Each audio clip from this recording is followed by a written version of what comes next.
The first thing I did after being reborn was to gamble my entire lifespan, competing with the clown over who has the bigger stake. Everyone present laughed at me, calling me a big fool. To this, I just chuckled, for the reborn me knows, as long as I win 3 consecutive rounds, I can obtain the first extraordinary opportunity of the game's arrival, the Predator talent. In my previous life, I struggled to survive in the apocalypse with my childhood friend. Finally, in the 10th year, I obtained a golden choice that could alter my fate. However, Feng Shuining, in order to please a noble scion, actually dug out my heart with her own hands. Recalling my past experiences, a terrifying killing intent suddenly erupted in my eyes. Looking at the clock showing 6 o'clock, familiar memories flooded back, and I returned to 10 years ago, when the game of all beings had just arrived. At 10 o'clock this morning, all beings were forcibly pulled into a game, and from then on, life became as insignificant as grass, survival became as difficult as ascending to the heavens. Huangfu Machin, the eldest son of the Huangfu family and a holder of S-grade talent, in my previous life, our strengths and statuses were like a chasm. I was merely an ant in his eyes. In this life, you won't live long. I've studied countless strategies and repeatedly watched the feats of top masters. I know there is a tremendous opportunity on the day the game of all beings opens. With 4 hours left until the arrival of all beings, I took out paper and pen to start organizing all the benefits I could obtain in the early stages. In this life, I must become the strongest. At 10 o'clock sharp, a prompt appeared before everyone asking whether to enter the game. In fact, regardless of the choice, everyone would be forcibly pulled into the game.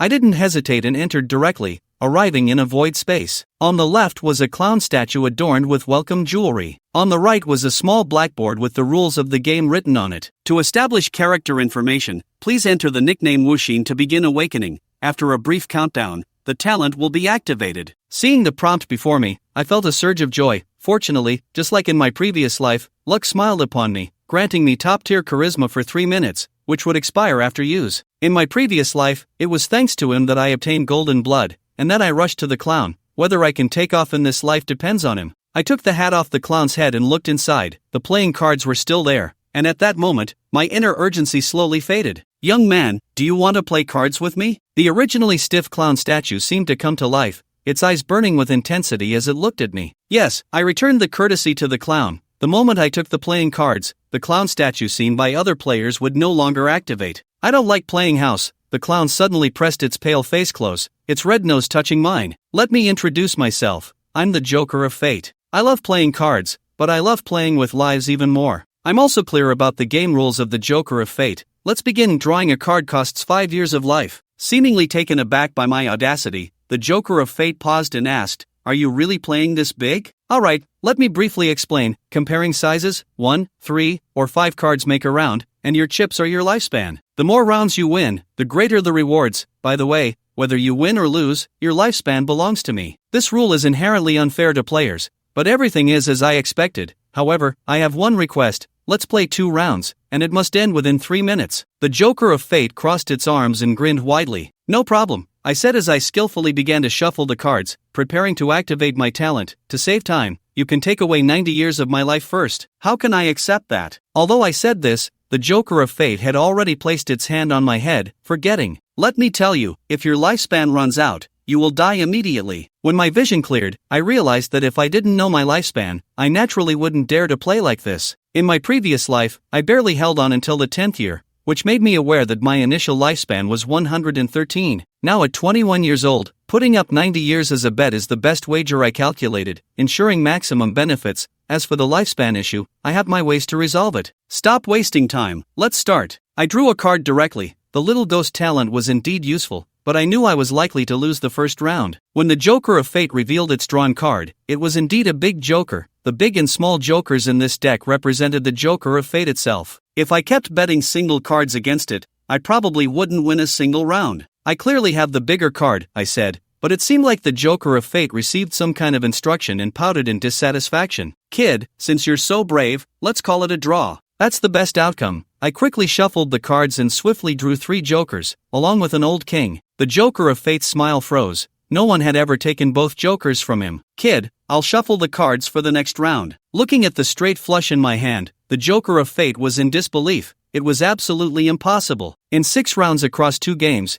he hadn't won a single one. Only 2 minutes had passed, and seeing that the talent hadn't ended yet, I urged him, stop stalling and hurry up with my reward. The Joker of Fate, looking dejected, spread out the playing cards. Draw one, whatever you get is your luck. He then stared at his own hands with suspicion. I quickly drew a card. With the talent boost, I believed it couldn't be bad. The Joker of Fate lightly tapped with his finger. The card in my hand began to emit a glow. As the dark gold color dripped down, the Joker of Fate's eyes widened instantly. Kid, tell me the truth, are you that woman's illegitimate child? A wave of joy surged within me, followed by uncontrollable elation. In my previous life, I had only heard of golden grade as the highest. What did this dark gold color represent? The Joker of Fate seemed to be struck by my good fortune. Don't ask me, you must have stepped in dog poop this morning. Moments later, the card shattered, and my entire body was enveloped in dark gold light. Once everything settled, I walked straight toward the door. A hint of struggle appeared in the eyes of the Joker of Fate. I turned around, looking at him in confusion, but the next scene sent a chill down my spine. Have you ever seen someone tear off their own face? The Joker of Fate's face became a void as he casually discarded his own face. By the time it landed in my hands, it had already turned into a mask. Kid, this is a good item, put it on and get lost. I didn't refuse. After the white light, I found myself in the Novice village, eagerly checking my attribute panel. Player wishing, level 0. Attack 100, magic power 20, health 200, energy 100. The title Plunderer is unlocked. All lives you kill can have their talents plundered within 3 minutes. I gasped in shock. Is such a thing allowed to exist? In my previous life, for a whole decade, I never even heard rumors related to the Plunderer. The talent is constant, and only a very few treasures can affect it. It's not an exaggeration to say that the Plunderer is far more precious than golden blood. The prerequisite for plundering talents is to kill the target, so I need to go to the Emerald Jungle to obtain the Novice artifact first. I had just left when a large number of new players arrived. Is this game real? Why isn't there a single class? It might be real, I just tried to log off, but was denied. I also have to stay for at least an hour before I can leave. This is fake. He said I only have 2 years left to live, but I just made the frost flowers bloom last night. Brother, I need an introduction. I like flowers too. Just then, a notification sound rang in all players' ears. Congratulations to the player, Windwalker, for achieving the first kill. Level up. Attribute points increased by 50, unlocked via the chat function. The level leaderboard is now open. Can anyone really kill those monsters? My attack is only 30 points. I can't even break those monsters' defenses. How did he do it? The game developers must be crazy. There's no beginner's benefit at all. I can't even see a single NPC around here. This is ridiculous. Brothers, don't rush. I'm Windwalker. Give me some time to level up, and then I'll bring everyone along to play. Looking at Windwalker's comment, I couldn't help but smirk inwardly. He's just using the players as bait. The key point is that he's a person of Huangfu Maching, who bullied me a lot in my previous life. While the players were still praising Windwalker, I had already found my target. On a strangely shaped short tree, there was a green treasure chest stuck. I hurriedly opened it. Endless Sword Lake, level 9, quality good. Giant color attack plus 100, arrows generated infinitely, up to 10 at a time. Although it only adds 100 points of attack, the most valuable part is the infinite arrows generated. It even comes with a regular quality longbow. Just when I was preparing to be an archer, a drop of saliva fell in front of me, and the ground instantly made a sizzling sound. A gigantic lizard appeared in front of me, its tongue flicking in the air. Jungle Lizard, level 5. You really stink. I ran back in disgust, not forgetting to shoot an arrow to interfere with the lizard's attributes, but the information was still useless as always. I can only see the name and level, I can't see anything else. This often leads to many players misjudging and failing. I recall that this creature has 1000 health points, 250 armor, and its saliva contains deadly bacteria. Fortunately, its movement speed is only 45. My first battle after reincarnation made me a bit excited. My left hand holding the bow trembled slightly. Bring it on, baby whoosh.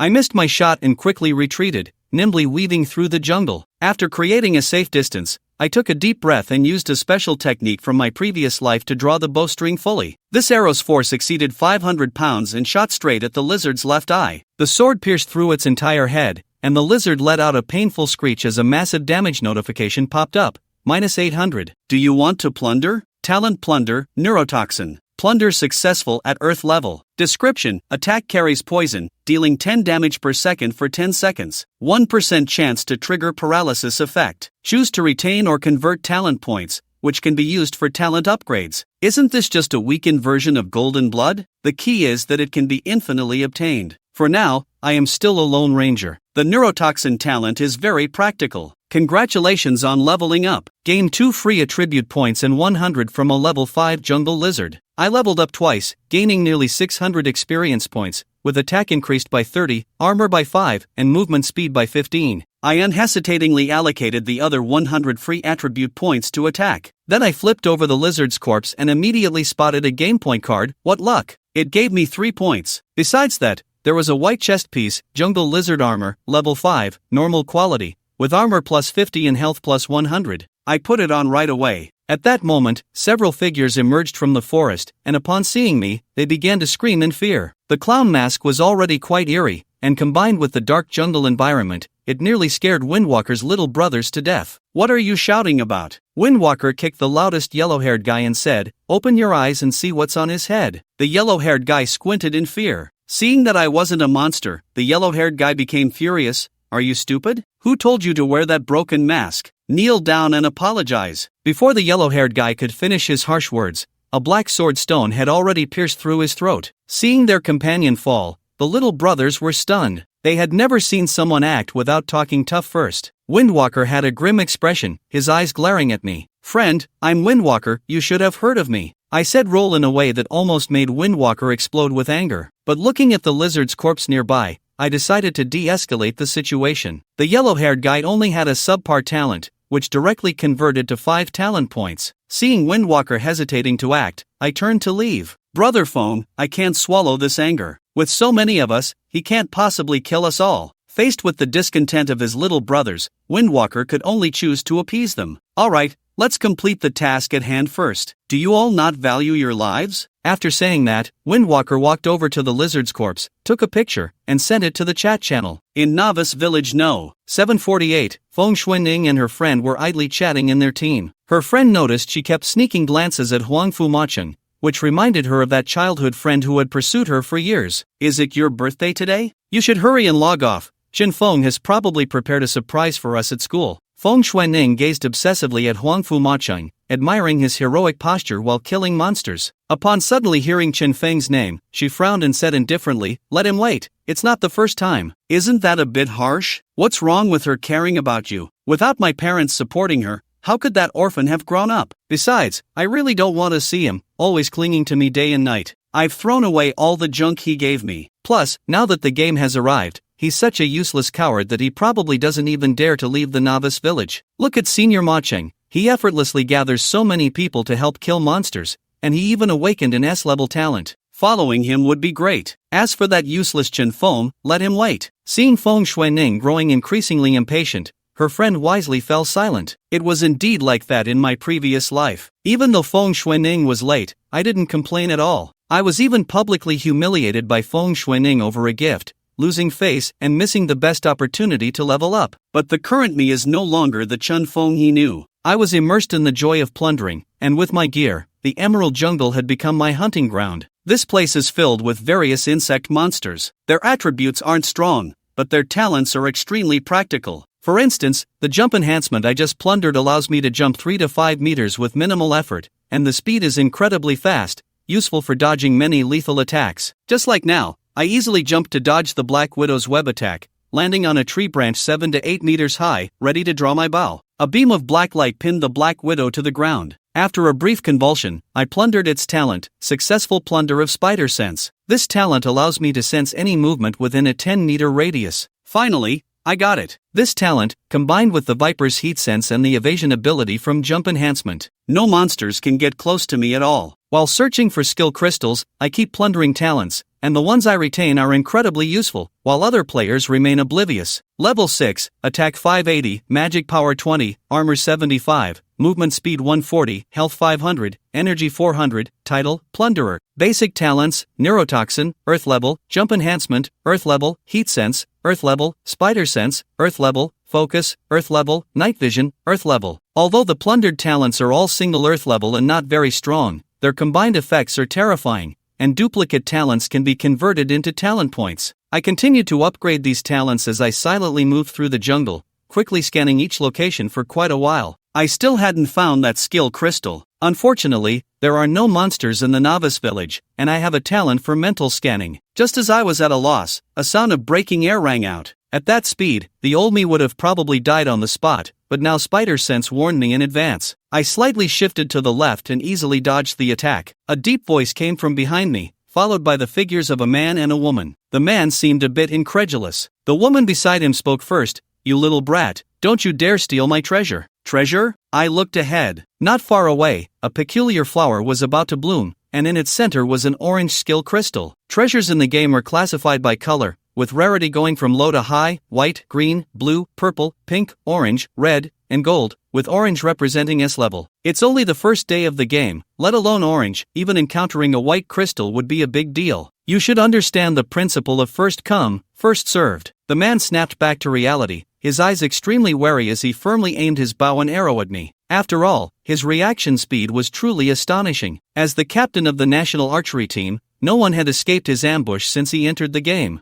Of course I understand that, but there's also the saying survival of the fittest. I recognized this man. Zhou Qi, the top archer in Long Country, a super champion who has won the world championship for 7 consecutive years. In my previous life, his reputation in the game was even more resounding. His sister, Zhou Xiaolin, although slightly less skilled, is also a top archer. Both have been sought after by countless factions and are undoubtedly the focus on the battlefield. Zhou Qi stepped forward and said, "You're right, survival of the fittest is the eternal truth. How about this? Let's have a one-on-one bet. Whoever wins takes the crystal." Seeing her brother acting up again, Zhou Xiaolin was a bit speechless. He clearly had the advantage but insisted on a one-on-one duel. How can I dodge? A battle rose in my heart. In my previous life as a minor karami, I couldn't even meet Zhou Qi, let alone duel him. Zhou Qi quickly crafted a simple target. Let's keep it simple. We'll each take one shot and see who can knock the other down from a height. The winner will be determined by the number of rings and the depth the arrow penetrates. As a longtime archery champion, his strength and experience are unmatched by ordinary people. What he doesn't know is that I just plundered the giant strength talent from the beetle. I suppressed a laugh and said, "You go first. I'm afraid you might forfeit once you see my score." Zhou Qi had heard this kind of trash talk too many times. He smiled confidently and said, "Then let me show you the strength of a world champion." Zhou Xiaolin climbed up a distant tree and threw the sword handle down. It was too dark to see clearly. Zhou Qi immediately thought about the impact of the lighting, but as a professional archer, he naturally had ways to lock onto his target. The intense vibration of the bowstring revealed just how powerful Zhou Qi's strength was. Zhou Qi looked at the photo Zhou Xiaolin sent and laughed heartily. "Looks like this round belongs to me, brother." I smiled faintly. As expected of a legendary archer, achieving such strength on the first day, that force must have been around 400 pounds, but for me now, it was nothing. Zhou Xiaolin tossed the target again, and this time it was clearly much more powerful than before. My eyes sharpened. After plundering the night vision talent, the night appeared as bright as day to me. I drew the same white bow to its fullest. With 780 attack power doubled again, the moment I released the bowstring, the air in front of me was instantly sliced apart, producing a sharp and crisp sound. Impossible. Zhou Qi's smile froze instantly, his eyes widening. The force of my previous shot must have been at least 400 to 500 pounds. This couldn't possibly be shot in reality. Has he already reached level 5? Zhou Qi hurriedly ran towards the target. If I didn't hit, then no matter how much power I had, it would be useless. The arrow really missed. Seeing that there was no arrow on the target, Zhou Qi felt a sense of clarity in his heart. At that moment, I pointed to the hollow center of the target and gestured for them to look at the tree trunk behind me, where the arrow had already penetrated 3/4 deep. Impossible. This can't be. Both Zhou Qi and Zhou Xiaolin were top archers, and they knew such a result was not achievable. It wasn't something that could be achieved through calculation or sound recognition. Moreover, this kind of penetration would require at least 1,000 pounds of force. Zhou Qi couldn't understand why, despite Qin Feng's immense strength, he could still see so clearly. At this moment, the flower had bloomed, and I finally obtained the skill crystal I had been longing for. Wind Chasing Arrow, a legendary quality skill with physical attack properties. 500% physical penetration, 30% total damage, 10% converted to true damage, and the target enters a damaged state upon hit. Cooldown of 10 minutes at level 1, surprisingly possessing both true damage and damage effects, and with no learning restrictions at all. It's known that the stronger the skill, the harsher the learning conditions. Some S-level skills might require starting at 10,000 attack power. As a legendary level skill, Wind Chasing Arrow can be upgraded to level 9. I can't even imagine how powerful it will become. I quickly chose to learn it. Such a gem is incredibly rare, and I now understand why I rose so rapidly in my previous life. The game has been live for 12 hours, and most players have chosen to log off and rest. This game creates an almost suffocating amount of pressure. Huang Fu Macheng also temporarily disbanded the team. Let's call it a day. We'll gather at the same time tomorrow and wait for all comrades to log off. Huang Fu Macheng's smile faded, and he coldly questioned the middle-aged man in front of him. Where's the information I requested? You've been delaying for too long. Niu Bo lowered his head, not daring to look directly at him. Young Master Huang Fu, the drop rate in this game is extremely low, and death deducts half of your game point card in lifespan. As long as your lifespan runs out, you'll die in reality as well. At this point, Niu Bo trembled even more. Moreover, those monsters become stronger after killing players. Enough! I didn't ask you for these details. Huang Fu Macheng kicked Niu Bo to the ground. I want gear, skills, and treasures. Niu Bo scrambled to get beneath Huang Fu Macheng, saying, Young master, I'm gathering everything I can. Please give me a little more time. Huang Fu Macheng's gaze was icy. In the last 6 hours, I want a full set of gear with at least 3 skills. If you can't deliver, then you can go die. Following my memory, I arrived at the edge of a freshwater lake. This place is home to many black-shelled turtles, and their figures can be seen everywhere along the lakeshore, with only one oddity mixed in. Experimental turtle, level 8, mutated from a regular freshwater turtle. It has exceptional defense and a powerful fire talent. Its ferocity is comparable to that of large beasts. I was looking for a suitable ambush position. Archers are best suited to hide far away and shoot cold arrows. A powerful tiger roar echoed, causing the birds by the lake to fly away instantly, and the previously leisurely turtles scurried back into the water. This is a gigantic level 9 striped tiger. It has its sights set on this freshwater lake and intends to claim it for itself today. The experimental turtle kept roaring,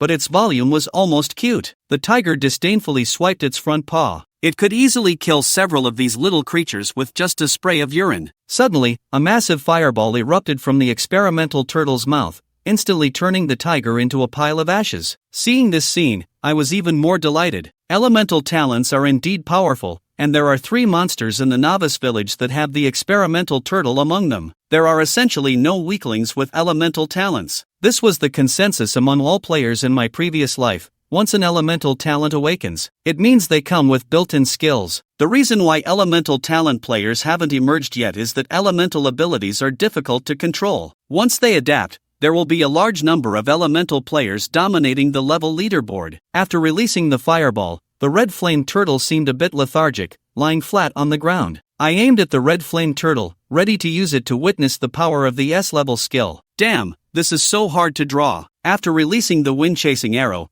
the bowstring that was once easy to pull now felt like it weighed a ton. Even with my giant strength talent, I could only move it slightly. I had no choice but to release the bowstring, and the black arrow shot through like a hurricane, stirring up heavy airwaves. Upon hearing the noise, the red flame turtle just lifted its head when it was pierced through, feeling a chilling sensation. Even with its 2000 armor, it was completely shattered. Moreover, the black arrow didn't stop. It pierced through the 30-meter diameter lake and disappeared into the depths of the dense forest. Wow, this is too strong. With 780 attack power doubled under the giant strength talent, the wind-chasing arrow was enhanced by 500%. Even without considering the 30% physical penetration, the experimental turtle would still be completely dead. Ouch, ouch, ouch. My whole body felt intense pain. My current physical condition couldn't handle the S-level skill. The overwhelming enhancement would cause my body to break down. I must quickly plunder the other 2 elemental talents and head to their lairs. If I don't strengthen my body,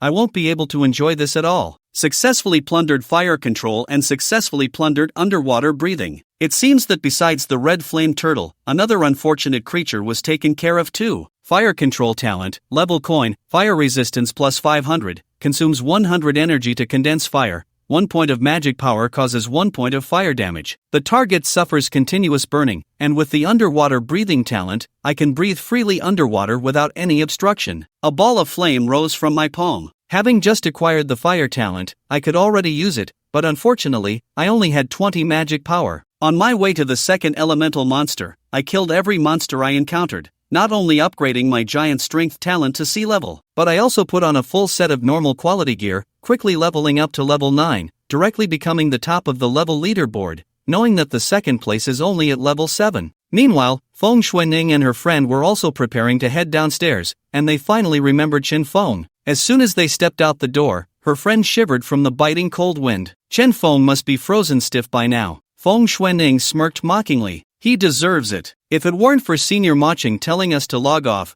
I would have made him keep bragging for a few more hours. However, there was no one downstairs, and Feng Xuening's expression instantly darkened. Her friend cautiously suggested, he must have found a place to shelter from the wind. Why don't you give him a call and check? Feng Xuening looked disdainful. Why should I take the initiative to call him? It's better that he didn't come. I booked a luxurious private room and even invited Senior Maching. I have to show off later. Upon hearing this, her friend's eyes lit up. Really? He agreed? Feng Xuening smiled confidently. He hasn't replied yet, but I sent him a cool photo. He'll definitely come. However, after Huangfu Maching saw her photo, he immediately blocked her. This woman is really disgusting. She should look in the mirror before being so flirtatious. Most players had already logged off to rest, but I was still continuously hunting monsters. Seeing a large and a small figure chasing each other above me, I knew I was in the right place. Wind Eagle, level 7, living with the wind and preying on humans, had reached level 7 on its first day. An absolute top-tier monster. Whoosh, whoosh, 2 black arrows shot straight towards the target. The Wind Eagle excels in speed. My arrows, enhanced threefold, only pierced a wing of the young Wind Eagle, not even touching the adult Wind Eagle. Upon seeing its young, the adult Wind Eagle became enraged and charged at me like a blade, its wind element not only increasing its speed but also enhancing its attack. Its attacks were even more fierce. It was one of the monsters that killed the most players in the Novice village in my previous life,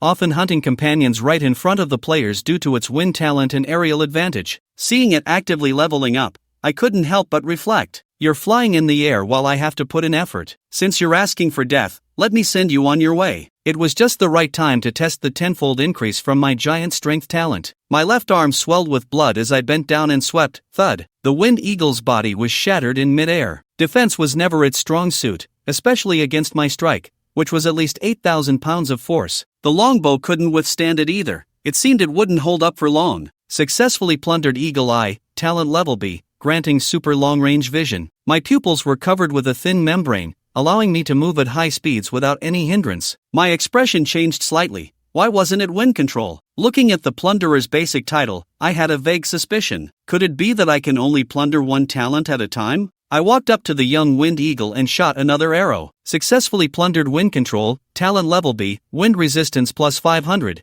consuming 100 energy to condense wind elements. 1 point of magic power causes 1 point of wind damage, adding wind elements to myself. This also increases my movement speed by 100 points. Just as I thought, I need to find a way to level up the Plunderer. Otherwise, it would be a shame to encounter several monsters with talents. The last target for Plundering was in the completely opposite direction. I plan to return to the Novice village to sell some items. This Novice backpack is too small. It filled up quickly with 6 pieces of white gear. 3 white skill crystals. Are there even players who can afford these now? When I returned to the Novice village, my luxurious gear made me look out of place. Is this person really not an NPC? Wearing a mask and a full set of gear, is the quiver on his back high-quality equipment? Impossible. Forget high quality, how many players even have normal quality gear? Even Windwalker only has 1 piece. Look at his ID. Holy crap, it's Wu Xian, the top of the level leaderboard. My appearance attracted a large crowd of players. I casually sat down and laid out all my items for sale. First come, first served for gear and skills. As soon as I said this, I was immediately surrounded. Those who stayed in the Novice village were mostly players without the courage to venture out and kill monsters. What I had taken out was undoubtedly their lifeline. Boss, how much for this armor? 300? Isn't the game point card worth money? Can I offer 10,000? For players who are too scared to kill monsters, a game point card is equivalent to life. I only accept game point cards. In a few days, the game will merge with reality,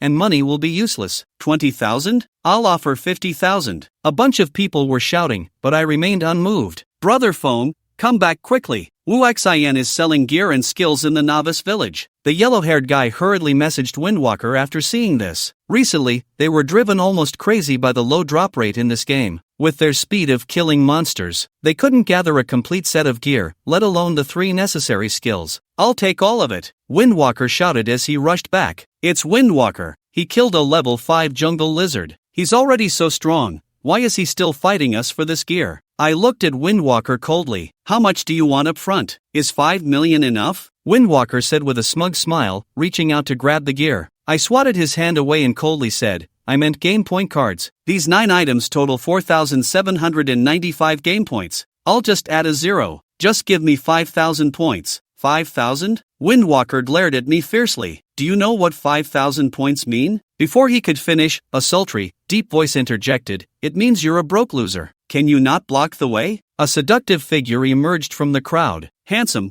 I want all of it. Birushua bent down, resting her hands on her knees, looking at Yi Xian with her big, watery eyes. The extremely loose mage robe from all beings seemed like a tight-fitting outfit on her. Everything else was just child's play in front of her. Everyone gazed at this woman in a daze, and Yi Xian was no exception, though his eyes held more shock at her identity. In her previous life, she was one of the 5 strongest in the Dragon Kingdom, the Ice Dragon Birushua. She was also the helm of the Silver Moon Consortium, a top-tier female billionaire in the world, possessing an inexhaustible wealth at a young age, with a fan base that could be considered the largest in the world. Yi Xian had only seen her figure in various announcements, but now it seemed that Birushua's husband fans were probably the most numerous. Is there anyone willing to bid higher? Although this woman was indeed beautiful, he was here to collect game point cards. Tomorrow he would enter the stronghold, and at that time, the game point cards would be of great use. Bid. Looking at the man who was bidding, Yi Xian had no impression of him. He should be here to buy on behalf of someone else, as the main person had not shown up. Besides him, there were also quite a few others who began to bid, with the highest price reaching 5,900 points. Birushua lazily stretched. You guys are really troublesome, hiding in the back and still wanting to compete with me? Her delicate face leaned closer to Yi Xian, curiously poking at the clown mask on his face. Bid for the game point cards, but I have one requirement. You must actively add me as a friend. They were too close. Yi Xian could smell her body fragrance, and he quietly took a step back under the jealous gazes of the men. No problem, just pay first. He originally thought that 5,000 points would be the limit for this batch of items. After all, they were only of white quality, not particularly precious. Looking at the 10,000 point cards in hand, Yi Xian quickly traded everything to Birushua. Hope to see you again. Just as he turned to leave, Birushua suddenly embraced him, making Yi Xian shy. It was the first time he directly felt what it meant to be overwhelmed. Be careful of the wind. After Yi Xian left, a man and a woman approached Birushua. Boss, there's no need for you to be present for such a small matter, and that's a whole 10,000 point card. It took a long time to gather that at a high price. The short-haired woman pouted, a bit angry. Birushua knew that her little assistant was actually jealous. After all, this guy had wanted to hug her for a long time. She patted her head, her gaze deep. Point cards could be acquired again, but making good connections at this time was definitely the right choice. The male assistant understood her meaning instantly upon hearing her words and spoke up. Major families and consortiums have started to buy game point cards at high prices, but the drop rate is too low, so more are exchanged for lifespan by players. Currently, 1 point card equals 80,000 yuan. Moreover, due to limited lifespan, players are afraid to exchange in large quantities. 10,000 point cards already occupy 60% of the current market. Although he also felt that the boss was a bit impulsive this time, he still unconditionally chose to believe. He didn't say anything, but the little assistant would speak up. Boss, you can't really have a crush on that Wuxin, right? That's a whole 800 million. 800 million just to add a friend. Birushua tapped her forehead in annoyance. What are you thinking? How could I like a guy younger than me? Adding him as a friend wouldn't be a loss. Your hidden profession might even rely on him. At this moment, Yi Xian was heading towards his last plundering target, which was also the hardest monster to kill in the Novice village. Unfortunately, my magic power is only 170 points, otherwise, a single fireball would finish it off. Normally, wood types cannot compete with fire types. Looking at the endless green vines blocking the sky ahead, Yi Xian instinctively stopped. Even though he had prepared himself mentally enough in advance, seeing it with his own eyes still left him in shock. My goodness, no wonder it's said that once plants gain intelligence, they become the most terrifying monsters. All the ancient trees are entwined with green vines, and wherever the eye can see, there are not only no living creatures, but even the light seems to have been completely devoured. Green Demon Vine Level 10 description. Originally, it was just a cluster of lush ivy, until it awakened and gained intelligence, finally tasting the flavor of flesh and blood. From then on, it no longer enjoyed sunlight and craved meat, possessing a powerful wood-based talent combined with racial advantages, almost achieving an immortal state. Truly a demonic plant, it was even rated by the system as capable of living freely in its territory. In his previous life, Yi Xian had never faced a demonic plant directly, always trying to avoid danger and not going where it was risky. Because at that time, he had promised Feng Xuaning's parents to protect her well. For a plant to develop intelligence is far more difficult than for ordinary creatures,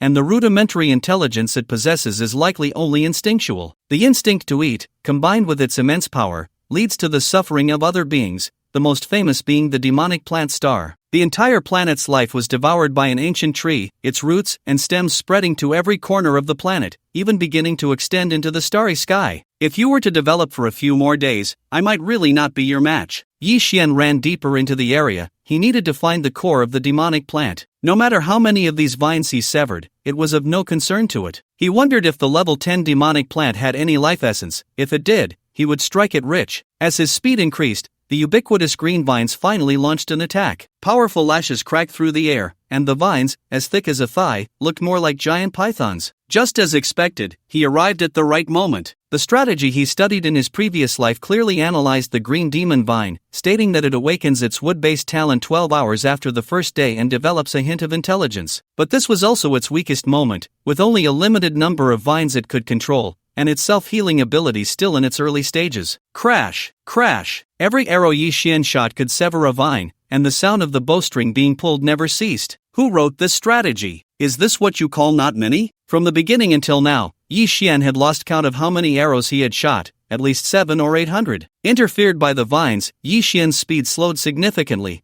and the continuous shooting was greatly exhausting his stamina. These vines attacked at an extremely fast speed, not to mention the players on the first day. Even a few days later, few could evade them. It was as if Yi Xian had eyes on his back. He slightly lowered his head, letting the lash aimed at his head miss, then pushed off forcefully, instantly leaping 7 or 8 meters. If someone saw this, they would definitely think it was a powerful skill. In this complex and dark environment, Yi Xian moved as freely as a fish in water. The combination of wind-based talent and enhanced jumping was simply incredible. At this moment, Yi Xian was also very excited. Under the powerful attacks of the demonic plant, his various talents were merging more perfectly. Night vision, eagle eye, spider sense. He could see all the attacks of the green demon vine clearly, and the protective film from the eagle eye kept his eyes from feeling any strain during high-speed movement. But Yi Xian was already drenched in sweat. Was this demonic plant really just awakened? Its endurance was simply outrageous. Finally, it stopped. Yi Xian gasped for breath. Even though arrows could be generated endlessly, his stamina was ultimately limited. After resting in place for a full half hour, Yi Xian finally got up again. Based on the battle conditions just now, he was very close to its core. Rustle, rustle. The sound of the vines brushing against each other came, and a green light finally appeared in Yi Xian's field of vision. The core of this demonic plant had not yet been fully absorbed,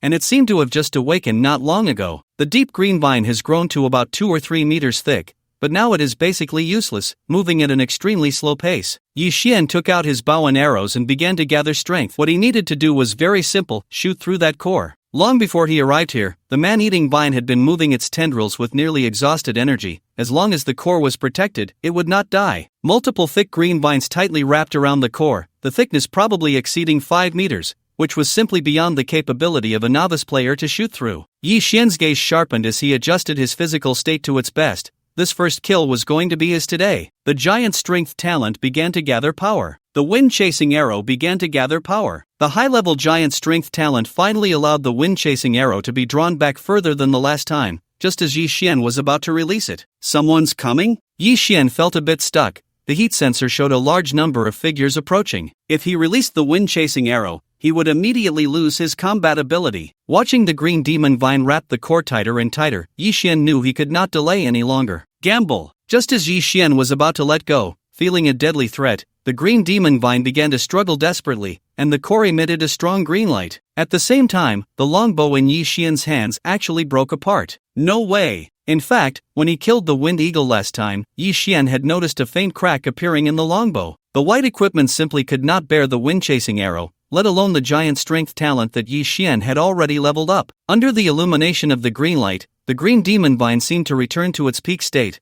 A 3-meter thick vine shot towards Yi Xian like a giant python. So fast! Yi Xian's pupils contracted sharply. Relying solely on jump enhancement was no longer enough to dodge this attack. Fortunately, everything was still within expectations. There was a reason for placing the green demon vine as the last target. A sudden gust of wind rose in the dense forest, blowing from in front of Yi Xian towards the attacking green demon vine. Countless small wind blades sliced the vine, creating wounds of varying sizes, but Yi Xian's magic power was too low. Even with the green demon vine's magic resistance at 0, he still couldn't inflict significant damage. Fortunately, the goal had been achieved. At the moment the green vine's offensive weakened, Yi Xian was enveloped in a green airflow and shot off to the side. Burning the source couldn't sustain a prolonged battle. The core would soon be burned away. The green demon vine was clearly more anxious than Yi Xian. Once the source was ignited, it could not stop midway and could only burn until the last bit. It had to kill Yi Xian before that. After losing the longbow, Yi Xian could only fight with his fists, but fortunately, his strength was now terrifyingly strong. Boom! A punch filled with 10 times the strength smashed the vine apart. The powerful attack made the green demon vine forget to use wood elements to repair its own body. It should be noted that Yi Xian now had 670 attack power, plus the equipment's fist strength exceeding 800 pounds, and with the tenfold increase from the giant strength talent, that punch just now was at least over 8,000 pounds. However, this kind of injury was not fatal for a demon plant. The broken green vine could still continue to attack, and even the system was too lazy to show the health deduction. As long as the core was not shattered, the health would not be emptied. Watching the green vine sweep towards him again, Yi Xian did not choose to smash it this time. Instead, he held it tightly in his arms. Even though his whole body was in pain, his eyes were exceptionally excited. He stomped his feet hard into the ground. No matter how the vine struggled, it could not escape his grasp, and a triumphant smile appeared at the corner of Yi Xian's mouth. "Do you believe in light?" A ball of blazing fire suddenly rose in his hands, illuminating the dark forest. The moisture inside the vine began to evaporate rapidly, and the originally thick wood elements vanished in the blink of an eye. A line of fire quickly spread from Yi Xian's hands towards the core. This scene frightened the green demon vine, which danced wildly but could not break free. In the end, the green demon vine had no choice but to sever one of its own arms. The burning vine was actively stripped away, as it could not allow its core to be affected any longer. This was the absolute restraint of fire over wood. The green demon vine had 0 magic resistance, and its current magical strength was not high. The damage inflicted by fire would double, and as soon as the core was touched by flames, the green demon vine would soon perish. Severely injured, the green demon vine began to go mad, and the remaining 3 main vines no longer protected the core, wildly swinging towards Yi Xian. The speed of its essence burning surged once more. Hearing the explosive sounds in the air, Yi Xian's expression grew serious. The force of the vine strikes had reached tens of thousands of pounds. With his spider sense and eagle eye pushed to the limit, even if the vine swung faster, he would narrowly evade each strike. At the same time, Yi Xian used wind elements to blow a fireball onto the vine, causing it to immediately sever the burning section. In just 1 minute, a large number of old trees around were snapped in half by the green demon vine, and its length shrank from dozens of meters to less than a few meters now. Yi Xian shot towards the core, his right fist already charged with a tenfold amplification. As he was about to get close, the remaining vines crazily coiled around him. A fierce wind appeared again, greatly increasing Yi Xian's speed, allowing him to break through the encirclement of the vines in an instant. At the same time, a ball of flame ignited in his right hand, and he shouted loudly, "Fire fist!" Speed was power. With the wind's acceleration, Yi Xian's punch strength increased by another 20%, instantly piercing through the core's final defenses, and the flames reduced the healing effects of the wood elements to a minimum. With a sound like shattering crystal, the core emitted a crisp noise, and the previously wildly thrashing green demon vine fell weakly to the ground. Congratulations on leveling up, free attribute points. Yi Xian also collapsed to the ground. This had been his most difficult battle. His entire body felt as if it were about to shatter. If the green demon vine had not been in its nascent state, he would have been no match for it. He allocated all points to magical strength. After gaining elemental talent, Yi Xian had to consider the magical strength attribute. Wood control acquired successfully. Wood control, talent level, description, wood resistance points, restores 10 health per second, consumes 100 energy to condense wood elements, 2 points of magical strength cause 1 point of wood damage, friendly targets can restore 100 health points. The green demon vine's talent was not higher than that of the scarlet flame turtle or the wind eagle. Its strength came entirely from being a demon plant. I really have turned my luck around in this life. Could this be the legendary fortune? Looking at the drops from the green demon vine, Yi Xian doubted that his lucky talent had not failed, as a level 10 creature had actually dropped blue equipment. Green demon armor, level, quality, excellent blue, description, armor, health recovery, wood element resistance. Heal, instantly restores 20 health and stops bleeding, pain, and other negative states, cooldown 10 minutes. Usage restriction, level 10, health 500 points. Looking at the attributes of the green demon armor, Yi Xian could only say one thing: awesome. An item that directly increased his armor from 95 points to 595 points. In addition to the green demon armor, a special seed also dropped nearby. After checking its attributes, Yi Xian's eyes lit up. This thing was interesting. Green Demon Seed, description, plant underground, activates after 30 seconds to grow into a fully matured green demon vine, can be freely controlled for 10 minutes, becomes ineffective after one use. Yi Xian had just experienced the power of the green demon vine. At this stage in the novice village, no one besides him could kill it. At this moment, Yi Xian had no combat power left. His unenhanced body could not withstand the strong load of amplification. Hearing the footsteps growing closer, he had no time to search for the essence of the green demon vine's life and hurriedly put on the green demon armor, using healing and wood elements to begin repairing his injuries. A worse situation arose. With the death of the green demon vine, the vines that had covered the dense forest began to fall away, and Fingxing and the others had regained their normal vision. Congratulations to player Wuxin for achieving the first kill at level 10. Rewards, health, reputation. The belated system announcement shocked all players in the Dragon Kingdom. What level? I lost half my health fighting a level 5 monster, and someone has already killed a level 10? Is this game even fair? What about those monsters that usually hunt us down? Just small fries? This health is outrageous. Doesn't that give him a full 10 level advantage over us? This is unfair. Wuxin, I'll pay 100,000 for the drops. The approaching Fingxing team also halted in their tracks due to the system announcement, followed by great joy. Wuxin couldn't have killed without taking damage, and with over 130 of us, we were bound to strike it rich. Fingxing knew that as long as they got the drops, even if they didn't gather everything, Wang Fu Maching wouldn't blame him. Moreover, he had specifically obtained an item for Wuxin's equipment. Once Wuxin died, everything would drop. Fingxing began to have other thoughts. Perhaps some things didn't need to be handed over to Huang Fu Maching. Brother Feng, we've arrived. The coordinates show it's right ahead. Back in the novice village, the chubby guy had marked Yi Xian with his talent. Seeing the figures appearing one after another, Yi Xian understood why Rushua had warned him. To deal with him, Fingxing had actually brought over 100 people. Today was the first day of the game, and everyone was still without skills or equipment. This number was enough to crush any player. Wuxin didn't expect to meet so soon. Seeing Yi Xian barely able to stand, Fingxing looked confident of victory. Although his injuries had only recovered a little, Yi Xian remained calm, looking at Fingxing. What's the matter? Ah, nothing major, just wanted to borrow your equipment. Fingxing had his men surround Yi Xian and walked up to him with a smug expression. You got this gear so quickly, you must have some secret, right? Why don't you share it with your brother? I'm a great listener. Yi Xian didn't respond, just surveyed the surroundings, counted the numbers again, and quietly embedded the green demon seed into the ground. The chubby guy, seeing him silent, instantly turned fierce and ran to his side, angrily shouting,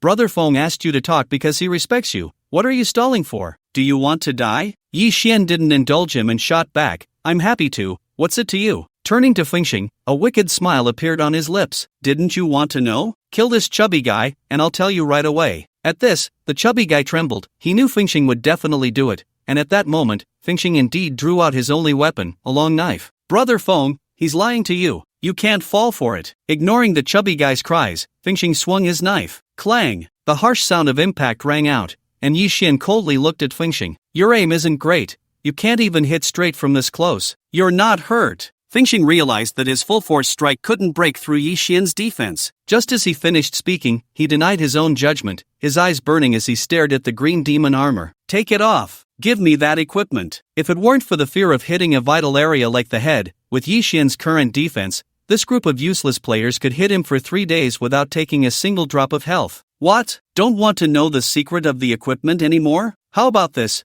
I won't let you kill your brother. Just call me Dad, and I'll tell you. After all, there's no reason for a father to defend against his son, right? This time, Fingxing didn't lose his cool. He just looked at Yi Xian with a sinister gaze. I want to see if you'll still be so tough when you're dead. Everyone, attack! Over 100 people charged at Yi Xian in an instant. Although they were all bare-handed, the momentum was indeed terrifying. Yi Xian merely looked at Fengxing with indifference. The times had changed, and in the face of absolute strength, numbers were utterly insignificant. A thick green vine suddenly shot up from the ground, slicing all enemies near Yi Xian into several pieces. What kind of monster is this? Fengxing stared at the 3-meter-wide vine, his speech faltering. There were 4 such vines, easily capable of draining a player's health to 0. Too weak. Yi Xian shook his head. These people's talents were extremely low, and their levels weren't high either. Even if Yi Xian restored 2 or 3% of his strength, killing them would be like slaughtering pigs and dogs. The forest echoed with continuous screams, various severed limbs and arms flying about,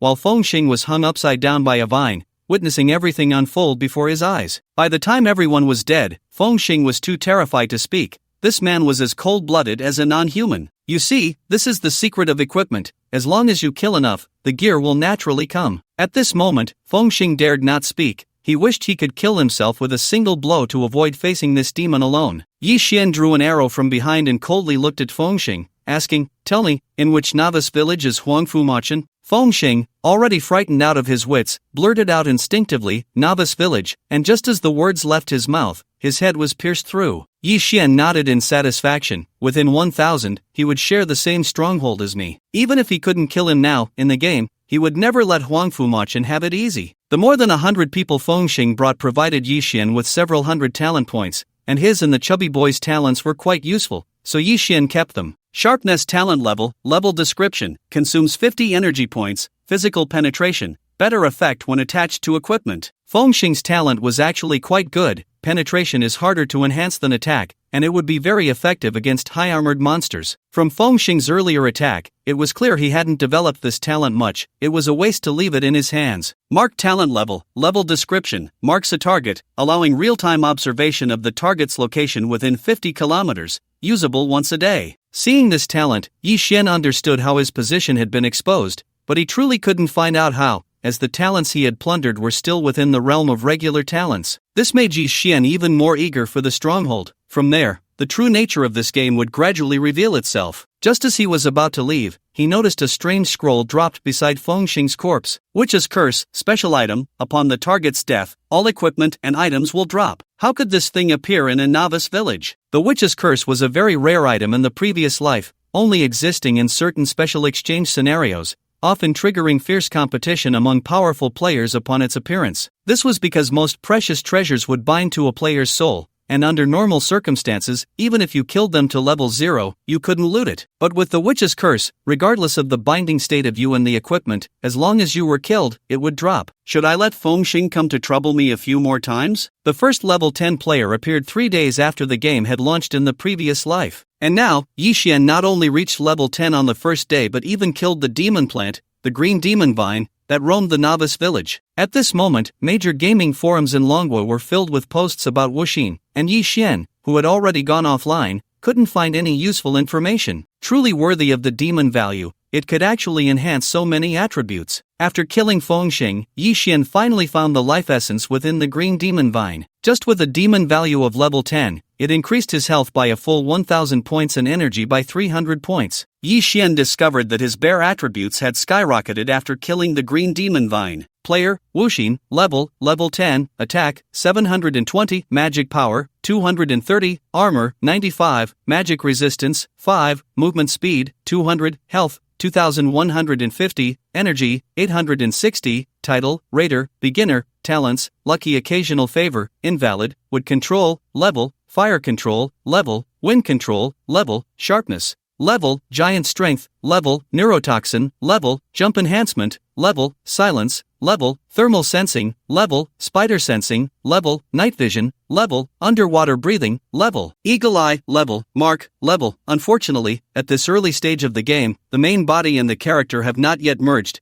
and he still needs to eat and rest. Otherwise, he would really want to enter the stronghold immediately. Just as he was about to rest, a phone call came in. Fengxing? Seeing this call, Yi Xian frowned in disgust. If it weren't for her parents, she would be the first person he wanted to kill in this life. Without hesitation, he hung up the phone and blacklisted all contact information, then covered himself with a blanket to sleep. In the luxurious private room, Fengxing looked incredulous. He actually dared to hang up on me? This was one of the few times in so many years that she took the initiative to call him, and he actually hung up. He actually dared to hang up. There were many of her classmates and friends in the private room, and seeing this situation, they all stood up, murmuring something. If it weren't for some people saying that Senior Mo-chan would come here, no one would bother to celebrate her birthday. Exactly, I didn't want to come either, and judging by the looks of it, not only would Senior Mo-chan not come, but even that longtime sycophant didn't want her anymore. Can you guess why she called that sycophant? The price of this private room is not something a student like her can afford. Who told her to pretend to be classy, thinking she was a princess when her family was ordinary? She deserves it. These words fell into Fengxing's ears without missing a beat, making her resent Yi Xian even more. Why shouldn't you come? Originally, this money should have been yours. Now leaving me here alone, what is that? I said my parents shouldn't have saved you when we were kids, that money was all mine. Why should it be spent on a stranger, especially a white-eyed wolf? Seeing her face turn ugly, her best friend cautiously reminded her, why not ask uncle and aunt for money? I heard the boss here is from the underworld. No matter how much Feng Xuanning spent before, Yi Xian would bear it all, which made her develop a habit of being extravagant, truly thinking she was a rich girl. Just as she hesitated, several fierce faces appeared outside the door. Still not paying? Daring to freeload in my territory, if you don't pay, I'll have you as a guest. Feng Xuanning and her best friend screamed in fright, I'll pay. I'll pay. Don't touch me. Wowo the next day after the arrival of all beings, looking at the leaderboard filled with level 9 players, Yi Xian found it somewhat amusing. Unsurprisingly, these guys hadn't rested at all yesterday, yet even after a whole night, they still couldn't catch up to Yi Xian. However, it was also because of his appearance that many players in this life became less cautious and could face various monsters more boldly. Arriving at the center of the Novice village, a teleportation array had appeared, but only level 10 players could activate it. His iconic mask made many players stop. Do you want to teleport to the stronghold? Once you leave the Novice village, you can never return. Yes, the Novice village might still hold some opportunities, but compared to the real world of all beings, it was insignificant. A familiar white light flashed, and Yi Xian had arrived at the stronghold, which he was incredibly familiar with from his previous life. He had spent a long time here. From the outside, it was an incredibly magnificent giant city. After all, there were only 5 strongholds in the Dragon Kingdom, but it could easily accommodate over 1 billion people. At this moment, he was in the central square, surrounded by countless players who were eagerly thinking about the job change hall. This was the first thing that had to be done after reaching level 10, the job change. If one did not undergo a job change, no matter how many monsters they killed, they would be unable to level up,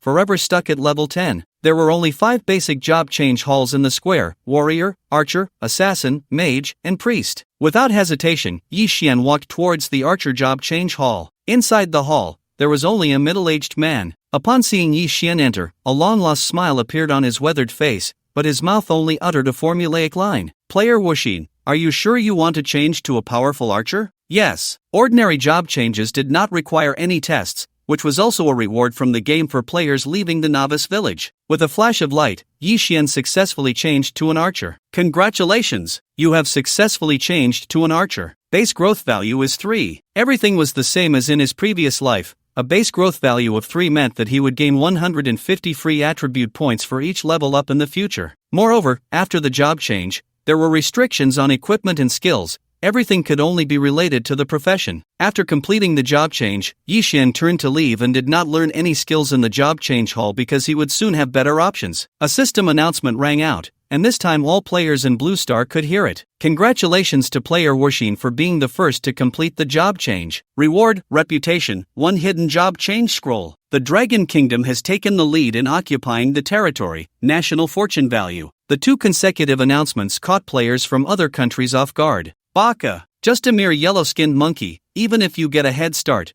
you won't be our Sakura country's opponent. Yi Xian was clearly a professional esports player from our kimchi country. Did the game announcement get his nationality wrong? Our beautiful country is the strongest, but what is this national fortune value? Unlike the players in the chat channel who were just making noise, the well-known strong players from his previous life understood the significance of being first and silently moved towards areas with more monsters. Yi Xian looked at the hidden job change scroll in his hand but did not use it immediately. Instead, he focused his gaze on the center of the square, his eyes filled with hope. If the rumors were true, then I would possess the strongest hidden job. Yi Xian had heard a rumor in his previous life that the first player to leave the Novice village and change jobs would attract a special existence, the Celestial Merchant. This was a mysterious race in the universe, rare in number, never engaging in conflict, merely traveling among the myriad races to conduct trade and investment. They didn't even need to participate in the battles of the myriad races and were considered agents of the game all beings. After waiting for just 5 minutes, a figure cloaked in black robes suddenly appeared before Yi Xian,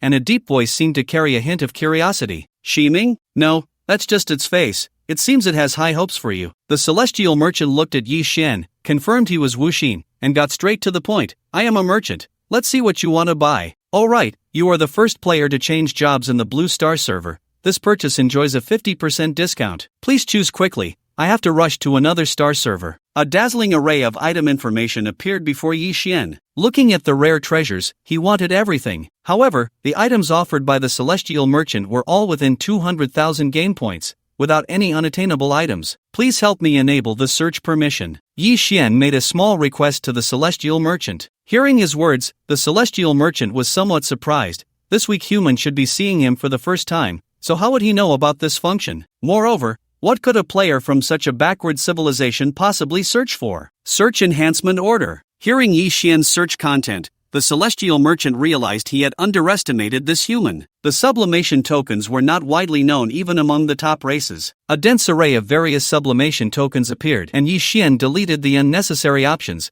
leaving only those related to hidden professions. Ordinary sublimation token, 10,000 game points, can increase the base growth value of a hidden profession by 3 points. Advanced sublimation token, 50,000 game points, can increase the base growth value of a hidden profession by 7 points. Top sublimation token, 150,000 game points, can raise the base growth value of a hidden profession to its limit. Yi Xian naturally wanted to buy the top sublimation token, but he currently only had a little over 11,000 points, enough to buy the ordinary sublimation token. Can I write an IOU? This was not mentioned in the Myriad Races forum of his past life, so he can only try. It should be noted that hidden professions are divided into ordinary hidden professions and unique hidden professions, with ordinary hidden professions having a base growth value between 7 points, while unique hidden professions range between 18 points. The one Yi Xian had was merely an ordinary hidden profession. Unique hidden professions would not be so easily obtained. In his previous life, after 10 years of gaming, there were not many unique hidden professions that appeared in Blue Star. An IOU? The celestial merchant was clearly taken aback.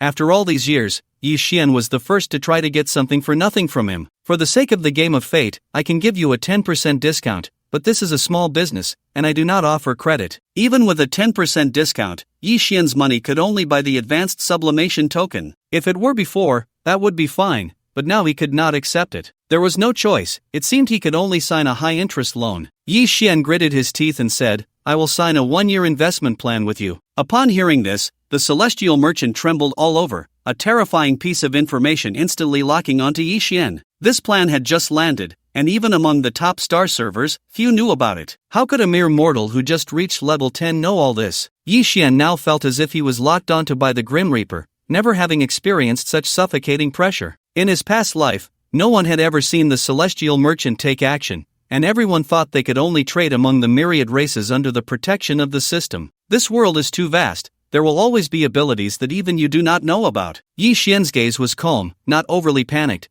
because he knew the celestial merchant could not actively harm him. Then why should I sign with you? How long do you think your backward star server can last? The celestial merchant had witnessed countless prodigies like Yi Xian. If they were placed in a higher civilization, perhaps they could go far. But in a star server like Blue Star, which had not even opened the cultivation civilization, it would likely be wiped out at the first collision of star servers. I will only sign with you for 1 year. If I cannot repay after a year, you can take my life at any time. Seeing the mask on Yi Xian's face, the celestial merchant hesitated. He did not quite understand why an existence of the level of the game of fate would look favorably upon such a mortal. In principle, investment plans cannot be signed with anyone outside the top races, but since your amount and term are not large, I can give you a chance. The celestial merchant directly threw the top sublimation token to Yi Xian while deducting 11,000 game points from him. Since you know about the investment plan, you should understand the interest involved. After 1 year, you must return me 40 million game points. Upon hearing his words, Yi Xian revealed a confident smile. No problem.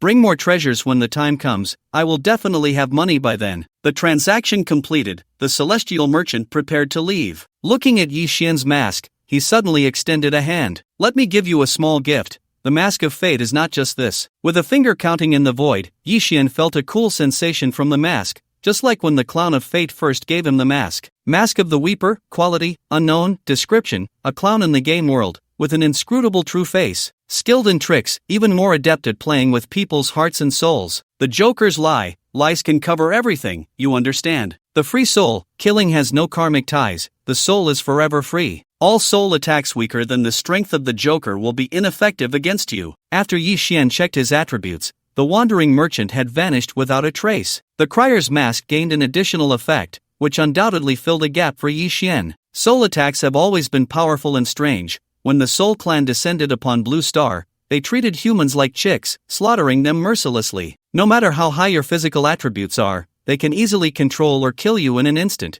only players with equally high soul quality can resist slightly. Although Yi Xian was unsure of the Joker's strength, he knew that if the Soul Clan dared to descend again in this life, they would be the ones treated like chicks. Yi Xian took out the hidden class transfer scroll, eagerly using the sublimation order on it, a chance that no one had ever obtained in his previous life. A brief flash of light passed, and the sublimation was complete. Yi Xian immediately chose to use it, completing the transfer without any testing tasks. Congratulations! You have successfully transferred to the unique hidden class, the Sunfall Demon Bao. All attributes of this class are balanced and increased, with a base growth value of 35. Looking at the introduction of the Sunfall Demon Bao, Yi Xian was once again shocked. This meant he would gain 1750 free attribute points with each level up. In his memory, there was only one hidden class in his previous life that reached a growth value of 20 points, but now he had a full 35 points, and he had just transferred. While Yi Xian was in a daze, the teleportation array in the center of the square emitted a bright light. Someone was coming. With a curvaceous figure, an enchanting face, and the unique charm of a mature woman, anyone who had seen Bei Rushue would never forget her. You're so fast? Looking at the stunning beauty before him, Yi Xian was astonished that she had reached level 10 so quickly in this life. Bei Rushue cast a charming glance at Yi Xian. Am I faster than you? If it weren't for the immense pressure you brought,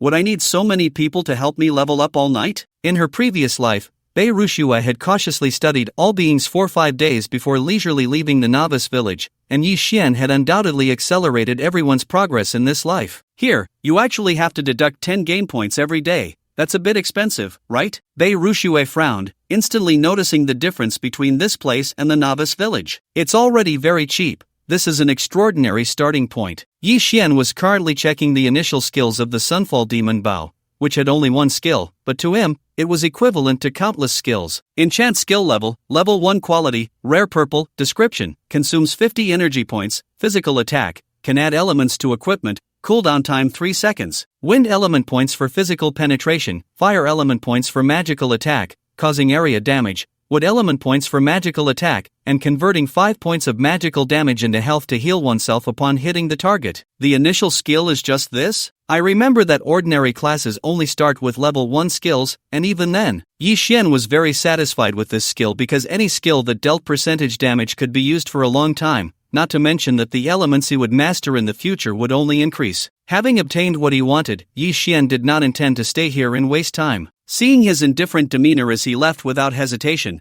Bei Rushue couldn't help but begin to doubt her charm. In the past, those annoying men would have loved to linger around her every day, but this heartless one would slip away after just a couple of sentences. Wait, I have something to ask you. Bei Rushue spread her arms to block Yi Xian's path, making her already impressive figure appear even more striking, forcing Yi Xian to stop. Hurry up, I have things to do. Bei Rushue's arrival made Yi Xian feel a bit nervous. He didn't want those opportunities to be snatched away by someone else. Would staying in the novice village be dangerous? Bei Rushue gazed at him with a fixed expression, feeling that Yi Xian must know the answer. This question had already been validated in the last life, and Yi Xian also understood why Bei Rushue cared so much. The novice village was merely a place for players to adapt. If someone could not adapt after a long time, there would be no reason for them to exist in this game. After saying this, Yi Xian turned and left, leaving Bei Rushue standing there in a daze. In her previous life, Bei Rushue, one of the 5 strongest in the Dragon Kingdom, had frantically searched for healing talent players,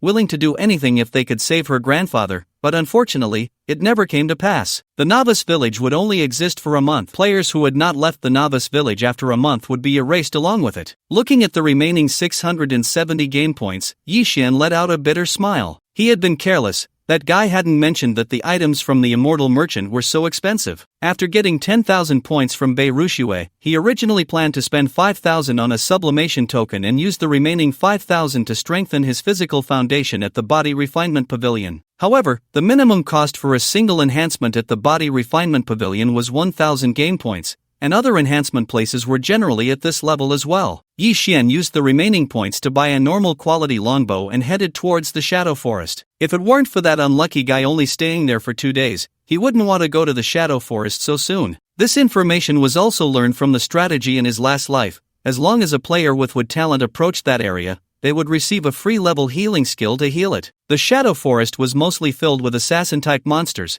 and with his current armor and health, he would likely be killed instantly. After hesitating for a long time between spider senses and jump enhancement, Yi Xian ultimately chose to upgrade the former. If he could sense danger in advance, he should be able to barely dodge. Spider Sense's talent level description, increases danger perception ability. Within a radius of 500 meters, you can sense any movement. Accumulating talent points in the Novice village is difficult. Many monsters do not possess talents, but in this area, all monsters must have talents, and Yi Xian could finally gain a large number of talent points. Before even entering the Shadow Forest, Yi Xian began to slow down. Many people died due to habitual thinking, believing that monsters would only appear upon entering the map. Even though Yi Xian was careful enough, he still did not notice any abnormalities, and thermal sensing did not detect any living beings nearby. Danger! Fortunately, spider senses went off like crazy. In the invisible space before Yi Xian, a deadly attack was coming. Without any hesitation, Yi Xian instantly retreated, but the level of jump enhancement was no longer enough to provide him with adequate evasion ability. Slash! Although his reaction was extremely fast, his chest was still torn open with a deep wound visible to the bone,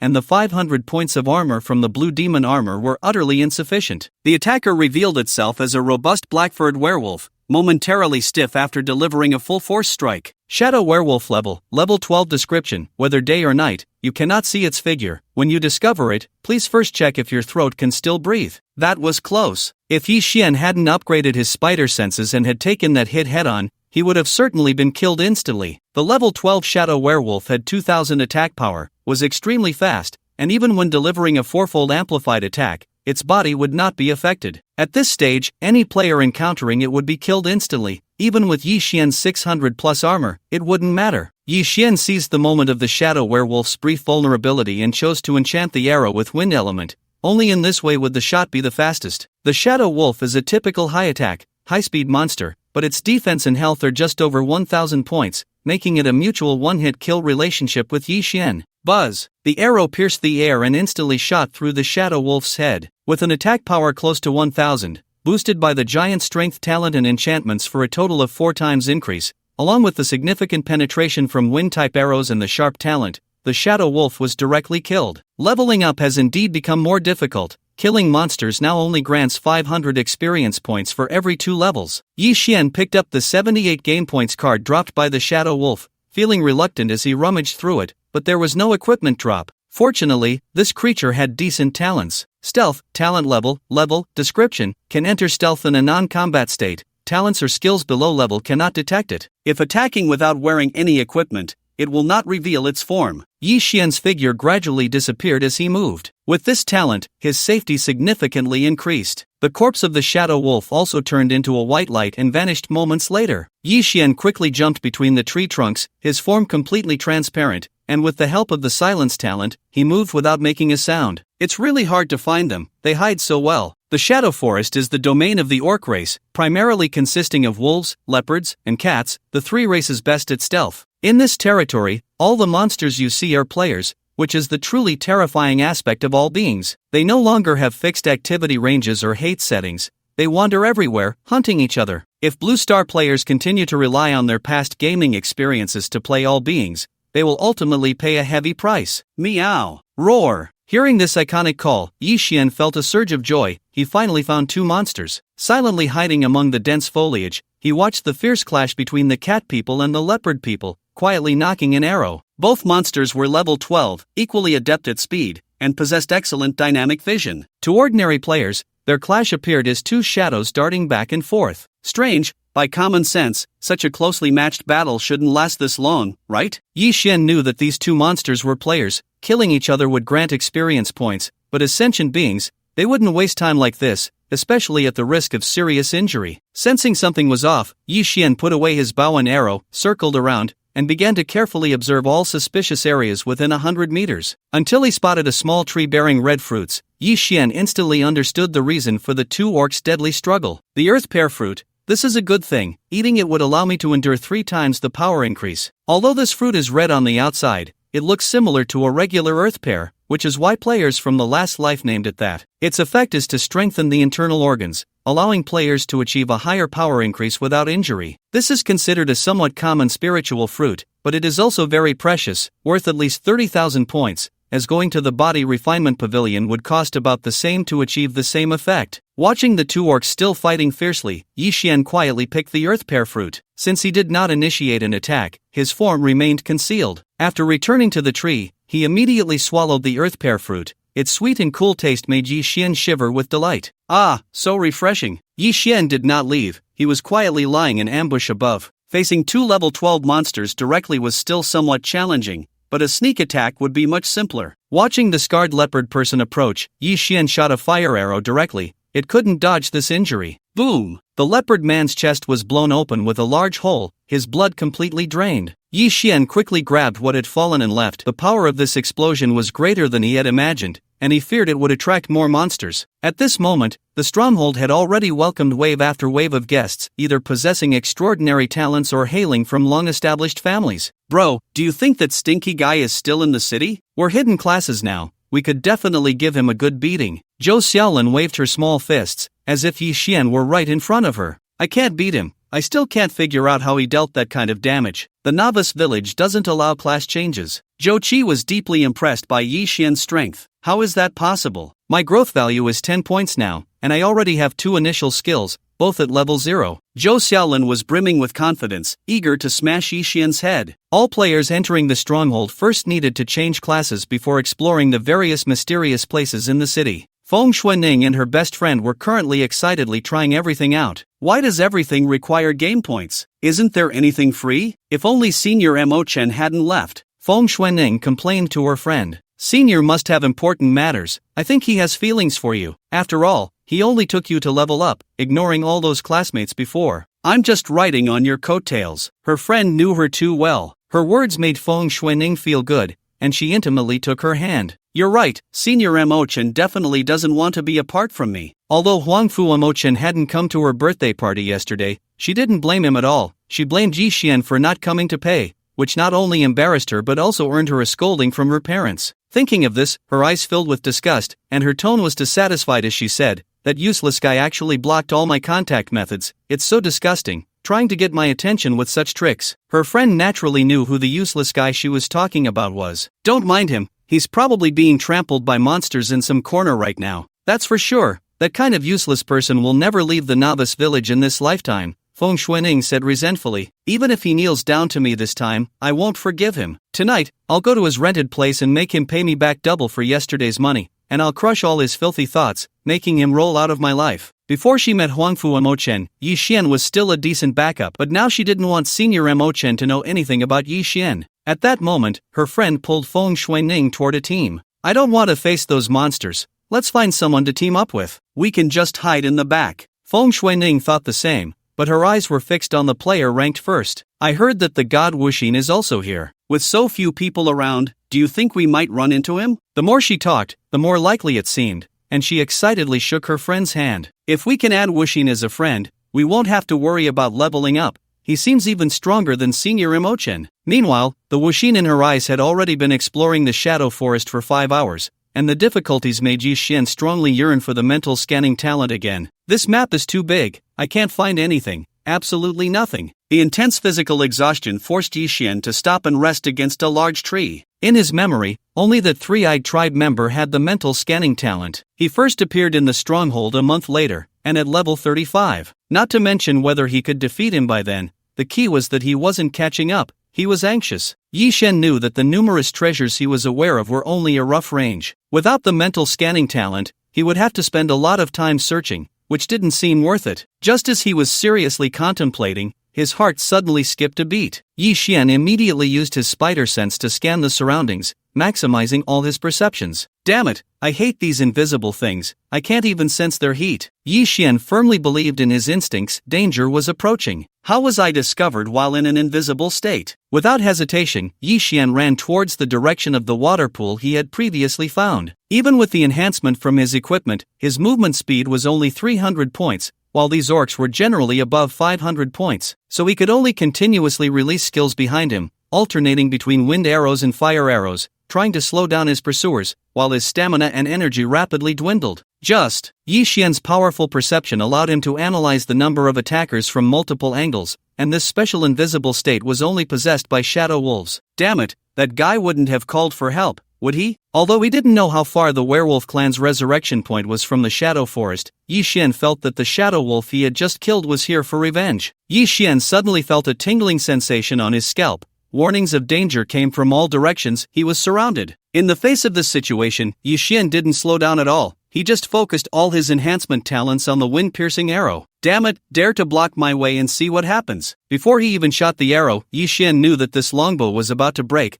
but he still enchanted the arrow with fire elements. This was the strongest shot he could fire at the moment. Boom! The moment he released his hand, the longbow shattered, and this arrow swept away all obstacles in front of him like a laser cannon. Congratulations on defeating an enemy of a higher level, gaining 500 experience points. Congratulations on defeating an enemy of a higher level, gaining 500 experience points. 2 kill notification sounded, but Yi Xian was also attacked from other directions. Despite his efforts to dodge, the green magic armor was shattered, and his health was in a precarious state. After eating the earth pear fruit, his endurance indeed increased significantly. Yi Xian was pleasantly surprised. This effect was better than he had imagined. Not daring to linger, he continued to sprint forward. Fortunately, he had prior experience. After releasing the arrows, he healed himself. Otherwise, with the green magic armor shattered, he wouldn't have been able to cast healing now. The sense of crisis was greatly reduced, but the feeling of being targeted still hadn't dissipated. That little bastard must have a similar marking talent or skill. Otherwise, it wouldn't be able to lock onto my position continuously. Listening to the footsteps getting closer, Yi Xian instead felt calm because ahead was the water pool he had discovered earlier. Splash! Yi Xian quickly jumped into the pool, giving the 4 shadow wolves that revealed themselves a middle finger in midair. Come at me! Immediately after, Yi Xian heard 4 splashes. This was the effect he wanted. This group of dogs must think I can only hold my breath like them, trying to force me to come up. As Yi Xian dove deeper, he turned back to check their movements. This was now his home turf. None of them would survive. After acquiring the underwater breathing talent, Yi Xian's movements in the water were incredibly smooth. The shadow wolves' speed in the water was greatly affected, and their inability to breathe made them very uncomfortable. Even a little effort would make them choke. Watching their swimming movements, Yi Xian found it somewhat amusing. They really did swim like dogs. Drawing an arrow, Yi Xian enchanted it with wind elements and threw it directly with his hand. Although the power was somewhat lacking, under the tenfold enhancement of his immense strength talent, it still severely injured the shadow wolf. You're all going to die, so give me some health back. Seeing Yi Xian's combat power underwater, the shadow wolves swam towards the surface, but unfortunately, their speed was truly slow, and Yi Xian chased after them, shooting. First, he used wind arrows to severely injure them, then used wooden arrows to regain health. By the time the shadow wolves were all dead, Yi Xian had also recovered 1,000 health points. Not bad, not bad. This time, 2 pieces of equipment dropped. A wolf claw weapon and a pair of shoes, although they are level 12 assassin gear,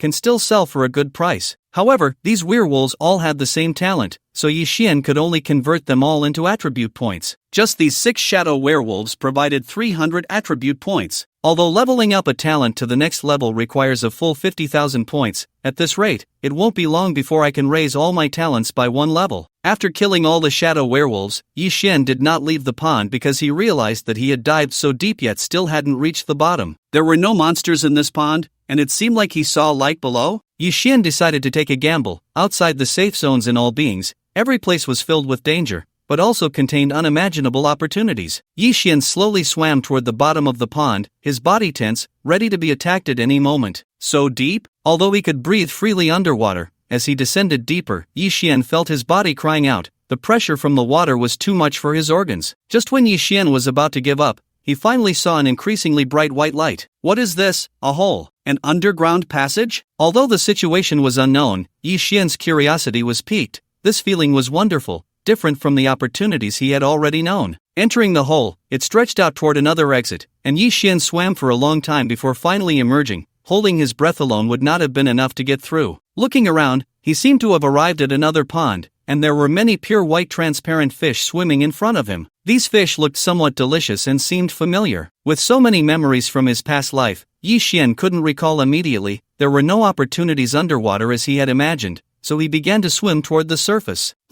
I'm out. When he left the pond, what greeted his eyes was a rare paradise, surrounded by mountains, with the pond adorned with enchanting white flowers, and countless blue butterflies fluttering in the air. However, instead of being enchanted by this scene, Yi Xian was taken aback and quickly sought cover. Why are there morning butterflies and funeral flowers here? Hiding under the mountain, Yi Xian carefully observed the flowers and butterflies, comparing them one by one with the information in his memory. There was no mistake, but how could this be? Morning butterflies and funeral flowers had harsh survival conditions. They should only exist in the underworld. and would die immediately upon leaving it. Wait! Yi Xian suddenly recalled a rumor. There was another possibility for this situation. A ruler of the underworld had fallen here. That is, a supreme. Thinking of this, Yi Xian's eyes lit up because the place where a ruler of the rules died was most likely to give birth to corresponding rule treasures. And the underworld was best at rules related to souls, one of the hardest rules to comprehend. Few among the myriad races could master it. Yi Xian's eyes were fixed on the blue butterflies in the air because the funeral flowers themselves posed no danger,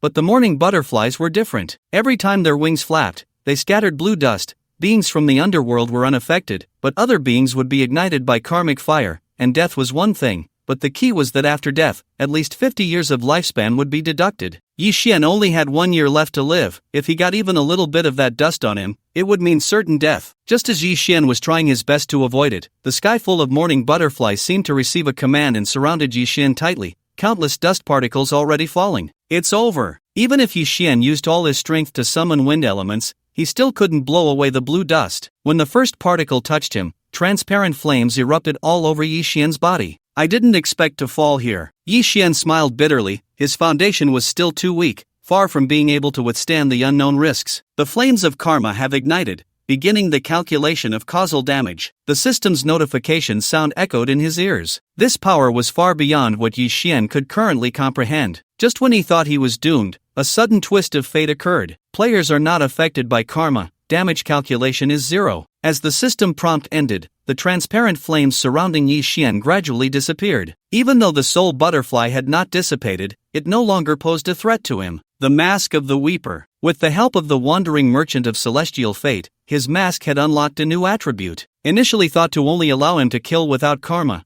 it now seemed that he could escape from karma in any situation. Yi Xian suddenly realized how precious this gift from the Fate Clown was and was astonished by its power, capable of influencing even the mysterious concept of karma. The entire valley was not large. After escaping danger, Yi Xian moved in the only direction available and soon reached the deepest part of the valley. The valley was completely empty, with only an ordinary necklace floating in the air, which puzzled Yi Xian. White quality. Although he had never seen a true rule treasure in his previous life, it was not hard to guess from rumors how powerful such treasures were. It couldn't possibly be of white quality, could it? After carefully searching the entire valley, Yi Xian confirmed that there were no other treasures here and also ruled out any dangers. Indeed, with the soul butterfly blocking the way, only someone from the underworld could reach this depth. Unfortunately, this supreme being of the underworld did not expect someone like Yi Xian, who was unaffected by karma, to exist. It seemed that this necklace was a treasure generated after the fall of the ruler of rules. Yi Xian cautiously took it down. Just as he was about to check the necklace's attributes, the system prompt suddenly sounded. Soul binding not performed, unable to view attributes. This prompt left Yi Xian somewhat confused. Can something of white quality still be soulbound? It should be noted that unless it is a true supreme treasure, players generally do not easily perform soul binding. For ordinary equipment, players can replace it at any time, but once they choose soul binding, attempting to detach it would cause significant damage to the player's soul. Moreover, this damage is to the essence of the soul and cannot be repaired through leveling up. Before level 10, only one piece of equipment can be soulbound. If this white quality necklace is not a rule treasure, then I would be at a huge loss. Yi Xian had never truly encountered these supreme treasures in his previous life, and some secrets he only partially understood. The necklace looked very ordinary, overall presenting a silver-white color, with a small square pendant at the bottom depicting a roaring ghost. Yi Xian turned it over and over, carefully observing it, yet still could not discern any clues. Even the ghost was one of the weakest monsters in the underworld. If I bind it, then the soul-nurturing pearl that was supposed to enhance my magic power will be useless. This is really a headache. Typically decisive, Yi Xian found himself in a dilemma. In terms of preciousness, rule treasures would definitely overshadow the soul-nurturing pearl by several streets,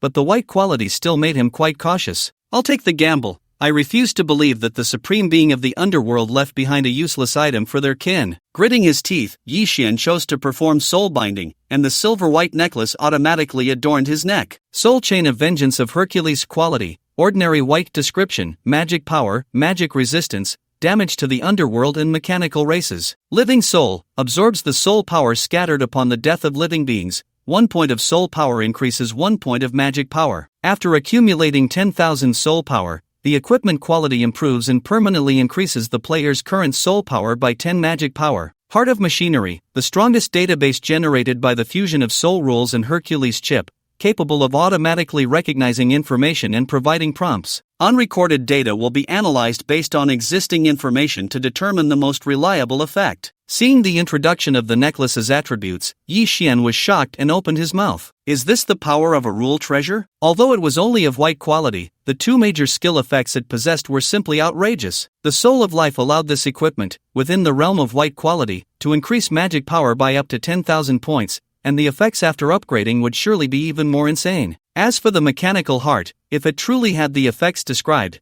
then it would undoubtedly be of even greater help to Yi Xian. Even though Yi Xian remembered countless strategies and secrets from his previous life, the information he possessed was not even on the same level compared to the top 10 mechanical races in the universe. However, thinking of this made Yi Xian quite puzzled. Hercules should be a member of the mechanical race, but why did this soul chain reveal such hatred towards both the underworld and the mechanical race? This valley was clearly the place of the underworld supreme's fall, yet this rule treasure bore the shadow of the mechanical race. Forget it, I won't think about it anymore. Both of these are behemoths in the top 10 of the universe, so I should just avoid them for now. Yi Xian returned to the pond, preparing to leave the way he came, and looked at the previously unrecognized transparent fish in the water, trying to use the mechanical heart. Translucent spirit fish, a spirit fish that grows in special waters. Its body is transparent and thin. After consumption, it can refine the body and enhance the origin, but it becomes highly toxic and inedible after leaving the water for 30 breaths. The maximum power increase that the owner can currently withstand is 7 times. After consuming 30 translucent spirit fish, the increase can be raised to 15 times,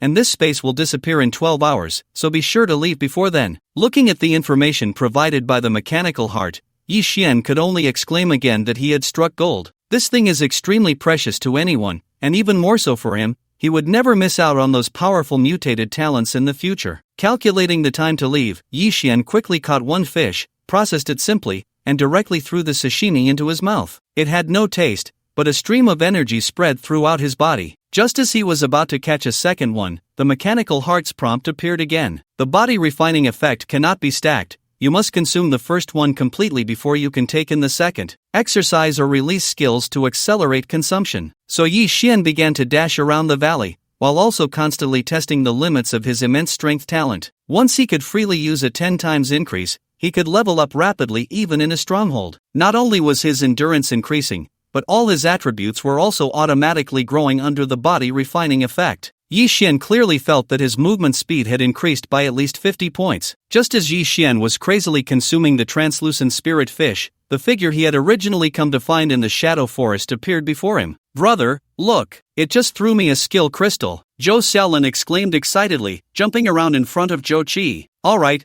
hurry up and learn it to start healing it. This is a transaction. If you don't complete it, who knows what unexpected things might happen." Zhou Xiaolin wrinkled her nose, unconcerned. "I'm a level wood talent. Saving it should be a piece of cake, right? Finally out." Yi Xian returned along the original path and managed to leave the pond just before the space disappeared. As soon as he got ashore, the entire pond suddenly vanished, replaced by a bare flat ground, as if the pond had never existed. The energy brought by one translucent spirit fish took Yi Xian about 20 minutes to consume, and he barely finished eating 30 of them before leaving. Now he could freely unleash a 10 times increase, and his attributes had also improved significantly. Yi Xian carefully calculated and found that his attack, armor, and magic resistance had all increased by 200 points, while his movement speed had increased even more, by a full 300 points. Just from these 30 fish, the increase in movement speed was even greater than Yi Xian's level 10 attributes before. It was time to log off and eat. How annoying. He still had to run back to the stronghold. This was the part he disliked the most in the early stages. The map outside the original territory is vast, and traveling back and forth would waste a lot of time. However, if you log out outside the safe zone, by the time you return, you'll probably be a corpse. "Don't bother me,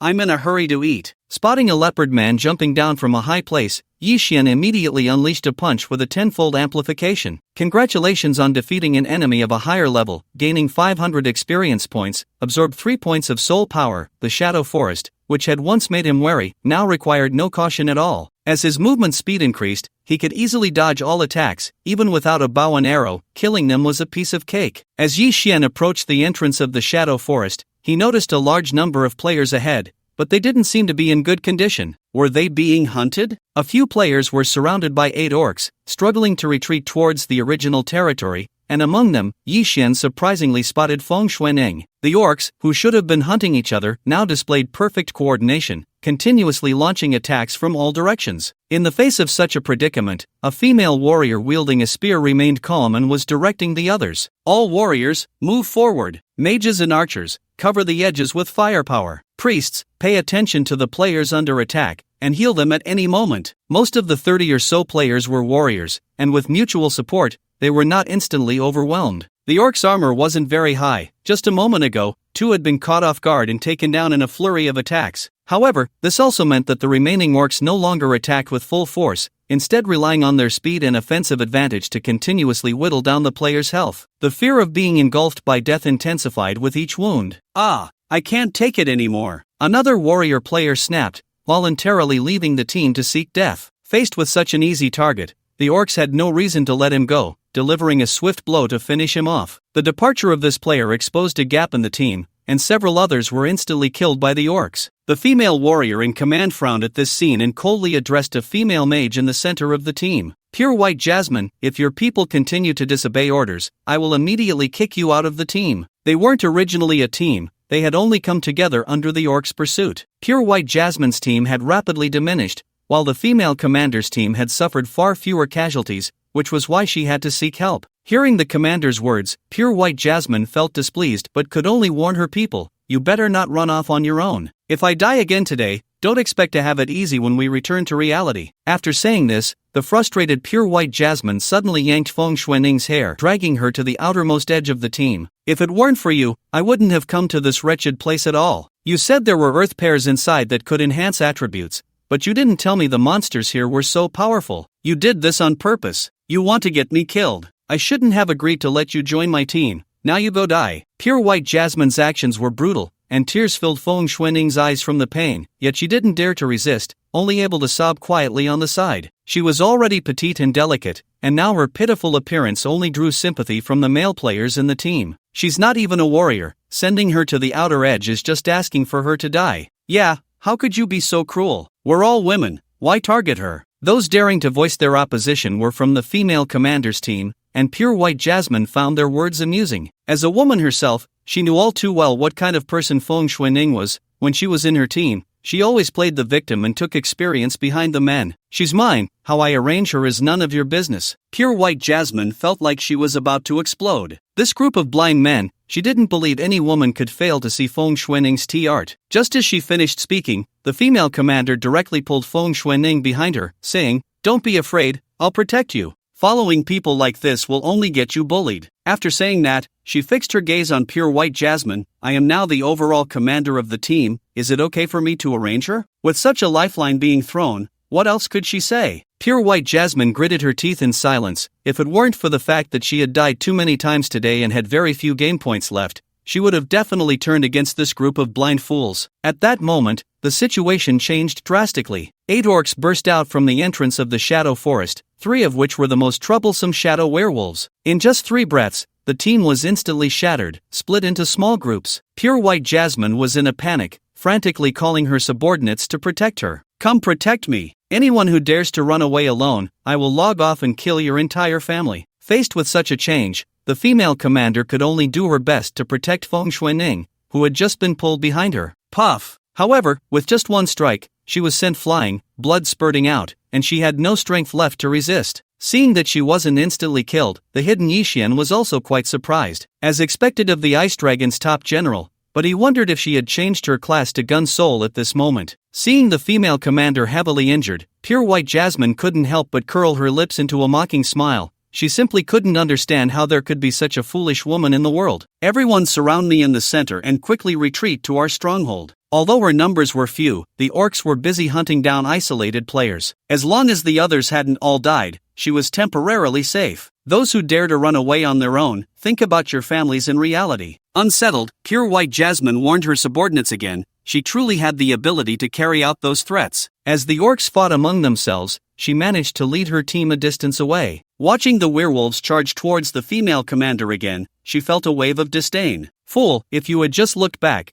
you would have seen that bitch Feng Xuanning had already run away. Am I going to die?" The female commander was still suffering from the pain of the previous blow, completely unable to muster any strength. Just as the werewolf's claws were about to tear into her chest, a tall figure suddenly appeared out of nowhere, kicking the werewolf in the waist. The female commander clearly heard the sound of bones breaking, and a few drops of blood splattered on her face, leaving her in a daze between life and death. How was that kick? Pretty cool, right? It's you! The clown mask had become a unique symbol of Wuxin. Zhang Xinyue looked at the man she had been jealous of just yesterday, feeling that he was incredibly handsome at this moment. Seeing his companion being killed by Yi Xian, the remaining orcs chose to prioritize hunting other prey. Miss, it's Wuxin with the first kill. He actually killed that monster. Pure White Jasmine's subordinates recognized Yi Xian and reported to her in time. He wanted to seek refuge. However, Pure White Jasmine pointed out his intentions. Everyone, hurry up and run. This person cannot withstand so many monsters. What you need to do is to actively sacrifice yourselves when attacked and buy me time. I must return safely. Although she arranged it this way, her gaze was fixed on Yi Xian. Wuxin, please save my teammates. Zhang Xinyue was very anxious at this moment. After all, the cost of dying once was too great. Don't let it be like last time when Shui gave Yi Xian a point card worth far more than its value. He really couldn't just stand by. However, there were already very few players left alive, and he could only try to save as many people as possible. So fast. How can he keep up with the speed of those monsters? The Pure White Jasmine, who had been observing Yi Xian, widened her eyes in shock. It was known that the assassin players in her team had a movement speed of 400 points, yet they couldn't evade the attacks of these monsters. Moreover, how much attack power did he possess? These monsters had at least 1500 health points. Even without armor, he shouldn't be able to kill them in one hit. Little did she know, Yi Xian could freely utilize a tenfold amplification,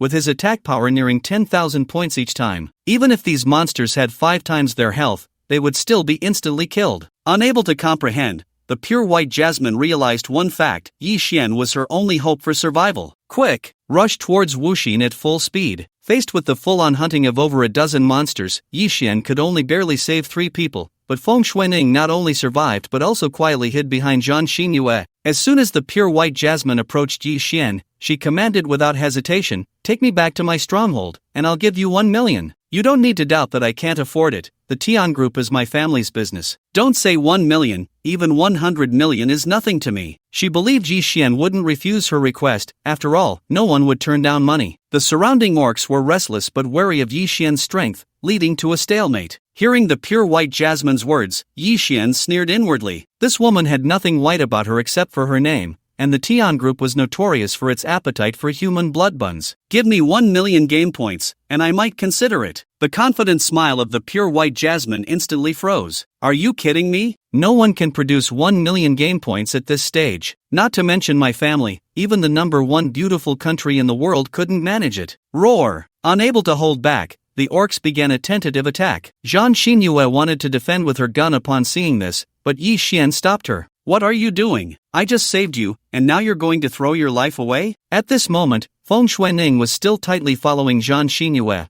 insisting on hiding behind her. Her behavior made Zhang Xinyue's teammates unable to stand it any longer. How can you still have the face to hide behind? Didn't you run away very quickly just now? You jia, kick her out. People like her don't deserve to be on our team. No matter how harshly they spoke, Feng Xuening merely lowered her head silently, gripping the hem of her dress tightly, looking pitiful, but inside she was cursing. These useless fools, so many of them can't even compare to Wuxin's 1 foot, and they still have the nerve to criticize me while hiding behind him. Facing the orc's attack, Yi Xian's gaze turned cold, and the wind element enveloped him, boosting his speed to 700 points. Zhang Xinyue and her 3 teammates huddled behind Yi Xian, excluding Feng Xuening. Bang! Bang! Bang! Protecting only Zhang Xinyue and her team was effortless. As soon as the monsters entered Yi Xian's attack range, they were all shattered by his punches. Wuxin Gij, save me! Only Feng Xuening, alone, was tearfully pleading for help from Yi Xian. She believed that as long as Wuxin was a man, he couldn't possibly refuse a soft girl like her. After all, no matter how excessive she had been to that backup before, a simple call of Yi Xian Gij could resolve everything. Men always fell for this. Unfortunately, until Feng Xuening's throat was slit, Yi Xian didn't even glance in her direction. After reviving at the stronghold, Feng Xuening's face turned ashen. Was Wuxin not a man? Why would he save that gun-toting tomboy and not her? This guy was simply overly confident. Although Zhang Xinyue played a warrior class, her figure and looks were several streets ahead of her. Facing the monster's attack, the pure white Jasmine could only watch as her subordinates were torn to shreds one by one.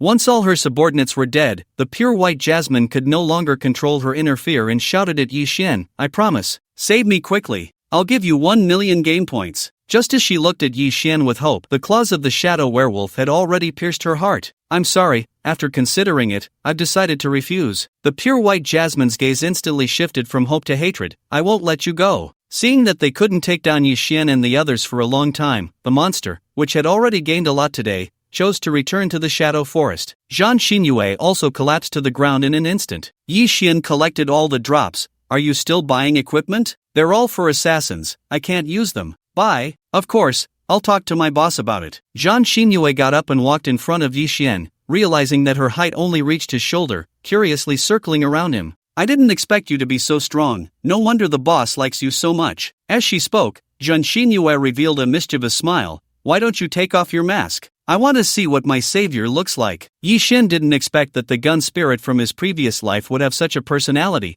and helplessly said, "So what if you see? Are you going to offer incense at my memorial tablet?" Before Zhang Xinyue could respond, his 3 teammates began to tease him from the side. What else could it be? Of course, it's to offer yourself. Zhang Xinyue, who had a carefree personality, wasn't angry. Instead, she tilted her head playfully and said, "If you look handsome, then offering myself wouldn't be out of the question."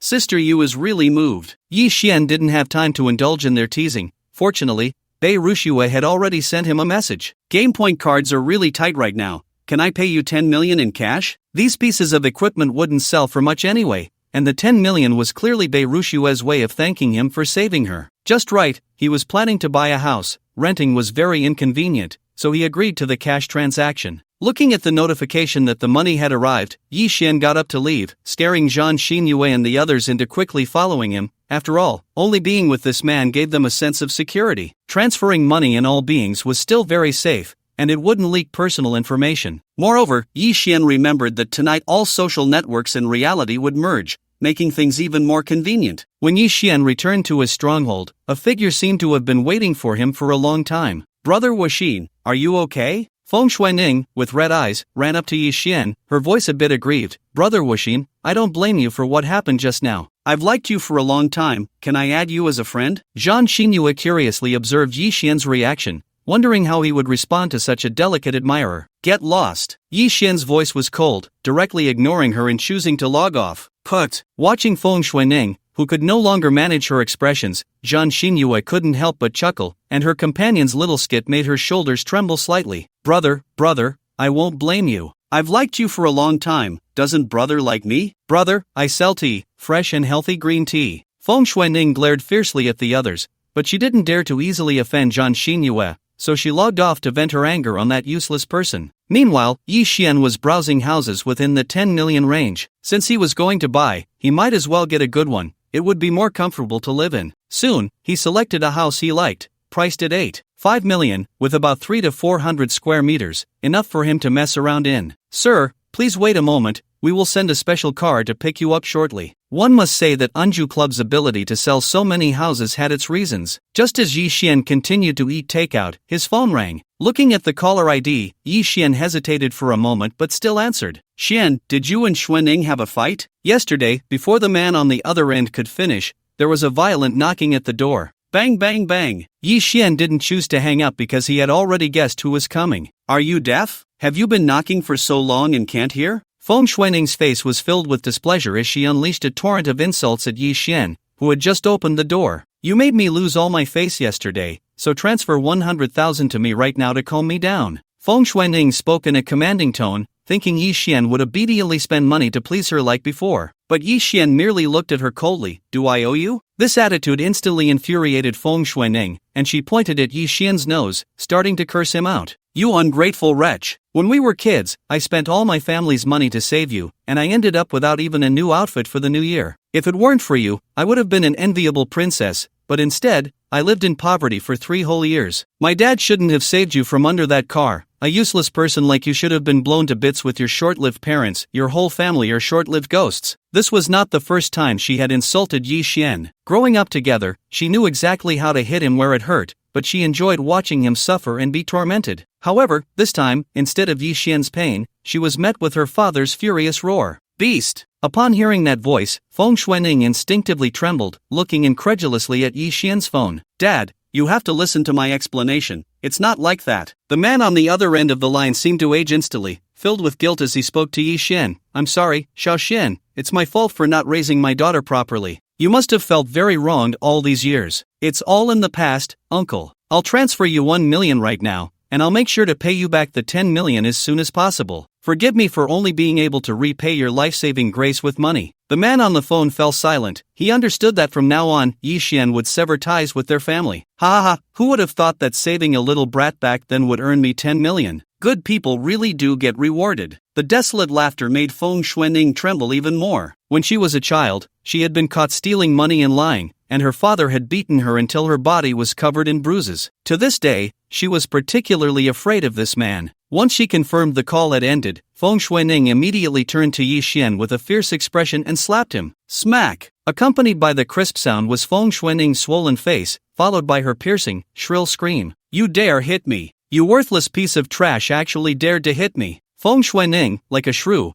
was about to rush forward to tear at Yi Xian, her curses growing increasingly vicious. Why don't you just die? What's the point of someone like you living? Does this world still have anything to do with you? You have no family left, so why are you still alive? Your parents must have died because of you. You killed your own parents, and that's not enough, you want to harm me too. Yi Xian's expression remained indifferent as he shut the door behind him. I'm telling you, you'll owe me for the rest of your life. Don't even think about bang. Feng Xuanning, caught off guard, slammed into the door, causing her nose to bleed and half of her front teeth to chip off. Whoa, Yi Xian, you bastard. Feng Xuanning cried and cursed, continuously kicking at Yi Xian's door, looking as if she would not give up. Get lost and cry somewhere else. Yi Xian was annoyed by the noise she was making and opened the door to kick her out. If it weren't for her father's kindness, he would have wanted to slap her to death. Even Feng Xuanning, no matter how foolish, realized that Yi Xian was no longer the same as before. She stood up, unwilling to back down, and said, Give me 500,000, and we'll call it even. Seeing her still daring to ask him for money, Yi Xian couldn't help but laugh in anger. There really were such shameless women in the world. Do you know how much money you've spent of mine over the years? Every part of you is dressed in my money. Even your fake breasts were bought with my money, and you used them to seduce men. I'm curious, do you really not care about your face anymore? Yi Xian coldly stared at the woman. Now that he thought about it, he had been truly foolish in his past life, allowing someone like her to steal his heart. Feng Xuanning's face turned ugly as she was exposed. Yi Xian, don't slander me, they are just my brothers. Hearing this, Yi Xian scoffed disdainfully. Is that so? Then call them and let me see who would give you 500,000. This remark seemed to hit a nerve with Feng Xuanning, and her gaze towards Yi Xian grew even colder. Yesterday, when Yi Xian didn't show up, she had already called countless sycophants,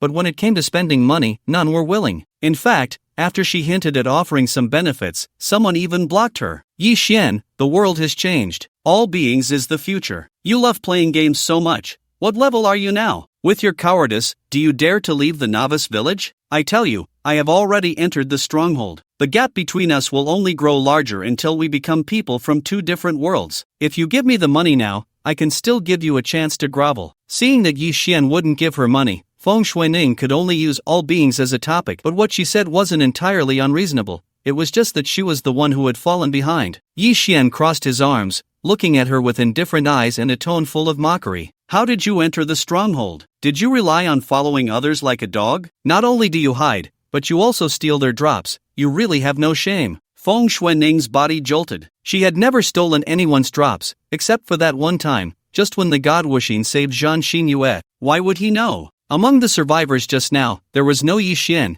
She remembered everyone's appearance clearly, except for the masked Wuxin. Feng Xuanning scrutinized Yi Xian closely and found that his figure vaguely overlapped with Wuxin's, which gave her an incredible thought. Impossible. There are countless people in the world with similar physiques. Wuxin could never be such a useless person. Nevertheless, Feng Xuanning's gaze remained fixed on Yi Xian. Just then, a drunken man's voice rang out. The landlord of the house had arrived. Yi Xian, you haven't paid rent for 2 months. Hurry up and give me the money. If you don't pay today, get out. The landlord was a middle-aged man with a big belly, unshaven and reeking of alcohol. Hearing this, Feng Xuanning felt as if she had grasped a lifeline. You can't even pay rent and still dare to say you'll give my dad 10 million? You're getting more pathetic. She thought, that man who triggered the system announcement, How could he possibly be such a useless person who couldn't even pay rent? The landlord contemptuously walked up to Yi Xian. 10,000? If you have even a dime on you, I'll chop my head off and use it as a urinal. He knew that Yi Xian had been cut off and couldn't even afford meals, so how could he have 10 million? Your account has received 20,000 yuan. The notification sound of the payment rang out. Yi Xian shook his phone. I've given you the money. When are you going to chop your head off? I was just about to take a piss. This left the landlord feeling a bit awkward. Hey, just kidding. How about I reduce your rent by 10 yuan next month? Just then, the salespeople from the housing agency arrived outside. Excuse me, is this Mr. Ye's home? I'm not renting this house anymore. You're just in time. Let's go look at the house directly. Yi Xian had nothing to pack. Feng Xuening looked at the housing agency's salespeople in a daze. This meant Yi Xian had secured a house worth over 6 million and had the ability to pay immediately. Seeing Yi Xian about to leave, Feng Xuening quickly stopped him. Can you lend me 500,000? I'll pay you back later. It seemed Feng Xuening really needed that 500,000, a situation Yi Xian had no knowledge of in his past life. If you want me to lend you, it's not impossible. Yi Xian walked in front of her, looking down at her from a height, using the same tone as Feng Xuening once did to say the same thing. Beg me. Feng Xuening instinctively wanted to explode in anger, but thinking of the consequences of not being able to pay back the money, she could only endure the humiliation in her heart and lowered her head, whispering, I beg you, lend me 500,000. The reason she lowered her head was that she could no longer control the hatred in her eyes. Once this matter was over, she would make sure Yi Xian had a miserable end. Speak louder, I can't hear you. Yi Xian's voice was cold. Feng Xuening's body trembled, and with a voice tinged with tears, she repeated, I beg you. The landlord, watching from the side, felt a twinge of sympathy, but Yi Xian understood better than anyone how good this woman was at pretending. In a moment, call this number to get the money, no need to pay it back. After saying this, Yi Xian left with the sales team in a special car. The landlord looked at the still bowed Feng Xuening and comforted her, little girl, I can see he still has feelings for you. This is 500,000, just given to you. When everyone had left, Feng Xuening finally raised her head.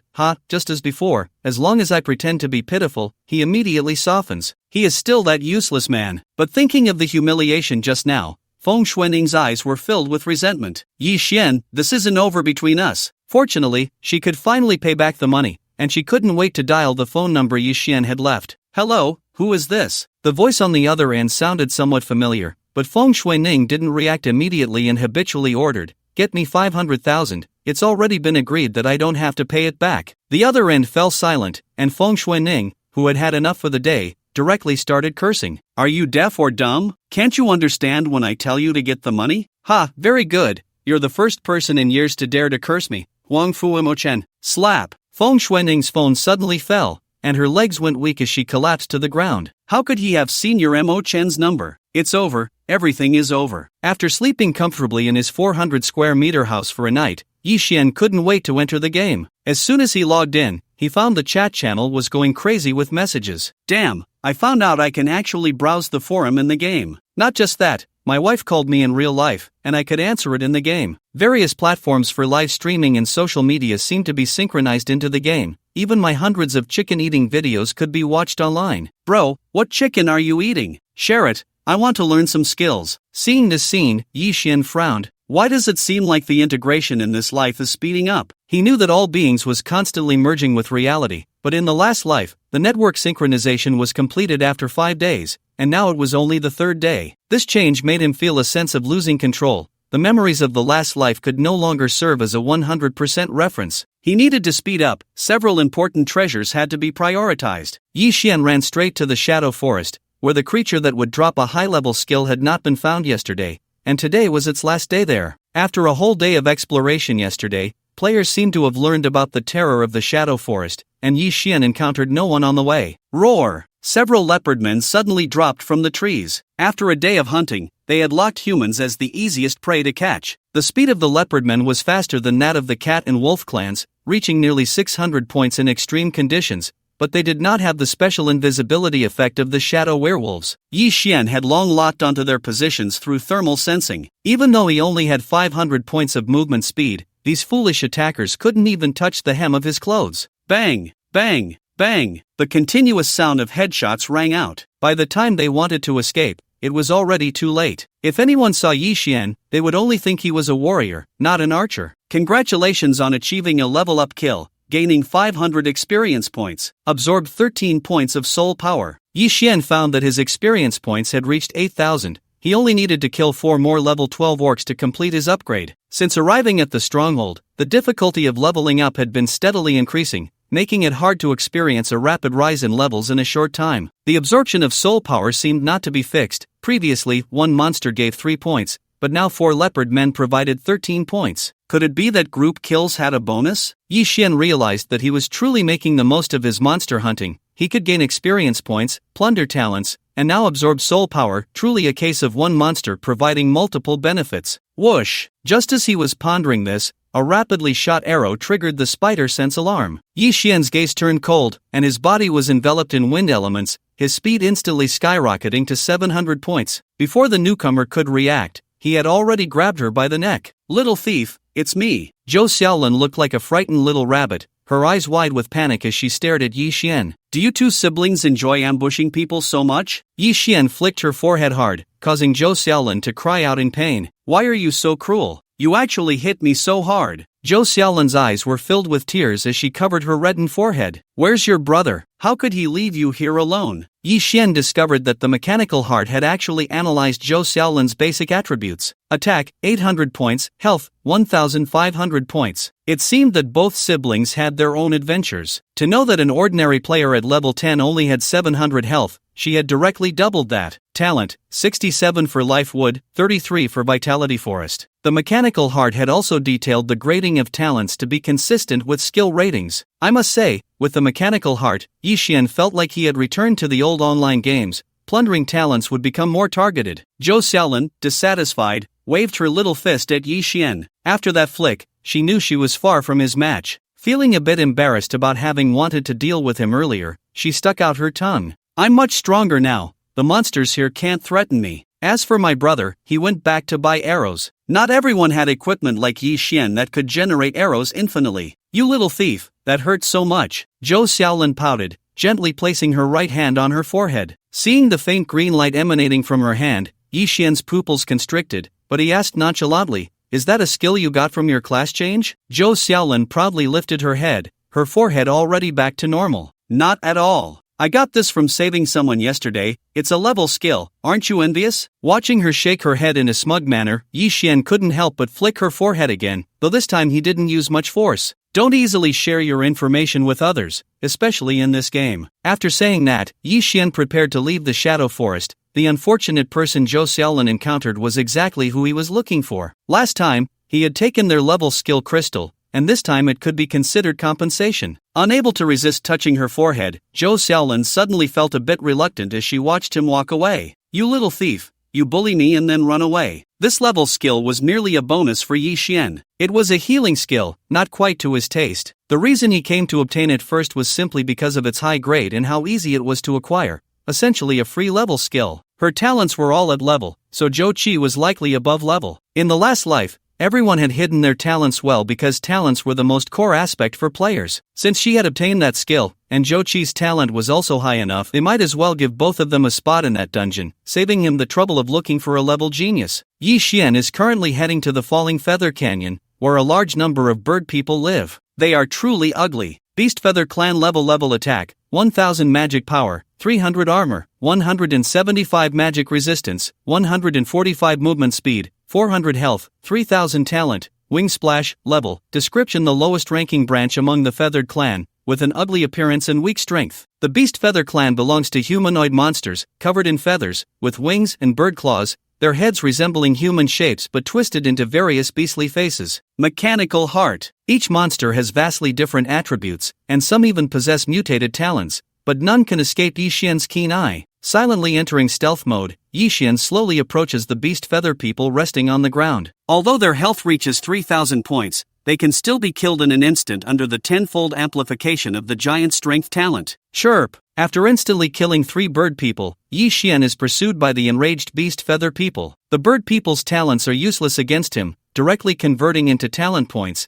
He specifically came here to farm a piece of equipment. Without a longbow, it is indeed inconvenient. These bird people realize they are no match for Yi Xian on the ground and choose to fly into the sky. Then they take out bows and arrows to shoot at Yi Xian, as most bird people are archers. Fortunately, Yixian's maximum movement speed can reach 700 points, while the arrows shot by these bird people only travel at a speed of over 500, making it impossible for them to hit him. Whoosh! Chirp! Even in midair, the bird people are not safe. Yixian's immense strength can easily pierce them even when just projecting arrows. Congratulations on leveling up, all attributes, free attribute points. Hearing the system prompt, Yixian paused, nearly getting hit by the bird people's attack. All attributes increased by 150. After the sublimation order raised his growth value to the maximum of 35 yesterday, Yixian thought it was already enough to be extraordinary. He didn't expect the base attributes to uniformly increase by 150, knowing that there are a total of 7 base attributes. That adds up to 1050 points. Previously, each level only fixedly increased health by 50, energy by 50, and the other attributes shared 50 points. Now, the increase in each base attribute is equivalent to the total amount of the previous level, not to mention there are a full 1750 free attribute points. Ordinary players gain 300 attribute points for each level after class change, while Yixian gains 2,800 attribute points for each level, more than 9 times. Magic power is covered by the soul chain, so there's no need to allocate points there. In an instant, Yixian decided on his future attribute distribution: attack, movement speed, armor, magic resistance. To Yixian, attack and speed are the most important. Passively taking hits has never been his style. After distributing the attributes, Yixian's naked attack has already reached 1870 points, and his movement speed has soared to 1,150 points, attributes that ordinary players would need to level up 10 times to achieve. Boom! The power of the giant strength talent is fully displayed at this moment, as Yixian waves his hand, unleashing 20,000 pounds of strength, knocking down a large number of bird people. Congratulations on defeating an enemy of a higher level, gaining 200 experience points. Congratulations on absorbing 3 points of soul power. However, the experience gained from defeating one level higher is too little. After killing these bird people, it won't be enough to level up again. Yixian looks at the 50,000 experience points needed to reach level 12 and plans to hunt high-level monsters after farming that piece of equipment. Fortunately, the soul power hasn't diminished, and after killing these 50 bird people, that guy should come out, right? With so many archers from the Beast Feather clan, the equipment they drop is mostly usable by Yixian. His purpose for this trip is to farm a good longbow. Although he is still terrifyingly strong without a bow, the upgrade plan he previously set will be greatly affected. The birdman had already begun to retreat frantically after discovering Yixian's abnormality, but Yixian's movement speed had now exceeded 1,000 points, allowing him to chase them down and kill them on the ground. Even as they continuously increased their flying altitude, Yixian, with his immense strength, could easily catch up. Until the last birdman was shot down, a massive shadow suddenly appeared above the Featherfall Canyon. Chirp! Yixian looked up to see a birdman with a wingspan of 7 to 8 meters diving straight at him. Bang! The tremendous force created a deep pit in the ground as the birdman raised its claws, only to find nothing beneath. Goodness, with 100,000 health points and 30,000 attack power, it truly lived up to being the leader of this Beast Feather tribe. Looking at the prompt from the mechanical heart, Yixian couldn't help but marvel at the strength of the monsters in this territory. Compared to them, the Novice village felt like child's play. Beast Feather Tribe Leader, Level 15 Elite, Health 100,000, Attack 30,000, Movement Speed 1,500, Armor 10,000, Magic Resistance 5,000, Talents, Wing Splash, Level, Eagle's Hand, Level. With these attributes and 2 talents, it was absurd that it was only rated as an Elite. Realizing he was still alive, the Birdman leader immediately drew a bow and aimed at Yixian, creating an inescapable illusion that began to disrupt his perception. This was the first time Yixian felt such skill from a monster. He didn't expect it to be an experienced archer. Knowing that this monster had a movement speed of 1,500 points, Yixian dared not be careless and continuously enveloped himself in wind element. Fortunately, he had just leveled up, and with the substantial attribute points provided by the Fallen Sun Demon Bow, he managed to increase his speed.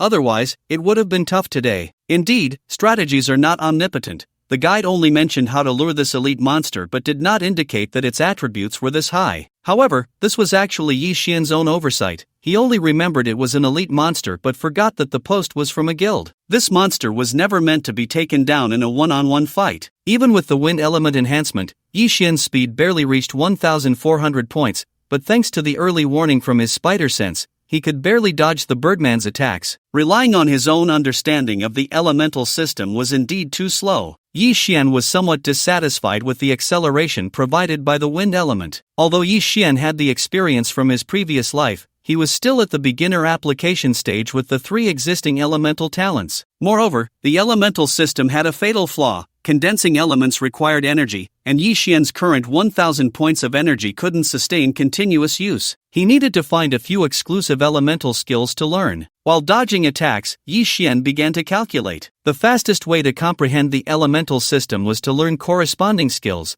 Through continuous release, his understanding of the elements would deepen. Yi Xian's enchantment also had effects, but it was certainly inferior to exclusive skills. Neither Yi Xian nor the Birdman leader could hit each other, and instead, the entire canyon was left in ruins from their battle. My goodness, the great god truly deserves his title. He can actually fight back against such a monster. Marta, hiding in the nearby bushes, sighed. Hearing him, the two men lying beside him quickly agreed. Yeah, no wonder he was so relaxed when he saved us yesterday. Did you see how Sister Yu's attitude towards him changed so quickly? She had been nagging him in front of the boss before. These three were the players who had been saved by Yi Xian along with Zhan Xinyue yesterday. Boom! The arrow Yi Xian threw was dodged again, creating a large hole in the mountain behind. Marta looked at the damage, tears of envy streaming from the corners of his mouth. The great god's attack power must be at least several thousand points. When will I ever be as good as even 1/10 of him? Beside him, Marta Kuan slapped him on the face. What kind of daydream are you having? With your level of talent? The longer the battle dragged on, the greater Yi Xian's disadvantage became. No, its attack speed is too fast. At this rate, my stamina will quickly run out. The longbow held by the Birdman leader is Yi Xian's target this time. It can increase attack speed by a full 300 points. Attack speed is one of the hidden attributes and cannot be enhanced with attribute points. Any equipment or talents that can boost hidden attributes are exceptionally precious. Yi Xian pressed his feet against the ground, applying tenfold strength to his legs, and then chose to upgrade his jumping enhancement talent. His talent points had already surpassed 500 from killing those birdmen earlier, just in time to deal with this urgent situation. Jump enhancement, level, maximum height 500 meters, instant release speed can increase by 1000 points. The talent points were indeed powerful. Each upgrade had never disappointed him. These high-level talents had begun to show their prowess. Yi Xian pushed off hard, and his whole body instantly transformed into a shadow, disappearing from sight, a speed that the motor trio couldn't keep up with. Damn, the master has vanished. Does he have an invisibility talent? Yi Xian's disappearance stunned the Birdman leader as well, but its powerful attributes quickly allowed it to spot Yi Xian ascending. Without hesitation, it shot an arrow, sneering inwardly.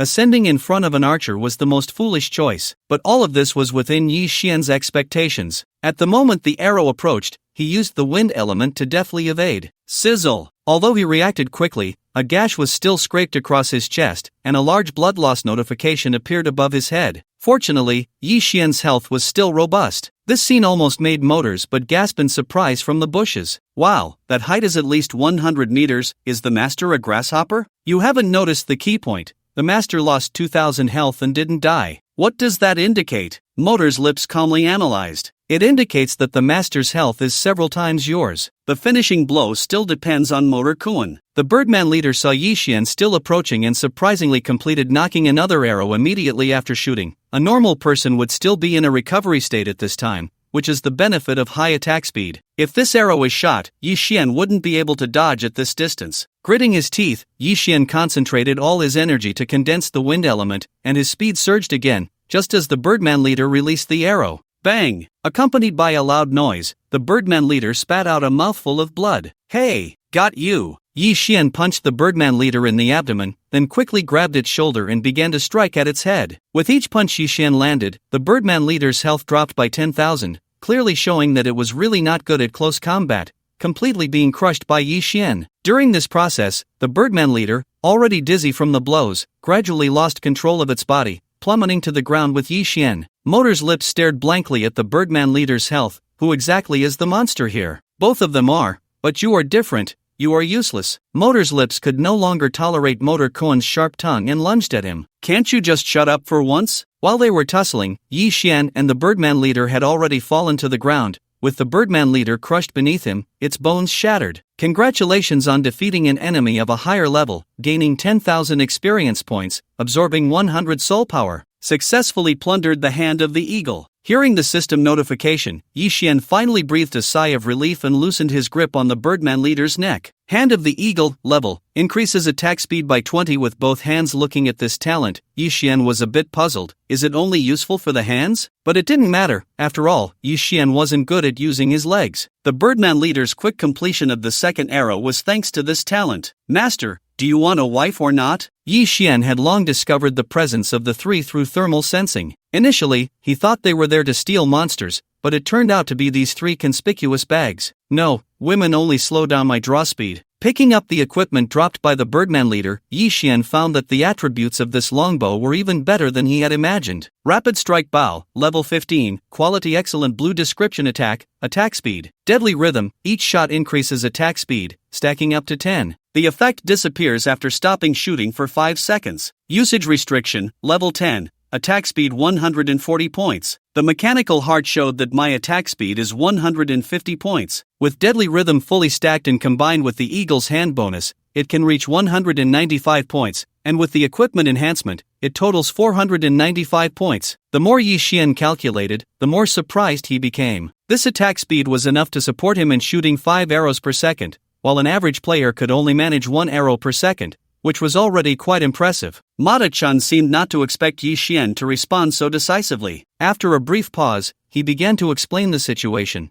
Great God, actually, it's our moon sister who wants to ask you for a favor. I don't know if you're free. Yi Xian had already obtained what he wanted and was completely uninterested in his words. He had no time. Zhongsheng could change at any moment, and he needed to quickly gather everything he could before that happened. There was no time to help others. A full set of excellent level archer gear, plus a purple displacement skill crystal. Seeing Yi Xian about to leave, Mata-chan hurriedly offered his price, which was also the intention of Zhang Xinyue. Why do you have to find me? Doesn't Ru Shui have many people under her? If he could obtain this set of items, it would save Yi Xian a lot of time. Hearing his question, Mata-chan stammered, unsure how to respond. He couldn't just tell him that the task required a man to cooperate, especially since Zhang Xinyue didn't like men. Moreover, that task only had one chance to challenge after it was activated, and she didn't trust anyone but Yi Xian. Mata-chan could only call Zhang Xinyue via video. Great God, how about letting Moon Sister talk to you directly? At that moment, Zhang Xinyue was with a few people completing a prerequisite task, and the progress was very slow, the difficulty far exceeding her expectations. Damn it, why does my attack only deal so little damage to these puppets? A man in the team named Wei Ai-chi Kwang had a grim expression. It should be known that his talent was at the level,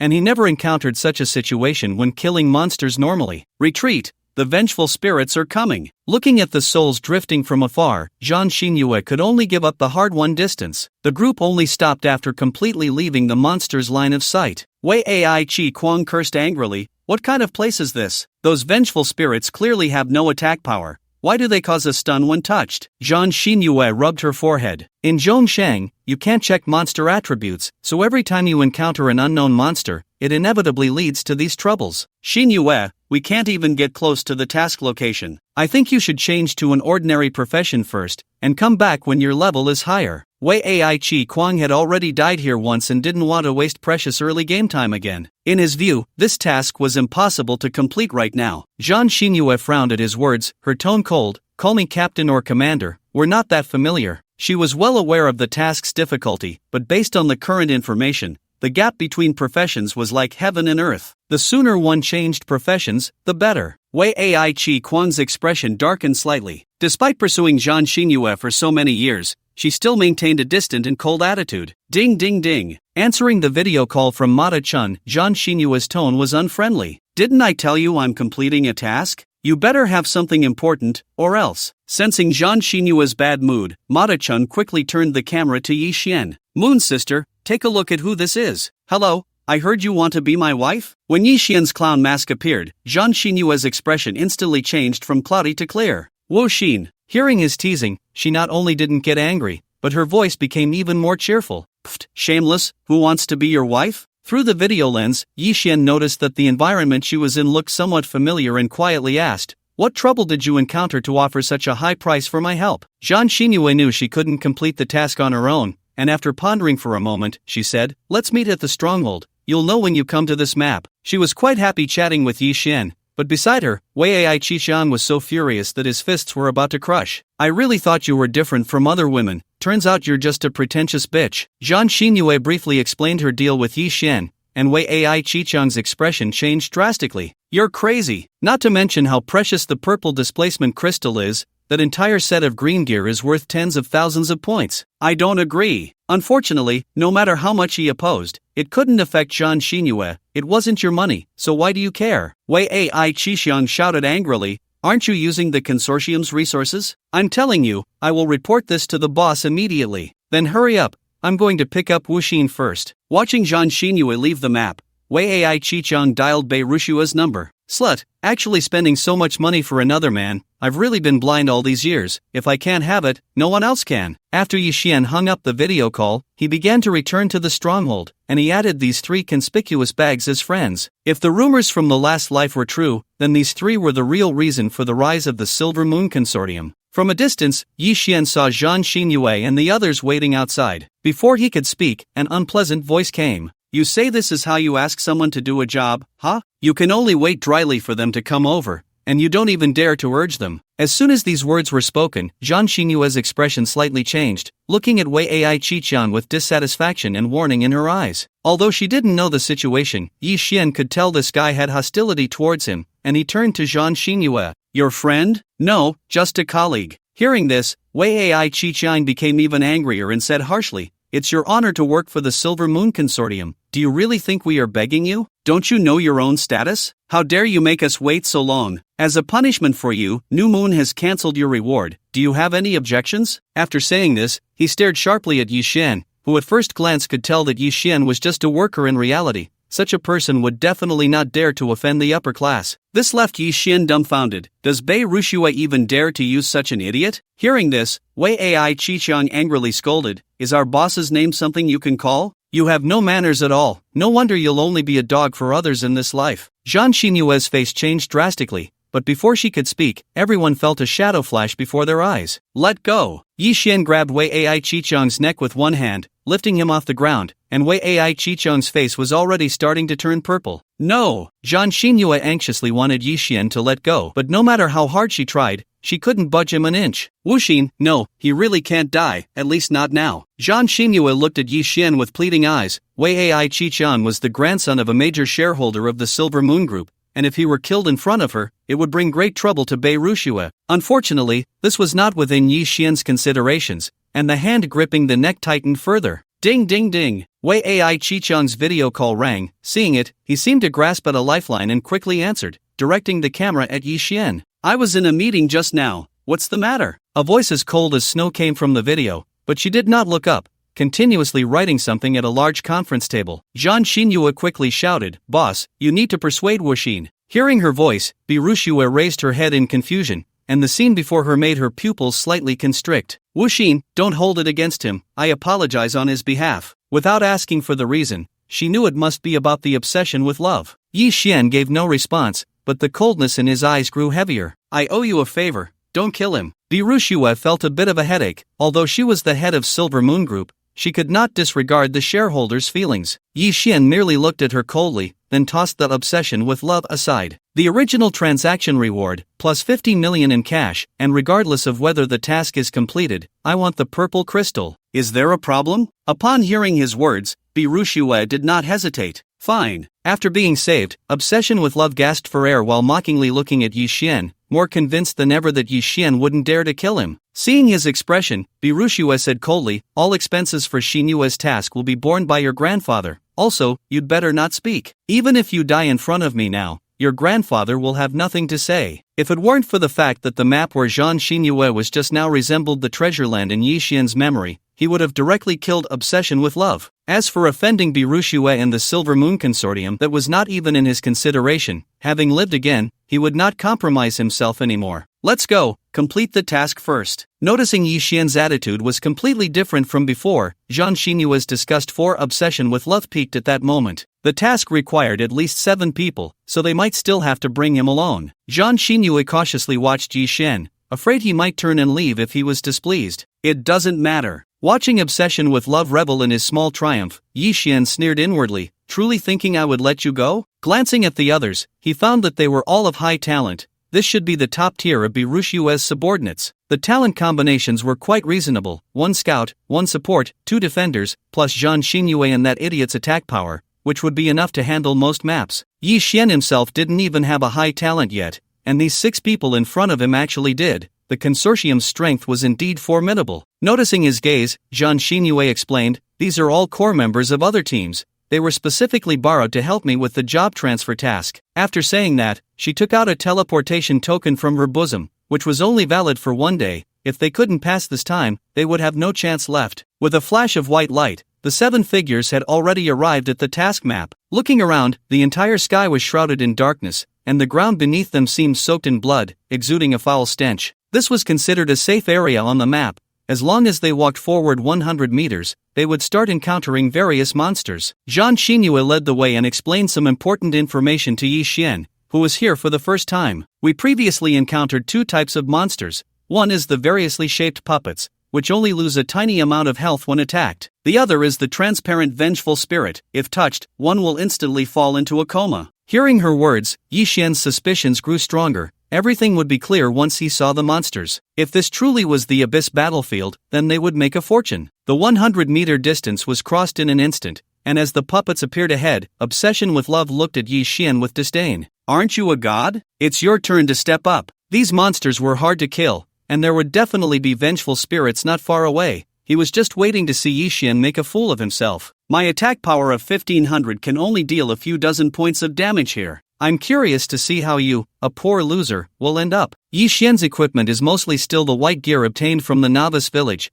which is nowhere near his level, and he had just witnessed Yi Xian's speed. "What good is the main acceleration? Here, my weak point attacks are ineffective. This kind of puppet zombie is your nemesis." Others are also curious about Wuxin's strength. After all, he is the only man who has killed here so far. Yi Xian looked at the information prompted by the mechanical heart, his body trembling slightly. He had already confirmed that this was the Abyss battlefield. Puppet zombie, level 13, attack, 1045, magic power, 0, armor, 100, magic resistance, 100, movement speed, 550, health, 4400. Description: a special product that only exists in the Abyss battlefield. All damage received is reduced by 90%. Talent: Abyssal Aura, level. All monsters in the Abyss battlefield possess this talent. I need to find a way to obtain a permanent teleportation token, not to mention other treasures. Just the skill crystals and profession scrolls here are countless. As long as I can get the resources here, Yi Xian will qualify for some hidden trades in the occupied territory. Thinking of those rewards that are at least level, he felt a surge of excitement. For Love's Madness saw this scene but thought he was afraid, mockingly looking at Zhang Xinyue. "Is this the god you were looking for?" He's actually trembling in fear upon seeing a monster. It's simply ridiculous. He seems quite skilled at fighting. Zhang Xinyue ignored this idiot and just reminded her scouting teammates to pay attention to the movements of the vengeful spirit. After all,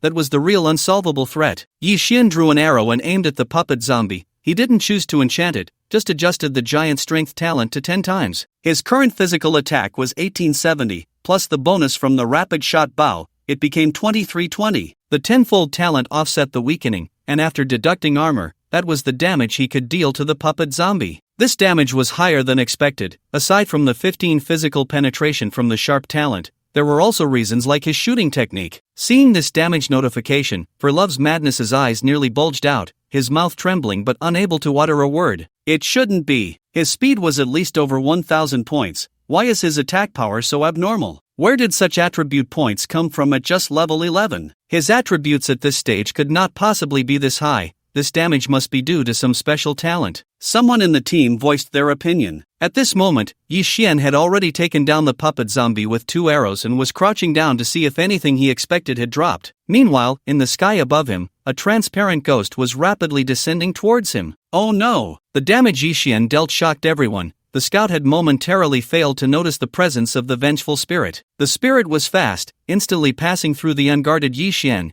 and even the spider sense didn't give any warning. For Love's Madness revealed a sinister smile. No matter how powerful your attack is, this kind of irresistible force is something no one can withstand. Moreover, a large number of puppet zombies were already gathering towards this side. Their attacks could easily tear the unconscious Wuxin to shreds. "Captain, we need to leave quickly." They had encountered this kind of scene countless times before. Anyone touched by the vengeful spirit could only give up, or everyone would die. This command was also personally decided by Zhang Xinyue earlier. As the commander, she had to consider the situation of the majority. "Retreat!" Zhang Xinyue did not hesitate, letting others leave first while she stayed behind. For Love's Madness had already run off before she gave the order. He wished for Wuxin to die immediately and naturally wouldn't linger there for another second. Then, having left the encirclement, he saw the silhouette of Jean Xinyue, and a strong wave of jealousy made him want to go mad. Damn it, that shameless woman actually chose to die with a man she had only met twice. Jean Xinyue did not retreat at all. She rushed against everyone else and quickly reached Yi Xian's side, holding a spear to protect him behind her. But she did not realize that Yi Xian was not unconscious. Instead, he was watching her back with great interest. This woman was quite loyal. Just now, he had indeed not noticed the vengeful spirit, but after being passed through, a prompt sound rang in his ears. Soul attacks are ineffective against you. This type of vengeful spirit was a unique product of the Abyss battlefield.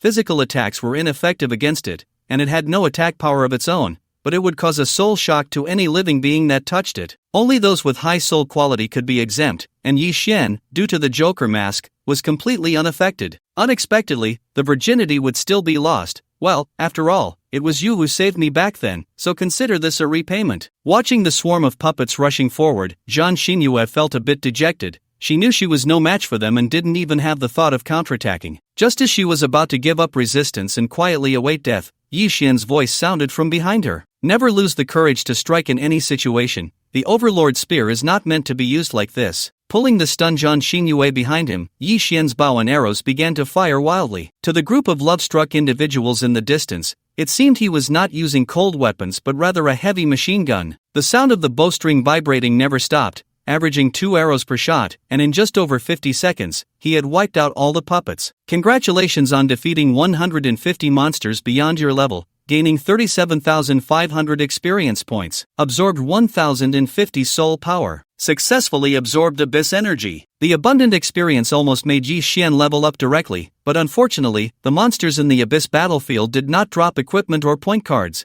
and they only had one abyss energy talent. The monsters here even had to give more soul power. At this rate, my magic strength will soon surpass my attack power. Looking at Jean Xinyue, whose eyes were wide open and mouth slightly agape, Yi Xian found her unexpectedly cute and naive, very different from the unparalleled female general who commanded the battlefield in his previous life. Unable to resist, he pinched her cheek, wanting to tease her. I have preserved your virginity, so don't say it's because of me that you lost it. At this point, he suddenly remembered that in his previous life, Jean Xinyue seemed to have never married, and there were rumors that she did not like men, being infatuated with her boss, Bai Ruxue. Yi Xian quickly withdrew his hand. If the rumors were true, his earlier actions must have disgusted her.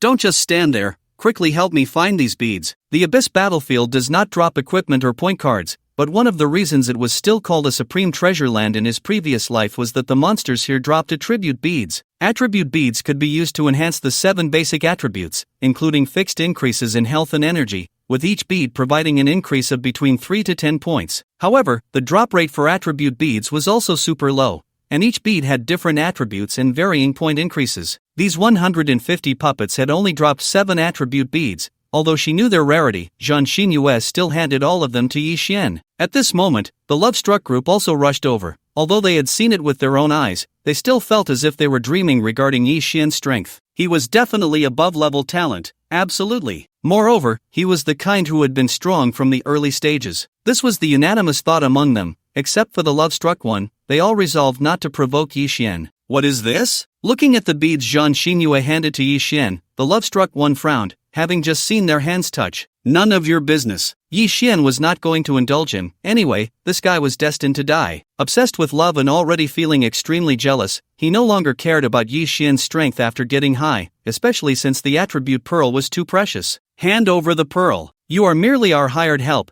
Don't forget your identity. Oh, are you sure you want it? Yi Xian, upon hearing his words, not only didn't get angry but directly threw an attribute pearl over. Obsessed with love didn't hold back either, immediately using it in front of everyone. Ha ha ha, my armor just increased by 7 points, great. Give me all the attribute pearls. What the hell? Why did the system prompt deduct 7 years from my lifespan? What is this abyssal energy? Obsessed with love glared fiercely at Yi Xian. You knew this thing had problems, didn't you? You've harmed me. Yi Xian's items were not so easily given away. Attribute pearls were a specialty of the Abyss battlefield, containing a special abyssal aura, and could only be safely used by those with the abyssal energy talent. Otherwise, the result would be like obsessed with love, losing a year of lifespan for every point of attribute deducted, and the abyssal energy would not awaken in external players. This led to attribute pearls being referred to as deadly pearls in the previous life, a situation that continued until level 30 when players discovered something could remove the abyssal aura,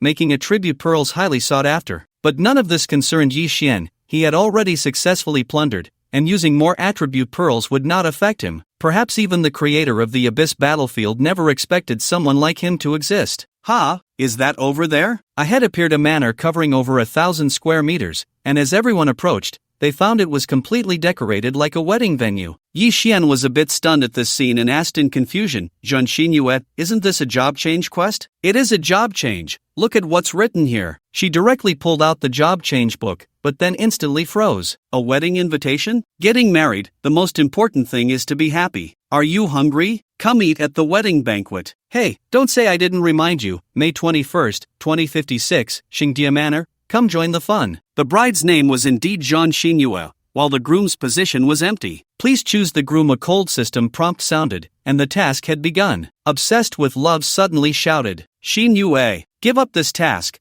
I'll find you another hidden profession you can't choose. Before he could finish his words, everyone except Zhan Xinyue froze in place, unable to even move their eyes, Yi Xian included. Zhan Xinyue didn't panic too much and calmly pointed at Yi Xian. I choose him. As she made her choice, Yi Xian's name automatically appeared on the invitation. Although obsessed with love was completely immobilized, his consciousness remained very clear. How much he wanted to have Zhan Xinyue before was now matched by how much he wanted to destroy her. Creak, the manor's door opened, and a hauntingly beautiful background music began to play, while a huge task prompt appeared before everyone. Congratulations on successfully activating the 7-person rule system instance. Wedding in a dream. Please follow the rules below. 1. Choosing the groom cannot exceed 3 seconds. 2. The bride and groom must hold hands and act together after entering the manor, and all others cannot leave a 10-meter range from the bride and groom. 3. Must be killed within 2 hours. What happens if the rules are not followed? Obsessed with love looked at the second rule, feeling extremely displeased. Die, and deduct all game points and 30 years of lifespan. What? Not only could obsessed with love not accept this punishment, but even the others began to back out. Zhan Xinyue, when the boss asked us to help you, he didn't say there would be such serious consequences. Yes, this is too exaggerated. I can't accept it. Whoever wants to help can help. I won't care anymore. Except for the girl in charge of the investigation, everyone else is ready to leave. After all, this punishment far exceeds any benefits they could gain. Even if this is an order from above, they don't want to comply. After all, their lives are their own. Zhan Xinyue wasn't surprised. After all, they were just ordinary colleagues. She just didn't want to put Yi Xian in danger. Wu Xin, I'm prepared to give up on this task. I'm sorry for making you come here for nothing. I will compensate you adequately. Yi Xian just shook his head at her words. Don't be too naive. You probably can't give up even if you want to now. This is the first time I've heard of a task that can't be given up. If you want money, just say so. Why pretend to be so knowledgeable here? For love, Crazy sneered. No matter how strong Yi Xian was, in his eyes, he was just a pawn being manipulated. Why don't you give it a try? The most deceptive part of the rules-based dungeon is that it has hidden rules. Yi Xian had suffered a lot in his previous life. If Zhan Xinyue hadn't chosen him without hesitation just now, their group would probably have already died and returned to the revival point. For love, Crazy hadn't moved yet, and the 2 men with defensive talents couldn't hold back any longer. Zhan Xinyue, I'm sorry. We don't have much lifespan left. We can't gamble here with you. I understand, it's fine. I will explain to the boss. After the 2 finished speaking, they applied to go offline, and then in the terrified gaze of the crowd, the 2 men's bodies were slowly corroded away. Apart from their screams, they couldn't move at all, only able to watch themselves perish. You cannot go offline until the dungeon is completed. Why didn't this rule show up earlier? For love, Crazy looked at the delayed system prompt, fear instantly occupying his heart, and turned to angrily scold Yi Xian. You know, right? Why didn't you stop them? Their lifespan was already short. You did it on purpose. You must be sent by another consortium. Zhan Xinyue, look at what you've done. Yi Xian glanced at him disdainfully. What the hell? Didn't I make myself clear enough? Hidden rules work like this. They only officially appear in the system prompt after being triggered, which is the most deceptive part. Task rewards are as follows: 1 Bride's Gun Soul Class transfer successful. 2 Groom receives 1000 attribute beads. Others receive 300 attribute beads. 3 For each key item obtained, attributes are weakened by a minimum of 5, and rewards are increased by a minimum of 5. 4 For each hidden rule discovered, random attribute value reward of 500 points. What good is this reward? The more of those beads you use, the faster you die. For love, Crazy was very dissatisfied with this reward. After all, compared to the punishment, these were completely useless things. But Yi Xian was very satisfied with all of this. 1000 attribute beads could directly increase several thousand points of basic attributes, enough for an ordinary player to level up dozens of times. Let's go, the countdown has already started. Yi Xian took Zhang Xinyue's hand first and strode towards the villa in the manor. In the upper right corner of their field of vision, an electronic countdown was continuously decreasing the numbers. It wasn't that easy to successfully take things out of a rules-based dungeon. The others, constrained by the second rule, could only hurry to keep up, fearing that their distance from them exceeded 10 meters. The wedding venue should be in the backyard of the manor. Yi Xian didn't choose to go directly. According to the nature of this dungeon, if they didn't weaken, they would definitely face total annihilation. Inside the manor villa, Yi Xian was searching each room one by one, and for love crazy, looking at their tightly clasped hands, suddenly spoke up. Hidden rule, the groom can be replaced. Please state the replacement conditions. The bride proposes a change. Congratulations to the love crazed for discovering the hidden rules. Reward attack, to be distributed after task completion. Everyone heard the system prompt and turned to the excited love crazed. Don't worry, I'm just after the reward for the hidden rules. I won't make it hard for you, Xinyue. Ever since meeting Yi Xian, he had been under pressure, and now he finally breathed a sigh of relief. Compared to the attribute orb awarded at the end of the task, the attributes directly rewarded by this hidden rule were what he could truly obtain. Yeah, here are a wedding dress and a gown. Thanks to her scouting talent, Yun Xiaoqi found an important clue in an ordinary bedroom. They were now close to the 10-meter limit from Yi Xian and the others, quite bold indeed. Key item discovered, please choose the wedding attire within 10 seconds. 3 outfits were available, a casual outfit, a wedding dress, and battle armor. Choose the wedding dress, after all, it's a wedding. As a girl, Xiaoqi naturally felt that a wedding dress was essential. Yi Xian, however, held a different view. The gun soul recorded in the mechanical heart was only possessed by fierce generals who had fought thousands of miles. Choose the battle armor, Yi Xian suggested. Deep down, Zhang Xinyue wanted to choose the wedding dress, but she felt she should listen to Yi Xian. The countdown did not pause, and Zhang Xinyue had to give her answer at the last second. I choose the battle armor. Incorrect choice, strength increased by 20, reward decreased by 20. Hearing this prompt, the love-crazed pointed angrily at Yi Xian. He was definitely here to cause trouble. Xinyue, switch partners,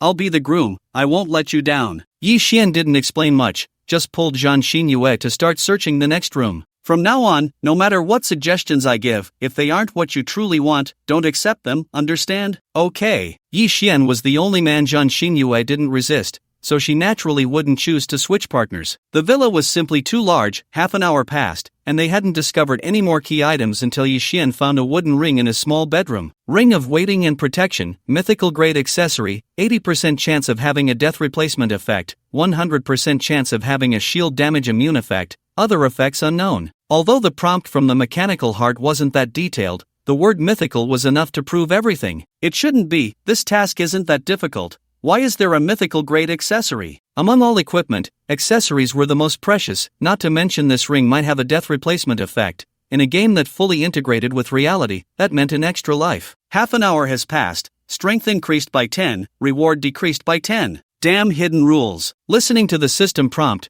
the love-crazed felt a bit scared. In just this short time, his strength not only hadn't decreased but had actually increased by 30. Key item, the wooden ring as a wedding ring. Just then, he saw Yi Xian lift the toy-like ring. Are you crazy? Do you want us to die faster? He feared Yi Xian's reckless decision would cause an increase in strength. He didn't want his lifespan wasted in such a place. Congratulations to Wu Xin for discovering the key item. Strength decreased by 20, task reward increased by 20, to be distributed after task completion. The love-crazed's mouth, which had yet to finish cursing, instantly shut, but he still felt unconvinced. If it weren't for some people making random choices just now, we would have already started to weaken. Yi Xian couldn't be bothered to respond. They needed to allocate at least half an hour for fighting, and they had only found one key item so far. Time passed, strength increased by another 10, but all they could find were some common items, making it hard to make any judgments. The male player with the supportive talent felt a bit anxious, his movements becoming more frantic, and accidentally knocked a picture frame off the table. With a crash, the frame shattered, and the background music that had been playing suddenly stopped. What a piece of junk! He habitually muttered a complaint, but immediately after, his body floated up as he frantically clawed at his neck, just like when he had been crazed with love and was choked by Yi Xian. Before anyone else could react, his face turned ashen, completely devoid of life, and then the stopped background music resumed. The Covenant of Lanling. It must be the Covenant of Lanling. He had felt this background music was extremely familiar, and it was only at this moment that Yi Xian suddenly realized. With a pen, he carved the unique notes into the score, sighing that you would never understand my heart. The Covenant of Lanling is a story of a tragic unrequited love. Could it be the prototype of this dungeon? Yi Xian found it hard to grasp. How could such a level appear in their weak Blue Star server? There were still 50 minutes left on the countdown, and their current strength had increased by 20. He could only say that fortunately, the shattering of the frame was not part of the hidden rules. XINU, there's really no time left. How about we give it a try? Even if we can't win, it's better than just wasting time here. Crazed with love, he no longer wanted to continue searching, even if it meant dying once. The cost was better than triggering the rules here. But what Yi Xian said next completely chilled his heart. Hidden rule, after being killed, you cannot log off and cannot leave. Congratulations, Wuxin has discovered a hidden rule, reward, magic resistance, to be issued after task completion. This rule left everyone feeling cold, even the last path was blocked. Wasn't this a job transition dungeon? Why were there such harsh conditions? What on earth was this game about? With only half an hour left, Yi Xian pulled Zhang Xinyue back to the room where they had found the wedding dress. If it really was the Covenant of Lanling, he could probably guess what the remaining key items were. What are you doing back here? Haven't we searched this place already? Crazed with love could only speak loudly to mask his inner fear. He no longer dared to touch anything, afraid of following in that brother's footsteps. Seeing Yi Xian lift something in his hand, he couldn't help but try to stop him. What do you need a love letter for? You don't think this is a key item, do you? Yi Xian carefully examined the love letter according to the rumors from his previous life,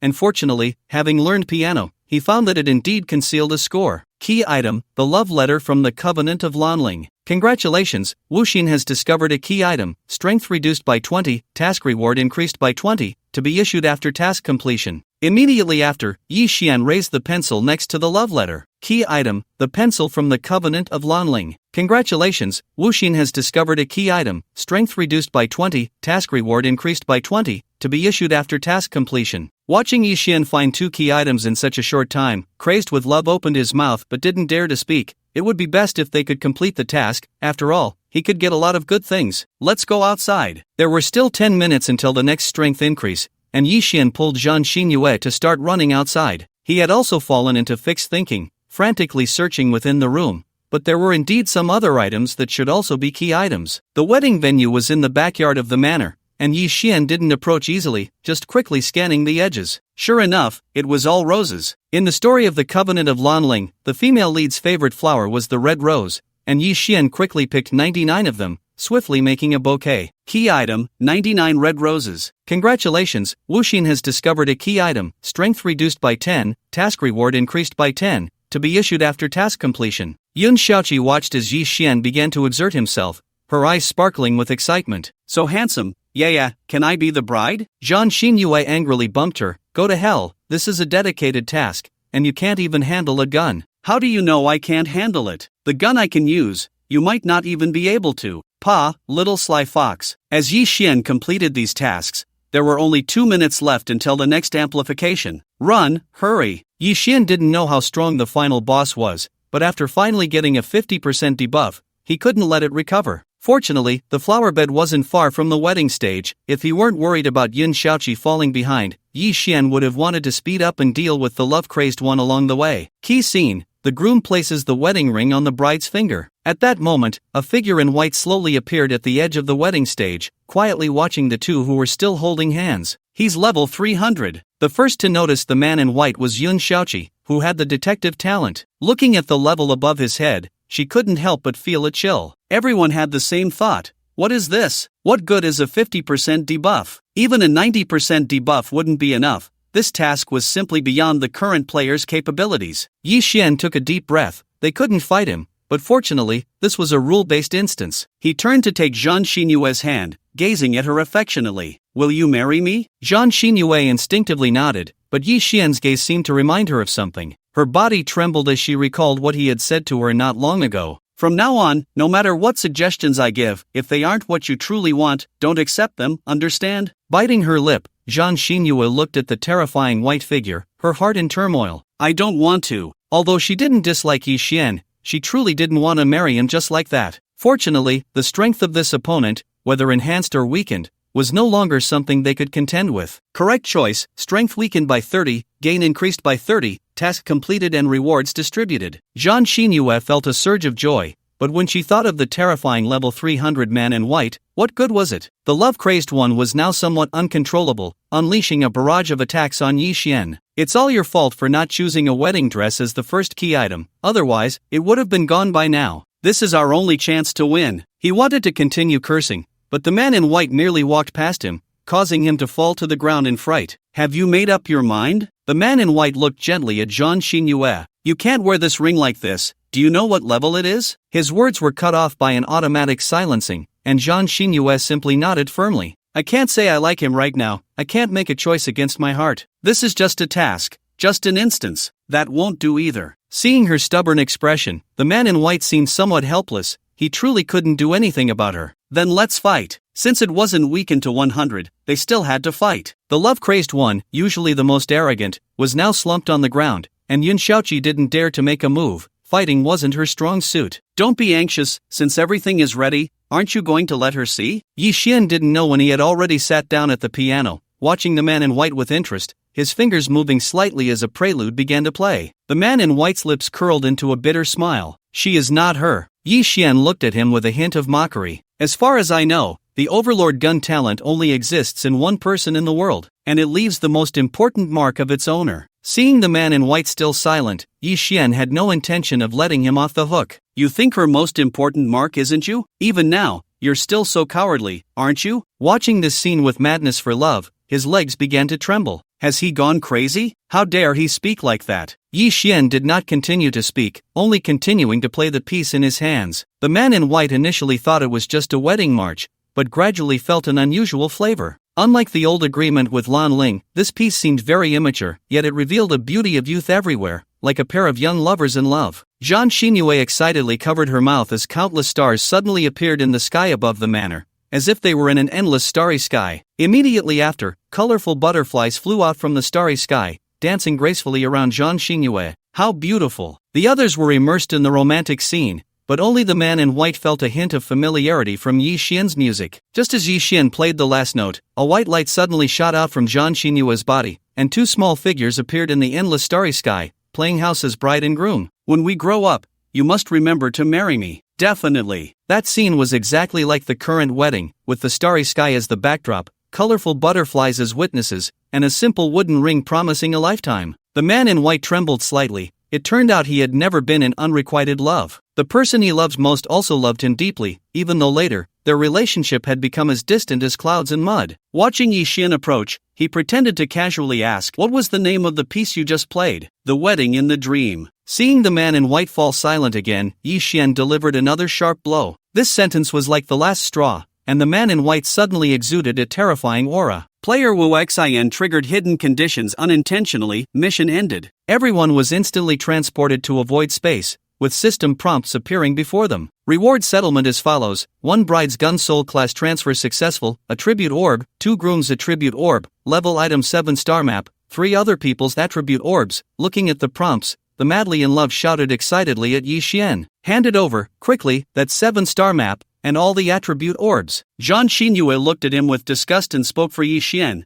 What do you want the attribute orbs for? Do you even dare to use them? The face of the madly in love twisted instantly. So what? Even if I can't use them, I won't give them to him, and that 7 star map must be handed over, no negotiation. Seeing him persistently refusing to back down, Yun Xiaoqi couldn't stand it anymore. Alright, if it weren't for Wu Xin, would you have been able to get those 480 attribute orbs? Taking advantage of others and still here chattering, how thick-skinned can you be? Yi Xian directly displayed the restrictions of the 7 star map. Sorry, this thing is bound. Even if I wanted to give it, I couldn't. 7 star map, level, description, can enter the Abyss battlefield once every 10 days, 1 day, collect the power of the 7 stars. Players with any star talent among the 7 stars can enhance their attributes through the power of the 7 stars, once every 10 days. For each 7 star talent player gathered, the enhancement effect doubles. Currently, the 7 star map can sense the owners of the 7 star talents within 100 miles. Restrictions: bound to player Wu Xin, cannot be traded, cannot be dropped. The 7 star map has no attribute bonuses,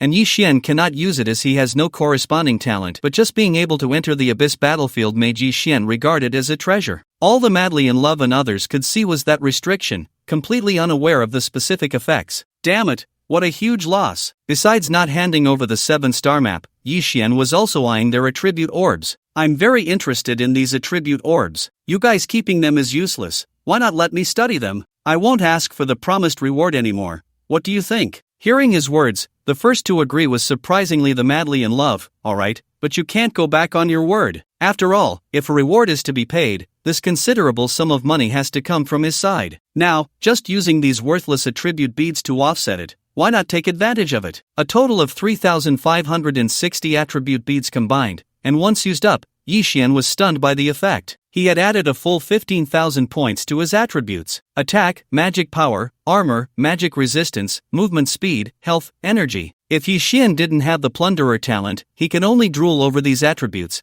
as this thing would require a full 15,000 years of lifespan to convert. Thank you, Wu Xin, this time. After leaving the dungeon, Zhang Xinyue began to thank Yi Xian. The difficulty of this task was beyond imagination. Without Yi Xian, she would never have succeeded in changing her class. No need to be polite. I'll log off first, let's play together next time. Seeing him leave, Zhang Xinyue felt an inexplicable sense of reluctance. For love crazy, seeing this expression on her face was unpleasant, and he walked alone towards the wilderness. He wanted to quickly improve his strength while Yi Xian was not around. He felt that Yi Xian still wanted to kill him. Is Wu Xin offline for sure? He had sent someone to keep an eye on Yi Xian earlier, wanting to monitor his movements in real time. He's offline. I saw him disappear. That's good. You stay there and keep watch. I'll go level up first. But just as he left not far, an arrow engulfed in crimson flames struck for Love Crazy's chest. Wu Xin, don't kill. Boom. The so-called offline just meant entering stealth mode. This guy's talent is really impressive. Weak point attack, level talent, consumes 200 energy points. A mark will randomly appear on the target, and upon hitting, damage is calculated based on the weak point attack, minimum and maximum. Weak point attack is a damage calculation that originally only occurs when hitting special parts. Its uniqueness lies in the amplification being applied last. For example, an attack of 10 points, with the giant strength talent increasing it by 10 times to 100 points, the weak point attack calculation would then increase it by another 3 times to 300 points based on the 100. Originally, only special parts like the eyes and heart would have this effect, but now it can actually allow other parts to also have weak point attacks. This talent in Yi Xian's hands is truly overpowered. Not bad, not bad, this time I really made a killing. Although he gave up the reward from the Silver Moon Consortium, just the attributes gained from this trip had already far exceeded the value, and as for the displacement skill, he had already made plans in his heart. Helping Zhang Xinyue complete the task didn't actually take much time, and he hadn't fought since obtaining the rapid fire bow. He needed to kill monsters to verify his attack speed threshold. Go kill the bee hawks, this guy is fast, and the key is that there are many of them. Yi Xian also planned to try his luck. He heard that there was a special one-time flying item in the bee hawk's nest. If he could get that, he could attempt to go to a special area. Bro, try to lure fewer this time. I don't want my face to get swollen again. Yi Xian heard a familiar voice from afar. Only Zhou Xiaolin would have such a clear and vibrant girl's voice. The place where the bee hawks were located was a cliff,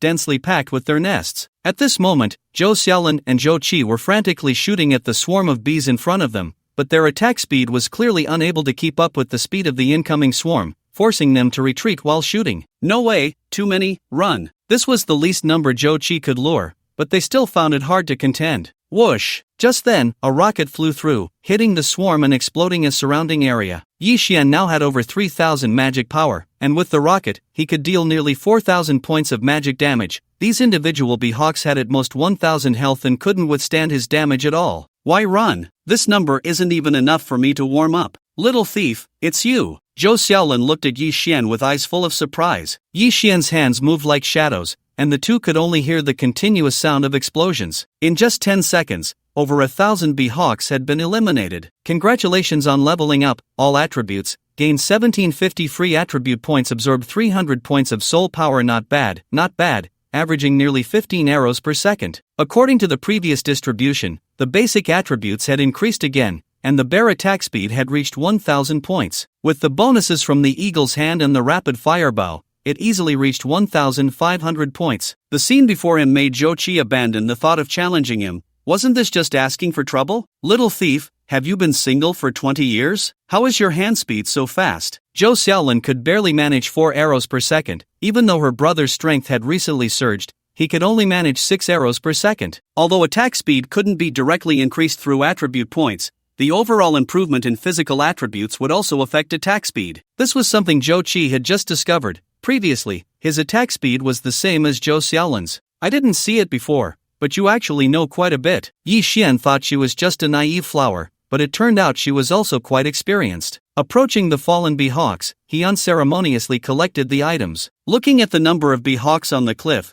Yi Xian felt a bit of a headache. How long would this take? The number of bee hawks far exceeded Yi Xian's expectations. To ascend the cliff, he would have to lure them away or eliminate them all. Little thief, how about we cooperate? Zhou Xiaolin crept closer to Yi Xian, her big eyes spinning with mischief. Are you kidding me? Who was just running away with their head in their hands? Yi Xian didn't have time to indulge her nonsense. Go level up with your brother somewhere else. This isn't a place for you. But I need 10 bee nests. Little thief brother, can you help me, please? Zhou Xiaolin tugged at Yi Xian's hand and began to act cute, which made him look at Zhou Qi with some suspicion. The famous doting brother from his previous life actually didn't stop her. His head arrogantly turned in another direction. This is what your brother wants, right? I didn't see it coming. You, a big straight man, can actually teach your sister to use beauty tricks. Seeing his thoughts exposed, Zhou Qi no longer pretended to be reserved and walked straight up to Yi Xian. Let's make a deal. What do you need for me to help? Yi Xian stroked his chin. As long as you treat me as your little brother, I can easily make that happen. Goodness, he discovered that Zhou Qi's talent was actually Dragon Hunter,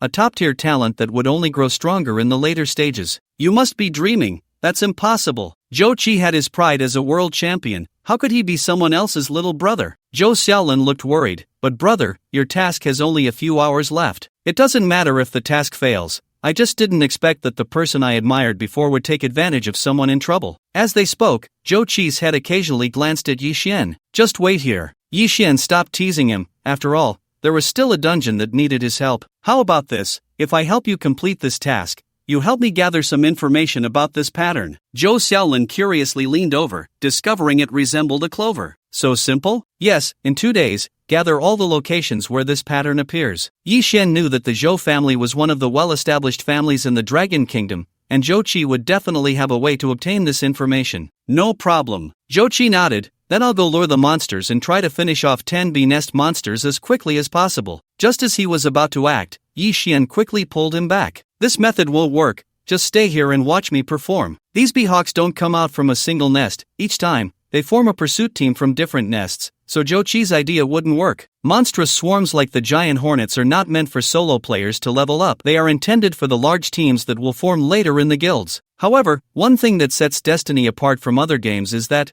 aside from one's own race, all other beings are enemies. This creates alternative solutions for many situations. Yi Xian is currently heading towards a nearby dense forest, where the natural enemy of the hornets, the flame sparrows, resides. The number of flame sparrows is naturally not comparable to that of the hornets, but their innate abilities perfectly counter the hornets, as hornets are one of the food sources for flame sparrows. However, since the cliff is the hornet's nest, flame sparrows generally do not approach this area, which means Yi Xian needs to stir things up a bit. Flame sparrows place great importance on their offspring, so all he needs to do is toss a few bird eggs over. Stealth is incredibly useful. Under normal circumstances, with the perception abilities of flame sparrows, they would detect him before he even got close. But now, Yi Xian has secretly taken many bird eggs and remains unharmed. He needs to prioritize leveling up his stealth. Once he levels up, even mental scans might not be able to detect him. As he steals more and more bird eggs, the flock of flame sparrows has sensed something amiss, and countless figures are rapidly flying through the forest, their anxious calls echoing in the vicinity. Bro, what did he do? These birds seem to be going crazy. Zhou Xiaolin and Zhou Qi are quietly hiding beside the cliff, but the sharp cries of the flame sparrows are so piercing that even they can sense the urgency and anger within. Crack, crack. One by one, the bird eggs are thrown by Yi Xian towards the cliff, and he also calls for the two to help. Hurry! Throw all these bird eggs over, then run. Yi Xian has stolen several hundred bird eggs, taking at least a third of this generation of flame sparrows. Although the siblings do not know what is happening, they immediately start throwing the bird eggs with him, and there is only 1 hour left until Zhou Qi's task ends. Let's go to that river nearby and wash off all the lingering scents. At this moment, a dark cloud appears in the sky not far from the cliff, a gathering of countless flame sparrows, rushing towards the cliff with a hint of painful screeches. Oh my god! Zhou Xiaolin looks at the swarm of hornets pouring out from the cliff, her legs feeling weak. She has never seen such an astonishing number of monsters, as if the entire sky is filled. Whoosh, whoosh, whoosh. The flame sparrows spew out large amounts of fire, turning a nearby group of hornets to ashes, but that number is hardly worth mentioning. Yi Xian gives Zhou Xiaolin a hard knock on the head. Stop being reckless. If you don't wash off your scent soon, you'll be roasted. Zhou Xiaolin's big eyes instantly fill with tears as she cries out in grievance. You little thief, can't you say it nicely? That hurts, woo woo woo. Although she is still crying, she finally starts to run, and fortunately, the river isn't too far from here. You two wait here, I'll bring back the hornet's nest in half an hour. Even from here, the sounds of the two factions battling can still be heard, and the danger of going over there is self-evident. Yi Xian sneaks over to the cliff. The area is already a scene of devastation, with countless bodies piled thickly on the ground. Boom! A pillar of fire shoots from an unknown direction. Fortunately, Yi Xian's movement speed has now reached nearly 2,000 points, or else it would be hard to dodge. Yi Xian envies the flame sparrow's control over fire. Although he possesses 3 elemental talents, they are barely usable. The talents of Plunder and Automatic Awakening are still different. At least Awakening enhances spell power and energy, which I lack. Besides these, Yi Xian has too many talents and no time to comprehend them all, which is one of the downsides. Fortunately, as long as he waits until the 5th day, quickly improving his comprehension level will not be a problem, as long as he has enough game point cards. With the warning from the spider sense, Yi Xian could easily evade attacks, silently crawling along the cliff and collecting one beehive after another. This item, aside from being a mission item, was actually of little use. After collecting 10, Yi Xian began to climb towards the beehive at the very top. The entire process was surprisingly easy, as almost all the beehawks had rushed out to fight. Sure enough, it was here. Beehawk Wing, a one-time item that, when used, grows a pair of invisible wings on the back, allowing flight for 1 hour. This was Yi Xian's goal for this trip. Only with it could he obtain treasures from special areas. A yo-yo. If it were any other player causing such a battle, the consequences they carried would be heavy. But who let Yi Xian have the clown mask? It had no effect on him at all. Returning to the riverbank, he traded the beehive to Zhou Qi. Here, the item is in hand. Hurry up and complete the task. If it weren't for running into Yi Xian, Zhou Qi's task would have basically been declared a failure. Are you free tomorrow? I'll take you to a place. Hearing Zhou Qi's words, Zhou Xiaolin's eyes widened in surprise, stuttering a bit. Brother, are you taking him there? Her reaction made Yi Xian a bit curious. Free, what time? Before the point, as early as possible. It seemed there would be benefits to gain again. Yi Xian couldn't help but sigh. Even though he had some strategies from his previous life, they were just public information. These favored children of heaven surely had their own extraordinary opportunities that had not been disclosed. It wouldn't be so simple for him to become the strongest in this life. Ever since that high-level skill was not found and was obtained by Zhou Xiaolin, Yi Xian understood that some things, even if he knew about them, might ultimately not belong to him. This time was different. This place should be unvisited now. The reason he went to such lengths to obtain the Beehawk Wing was that the next location was not on the ground. Currently, there were no flying mounts available, and many unique functions of the occupied area had yet to be unlocked. If the items up there could still be lost, it would truly be a major setback. This should be the place. At this moment, Yi Xian was standing on a cliff, with a bottomless abyss below. Most people would turn back upon reaching this point. He took out the recently acquired Beehawk Wing and clicked to use it, leaping outward from the cliff. Wow, refreshing. A pair of transparent wings allowed Yi Xian to soar freely in the air, feeling completely at ease, as if he had been born to fly. However, he only had 1 hour. He couldn't afford to waste time and needed to quickly retrieve the item, or else he would be stuck up there, which would be disastrous. After flying upward for just 5 minutes, Yi Xian could already faintly see the shadow of his target. The small floating island was indeed aptly named. It was surprisingly small. Hidden among the white clouds, the little island floated mysteriously in the air, but its area was truly too small, feeling only about the size of 3 or 4 football fields. There were no monsters here, just a small opportunity. Yi Xian ran towards the center of the island. As long as he used the spiritual spring in the island to temper his body, the limit of the enhancement he could withstand would greatly increase. The entire small island was unobstructed, and Yi Xian quickly found his target. In the center of the island was a small pond, and the mechanical heart quickly analyzed its function, providing more detailed information than the strategies he had obtained in his previous life. Spiritual Spring, a consumable treasure containing special energy that can comprehensively enhance players. The maximum physical enhancement can reach 300,000 pounds, and the maximum magical enhancement can reach 100,000 points, with an absorption time of 30 minutes. Warning: the spiritual spring contains deadly poison. Entering it will result in instant death. Damn! Seeing the introduction of the spiritual spring, he was very surprised, only to find that it contained deadly poison. Sure enough, although the opportunity map had no other dangers, only those with fate could obtain it. He knew there was a treasure chest at the bottom of the pond, containing the displacement skill that Yi Xian needed. Those guys really held back, not honestly clarifying the situation. Yi Xian's current bare attack power was 6,820 points. Even if it increased tenfold, it would only be over 60,000 pounds, far from the 300,000 needed. The same went for his magic power. He currently had 2030 points, and with the 1583 points provided by the mechanical heart, reaching 100,000 seemed a distant dream. This meant that as long as Yi Xian could absorb the special energy from the spiritual spring, he could unleash his full power for a long time without being affected. What to do? Yi Xian squatted by the pond, feeling a bit like crying without tears. He was starting to understand the feeling of madness for love he had just witnessed with the attribute orb, visible, yet unattainable. It was painful. Just as Yi Xian was about to give up, two strange croaks came from the pond. A colorful toad appeared, resting its hands behind its head, its legs lazily swaying as it floated on its back. Moreover, its gaze towards Yi Xian was filled with mockery, as if it knew he dared not enter the pond. Ribbit, ribbit, ribbit. Yi Xian couldn't shake the feeling that this creature was laughing at him. Poisonous toad description: a peculiar creature with low attributes but possessing deadly poison. Talent: no poison, no happiness. Level: immune to toxins below level, and can enhance its own toxicity by consuming poisons. There was nothing more to say. There were still 40 minutes until the hornet wing would expire, and the moment Yi Xian saw its talent, he knew the opportunity had come. Whoosh! To be safe, Yi Xian directly unleashed the wind-piercing arrow on it this time, adding wind elements, welcoming its fate just like its final terrified cry. Crack! Successful plunder: no poison, no happiness, no poison, no happiness. Level: talent. Consumes 500 energy points, 1 point of magic power, deals 2 points of poison damage, lasting 10 seconds.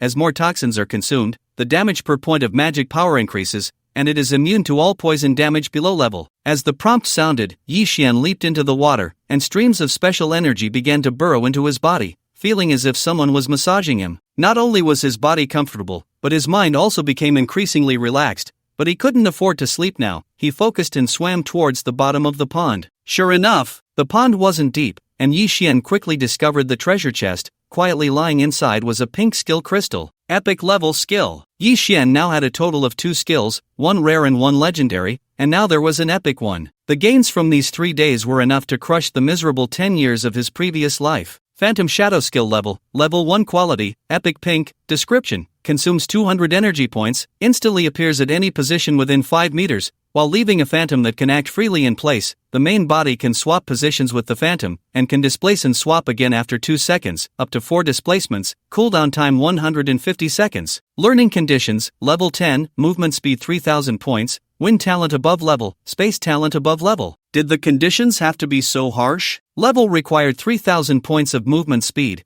and even needed space talent above level. This skill seemed to be prepared for high-level race players. Everything else was fine, but this space talent left Yi Xian a bit troubled. The only one he knew with space talent above level was Huangfu Machin. It seemed he would have to spend some time tracking down his whereabouts. Congratulations, soul quality has improved. Soul binding times before level 50. Yi Xian was pleasantly surprised. He hadn't expected this benefit, and he guessed it should be related to the spiritual spring. After all, in the last life, so many prodigies had high soul quality before level 50, yet they could only perform 1 soul binding. Player: Wuxing class, Fallen Sun Demon Archer level, 12, 3,330,000, attack, 6,820, magic power, 3,030, armor, 3,295, magic resistance, 3,615, movement speed, 3,100, health, 4,950, energy, 4,860. Title: Plunderer, beginner, talents: lucky, occasional favor, invalid, no poison, no joy. Level: weakness attack, level, wood control, level, fire control, level, wind control, level, sharpness, level, giant strength, level, spider senses, level, stealth level, eagle's hand, level, jump enhancement, level, neurotoxin, level, silence, level, heat sensing, level, night vision, level, underwater breathing, level, eagle eye, level, mark, level. My attributes are already comparable, right? After obtaining the mechanical heart, Yi Xian's attributes even displayed the equipment bonuses. Yi Xian found that the spirit spring had significantly boosted his attributes, and the increase in just 1 day was hard for him to believe. Currently, the attributes of ordinary players were generally around a few hundred points, but his weakest attribute was already over 3,000. Looking at the resource information he possessed, Yi Xian realized it was too little. Why is he so poor? He only had a little over 1,000 in game cards and just 999 talent points. he couldn't do anything with that. In the Abyss battlefield, killing monsters didn't require game cards, so Yi Xian only gained a lot of soul power and attributes there. He should find a place to kill monsters. The day after tomorrow was the grand opening of the stronghold feature, and he needed to gather more game cards before then. He had already collected most of the treasures he could obtain, and now he needed to farm game cards, as this was the hard currency of destiny. Ding ding ding, a video call from Marta Lip came in. Yi Xian had added them as friends last time. Big God, I heard you helped sister you complete a quest. Are you free now? What is it? Just got out and there's already a quest looking for my help? Hearing this, Marta Lip felt a bit embarrassed, rubbing his hands and chuckling. It's not a quest, it's just that the three of us found an excellent leveling spot, but our strength is a bit hee. Yi Xian directly refused upon hearing this. Are you kidding? I still have to focus on leveling myself. How can I take you guys along? As the one most adept at reading the room, Marta Lip quickly realized he was in trouble and hurriedly said, Big God, mainly because there's a monster here tailored just for you, a level 21. Got the address? Marta Lip joyfully provided Yi Xian with the location, which was another place Yi Xian had no memory of. In the last life, this one should have been quietly taken down by someone. When Yi Xian arrived, he saw the three of them squatting in the grass, and he kicked one of them in annoyance. Is this your special quirk? What good does lying like this do? Even a blind person can see you. Marta Kuan and Marta Tun immediately started attacking Marta Lip in response to Yi Xian's words. See, I told you it was useless. You insisted this was the perfect disguise. Can your big butt hide in such short grass? You guys just think what I said makes sense. That's why you're lying down. Your butts are even bigger than mine. Mine is perky, not big. Yi Xian looked at the three of them. Were they really not brothers? They all had the same silly look, and the key was that their butts were really too big and perky. In the vast sea of people, could there really be such similar strangers? Crack! Suddenly, a noise came from not far away, and the three instantly hid behind Yi Xian. It's coming! As the sound grew closer, large trees fell in the forest, unable to stop the approach of the newcomer. Yi Xian gazed into the distance, where a massive herd of white jade rhinos was slowly moving towards him, numbering around 40 to 50. However, as he looked around, he did not see the so-called shadow. What about that level 21? Although these white jade rhinos were indeed powerful, Yi Xian did not take them seriously at all. In that valley, it seemed these were just out foraging, and that was their leader. Having confirmed their location, Yi Xian planned to deal with this group of subordinates first, to avoid any interference during his fight. You all stay hidden a bit. I'll take care of them first. Yi Xian pulled the three of them into his team so they could also share in the experience from his kills. Boss, how about I lure some back, and we take them down slowly? Although he knew Yi Xian was strong, Mada-chan did not think he could take on the entire rhino herd alone. These white jade rhinos, even if not that powerful, were mostly above level 15, while Yi Xian was only level 12. Don't worry, I've got this. Yi Xian had long since learned the attributes of the white jade rhinos through his mechanical heart. The strongest armor was 2,500 points, and their health was 30,000 points, which indeed far exceeded that of ordinary players, but they could not escape the fate of being one-shot by him. Seeing Yi Xian so confident, Mada-chan had nothing more to say, only quietly commenting in the group chat among the three, our trio's virginity is probably going to be sacrificed to the boss. Yi Xian drew his longbow, aiming at the leading white jade rhino, and suddenly 3 light spots appeared on its body in Yi Xian's eyes. The weak point attack took effect. Could it only reveal 3 spots? That was too few. If For Love's Madness knew his thoughts, they would probably turn red with envy, as he had always only seen 1 light spot. It should be noted that these 3 spots were very easy to hit, and this effect would become increasingly terrifying in the later stages. Whoosh! As Yi Xian released his grip, the arrow swiftly flew towards the leading white jade rhino, while Mada-chan and the others braced themselves for being trampled. Boom! Yi Xian's total attack power was 7,270, multiplied by the giant strength talent tenfold to 72700,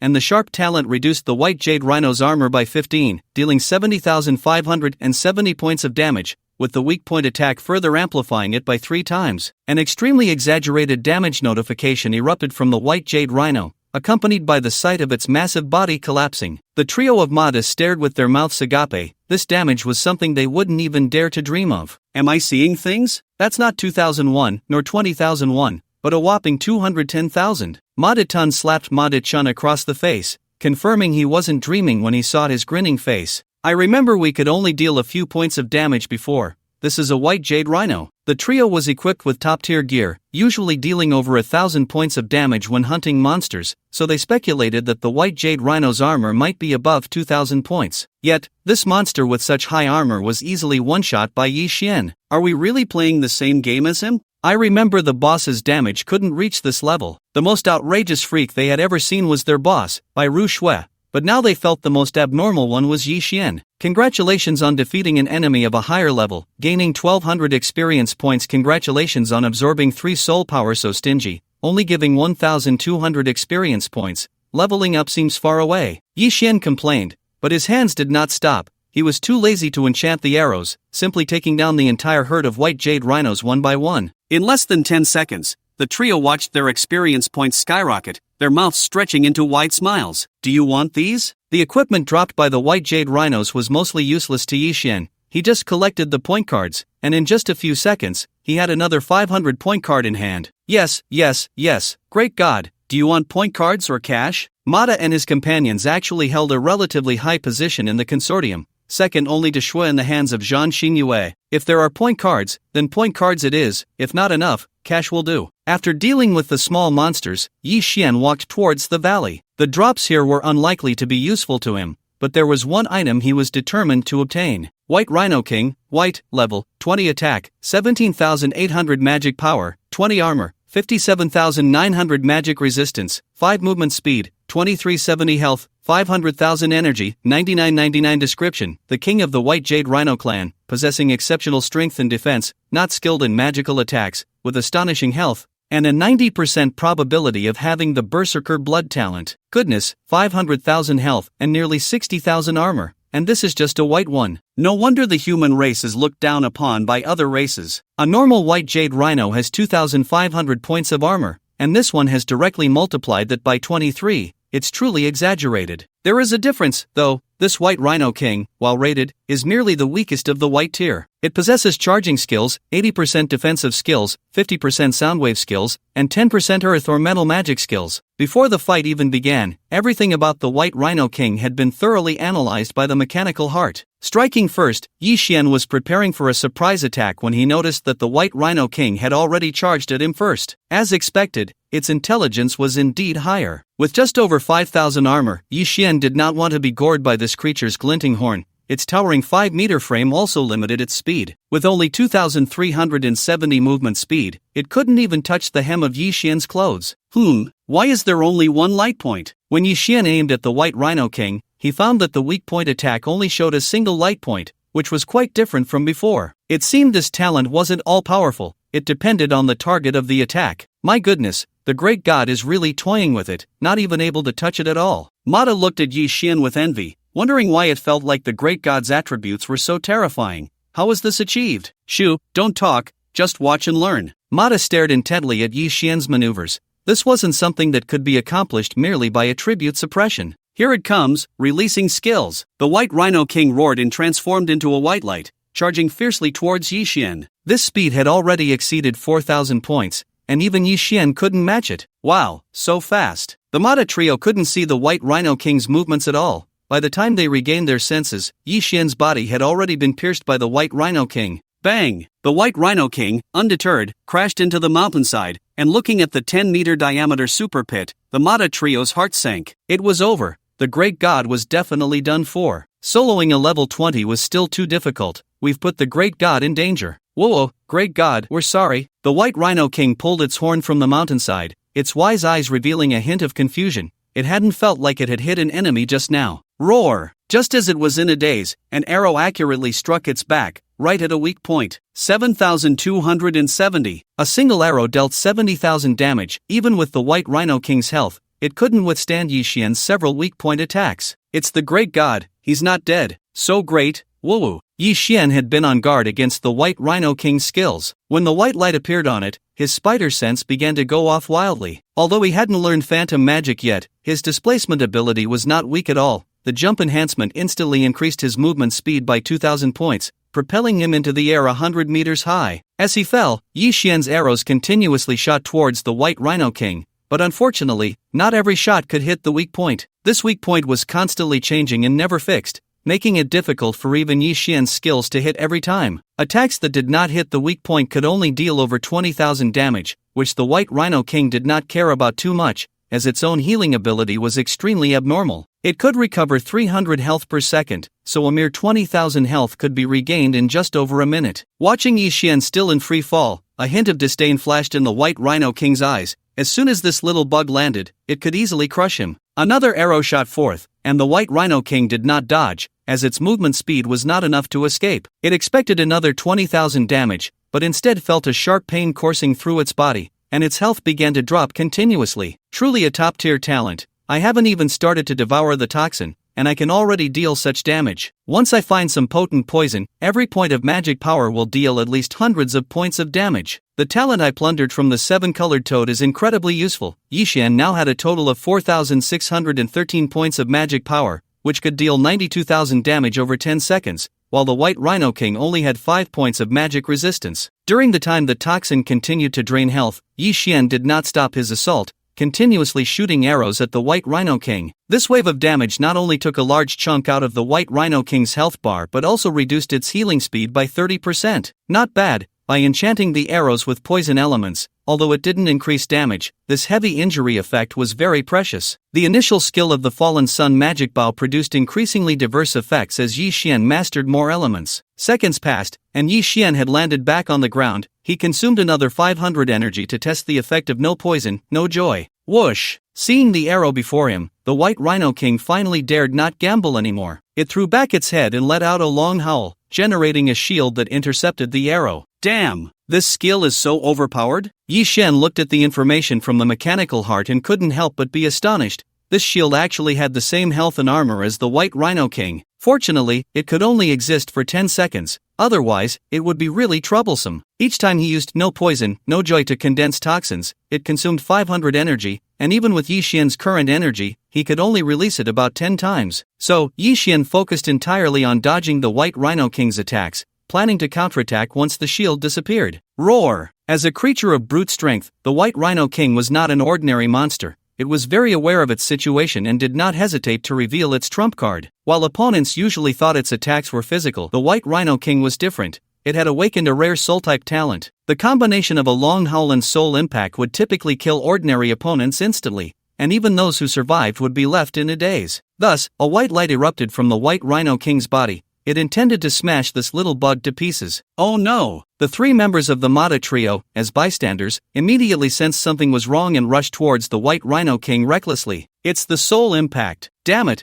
how could such an ability appear on the White Rhino King? The great god definitely won't wake up in a short time. We need to buy some time. Damn it! There's no time left. We can't catch up. Despite their quick reactions, the huge gap in attributes left them helpless as they watched Yixian get hit by the White Rhino King again. It's over. The great god is really done for this time. Mata's rear looked at the White Rhino King, whose health still stood at 300,000, gritting his teeth and charging forward. Damn it, let's avenge the great god. Boom! An arrow fell from the sky and struck the White Rhino King in the back, causing the mad but to suddenly stop in his tracks before he hurriedly fled into the distance. Damn, the big guy isn't dead yet. We need to hide. Before he could finish his sentence, he realized that his 2 good brothers had already hidden far away, those 2 dogs. Soul attacks were the least effective against Yixian, but seeing the health deduction prompt appearing above the White Rhino King's head made him frown slightly. Talents above level require energy to activate, and during this process, I could only let one take effect, which greatly limited my output. Just now, he wanted to activate both the sharp talent and the poisonous joy at the same time, but he failed. He couldn't channel energy to activate 2 talents simultaneously. In the end, he could only combine the physical damage from the giant strength enhancement with the continuous poison damage from poisonous joy,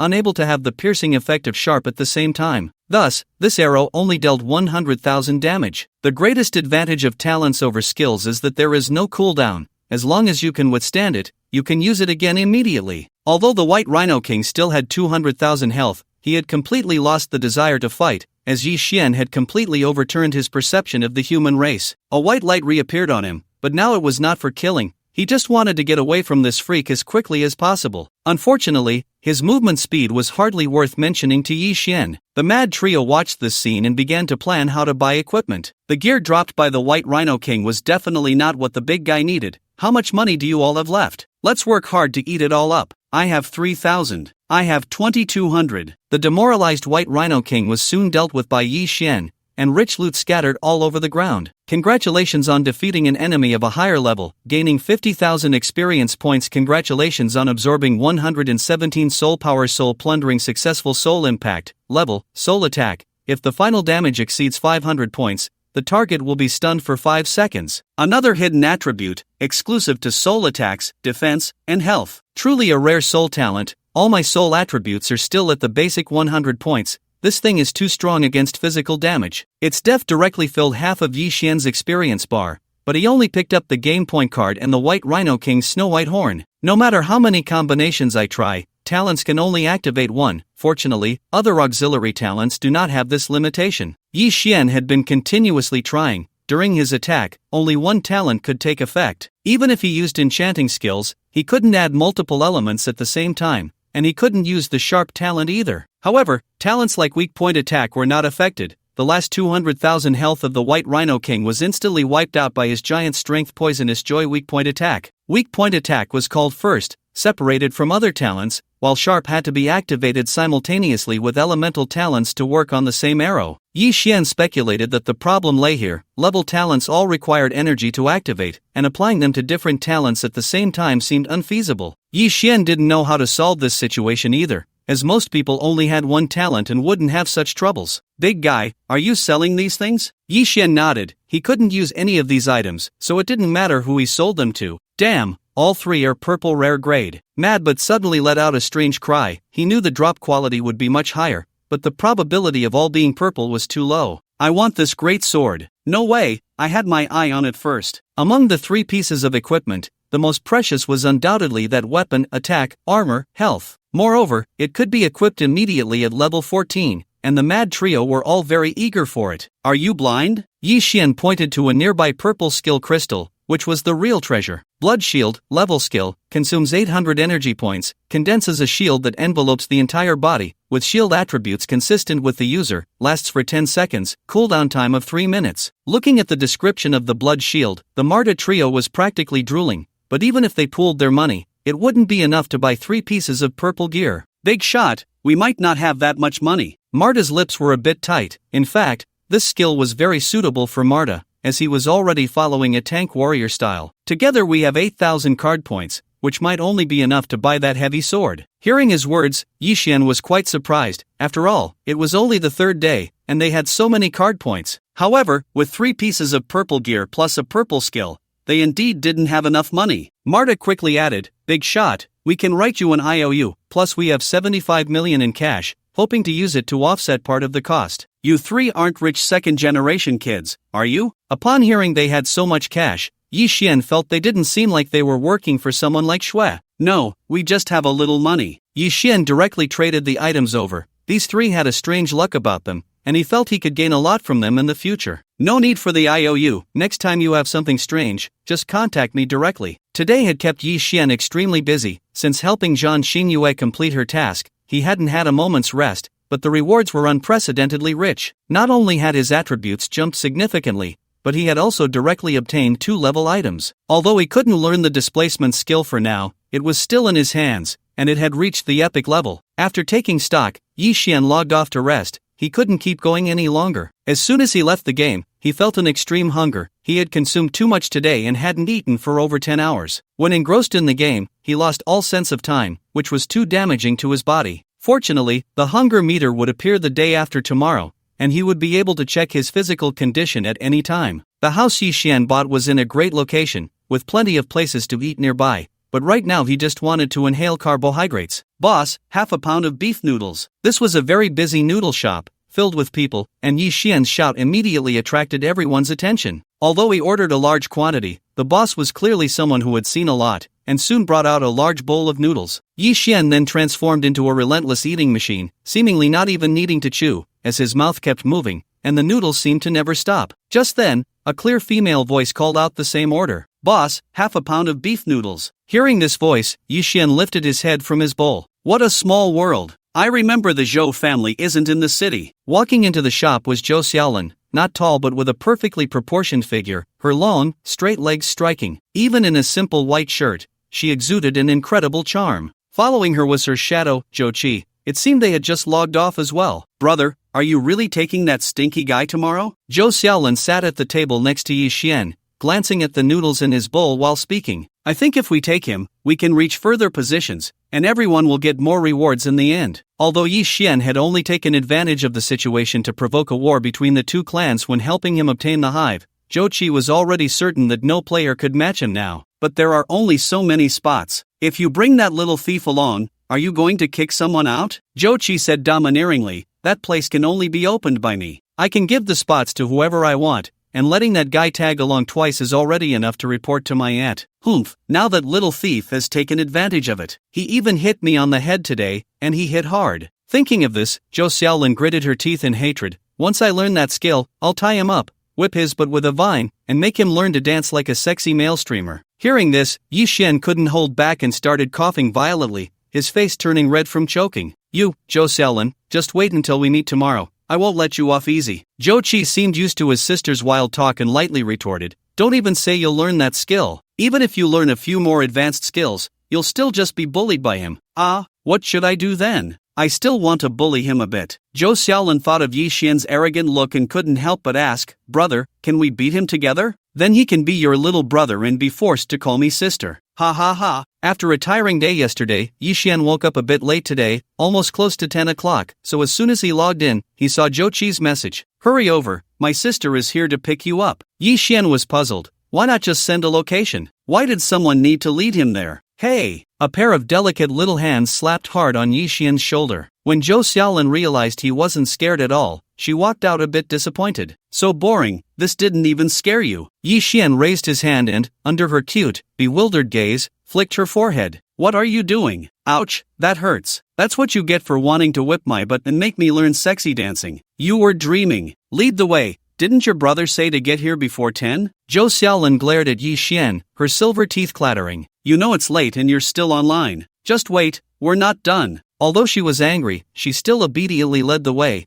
refusing to talk to Yi Xian along the way. Are we going out to sea? Where did you get this boat? Yi Xian was surprised. Boats were special items, and the crude boat he made was useless. Only boats produced by the system could sail on the sea. I won't tell you, you heartless jerk. Although it was just a low-level fishing boat, it was still precious at this time. Hey, little thief, why are you still dawdling? Do you want me to paddle for you? Yi Xian didn't retort her this time. The place they were going should also be some hidden map, and there would definitely be plenty of good stuff inside. You're not directionally challenged, are you? Don't lead me the wrong way. You're the one who's directionally challenged. Don't talk to me, I hate you. Yi Xian paddled quickly, but it still took about 10 minutes to reach their destination, and by then it was already past 10 o'clock. Before they even landed, Yi Xian saw 4 figures standing on the beach. Wow, elite players really only play with elite players. Besides Zhou Qi, the other 3 had also made a name for themselves in their previous life, with the lowest talent being level. Before they could get close, one figure had already rushed in front of Yi Xian, enthusiastically grabbing his hand and shaking it. Wow, I'm meeting a celebrity. Brother Xin, you have to tell me how to trigger a system announcement later. You don't know how many girls around me like you. Right, let's add each other as friends first. I'll be so envious of them when I get back. Looking at the chattering dark-skinned athlete in front of him, Yi Xian couldn't help but smile inwardly. Compared to you, how can I be considered a celebrity? This guy was called Heizai, a social butterfly, who was known as a socialite in his previous life and had grown up with Zhou Qi and the others. Brother Xin, let me introduce you to our big sister, Xin Yun. Don't you think she and Shi Gu are a perfect match? Xin Yun is a typical mature woman, with a cool demeanor, and she is the oldest among this group. As soon as Heizai finished speaking, Zhou Qi kicked over. If you dare to talk nonsense again, I'll blow your head off. Yi Xian was also familiar with Xin Yun. This woman was a tough character. In his previous life, her elemental self-detonation before dying caused heavy losses to the alien race. Yi Xian nodded slightly and greeted her. Nice to meet you. Is that so? How happy are you? This caught Yi Xian off guard. This woman looked so aloof. How could she say something so awkward? Ha, don't mind him, brother. She's like that. You'll get used to it after seeing her a few more times. Manhwa seemed to notice Yi Xian's speechlessness behind the mask and stepped forward to ease the awkwardness. Manhwa, nice to meet you. Wuxin, nice to meet you. It wasn't until the few of them had finished their initial introductions that Zhou Qi began to urge them. Let's hurry up. We don't have much time today. Noticing that Yi Xian was a bit unclear about the situation, Heizai took the initiative to explain. The opening time for Wandu Island is between 10 o'clock and 10:10, but going in directly is asking for death. we need to find the poison-proof bubbles first. As he spoke, they had already arrived at the location of the first bubble, a white transparent bubble enveloped in a square energy block. Here it is. As long as we break the energy block, we can get the bubble. Yi Xian glanced at the time. It was already 10:05, with only 5 minutes left until the end time, and they needed 6 bubbles, so time was indeed very tight. I'll do it. Let's get the bubble as quickly as possible. Unexpectedly, after just 2 steps, Manhwa grabbed him. How can you do this on your first visit? Just leave it to me. Seeing Yi Xian hesitating, Heizai comforted him. Brother Xian, it's fine. Manhwa has the strongest attack power among us. That shell has a health of 120,000, and if we don't get the bubble within a minute, it will disappear. The key is that only one person's attack can be effective. Brother Xian, you can definitely break it, but since it's your first time here, and you don't know many things yet, let Manhwa take the lead today. But little did they know, even though it was Yi Xian's first time, due to the mechanical heart, he had much more detailed information than they did. Although Manhwa's attack power was strong, he could only deal a maximum of 20,000 damage. Looking at the damage prompt, it was indeed as he had predicted. Brother Nyo is mighty. Heizai was indeed the best at creating atmosphere, but Manhwa's damage was indeed far ahead of the current players. It's important to note that players generally hovered around level 10, with an average attack power of only 200 to 300. With skill equipment and other bonuses, breaking 1,000 was already considered strong. No wonder he was a man with the talent of a devil's muscle. His strength and defense were top-notch. However, after delivering that blow, Manhwa rested for a full 10 seconds before resuming his attack. After a whole minute, the energy block finally shattered. Swish! As soon as the energy block broke, the bubble began to dart around at an incredibly high speed of 1,500 points. Yi Xian felt a gust of wind beside him, and when he looked again, Heizai had already secured the bubble. With a mastery of wind at level, and a decent level of comprehension, he had increased his speed by about 500 points. No wonder they were elite players. Both Manhwa and Heizai had already begun to develop their talents. Big sister, you go first. Heizai directly handed the bubble to Qin Yun. This was the treatment reserved for the big sister. Poison-proof bubble, a special product of the hidden map. The bubble can generate a protective film on the player's surface, with health value equal to the player's magic resistance, and can be used to resist toxin attacks. Qin Yun skillfully enveloped the bubble around herself, and looking at the final generated health, Heizai had a face full of envy. Big sister, your magic resistance has increased again. It's already 22,000 health. Although the group was still chatting and laughing, they unconsciously quickened their pace. There were less than 4 minutes left, and they had only obtained 1 bubble. The next location had 2 bubbles, and this time Yi Xian was ready to take action, as he found the speed at which the barbarian bull shattered the bubbles too slow in his eyes. This time, Heizai did not stop him and quietly ran to Zhou Qi's side. Brother Qi, even if Sister Qin Yun takes action in the end, I estimate that at most only 5 people can go in. If it really doesn't work,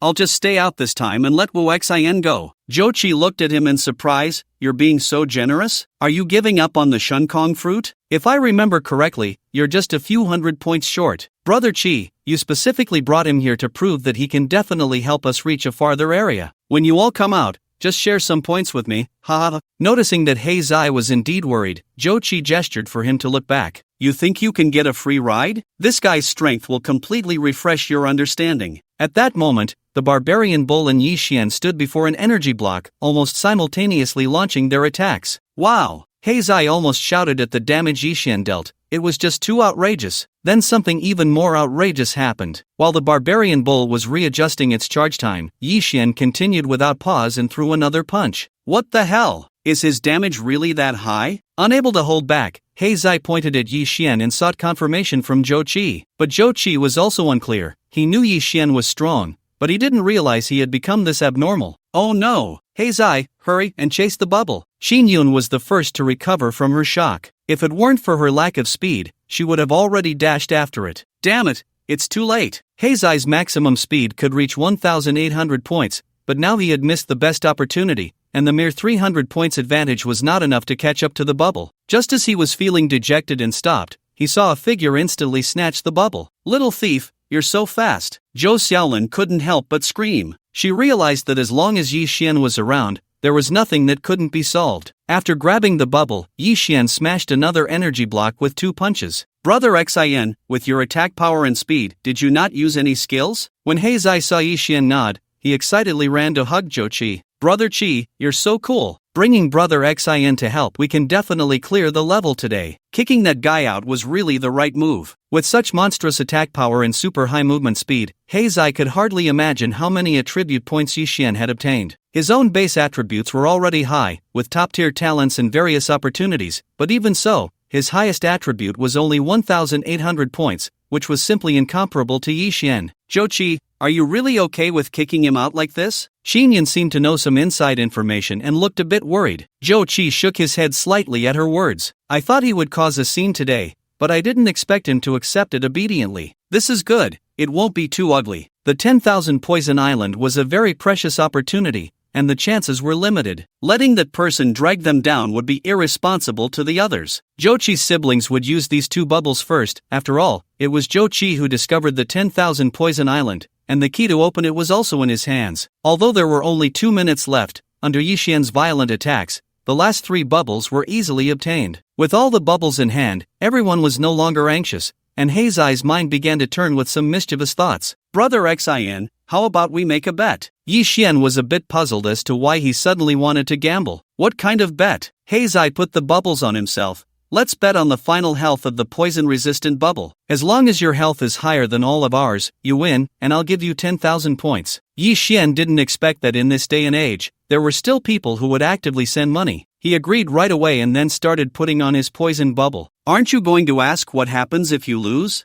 Heizai asked himself and answered, Brother Xin, if you lose, take me to the system announcement once. I also want to be famous. According to his analysis, attack power and movement speed had already occupied a large portion of Yixian's attribute point distribution, so his magic resistance couldn't possibly be very high. To be safe, he didn't compare himself to Yixian. Xinyan's poison bubble had a full 22,000 health points, and he didn't believe Yixian could surpass that. Thinking about his name possibly appearing in the global system announcement, Heizai couldn't help but smile. Heizai wiped his drool and urged, hurry up and give me the money. Manhwa slapped him on the back of the head, waking him from his beautiful dream. What money? I can't possibly lose this round. I'm hitting 10,000. Heizai actively slapped Manhwa's hand with his face. Am I hallucinating? Does this health mean Brother Xian's magic resistance is 5,000 points? In reality, it wasn't. Yixian's magic resistance was only 3,715 points, but he guessed it should be related to the talent no poison, no happiness. Ahem. Yixian rubbed his fingers, signaling Heizai it was time to pay up. Woo-woo, big sister, lend me some money, I don't have that much. Heizai only had 8,000 points in total, which he had already spent a lot of resources to purchase. Yixian found it somewhat amusing and said, just give me 5,000, and you guys better acquire some more. The card at the location we occupy tomorrow will be very useful. These few people had decent talents, and they could team up for the upcoming alien confrontation instance. Let's go, time is running out. It was almost 10:10, and Zhou Qi quickly opened the Wandu Island. Wandu Island, hidden map, each area passed rewards 100 basic points, and the shorter the time taken, the higher the extra points. If you die during the process, points reset to 0. And if you don't return to the starting point within 3 hours, everyone dies. Big sister, it's your turn to perform. First area, 10,000 snakes attack. Kill all the poisonous snakes within 1 hour. Hiss, hiss, hiss. The sound of snakes flicking their tongues echoed through the jungle as colorful poisonous snakes cautiously poked their heads out. A radiant staff appeared in Xinyan's hand. Everyone, gather around me. Manhwa and Heizai's bubble health points weren't high, but they still chose to stand on the outermost edge. Seeing this, Yixian planned to step out. Brother Wuxin, stay inside. If an archer stands in front of a warrior, that's an insult to the warrior class. Manhwa really liked the warrior class and enjoyed the feeling of protecting his companions behind him.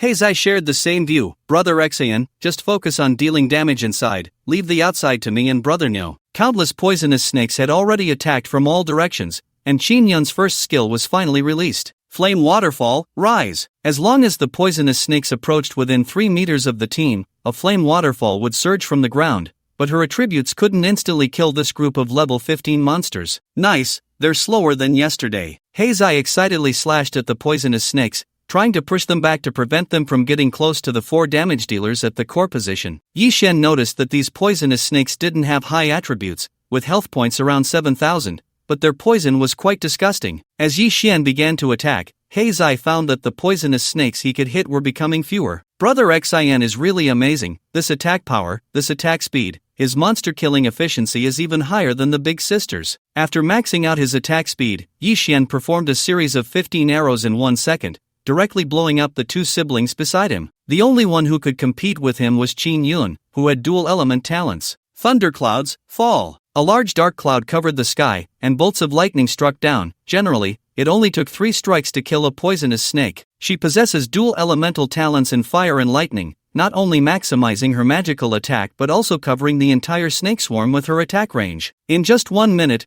all the venomous snakes were killed. This is too fast. Most of them were taken down by Heart Brother, and the position of the top damage dealer is at risk for the big sister. Heizai looked at the system's kill and damage output data and found that Yi Xian ranked first in everything. 1 minute clear, additional reward of 500 points, awesome. Today, I can definitely exchange for the Divine Wind Fruit. Heizai had saved his points for this, thinking it would be very beneficial for him, but it required 2,000 points to exchange. Although this level was called 10,000 Snakes Attack, the number was only close to 2,000. Which was not enough to kill. Killed 999 monsters, gained 13,200 experience, absorbed 999 points of soul power, converted 20,000 talent points. These venomous snakes were of level talent, and for Yi Xian, who already possessed the level talent no poison, no happiness, their only purpose was to be converted into talent points. It takes 50,000 talent points to upgrade from level to level, and if the subsequent monsters are all like this group, he could quickly gather them. When Yi Xian first saw that upgrading from level to level only required 500 talent points, he naively thought he could quickly upgrade all his talents to level. He didn't expect to be stuck at this level. He felt that directly plundering high-quality talents was faster, and his development indeed couldn't compare to outright stealing. After the snakes were killed, their bodies did not disappear. Yi Xian had one important thing to do.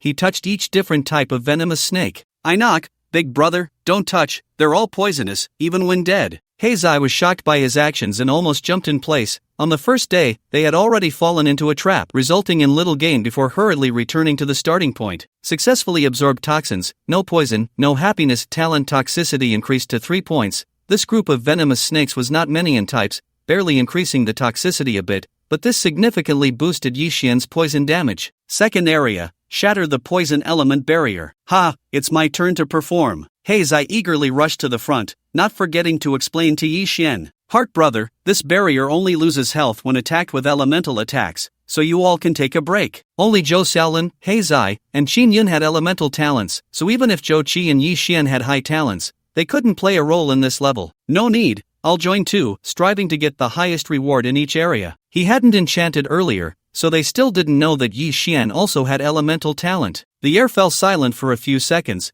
and Qin Yun narrowed her eyes. You have elemental talent too? Which type? This was the first time she encountered someone with dual talents like her, and Yi Xian clearly had one physical and one elemental talent. You'll know in a bit. Qin Yun's competitive spirit was fully ignited. As a mage, it was unacceptable that her group battle output was not higher than that of an archer. This is pure elemental output. I can't lose. The poison barrier had a total of 300,000 health points, and the 4 stood in a row, attacking simultaneously. Yi Xian had a total magic power of 5,663 points, and all elemental talents were just at the entry level, so each point of magic power could only deal 1 point of elemental damage. However, Qin Yun and the others' attributes couldn't compare to him, resulting in a large portion of the output still coming from Yi Xian. To speed things up, he also enchanted to increase the damage by another 1,000. Wind, wood, fire. Manhwa and Zhou Qi quietly recorded Yi Xian's elements from behind, ultimately surprised to find that he actually mastered 3 types. Zhou Qi,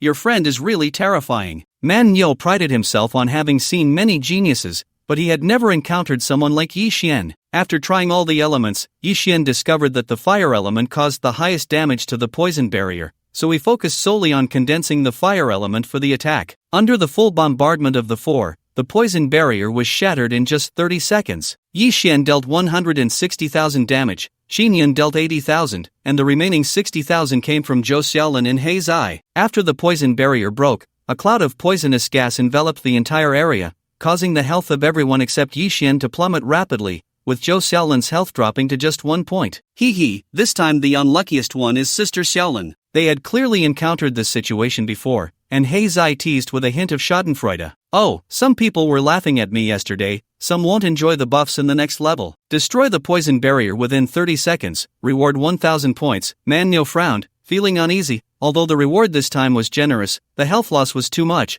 and it was simply insufficient to handle the next level. Although their health had not dropped to 1 point, it was all below 1000, which was not safe at all. If they died, their points would reset to 0. I can't believe it. Heizai was also caught in a dilemma. It's not a big deal, just come over and take a hit. Yi Xian walked over to Heizai, and with a loud thump on his head, Heizai cried out, "What are you doing, heart brother? I can't believe it, my bubble?" The others saw his bubble health quickly return to 5000 points, and Yi Xian blew on his fingers, grinning at everyone. Come on, line up one by one. Even if they needed to transfer health, there was no need to thump heads, everyone knew that, but there was really no way to deal with this guy. In the end, everyone had a flush on their foreheads, even Qin Yun and Zhou Qi were no exception, which made them note down a hefty entry in their little notebooks. Currently, only Zhou Xiaolan's bubble had not received any health, mainly because she was scared of being thumped. She had just been thumped before coming to Wandu Island, which had made her cry, "Little thief, be gentle, or you'll break it." The health of the anti-poison bubbles can be transferred among each other,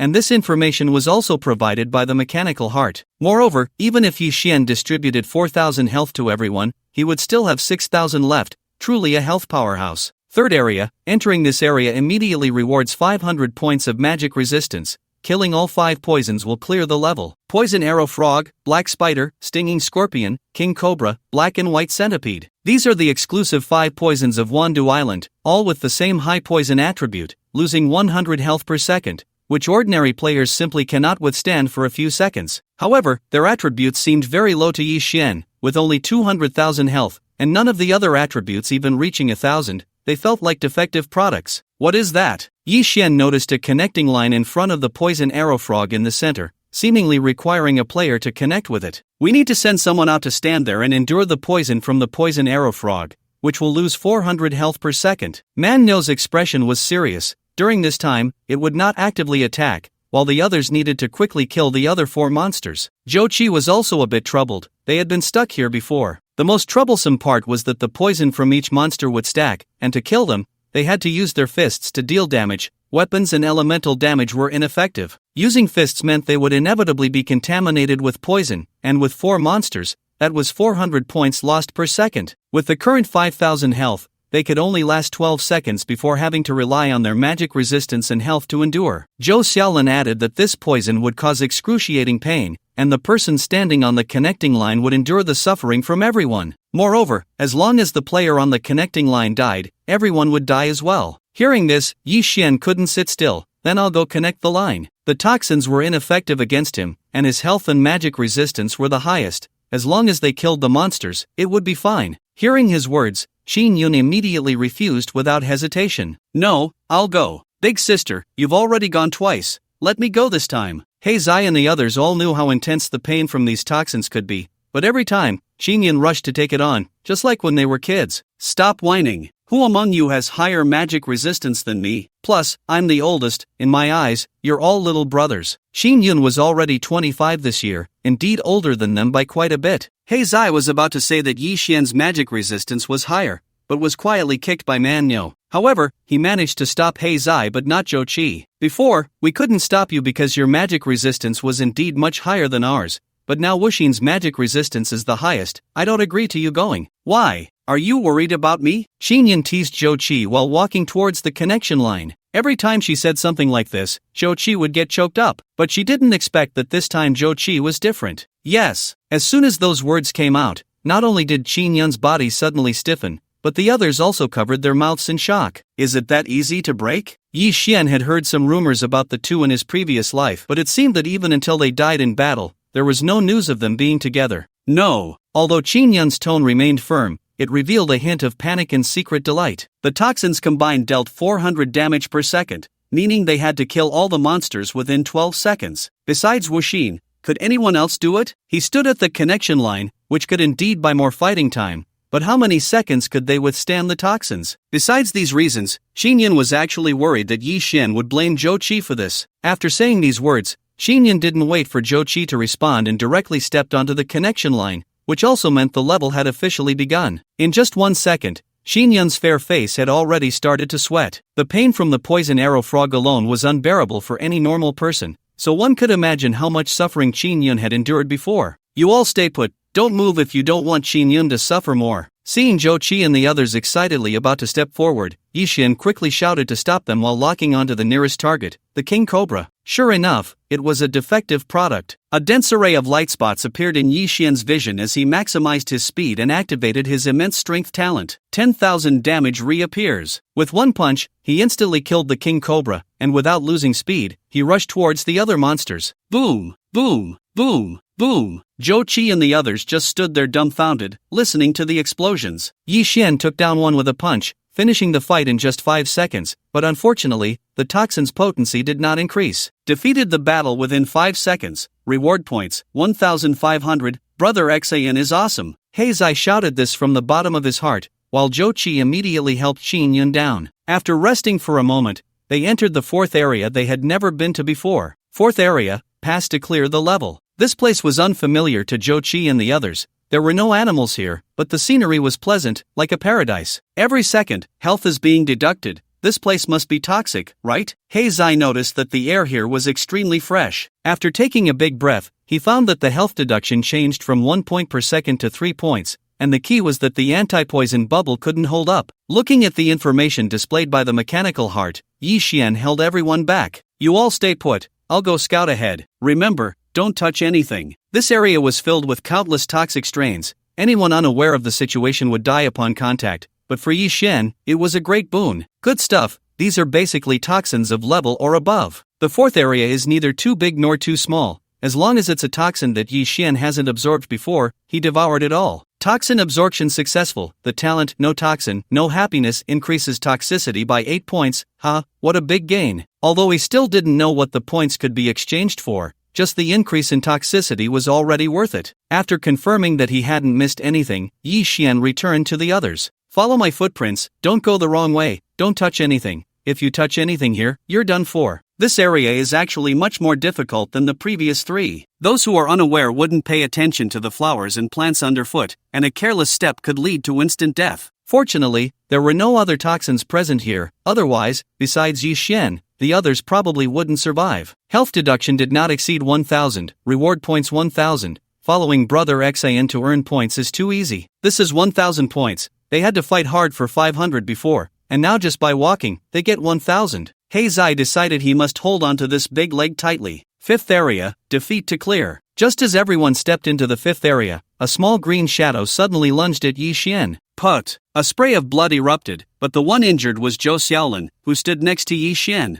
Run! Although he only caught a glimpse, Yi Xian already knew this was a level 40 creature, and crucially, it was rated green quality by all beings, which was beyond their current capability to fight. Yi Xian immediately picked up Zhou Xiaolin and covered the place that had just been pierced with his mouth. Little thief, what are you doing? Although Zhou Xiaolin's health was rapidly declining, she was still very clear-headed. Are you crazy? What can your attributes do to block an attack for me? From the moment she was injured to when Yi Xian kissed her wound, the entire process took less than a second, and the toxin was quickly absorbed. Toxin absorption successful. The talent No Toxin, No Happiness increases toxicity by 13 points. Damn, just this little bit of venom directly raised the toxicity from 8 points to 13 points. Terrifying indeed. Yi Xian cursed while transferring his bubble to Zhou Xiaolin. At this moment, her face was flushed red. Having seen Yi Xian ambushed, her instinct was to try to block for him. Little thief, are you okay? Quickly take your bubble back, I don't want it. Yi Xian ignored her, since the area was divided. That green shadow couldn't possibly chase them out. They were right at the entrance of the fifth area, so they quickly retreated, and as expected, it didn't follow them out. Back to the starting point, we can only get this far. He held Zhou Xiaolin as closely as possible to prevent her from coming into contact with other toxins. In her current state, even a slight touch could be disastrous. As soon as they emerged, Heizai began to tease Zhou Xiaolin. Sister Xiaolin, if I were attacked, would you block for me? You die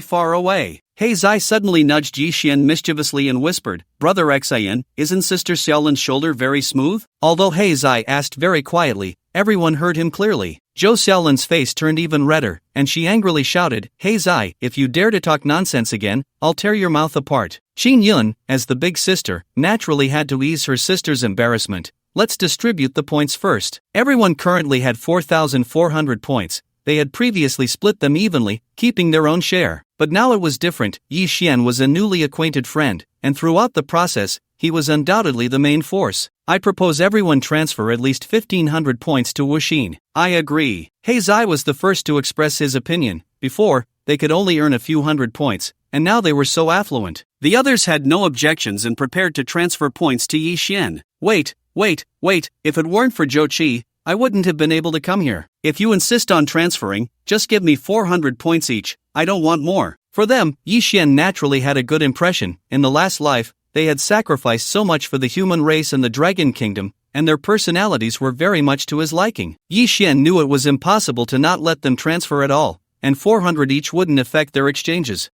That's good. Actually transferring 1,500 points made me feel quite pained. Heizai directly transferred 400 points over, then began to exchange for the Shinfeng fruit he had been longing for. 4,000 points were enough for him to exchange for two. Yi Xian's points also reached 6,400, and when he saw the exchange items, he instantly recognized them. Wow, so the talent comprehension fruits appeared this early. No wonder Zhou Qi and his group were so impressive in the last life. They had obtained foundational treasures at this time. Shinfeng fruit, wind-type fruit, can increase the player's comprehension of wind-type elements, exchangeable for 2,000 points. Lian fruit, fire-type fruit, can increase the player's comprehension of fire-type elements, exchangeable for 2,000 points. Liliang fruit, physical-type fruit, can increase the player's comprehension of physical-type talents, exchangeable for 2,000 points. Here were various talent comprehension fruits listed. Some were universal, and some were exclusive. But they all had one characteristic. That is, the effect of these fruits must target talents above a certain level. Only talents above that level possess growth potential and can exert different powers based on the player's comprehension level. Points, Yi Xian exchanged for a corresponding elemental fruit, and after consuming it, the talent immediately took effect. Flame control, level, fire resistance point,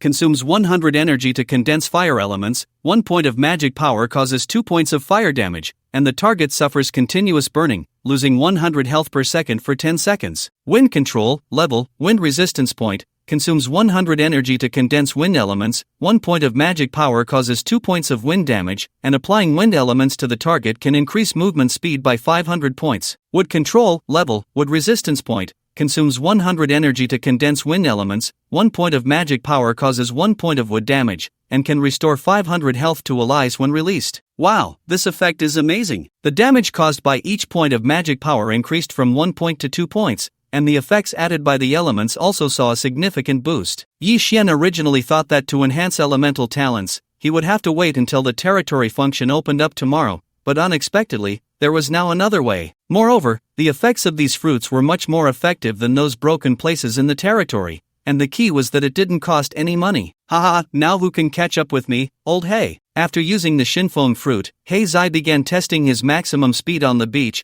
his whole body turning into streaks of afterimages, almost impossible to capture with the naked eye. Brother Xin, how about it? You can't run faster than me now, right? After eating the Shinfeng fruit, his speed increased to 1,500 points, and combined with his original 1,200 points of movement speed, he indeed far surpassed ordinary players. Unfortunately, could Yi Xian be an ordinary player? His bare speed had already reached 3,100 points, so at the moment Heizai was most proud. A flick to the forehead landed on him. Wow, Brother Xin, are you even human? Heizai was truly hit hard. He had eaten 2 Shinfeng fruits and still couldn't compare to Yi Xian. Don't compare with me, I'm afraid you can't handle it. Yi Xian turned to Zhou Qi. There couldn't be no restrictions in a place like this. How many times can this place be opened? Zhou Qi stretched lazily. This thing can only be opened a total of 6 times, and it must be within the first 10 days of the game. It can only be effective for the first 10 days. This thing is really designed for elite players. Ordinary players probably won't even get past the first area. Let's retreat. We'll continue tomorrow. I need to level up. As Yi Xian prepared to leave, he reminded Zhou Qi once more. Don't forget to collect that thing. It's very important. Remember to give me all the locations before 6 p.m. tomorrow. He could only remember a small part of the locations himself and had to rely on Zhou Qi's manpower to gather them, as this could determine what level of treasures he could obtain tomorrow. After returning to the stronghold, Yi Xian did not go out immediately. He still had something to deal with. Hello, is anyone there? He arrived at an antique shop, which, although called an antique shop, resembled more of a general store, with all sorts of miscellaneous items on display. What can I do for you, sir? A plump middle-aged man emerged from the back room, sporting 2 tufts of mustache and narrow, elongated eyes, yawning continuously. The items here are not something the current players can afford, so he was somewhat reluctant to engage with Yi Xian. I would like you to introduce me to Master Yin, if that's convenient." The boss's eyes suddenly brightened, and he scrutinized Yi Xian meaningfully. "Not convenient." Upon hearing this response, Yi Xian was not surprised, as this boss was known for only doing business and not caring for personal relationships. The more benefits you offer him, the bigger the favor he would grant you. Hearing that the boss had always wanted to create a rhinoceros horn cup but had been unable to find the desired materials, Yi Xian took out a horn from the White Rhino King, measuring 2 to 3 meters long, crystal clear and flawless like white jade. "Here, take this letter, goodbye." The boss directly handed him a letter of introduction and then hurriedly pushed Yi Xian out the door, eagerly studying the rhinoceros horn cup. "Not bad, not bad, the upgrade for the endless quiver is settled." The endless quiver was the first piece of equipment Yi Xian obtained, and it was very useful, but now it was gradually falling behind his pace. Most of Yi Xian's strength came from his own attributes and talents, so he didn't rely heavily on the bonuses from equipment. However, as an archer, he still needed arrows. The endless quiver could now hold a maximum of 10 arrows, which was simply not enough for him. He could shoot 16 arrows in 1 second at his limit, meaning he could shoot 1 arrow in 0 seconds, and it took 0 seconds to shoot 10 arrows. The endless quiver generated each arrow in 0 seconds,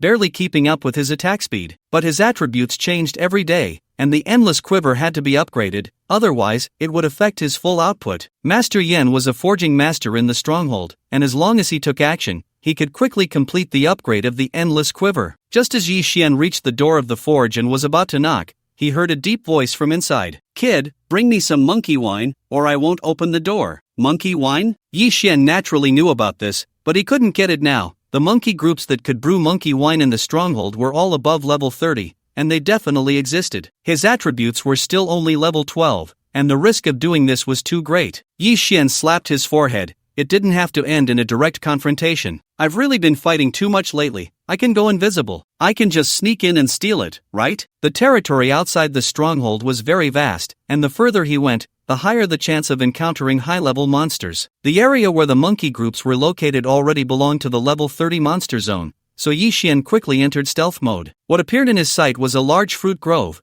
where various species of fruit trees grew peacefully together. There were indeed a lot of monkeys here. The area of the fruit forest is vast, but Yi Xian encounters a patrolling monkey every few meters. White-faced monkey, level 35, fierce temperament, enjoys torturing opponents and relishes in the pleasure of killing. All the monsters he encounters have attributes stronger than players of the same level. No wonder humans have always been at the bottom. These ordinary monkeys have an attack power of 6,000, armor of 2,700, and a movement speed of 2,500, which directly pins players of the same level to the ground. Ordinary players gain a fixed increase of 50 health and 50 energy per level, with the remaining attributes divided into 50 points, plus 150 free attribute points. Even if they max out one attribute to 200 points, they would only have a single attribute of 5,000 at level 35. However, for me, they are not much of a threat. Their talents are also several levels high, and if they weren't so abnormal, I could consider taking them down. After eating the divine wind fruit, the wind element can increase movement speed by 500 points,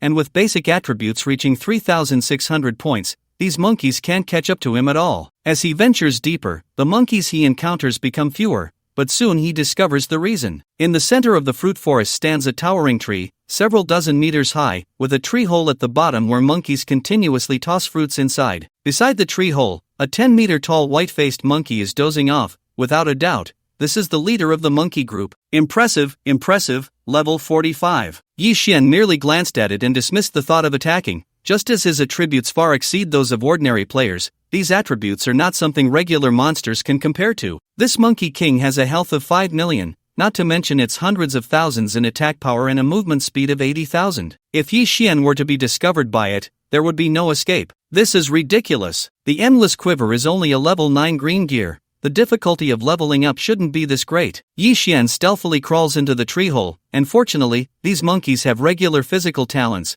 completely unaware of his presence. So little? From the outside, the tree hole looks so large that Yi Xian thought it would be filled with monkey wine, but now he sees only a small puddle. Anyway, there's no requirement to bring back a specific amount, so Yi Xian fills up about a few hundred milliliters and prepares to sneak away. Taking too much would easily get him discovered. Just as he turns around, Yi Xian freezes. The Monkey King's large head is blocking the entrance, its sharp gaze scanning everything inside the hole. Yi Xian is very sure it hasn't noticed him, but the Monkey King also doesn't leave, not even dozing off anymore. Is there some kind of connection between the Monkey King and the monkey wine? Yi Xian tries to move his feet. Staying frozen here isn't a solution. But unexpectedly, as soon as he moves, the Monkey King catches his position, and a paw comes crashing down instantly. Stealth isn't truly disappearing from space. With the Monkey King's high base attributes, even the slightest movement can be detected. It's now or never. Fighting is definitely not an option, but Yi Xian had just recently plundered a talent from the last one. Soul Impact. The soul attribute is calculated independently of the physical attributes,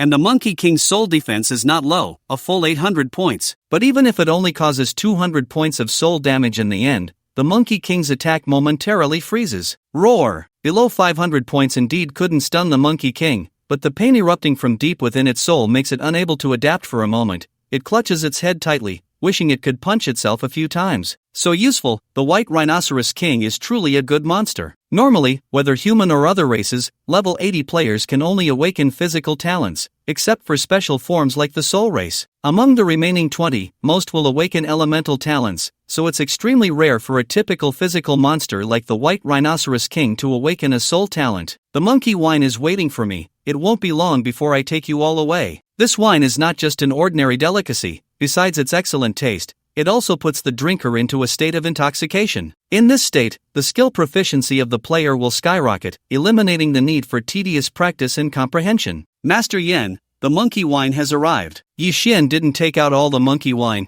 he secretly kept half for himself. Creak! The iron door of the forge swung open, and a bearded giant snatched the wine jug from Yi Xian's hands, gulping down several mouthfuls. Ah, refreshing. Master Yen patted Yi Xian's shoulder with satisfaction. Impressive, kid. I thought I'd have to wait for dozens of days to drink this. How did you get it? You don't need to worry about that. It wasn't easy to obtain these. Just help me level up first. Yi Xian handed over the endless arrow jug from his back. All this effort was for it. When did I agree to help you level up? I only said to open the door. Master Yin feigned ignorance, and although everyone tacitly accepted this as a trade, as long as the system rules of all beings were not triggered, he could play dumb. Well then, consider this wine as my tribute to you. Saying this, Yi Xian pretended to leave. There are other forging masters besides you, I can just find someone else. However, if you want to drink this monkey wine again, you'll have to wait several more days besides me. This wine is equally important to Master Yen. Satisfying cravings is just the least significant aspect. I was just joking with you, but this arrow jug is very special. This characteristic should not appear on a green item. Even if I intervene, I can only raise its level, not its quality. Yi Xian didn't believe it. This guy definitely had a way,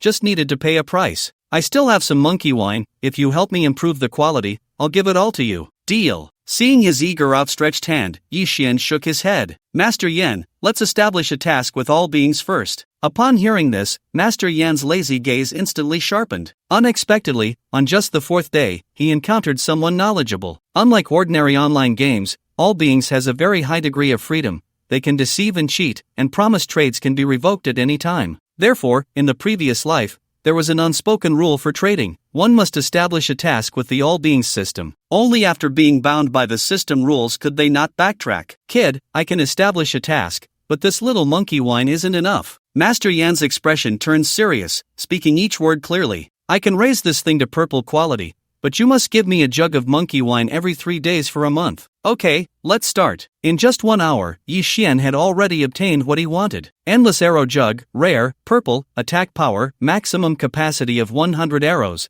can generate 100 arrows per second. The next morning at 10 a.m., the 6 of them gathered to collect the rewards from Wando Island, but the 5th area was a hurdle they couldn't cross for now. Today is the 5th day, and there are 2 chances left to open. Should we wait until the last 2 days to try again? Although they could earn 4,400 points each time, Jin Yun was not content to stop at the 5th area. She wanted to see what lay beyond. By postponing the last 2 chances, they could improve their strength during this time, and then they would have a chance to take a shot. The others had no objections. After all, the gap in strength was evident, and the 5th area was the last one they could step into. After pondering for a moment, Yi Xian spoke, just leave one chance. We'll continue to exchange tomorrow, and then use the improved strength to snowball. Only then will we have a chance to attempt to clear the 5th area. Even with his confidence, he couldn't guarantee that by the 10th day he would have the strength to defeat level 40 monsters. Zhou Qi, Give me all the locations. Today is the 5th day of the game, and it marks the end of the newbie protection period on the Blue Star server. Players who haven't significantly improved their strength in these 5 days will find it extremely difficult to progress later on. Some locations are quite remote and also territories of high-level monsters, so be careful. Although Zhou Qi didn't know what Yi Xian was planning, there were some places that shouldn't be approached casually. Looking at the 8 coordinates, Yi Xian was somewhat surprised. He only knew of 4 clover locations himself, and each of these was extremely precious. Moreover, according to the player's belated speculations from his previous life, a harvest of all clovers was not a one-time event. They could be stacked to obtain even more valuable rewards. If you believe me, go to these 5 maps after 6 p.m. tonight, and return to the stronghold before 8 p.m. Also, try to gather as many point cards as possible. They will be very useful tonight. After saying this, Yi Xian left. He needed to clear all the monsters around the clovers in advance. He couldn't afford any mistakes tonight. Whether the title of Plunderer could be upgraded depended entirely on this. With 12 locations in total, Yi Xian marked each one, killing all the monsters he encountered nearby. Ordinary monsters posed no resistance against him at all. At exactly 6 p.m., a huge system notification appeared before all players, and a server-wide announcement rang out. Congratulations to the Blue Star server for initially merging with the Senshin system. The game adjustments are as follows. 1. A preliminary link is established between the real body and the game character, sharing hunger and health status. 2. The guild system is now open. Please explore its specific functions on your own. 3. All functions of the stronghold are now open, increasing freedom. Next came the welfare time. At 6 p.m., opportunities for fortune bags could appear at any location. Defeating the guardian beast would yield rewards, with the highest being level rewards. Countless white meteors streaked across the sky, numerous in number, each hiding a fortune bag. Soon, some nearby fortune bags were discovered, and the guardian beasts were all uniform golden pigs. They wouldn't initiate attacks. Players just needed to deplete their 100,000 health points. Ha ha ha, I got a purple item. Brothers, help me grab it. Damn it, if you dare to betray me, no one will get this fortune bag. Get lost, this fortune bag belongs to my guild, Yun Gong. If you don't leave, I'll kill you all without mercy. The fortune bags themselves did not have binding functions. As long as they hadn't been used, the owner would definitely drop them upon being killed. The emergence of rare rewards drove players even crazier, with shadows darting everywhere, and theft and betrayal were rampant. Thankfully, nothing had changed. Everything was developing just like in his previous life. Yi Xian watched as a special transparent fortune bag slowly appeared among the clovers, containing some golden dust. The clover fortune bag came with a wish list. As long as there was enough golden dust, all the requests on the list could be fulfilled. He had to gather all the clover fortune bags within an hour. After 7 p.m., the bags would be useless. All fortune bags expired at 7 p.m., and many players in his previous life had lost a large number of resources by not using their bags after obtaining them. 10,000 health points, it actually increased tenfold. Looking at the health of the guardian golden pig, Yi Xian felt a bit of pressure because he currently had 12 clover locations, each quite far apart. After marking the locations in the afternoon, even without wasting time, he would need a full 50 minutes to run through all of them. Time was tight, so Yi Xian directly unleashed his ultimate move. Weak point attack, double power, enchanted with poison elements. Weak point attack, double power, wind-piercing arrow. These 2 sets were the highest attacks Yi Xian could currently unleash, and just 2 arrows took away nearly 600,000 health points from the golden pig. Unfortunately, the wind-chasing arrow and enchantments cannot be used together. Nevertheless, his normal attacks can still deal a whopping 70,000 damage, and with his ultra-high attack speed, he took down the golden pig in under a second. Yi Xian directly grabbed the clover fortune bag and put it into his backpack. Killing monsters didn't waste much of his time, but traveling was the real hassle. Moreover, with so many players out in the wild, the location of the clovers would soon be exposed. No one is taking any clover fortune bags from me today. While players in the game were caught up in a frenzy, the real world was also undergoing dramatic changes. Stop all other experiments, everyone focus on verifying the first announcement. Whether from the officials or the noble families, the moment they saw the system announcement, they issued orders, and various human experiments quickly commenced. Report to the head of the family, hunger status confirmed synchronized. Food in the game can directly replenish the energy needed by the real body. Injury status confirmed synchronized. Being injured in the game does not affect the real body, but if an arm is chopped off in reality, the game character will also lose an arm. Health status confirmed synchronized. Consuming rare materials in the game can repair hidden injuries in the real body. All signs of the nuclear radiation cancer test subject have returned to normal. As long as the game point cards are sufficient, there is no need to log off. sleeping in the game can also restore energy and stamina. With each hypothesis being verified, all high-level officials have elevated the importance of the living beings to the highest level. The world of living beings can no longer be called a virtual game. It is a real world, and it will become the new battlefield for all countries and noble families. They do not know how the living beings came to be, nor do they know what developments lie ahead. But they know this is a new world, filled with countless unseen resources, a place where all forces and all people will be reshuffled. They are hiring high-level talented players at a high price, offering the best treatment. Entering the game, the body will still remain, control everyone for me and make them work for me in the game. Those who disobey will have their real bodies destroyed. No matter how talented they are, if they won't serve me, they will all be killed. Some treat others with respect, while some violently exploit. From top to bottom, orders began to be executed, and chaos gradually emerged. It certainly wouldn't go so smoothly. The locations of the clovers were relatively remote, rarely visited by players, and with the advantage of foresight, Yi Xian quickly gathered 7 clover fortune bags. However, the chance bags were available to all players, and the player base was not limited to just humans. The 8th clover golden pig was already being attacked by players. It was a humanoid monster, the only difference being it had 4 arms and 6 eyes. As an ordinary small monster, its 1 million health points could not be quickly depleted. Whoosh, whoosh, whoosh. Yi Xian immediately took action, quickly emptying the golden pig's health, and started running towards the next location with the fortune bag in hand. The monster that was robbed let out an angry roar and tore open a special scroll to use against Yi Xian. From this position onward, the remaining clovers had basically been discovered by other players, including humans and other races. But without exception, no matter who encountered Yi Xian, they all had the same fate, death. However, these guys also successfully delayed Yi Xian quite a bit.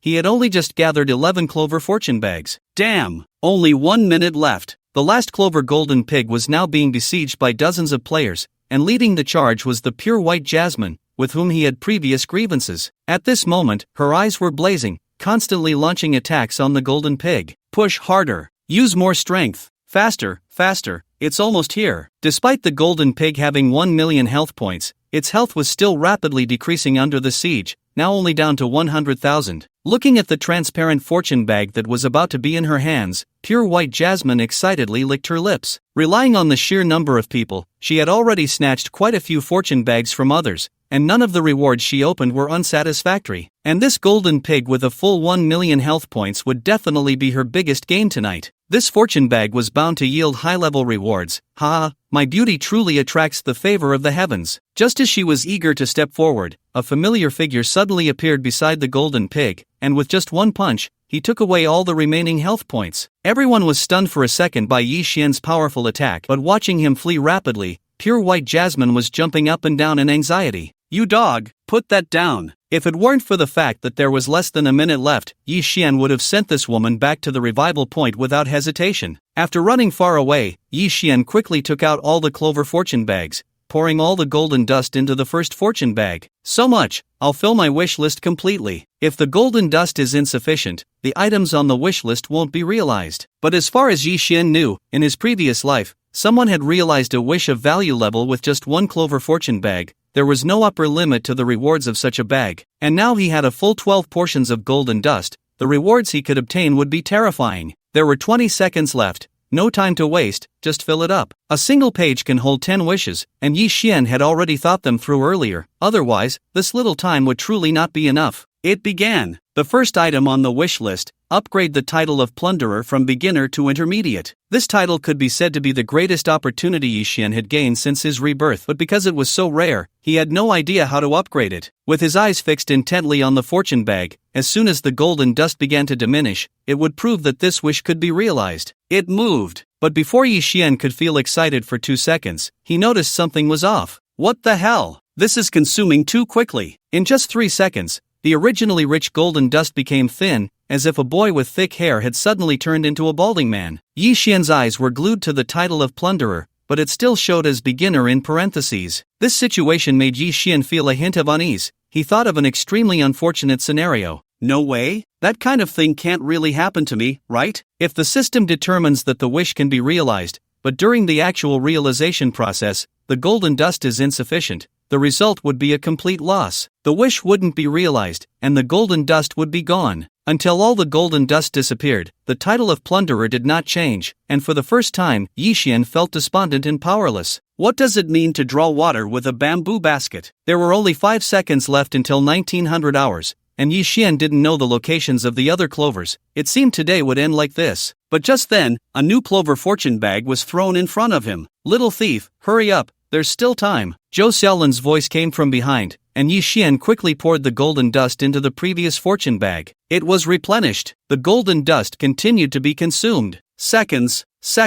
For the first time, Yixian was so nervous, he feared that his hopes would once again fall short. "How is it, little thief, did you succeed?" Zhou Xiaolin ran to Yixian's side, asking expectantly. When she unexpectedly obtained the clover fortune bag, she guessed Yixian's plan, so she specifically came to look for him around the last location, not expecting to really be of help. It worked! Yixian looked at the title of Plunderer finally transforming into intermediate, excitedly pulling Zhou Xiaolin into his arms and spinning her around. "Haha, I really can't thank you enough this time." Just upgrading from beginner to intermediate actually consumed a full 13 portions of golden dust. Even Yixian felt a pang in his heart at such consumption. This represented at least 13 levels of rewards. If it weren't for Zhou Xiaolin's last clover fortune bag, Yixian's losses today would have been catastrophic. Excited, Yixian didn't notice Zhou Xiaolin's flushed face. Even her voice was quieter than usual. "Little thief, can you put me down now? You've been holding me for a long time." "Sorry, I got a bit too excited." Yixian set Zhou Xiaolin down and was about to check the upgraded effects of the raider when countless chaotic footsteps echoed around them. "You dog and bitch, hand over the stuff." Pure White Jasmine had brought a large group to chase them down, unaware that the fortune bag would expire after 7 p.m. "Just over 50 people dare to cause me trouble?" Yixian remained silent. His objective was accomplished, and now he could spare some time to teach this woman a lesson. Just as he was about to take action, a large number of footsteps came from all directions. Countless monsters with 4 hands and 6 eyes appeared, surrounding the group. The once arrogant Pure White Jasmine instantly shrank back, trembling behind her team. "Give me back my stuff, and I'll spare your life." This was the first monster player Yixian had robbed, and it seemed this guy held a significant position, as he had mobilized a full 500 tribesmen to hunt him down. Zhou Xiaolin cautiously poked Yixian's arm. "It can speak human language, how impressive." "Are you stupid? This is the system's automatic translation. All races with a language civilization can communicate with each other, and the system perfectly translates any sentence." Despite being surrounded, Yixian felt no fear. "Wait, don't attack yet." Pure White Jasmine realized she could understand the monster's words and hurriedly stepped out of the group to explain. She didn't want to be attacked alongside Yixian. Don't attack, we're not together." My stuff was also taken by him. Although she had over 50 people with her, Pure White Jasmine was well aware of the vast difference in individual combat power. When she noticed the monsters didn't attack immediately, she felt a surge of hope,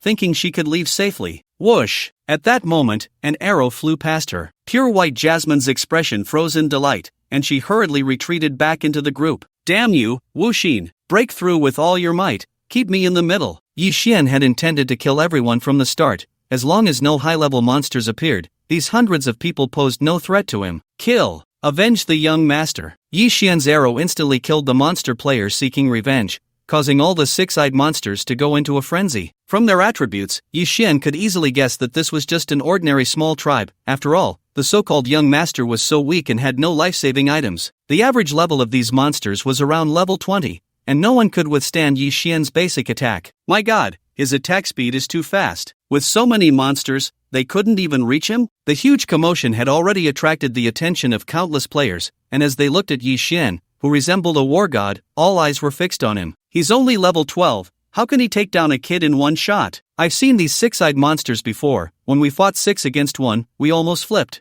I remember their health alone was 30,000. And have you noticed? Why does he never run out of arrows? Archers have long range and high attack power, and once they master shooting techniques, they become a very powerful class. However, the most criticized aspect, the one that people find hardest to accept, is that arrows are consumables. This means that while other classes can use a weapon until it needs replacing, archers have to buy arrows every day. Without arrows, they lose 90% of their combat power. Fortunately, the current players had yet to see special equipment like the Endless Quiver. They simply thought Yixian had bought a lot of spare arrows. Zhou Xiaolin watched as Yixian's small mouth slightly opened. Every time she saw such a Yixian, her heart couldn't help but tremble. She had originally planned to help, but now it seemed she had overthought it. Run! Run fast! Monster! He is a monster! When Yi Xian effortlessly killed 300 people, the remaining six-eyed monster's mentality collapsed. This was different from the humans they usually encountered. When they first saw Yi Xian, they thought the young master was making a big deal out of nothing, gathering so many of them for just one human. But now they finally understood, he was not human, he was the monster. Yi Xian, I don't want the things anymore, let me go. When he finished off all the six-eyed monsters, pure white Jasmine panicked. She couldn't understand how such a monster could exist in this game. Clearly, the last time they met, more than a dozen level 12 monsters had made him wary, yet now he could easily crush hundreds of level 20 monsters,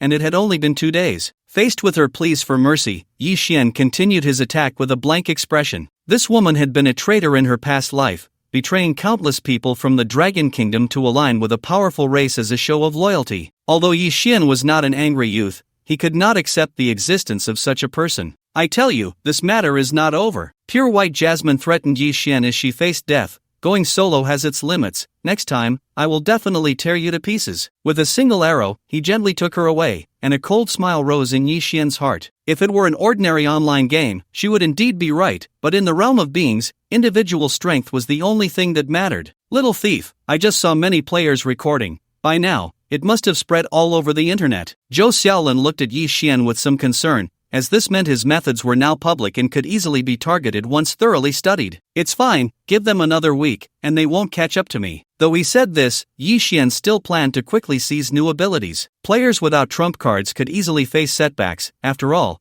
there were too many strange things in the realm of beings. Let's go, we need to get back to the stronghold before 8 p.m. There's a hidden little benefit to grab. The system announcement only mentioned the chance bag, but today there were actually many places with hidden benefits. Encountering them would be a gain. On the way back, Yi Xian finally had the chance to check the upgraded title of Plunderer. Plunderer, Intermediate, Plunder. After killing a target, you can designate any one talent from the target to plunder. Fusion, by consuming talent points, you can fuse different talents. The closer the talent directions, the higher the success probability. If fusion fails, the talent disappears. Yi Xian paused. He had thought the intermediate plunderer effect would allow him to plunder all talents from the target. Now, although he could still only plunder one talent, unlike before where it was random, he could now plunder whichever talent he wanted, and situations like the previous Wind Eagle would no longer occur. He also didn't have to worry about rare talent races that he couldn't plunder from. Moreover, the Plunderer title had actually revealed a second effect. If it weren't for the fact that it wasn't the right time,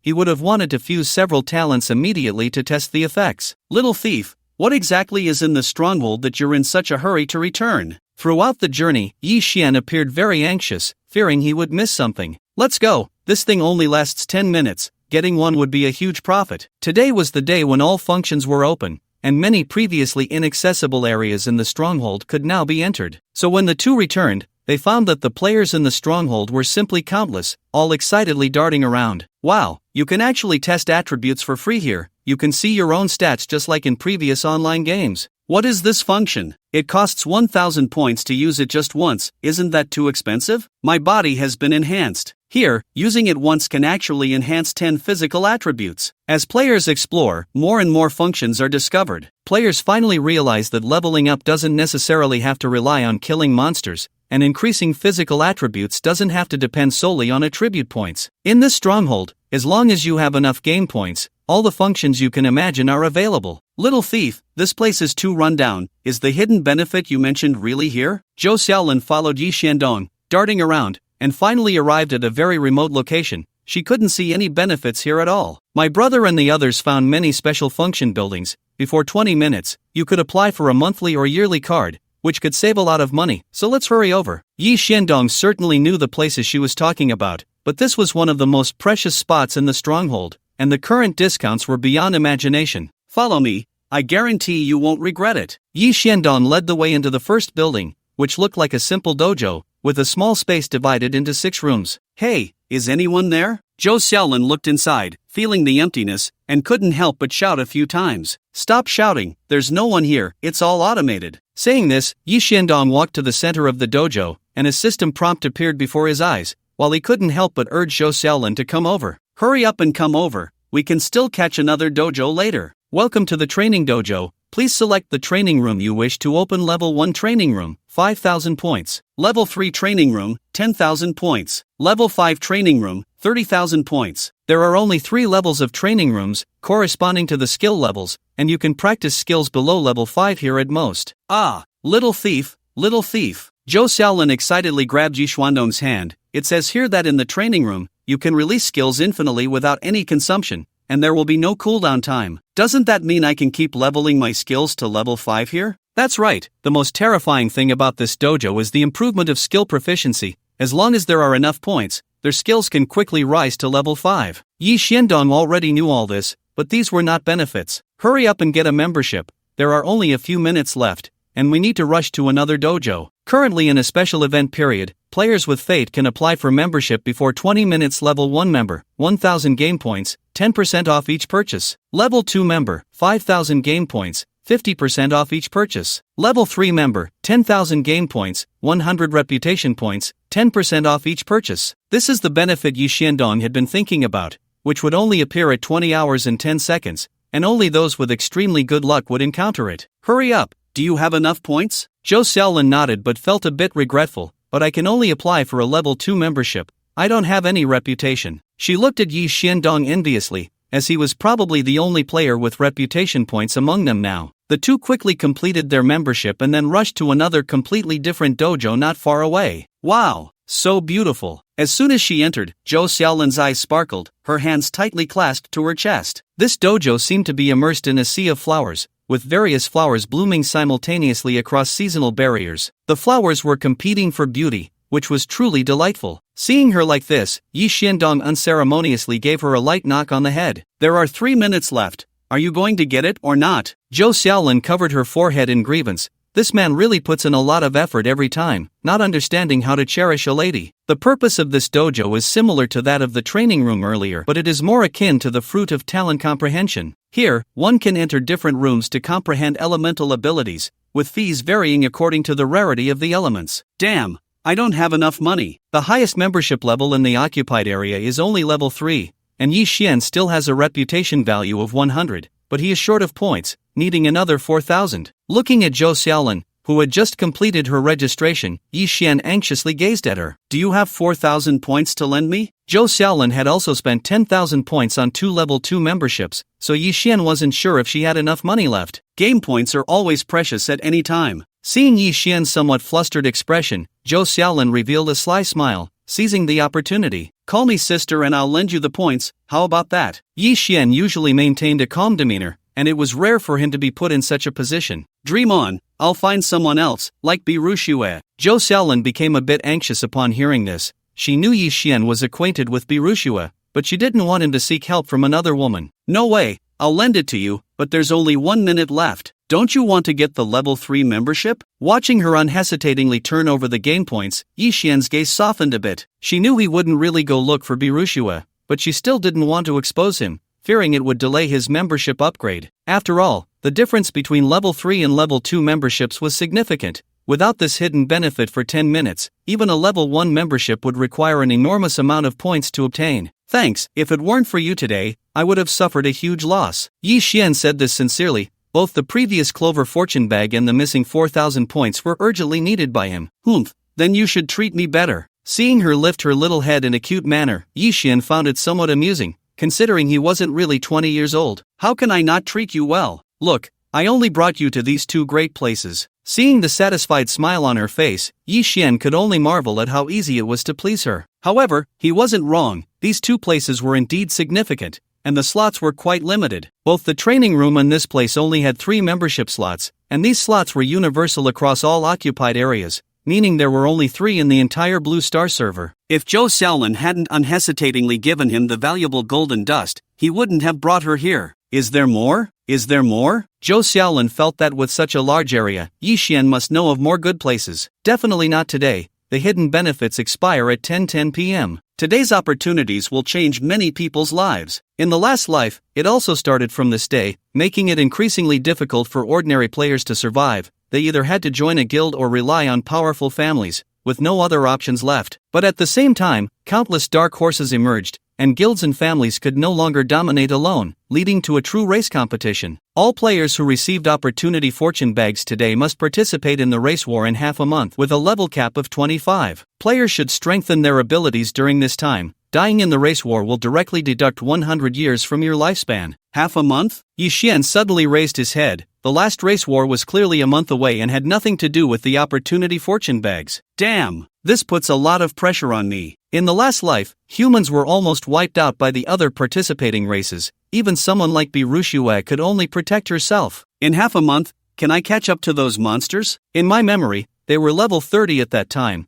but now the time has been shortened to half a month. There shouldn't be many that can reach level 25, so it's highly likely that I will encounter them. Among them, the relatively weaker one has around 3 million health, not to mention other attributes. It's worth noting that the level 45 Monkey King that Yi Xian encountered while stealing monkey wine only had 5 million health, while those monsters at level 20 already had health in the millions. Yi Xian's current attributes can't even match their initial attributes, and what's more difficult is that these monsters are all rated as purple rare level by the system, which surely means they have other terrifying abilities. I can't believe it. How am I supposed to get my health to over 1 million in half a month? The suddenly shortened time has disrupted Yi Xian's plans. His development strategy must be adjusted. After sending Zhou Xiaolin back to Zhou, Yi Xian did not choose to log off. Since the game is now synchronized, it doesn't matter if he stays in the game. It is impossible to catch up with the basic attributes of those monsters in the early stages of the game. He must find another way. Thinking about their health often exceeding 1 million and attributes in the hundreds of thousands, Yi Xian felt a chill run down his spine. In terms of innate attributes, the human race is indeed far behind. He still has to start with talents. Those monsters have high attributes, but their talents are often quite singular. Yi Xian's biggest trump card right now is the title of Predator. As long as he can find a way to obtain rare special system talents, or even rule system talents, even monsters with high attributes won't be a problem. Ordinary physical system talents are useless. In the future, survival talents will be the highest priority, and he must plunder various talents with special effects. As long as their attacks are ineffective against him, he can slowly grind them down. At first, Yi Xian positioned himself as a hexagonal warrior, wanting to have everything: attack, defense, speed, elemental weakening, and healing. With the Predator title, he can definitely acquire these talents, but the reality is, what good does it do once he gets them? As long as the quality reaches a certain level, all talents need to be improved through self-comprehension. So far, the talent that has provided Yi Xian with the most help is the level talent of Giant Strength, which is simply a divine artifact in the early stages. But this thing works well against ordinary monsters. Once he encounters high-level, high-quality ones, pure physical damage is hard to be effective. In the future, the talents he plunders must be those that have impressive effects right from the start, like weak point attack, and he also needs to snatch a talent that increases comprehension ability, and he needs one more. Yi Xian organized all his thoughts. With half a month left, he had a lot to do. Suddenly, he stopped and slapped his forehead. No wonder it felt like something was always on his mind. He almost forgot about the new effect of the Predator. Besides the ineffective Lucky Favor, Yi Xian now has a total of 19 talents, and he plans to see what a successful fusion looks like first. Neurotoxin was the first talent he plundered. Although it hasn't been very useful, it's perfect for testing now. Do you want to fuse 5 poisons: No Happiness level and Neurotoxin level? It requires 200 talent points. Yes. According to the analysis provided by the Mechanical Heart, these two talents have a 100% chance of successful fusion. Congratulations, talent fusion successful. No Poison No Happiness talent level Poison Body, consumes 500 energy points. 1 point of spell power causes 13 points of poison damage, lasting 10 seconds. As the absorbed toxins increase, the damage caused by each point of spell power increases, and it becomes immune to all poison damage below level. Paralysis, 10% chance to trigger the neuroparalysis effect.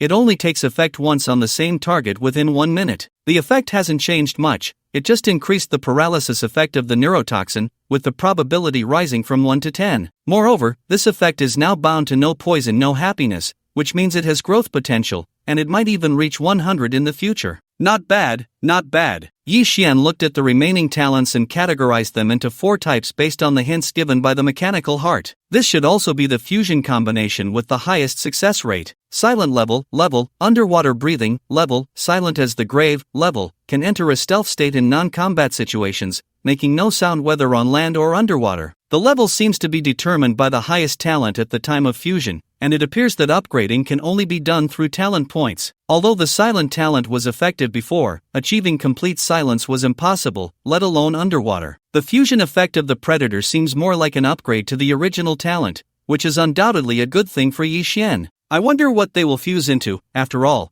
the probability is only around 70. Spider Sense, level, Heat Sense, level, Night Vision, level, Eagle Eye, level. Both Spider Sense and Night Vision have greatly helped Yi Xian. They are the kind of super practical talents. Unfortunately, he hasn't been able to steal any special reconnaissance talents yet. However, with fusion now available, it will be the same when he gets them later. Beastly Intuition, level, energy fluctuations are like fireflies in the night to you, capable of sensing all hostility within 3,000 meters. With stronger perception the closer the distance. Yi Xian tried it out briefly. This talent perfectly inherited the effects of night vision, and the previously simple heat sense has now surprisingly turned into energy sense. Moreover, it is no longer just sensing danger, he can now perceive hostility as well, and the effect of beastly intuition undoubtedly takes it a step further based on the original talent. Continue, let's go big. Giant Strength, level, Eagle's Hand, level, Jump Enhancement, level, Sharpness, level, Soul Shock, level, Weak Point Attack, level. This group of talents is undoubtedly the most important batch for Yi Xian right now, as most of his strength comes from them. It requires 600 points, which seems to be 100 points per talent, regardless of talent quality. Warrior's Glory, talent level, ordinary, physical damage, physical penetration, attack speed 20, maximum jump height 5,000 meters, can instantly increase movement speed by 300 points. Combat Rhythm, actively enter the rhythm state, ordinary, all effects are doubled, random weak point locations appear on the target, and all attacks additionally deal 1,000 points of soul damage, consuming 100 points of energy per second. My goodness, this is too amazing. Looking at the newly fused talent, Yi Xian couldn't help but marvel again at the power of the Predator title. It truly deserves to be an unprecedented black gold level existence. Not only did it perfectly retain all the previous effects, but it even added soul attacks to normal attacks. Yi Xian couldn't even imagine how strong he would be in the combat rhythm state. Only the elemental talents remain. Wood Control, level, Fire Control, level, Wind Control, level, Wind, Forest, Fire, Talent level, Elemental Heart, Wind, Wood, Fire. 3 types of magic resistance points, consuming 100 points of energy to condense elements. 1 point of magic power causes 4 points of elemental damage, with different effects for each element. Free combination, the 3 elemental types can be condensed separately or combined for fusion. Seeing the last effect of the Wind, Forest, Fire talent, Yi Xian's eyes lit up. Each elemental talent has its own characteristics, and to fuse and release them, one must have an understanding of the elements at level 5 or above to have a chance. But Wind, Forest, Fire can actually skip this step, completing the fusion directly without worrying about the differences between the elements. In his previous life, Yi Xian knew how powerful elemental fusion could be, and he would have to personally test the effects of Wind, Forest, Fire tomorrow. His previously anxious heart calmed down. He felt that half a month was not too long to wait. The next day, Yi Xian headed straight to Poison Island, as this was their last chance to earn rewards recently.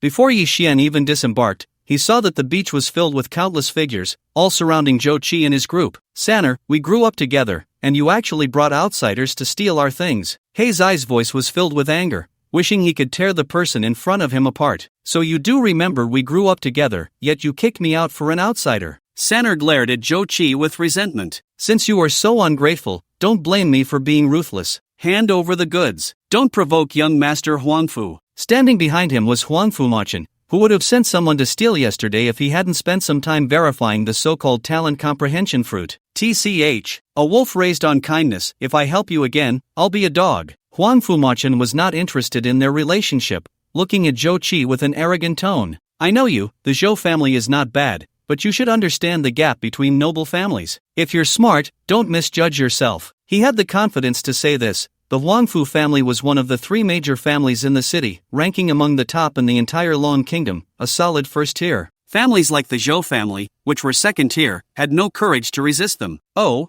I'll give you a piece of advice too. If you don't leave within 1 minute, I'll personally send you on your way. Yi Xian's disdainful voice reached everyone's ears, clearly standing on Zhou Qi's side. While speaking, he had already used his marking talent on Huangfu Machin, who had unexpectedly delivered himself right to him. Everyone recognized Yi Xian. After all, his achievements from yesterday had already swept across the internet, single-handedly annihilating over 100 six-eyed clan creatures, earning him the title of a powerhouse among many players. Killing a few monsters and thinking you're strong? Huang Fumachen's eyes were filled with disdain, seemingly not taking Yi Xian seriously at all. You have 3 seconds left. Just as he was about to start the countdown, Yi Xian had already made his move in an instant. The rhythm of battle was activated. His movement speed skyrocketed to over 10,000 points. The others hadn't even reacted when Yi Xian appeared right in front of Huang Fumachen. Protect the young master. Because Yi Xian had no bow or arrow in hand just moments ago, everyone instinctively relaxed their guard. And who could have imagined his speed could reach such a level? Just as they shouted to protect the young master, Yi Xian's fist had already completely pierced through Huang Fumachen's chest. However, unlike the shocked expressions of the others, Yi Xian sighed inwardly. It was indeed the hardest talent to kill, especially at this level. Huang Fumachen's figure slowly dissipated, reappearing 5 meters away, his face filled with deep fear. Kill him for me. If it weren't for the life-saving teleportation that came with his talent, he would have been killed by Yi Xian just now. At this moment, Huang Fumachen was no longer thinking about the talent comprehension fruit. He only wanted Yi Xian dead. After Zhou Qi and the others reacted, they drew their weapons without hesitation and began to attack. They had never intended to let these people leave alive. What era is this? Still playing the intimidation game? Heizai cursed while fighting. Even without the appearance of all beings, the combined strength of their families was not something anyone could handle. Moreover, everyone was now clear that this game was everything. The great reshuffle had already begun. Huang Fumachen didn't bring many people, and under the attacks of Yi Xian and his group, they quickly disappeared, but only Huang Fumachen remained unharmed. What the hell is his ability? Why did my attack have no effect on him? Heizai had clearly struck him with a knife, yet it passed right through him, as if he didn't exist in this space at all. Yi Xian looked at Huang Fumachen's talent with envy. This was definitely one of the strongest talents at this level. Voidwalking, a level space system talent that allows one to slip into another space, where attacks between different spaces cannot take effect. This talent is different from most space talents recorded in the Mechanical Heart, and judging by Huang Fumachen's performance just now, voidwalking should also have an automatic teleportation effect. As long as Yi Xian can seize this talent, his survival ability will instantly rise to a new level, and even the phantom demon trace in his backpack can be learned. A bunch of trash talents still want to mess with me. Huang Fumachen's lethality is not on par with Yi Xian and the others, but he has always remained undefeated. Wait for me, I guarantee you will regret your decision today. Yi Xian knows better than anyone the shamelessness of the voidwalking talent, so he is too lazy to exert any more effort. After all, he will definitely take care of him today. Urging Zhou Qi to open the 10,000 Poison Island, it wasn't until the group entered the island that Huang Fumachen left in frustration. What the hell, Brother Xin? What did you get from your lucky bag yesterday? How did your combat power soar so much overnight? Although he still couldn't match the 5th region, after activating the battle rhythm, that blue figure couldn't easily catch up to Yi Xian. Just a little gain, hurry up and exchange it, the next meeting is in 3 days. Yi Xian was very satisfied with the talent after fusion, but the consumption of the battle rhythm was indeed too great. With his current energy, he could only use it for 48 seconds, otherwise, he would have to wrestle with that. Ah, Brother Xin, I can't bear to part with you. Yi Xian ignored Heizai's deadpan remark. It was hard to catch Huang Fumachen, and today he had to seize the voidwalking talent. Quickly returning to his stronghold, Yi Xian arrived at the antique shop again. Boss, are you there? Still looking half asleep, the boss became a bit more alert upon seeing Yi Xian. What do you want again? I don't need rhino horn right now. Yi Xian leaned in and said mysteriously, Boss, do you have a space stagnation scroll? Upon hearing this, the fat boss became fully awake. What are you doing? You can't afford this thing. This item was the fat boss's private collection, not for sale to the public. Although he didn't know how Yi Xian found out, he immediately dismissed the idea. Come on, boss, just give me a price. Do you have 1,000,000 game point cards? Are you kidding? Do you think I'm a fool? Although the space stagnation scroll is precious, it isn't worth that much, and the one in the fat boss's hand is only of level 1 quality, worth at most 100,000. Kid, you have a good eye, so you should understand that you can't afford this. If it weren't for the fact that the all-beings system is now fully open, he wouldn't want to entertain any customers at all. Why should he be assigned a boss position? Just as he was about to send Yi Xian away, he heard a sentence that shook him to his core. How about I give you a pair of phantom spirit cat's eyes? The fat boss's eyes widened. What did he just hear? You know about the phantom spirit cat? Then how dare you have designs on it? Don't worry about that, just say whether this deal can go through. After all, Yi Xian was alone, and who knows when he would get another chance to catch Huang Fumachen. Deal. If you can really bring it back, I'll introduce you to a few old friends. The phantom spirit cat is a very special race, famous for its dazzling and enchanting pupils, existing only in the nether realm. Generally, Yi Xian wouldn't encounter a phantom spirit cat, but the upcoming race war would bring one, which is currently the only one lost outside. The fat boss was so shocked because the phantom spirit cat is a forbidden pet of the nether royal family. Anyone daring to hunt a phantom spirit cat would be hunted down by them. Thinking of the fat boss's expression made Yi Xian laugh. After all, the nether royal family is indeed not something ordinary people can provoke. The ghostly spirit cat bore a kind of restriction. At the moment of being killed, it would entwine the restriction into the killer's karma, which was also the reason why the ghostly royal family could pursue their targets. But unfortunately, karma was useless to me. Yi Xian touched the clown mask on his face. The strength of that guy, Shiming, completely shattered his understanding. Indeed, the things obtained during the novice period were the most invincible. Yi Xian did not leave his stronghold. After all, the range of his marking talent was only 50 miles, making it difficult to encounter Huangfu Machin outside. He did not wait long before a small red dot appeared in his marking talent's perception, which was precisely Huangfu Machin's location. So many people? Silently sneaking to the marked position, Yi Xian frowned as he looked at the densely packed figures around Huangfu Machin. After roughly counting, the number had already exceeded 1,000, which was definitely the largest number Huangfu Machin could gather at present. Is he going to fight? Yi Xian's first reaction was that Huangfu Machin had found something that needed urgent. Given the current average level of players, defeating a normal opponent of the same level typically required 300 people, and the higher the quality, the more people were needed. With over 1,000 people, Huangfu Machin's group was either level 20 and above or consisted of ordinary players of green quality. Yi Xian did not act immediately. He felt that he could pick a peach today. It took a full hour to reach Huangfu Machin's target location, and as soon as Yi Xian arrived, he knew which one he was going to. This guy has some brains. The stone golems are indeed the easiest target to deal with right now. This was a vast stone forest, the territory of the stone golem clan. Roar! Huangfu Machin had no intention of hiding. A mere dozen ordinary stone golems were not worth his attention. Form up! The larger the team, the more a reliable commander was needed, and Huangfu Machin naturally had no shortage of such talents. The stone golem clan had extremely high physical defense. A level 13 ordinary stone golem had an armor rating of up to 20,000, which ordinary players could not break through. However, Huangfu Machin was well prepared this time. The players he gathered basically possessed magical attack capabilities. Magic resistance was the stone golem clan's weakness. Their magic resistance was inherently zero and could hardly be improved. Slow down. The already low movement speed of the stone golems turned into a crawl after suffering numerous debuffs. Even though their health bars were not thin, they still turned into rubble under the barrage of magic. Watching his kin fall one after another, he could no longer sit still and loudly called for them to retreat. Yet, his own towering 15-meter body resolutely charged toward Huangfu Machin's team. Defensive skills were unleashed, and debuff skills continued to stack. The commander's voice remained steady. They were well aware of the information. However, despite all their preparations, their numbers were still rapidly dwindling. Young master, we estimate we can kill it when there are 200 people left. Everything was within the commander's expectations. Seeing the health drop to 20, he eagerly reported the result to Huangfu Machin. Very good. I hope this level 20 can drop the guild establishment order. Why had he expended so much energy and resources? Of course, it was for the guild mentioned in yesterday's announcement. Establishing a guild was an essential step in development, and the benefits brought by a guild were too numerous. He had to be the first to establish one. As the team's numbers decreased, their health gradually entered the red zone, and excitement shone in Huangfu Machin's eyes. The guild establishment order would only drop when defeated. Currently, the only ones who could it were the aristocratic families, but they would never be faster than me. I had thoroughly studied this stone forest long ago. Just when the stone golem's health dropped to 100,000, an arrow shot forth with a powerful gust. Who? Huangfu Machin shouted angrily. But upon discovering it was just a single attack, he secretly sneered. A single person thinks they can pick my peach.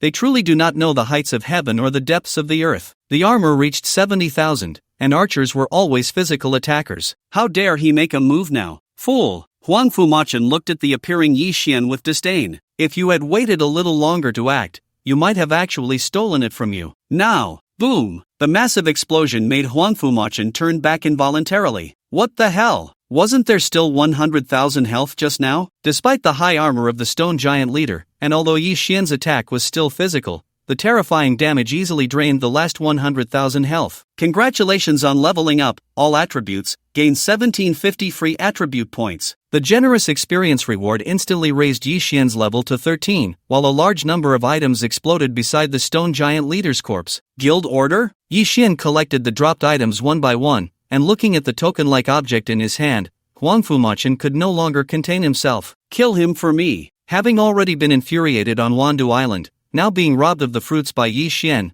Huang Fumachin had no reason to let him go. The remaining 200 or so rushed forward, but Yi Xian calmly stored the token and then slightly crouched down. Bang! In an instant, he leaped into the air over 100 meters high, leaving over 100 people looking at each other helplessly. What are you standing there for? Bring him down! Huang Fumachin shouted at the commander in exasperation. Young master, this height has exceeded our attack range. After carefully observing Huang Fumachin's expression, he added, but don't worry, young master, as long as we wait for him to come down, we will immediately tear him to pieces. Unfortunately, what they awaited was not Yi Xian's figure, but a volley of flaming arrows. Bang! Bang! Bang! A torrential rain of arrows fell upon Huang Fumachin's team, producing intense explosions. Ah! Healer, hurry, and heal me. Where's the commander? Hurry up and give orders. How are we supposed to fight this? With their attributes, no one could withstand Yi Xian's arrow, and the team of over 200 fell at an astonishing speed. Seeing this familiar scene, Huang Fumachin, who had slipped into space, could only glare fiercely at Yi Xian in midair. Can't win, this is truly unbeatable. Unintentional, this grudge has been formed. Don't think you're the only strong one, there are plenty of people who can deal with you. Knowing that killing Yi Xian was hopeless, Huang Fumachin finished his harsh words and planned to leave. However, his figure was suddenly kicked out of space, something that had never happened since he initially grasped his talent. No matter how he tried, he could not slip back into space. How is this possible? What is going on? Congratulations on absorbing 430 soul power. Congratulations on conversion, gain 12,000 talent points. Ignoring Huang Fumachin, who was still trying desperately, Yi Xian looked at the items scattered on the ground with some distress. His backpack space was limited, and with so many pieces of equipment from these hundreds of people, he couldn't take them all back. Just as Yi Xian was feeling troubled, a private message came in. Big shot, how about selling us these equipments? This was a message from Marta's lips. It seemed that Huang Fumachin's self-righteous secret actions had long been exposed to the Silver Moon Consortium. Making a gesture towards Marta's hiding place, Yi Xian walked straight towards the nearly frantic Huang Fumachin. Unintentional. I am a direct descendant of the Huangfu family. If you dare to touch me,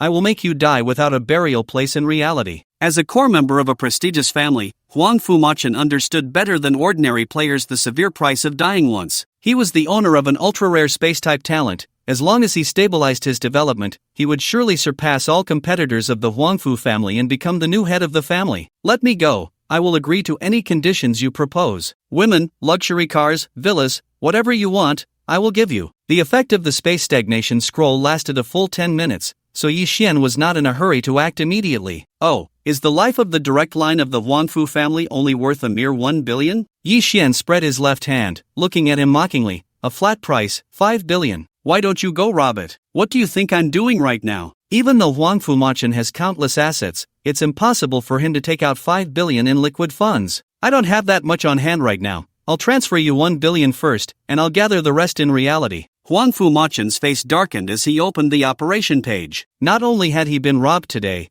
but he was about to be robbed himself. Damn Wuxin, just wait until I get back. If I don't find someone to kill you, I won't be called Huang Fumachin. Seeing that the money had already arrived in his account, Yi Xian no longer delayed. If this guy had any special items in his hands, it would really be a disaster. Wuxin, you're not trustworthy. Discovering that he was locked on by Yi Xian's bow and arrow, Huang Fumachin's face changed dramatically. You dare!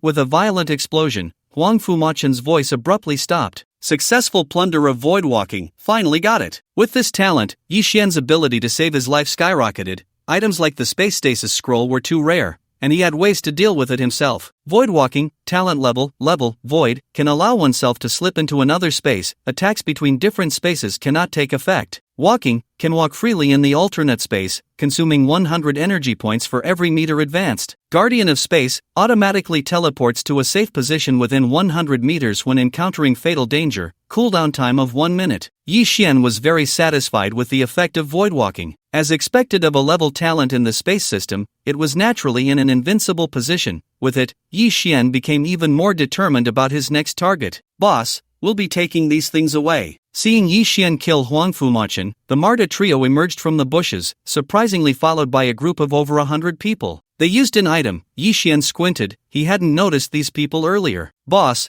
are you selling the guild establishment order? They had just seen Yi Xian collect a token-like item into his backpack. You're thinking too much. The guild establishment order isn't that easy to get. The equipment quality of these 200-plus people was quite good, and the Marta trio also traded nearly 10,000 game points to Yi Xian. What a pity, if the boss drops the guild establishment order, you must prioritize us. We will definitely offer the greatest sincerity. Since Wuxin said there isn't one, then there isn't. Marta's heart was very clear about how much his boss valued this man in front of him. Alright, I'll take my leave first. Yi Xian indeed didn't have the guild establishment order, but the token that dropped was equally precious. Boss, why don't you join our guild? You can set any conditions you want. Recalling the terrifying combat power Yi Xian had just displayed, Marta couldn't help but want to recruit him. Yi Xian alone could easily take on thousands. Yi Xian didn't even respond, he was currently studying his combat power layout. Another piece completed. After obtaining the void walking talent, he could finally learn the displacement skill he had gotten earlier. Phantom Magic Trace, Skill Level, Level 1, Quality, Epic Pink, Effect, minimum consumption of 450 energy points, instantly appearing in any position within 5 meters, while leaving a phantom that can act freely in place. The main body can swap positions with the phantom, and can displace and swap again after 2 seconds, up to 4 displacements, cooldown time of 150 seconds. No wonder the learning conditions are so harsh, this effect is truly powerful. With just Level 1,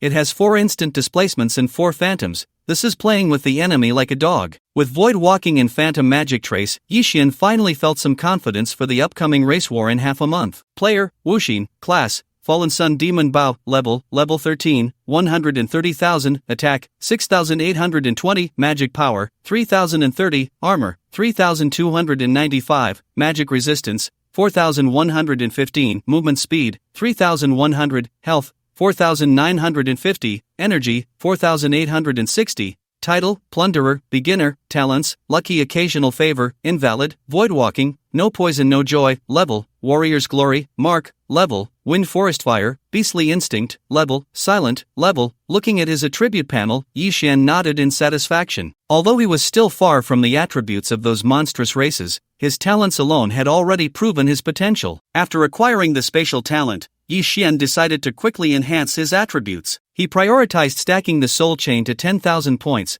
which would not only rapidly increase his magic power but also allow him to see the effects of the quality upgrade. Although he had a general direction in mind, Yi Xian chose to return to the stronghold first because he had something else to deal with. He never expected to be able to buy a house so soon. This wasn't buying a house in reality, but in all beings, and the prerequisite for the purchase was the buying order that had just dropped. As long as he bought a house in all beings, it would mean having his own safe zone where no one could threaten him inside. The key point was that after the game merged with reality, this house would also materialize in real life, having the same effect. 500,000? Looking at the price given by the real estate agent, Yi Xian was somewhat speechless. Who could come up with 500,000 game points in the early stages of the game? Each buying order was different, and this one in your hand was located at the center of the stronghold. Moreover, the loft outside could serve as a shop, and the large courtyard behind was enough for dozens of people to live in. 500,000 was already a very cheap price. The real estate agent's eyes sparkled with excitement. If the young master couldn't come up with so much money at once, he could also choose to pay in installments.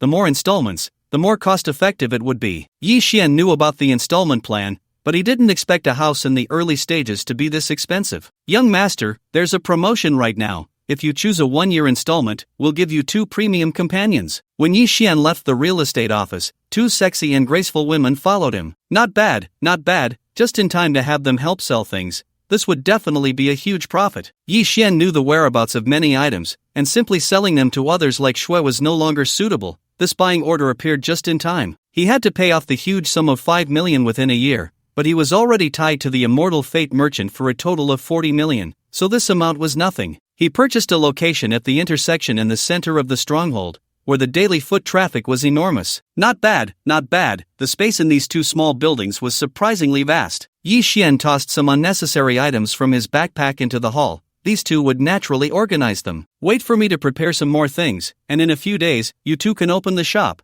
Let's call it Gathering Fate Tower. What Yi Xian didn't expect was that this impromptu gathering Fate Tower would eventually become the largest trading association in the heavens. Everyone listened. As long as I can kill Wuxin once, I will immediately transfer 5 million. Additionally, he was collecting special items at a high price. As long as they were useful to him, he would pay any price. The voice of Huangfu Machin echoed through the 5 strongholds of Manhwa, intending to use money to crush Yi Xian outright. Good heavens, which young master is this? This announcement costs 50,000 each time. It's Huangfu Machin, the pride of the city, rumored to have a talent that is 1 in a million. How did Wuxin become enemies with him? Isn't this going to end badly? Yes, no matter how strong he is still just one person. The Huangfu family is the top aristocratic family in the city. Wanting to eliminate him is not much harder than squashing an ant. Listening to the system announcement, Yi Xian was not surprised at all. He never intended to let Huangfu Machin go. Yi Xian paid no further attention to Huangfu Machin. The most valuable thing on him had already been plundered, and all that was left was to wait for the game and reality to merge. Juyuan Tower needed a chance to become an overnight sensation. Besides needing a large amount of equipment, it also required some rare treasures to gain fame. As long as Juyuan Tower took off, the debts Yi Xian owed would no longer be a problem. After pondering for a moment, a perfect treasure hunting location from his past life became Yi Xian's target: the sunken Elven Sea. It is said that every member of the Elven clan is exceptionally beautiful, which is why they have never intermarried with outsiders. Other races are seen as ugly in their eyes. Yet, this race, which has such strict requirements for appearance, almost intermarried with the Swordfish clan. Is this the sunken sea? Looking at the calm sea surface before him, Yi Xian felt a bit skeptical. According to rumors, this sea area is filled with the sunken ships of the Elven clan and the Swordfish clan, all wedding ships used for the intended marriage. Both the Elven clan and the Swordfish clan valued that marriage highly, so the wedding ships were filled with various treasures worth a fortune. This rumor was once widely circulated, but countless players searched day and night and found not a single hair. Moreover, the sea is synonymous with danger at any time. The ferocious beasts beneath the waves won't let you explore their territory freely. Rip! A sharp sound of water being sliced open rang out, and Yi Xian's heart skipped a beat. There was no escaping. This was an extremely strong intuition. Even if you sensed an impending attack, there was no time to react. Put! A spear-like spike pierced through Yi Xian's body, followed closely by its entire form. It was an 18-level swordfish, its body not long, but its spear-like nose was over a meter long. As usual, it pierced through the greedy human body, and without losing speed, it charged off a considerable distance. No blood? A clear look of confusion appeared on the swordfish's tightly arranged features. That was close. No wonder they are called the fastest swordfish clan in the sea. Yi Xian's speed was already astonishing, but the moment he sensed danger, relying solely on speed would not allow him to evade. When it comes to speed, the space element has never feared anyone. The instant he realized he couldn't dodge, Yi Xian immediately activated the illusory shadow magic he had just learned, and the effect was excellent. Although he could only displace to any position within 5 meters, it was perfect for dodging the swordfish's lethal attack. Just as the swordfish was momentarily stunned, Yi Xian had already shot an arrow.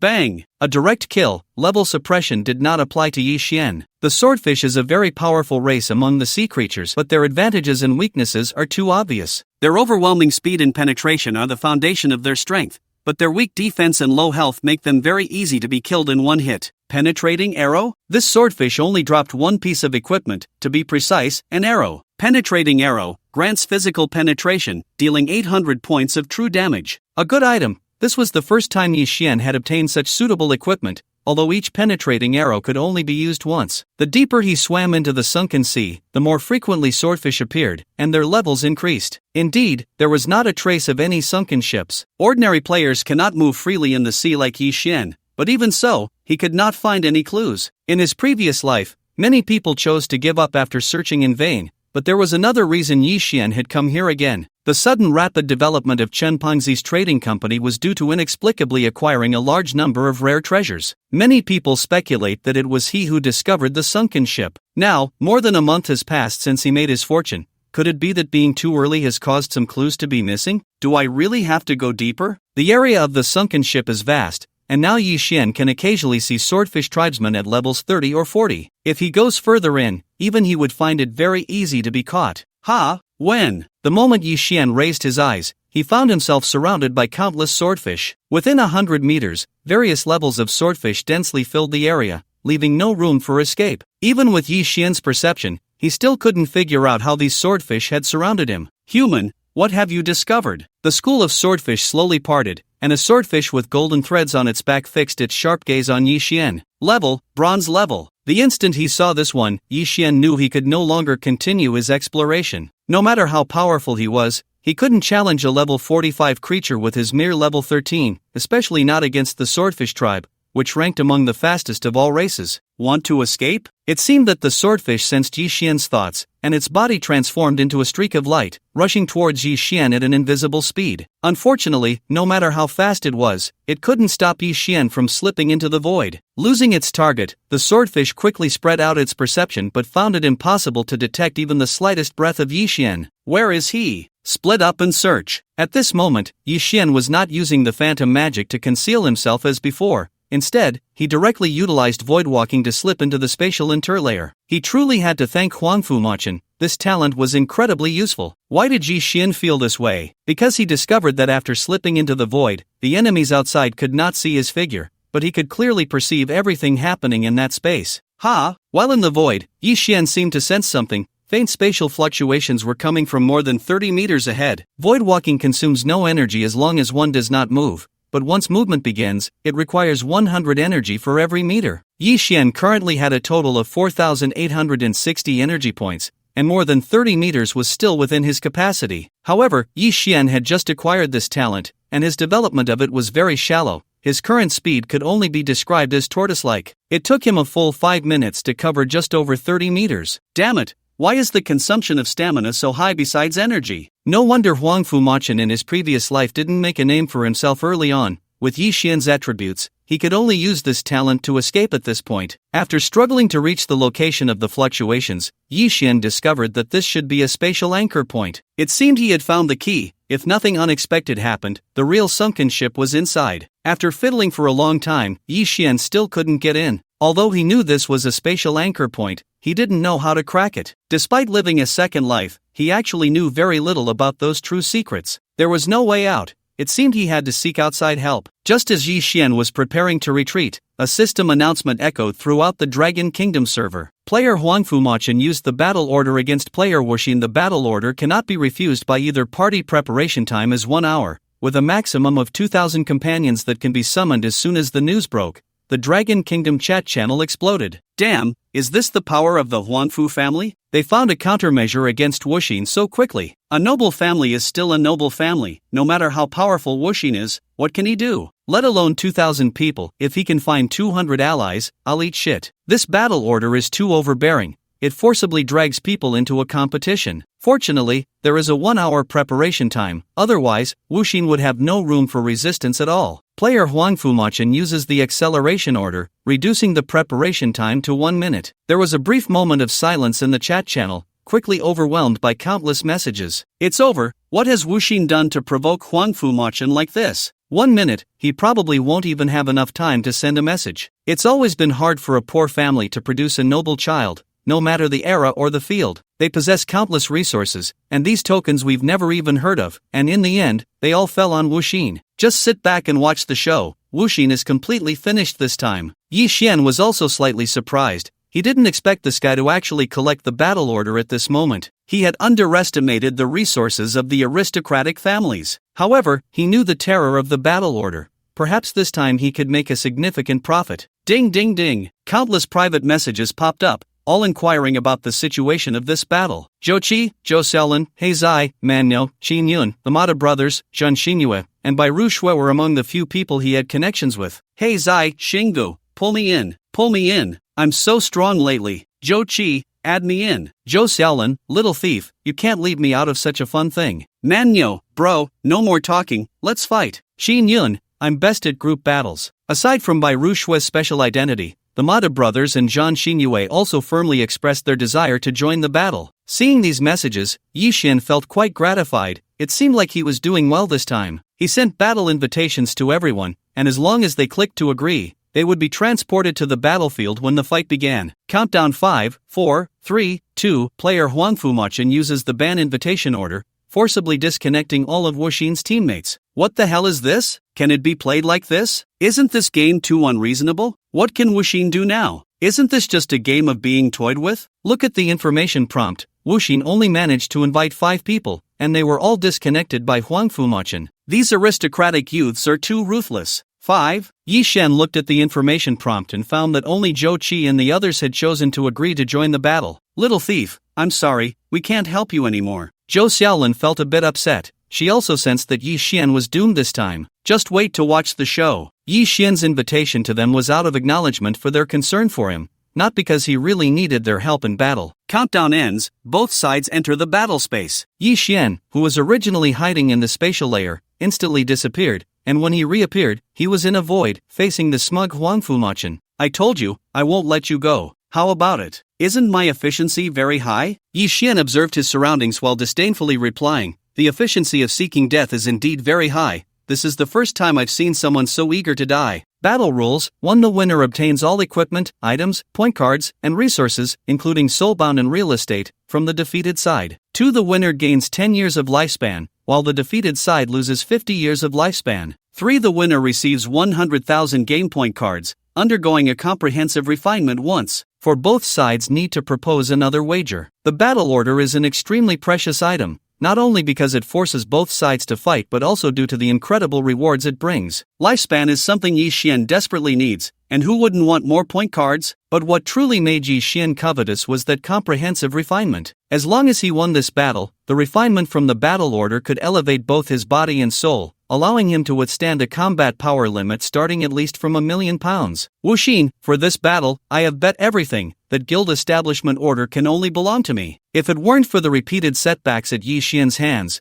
Huang Fumachan wouldn't want to reveal his trump card at this moment. However, as long as he obtains the guild establishment order, everything will be worth it. He knows how immense the benefits will be for the first person to establish a guild. Huang Fumachan was confident of victory and boldly declared his bet. If Wu Xin loses, let him be my dog in the game for 100 years. That's too much. Isn't that pure humiliation? What's excessive about it? The victor takes all, as it has always been. Regarding Huang Fumachan's arrogance, Yi Xian felt nothing. After losing the talent for void walking, his value had already diminished. Once the game merged with reality, he could just be killed outright. Wait, why should I kill him? This is the battle order, which is hard to obtain even in the later stages of the game. Muffled. The bet doesn't need to be known by everyone, and the battle order was referred to as the all-in order in his past life. What did Wu Xin say? Why didn't I hear anything? Me too. Look at Huang Fumachan's expression. He seems to have not heard anything either. Something feels off. Why do I feel like Wu Xin is more familiar with this battle order than Huang Fumachan?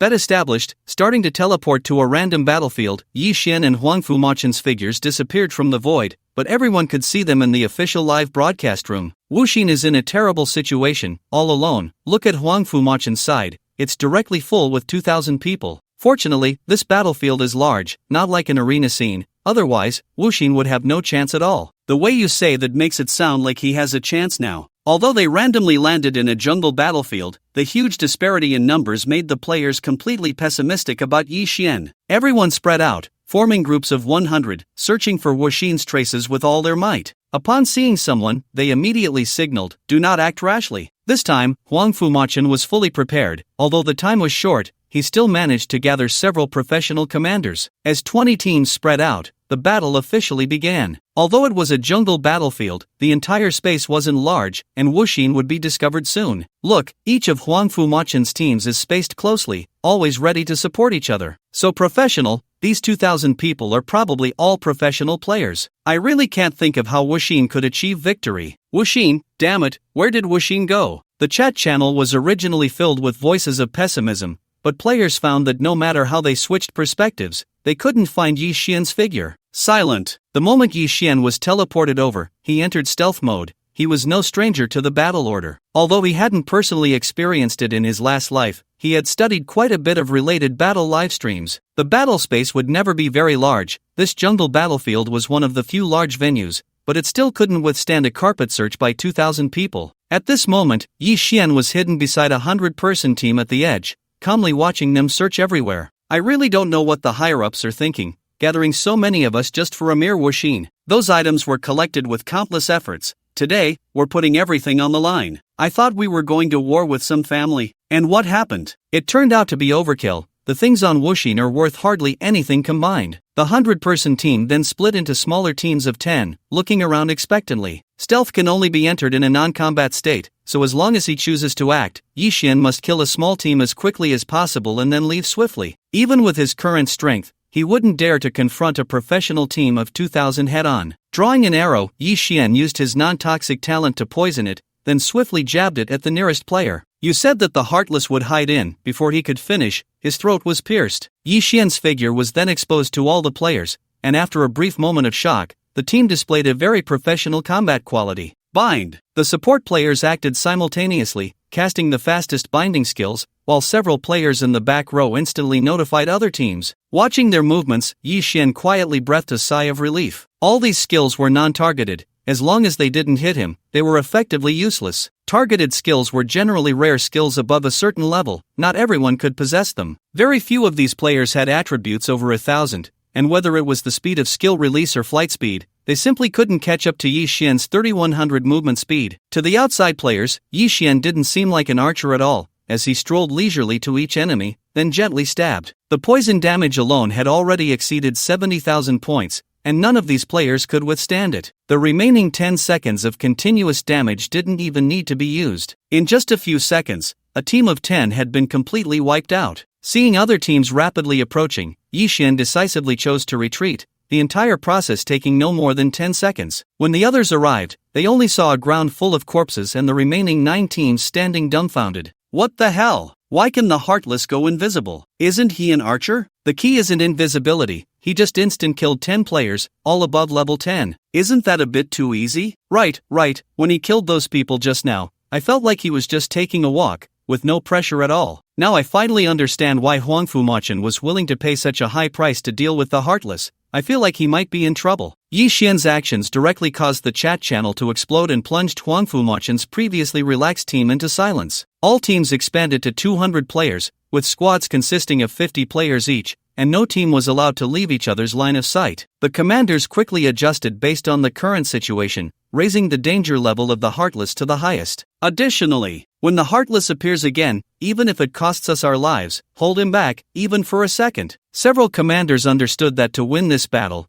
they would likely have to rely on sheer numbers, and fortunately, they had made other preparations in advance. Meanwhile, Yi Xian was watching their every move from not far away. These 2,000 people were also resources for him. Once he wiped out this batch, he estimated he could gain close to 100,000 talent points, as he noticed many of these people had level talents. His soul power could also increase by at least 3 to 4,000. Huangfu Machin was truly a fortune bringer, providing whatever he lacked. Player Huangfu Machin uses item card, battle space shrinks by 30%. In the sight of all external players, the jungle battlefield was visibly shrinking at a rapid pace. This is too unfair. Is there really no balance in this game? At this rate, what will ordinary players do? Let those families and corporations play by themselves? Yi Xian didn't feel anything yet, but the outside players were outraged. Originally just watching the excitement, they once again felt the imbalance of reality in the game. Heartless, we support you. Kill them. Huangfu Machin's team had begun searching again, but now they appeared particularly cautious, carefully exploring their surroundings. However, Yi Xian was an archer. Whoosh, whoosh, whoosh. Another squad of 50 from a different direction was also being harvested at an extremely fast speed. It's the Heartless. Quick, send a signal. The warrior player stepped forward, raising his shield. The healer added health, and all ranged players provided vitality coverage. Although Yi Xian's attack speed was very fast, after instantly killing more than 10 people, the commander quickly reacted. Bang! The shield-wielding warrior player was left with very low health in an instant, but was quickly healed by the healer behind him. Seeing this scene, the commander felt relieved. The attributes of the unfeeling were not high enough to that extent. The qualitative change brought by numbers was indeed not to be ignored. This player's attributes were worlds apart from Yi Xian's, but under the effects of status and various support skills, he surprisingly withstood one of Yi Xian's basic attacks. As for the ranged player's attacks, they still couldn't touch a hair on Yi Xian. Unfeeling, you should surrender quickly and stop the pointless resistance. The commander shouted excitedly at Yi Xian, as other teams had already surrounded them, forming a siege. You have no idea how much preparation young Master Emochin has made. You have no chance of winning. Save me. His smile suddenly turned to terror, and he began to scream hysterically. Unfortunately, it was too late. An arrow blowing with blue light shot through the air, piercing straight into his throat. After being enchanted with wind elements, not only was the speed faster, but the damage was also explosive. The commander's small frame couldn't withstand it at all. After losing the commander, the remaining players could only stiffly execute the previous orders, but to Yi Xian, they posed no threat at all. With the addition of fire elements, the explosive damage and continuous health loss caused the small team to perish at an extremely fast pace. However, their goal was indeed achieved, as Yi Xian was now surrounded by 5 teams, a total of 500 people. Mark him! In just one encounter, at least 3 marking skills were placed on Yi Xian. Even if he entered stealth mode, he would still be discovered. Your rampage should come to an end. Glancing around, Yi Xian did not see any sign of Huangfu and Mo Chen in the crowd. Looking at the arrogant leader, Yi Xian found it somewhat amusing. Your master isn't even here. How dare you bark like that? I'll knock your teeth out in a bit. Not finding Huangfu and Mo Chen, Yi Xian didn't plan to waste time. Fighting 2,000 people was indeed a bit overwhelming, but these mere 500 were nothing to him. Noticing Yi Xian showing signs of action, the leader quickly shrank back to the back of the team. Go all out, kill him. Countless attacks poured toward Yi Xian. This was not a force that a single player could contend with. It's over.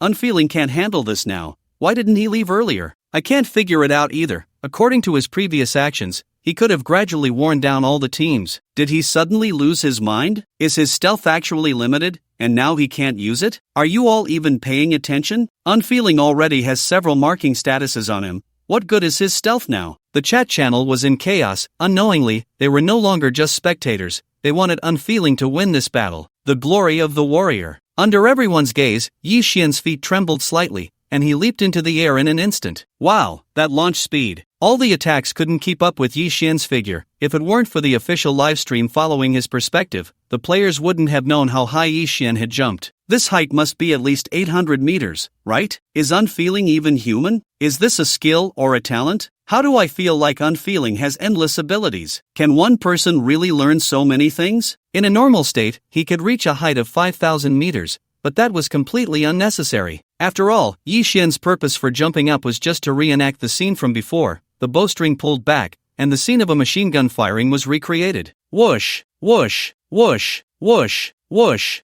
bang, bang, bang, bang, bang. Every arrow was infused with the dual elements of wind and fire by Yi Xian. The team of Huangfu Machen on the ground looked up and saw not a heartless figure, but a barrage of fire arrows. The sounds of explosions were relentless, and the screams were equally unending. No matter how the commanding leader adjusted their strategy, everything was futile under Yi Xian's overwhelming attributes. In just 1 minute, before Yi Xian's figure even fell from the high school, there was not a single survivor on the ground. Clap! Although all 500 people had been killed, no other teams from Huangfu Machen rushed over. Absorbed 900 points of soul power, converted 8,000 talent points. At this moment, Huangfu Machen was shouting angrily at an unknown player. Wang Xiao, why didn't you let everyone attack together? We finally caught Heartless. If 2,000 of us strike at once, I don't believe he can survive. Wang Xiao was unfazed by Huangfu Machen's anger, leisurely sharpening his nails with a nail clipper. Don't forget the conditions under which you asked me to act. Also, you better remember your place. If you dare to shout at me again, I'll pull out your tongue. His voice seemed devoid of emotional fluctuations, calm and gentle, yet Huangfu Machen felt as if he had swallowed a fly,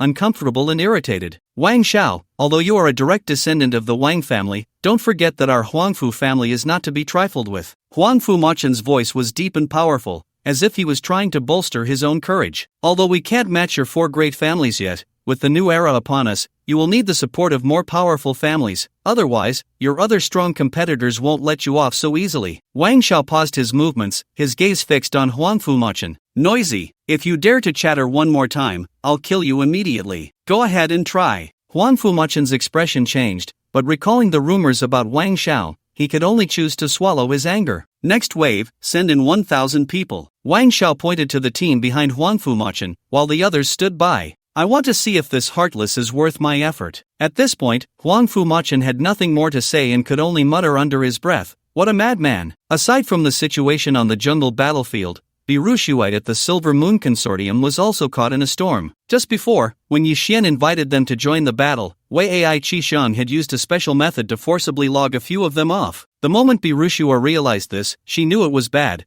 The good impression left with Heartless might very well collapse this time. Looking at Wei Ai Qishang, who remained calm, Birushua's gaze turned cold. You better explain yourself clearly, or else. Wei Ai Chicheon was not intimidated by Birushua's tone. He calmly pulled out a contract from his pocket. Boss, didn't you always want to collaborate with the Xingho Consortium? Here, it's done. Thinking that presenting this contract would prevent Birushua from pursuing the matter with Heartless, he was surprised to find that she didn't even glance at the contract. I'll give you one last chance. The reason? Wei Ai Chicheon finally put away the smile on his face, not understanding why they valued Heartless so much. He's not an ordinary gamer. Are you sure you want to treat him this way? Birushua remained unmoved, coldly staring at him. This attitude only fueled Wei Ai Chicheon's anger further. I can't let you go to your deaths. The price for the losing side in the battle order is too great. Zhang Xinyue was furious upon hearing this. On what basis do you think Heartless will definitely lose? You have no idea how much Huang Fumachan has prepared this time. Even with you, it's only a dead end. Seeing her value Heartless so highly, Wei Ai Chicheon felt an intense jealousy. How do you know? Wei Ai Chicheon's expression changed slightly. Isn't it obvious? An ordinary player has nothing to fight against a prestigious family, let alone someone like Huang Fumachan, who is a direct descendant. Seeing that Zhang Xinyue wanted to continue probing, Bei Rushue frowned slightly and said,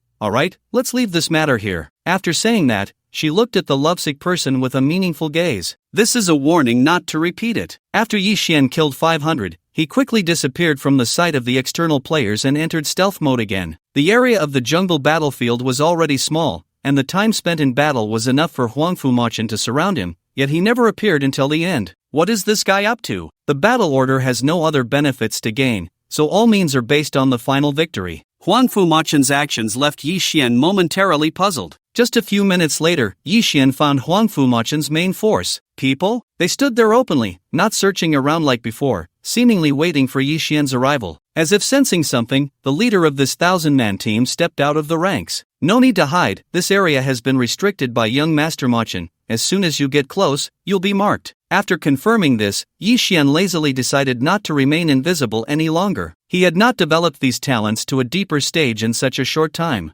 Otherwise, these so-called sensing restrictions would be meaningless to him. As for Huang Fumachan, with so many helpers, why was he hiding? You don't even need our young master to take action. We have a full 1,000 people here. I advise you to surrender. The sense of security brought by their numbers made the leader very confident, not to mention that all 1,000 of them were level 10 or above professional players. People? Yi Xian curled his lips into a mocking smile and slowly drew a penetrating arrow from his endless quiver. He had obtained quite a few drops when killing the swordfish before, but this was the first time he used one. Seeing his unabashed attacking motion, the leader quickly reacted. A multitude of defensive skills were unleashed, and players with high armor and health all stood at the front. Was Wuxin being too arrogant, charging head-on so recklessly? It felt like the ease of killing 500 people earlier had inflated his ego. Indeed, even I noticed that this team was different from the previous 500, and they had used many auxiliary items. Zhou Xiaolin, watching this scene from outside, was so anxious she was jumping up and down. The damn little thief, clearly so cunning usually, how come he's losing his head in front of so many enemies? Although Heisei admired Yi Xian's combat power, he could only silently comfort himself at this moment. Xingde should have his own ideas. He has never let anyone down. The others remained silent,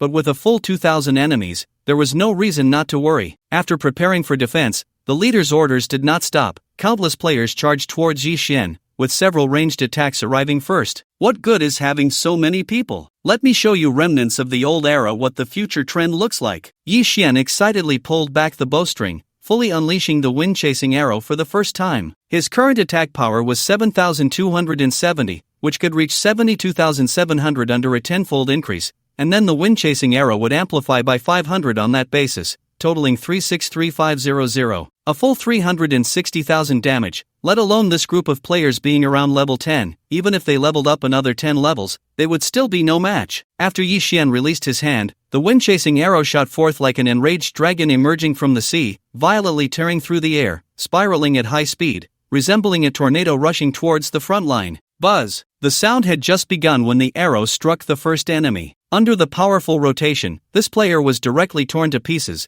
and the arrow's attack diameter continued to expand during its flight. Block it! Block it for me! No matter how the team leader commanded, he could not stop Yi Xian's full-powered arrow, only able to watch his players turn to fragments under the attack. Watching the destructive power of the wind-chasing arrow, both Huang Fumachen's team and the players outside fell into silence. Like a mortar, all enemies in a straight line were wiped out. Did I see that right? Did Wuxin just kill 200 people with that arrow? Is this a skill or a talent? He's only level 13, how can he achieve this? The tide is turning. Even if Huang Fumachen prepared 2,000 people, it might not be enough for Wuxin to kill. Although the team leader was terrified of Wuxin's explosive damage, he had no choice. Warriors and assassins charged in, mages and archers unleashed their firepower, and priests were ready to heal at any moment, throw all skills at him. He understood very well that conventional tactics were useless against Wuxin. Now, they could only treat Wuxin as a target to be taken down. Any damage they could inflict was worth it, even if it meant piling up bodies to weaken him. Unfortunately, ever since his beastly intuition merged,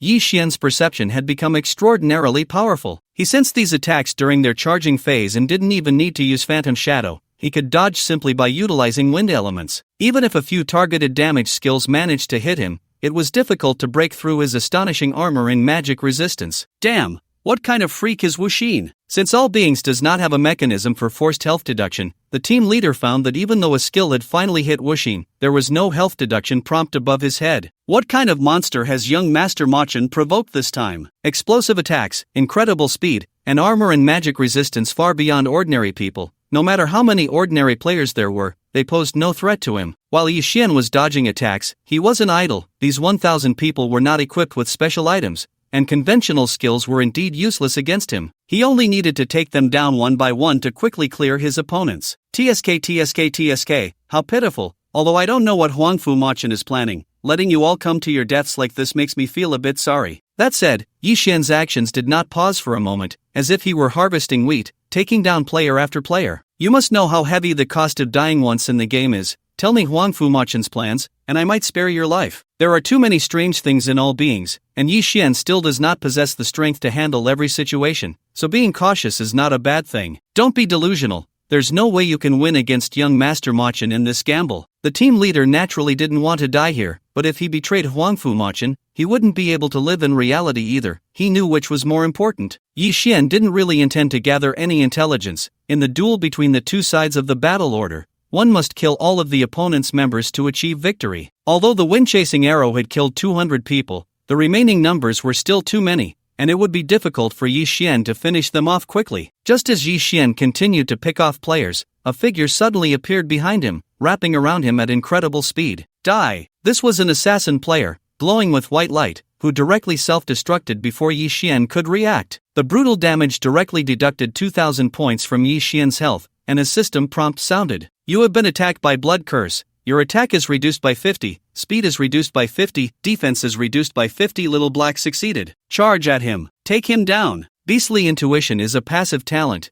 and Yi Xian was constantly aware of everything around him. But this Little Black one neither exuded hostility nor had any energy fluctuations, which led him to fall into the trap. Really willing to spend blood? Isn't the blood curse wasted on me? This kind of blood curse is an extremely precious item, directly and unreasonably reducing half of one's attributes, with each piece later on being able to sell for tens of millions of points. This thing is generally used on extremely high-quality characters. I didn't expect to experience it myself in this life. After his speed was cut in half, Yi Xian still had nearly 1,600 points of movement speed, and with the wind element added, it could reach 2,100 points. After the initial excitement, these players found it still very difficult to catch up with Yi Xian. Damn it, how high are his attributes? Wasn't it supposed to be halved? Why can't I still catch up? As an assassin, he usually took pride in his astonishing movement speed, but now he couldn't even get close to an archer, which made him question his life. Yi Xian was somewhat annoyed by those players with debuff skills, so he began to focus on dealing with these guys. With limited energy, he didn't know what tricks Huang Fumachen had up his sleeve, so he couldn't exhaust all his energy. Fortunately, the ordinary state also passively activated his talent, allowing him to achieve a tenfold increase with each attack,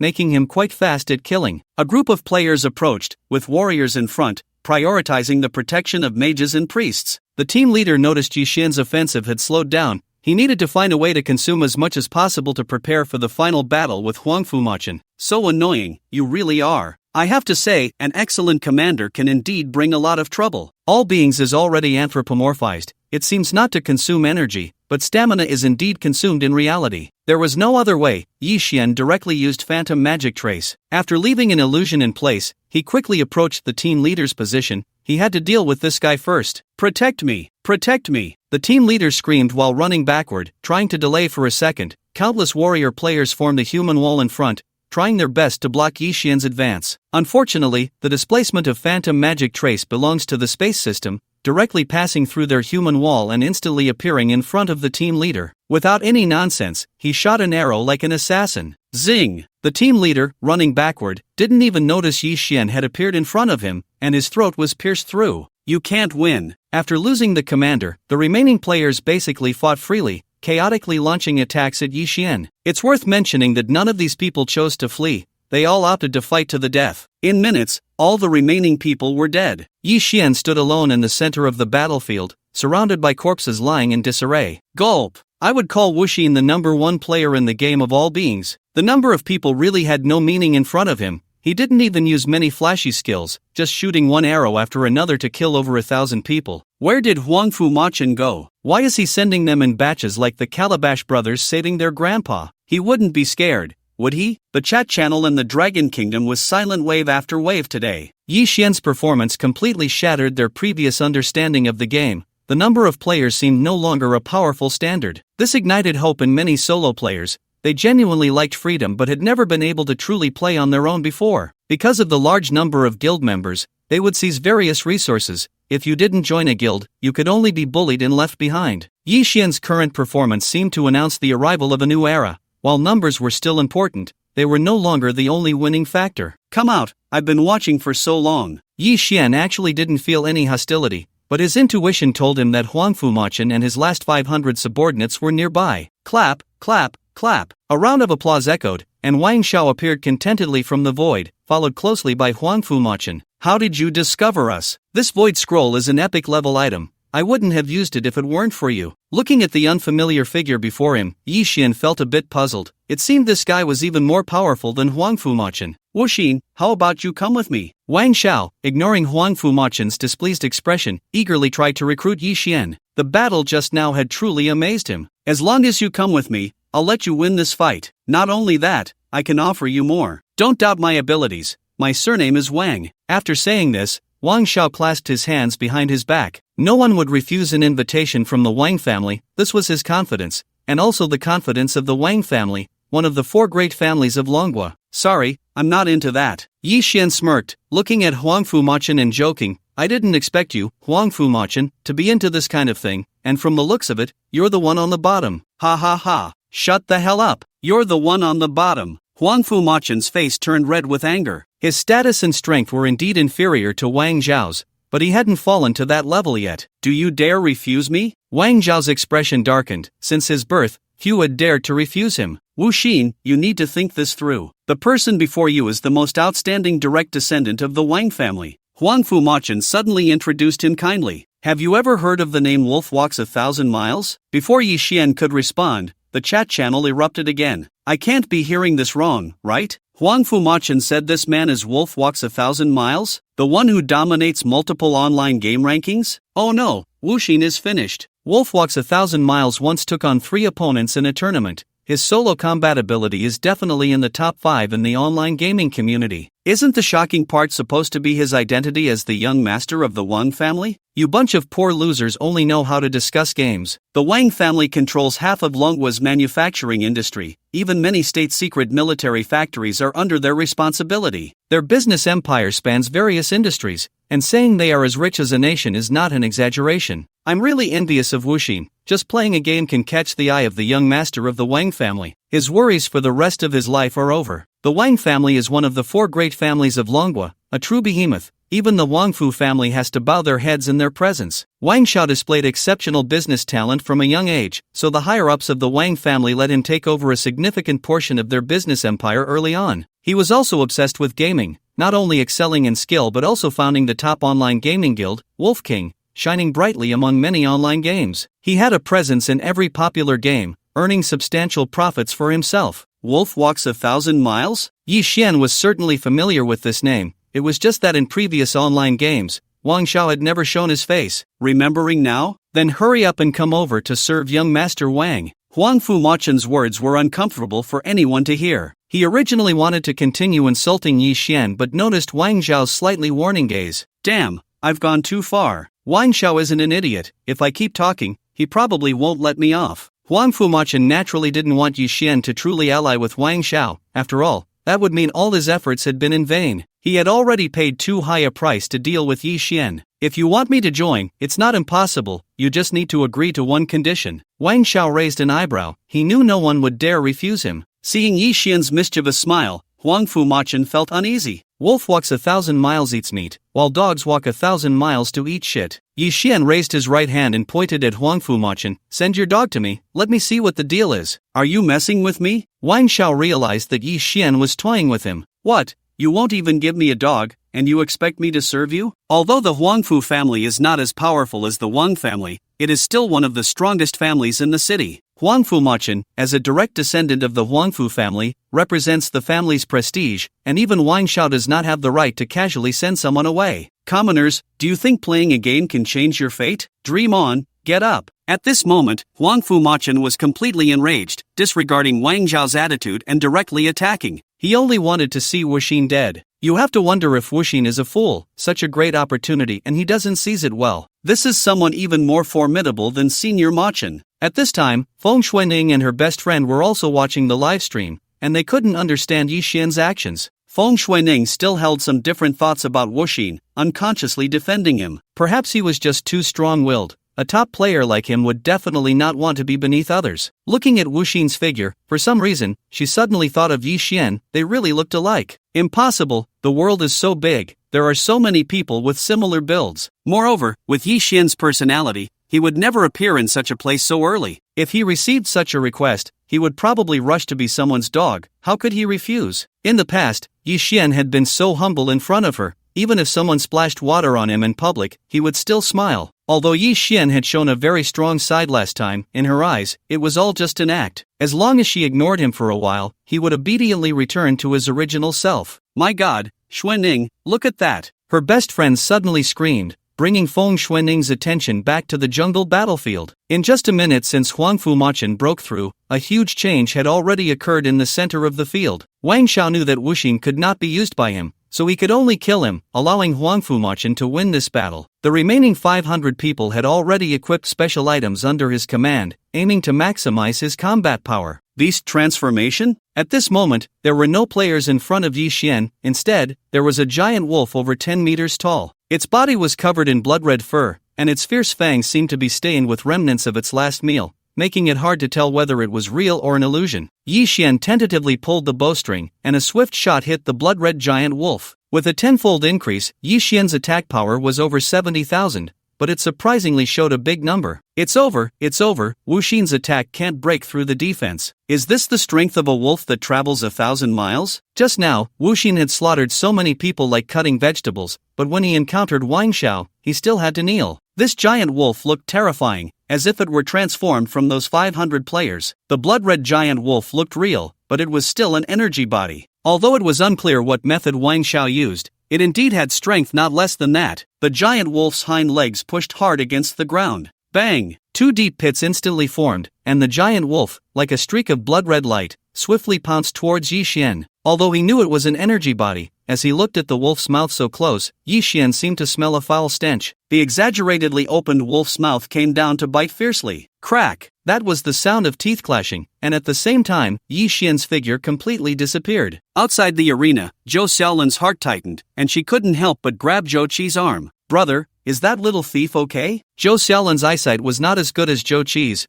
All she saw was Yi Xian being swallowed into the wolf's belly. Although she knew Yi Xian couldn't be so easily caught, she still couldn't help but worry. Zhou Qi said nothing, only looked up at the sky. The talent of Warrior's Glory gave Yi Xian an extremely exaggerated firing speed. If it had been before, he would have probably been hit. As his figure quickly descended, the arrows in Yi Xian's hand began to ignite with flames. No matter what means are used, there are limitations. Since physical attacks are ineffective, let's switch to magical damage. Yi Xian didn't believe that Wang Xiao could obtain anything related to magic immunity in just a few days since the game launched. As the rocket fell from the sky, a violent explosion erupted from the blood wolf. It had been so fast just a moment ago, yet now it couldn't even dodge this level of rocket? Unlike before, a health deduction prompt appeared above the blood wolf's head. Health, 500,000, temporarily immune to physical damage, basic magic resistance over 10,000, basic movement speed not high, but possesses explosive acceleration skills, and also has special healing methods. The information provided by the mechanical heart was very comprehensive, covering all aspects of the Blood Wolf. Although its magic resistance was over 10,000, under the amplification of the Soul Chain's magic power, Yi Xian's magical damage from all elements exceeded 10,000 points. Was he not planning to give up? It felt like the two were on completely different levels. Every time it only loses a few hundred health points, and looking at the Blood Wolf's health, it's clearly over 100,000. How long will it take to bring it down? You bunch of fence-sitters, I just hope Wuxin can win. As long as the defense is broken, there's a chance to win. Chance? What chance? Did you see the Blood Wolf's attack power? It can smash trees and rocks with a single slap. Besides, do you think Wuxin's attacks don't consume energy? He's only level 13, how much energy can he have? In my opinion, this battle will end soon. Every attack from the Blood Wolf was breathtaking. If Yi Xian got hit even once, he would probably be done for. After dodging the Blood Wolf's attack again, Yi Xian shot an arrow back, initially thinking it would only deduct a few hundred health points, but unexpectedly, this arrow actually dealt nearly 50,000 damage. What the hell? Am I seeing things? Over 40,000? What's going on? Wasn't it only able to deal a few hundred points of damage before? The other players, who had thought the outcome was already decided, began to doubt their lives. How did it turn around like this? Sure enough, Yi Xian's suspicions were confirmed. Since the Blood Wolf appeared,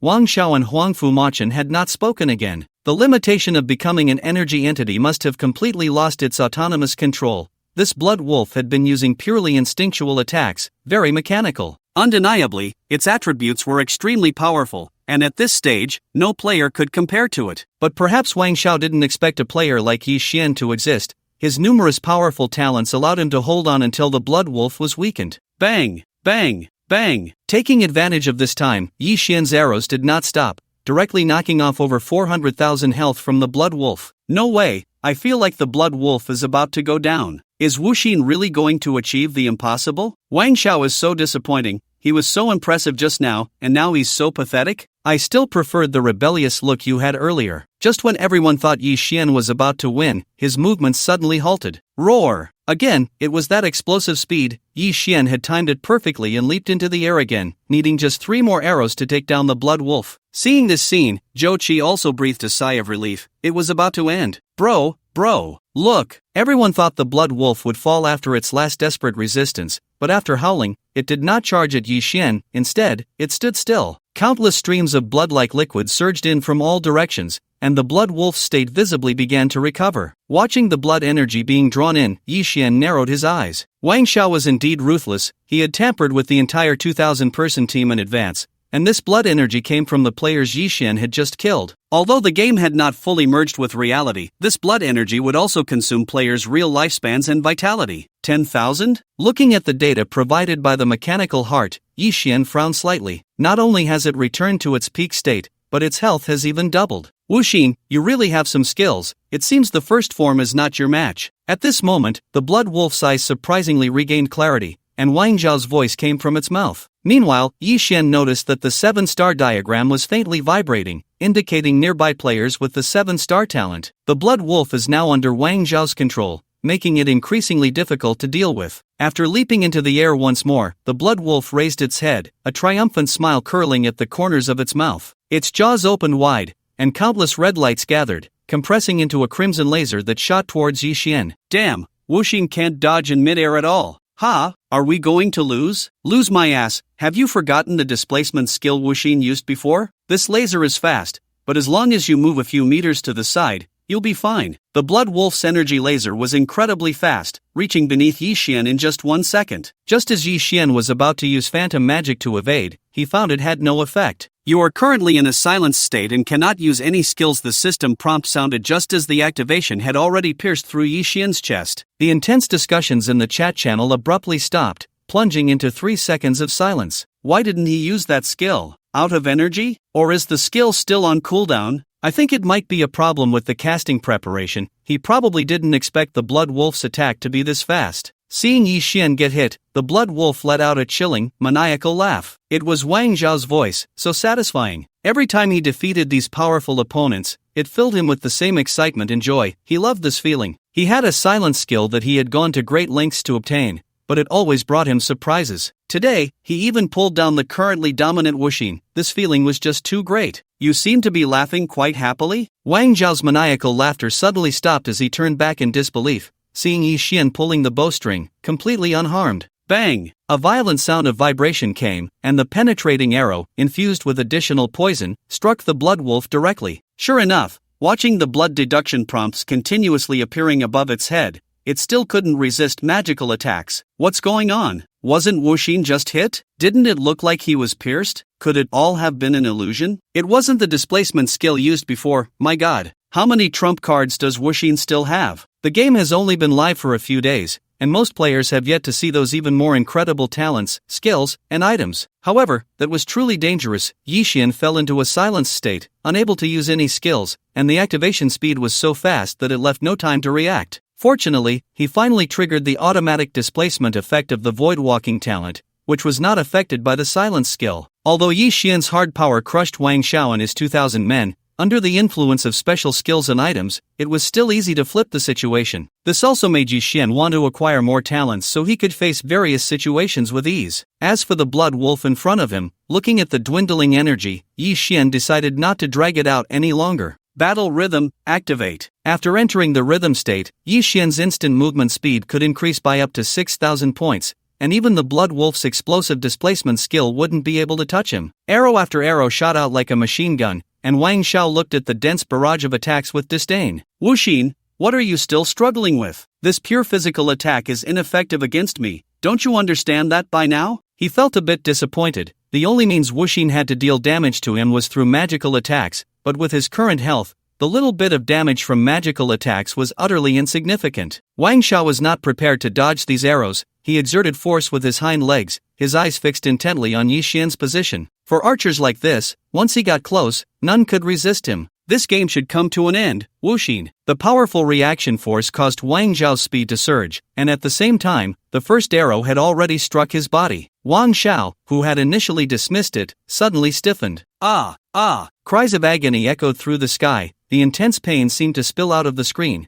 making the players watching the live stream shudder involuntarily. There was no health deduction. Why did Wang Zhao feel as if he were dying? I couldn't see any difference between this arrow and the previous ones. Could it be carrying some special magical element? Didn't you notice that Wuxin's speed was much faster than before? He no longer leaped high to evade the Blood Wolf's attacks. He must have used some special skill again. The players were discussing fervently, but Wang Zhao had already regained his senses from the intense pain, a suffering that surged from the depths of his soul that he never wanted to endure again. Something was off. It was the first time he felt a soul attack and woke up so quickly. Watching Wang Zhao start to dodge the arrows, Yi Xian had to admit his tenacity. In a rhythmic state, each of his attacks dealt 1,000 points of soul damage, a realm that players had yet to touch. The initial soul health of an ordinary player was 100 points, the same for everyone. Logically, he should have died by now, yet he was still lively. The Blood Wolf is in a special state, estimated to possess the combined soul health of 2,000 people, requiring 50 hits to completely perish. Seeing the information quickly provided by the mechanical heart, Yi Xian smirked. It was indeed very reassuring. He glanced at the remaining energy. The battle rhythm could only last for 20 seconds. If he couldn't deal with the Blood Wolf, he would have to retreat into the alternate space to recover energy. Oh, Wuxin, damn you! Although Wang Zhao's speed was very fast, allowing him to dodge most of the arrow attacks, Yi Xian's attack speed had increased by 40, so he would eventually hit him. The Blood Wolf's body was simply too large, and Yi Xian, being an experienced archer, easily predicted its position. How could this be? For the sake of love, Crazy for Love watched Wang Zhao, who was being completely suppressed, with an extremely ugly expression. He knew that to secure this victory for Huang Fumachin, he had offended Bei Rushua. With that woman's intelligence and ruthlessness, it wouldn't be long before she would take action against him. Damn it! What kind of trash is this aristocratic family? No wonder these two idiots aren't the first choice. Crazy for Love actively participated in this matter, not only to kill Wuxin but also because his grandfather wanted to establish a connection with these two families. Is this all you prepared? Just 2,000 people to kill Wuxin? What makes you so confident? Watching Wuxin shine again, he knew that Bei Rushua and Zhang Xinyue would definitely pay more attention to him. Thinking of this, Crazy for Love became wildly jealous. At that moment, the battlefield in the jungle changed again. In just 15 seconds, Wang Zhao had been hit by nearly 40 arrows. Although there had been no health deduction notifications, the aura of death was growing stronger. Damn it, this time I really lost big. Watching the arrows surround him again, Wang Xiao steeled his heart and finally brought out his trump card. Greedy Wolf. Howling Moon. A massive shadow of the dark moon appeared, accompanied by howls of wolves, the moonlight cascading down on the blood wolf, causing all the arrows to fall to the ground in despair under its illumination. At the same time, Yi Xian felt the 7-star diagram vibrating. Greedy Wolf's fate? The 7-star diagram could sense the presence of those with the 7-star talent. As for why it hadn't responded earlier, it was still unknown. While guessing and attacking, Yi Xian's movements never ceased. But unfortunately, this round of the Phantom Moon seems to be in an invincible state, rendering all of Yi Xian's attacks ineffective, including the soul impact. In that case, he simply ended the battle rhythm, with only the last 500 points of energy remaining. Second form? Surrounded by the Phantom Moon, the Blood Wolf's form rapidly changed, its entire body becoming upright, even its size indistinguishable from that of a normal person. A werewolf. This form seemed to come at a great cost to Wang Xiao, so as soon as the transformation was complete, he couldn't wait to launch an attack, not even bothering to utter a harsh word. So fast. Wang Xiao dashed towards Yi Xian, leaving behind a trail of afterimages. Before the observing players could react, he had already broken through the dense barrage of arrows and appeared right in front of him. His right hand stirred up a strong wave of energy, and a massive wolf claw suddenly appeared before Yi Xian's eyes, the entire process happening in the blink of an eye, leaving no time to react. Phantom Magic Movement. Fortunately, Yi Xian had long been prepared, consuming 200 points of energy to leave an illusion in place, while his real body quickly appeared 5 meters away. In his werewolf state, Wang Xiao remained extremely calm, seemingly having anticipated Yi Xian's maneuver, swiftly turning to appear beside his real body. Try hiding again? Wang Zhao's voice was calm and assured. During the previous battle, he had already analyzed the limitations of the Phantom Magic Movement. Information often represents everything. With only 300 points of energy left, just enough for a wind-piercing arrow. A direct shot. Without any charge, as he released it, Yi Xian immediately slipped into another space. Even so, he still got grazed a little. Looking at the few hundred points of health remaining, Yi Xian had to admit Wang Zhao's strength. Damn! Get out here! Although the wind-piercing arrow dealt 380,000 damage, it still couldn't take down Wang Xiao in one hit, but Yi Xian's disappearance had completely broken his defenses. Now transformed into a werewolf, every second burned away his lifespan and potential. Watching Wang Xiao gradually turn red, Yi Xian could only marvel at the usefulness and abnormality of the void-walking talent. He slipped into another space, and as long as he didn't move, he consumed no energy at all. The effect was simply incredible. Truly, thanks to Huang Fumachen's gift, Yi Xian had been gone for just 10 seconds, yet he had already forced Wang Xiao to revert from his werewolf form. If it continued, he might directly exhaust his lifespan and die. What is this? At the moment Wang Xiao reverted, countless corpses surrounded him, each one seemingly drained of its essence. Even Huang Fumachen had turned into a dried corpse, leaving only Wang Xiao, panting and staring around. He was the only one left alive. As long as he died, this battle would be declared over, and the face of the Wang family's direct line would be thoroughly lost today. Why does it feel like this game is getting more and more sinister? I'm a bit scared. Did Wang Xiao drain all their essence? Was the blood wolf created by 2,000 people? Shouldn't you be more concerned about Wuxin? Where did he go? Isn't this forced disappearance skill too abnormal? Who can fight him in the future? At this moment, Yi Xian was, of course, hiding to recover energy. Although only Wang Xiao remained, he didn't dare to take risks easily. The things Wang Xiao and Huang Fumachen brought today would have likely killed any ordinary player countless times. Whether it was the sudden silence skill or the powerful beast mimicry, these shouldn't appear at this stage. Yi Xian had to admit he underestimated the aristocratic families. Even though he had lived an extra life, there were still too many hidden secrets he didn't know from his past life. He prepared to play dirty. He didn't believe Wang Xiao had no other trump cards, probably just waiting for him to show himself. Wuxin, come out, let's talk. The longer the time dragged on, the more unfavorable it was for Wang Xiao, so he planned to admit defeat proactively, which could also reduce some losses. This match is yours to win. As long as I click surrender, you can claim victory. But I want to make a deal with you. You let me have the victory in this match, and you can set any conditions. I guarantee that what I get will not be less than what you would have obtained from winning. Wang Xiao knows better than anyone the rules of the battle order. Surrendering is useless only when one side is completely wiped out. Does it count as over? But he doesn't believe that a mere civilian player like Wu Xian could know about such a precious item. As long as he shows up, he has a way to put him to death, even if it might cost him dearly. But what he doesn't know is that Yi Xian is quietly standing behind him, watching him blabber. The battle order has more uses than just this, otherwise, it wouldn't be called a life and death order. After his energy recovered to 1000 points, Yi Xian immediately entered stealth mode before emerging from the alternate space. Seeing Wang Xiao like this, he became even more certain that there was a backup plan. Drawing an arrow, Yi Xian concentrated the toxin of the No Poison, No Joy, which is currently the maximum damage he can inflict. With his current magic power, the total poison damage he can deal in 10 seconds can exceed 700,000. This damage is something even ordinary players can't withstand.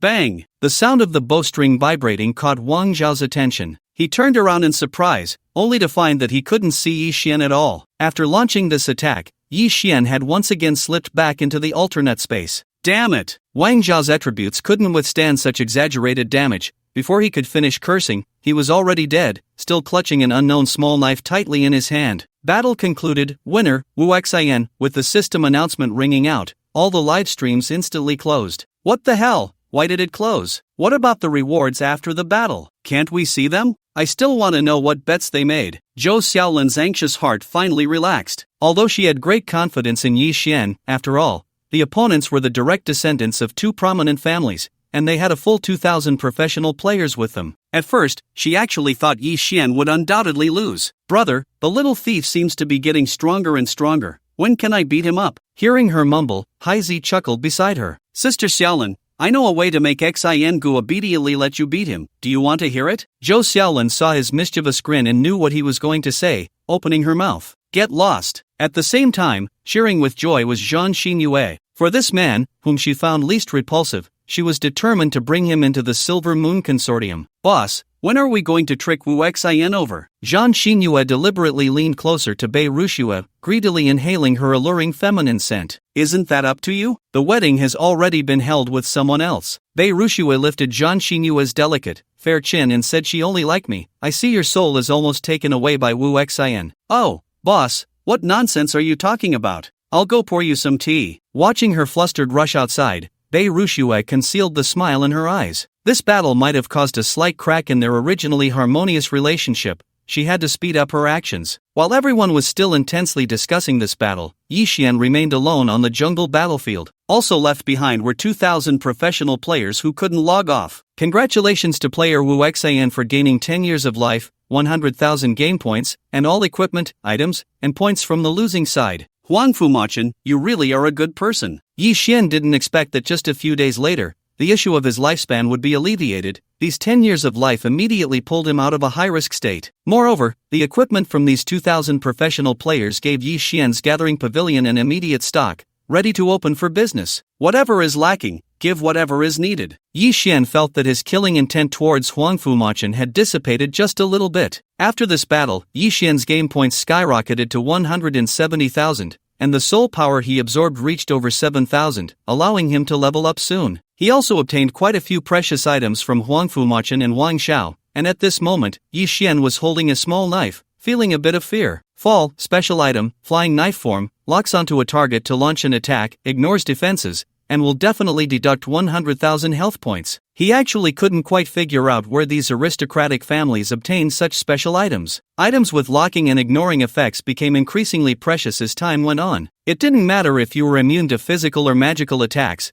As long as you were locked on, it was useless to escape to the ends of the earth. You would definitely lose 100,000 health points. Even Yi Xian only had over 5,000 health points now. If Wang Xiao had used this item from the start, it would have been useless for Yi Xian to escape into another space. Comprehensive refinement begins. Here it comes. This was exactly what Yi Xian wanted most from participating in the battle. The innate limitations of humanity were simply too many, and it was very difficult to enhance and expand. Countless ethereal and agile gases appeared out of nowhere, actively entering Yi Xian's body through his pores and breathing. The entire process was very brief. Yi Xian only felt his senses becoming clearer, his mind clearer, as if he had been purified. Physical enhancement capacity, 1,500,000 points. Magical strength enhancement capacity, 1,000,000 points. For a long time, Yi Xian could freely enhance his combat power. Now to execute the final bet. Before the battle began, in addition to fixed rewards and punishments, both sides of the battle had to provide a bet. This was also one of the reasons why the battle order was referred to as a life and death order in his previous life. Huang Fumachin was still not familiar enough with all beings, so the bet he offered was like a joke. But Yi Xian was different. In his previous life, the largest bet he knew of in battle was the racial battle initiated by the Faceless clan and the Snow Monster clan. The losing clan would become the vassal of the winning side, and a slave mark would be inscribed in their bloodline, which could never be undone for generations. Thus, the battle order was actually an exceptionally precious item because it had a coercive nature, and it would help you fulfill any bet. For example, right now, to inscribe the souls of 2,000 people with a slave mark, Master Yi Xian, the 2,000 deceased could not log off and leave after the battle ended. Their character status would remain at the moment of death. A pitch-black scythe appeared out of nowhere, slicing through all players. The souls of these 2,000 players, which were originally invisible to the naked eye, seemed to be severed in part, and after some unknown operation, they returned to their respective bodies. Yi Xian couldn't see any of this, but he suddenly felt that he could easily control the lives and deaths of these 2,000 people. This was a control from the soul. Even if they returned to reality, it would be useless. Yes,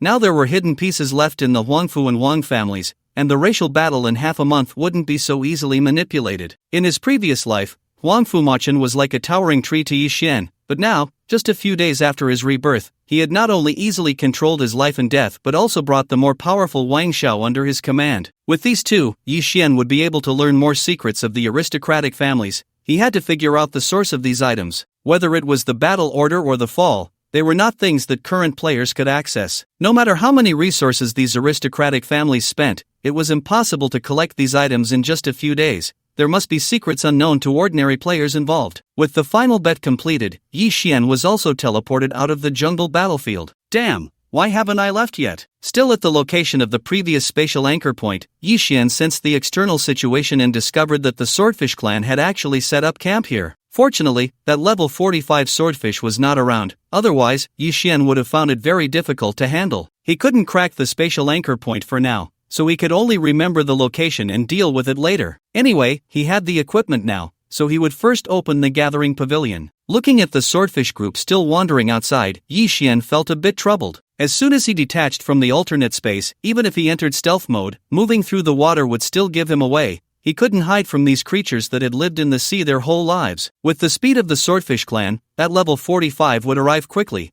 and Yi Xian would have to hide back in the alternate space again. Yi Xian flipped through his attribute panel. Aside from a surge in his point cards and soul power, there was another resource that had become quite considerable: talent points. Originally, he only had over 40,000 talent points, but after killing these 2,000 people, he had gained another 100,000. Yi Xian stroked his chin. Among the talents he possessed, only 2 were still at level, while the others were above that level. 10,000 talent points were simply not enough, as leveling from level to level required a full 500,000, but leveling from level to level only required 50,000. Both Beastly Intuition and Silent Movement were quite practical talents, and if all went well, upgrading them should solve his current troubles. Do you want to spend 100,000 talent points to upgrade Beastly Intuition and Silent Movement? Yes. Just like that, the freshly acquired talent points were spent, and Yi Xian eagerly clicked to view the upgraded talent descriptions. Beastly Intuition, level, within 10,000 meters, no matter how subtle the energy fluctuations, they cannot escape your perception, and you can vaguely sense all emotional fluctuations from others towards you, being extremely sensitive to killing intent, hostility, malice, etc. Silent Movement, level, will not make any sound on the ground or in water, and will not leave any traces. Can enter stealth mode at any time in a non-combat state, and allows for one forced entry into stealth in a combat state. Looking at the description of Silent Movement, Yi Xian felt a bit uncertain. No traces? If this effect was as he imagined, then he should be able to leave easily today. Yi Xian first entered stealth mode in the alternate space and then went out. Watching the seawater flow past his body without splitting, he knew his guess was correct. The most powerful aspect of the upgraded Silent Movement was not the one-time forced stealth but the true effect of being silent and undetectable. In environments like flowing water or air, no matter how fast he moved, as long as he did not initiate an attack, he would perfectly blend into the surroundings. If someone tried to use conventional methods to break his stealth, they would only be seeking their own demise. Yi Xian thus brazenly moved among the swordfish, and even when he got as close as half a meter, they remained completely unaware. Irritated, disgusted, furious. The closer he got to them, the clearer the emotions he could sense, which was also why he wasn't in a hurry to leave immediately. After leveling up, Beastly Intuition had also undergone a significant change. These swordfish now felt to Yi Xian like overworked corporate drones, deeply dissatisfied but forced to follow their superiors' orders. Suddenly, Yi Xian sensed a hint of energy calling from a swordfish ahead. As he got closer, he even felt the general direction of the energy. From the tail to the spine, then this swordfish sliced through the seawater at an astonishing speed, its movement speed instantly skyrocketing to 10,000 points. It should be noted that Yi Xian's current base movement speed was 3,100. Even with the battle rhythm activated, his instant movement speed could only reach 9,000 points at most. Although this swordfish is over level 20, it is not an elite, nor is it anything special, just an ordinary member of the swordfish clan. Yet, this ordinary swordfish can achieve a movement speed of 10,000 points in an instant, which shows just how weak the innate abilities of the blue star human race are. However, the effect of beastly intuition surprised Yi Xian. This perceptive ability is incredibly important in battle. He could rely on this talent to predict the enemy's movements in advance, and as long as he activated his energy, it would be impossible for anyone to ambush him. After the test was completed, Yi Xian quickly left the sunken ship area, planning to return once he found a way to break the spatial anchor point. Once offline, Yi Xian did not dare to relax. No one understood the kind of opponents they would face in the race wars better than he did. There were still many places he couldn't go, so he needed to quickly improve his hard power. The next day, Yi Xian logged in and replied to all his friends' private messages. Among them, Zhang Xinyue's message was particularly long. Besides congratulating him on his victory in battle, she also explained the reason for their disconnection. "Don't worry, I and the boss won't let that guy off." Yi Xian actually didn't dislike Zhang Xinyue and Birushue. Birushue was too clever. From the moment she saw Yi Xian's value, she never hesitated. Even though she was madly in love and played a crucial role in the Silver Moon Consortium, she placed Wu Xin's value above it. Sometimes, he even suspected that Birushue might also be reborn. After all, there were very few people who could see through all beings so clearly now, let alone go all in. There was one last chance to enter Poison Island, and he had to do his best to earn more points to exchange for talent comprehension fruits. To quickly enhance his strength, he needed to focus on equipment, talents, and skills, so Yi Xian decided to farm in the wild first. The soul chain was only 3,000 points away from maxing out, and then he would experience his first quality upgrade, which would also increase the cap on his magic power. After this battle, Wu Xin's fame rose even higher. To avoid unnecessary trouble, Yi Xian changed his clown mask to a different style. It looked like an ordinary mask, making him inconspicuous even in a crowd. The map he was heading to was relatively remote because Yi Xian planned to see if he could catch a mount while accumulating soul power. Traveling was really time-consuming and exhausting. As the experience required for leveling up increased, players had to venture into higher-level maps. Without a mount, a whole day spent traveling wouldn't be enough, not to mention the physical exhaustion. Even if you found a monster farming spot, you might just get killed by a wild beast in one hit. "Xuanning, is your talent even working? Why can't we still defeat it?" Just as they were about to reach their destination, a familiar voice suddenly came from ahead. "What bad luck!" Yi Xian frowned, intending to bypass them, but 6 figures ahead had already fled in a panic right in front of him. Hearing her best friend's doubtful tone, Feng Xuanning looked displeased. "What do you think? If it weren't for me, could you have killed that level 15 monster? You can't even defeat a weakened monster and then come to blame my talent? Why don't you ask yourselves if you're not trying hard enough?" Feng Xuanning was a priest class, usually hiding behind to heal, leaving the damage dealing to the other members of the team. 1 warrior, 2 mages, and 1 assassin. What was initially just a casual complaint from her best friend turned into Feng Xuanning directly targeting everyone, making the situation instantly awkward. Yi Xian didn't want to stir up trouble, so he quietly prepared to leave their side. Otherwise, he feared he might lose control and kill Feng Xuanning right there. "Wait!" Feng Xuanning looked at Yi Xian's back and called out sweetly, "Brother, don't go any further. The monsters inside are terrifying. You'll definitely die alone if you go in." After saying this, she waited for Yi Xian to turn back. No man could refuse her coquetry. The other male players in the group had been lured in by her like this. No matter how harsh her words were, as long as she called out brother in a soft, tender voice a few times, these pathetic guys would continue to help her level up. Just as she was thinking about how to make this man work for her for free, she realized that Yi Xian's footsteps showed no sign of stopping and he disappeared right before their eyes. This made Feng Xuanning's expression darken instantly. She didn't like men who didn't fawn over her.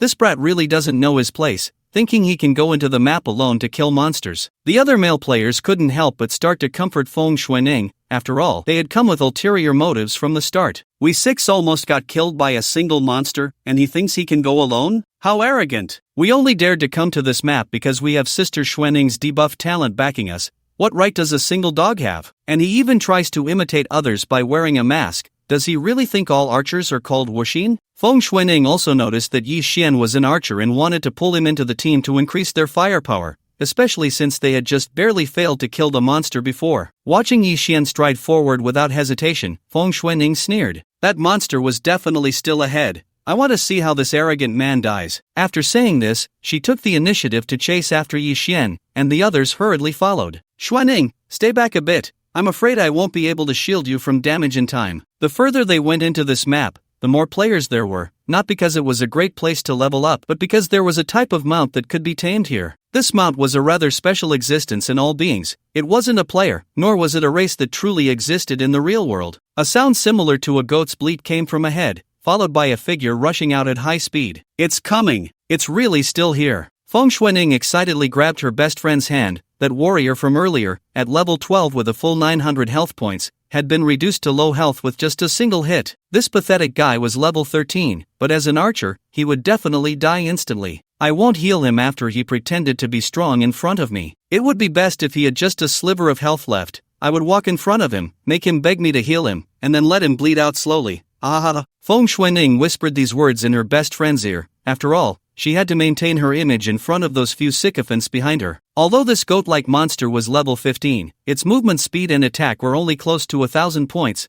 which was relatively low among monster races. Yi Xian drew his arrow. His movements seemed slow, but he completed the shot before the goat monster got close. The arrow struck first, accurately hitting the goat monster's forehead, which was actually one of its hardest parts, yet it was still easily pierced through by Yi Xian's terrifying damage. Bang! The previously rampaging assault was abruptly halted by a single arrow, and the heavy body fell from the air, blood splattering everywhere. Absorb 3 soul points, not bad, just need to kill 1,000 goat monsters to fill up the soul power. With a cold glance back, Feng Xuanning and the other 5 were like stiff ice blocks, still in disbelief as they stared at the dead goat's body. Was this the monster that had forced us back earlier? The warrior guy swallowed hard in fear, hoping his earlier complaints hadn't been heard. He was really afraid that man would shoot him with an arrow too. The monster that had taken them half a day to defeat was effortlessly taken down by him with a single arrow. Are all archers this amazing? This man is probably not much better than a heartless one, right? Watching Feng Xuanning walk towards Yi Xian again, the warrior guy panicked. Xuanning, let's hurry and leave, don't provoke him. Feng Xuanning completely ignored the warrior's shout.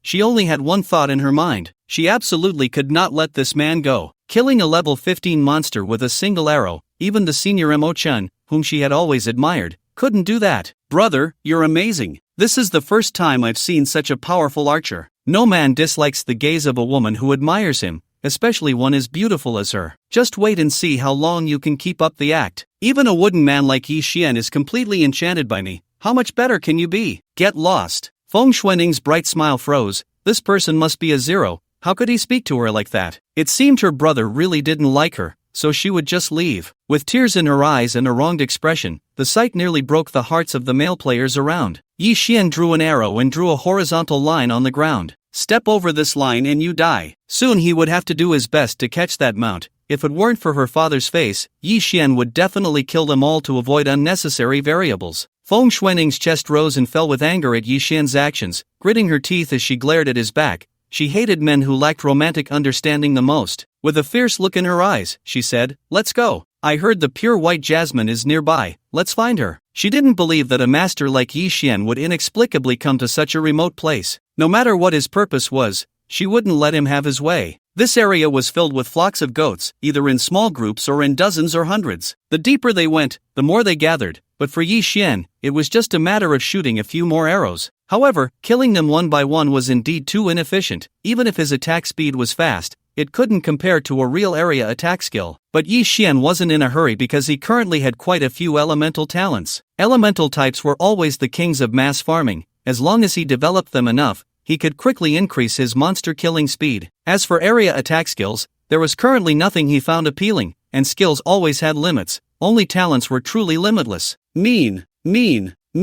One by one, monsters resembling black goats rushed towards Yi Xian, their eerie horizontal pupils emitting a faint purple glow. Soul Impact is ineffective against you. These black goats actually possessed the ability of Soul Impact, although Yi Xian felt it might only deduct a few points of soul health. But if it were someone else, they might really be caught off guard by such an attack. After all, the pain felt by someone experiencing it for the first time would definitely elicit a reaction. Unfortunately, they encountered Yi Xian, not to mention them, even a level 100 monster would probably be useless. To speed up the accumulation of soul power, Yi Xian took out 3 arrows at once, which was the limit of what he could do at the moment. Not only that, Yi Xian began to condense the fire element, and not just roughly attaching it, but mimicking the spikes of a swordfish. Still not enough, his control over the elements was too weak, unable to even perform the most basic form changes. Many elemental skills start with form changes, and now Yi Xian could only manage simple operations like fireballs. To derive other forms, his current level of development was far from sufficient. After capturing the mount,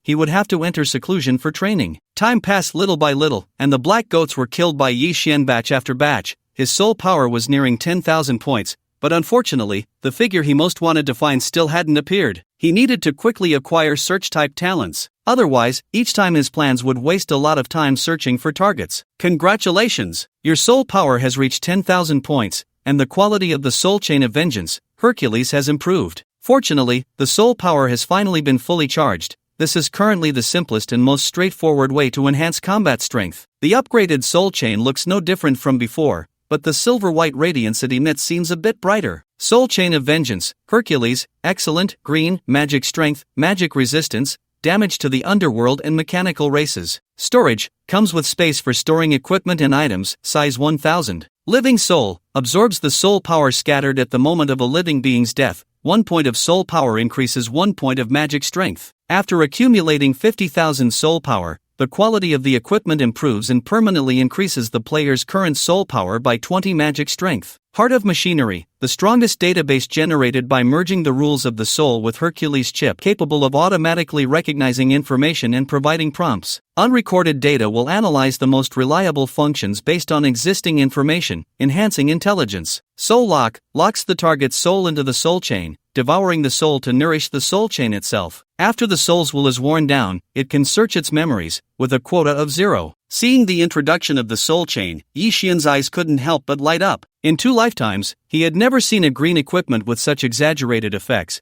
It could only be said that it was worthy of being derived from the fall of the ruler of rules. The increase in magic strength limit was within Yi Xian's expectations, but the newly appeared super-large storage space just solved one of his worries. In the future, the Gathering Pavilion would definitely need to sell a lot of equipment and items. He had plenty of ways to obtain them, but the key was how to transport them back. With the current backpack space, he often couldn't even fit all the items dropped by the monsters he killed. The reason he no longer continued researching the sunken ferry ship sea area was also that even if he found something, he couldn't carry much. He really didn't know what kind of existence had fallen back then. The forbidden technique of soul searching actually appeared on green equipment. The soul chain was definitely the most extraordinary equipment Yi Xian had ever seen. To achieve soul searching, one must have a profound understanding of the laws of the soul. Let alone excellent level. Even if a legendary level had this effect, it would instantly become the top existence among orange equipment. Unfortunately, there was only one quota, otherwise, he would really want to find someone to test the effect right now. La la la la. Just as Yi Xian was still studying the soul chain, a beautiful singing voice echoed through the mountains and forests. Finally waiting for you. Yi Xian quickly rushed towards the source of the singing.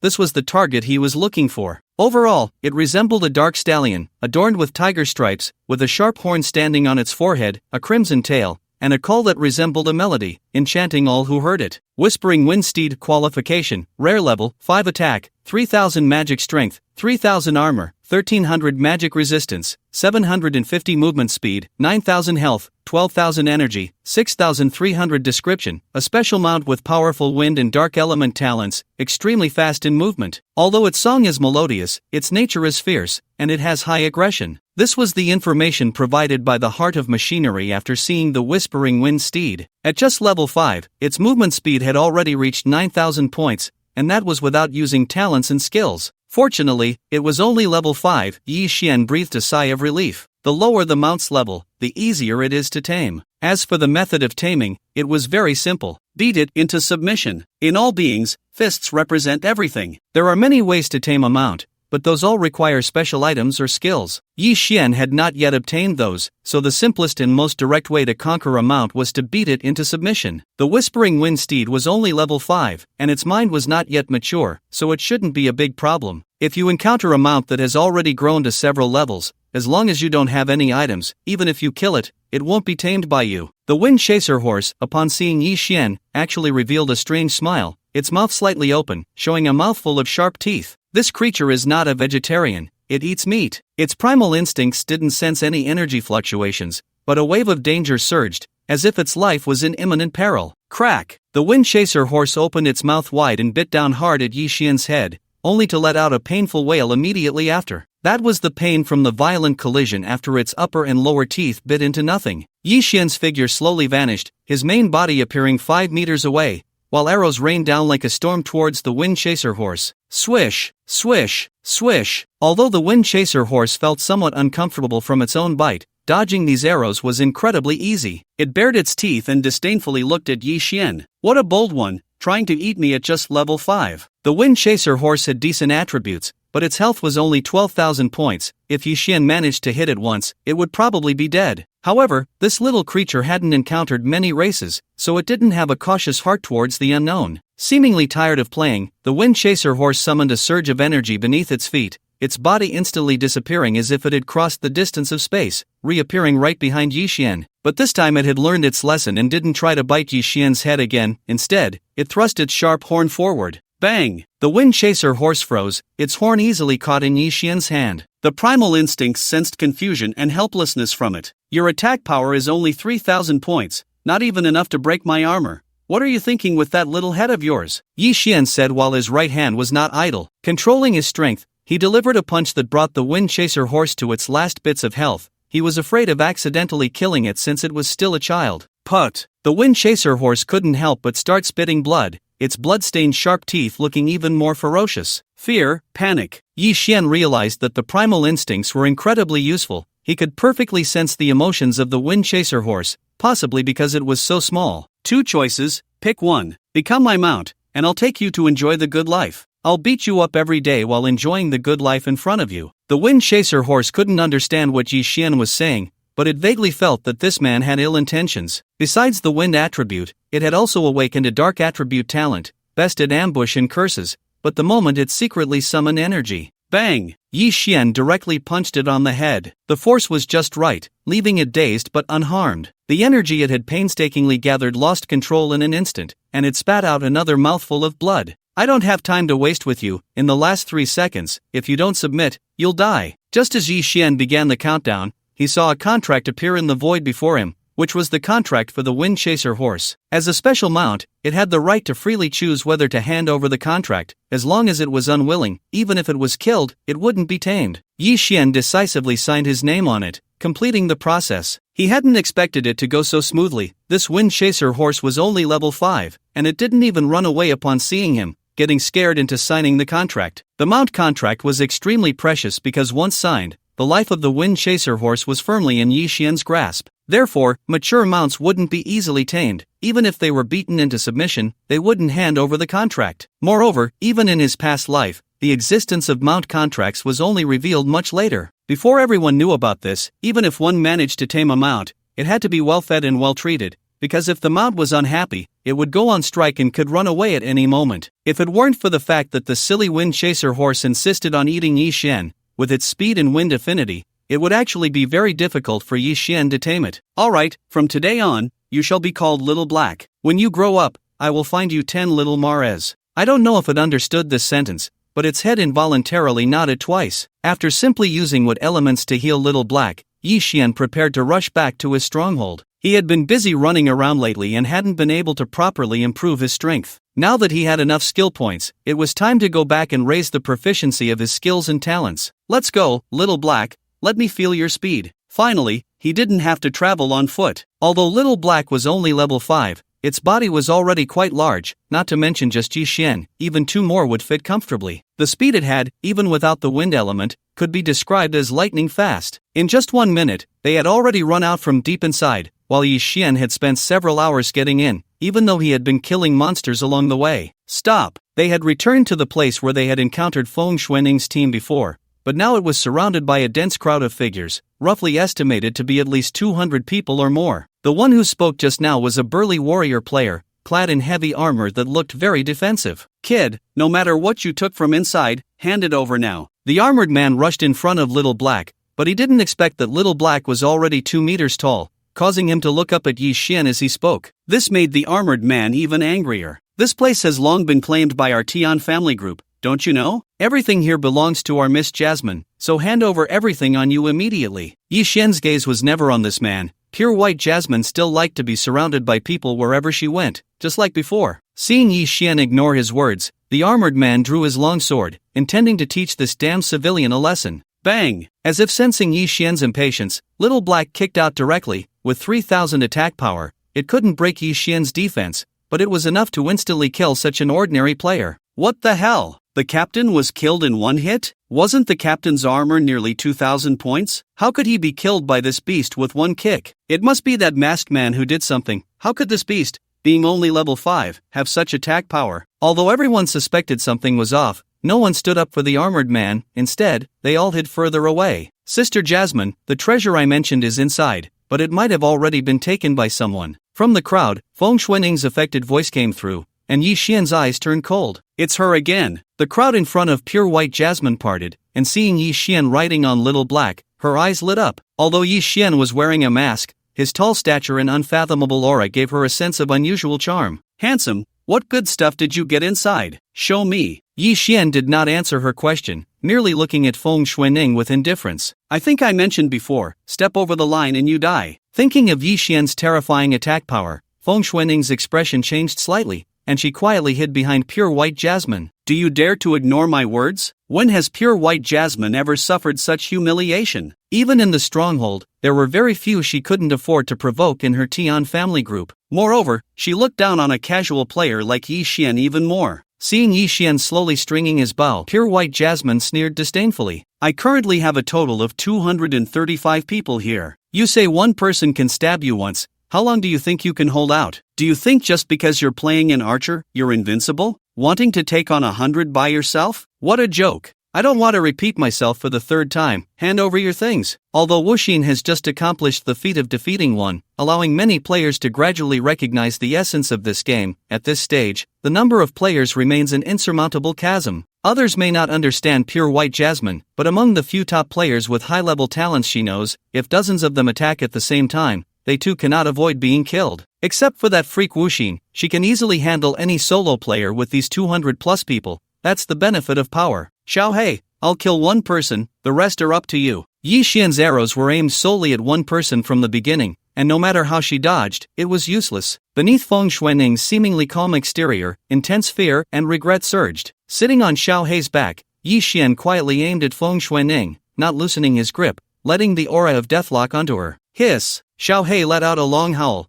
then vanished into a shadow before everyone's eyes. "Where is he?" Pure white Jasmine's confusion hadn't faded when she saw blood mist erupting from the crowd. Bang! Bang! Bang! One kick for each little kid. Even the heavily armored man who had specially reinforced his armor couldn't withstand Xiao Hei's kick, let alone these ordinary players. "Where's the commander? Quickly stop this beast." "Damn, I can't even see it. What kind of monster is this? I'll fight it. Damn it. You're blind, you hit me." Pure white Jasmine looked at the chaotic team, a sense of unease rising in her heart. Could it be that this one person and horse are going to wipe us out? What does movement speed mean? It means that as soon as you raise your knife, you're already dead, and several of your companions might die with you. Pure white Jasmine and Feng Xuaning couldn't see the situation on the field at all. They could only see a dark figure darting around and the increasing number of corpses. A frightened pure white Jasmine slapped Feng Xuaning behind her, yelling at her in a somewhat hysterical manner. "It's you again. I'm telling you, if I get killed by you again today, I'll drag you to a brothel to serve drinks." "You!" An arrow flew through the air, accurately piercing the right leg of both pure white Jasmine and Feng Xuaning. The two women, who had never suffered before, screamed in pain as they fell onto the surrounding corpses. Another arrow came, this time hitting the left leg, then the right hand, and the left hand. Yi Xian didn't continue shooting because he had accurately hit both of their blood vessels with the previous arrows. With their health, it wouldn't be long before they bled to death. Feng Xuaning had never felt such pain. She could clearly sense her life ebbing away bit by bit. "Why did I provoke him? We didn't even know each other before. Is it my fault? No, it's not my fault. Why should he ignore me? What if he's strong and helps me? He must be pretending. He wants me to despair first, then heal me, trying to win me over. All these men are the same, just animals thinking with their lower bodies. At that moment, Xiaohei had already killed everyone else in the team, and Yi Xian quietly walked in front of Feng Xuanning, looking down at her indifferently. Heh, just as I guessed, next he'll heal me, then say some nonsense to deceive me. I'm too familiar with these tricks, I've used them countless times on that idiot Yi Xian. Today, I'll just play along with you. Feng Xuanning pouted, tears of grievance rolling down the corners of her eyes, looking just like a wronged little wife. Just as she was enduring the excruciating pain and about to speak, a hoof landed on her throat. Crack! A clear sound of shattering took away her last bit of health, and before she died, her eyes widened in anger, staring at Xiaohei with a gaze that bluntly revealed 3 words. Yi Xian had originally intended to shoot Feng Xuanning dead with an arrow, but unexpectedly, Xiaohei acted first. I said, why are you here to steal people? So you rely on this head to level up, huh? After killing Feng Xuanning, Xiaohei's level rose to 6. Looking at the latest data provided by the mechanical heart, Yi Xian could only say one thing, envy. Every attribute increased by 1,000, which meant Xiaohei's regular movement speed had now reached 10,000 points. Let's go back. Just as Yi Xian was hurrying back to their stronghold, the residence of the Wang family in the Demon City was already filled with people in Wang Zhao's room. Wang Zhao's mother was a charming middle-aged beauty, looking no more than in her early 30s due to her long-term maintenance. At this moment, she was looking at her son, who lay unconscious on the bed, with tear-filled eyes. Dr. Lin, how is my son? He won't be in any danger, right? Dr. Lin shook his head and sighed. Madam Wang, your young master's bodily functions have declined too severely, as if he has aged from a young man to an old man overnight. Despite using various potions to replenish his life essence, it has been difficult to maintain. Moreover, the situation is even more serious. It seems that young Master Wang's spirit has also been damaged, which is why he remains unconscious. The reason for all this was naturally due to the defeat in battle, which had cost him 50 years of life, and Madame Wang was well aware of this. Alright, thank you, Dr. Lin. After sending the doctor away, Madame Wang's expression instantly turned extremely grim. Is there still no news in the game? I remember there were clues about items to extend life and restore life essence before. A timid maid replied, Madam, the few clues with news have already been taken over by other direct descendants. We can't get them. Bang! Madame Wang slammed her palm on the coffee table in anger. Where is the master? Is he just going to watch Xiao die like this? No, madam, the master is currently in the Black Jackal's secret realm and cannot come out at all. Upon hearing this, Madame Wang dared not be angry anymore. After all, their lineage had so many resources thanks to the Lord in the Black Jackal's secret realm. Send the seeds out. We must kill Wuxin. At this time, the stronghold was bustling with activity. As more and more special buildings were discovered, players were no longer fixated on going out to kill monsters and level up. Hey, have you heard? The president of the Black Tiger Guild is also coming to participate in the event today. Is that true? Isn't he a leveling fanatic? The physical talent of level, the rewards from the body refinement tower must belong to him. You're overthinking it. It's not just him today, many top guilds have returned. Who wouldn't want those rewards? The stronghold had now gathered numerous players because today, many special buildings not only launched discount activities but also offered extremely generous rewards. During this time, the players who didn't like killing monsters were constantly researching the stronghold, having explored almost everything except for the inaccessible buildings. Among them, the most popular were the Body Refinement Tower and the Spirit Nurturing Pavilion, one enhancing physical attributes and the other boosting magical power and resistance. Places like these, where players could easily improve their strength without facing danger, became their favorites. You know, I went to the Spirit Nurturing Pavilion once, and my magic resistance increased by dozens of points. In the past, I would run away at the sight of elemental monsters, but now I can at least measure my strength a bit before fleeing. But it's expensive. The minimum cost is 1,000 points, and it only works best the first time you use it. The Body Refinement Tower is the same. At first, the attributes shoot up, but later it slows down to a crawl, and it's incredibly expensive. This event is said to be distributing membership cards, which can significantly reduce the costs of upgrades, so it has attracted so many big shots to participate. Who wouldn't want to get stronger effortlessly? It's not just the membership cards, those few bottles of elixir are the key. It's rumored that they can boost attributes by at least 3,000 points. Whoever gets them will have a substantial lead over others of the same level. When it comes to rewards, all the players are drooling. This is their first encounter with something that can greatly enhance their attributes. No need to fight, no need to level up, just a few words can earn thousands of attribute points, no one can ignore that. Except for Yi Xian. If it were before, Yi Xian might have competed for it. After all, even for him, a few thousand attribute points wouldn't be easy to come by. But now, with the 7-star map, he can enter the Abyss battlefield. The vast battlefield is currently accessible only to him, and boosting attributes will be incredibly easy. Moreover, this is a well-known opportunity. Players participating in the event who make it into the top 10 will have their names and information inscribed on a stone tablet. Whether they are solo players or guild experts, having a reputation will provide more options later on. What a joke! Yi Xian scoffed at this. Such a stone tablet would record your basic attributes, skills, and even talents in great detail, exposing all your information to others. Reputation is indeed gained, but the probability of being targeted is also greatly increased. Once your information leaks, no matter how powerful you are or how unique your talents are, there will always be something in all beings that can counter you. It's just a matter of time. The more elite the clan, the more they value the protection of their talents and information. Yi Xian originally thought that in the early stages of the game, with his attributes, he could dominate the blue star human race without issue, but after a battle, he became much more cautious. So, long before reaching the stronghold, Yi Xian wrapped himself and Xiao Hei in a layer of deception, making them appear to outsiders as two ordinary youths. Wow, is that person Bloodwind? The Sword King, Black Chess, and Tyrant Fist actually showed up. As if in perfect harmony, players who had made a name for themselves in past online games appeared simultaneously in front of the body refinement building. These are all players with talents leaning towards physical strength,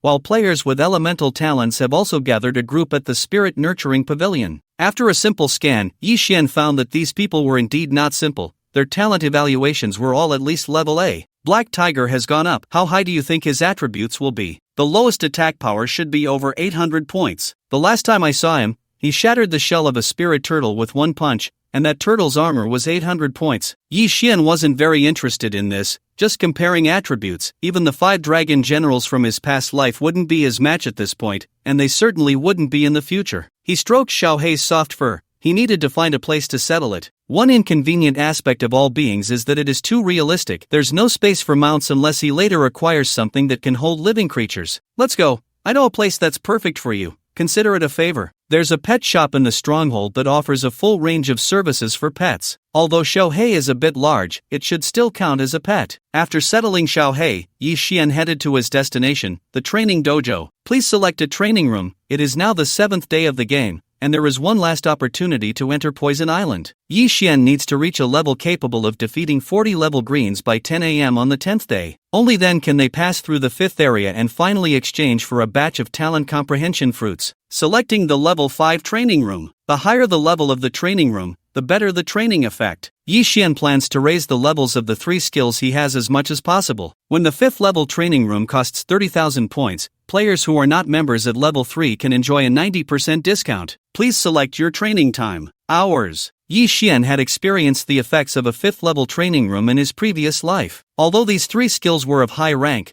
10 hours was enough to elevate them all to level 3. Watching his balance drop to 140,000, Yi Xian couldn't help but feel grateful for having secured level 3 memberships at 2 gyms. Otherwise, the cost of this training would be unbearable for an average player. Time was tight. Once inside the training room, Yi Xian immediately unleashed a wind-piercing arrow. For these 10 hours, he could continuously alternate and release the 3 skills without rest. Time flew by, and just as Yi Xian was engrossed in his training, a few unexpected guests arrived outside the training gym. Brother Hu, you look so handsome today. Even the Bloodwind's attributes fall short of yours by nearly 800 points. After today, who knows how many players will flock to join our Black Tiger Guild. Lu Zi was incredibly grateful to be a member of the Black Tiger Guild. If it weren't for having such a strong backing, his timid and fearful nature would make it impossible for him to survive in all beings. The Black Tiger himself was robust, sporting a very standard buzz cut. He wasn't particularly impressed by Lu Zi's flattery and said with slight impatience,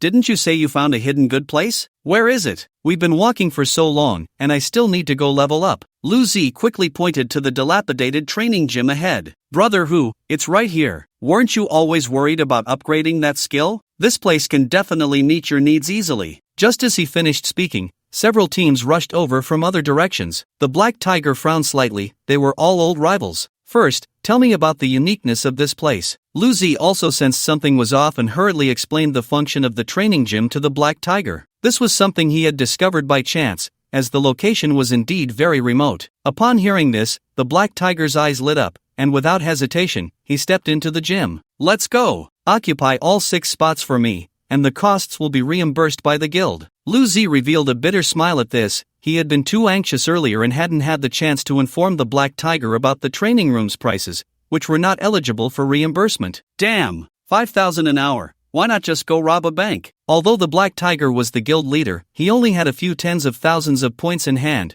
which wouldn't even allow him to open the 5th level training room for several hours. Hearing the footsteps approaching from behind, the black tiger gritted his teeth and chose to open a 5th level training room for 2 hours. The higher the level of the training room, the better the training effect. In the same hour, the effect of a 5th level training room was countless times better than the other 2. As for the others brought by the black tiger, they could only watch the training room with wide eyes. Even a 1st level training room was beyond their means. The teams that arrived later were Bloodwind, Sword King, and others. Seeing the remaining 4 spots, they tacitly decided to open for 1 hour to test the waters. After experiencing the terrifying effects of the training room, the first thing they did upon exiting was to raise funds. Unfortunately, points were too precious, and even they could only afford to open it hour by hour. Haha, my skill finally reached level 2. The black tiger had been stuck at this stage for a long time and didn't expect that just by using this training room, he could resolve his long-standing troubles. Just as he was still excited, another 5th level training room opened beside him, and Yi Xian walked out, somewhat fatigued. Although the training room didn't consume energy when releasing skills, and both physical and mental stamina recovered quickly, after 10 hours of activity, he felt a mechanical exhaustion. Brother who, he stayed in there for 10 hours. From outside, it was possible to see the usage time of the training room,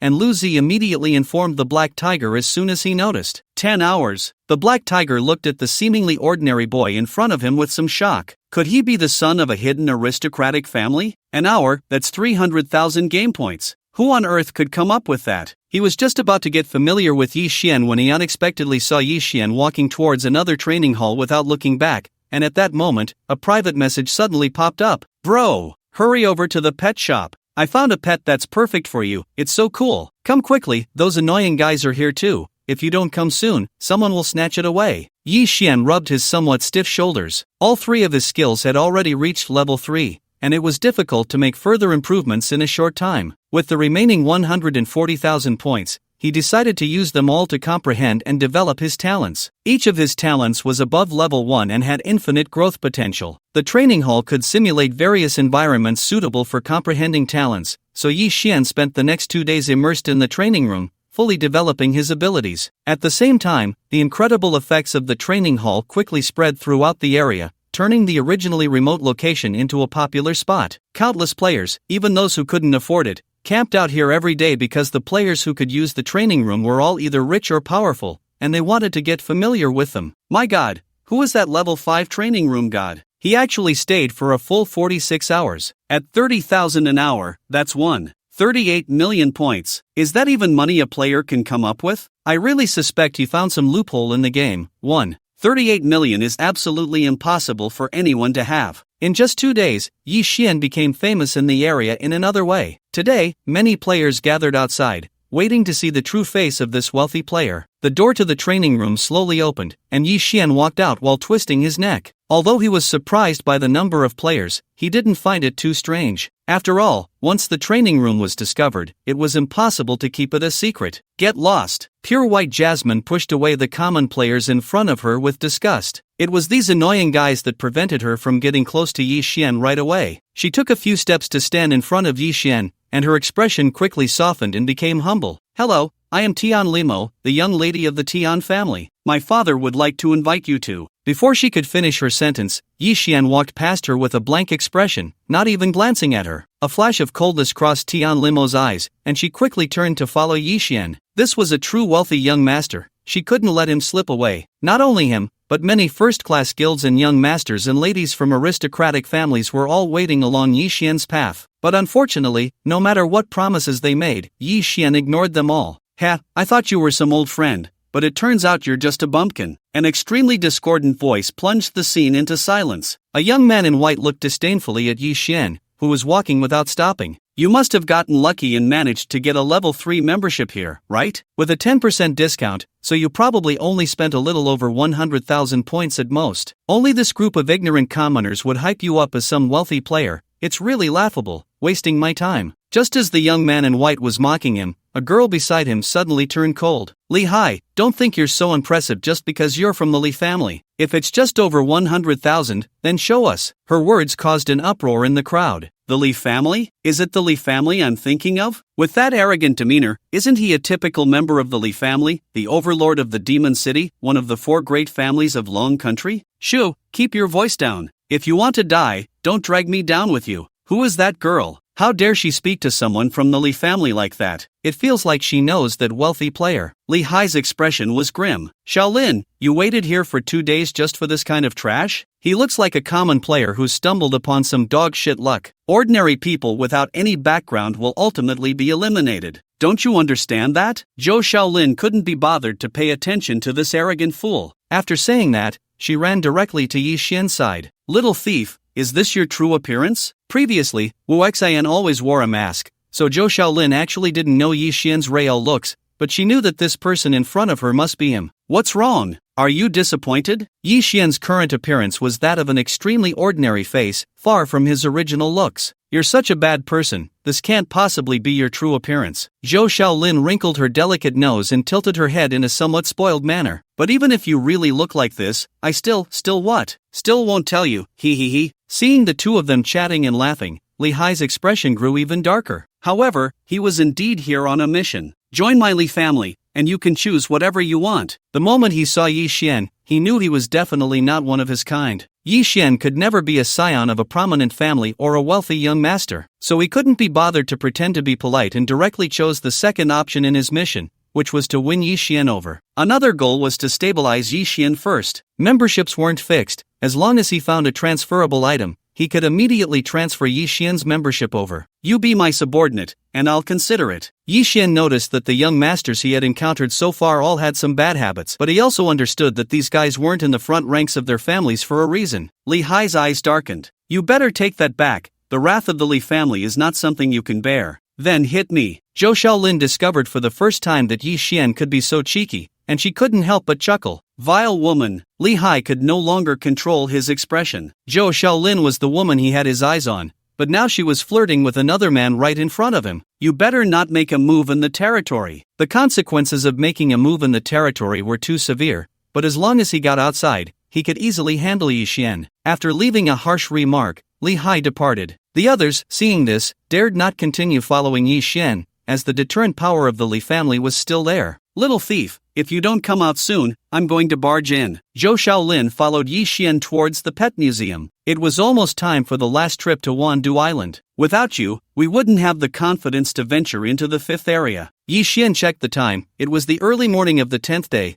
and there were still a few hours until the last opening of Wandu Island. No rush, there are still a few hours left. I'll go level up first. You're already level 15, and I'm still at level 13. Most areas of the territory had already been explored, and places like the pet museum, which were most favored by female players, naturally wouldn't be empty. Although no one besides Yi Xian had pets at the moment, the pet museum itself housed many small animals, and players could enter to pet them for a while by spending points. Little horse, come with me. I will definitely find the freshest grass for you to eat. From a distance, Yi Xian sensed the exasperated emotions coming from Xiaohei. A girl in a pink long dress was endlessly chattering in front of it, but unfortunately, she didn't know that Xiaohei didn't eat vegetarian. Upon seeing Yi Xian return, Xiaohei let out a plaintive howl, and despite its usually beautiful singing voice, it had quite a presence when it called out. Little thief, is this yours? Zhou Shaolin was surprised to see Xiaohei affectionately rubbing against Yi Xian's arm and covered her mouth in astonishment. The game had already progressed to the 10th day,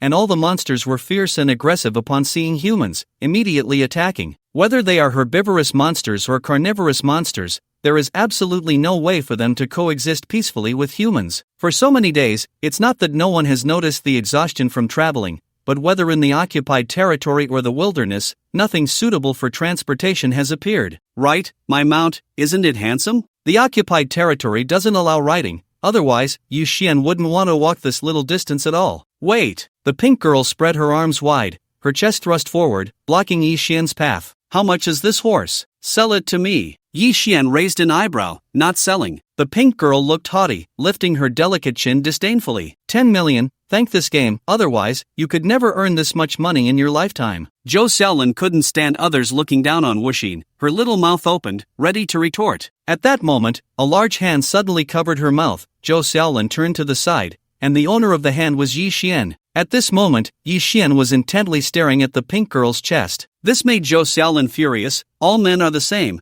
they just like big breasts. Feeling wronged, she glanced at her own chest. I'm not small either. Why isn't he looking at mine? In a fit of pique, she quietly bit down on Yi Xian's finger. I don't want 10 million, I just want you, Yi Xian said while pointing at the pink girl's chest. Ah, pervert. You actually want to touch my chest? Go die, you creep. The pink girl didn't hear what Yi Xian said afterward. She only felt that this was a disgusting man obsessed with his own beauty. The sapphire on her chest. Yi Xian hadn't noticed until the girl spread her arms to block him that he discovered this sapphire among the towering peaks. 80% chance of being a purification gem, 20% for other special gems. The information provided by the mechanical heart confirmed that Yi Xian's guess was correct. It really was a purification gem. Looking at the still screaming pink girl, Yi Xian felt a bit helpless. She was clearly a proud girl who hadn't seen much of the world. Who dares to touch my sister? At that moment, a roar echoed through the sky, and Yi Xian and the others were quickly surrounded by players from the Black Tiger Guild. Who was so bold as to dare to tease the little princess of the Black Tiger Guild? Who doesn't know that Black Tiger is a sister complex? He once went to war with a prestigious guild for his sister,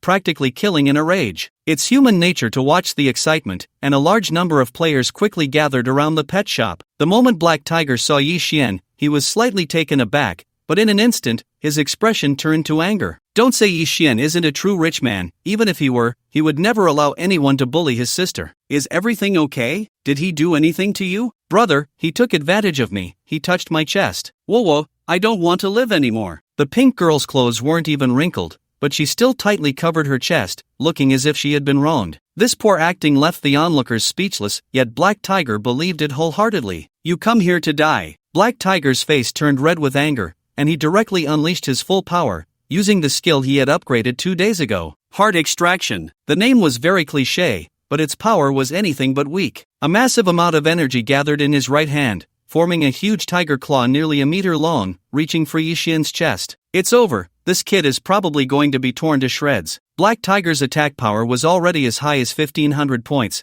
and after obtaining the spiritual liquid the day before yesterday, it was now at least over 3000 points. At this stage, it was impossible for anyone to have armor above 3000, even the sons of prestigious families couldn't manage that. This woman is truly a troublemaker. I was present the whole time, and he didn't even touch her once. She clearly wanted to steal his horse. Not only harming others, but her brother would also be severely affected. Killing in the occupied territory deducts 30 years of lifespan and results in 10 days of confinement. Black Tiger was finished this time. A group of commoners, lacking insight, just watched. This Black Tiger was destined to be beaten. As soon as these words were spoken, all the onlooking players turned their heads, only to find that the one who spoke was actually Tianli, the young lady of the Tian group. She was the last person to expect this. The wealthy player she had been trying to win over was actually the same guy who had wiped out her team before. Damn it, she had originally wanted to recruit this wealthy player to help her take revenge. A massive tiger claw came rushing in, yet Yi Xian showed no intention of dodging. TCH, Miss Tian must have misjudged this time. With the Black Tiger's attack power exceeding 3000 points, taking it head-on was definitely courting death. The only way to survive was to dodge. As long as he wasn't completely hit, it would be the Black Tiger that would be dealt with. Tianli couldn't be bothered with this group of short-sighted common players. This man's combat power was definitely second only to Wu Xian. She was even still thinking about recruiting Yi Xian. With her help, killing Wu Xian might not be impossible. Attack power 3800 points, being hit will deduct 5 health points. The mechanical heart provided the specific attack power of the tiger claw, which was only 5 points more than Yi Xian's armor. If it weren't for the crowd, Yi Xian wouldn't even bother to dodge. Of course, he didn't want to dodge now because it was unnecessary. After 2 days of talent development, Yi Xian's mastery of the elements had already reached a whole new level. Bang! The tiger claw was fast, but it hadn't even touched Yi Xian when a thin windshield instantly appeared in front of him. It looked fragile, but the tiger claw couldn't even tear a corner of it despite exhausting its energy. The crowd, who had been intensely discussing, fell into silence. After hearing Tianli's words, they vaguely believed that Yi Xian would be a master. But it couldn't be this exaggerated, right? Is my vision really that bad? Why do I feel like that windshield is just a thin layer? Forget about layers. I didn't even notice how it appeared. The Black Tiger's claw at least had a charging animation. Didn't they say the Black Tiger's attack power was at least 3000? What does this mean? This thing, which is thinner than a membrane, has a defense exceeding 3000? Not only did they find it hard to believe,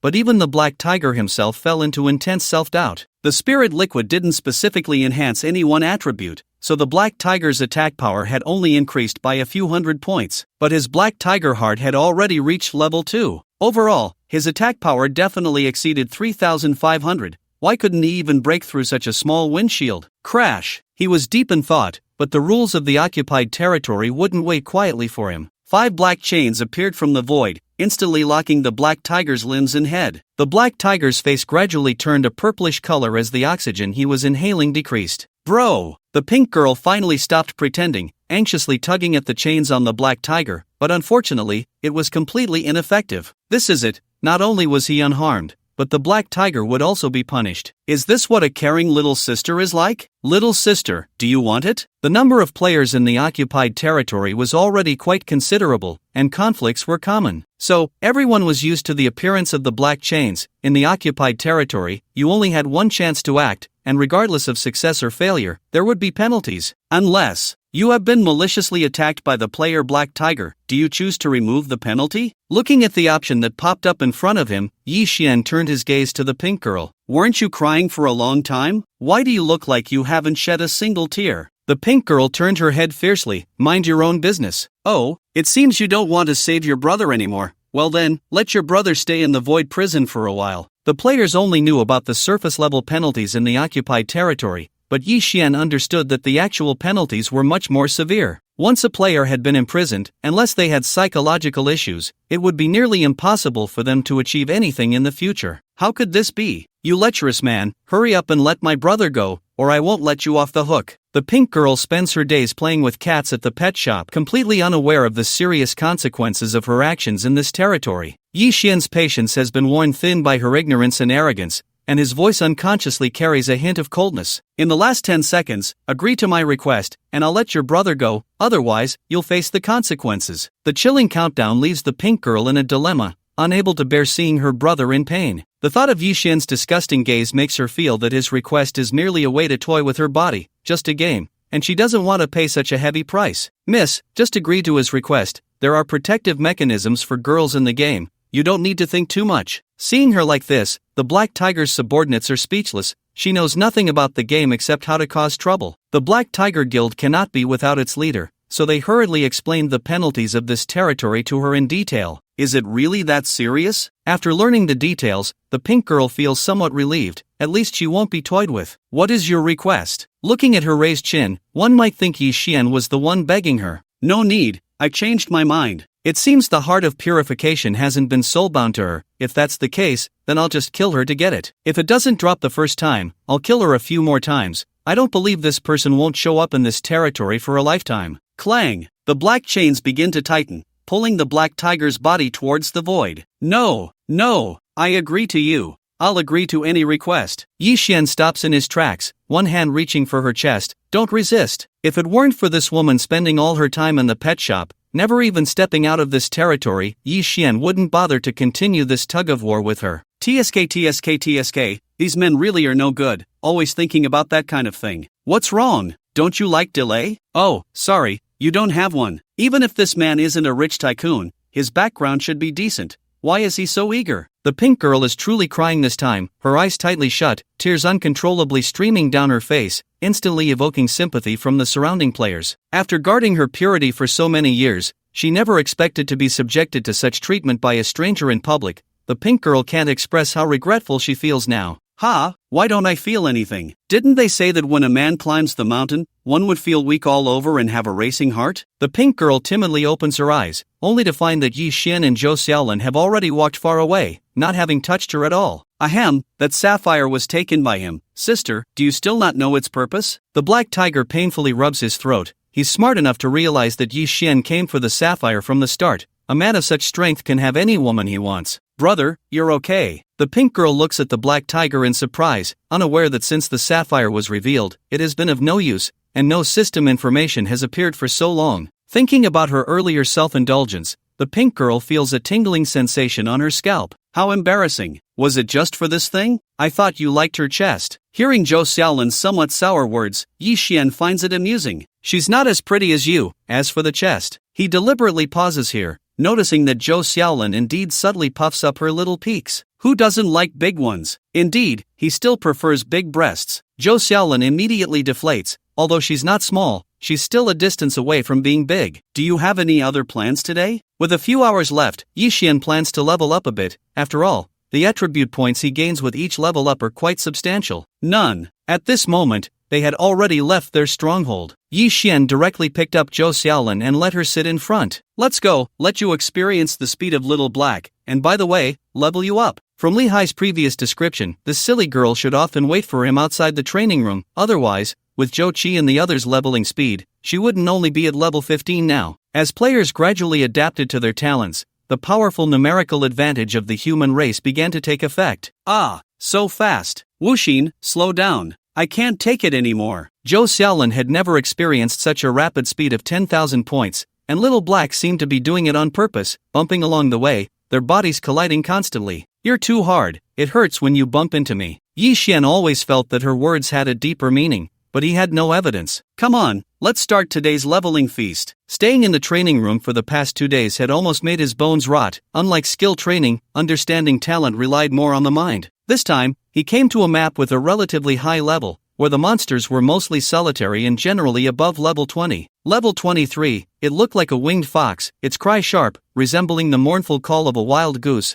with a soundwave talent that had a chance to stun. Another monster he had never seen before. Let's test it out first. Although Zhou Xiaolan had explored many maps with Zhou Qi, there were still far too many unfamiliar monsters, and none of them were easy to deal with. No need, leave it to me. What she didn't know was that Yi Xian possessed a mechanical heart, and the information about the monsters was already clear in his mind. He could just go for it. Seeing Yi Xian approach empty-handed, Zhou Xiaolan was a bit surprised. Are you crazy? Why are you getting close? Use your bow and arrow. But little did she know, Yi Xian had recently been driven mad. He just wanted to engage in some hand-to-hand combat. Before Zhou Xiaolan could finish her sentence, she saw Yi Xian push off hard from the ground. Bang! A tremendous force created a deep pit in the ground, and the felt a blur before Yi Xian suddenly appeared in front of it. It was about to instinctively use its sound wave talent, but before it could vibrate its vocal cords, a fist the size of a sandbag was rapidly enlarging in front of its eyes. Ah! The scream turned into a wail. A single punch dealt 140,000 damage. Can you withstand it? Zhou Xiaolan covered her mouth in shock,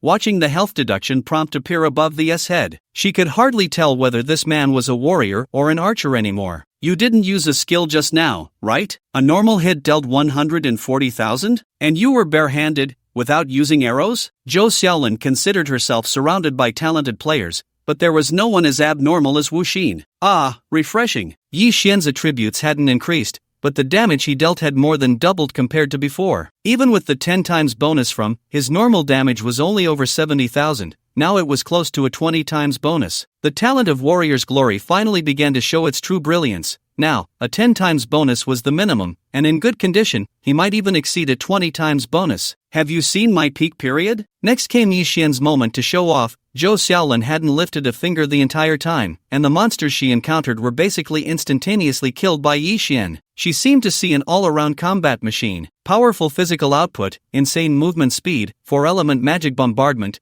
terrifying combat intuition. It was as if there were no weaknesses, and he seemed all-knowing and all-powerful. None of the monsters they encountered required testing, no matter what talents they had, how abnormal their attributes were, or how special their skills were. They were all ineffective against Wuxin. In just 5 hours, Yi Xian's level had risen from 13 to 16, while Zhou Xiaolan directly leveled up to 17, just by lying there. For the first time, she felt the taste of clinging to someone's leg. In the past, leveling up to level 2 took almost 2 days, and that was still at a low level. Time was running out. You go find your brother first, and I'll head back to my stronghold to prepare some things. Besides void walking and forced invisibility, Yi Xian had basically tested all his talent skills, and the improvement was very obvious. The effects of all talents had undergone a qualitative change. The boosts he had previously achieved had now become the minimum level. Player, Wuxin, class, Fallen Sun Demon Bao, level 16, 16. 38 million, attack, 9,670, magic power, 5,480, armor, 4,345, magic resistance, 5,315, movement speed, 4,600, health, 5,400, energy, 5,010, title, raider, intermediate, talents, fortunate coincidence, invalid, void walking, no poison no joy, level, warrior's glory, mark, level, wind forest fire, beastly instinct, level, silent, level. After reaching level 16, Yi Xian's attack power was already close to 10,000, and the magic power boost from the soul chain reached as high as 15,000. Although he didn't know if he could take down that level 40 green creature, there was currently no way to continue improving his strength. After returning to the stronghold, Yi Xian hurried to the general store. Fat boss, come out quickly. Shout, shout, shout. What the hell are you shouting for? The fat boss, with panda eyes, walked out of the back room, grumbling, ever since I met you, I haven't had a peaceful day. Fat boss, lend me a few drops of crocodile tears. The fat boss was taken aback. Did you get your hands on the purification gem? Don't ask, just lend it to me. You already owe me a pair of ghostly spirit cat's eyes, and now you dare to borrow something else? No way, get lost. Yi Xian was now deeply in debt, but it didn't matter. After all, the one who owed money was the boss. First, let's draw the pie and talk later. Besides the ghostly spirit cat's eyes, he also needed a pair of golden giant elephant tusks. The fat boss squinted his small eyes, like a tiny slit. Kid, you know quite a bit. I'll lend you the stuff, but if you can't bring it out later, don't blame me for being rude. On the 10th day of the game, at 10 a.m., on Poison Island. Damn, brother Xin, how did you get this mount? It's way too cool. Heisei was deeply captivated at first sight of Little Black. The phantom wind steed perfectly matched a man's fantasy of a mount. Not just him, even the usually proud Zhou Qi couldn't help but stare at Little Black. Let's go, enter the island. In the familiar first area, the 10,000 Snakes Assault. Just a few days had passed, and stepping back in, they no longer felt the initial tension. Countless poisonous snakes surged forward. Xinyan opened her staff, and a waterfall of flames and thunderclouds appeared simultaneously. Hee hee, my wind system has evolved too. Heisei grinned, and small wind blades swept through the snake swarm. The others also began to take action, each making significant progress in developing their talents. Watching Yi Xian still maintaining a casual demeanor, Heisei felt he was doing well. Brother Xin, should we make another bet? He knew Yi Xian was extremely fast, but in the past 2 days, he had his own opportunities, and his wind system talent had made great strides. Previously, it was merely used to increase movement speed, but now even simple form effects could be condensed. I advise you not to seek your own death. As the woman who had been carried by Yi Xian for 5 hours, Zhou Xiaolin was the most aware of his strength. Oh wow, amazing, training levels alone with Brother Xin must be fun, huh? You've abandoned us little buddies. When Zhou Qi and the others first saw the two, they were still very shocked. After all,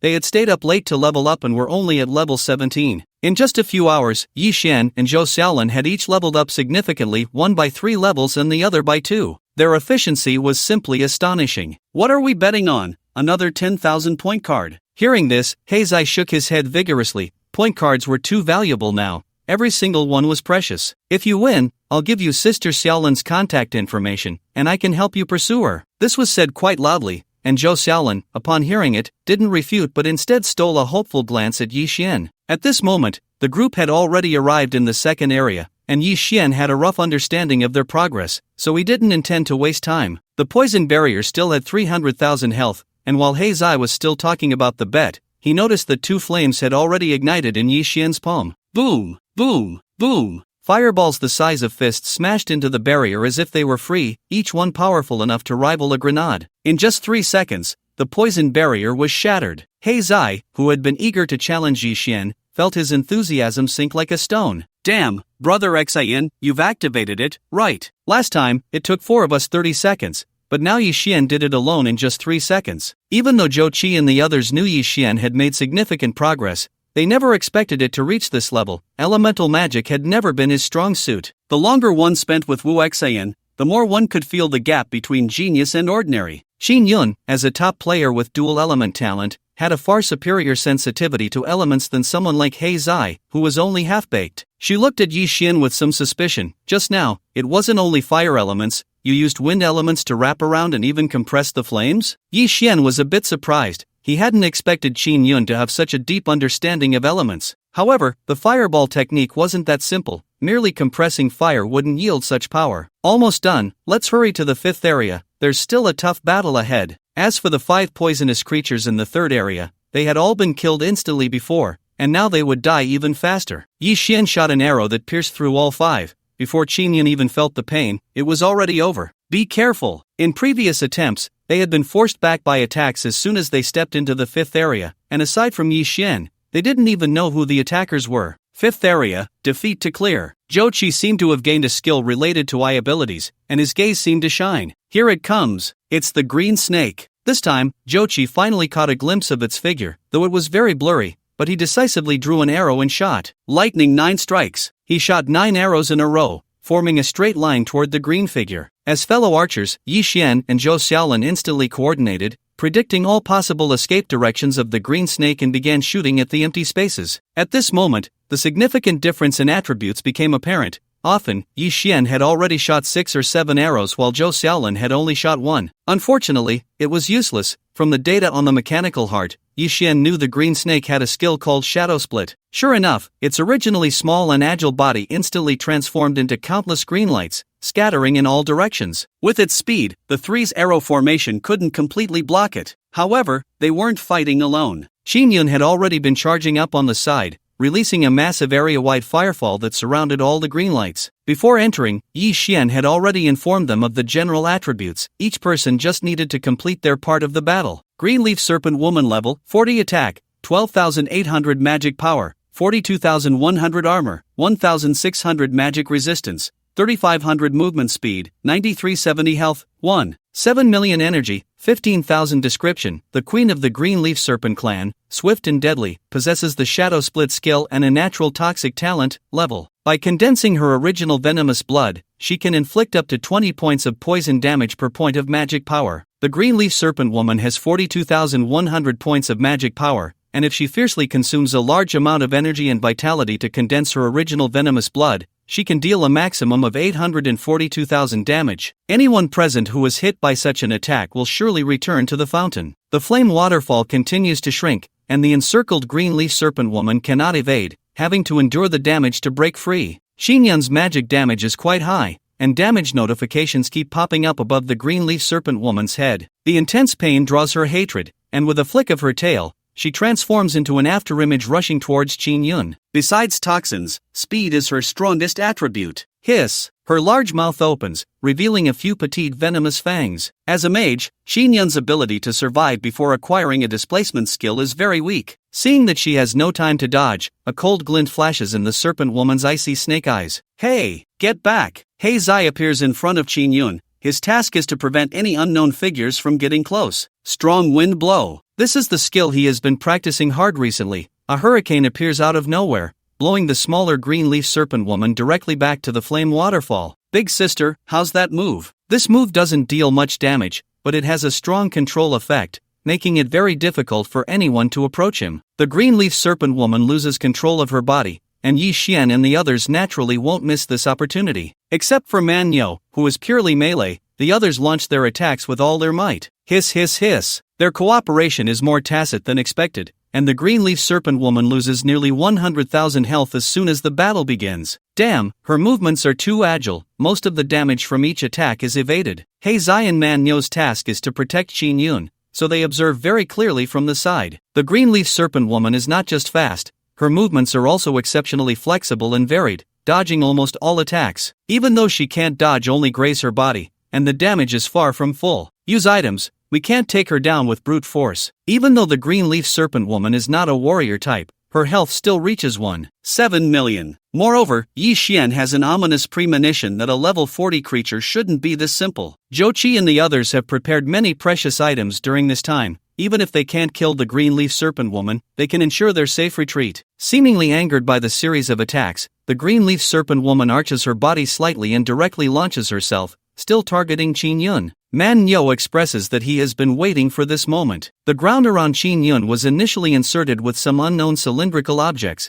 covering an area of about 8 meters in diameter. Increase gravity, activate. This is a special item that, when activated, creates a gravity field lasting 3 minutes. Manhwa and the others carry corresponding force field items, allowing them to remain unaffected. Although the Green Leaf Serpent Woman is very small, once she enters the gravity field, her body stiffens and then falls heavily to the ground. Wind-chasing arrow. Yi Xian naturally won't miss this opportunity, directly unleashing an arrow with excessive damage. The maximum state increase is 2000, and the wind-chasing cloud-piercing arrow also has an increase of 2000. Now, at level 16, Yi Xian's attack power has already reached 9,670 points. With a 40x boost, Yi Xian unleashed an explosive output. The stiff green leaf serpent woman couldn't dodge this arrow, and its powerful penetration directly pierced a hole through its body. Seeing the others also caught in shock, Yi Xian panicked. Don't just stand there, hurry and attack. After the wind-chasing cloud-piercing arrow hits the target, it will put the target into a damaged state,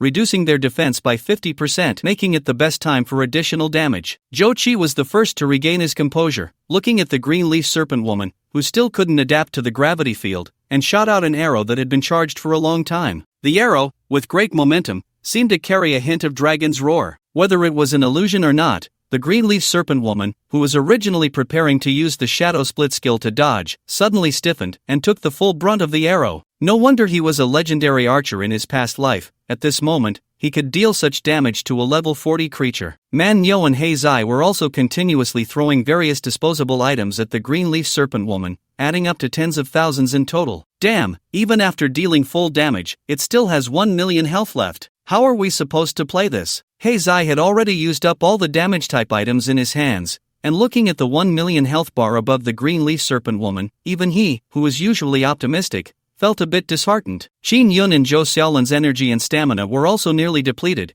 and only Yi Xian and Zhou Qi still maintained their combat power. The attributes of these monsters were indeed frighteningly exaggerated, but fortunately, their skills and talents were not only fixed but also rare, which left a lot of room for maneuvering. Hiss! The green leaf serpent woman was completely enraged, letting out a roar similar to that of a beast. Her delicate mouth opened, and streams of green mist sprayed out, the kind that looked highly toxic at first glance. Yi Xian tried to use wind elements to blow the toxic mist away, but found it had no effect at all. He tossed 2 barrier scrolls. The items were mostly with He Zai and Manhwa, and upon hearing Zhou Qi's command, they didn't ask any questions, each pulling out one and throwing it out. ZZ! Watching the 2 barriers dissolve at an extremely fast speed, Qin Yun and the others left their original positions and began to run backward. Did it just unleash a big move? Each barrier scroll costs 50,000 health, and it only held for a few seconds? This stuff isn't cheap. Losing 2 scrolls in an instant made He Zai's heart ache. However, those few seconds allowed them to escape to a safer position,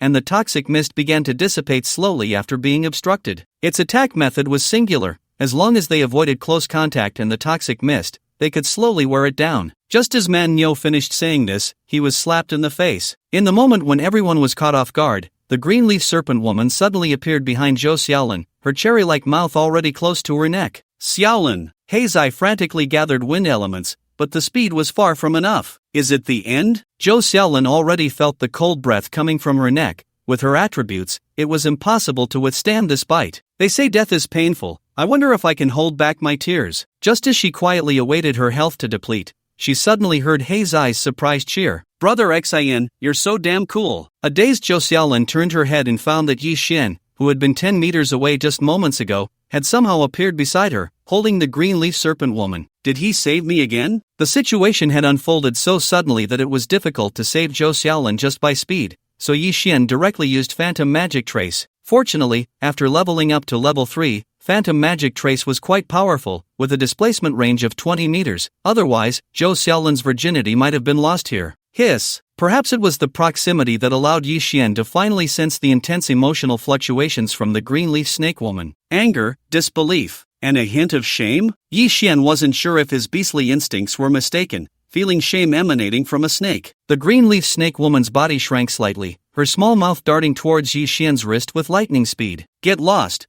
You think you can bite me? At such a close distance, his instincts perfectly detected her intentions, and Yi Xian directly threw her far away. Just as he was about to signal the others to continue their attack, a strong sense of crisis surged in his heart. Before the green leaf snake woman even landed, she had already begun to spew venom continuously, accompanied by a toxic mist pouring down on everyone. The green leaf snake woman condenses her source poison blood, consuming 10,000 energy and 500,000 health points. This was definitely the maximum poison element she could condense at the moment, with 840,000 damage that no one could withstand. Don't use barriers, run. Unfortunately, Yixian's warning came too late. Heizai and Manhwa still wanted to use barrier scrolls to buy time like before and did not escape immediately. The barrier dissolved in an instant, not even lasting 2 seconds. The range of the toxic rain was extremely vast, and it fell at a rapid speed. Even Yixian couldn't escape in time. The endless toxic rain fell upon him, and Yixian stood still, surrounded by green toxic mist, unable to see the situation of others at all. However, his beastly instincts could no longer sense anyone's emotions. The 5 poisons unharmed talent takes effect. Toxins below level are ineffective against you. Level was still too difficult for them now. They were all dead. Although he knew they might not win, Heizai still felt a bit uneasy. Jochi and the others were completely wiped out, directly appearing at the resurrection point in their stronghold, with everyone's level reduced by 1, now checking their status. Fortunately, they had the exemption order from their family, which only lowered their level. Otherwise, it would have been a huge loss. Heizai felt a bit guilty at this point. Brother Xin, do you have an exemption order? You what the hell? Brother Xin didn't die. Hearing Heizai's howl, the others only then realized that the ones who had returned from death were just the 5 of them. Yixian was not at the resurrection point at all. Let's go! Back to Wan Poison Island. Jochi decisively took the lead. If Wuxin hadn't died, perhaps they could still help when they returned. The difficulty of the 5th area was so high that they could definitely earn extremely rich points, and there might even be other rewards. Meanwhile, Yixian was waiting for the toxic mist to dissipate. He hadn't expected that the green leaf snake woman's attack was purely poison damage. If there had been any energy mixed in, he estimated he would have already been dead. The talent he had obtained from the poison toad on the Chance Small Island was at a high level, while this green leaf snake woman's source poison blood was only at a lower level, which was completely ineffective against him. The later stages made talents increasingly important. Often, perverse talents were unreasonable, and overcoming higher levels was a common occurrence.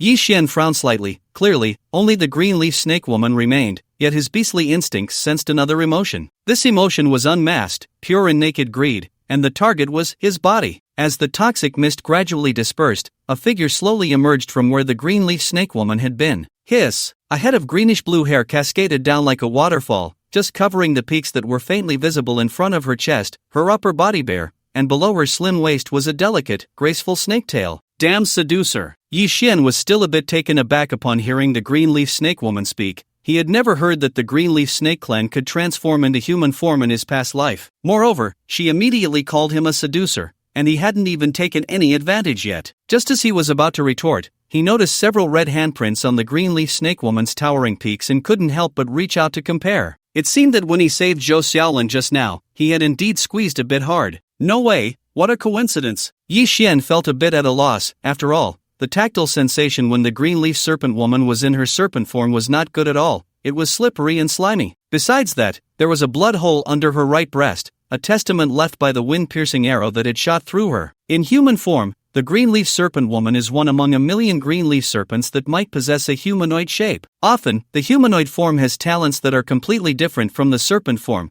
50% related to poison, 30% related to speed, 10% related to eye abilities, and 10% other. No! The emotions emanating from the green leaf serpent woman were very intense, but they were not from the same source as that greed from before. There were other people here. Seeing Yixian still staring at his hand, the green leaf serpent woman could no longer hold back. Poison fangs. 2 energy attacks resembling snake fangs rushed towards Yixian's face, moving at a speed close to 8,000 points. But this speed was much slower than when she was in her serpent form. Yixian's pure movement speed was now 4,600 points, plus ordinary, which could add at least 3,000. Dodging was a piece of cake. He directly enchanted with fire elements, dodging while releasing arrows from his hand. A lifelike flamingo expanded in mid-air, scorching the air with crackling sounds. The level of the enchantment skill alone increased physical attack by 700, not to mention Yixian's fire talent had officially entered the beginner stage. If it hit, the damage would surely be considerable. The green leaf serpent woman's pupils were also green, looking enchanting and bewitching,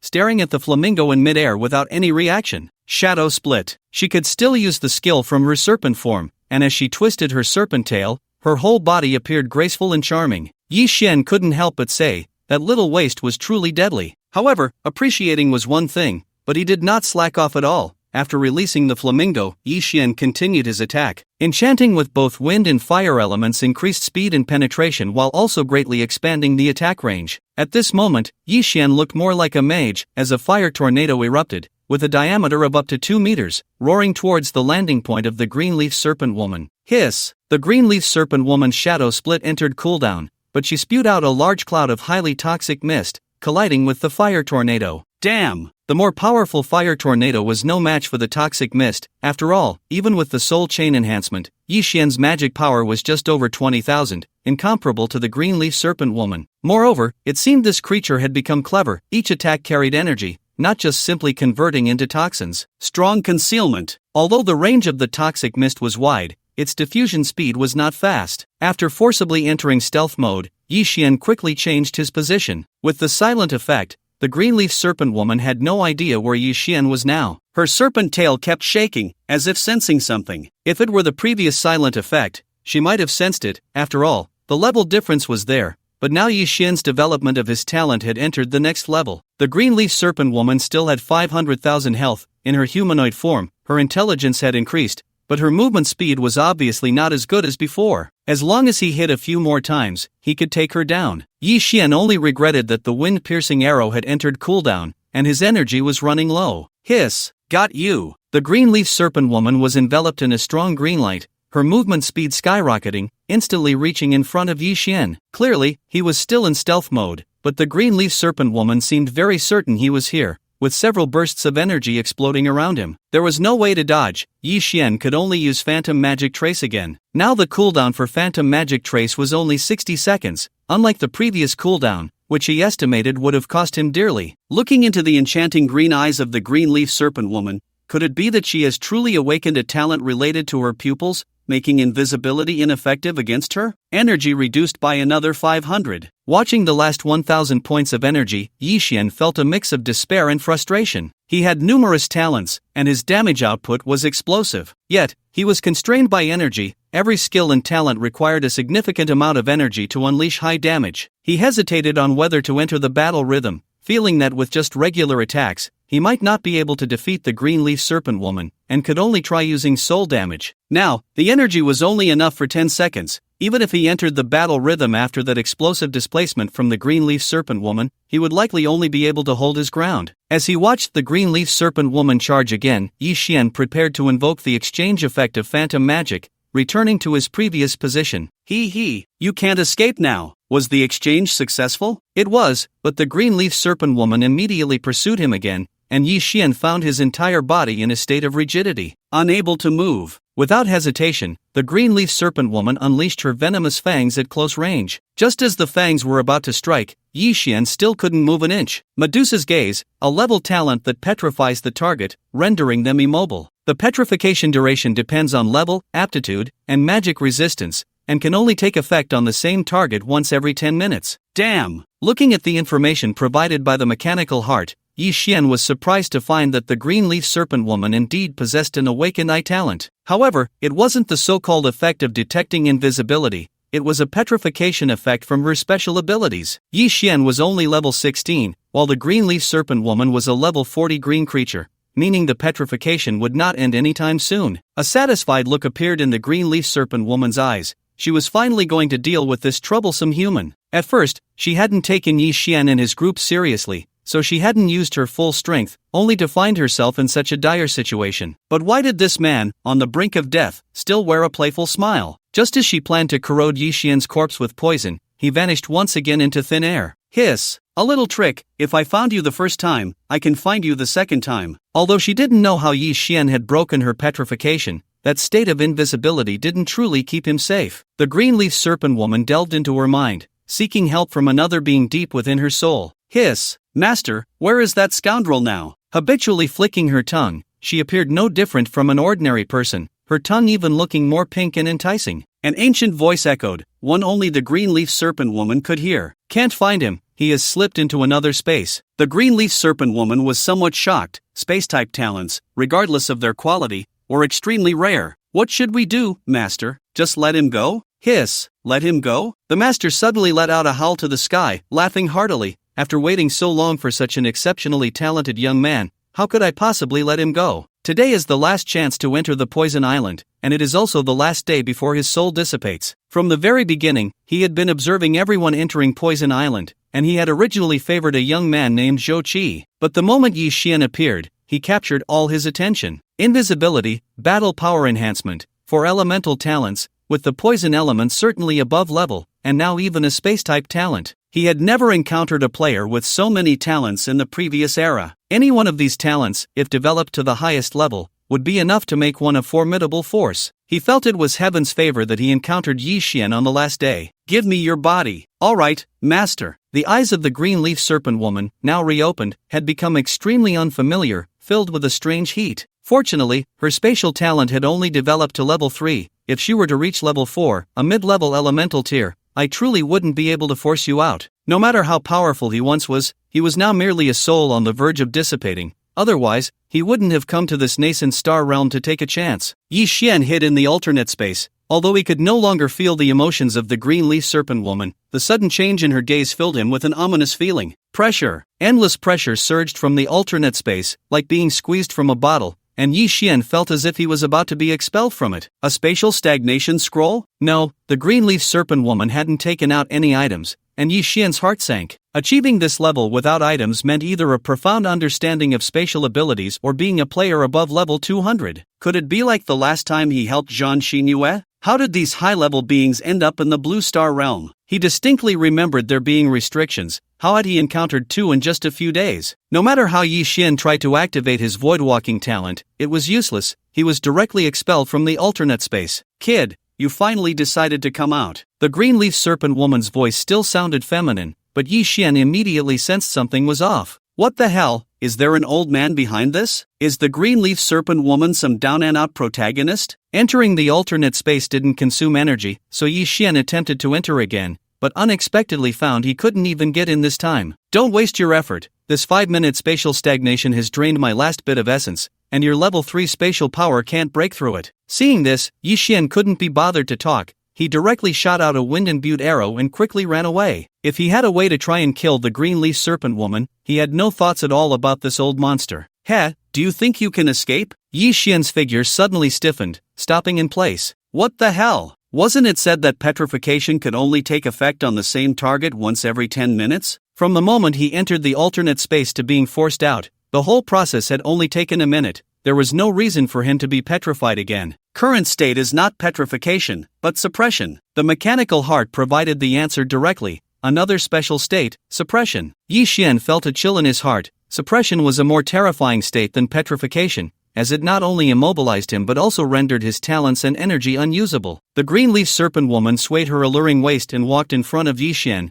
her fair fingers slowly reaching for his face. "You will soon be mine." Truly disgusting. Just the thought that an old thing of unknown age was controlling the green leaf serpent woman made Yi Xian's stomach churn. The green leaf serpent woman's eyes were filled with excitement. Almost there. As long as she could touch Yi Xian, his soul would instantly invade everything. Even if he had only a minuscule fragment of soul power left, extinguishing this level 16 little Karami would be a piece of cake. Just as the green leaf serpent woman's finger was about to touch Yi Xian's forehead, he suddenly regained his ability to move. Battle rhythm. Without hesitation, he entered the battle rhythm state, but Yi Xian wasn't fighting for his life. He was using the increased speed to run towards the outer area. Just now, the mechanical heart had analyzed the old monster's general information. Unknown soul entity, possesses a suppression effect skill, likely a monster above level 300, soul power weak but of extremely high quality. Survival probability upon collision with the master is 0. Using the purification gem can the suppression effect. The purification gem can only be used once within 5 minutes. There wasn't much energy left, and with the space being stagnated,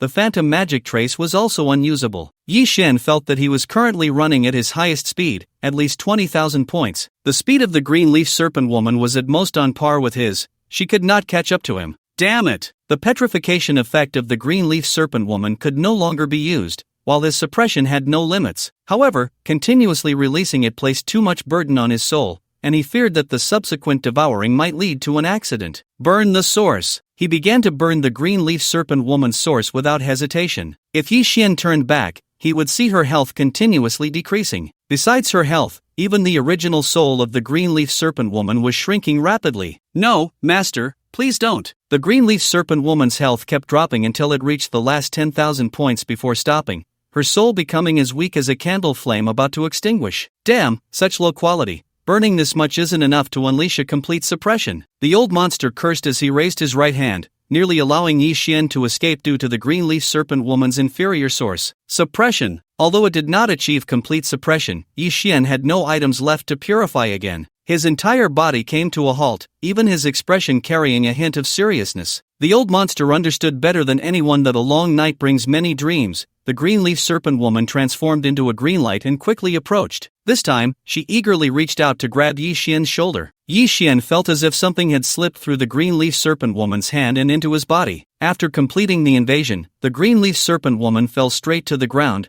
her skin visibly shriveling. The once enchanting green-haired serpent queen instantly transformed into a frail old woman. Ha ha, my time to turn the tables has come. The old monster's wild laughter echoed in Yi Xian's mind as he began to erode Yi Xian's soul. What could a beginner player, whose soul had not even solidified, use to fight against him? Yi Xian could not know what was happening in the Sea of Souls. He simply felt a chill spreading from the top of his head to his entire body. Am I going to die? In this life, Yi Xian had become very strong. He could completely say he was the #1 player among the human race globally, but it seemed he encountered various abnormal situations every time. This old monster should not have appeared in the Blue Star server even after years of operation, and the mechanical heart had not provided many hints. Ever since leveling up, upon seeing the description of the intelligence enhancement of the mechanical heart, Yi Xian suspected that there were still many issues with it. Gradually, Yi Xian began to lose consciousness, completely unaware of what was happening in the Sea of Souls. The old monster was crazily invading Yi Xian's Sea of Souls.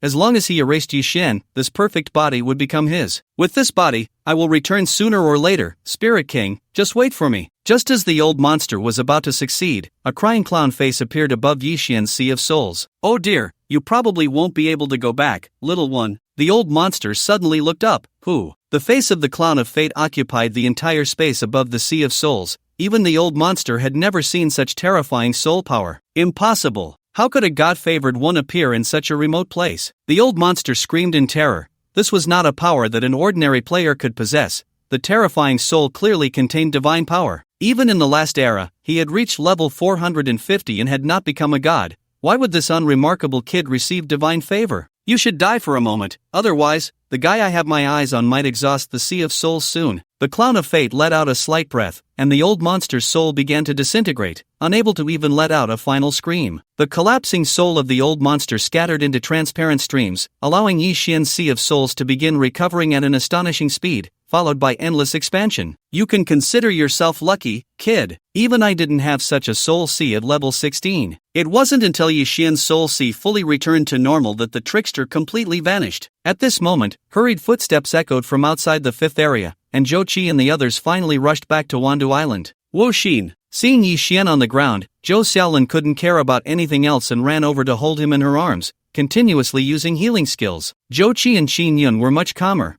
prioritizing the assessment of the situation and discovering the unconscious green leaf snake woman. Not dead yet. This should be the hidden element of the 5th area. The previous green snake must have been taken down by Wu Xin. Neither of them realized that the green leaf snake woman was the same as the little green snake from before. After the soul sea recovered, Yi Xian's consciousness began to slowly awaken. He felt warm currents continuously flowing from his chest, and the back of his head felt soft and comfortable. The soul sea has undergone metamorphosis and re-nurturing. All soul attributes increased to 10,000 points. What the hell? Yi Xian's eyes suddenly widened. He doubted whether he had fallen under an illusion. The soul attributes of human beings are fixed at 100 points, and improving them is extremely difficult. Typically, a level 100 human player has an average soul attribute of less than 5,000. Even for the Soul Clan and the Underworld Clan, which have exceptionally high soul talents, reaching 10,000 soul attributes requires at least level 50. Yet Yi Xian was only at level 16, with plenty of opportunities to improve in the future. The larger the base, the stronger the condensed spirit, and the higher the soul strength. Wu Xin, you're awake? Zhou Xiaolin looked at Yi Xian's opened eyes in surprise,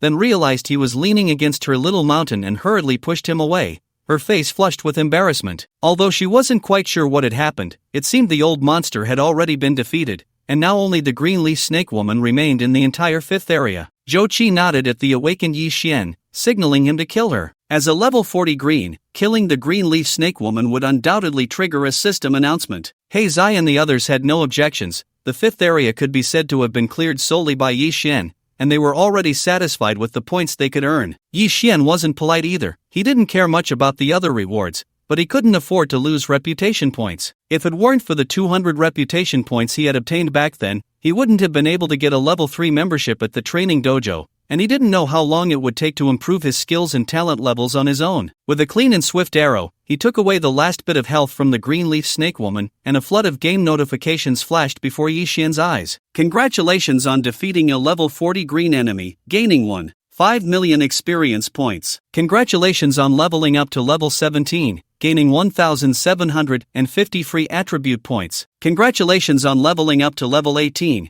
gaining 1,750 free attribute points. Congratulations on absorbing 1,300 soul power. Due to the excessive level difference, the kill experience directly awarded him 1.5 million points, instantly leveling Yi Xian up to level 18. After distributing the points, his attack power officially broke through to 11,570 points. This meant that Yi Xian now had a full strength of 11,570 pounds with each punch, and even unarmed, his combat power was not weak at all. Please choose a plunder target. Green Leaf Snake Woman's talent. 1. Poison control, level 2. Medusa's gaze, level. There was no hesitation here. Yi Xian directly chose Medusa's gaze. The poison talent was sufficient with just the ability to be unharmed by poison. Moreover, petrification as a special effect could often catch opponents off guard and instantly decide the outcome of a battle. If it weren't for his even rarer spatial talent, he might not have needed the old monster to intervene. Yi Xian would have already been taken down by the green leaf snake woman. Meanwhile, a system announcement rang out in the Dragon Kingdom server. Congratulations to player Wuxin for completing the first kill of the level 40 elite. Reward health, reputation. After a brief moment of silence, the chat channel was instantly flooded with messages. What level? How can a level 4 trigger a system announcement? It's again without intention. Isn't this too outrageous? Last time it was only level 10, and now it jumps straight to level 40. Besides him, I've never heard of anyone else being able to surpass it. Even now, how many can defeat level 10? No, shouldn't you check how much health the reward gives? That's 3,000. I'm just a level 10 warrior with only 700 health right now. He gets 3 times more health from a single reward. What's the point of playing this game? Yi Xian also didn't expect the reward to be so generous. 3,000 health is no small amount. He currently has only 5,700. And this instantly adds half to it. Kill, pass through the 5th area, gained 50,000 points, all areas have been cleared, the island of 10,000 poisons will disappear in 1 hour, please use your points as soon as possible. These 2 prompts echoed in everyone's ears. Heizi, upon hearing this, excitedly hugged Yi Xian. Wow, brother Xian, you're amazing. 10,000 points, how many fruits can we exchange for that? Aren't we just taking off now? Yi Xian ignored Heizi's resentful gaze and pushed him away. Let's divide the spoils. You guys spent quite a bit on the items this time, right? The Qingye Snake Woman alone dropped point cards worth at least 10,000, plus a skill book and several pieces of equipment glowing with purple light. The skill book was the Shadow Split, of blue excellence quality, which is a very good practical skill. Zhou Qi tossed it to Heizi, as it suited him better. As for the pieces of equipment, they were all purple rare grade, and Yi Xian didn't take any. On one hand, it was because they were mostly mage-type gear, and he didn't need anything else to increase his magic power with the soul chain. On the other hand, it was to slightly compensate for their losses. Back at the place to exchange for talent comprehension fruits, everyone was hurrying, as this was the last chance to quickly enhance their talent power. There was no hesitation for a single talent. He directly exchanged for 25 fruits to max it out. Heizi even ate all 25 divine wind fruits on the spot, surrounded by gusts of wind elements. Yi Xian sensed that these fruits directly raised Heizi's wind element to level 3. Equivalent to the effect of his 2 days in the level 5 training room. Of course, he had raised all his talents to level 3 in those 2 days. If he had only comprehended one, he might have already broken through to level 4, reaching the intermediate level. Yi Xian pondered for a moment. The space system was currently his greatest reliance for survival, so it had to reach the intermediate level. Thus, he directly exchanged for 15 space comprehension fruits. The other 10 were all given to Medusa's gaze. The comprehension difficulty of this special talent is often very high, and using the fruits can help break through the bottleneck more easily. Yi Xian consumed the space comprehension fruits on the spot, while Medusa's gaze would have to wait until he comprehended it to level 3 using the dojo first. The initial comprehension was still relatively easy. Now it was the 10th day of the game, with only 10 days left until the race war, but his health was still not even 10,000. And from his memory, the lowest health of those monsters was 3 million. Even if he advanced this time, their health would still be between 1 million and 3 million. The few talents he currently possessed were difficult to enhance in a short time, so he needed to plunder some new talents to try and fuse them. Yi Xian's vision was quite high now. Ordinary talents were of no use to him, and they were basically converted directly into talent points. So next, he planned to plunder some special talents. His comprehension of void walking had also reached the intermediate level. As long as he was careful, there would basically be no danger of falling. Xiao Hei, head this way. Scanning type talents were something he had always wanted, but there were very few monsters in the current occupied area that could awaken this ability. But there were alternatives. Just now, Yi Xian thought of a race, the Black Hawk clan. The active area of the Black Hawk clan is located to the north of their stronghold, and if it were just the players traveling on their own, it might take half a day. Moreover, as soon as they step outside, they would be attacked by various monsters, and whether they could reach their destination was uncertain. However, with Little Black's speed of 10,000 points, it easily outpaced most monsters. Just as one was about to pounce, it had already carried Yi Xian away without a trace. Before getting close, Yi Xian could already hear the cries of the hawks, while countless feathers surged towards them like arrows. Little Black disdainfully snorted, slightly enhancing its wind element to easily dodge them. Let's go! We can't deal with these black hawks. Suddenly, a 5-person team emerged ahead, all enveloped in a light shield, but this shield was slowly dimming under the onslaught of black feathers. Yi Xian was also caught in an unexpected disaster, mistaken for a companion of these people by the Black Hawk clan above. Captain, why don't you go first? If the light shield only protects you, you can definitely escape. This team was led by a robust young man with a buzz cut, but his profession seemed a bit special. He held no weapons, only 2 small round shields. Xiaoyi was too lazy to listen to his teammates. His talent and profession were precisely what his heart desired. To protect all his companions behind his shield was his original intention. The other team members were also doing their utmost to attack the Black Hawks in the air, but the disparity in attributes was too great. They were even too lazy to dodge. From their arrogant gazes, one could see their disdain for the human race. Among many rival races, only humans posed the least threat. They also couldn't understand how mere level 15 humans dared to step into their territory, knowing that the lowest among the Black Hawk clan was now level 20. Damn it, this group of beasts is toying with us. Xiaoyi realized that these Black Hawks could have wiped them out long ago, but they were merely tearing apart their defenses, causing their wounds to bleed continuously. The 5 of them were covered in various scars,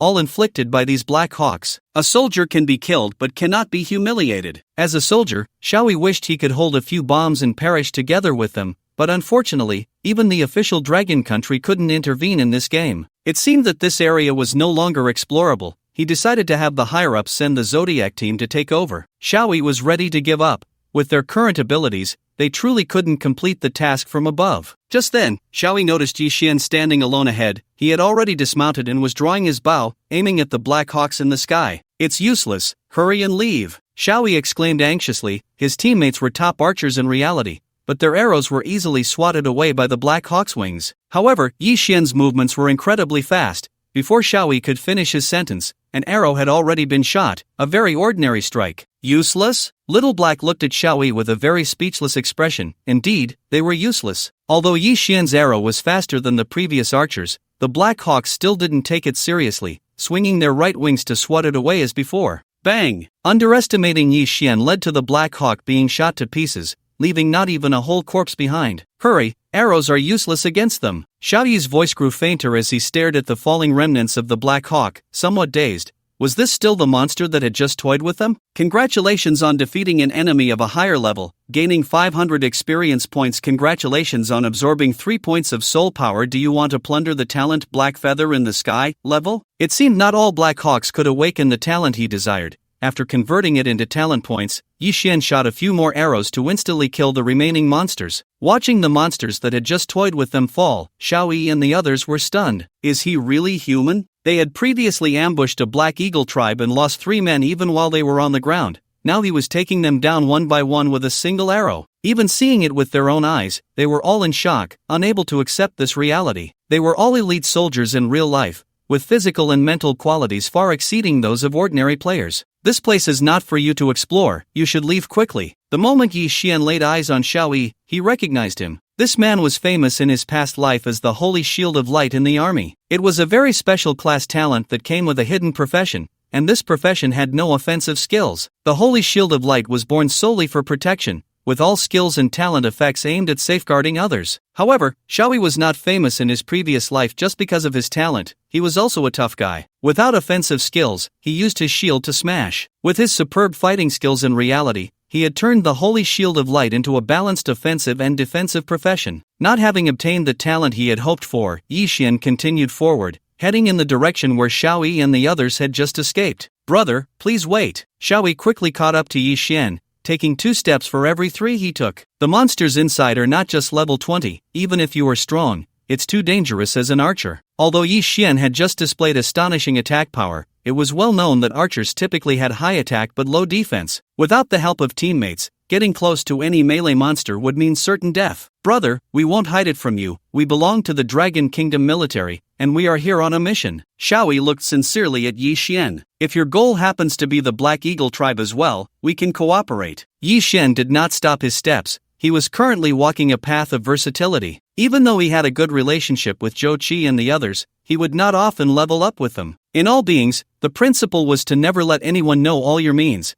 This was Yi Xian's intention in this life. So, facing Xiao Yi's suggestion, Yi Xian chose to refuse outright. "No need, you should leave quickly, you can't handle the monsters in this area." Watching his figure fade away, the other team members finally couldn't hold back. The person they respected the most was Xiao Yi. He was too arrogant. The captain was well-meaning, but an archer surrounded by enemies wouldn't survive at all. "I bet he will definitely come back begging us to cooperate." Xiao Yi looked at Yi Xian's back with certainty. "Don't you find him familiar? Especially the mask on his face." A few team members exchanged glances, and finally, someone reacted. "Oh crap, he's the one who triggered the system announcement, Wuxin." He was the archer in the team. Last time, the military had shown them the battle replay of Wuxin 1, and he had long since become a little fan of Wuxin. "Damn, I actually didn't recognize him just now. I haven't even asked him for an autograph yet." The few team members under Xiao Yi were not very old, so they didn't find this reaction strange. "Let's go." Xiao Yi made a quick decision. Although Yi Xian said he didn't need their protection, as a player who knew a bit of the inside story,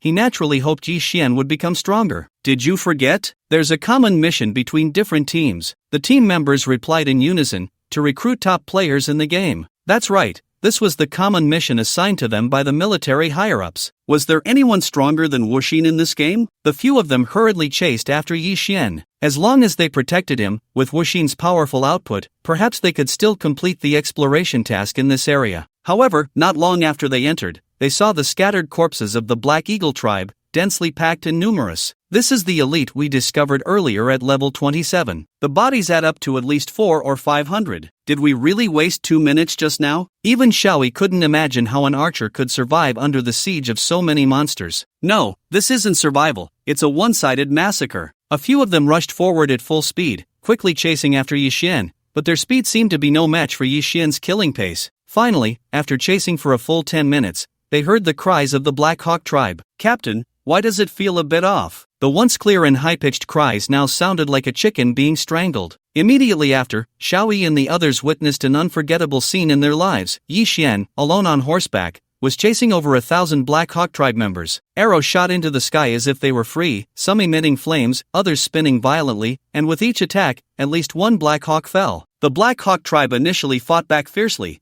but they soon realized their attacks couldn't even touch Little Black. After killing so many Black Hawks, Little Black's level had skyrocketed to level 10, and in terms of attributes, Yi Xian couldn't even compare. Damn it, which good person has a level 10 movement speed reaching 14,000 points? Who could catch up with that? "Captain, do you think the leaders of those Zodiac teams could even match up against Wuxin?" Xiao Yi nodded affirmatively. He knew a bit about those people. They could definitely match up, but those leaders might just get crushed. After witnessing Wuxin's battle firsthand, let alone his teammates, he felt like he was becoming a little fan of Wuxin himself. Who can wipe out a whole area of monsters alone? Nowadays, players rarely venture out alone, they usually explore areas in teams of 8. No matter where they go, it's like walking on thin ice. To be honest, there's hardly anyone who can easily defeat monsters, and just surviving to escape is already a blessing. But Yi Xian was completely rampaging, showing no signs of caution. He was just reckless, thinking that having more people wouldn't matter to him. He loved this kind of group activity. In such a short time, he had converted 20,000 talent points. Yi Xian had already obtained the talent he wanted midway, but since he was here, why not farm some monsters? As for Xiao Yi and the others, the intense emotional fluctuations had long been sensed clearly by Yi Xian. But it didn't matter, after all, he only needed to use conventional means to kill these Black Hawks, and his trump cards would continue to increase. Range perception, level, consuming 300 energy points to form a wave of perception that spreads from his position to a radius of 500 meters, allowing him to sense all living beings along the way. This was the talent Yi Xian wanted, but it wasn't the final form he sought. The level was still too low. He planned to integrate it with the other perception talents he would acquire later. Captain, our mission is considered complete, right? Several team members swallowed in unison. All the Black Hawks in this area had been wiped out by Yi Xian. They had perfectly recorded the detailed data of this area, but they didn't know if these Black Hawks would return after respawning. Wuxin brother, can we add each other as friends? Seemingly afraid Yi Xian would misunderstand, Xiaoyi quickly explained. Now, the Dragon Kingdom's officials were establishing friendly cooperation with players, exchanging resources. We can provide various intelligence and also purchase players' surplus equipment and items, etc. Yi Xian had heard of this in his previous life, but he never had the honor of cooperating with the officials, because those who could receive invitations were all top players in the game,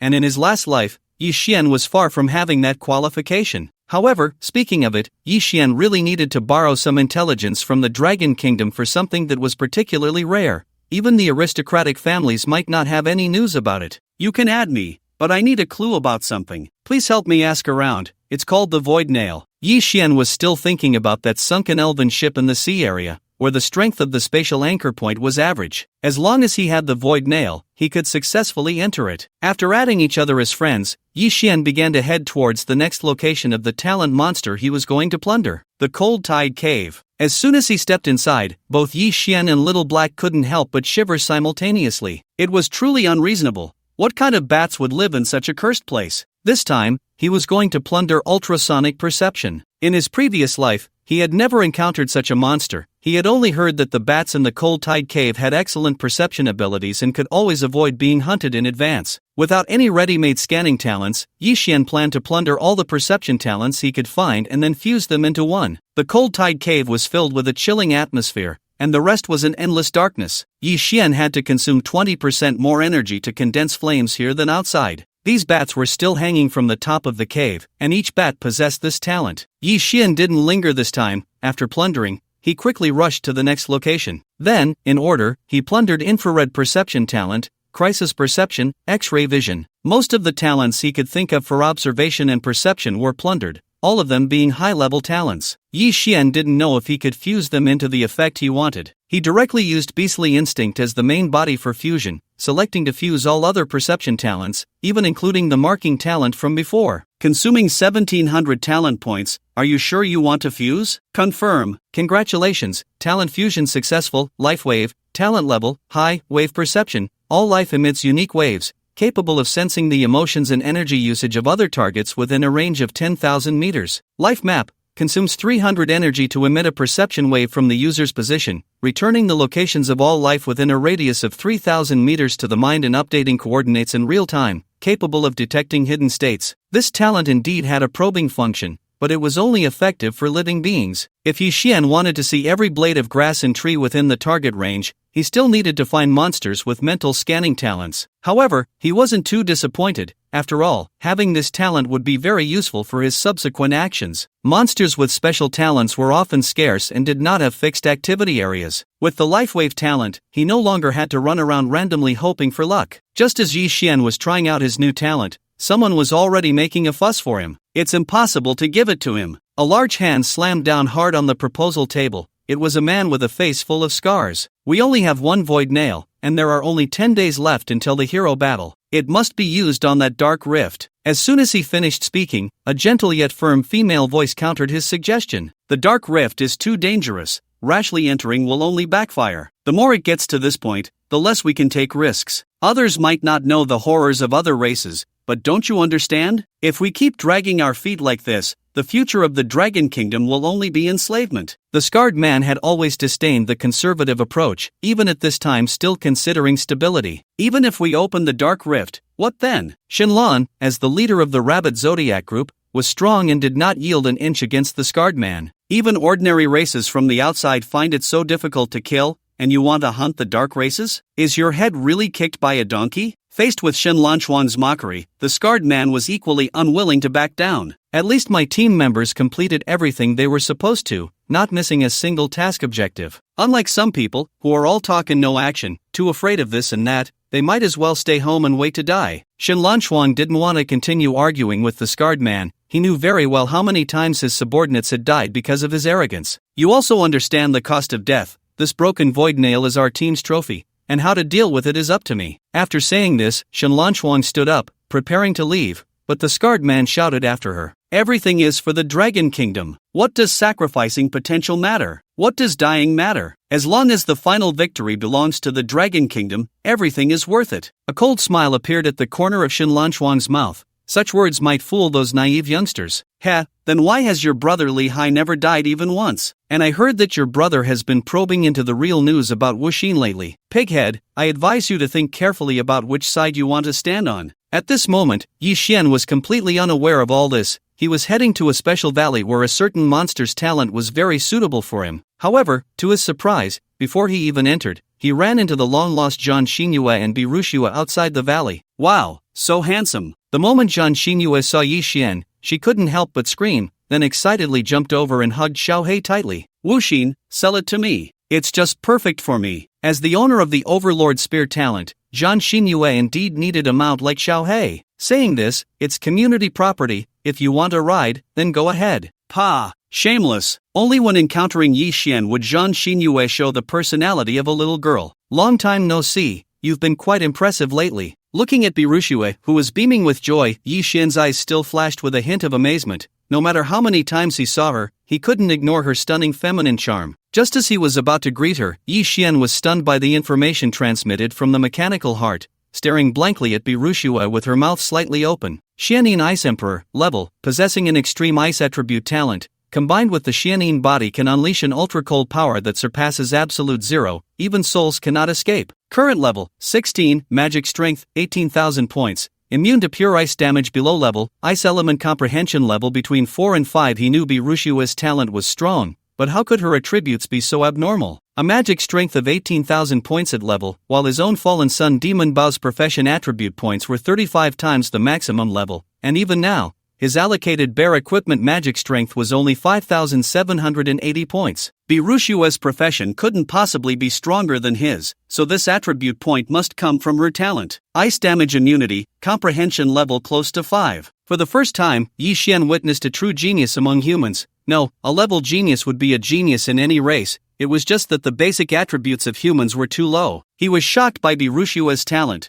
but to Zhang Xinyue, this looked like a pig's demeanor. Pa! What a bad seed! Unable to help herself, she stepped on Yi Xian's foot in frustration and returned to Birushua's side, sulking and refusing to look at him. Realizing what had happened, Yi Xian awkwardly touched his nose. Sorry, it's been a few days, and you still look stunning. I was mesmerized. As the helm of the Silver Moon Consortium, Birushua was sharper than anyone else in reading people. Just now, Yi Xian's gaze at her was completely different from those filthy men who lusted after her body. Could it be that Wuxin awakened an eye-related talent? Flipping her sexy red waves, Birushua looked at Yi Xian with a teasing gaze. Oh, what are you staring at? As she spoke, she lazily straightened her chest, causing the already towering peaks to pierce the clouds. Yi Xian knew she was doing it on purpose, but his gaze instinctively turned in that direction. What are you two doing here? Coming back to his senses, Yi Xian no longer felt awkward and began to appreciate the scene openly, though he also started discussing serious matters. Zhang Xinyue, seeing him like this,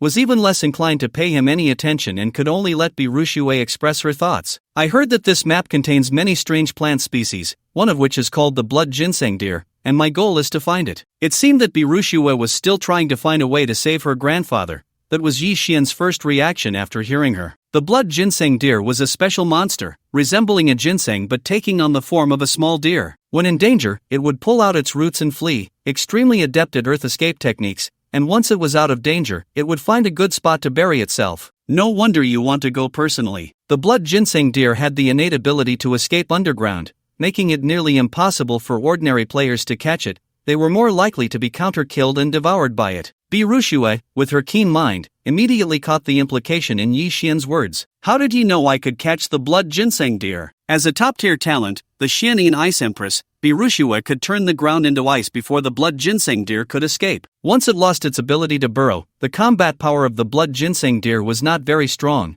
and it could not stay away from the ground for too long. The blood ginseng deer could indeed replenish vitality and slow down the passage of life, but it did not extend lifespan or restore health. Birushua's expression changed sharply. The information revealed by Yi Xian was a bit too much. Among those close to her, only Zhang Xinyue knew about her grandfather's situation. I'm just curious about this special form of monster. Do I look like someone who needs to replenish vitality? Birushua patted Zhang Xinyue's little bottom and said, let's go, say goodbye to your little groom. We don't have much time today. Aren't we going with Wuxin? Zhang Xinyue felt jealous but still wanted to stay with Yi Xian. I really want to show your subordinates this girly side of you. Is this still the same rough man you usually are? Although she was reluctant, Zhang Xinyue could only follow Birushua away, turning back 3 times, which made Yi Xian laugh. The way he spoke to Birushua was certainly with ulterior motives. The blood ginseng deer couldn't solve her grandfather's problem. As long as he mentioned it, when Birushua found herself in a bind, she would naturally think of him, and then he could freely propose his conditions. Watching them still foolishly go in to try their luck, Yi Xian couldn't help but marvel again at the prowess of the plunderer. Whatever talent one wanted, they could just fuse it themselves. With the title of plunderer, no genius in this life could match him, as long as he could survive this grueling newbie development period. A wave of energy radiated from Yi Xian, enveloping a radius of 3,000 meters. One by one, life forms were marked, and the life map displayed them in different colors based on their threat levels, with most life forms appearing green, posing no threat to him.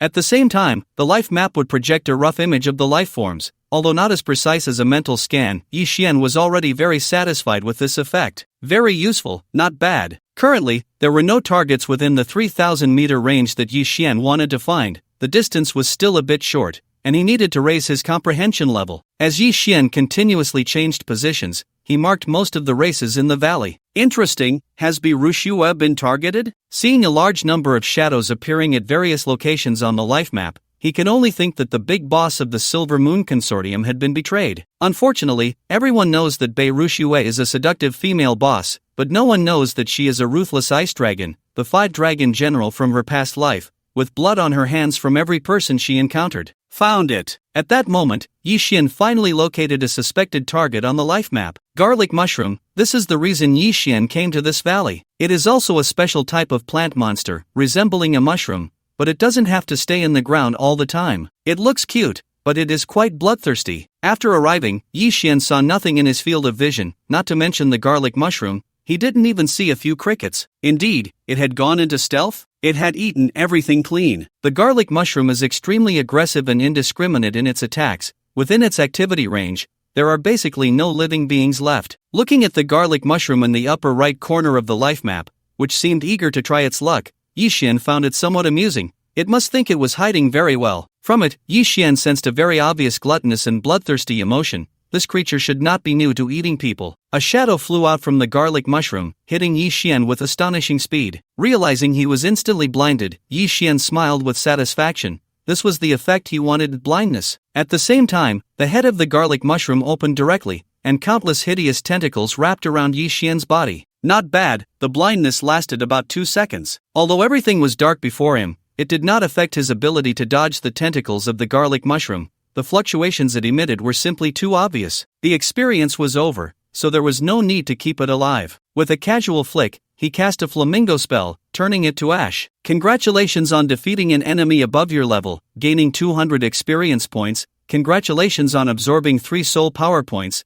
Do you want to plunder the blindness talent level? Although it was just a level talent, it was no problem for Yi Xian. This thing perfectly matched the archer profession. Blindness level consumes 100 energy points to make the next attack have a blindness effect, lasting 2 seconds, with a cooldown of 10 seconds. He even thought of several talents he wanted to plunder later, planning to gather sensory talents like hearing and smell for a fusion. When the time came, a complete deprivation of the 5 senses would be delightful. Each arrow shot would randomly trigger a sensory failure, and wouldn't the opponent be driven mad? Just then, a cold wave swept through the entire valley. The ice and snow great world. Beirushua's cold voice echoed throughout the valley, and Yi Xian clearly felt the temperature drop several degrees instantly. It seemed that that group of people had made their move, and Yi Xian was contemplating whether to join the fun. Although he hadn't interacted much with Beirushua, if such an ambush could trap her, then she would never have been able to sit in the position of the 5-dragon general in her past life. Just as Yi Xian was still hesitating, Zhang Xinyue suddenly burst into his view, carrying the seriously injured Beirushua. So fast? Great, my heartless husband, help me. For some reason, upon seeing Yi Xian, she felt an overwhelming sense of security and blurted out her thoughts. Looking at Zhang Xinyue hiding behind him, Yi Xian still had some doubts, and his gaze inadvertently glanced at Bei Rushue's chest. There was a special steel needle embedded there, causing Bei Rushue immense pain with every breath. Sweat had soaked her robe completely, and the spring scenery could not be concealed. Don't look. What time is it? After saving the boss, you can look whenever you want, even if you just want to touch me. I'll agree for the boss. If she doesn't let you touch, I'll let you touch. Zhang Xinyue was a bit anxious, tugging at Yi Xian's clothes. You let Xiao Hei carry the boss out first. She's about to collapse. Her health was down to 300 points, and it was still continuously decreasing. It really seemed like she was on the verge of collapse. Moreover, if he wasn't mistaken, that steel needle had a soul-pinning effect. Even if Bei Rushue's health was exhausted, she wouldn't be able to resurrect in her stronghold, nor could she log out. Yi Xian condensed the wood element to restore some of her health, otherwise, she would lose it all soon. At the same time, he signaled Zhang Xinyue to look around. There were people everywhere, there was no way to escape. Besides, was there a need to run? Just kill them all. Where did you hear about the news of the blood ginseng deer? To be able to seriously injure Bei Rushue directly, it either required a master of the same level to ambush her or the use of special items. It was clear that the opponent knew Bei Rushue very well and had made targeted arrangements. This was information obtained from the obsession for love. The more Yi Xian listened, the more he felt something was off. You two came here based on the information from this guy? The number of people gathered around was increasing, each cloaked in specially made black robes, making it impossible to see their nicknames or faces. Clap, clap, clap. With a round of applause, the main figure finally appeared before the group. As expected of the female president of the Silver Moon Consortium, we prepared so many things for you, yet you still managed to escape. Bei Rushue was very sure she had never heard this person's voice before. Who are you? Why are you targeting me so deliberately? You don't need to know who we are. Anyway, someone doesn't want you to return to the real world, so just stay in all beings for a while. Yi Xian was impatient to listen to their nonsense. He took a careful look at the number of people around and found there were only about 300, among which 9 caught his strong attention. These 9 were all of the fire element talent and were holding a special scroll, radiating waves that clearly indicated they had just released a large amount of energy. Flame Sparrow Diagram, a special array type item, requiring a minimum of level fire talent and at least 5 people. Description: suppresses water, wood, ice, and other talents, increases energy consumption by 50, reduces elemental damage by 30, while enhancing fire damage. Each Flame Sparrow diagram can summon 1 Flame Sparrow, and for each additional Flame Sparrow, damage increases by 20. Yi Xian's gaze sharpened. This item was not something current players could easily obtain. All beings indeed held many secrets he was unaware of. Just with this item, it was still impossible to seriously injure Bei Rushue. These guys must have prepared many other items as well. Yi Xian drew his arrow. There was no need to say he was already involved in this situation, so he might as well take action first. Seeing his movement, the black-robed man smirked. This was an unexpected gain. Just as both sides were about to engage, a small white deer suddenly appeared in the center of the field, and only Yi Xian knew it had jumped out of the ground. Blood ginseng deer. Bei Rushue, who had been calm until now, suddenly exclaimed in excitement. This was what she had been desperately searching for, the reason she had come despite knowing the dangers. Yo-yo! The blood ginseng deer made a cute sound, its adorable voice and appearance making people unable to resist wanting to hug it. Everyone, except Yi Xian, felt their spirits tense up instantly because it sensed an emotion: hunger. Blood ginseng deer, level 35 elite, earth escape talent, likes to absorb the essence of various life forms. This blood ginseng deer was at level 35 and classified as elite. Even Bei Rushue at her peak might not be able to stop its earth escape. Whoosh! It vanished in an instant. Saying it was teleportation would not be an exaggeration. The blood ginseng deer suddenly appeared behind one of the black-robed men, and its originally pure white body sprouted several root-like appendages. Before the black-robed man could react, they pierced into his chest, heading straight for his heart, and no amount of energy he summoned could stop it. His armor and energy were utterly insignificant before the blood ginseng deer. Gulp! Gulp! The sound of drinking water echoed as the roots gradually turned red, and the body of the black-robed man quickly shriveled. Delicious, I like it. Damn it, kill it for me. The man in the black robe did not expect this little creature to become a variable. The information he had initially received did not mention that this little thing was so perverse. Countless attacks poured down towards the blood-red ginseng deer, but in the face of its extraordinary earth escape talent, they were utterly useless. It continued to leisurely weave through the ranks of the black-robed men, its roots swallowing and spitting out, causing one black-robed man's subordinate to fall to the ground. Boom! Finally, those few holding the flame sparrow diagram could no longer hold back. They had already paid a great price dealing with Birushue and thought the situation was settled, only to encounter this unexpected turn. A sharp bird cry rang out, and a massive fiery body flew towards the blood-red ginseng deer. Before it could get close, the ground rapidly cracked open. If it burned dry, could it no longer escape underground? A hint of disdain flashed in the blood-red ginseng deer's eyes. Although the flame sparrow was imposing, an attack released by a level 16 player was really hard to affect a level 35 elite monster. The roots originally used for draining blood quickly expanded, wildly thrashing at the flame sparrow, actually tearing it apart. The man in the black robe could no longer sit still. He had just relied on 9 flame sparrows to severely injure Birushue, and this little creature's threat was even greater than hers. Not everyone could see the attributes of the blood-red ginseng deer like Yixuan. This creature, not to mention its mysterious earth escape talent, had a pure magic power that reached 27,000 points, and its health was as high as 700,000. Its deceptive appearance was indeed a significant advantage. Although the black-robed men could not see the specific attributes of the blood-red ginseng deer, they could see its level. Even knowing it was level 35, they initially did not take it seriously, until now when their subordinates had been drained of 100 that they began to panic. All-out attack. The 9 flame sparrows reappeared, and under their interweaving, the damage rapidly increased, causing a hint of caution to appear in the blood-red ginseng deer's eyes. Just as it was about to escape underground again, a pillar of fire erupted from beneath its feet, catching the blood-red ginseng deer off guard and sending it soaring into the air. The 9 flame sparrows surged forward without mercy. The blood-red ginseng deer, now off the ground, appeared extremely flustered and could not evade the flame sparrow's assault. Its confidence stemmed entirely from its earth escape talent. Its own combat ability was indeed weak. Yo-yo! As a plant monster, the blood-red ginseng deer had very low resistance to fire, and in a short time, it had already lost 300,000 health. Just moments ago, a flame sparrow had been easily shattered, yet the 9 flame sparrows were directly beating the blood-red ginseng deer to the point of being unable to fight back. The difference in power was simply too great. Sacrifice the source to gain ultimate damage. The more sacrificed, the higher the damage. Yixuan noticed that the life fluctuations from those 9 players were continuously weakening, which coincided with the explanation given by the mechanical heart. This was yet another thing that players could not possibly come into contact with at this stage. Sacrifice was also a secret technique that not everyone could learn. The man in the black robe should not be aware of the side effects of sacrifice,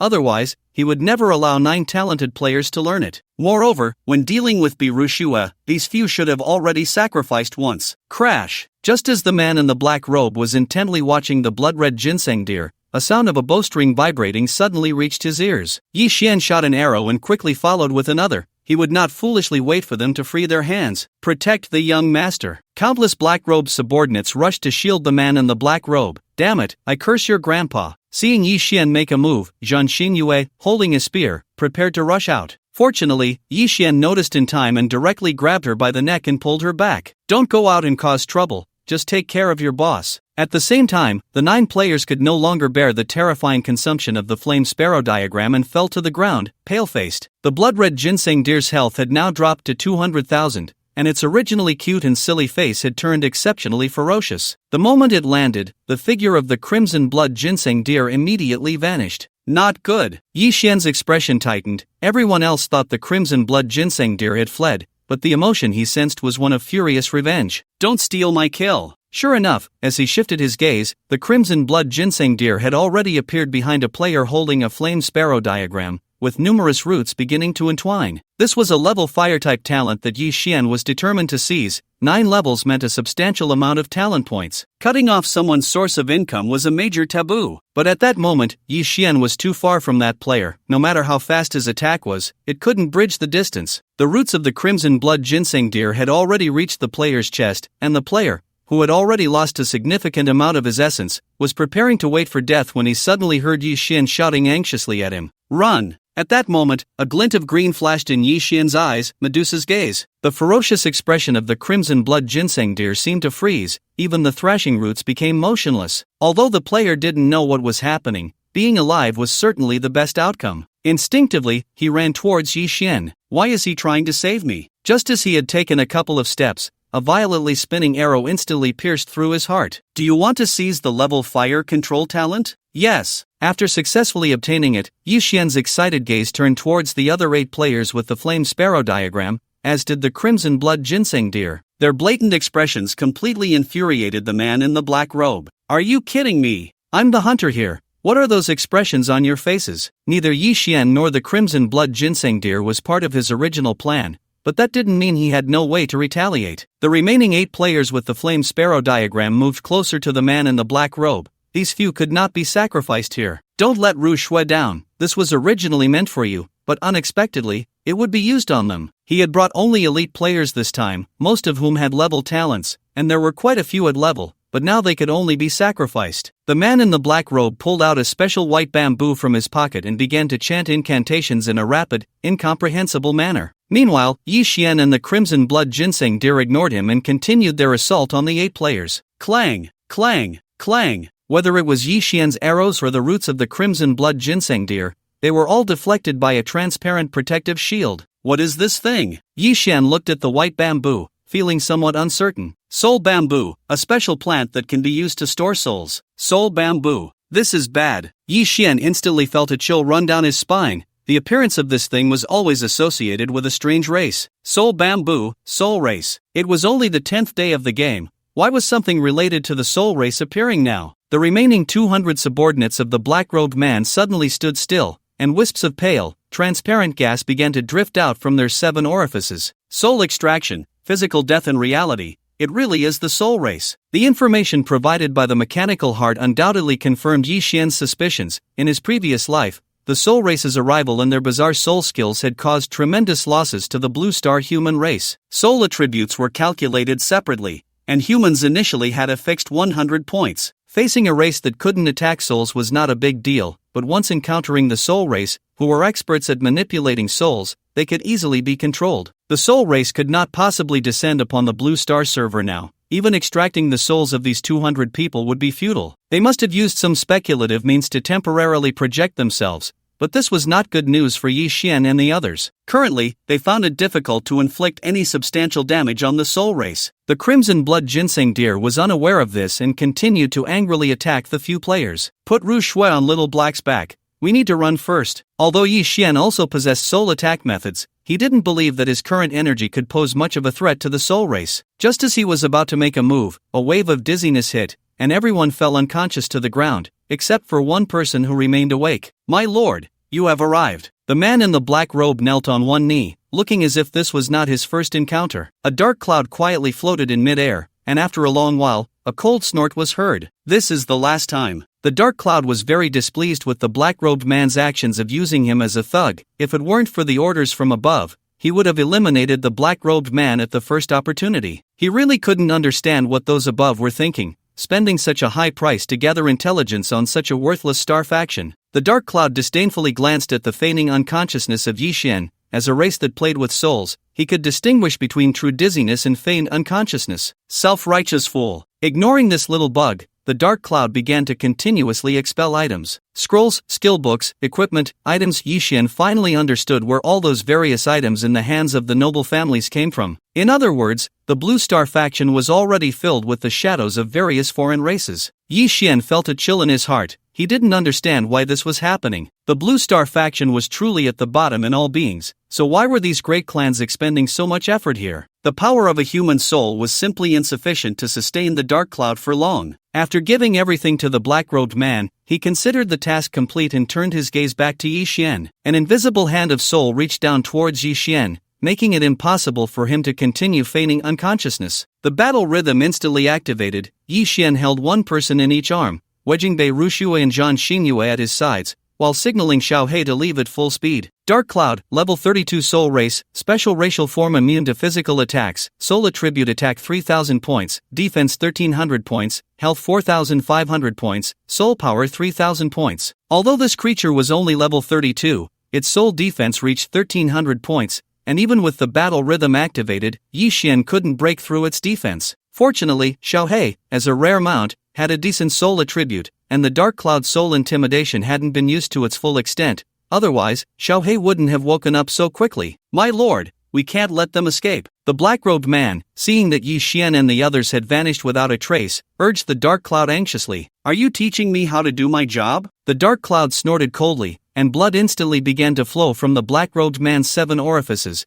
plunging him into a dazed state. Escape? A transparent chain shot out from the Dark Cloud, seemingly crossing space to directly ensnare Xiaohei's neck. Oh no! Yi Xian had seen this move before. Sure enough, Xiaohei's body halted, and then was yanked backward by the chain, forcing Yi Xian to land with both of them in his arms. A bug is just a bug, utterly weak. With Xiaohei's soul bound, its body couldn't move an inch, and with Yi Xian's speed, there was no chance of escape. The battle rhythm had not yet ended, and Yi Xian shot an arrow directly at the dark cloud. Indeed, it couldn't break through the defense at all, which meant that even if the dark cloud stood there and let Yi Xian attack, he wouldn't be able to kill it. Seeing Yi Xian stop, the dark cloud showed a hint of surprise. Bug, you seem to know something? As the projection was about to disappear, the dark cloud didn't want any issues to arise with its pawn in the blue star, and another chain shot out, directly piercing Yi Xian's soul. This kind of bug only needed a light poke to burst his soul. Just as it was about to retract the soul chain, it found Yi Xian completely unharmed, staring blankly at it. What's going on? The dark cloud, not believing in evil, poked again,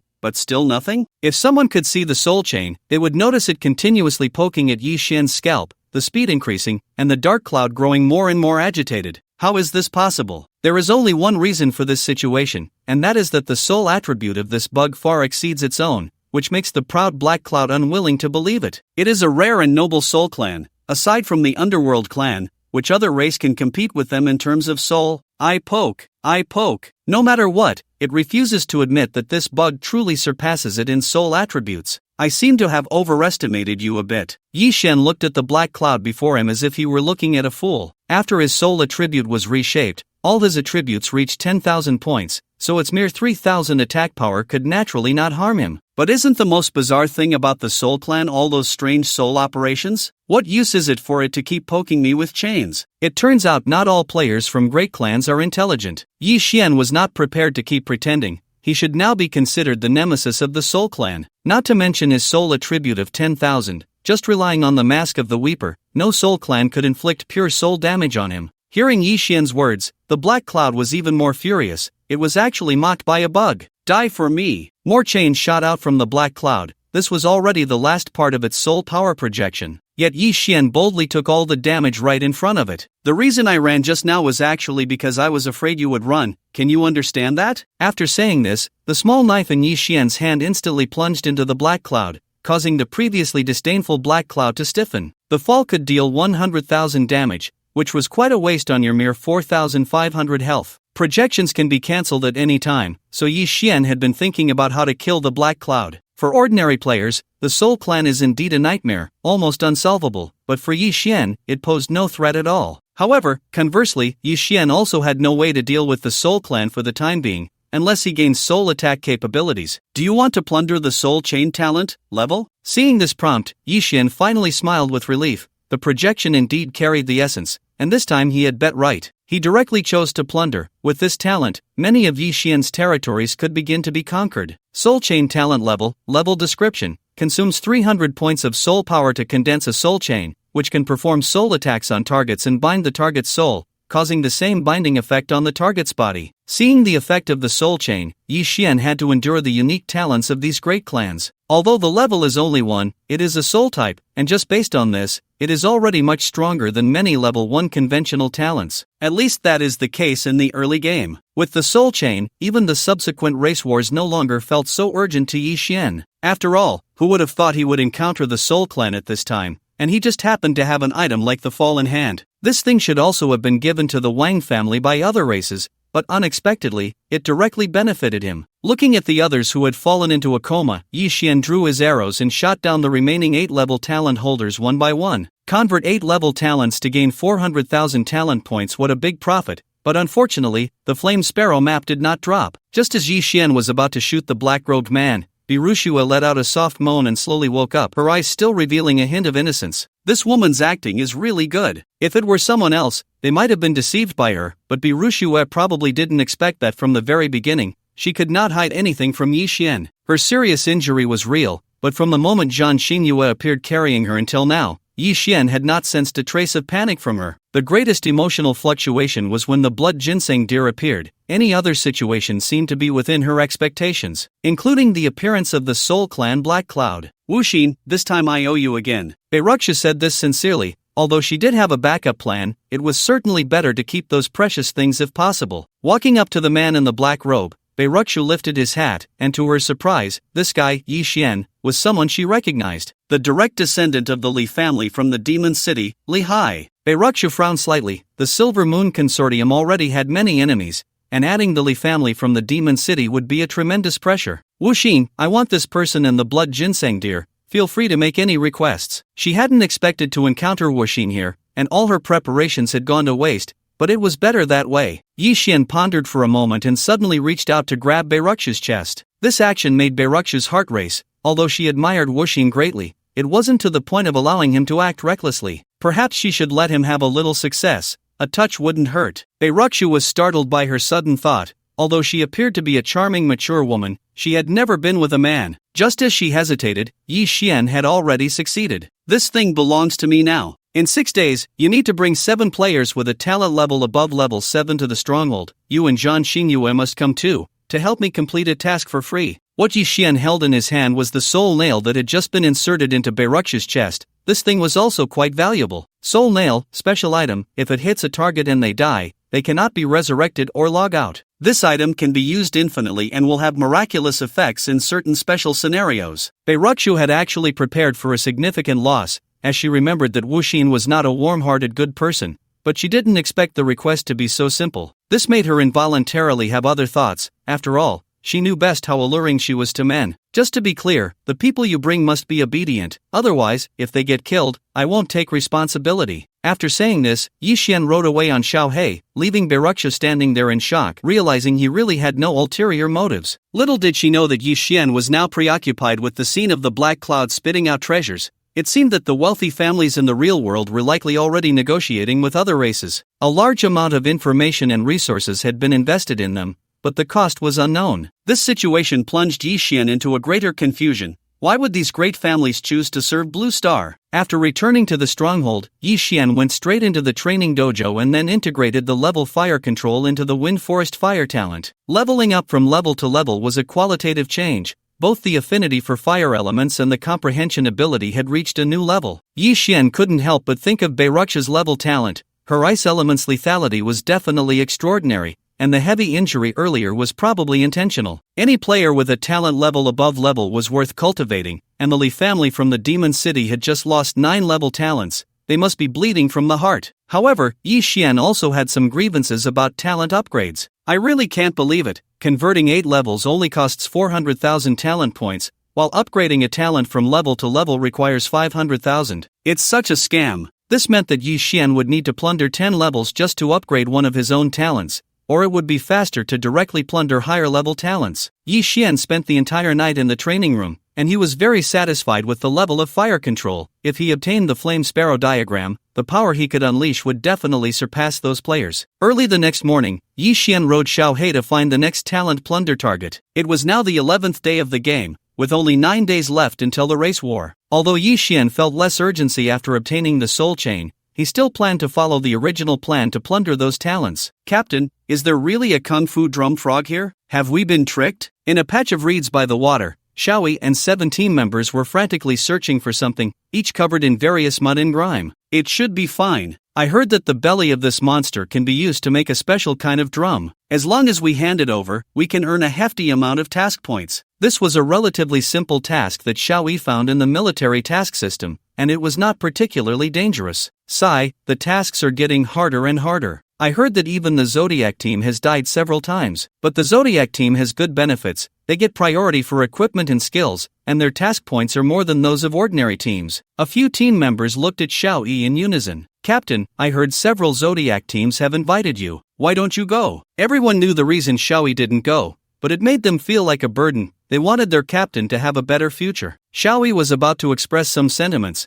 but in that moment he turned and saw a strange frog, half his height, tilting its head at them. Quack! The kung fu drone frog kicked powerfully with its hind legs, delivering a strong side kick right at Xiaoyi. As an experienced soldier, Xiaoyi reacted quickly, crashing his 2 small round shields together. Holy Light Shield! The kung fu drum frog was level 21, but it had an elite title, so Xiaoyi didn't dare to be careless and unleashed his defensive ultimate. Crack! Looking at the numerous cracks on the Holy Light Shield, the team members exclaimed in shock. This little thing can kick with 6,000 attack power? All of Xiaoyi's skills were designed for protection, so his defense bonus was particularly high. Now, at only level 15, the shield's armor had already reached 6,000 points. Fortunately, although the holy light shield was filled with cracks, it did not shatter immediately. But before he could feel relieved, the Kung Fu Drum Frog's free right hand slapped him hard across the face, the immense force sending him crashing into the water. Just as one wave settled, another arose. The Kung Fu Drum Frog, taking advantage of its momentum, leaped into the air and stomped down hard on Xiao Yi's head. If that stomp hit, his head would likely be crushed to bits. The whole process seemed long, but it had only been a mere 2 seconds.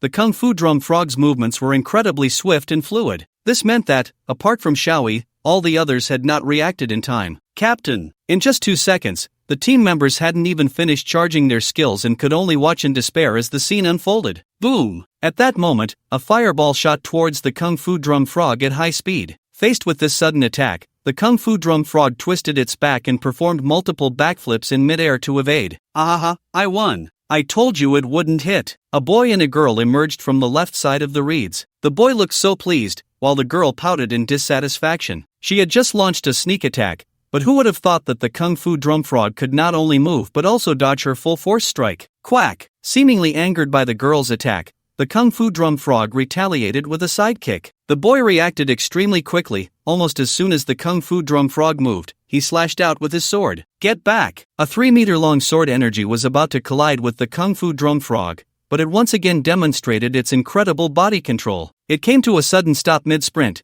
then curled its body to let the sword energy pass over its head. Just as the swordsman boy was stopping the Kung Fu Drum Frog, the girl had completed charging her second fire skill. Let's see you dodge this. Dozens of fireballs flew towards the curled-up Kung Fu Drum Frog. She didn't believe it could evade this time. The tacit cooperation between the two left Xiao Yi's teammates dumbfounded. Had she just charged her skill for less than a second? The Kung Fu Drum Frog had already adjusted its body posture to dodge the sword energy, and at this moment, it truly could not evade, yet there was not a trace of panic in its eyes. Bang! Bang! Bang! The fireballs released by the girl had not even reached the Kung Fu Drum Frog before they were intercepted mid-air by an inexplicable attack from the side. 2 more Kung Fu Drum Frogs appeared. They spewed out numerous compressed energy bullets from their mouths, exploding all the fireballs. Just then, noticing another Kung Fu Drum Frog, the swordsman's expression changed, and he felt a sense of foreboding. At this moment, the first Kung Fu Drum Frog had landed and gently tapped its right hand against its tender belly. Everyone watched it cautiously, only to find that nothing happened, not even a sound. Put! The swordsman suddenly spat out a mouthful of blood, feeling an inexplicable attack strike his chest. Fortunately, his attributes and equipment were quite good,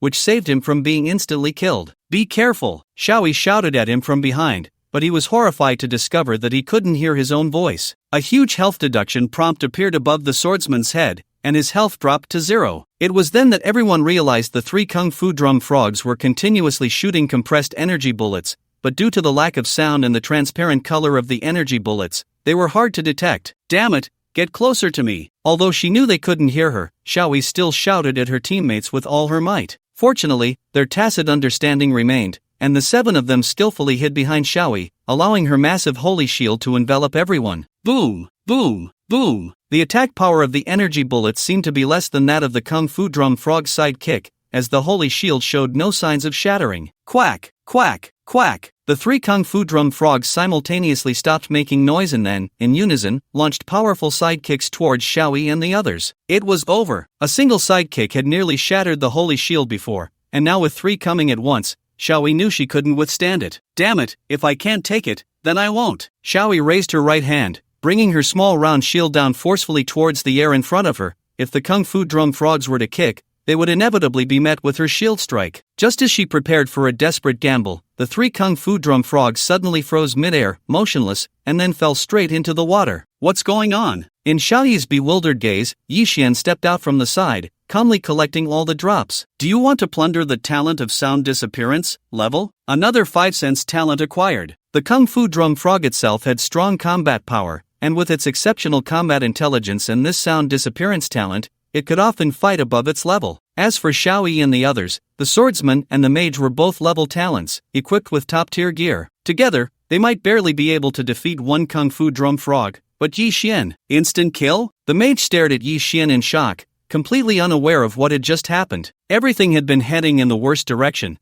but the moment this man appeared, the situation was reversed. Without any energy fluctuations, the 3 kung fu drum frogs seemed to have been scared to death. After collecting the drops, Yi Xian prepared to leave, unexpectedly finding good luck this time, as he encountered his target right away without needing to search. Moreover, the soul chain was incredibly useful. With his current soul attributes, there was likely no one in the entire occupied area with higher attributes than him. If it had been before, while he could kill these 3 kung fu drum frogs without much effort, it would have been impossible to do so as easily and effortlessly as now. Wait! Just as Yi Xian was about to leave, the mage hurriedly chased after him. These 3 kung fu drum frogs we've been fighting for so long, and you just pick up the spoils and walk away? She realized that these 3 kung fu drum frogs must have been heavily depleted from their earlier battle, which is why this man before her was able to take them down with some unknown method. He's only level 18. How could he possibly take out 3 level 21 elite monsters without a sound? Even their team leader, a super genius with top-tier talent,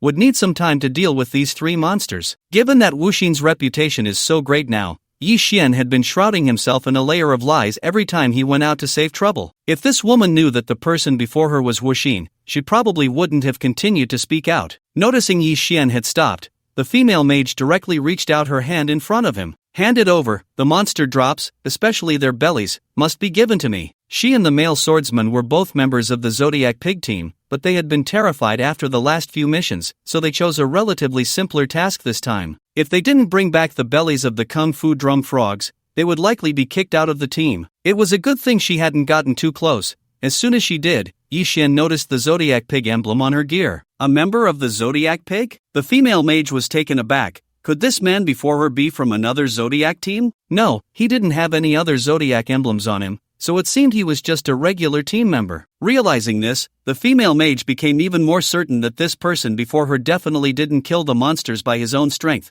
Otherwise, how could he not be in a Zodiac team? It seems you're also part of a team. Since you know about the Zodiac team, then be obedient. The female mage's words suddenly halted, her face gradually turning red, her eyes filled with fear as she looked at Yi Xian. If someone could see the power of the soul, they would discover a chain hanging from Yi Xian's lowered hand, currently locking tightly around the female mage's throat. If she hadn't mentioned being a member of the Zodiac Pig, Yi Xian might have just let her go easily. In his previous life, all members of the Zodiac Pig betrayed him, becoming lackeys of the Soul Clan, using the soul skills granted by the Soul Clan to torment countless players, all for a smile from the Soul Clan. Yi Xian had also been affected once, merely because he happened to pass by. Ha, Zodiac Pig, in this life, it seems there won't be any chance for betrayal. It wasn't until Yi Xian disappeared from sight that the team members dared to speak. This man's oppressive aura was simply too strong. Captain, should we report this? Logically, as fellow military personnel, they should have stopped Yi Xian, but everything happened too quickly for them to react. No need, the members of the Zodiac Pig should have died anyway. Seeing Xiaoyi's attitude, the team members became even more indifferent to the deaths of the two. The 5 senses talent Yi Xian wanted to merge had already plundered vision and hearing.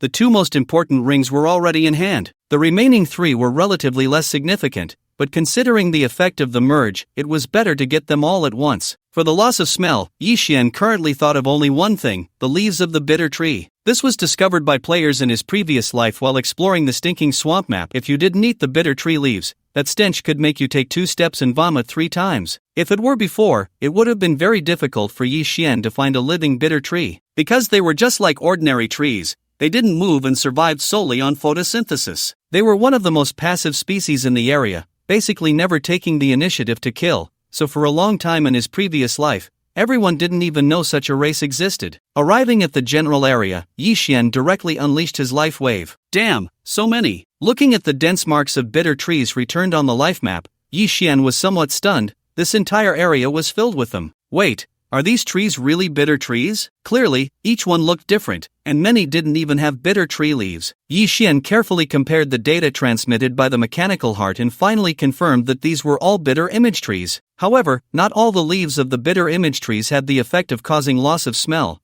which is why players in the previous life thought that the population of the bitter image tree race was sparse. Fortunately, there were still quite a few with bitter image tree leaves. Bitter image tree, level 50, special race, immobile, intelligence seems to be awakened but not fully, health 8 million, possesses the innate ability of smell loss. The seemingly ordinary bitter image tree in front of him actually reached the upper limit of the area it occupied. Moreover, its health was as high as 8 million. Thankfully, the intelligence of the bitter image tree had not awakened, otherwise, it would have been a loss to offend them over a mere level innate ability. The soul chain emerged from Yi Xian's palm, and with a gentle pass, it had already emptied the soul health of the bitter image tree. Do you want to plunder the smell loss ability, level? The dead bitter image tree seemed no different from the living, at least from the outside. Even though Yi Xian was so close, he did not sense any emotions from the bitter image tree. La la la, Little Black nudged Yi Xian's back with its head, signaling that there was a situation. Yi Xian directly sent a life wave over, and everything became clear. It wanted to level up, right?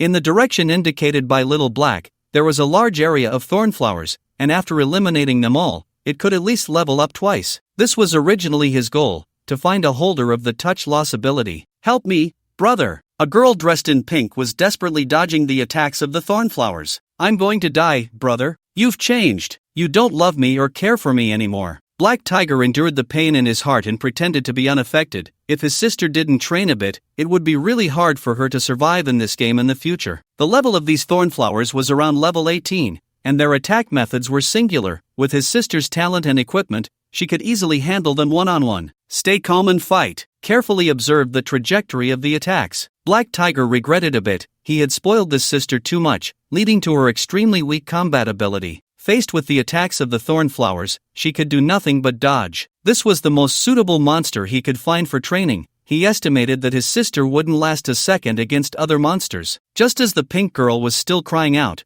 Black Tiger vaguely sensed something was wrong. Why were there more and more thornflowers around? Not good. Black Tiger directly smashed the thornflower behind the pink girl with a claw and pulled her to start running outside. Stinky brother, do you have dogs outside? The unloved White Tiger sister looked at the nickname above the pink girl's head, and Black Tiger almost blacked out. After all the effort to get a name change card, you changed it to this thing? It was clearly normal during the battle just now. She had even taken the time to change this ridiculous name while crying out. If it weren't for the overwhelming sea of thornflowers coming from behind, he would have dealt with this rebellious girl properly. What's going on? While escaping, the Black Tiger siblings felt their bodies growing increasingly numb, their feet on the ground with no sensation at all. Brother, I'm almost out of health. At some point, the White Tiger sister's back was already covered in wounds, with only a few dozen health points left. Damn it! I didn't hear that thornflowers would also go berserk. Watching the thornflowers pulling their roots out of the ground one by one, Black Tiger felt like a conservative. He couldn't accept being chased by a bunch of plants. Black Tiger unleashed his heart. A massive energy tiger claw charged towards the sea of flowers, clearing the thornflowers in a straight line. Unfortunately, it was useless. The gap he had worked so hard to create was instantly filled by other thornflowers. Brother, are we going to die? I'm scared of pain. The White Tiger sister had never seen such a scene before. She didn't expect to be on the verge of death just after stepping out of the occupied area. Staying inside is indeed safer. Isn't it nice to just pet a cat? Just as the two were about to be engulfed by the sea of flowers, a wave of intense fire surged from another direction. The fiercely burning flames ignited the flower sea, turning the thorny flowers to ashes in an instant. Footsteps echoed, and a figure surrounded by flames appeared before them. Looking at Yi Xian, who resembled a messenger of fire, the White Tiger sister's eyes began to sparkle with hearts. So handsome. Do you want to acquire the talent of losing touch and pain perception, level? In his previous life, Yi Xian had only heard that the thorny flowers could cause a loss of touch, but he didn't expect such an unexpected delight. No wonder the talent level was so high. The combination of losing pain perception and touch was perfect for silent killing. Moreover, Yi Xian had a silent talent, making him want to try out the assassin profession. Although the thorny flowers were not of high level, their massive numbers still allowed both Yi Xian and Little Black to level up. How could it be you? The White Tiger sister thought it was her Prince Charming descending from the sky, but the moment she saw Little Black, she knew who this man was. You perverted creep, you actually followed me. Is that all you want, to touch me? Have you never seen a woman before? She noticed the man's gaze fixated on her chest, which made her instantly forget Little Black's warning and unleash a barrage of words at Yi Xian. Interesting. Yi Xian seemed to have discovered something remarkable and lightly pointed his finger. A compressed line of fire shot from his fingertip, aimed directly at the White Tiger sister's forehead. Brother, help! The pampered little princess had never encountered someone as ruthless as Yi Xian. He didn't even speak before making a move. She realized that Yi Xian truly didn't care about her identity as the little princess of the Black Tiger Guild. He would kill her without hesitation. Although Little Black was furious at his sister's recklessness, he couldn't let her die right in front of him. No, this is a misunderstanding. Please stop. He quickly positioned himself in front of the White Tiger sister, using all his strength to claw at the line of fire shot by Yi Xian. The seemingly small line of fire effortlessly pierced through Little Black's right hand, the intense burning pain causing him to scream out loud. Yi Xian could only say it was quite brave of him. His magic power was nearly 30,000 points under the enhancement of the soul chain. Moreover, after mastering the fusion level fire control, his understanding of fire had officially reached level 4, leaving a strong burning sensation with every attack. However, to verify his guess, he decided to take care of Little Black first. Another line of fire shot out, and the howling Little Black had no time to react, only able to watch as his sister stood in front of him. No! Little Black's eyes widened in despair as he watched the line of fire hit the White Tiger sister's forehead. Clang! Just as he was about to lose hope, a golden light enveloped the White Tiger sister's entire body, and Yi Xian's attack had no effect whatsoever. Yi Xian's smile deepened. It seemed to be a damage immunity talisman. He sent a few more attacks, all of which were blocked by the golden light. Damage immunity talisman, special equipment that automatically triggers upon sensing a fatal attack, granting immunity to any attack damage for 10 seconds. This thing can't even block soul attacks, can it? As the time was about to end, Yi Xian quickly shot a soul chain towards the White Tiger sister. Looking at her filled with fear yet still alive, Yi Xian sighed, feeling he had struck gold again today. Since the last time Yi Xian took the purification gem from her, the White Tiger sister had felt empty in her chest. Until recently, she had somehow obtained a beautiful talisman, tied with a special black string to serve as a safety charm. She never expected this talisman could block Yi Xian's attack, but she wasn't truly foolish. Noticing Yi Xian's gaze still fixated on her chest, the White Tiger sister realized what this man's intentions were. Trembling, she took off the damage immunity talisman and, somewhat scared, handed it to Yi Xian. "I'll give you this. Please don't kill my brother." Yi Xian unceremoniously stuffed the talisman into his pocket. This was truly a good item. This little white tiger must have been a treasure-seeking mouse in her past life, as she always had something precious on her. Yet, the mechanical heart failed to analyze what made her special. There was only one item, so only one of them could survive. Yi Xian initially just wanted to scare her, but unexpectedly, the little white tiger's eyes suddenly lit up upon hearing this. "Can this thing buy my life?" The little white tiger took out a small wing that looked like an accessory from her backpack space, barely the size of a palm. Yi Xian took a deep breath. He thought he was the luckiest person alive, but this woman was even luckier. Wind and thunder wings, special equipment, can be activated and worn by those with wind and thunder affinity. Yi Xian wasn't clear on the specific effects of this item for now, but he knew one effect was guaranteed. That was the ability to fly. If Yi Xian activated this item, combined with his archer profession, wouldn't he be invincible? Unfortunately, he currently lacked a permanent marking talent. Otherwise, he would have to mark this little white tiger. In Yi Xian's eyes, she was a walking treasure trove, and he could always snatch rare treasures from her. Now that he had the item, Yi Xian didn't want to make things difficult for her, as he would need to steal from her again next time. Coincidentally, the last talent related to loss of taste was nearby, existing within the Bat Clan, so Yi Xian rode off on Little Black. This was technically a type of toxin talent, but it was rather useless. Its effect was to render a person's sense of taste ineffective, lasting a long time, with a minimum duration of 7 days. After arriving, Yi Xian set fire to the bat's cave, and after plundering the talent, today's plan was officially completed. He directly fused several talents to see if he could achieve the desired effect. The fusion process went smoothly,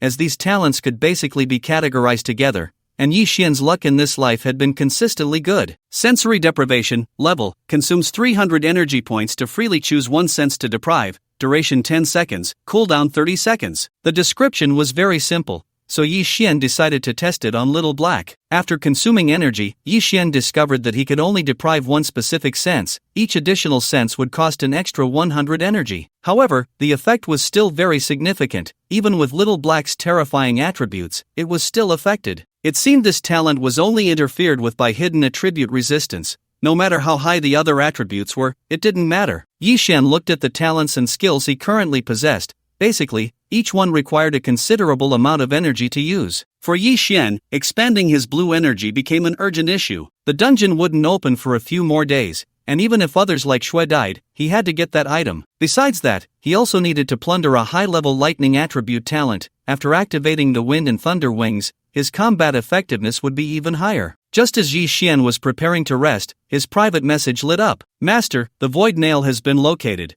the Li family from the Demon City will send someone to hunt you. The informant was Wang Xiao, a direct descendant of the Wang family. In addition, the Wang family had already sent seeds and would likely act together with the Li family. Yi Xian's first reaction upon hearing this was that there was another high-level talent to plunder. Wang Zhao's greedy wolf talent was also quite extraordinary, but Yi Xian hadn't plundered it. Because the 7-star talent had a special restriction, it could not coexist with other talents, which was something Yi Xian looked down upon. If others could obtain a 7-star talent, they would surely jump at the chance, as it was unlikely for one person to have so many talents. But Yi Xian was different. His talents would only increase and grow stronger, so he naturally wouldn't ruin his future for a mere level talent. Come over in a few days. Wang Xiao is now, after all, his own target of enslavement. The higher his strength, the more influence he has in the Wang family. Therefore, Yi Xian plans to use the 7-star diagram to enhance his physical attributes, and that day also happens to be the time for him to re-enter the Abyss battlefield. Sure enough, shortly after Wang Xiao sent the message, Xiaoyi sent a message to Yi Xian. Wu Xin,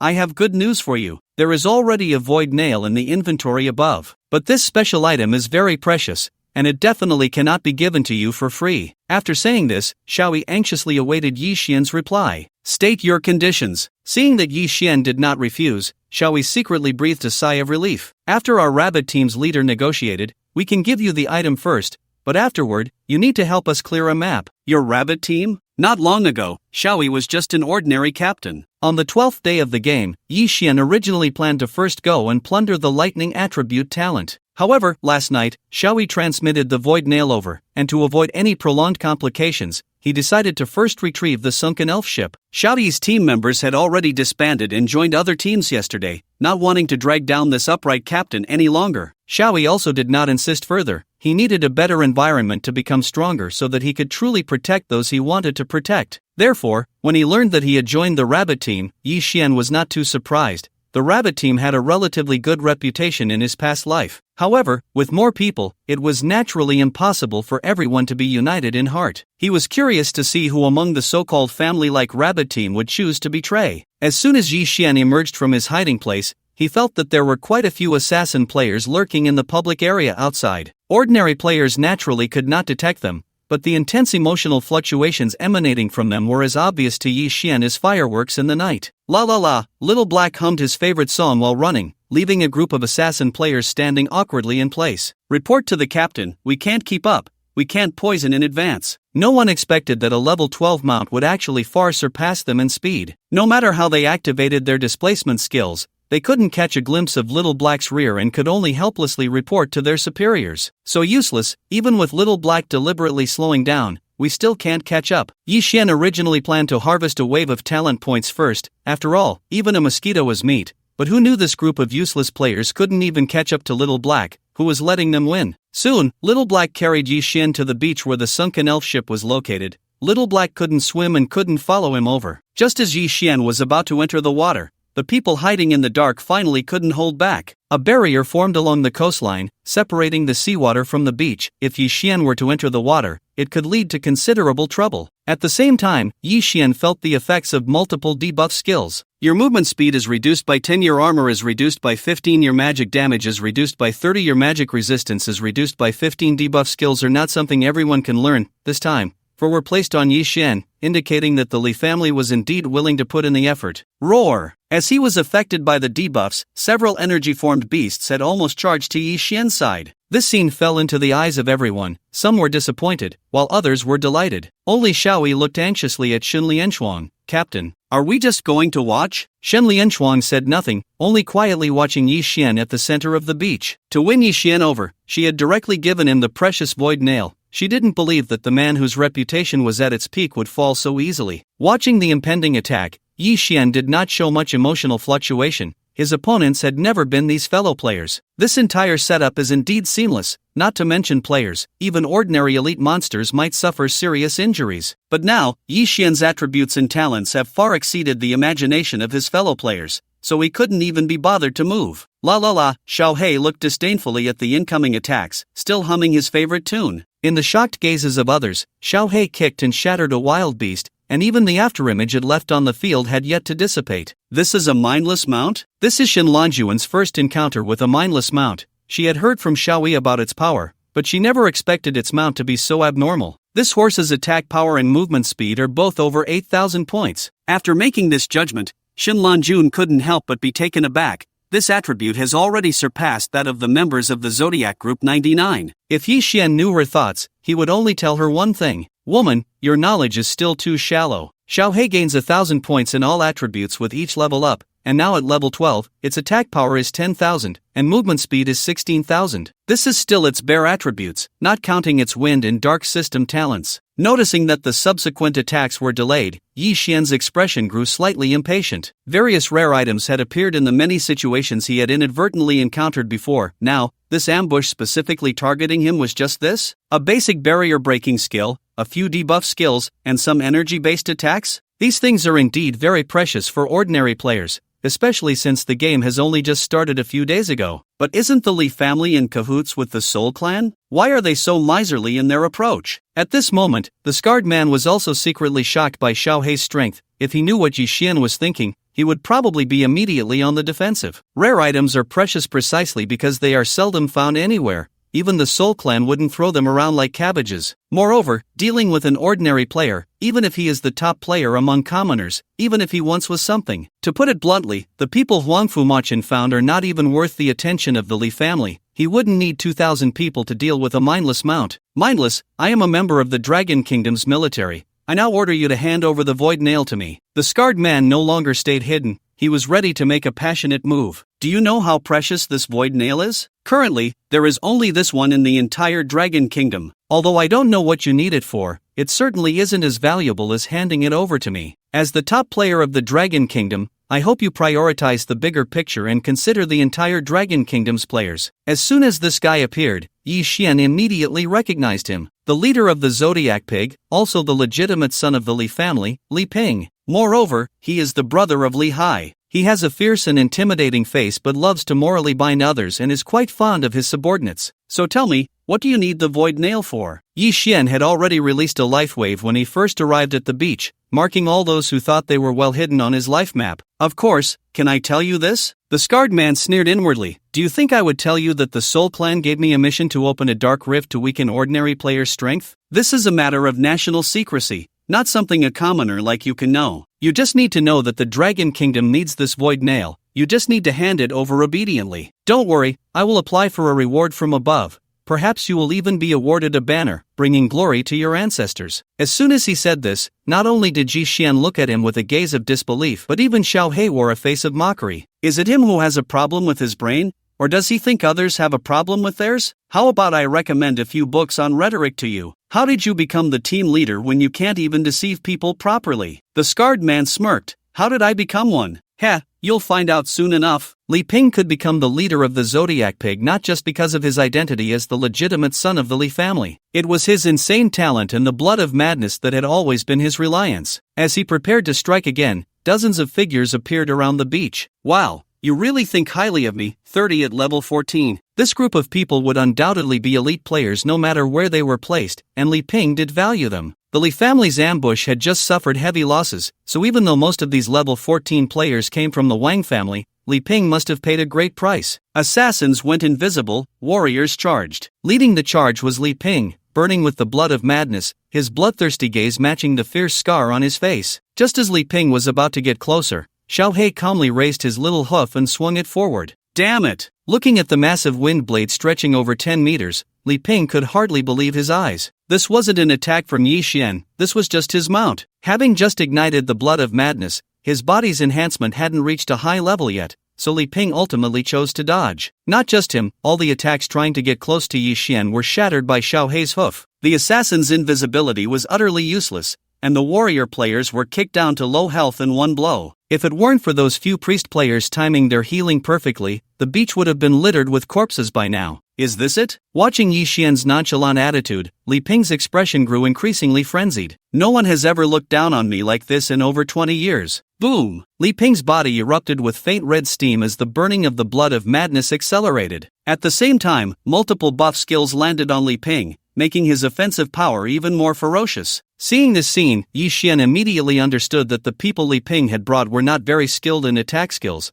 they were more focused on support. Li Ping himself was the main force of the offense. With a powerful stomp on the beach, a deep pit appeared, and Li Ping's figure instantly vanished. The team leader was serious. After entering a state of madness, even the invincible would shed some skin. Who told him not to obediently hand over the void nail at the start? This form of the team leader had directly turned a level 15 player into dust before. The members of the Zodiac Pig were generally not good at direct combat. They often just threw various support skills while Li Ping charged in. However, this time, it wasn't just Li Ping's people attacking. A seed from the Wang family saw Yi Xian looking for Li Ping's movements and directly went invisible, stabbing him from behind. Put! Blood gushed from the assassin player's mouth as a claw pierced through his chest. The madman who killed him was Li Ping, his eyes blood-red, his mind focused on one thing. Don't interfere with my killing. The Zodiac Pig members shook their heads helplessly. They had told the Wang family members to just provide support, and not to get close when the boss was attacking, or they would waste their lives. Xiao He had just lost track of Li Ping,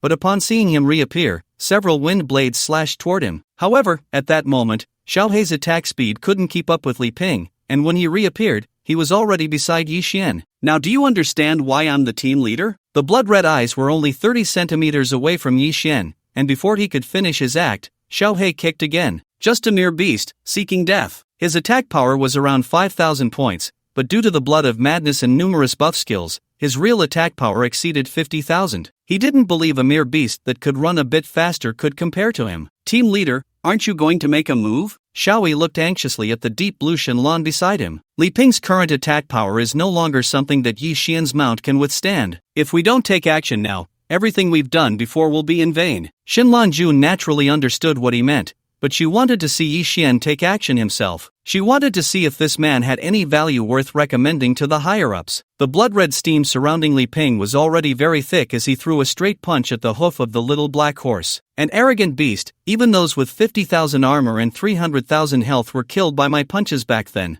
You, a mere mount, think you can compete with me? Boom! At the moment of collision between fist and hoof, a powerful energy wave directly shook the seawater several feet high, and the residual shockwave caused nearby assassin players to spit blood repeatedly. Impossible! Seeing this scene, Shenlong Jun could no longer sit still. If a mount could match the leader of the Zodiac group, how strong must Yi Xian himself be? A dark attribute talent. This horse actually possesses a dark attribute talent. At first, she judged that the little black horse couldn't defeat Li Ping because its combat talent wasn't strong and it was relatively better at speed. Directly trading blows with Li Ping, the little black horse should have been crushed. Looking at the deep black energy surrounding it, Shenlong Jun fell into deep regret. Originally, she planned to wait until Yi Xian was in danger before stepping in to save him, thinking he would be grateful, making it easier to negotiate terms later. But now, it was all too late. He didn't need her help at all, and if she stepped in now, it would likely provoke Yi Xian's displeasure. Just as she was hesitating, the little black horse and Li Ping had already collided several times. As expected of a high-level talent,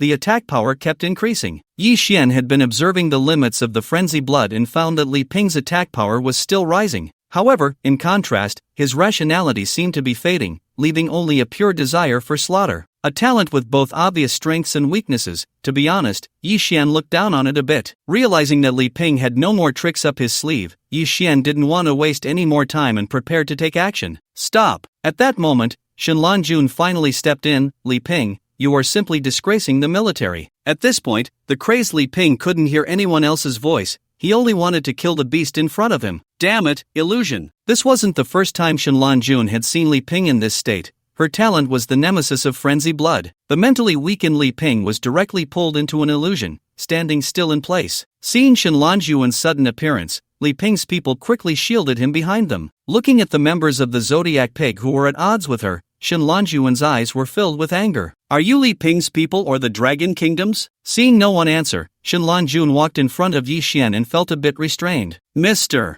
Wuxin, I sincerely apologize. We didn't expect this situation to arise. Didn't expect? Yi Xian couldn't be bothered to expose her lies. He had thought there was a mole in the rabbit group. Now seeing Shenlong Jun's state, it seemed she had set a trap for Li Ping and herself, but she hadn't expected that before she could act, the situation would be nearly resolved. It's fine, but now I need you to step aside. Don't interfere with my killing. Shenlong Jun's expression changed at his words. Although she disliked Li Ping and his team, they were still military personnel. Moreover, as a mid-level official, she already knew some secrets of all beings, and the cost of dying once was far more serious than it appeared. Mr. Wuxin, please calm down, I will definitely give you a satisfactory compensation for this matter. Yi Xian's last shred of patience vanished. They were the ones who arrived on the scene first, and when they wanted to kill me, you didn't step in. When they realized they couldn't defeat me, you jumped out to play the good guy? Compensation? What compensation could possibly compare to the benefits of level 30, level 14, and a level talent? If you want to stop me, then go ahead and try. Transparent, colorless gas began to emanate from Yi Xian. Shenlanjun only caught a whiff, and a huge blood deduction warning appeared above her head. As an illusionist, even with a pile of equipment, Shenlanjuan's health barely broke 5,000. The massive poison damage frightened her so much that she fell to the ground, retreating repeatedly, looking at Yi Xian as if he were a monster. If she had been thinking about using illusions to buy some time just moments ago, that thought was now completely gone. She absolutely could not be an enemy of Wuxin. By the time Shenlanjun snapped out of her fear, the entire beach had fallen into silence. The team leader, all dead. The members of the rabbit team helped Shenlanjun up, their voices trembling with unmistakable fear. Do you want to plunder the level talent extraordinary body? Do you want to plunder the level talent flame control? Do you want to plunder the level talent heart of healing? Do you want to plunder the level talent blood of madness? No poison, no joy, as Yi Xian's first level damage type elemental talent could now deal astonishing damage under his terrifying magic power. Although it had only been developed to level 3, transforming into poison mist was no longer a challenge. Now he had 30,000 magic power, and each point of magic power could deal 13 points of poison damage. Just touching him would result in a terrifying 390,000 poison damage. If he hadn't just wanted to teach Shenlanjun a lesson, she would already be a corpse. Do you confirm the conversion of level 30 talent, level 14 talent, and level talent? Confirm. Congratulations on obtaining 1,290,000 talent points from the conversion. Yi Xian looked down on all of their talents. Even though Blood of Madness was at a high level, he didn't like it. Level talent 3,000, level talent 50,000, level talent 500,000. This conversion directly gave Yi Xian 1,290,000. Enough for him to upgrade his 2-level talents, which was the most cost-effective way to use it. Talent abilities, aside from level, also depend on their type and rarity. Every talent Yi Xian had now was worth nurturing and upgrading. Additionally, everything that Li Ping and his group had dropped was collected by Yi Xian into his space. Now he had Juyuan Tower and didn't worry about not being able to sell things. He now rested in the training dojo every night, and the consumption of game point cards was enormous. Time? Shenlanjun was still in a daze, not quite understanding Yi Xian's meaning, but fortunately, there was someone in her team who knew Yi Xian a little better. 6 days later, I will contact you then. Xiaoyi still didn't know that the void nail being marked was his team leader's doing, but out of respect for the strong, he unconsciously used honorifics. 6 days later was the final deadline set by the higher-ups to clear that map, but due to confidentiality agreements, he couldn't tell Yi Xian the location right now. Leaving Xiaohei to play on the beach, Yi Xian once again swam alone towards the sunken elven ship area. After Shenlanjun regained her senses, she only said one thing: I want to recommend Wuxin to become the Dragon General. Days passed, and the Swordfish clan seemed to have not given up monitoring this sea area. Unfortunately, they did not have the talent for invisibility nor any related items, allowing Yi Xian to explore freely. After returning to the location of the space anchor point, Yi Xian entered the alternate space and began to unlock the restrictions with the void nail. This thing is really useful, but unfortunately, it's a one-time item. If the void nail could be used infinitely like the soul nail, then no space anchor point would be able to stop him. As the void nail disappeared, the restrictions of the space anchor point also vanished. Seeing this, Yi Xian quickly used void walking to slip inside. He didn't know who made this so troublesome. If the treasures inside cannot satisfy Yi Xian,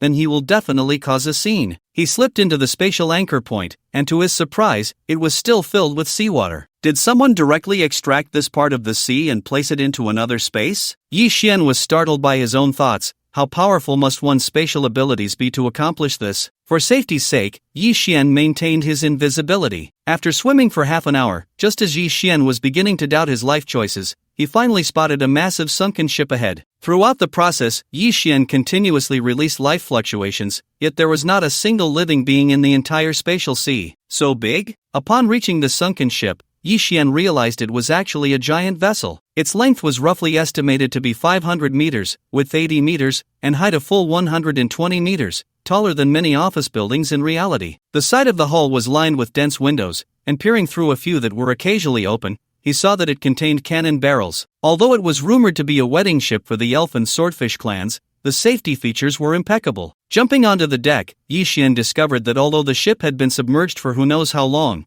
the hull seemed to have suffered no corrosion at all. In the center of the deck was a massive cannon barrel, clearly the main gun. If it could still be used, Yi Xian estimated that a single shot could flatten a mountain. The barrel's diameter alone was over 10 meters. Once inside the giant ship's internal space, Yi Xian once again felt the discomfort of lacking the mental scanning ability. Life fluctuations could only map out areas with life. In this lifeless environment, he had to search bit by bit. This left Yi Xian, who had tasted sweetness these past few days, feeling somewhat bitter. Once the three-eyed clan descended upon Blue Star, he had to find a way to acquire the mental scanning ability. The giant ship had many rooms, most of which were empty and contained nothing of value. Some food had rotted away, but for some reason, the air throughout the entire ship remained very fresh. Finally, there was a reward. In a room near the middle level, Yi Xian gradually found some equipment, the worst of which was Blue Excellence level. Moreover, the levels ranged between 20, just right for use in his current territory. The further down he went, the richer his haul became: equipment, items, skill books. Although they weren't particularly rare, selling all these would more than cover the cost of buying from the gathering pavilion. Just as Yi Xian reached the bottom level, a series of sounds resembling electric currents echoed. Beep beep beep. Life form detected. Activating intelligent robot No. 1. Initiating master recognition program. Upon hearing this mechanical voice, Yi Xian instinctively released a life fluctuation. Still, no life forms were detected, but he had a basic guess in his heart. This ship was likely the work of the mechanical clan. No one else could create such intelligent robots. Soon, a figure appeared in Yi Xian's line of sight, resembling a robot from a sci-fi movie, entirely silver, with visible currents darting around. Boom! The encounter began with an attack, a laser cannon shot from its palm straight towards Yi Xian's forehead. Beginner-level intelligent robot, uses energy stones as its core. Maximum damage can reach 500,000 points, maximum armor 500,000 points, maximum movement speed 100,000 points, maximum magic resistance 150,000 points. This is troublesome. Looking at the data transmitted from the mechanical heart, Yi Xian felt a headache. He had never heard of any connection between the Elf clan and the mechanical clan in his past life. The robot's attack power was already on par with that of the Monkey King guarding the monkey wine, and its armor was incredibly high. How was he supposed to deal with this? The speed of the laser cannon was too fast. Yi Xian could only use phantom magic to change his position. At the same time, the toxic mist directly condensed and surrounded the robot. As expected, it was useless. The toxins Yi Xian had now could only affect living beings. Intelligent robots were essentially just a pile of metal. Unless his poison had corrosive properties, no amount of magical strength would make a difference. Boom, boom, boom. The continuous attacks from Unit 1 forced Yi Xian to evade, and like the toxins,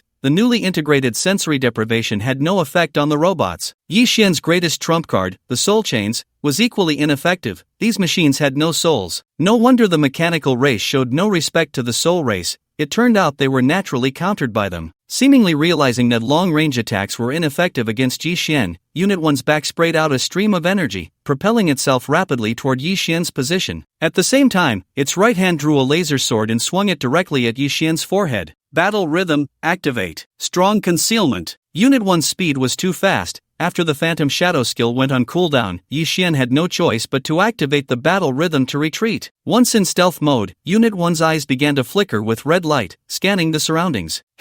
Useless. My silent talent will erase all traces, including heat. Indeed, as a robot, Unit 1 had a significant drawback. It had no skills. Its attack capabilities stemmed from its design. Unit 1's internal energy stone is severely depleted. It only needs to be lured into attacking with full force 3 times to lose its ability to move. Full force 3 times? Right now, he could only rely on the silent talent's strong concealment effect to stay safe. Once he exposed himself, there would be no chance to go back into stealth. He had originally planned to upgrade Medusa and the Soul Chains, but now he had no choice but to gamble on upgrading Silent. After eliminating Li Ping and the others, Yi Xian gained a large number of talent points, bringing his total to 178 million points, including the original 400,000. However, considering this unexpected situation, he did not recklessly spend them, otherwise, he would have to retreat in disgrace. Do you wish to spend 500,000 talent points to upgrade the Silent talent? Yes. He could only hope that the upgraded Silent would provide more instances of strong concealment. Silent, talent level, traceless. In a non-combat state, you can become invisible anytime and anywhere without leaving any traces, detectable only by higher level talents or skills. you can breathe and move freely in water. Soundless, your first attack will not produce any energy fluctuations or sound, detectable only by higher level detection talents or skills. Strong concealment, you can forcibly enter stealth mode 10 times during combat, refreshing after 1 minute of disengagement. He had bet right, the upgraded silent not only added 10 more instances of strong concealment but also increased in effect. This effect, combined with sensory deprivation, was perfect for killing. At that moment, in battle rhythm, Yi Xian appeared directly behind Unit 1, and an arrow was instantly released. Endless flames spread from the arrowhead, transforming into a firebird that charged toward Unit 1. The fire element talent was now Yi Xian's second element to reach level 4, aside from void walking, and he could change its form effortlessly. Your magic resistance isn't that high. Yi Xian now had a magical strength of 30,000, and the level 4 fire element talent dealt 7 points of damage per point of magical strength, totaling 210,000 fire damage. Unit 1's magic resistance was only 150,000, it would inevitably need to expend energy to form a shield to resist, which would deplete its energy even faster. Beep beep beep, detecting unresistible magical damage. Activating energy displacement. Unit 1's entire body glowed blue, rapidly flying to the other side. Seeing this, Yi Xian smiled. The energy consumed for displacement was considerable, and Medusa's gaze. The body of Unit 1, flying at high speed, suddenly froze for a moment. Even with its quick reflexes, it had only shifted a small distance in that instant. The firebird-shaped arrow still had half the power to strike it. The energy shield activated, there was no way to avoid it. A blue energy shield tightly protected Unit 1, and after the firebird disappeared, its energy was only enough for one last attack. Energy surge. Damn! Watching the all-around attacks erupting from Unit 1, Yi Xian felt a bit panicked. There was no way to evade this even in stealth mode. Was he left with no choice but to retreat from the alternate space? His void walking was only developed to level 4, allowing him to slip into the first layer of alternate space. Using it now would only mean retreating to the outer sea. Looking at the appearance of this intelligent robot, it was clear that this layer was the core of the giant ship, and he was unwilling to just back down. Unit 1's energy is insufficient. If it moves beyond 500 meters, the attack beams will disappear. Yi Xian was about to give up. After all, he could always come back later, but upon seeing the prompt from the mechanical heart, he decisively took off running. All beams obliterated everything within a 500-meter range, but Unit 1's energy was finally completely exhausted. Beep beep beep. The life form passed the master recognition test, granting management authority. The self-destruct program of the Wind Rider was terminated. After Unit 1 spoke its last words, the blue light flickering in its mechanical eye was completely extinguished. There was even a self-destruct program. Was this really a wedding ship? Yi Xian could only be thankful that he had heeded the mechanical heart's warning earlier. Otherwise, as soon as he exited, this giant ship would have completely vanished. He tossed Unit 1 into the Soul Chain storage space. According to the mechanical heart, Unit 1's overall structure was intact, and it could still be used after finding an energy stone. Please proceed to the control room, Master. Another mechanical voice sounded, but it wasn't from Unit 1, this voice came from above. If Yi Xian wasn't mistaken, it should be a miniature speaker, which also had monitoring capabilities. At this moment, Yi Xian was completely certain that this could not possibly be a wedding ship of the elven race. This configuration was entirely that of a mechanical race's warship. Yi Xian didn't linger and headed straight for the control room of the Wind Rider. However, contrary to his expectations of bizarre and varied control buttons, the control room only had a massive electronic screen. He could see the monitoring of various positions of the Wind Rider, and in the center of the control room was something resembling a crystal ball. Intelligent Core, a product exclusive to the mechanical race, possesses a high level of artificial intelligence but lacks sentience, generally equipped on large war tools of the mechanical race. There was no doubt now, the Wind Rider was a warship of the mechanical race, but he was still unclear about what had actually happened back then. The supposed marriage between the Swordfish clan and the Elven race was merely a facade. Given the Elven race's obsession with looks, how could they possibly be interested in the Swordfish? Congratulations, Master, you have obtained management authority. I am the intelligent brain of the Wind Rider, and I am pleased to serve you. Logically, management authority was the highest level of permission that could be set, meaning Yi Xian now completely owned this giant ship. Who had pulled the Wind Rider into this alternate space? Since this was not a wedding ship, everything he remembered about the Wind Rider was not real. It felt like there was a huge pitfall within. System information not recorded. Yi Xian continued to ask several questions about the alternate space, but the core of the Wind Rider still had no usable information. Forget it, let's develop first. After all, the later stages will make me increasingly invincible. Can the Wind Rider still be used? Report to the master. The main body of the Wind Rider is intact, but the free energy absorbed is only enough to maintain basic consumption. Any offensive weapons cannot be used. Truly a product of the mechanical race, he wondered if it was similar to solar energy devices, relying entirely on itself for daily consumption. As for the countless cannons on the Wind Rider, it seems that only by finding a way to obtain energy stones can they be used. Do you have an equipment warehouse here? Yi Xian hasn't forgotten the original purpose of coming here. Although the Wind Rider isn't a wedding ship, it should definitely be equipped with quite a few supplies as a warship. Replying to the master, the Wind Rider currently has 5,000 sets of white ordinary gear, 3,000 sets of green excellent gear, 500 sets of blue exceptional gear, 20 sets of purple rare gear,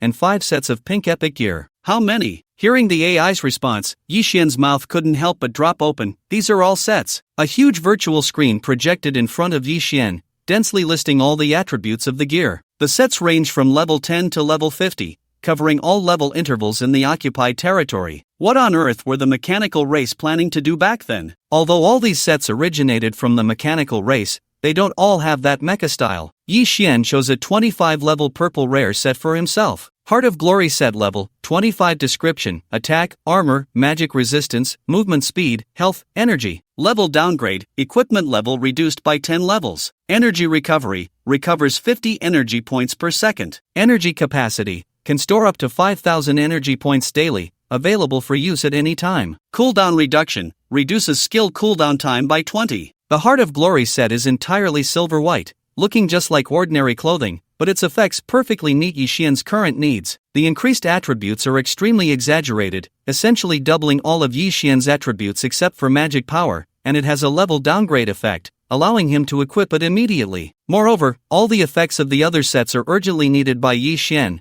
Whether it's energy recovery or energy capacity, they can greatly alleviate his current predicament. He has taken off, completely taken off. Although these are just standard sets from the mechanical race, their value is equally immeasurable. As long as he sells all of these, paying off his current debts would be a breeze. Does the Wind Rider have any special items or other things in reserve? Although the sets are very precious, they are still too ordinary compared to various strange items. There are no special items in reserve, but the spare room still has over 10,000 sets of costumes. Costumes? Yi Xian naturally knows what these are, but why would a warship have so many costumes? Could it really be for giving the elf race a dowry? The so-called costumes are simply skins in the game. They allow equipment to change style while keeping the attributes unchanged. If one wears a costume without any equipment, it looks just like the costume itself, meaning you aren't wearing any gear at all. Looking at the sets of costumes displayed in the projection, Yi Xian couldn't help but admit that these skins are really cool. No wonder so many people in his past life would spend a fortune to get a few sets for themselves. Yi Xian picked a style similar to ancient white clothing and directly covered the plain design of the Heart of Glory. Player, Wuxing class, Fallen Sun Demon Bow level, 19, 1,790,000, attack,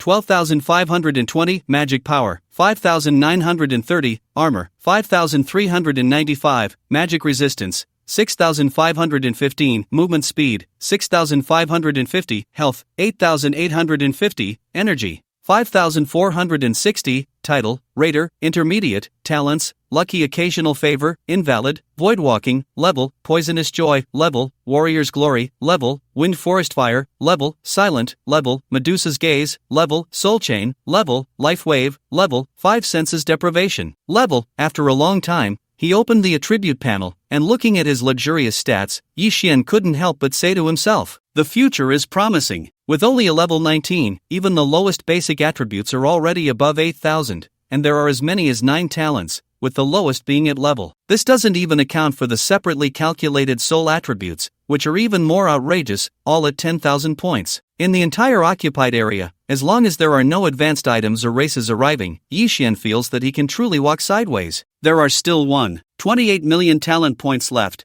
Should he upgrade the soul chain and Medusa first? Thinking of this, Yi Xian felt a bit tempted, but ultimately restrained this thought. The soul chain is already powerful enough, and the level is completely sufficient. As for Medusa, with his current attributes, there are hardly any that he can immunize against. He still has to enter the Abyss battlefield tomorrow, and who knows what unexpected events might occur, so it's better to save them just in case. After confirming that the Wind Rider had no profit to offer, Yi Xian stored it entirely in the soul chain storage space. It must be said that the items left by the Supreme are indeed useful, otherwise, he would have to leave the Wind Rider in the alternate space for future retrieval. There was still half a day left today, so he might as well gather the 5 elements talents in wind and thunder. After using void walking to return to the outer sea, Yi Xian found himself surrounded by the Swordfish clan again. Leading them was the old Swordfish from before, the one at level 45. A level water control talent, isn't that just perfect? Human, don't touch what doesn't belong to you. The old Swordfish, like the green leaf serpent woman, could speak human language, but what it said was not very pleasant. After sensing a bit, it seemed that the alternate space collapsed after taking the Wind Rider, causing obvious spatial anomalies in the outer sea. Otherwise, with this group of foolish swordfish, it would have been impossible for them to discover his whereabouts. Old Swordfish, I wonder if you've heard an ancient saying. Yi Xian began to gather poison elements. There were about 500 swordfish, and killing them all could convert into tens of thousands of talent points. 3 days apart, and one looks at another with new eyes. When he first encountered the old swordfish, he had no way to deal with it, but now, in just a few days, he already had several methods to kill it. As the toxin, which thrives on poison, slowly spread in the sea, the old swordfish noticed its skin starting to flip over, showing their white bellies. Look, the young man's mindset is good, he just falls asleep. The old swordfish realized that Yi Xian was the one behind this, and golden threads lit up on its back as its entire body shot towards Yi Xian like an arrow. At the same time, 9 water dragons instantly condensed, launching an attack from all directions. All directions were locked. If it were an ordinary player,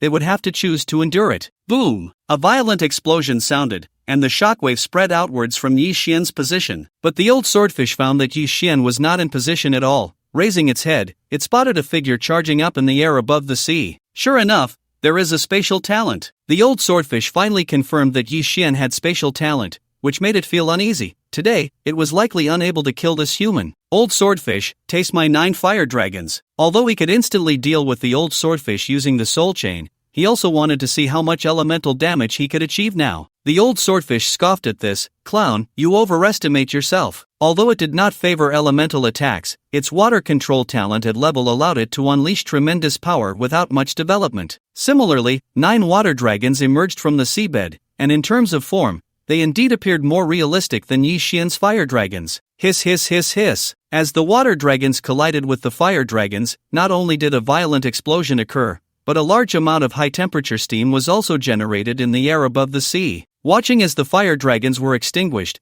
the old swordfish began to lock onto Yi Xian's position again. Even if I don't like elemental attacks, my magic power is as high as 28,000 points. You, a mere level 19 human, can your magic power even reach 5,000? How many levels have you developed your fire system to? After all these years, I have reached level 5 without even training. As a human, what do you have to compare with me? Although I couldn't surpass the old swordfish in elemental power, Yi Xian was actually very satisfied. How long has it been since he gained these talents? Being able to take down so many water dragons from a level 45 old swordfish, he had already won. This was his hard strength. Emerging from he used wind elemental power to blow the nearby high-temperature steam away. Die! The old swordfish was waiting for Yi Xian to come out, leaving only a golden glow in the entire space. This was its strongest talent skill. There was no way Yi Xian, just out of the space, could escape again in such a short time. It wanted to explode the things Yi Xian had taken away, otherwise, it wouldn't be let off the hook. The old swordfish was fast, but it couldn't outpace Yi Xian's gaze. Medusa's gaze. Although Yi Xian's level was lower than its,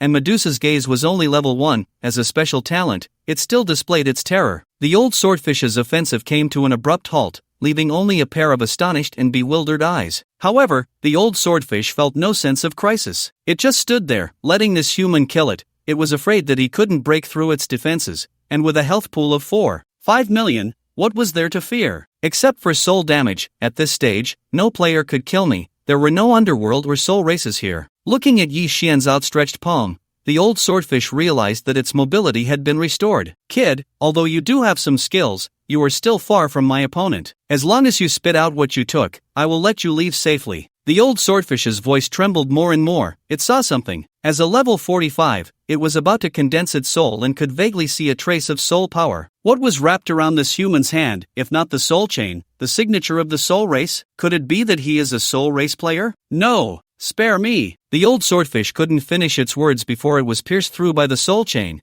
feeling a chilling sensation. The swordfish clan was extremely poor in soul power, or rather, races with low initial intelligence had very low soul attributes. The initial soul attribute of humans is 100, while races like the swordfish might not even reach 30. Do you want to plunder the level water control talent? Even if the old swordfish hadn't come to besiege Yi Xian wouldn't have let it go. The 5-element talent is a relatively conventional elemental talent, but those above level 1 are also rare. The old swordfish had dropped tens of thousands just in game cards, and the equipment was also quite a lot. However, Yi Xian now possessed a complete purple set and had lost interest in these items, throwing them all to the sell. After returning to the beach, seeing Yi Xian's completely transformed appearance, Xiao Hei almost didn't recognize him. Dressed in flowing white robes, he looked like a young master from a noble family, far more handsome than before. Let's go, the next target is the money leopard. While Yi Xian was collecting elemental talents, at another high-level star server, in the residence of the Three-Eyed Clan, two figures were engaged in close conversation. How is the young master's control of spatial power? Back to the main, the young master's spatial talent is attack-oriented, and he is slightly weaker in terms of breaking space and displacement. Then find him more talent comprehension fruits. He must be sent to the Blue Star server in 10 days, and prepare the space-breaking nails.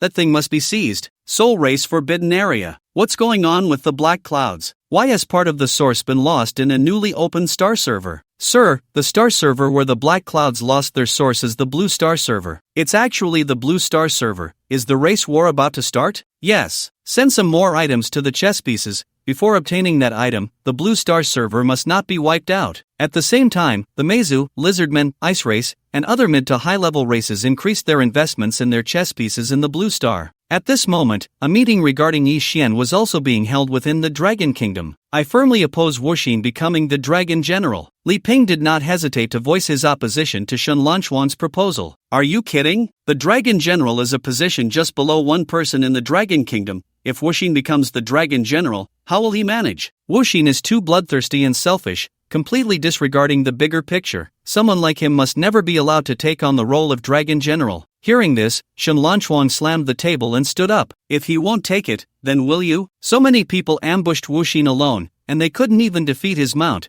getting taken out in one hit. You've embarrassed the military. Li Ping's scar twitched. You almost wet yourself too. Don't think I didn't see it. This meeting in the Dragon Kingdom was too important, with all the leaders of the 12 Zodiac group present. In addition, most of the senior officials from various departments of the Dragon Kingdom were also there. Watching Shen Lanchuan and Li Ping refuse to back down, the figure at the head of the meeting finally signaled for them to stop. As per the usual practice, let's vote. Raise your hand if you support Wuxin becoming the Dragon General. The position of Dragon General, being the most important role in the Dragon Kingdom right now, could not be decided so hastily. However, if most people did not support him from the start, then there would be no need to proceed with further discussions. Without a doubt, Shen Lanchuan raised his hand in support, and those who were on good terms with him also raised their hands. In the end, half of the 12 Zodiac group supported him, while the other half opposed. Among the remaining decision-makers, it was also split evenly between support and opposition. Again, these damned old geezers. Shen Lanchuan was quite displeased to see this scene. Every time such a meeting occurred, it fell into the same situation. The old geezers never easily took sides, always playing the balancing act. At times like this, it was up to the central figure to propose a solution. Since Xiaoduan holds Wuxin in such high regard, let's have someone reach out to him first. Hearing this, Shen Lanchuan's expression brightened. This proposal clearly favored her. Once this person spoke, even if Li Ping was unhappy, he didn't dare to continue opposing. However, the next statement caused his expression to flip along with Shen Lanchuan's. The person chosen for contact would temporarily be Balong. Seeing Shen Lanchuan's ugly expression, Li Ping almost laughed out loud.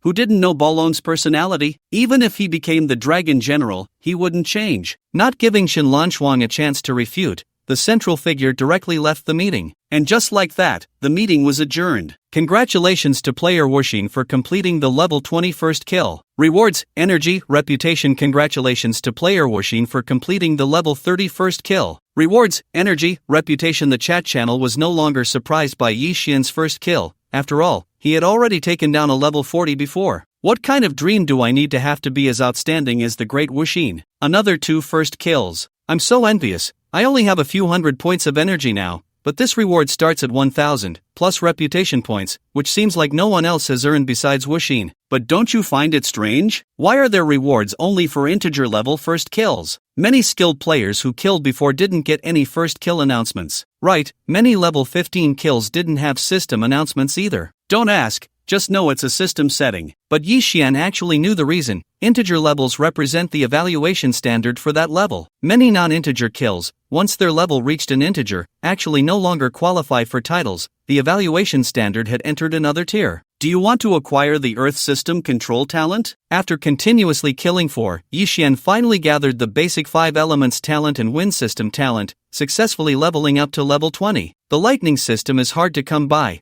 There aren't many places to obtain this talent, and I don't even look at those below my level. The lightning element is already one of the rarer types among the elemental systems, let alone reaching a certain level. For a moment, Yi Xian couldn't think of a suitable target. Let's go to Dog Mountain and try our luck. I remember it's always shrouded in thunderclouds, so there should be some individuals undergoing mutations. Dog Mountain isn't far from the stronghold. In less than half an hour, Xiaohei ran over. Various canine races inhabit this place, and since their levels aren't high, it's one of the primary choices for players to level up. Damn it, Feng Xuening, if you can't heal properly again, get out of my team. A burly man shouted angrily at the girl in the distance. He had originally let Feng Xuening join his team because he valued her group debuffing talent, but he didn't expect that even at level 11, she couldn't manage the most basic healing. Feng Xuening's face stiffened slightly. She instinctively wanted to throw a tantrum but forced herself to hold it back. I'm sorry, Captain. I promise I won't mess up the healing next time. The healing skill of a priest requires targeting the recipient, and as a little princess, she wasn't particularly skilled in this area, often healing monsters instead. I really don't understand how you managed to level up to 10, you're utterly foolish. Isn't it because you guys are so weak? I used to team up with Senior Mo-chen, just standing at the back was enough to level up. Before arriving at the stronghold, her talent had a strong debuffing effect, so she only needed to stand there without needing to heal anyone. But after coming to the stronghold, every monster here has its own talent,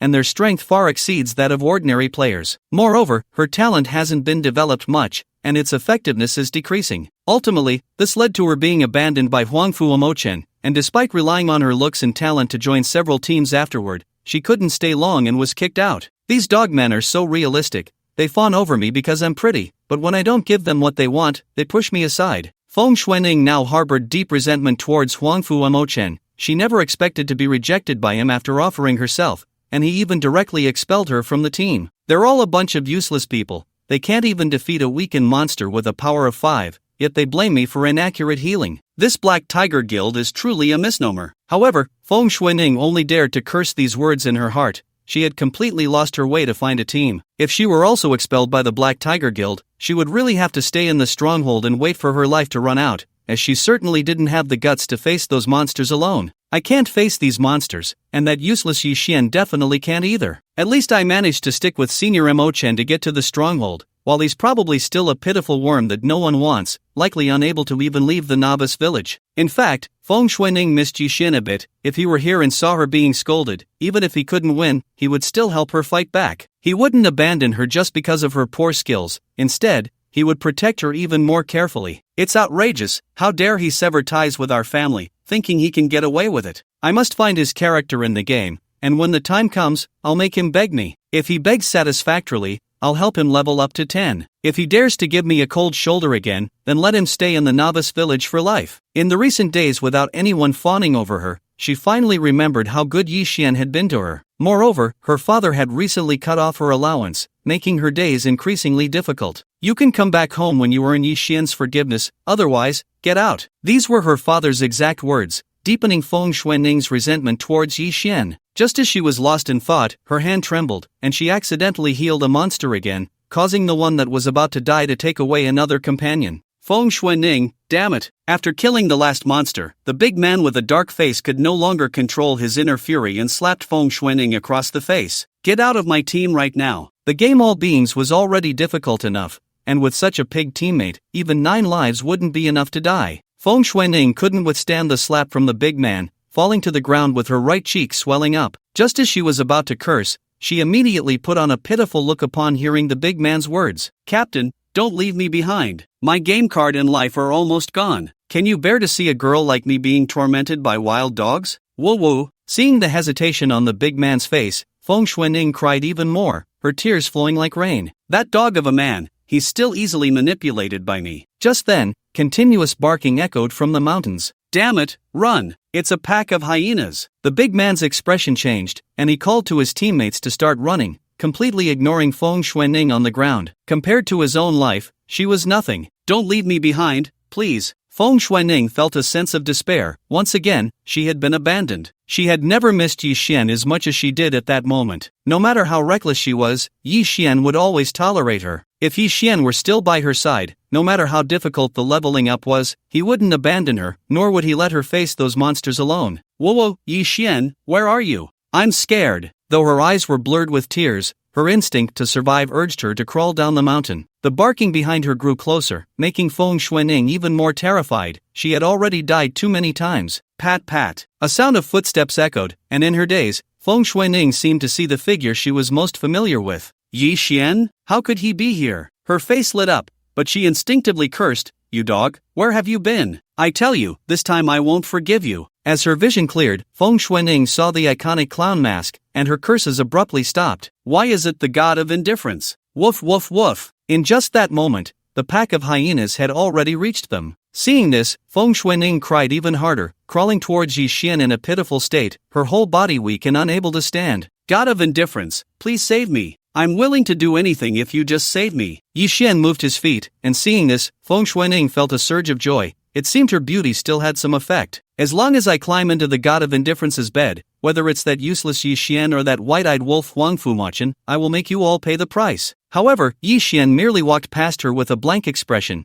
not even raising an eyelid. He had only taken care of her out of gratitude for her father's life-saving grace. Otherwise, he wouldn't have looked at such a mentally unstable woman at all. Woof! Just as Feng Xuanning was lost in thought, a level 25 hyena lunged for her throat. Blood splattered everywhere, and as she looked at Yi Xian's back, she fell into a deep daze. Others found it hard to meet the god of indifference even once, but she had encountered him several times, yet each time left a very bad impression on him. It shouldn't be like this. My life shouldn't be like this. How dare they treat me this way? Yi Xian is like this, Huang Fumachin is like this, and so is the god of indifference. Yi Xian, I hate you. With a crazed expression, Feng Xuanning inexplicably shouted this towards the back of the god of indifference. Then she was torn to pieces by the pack of hyenas. The god's name is Yi Xian? The big man with the dark face and his companions had already escaped to a safe spot, looking at each other in confusion. Not sure, but I guess she knows the god, and the god doesn't know her. Yeah, the god of indifference didn't even look at her. She's probably just a fan. The big man looked at Yi Xian, surrounded by the pack of hyenas, feeling a bit excited. How long do you think the heartless god will take to kill all these hyenas? Although the heartless god is very strong, I think it will take at least 10 minutes. I agree. These hyenas are all level 20 monsters, and there are a full 500 of them. They were originally engaged in a heated discussion,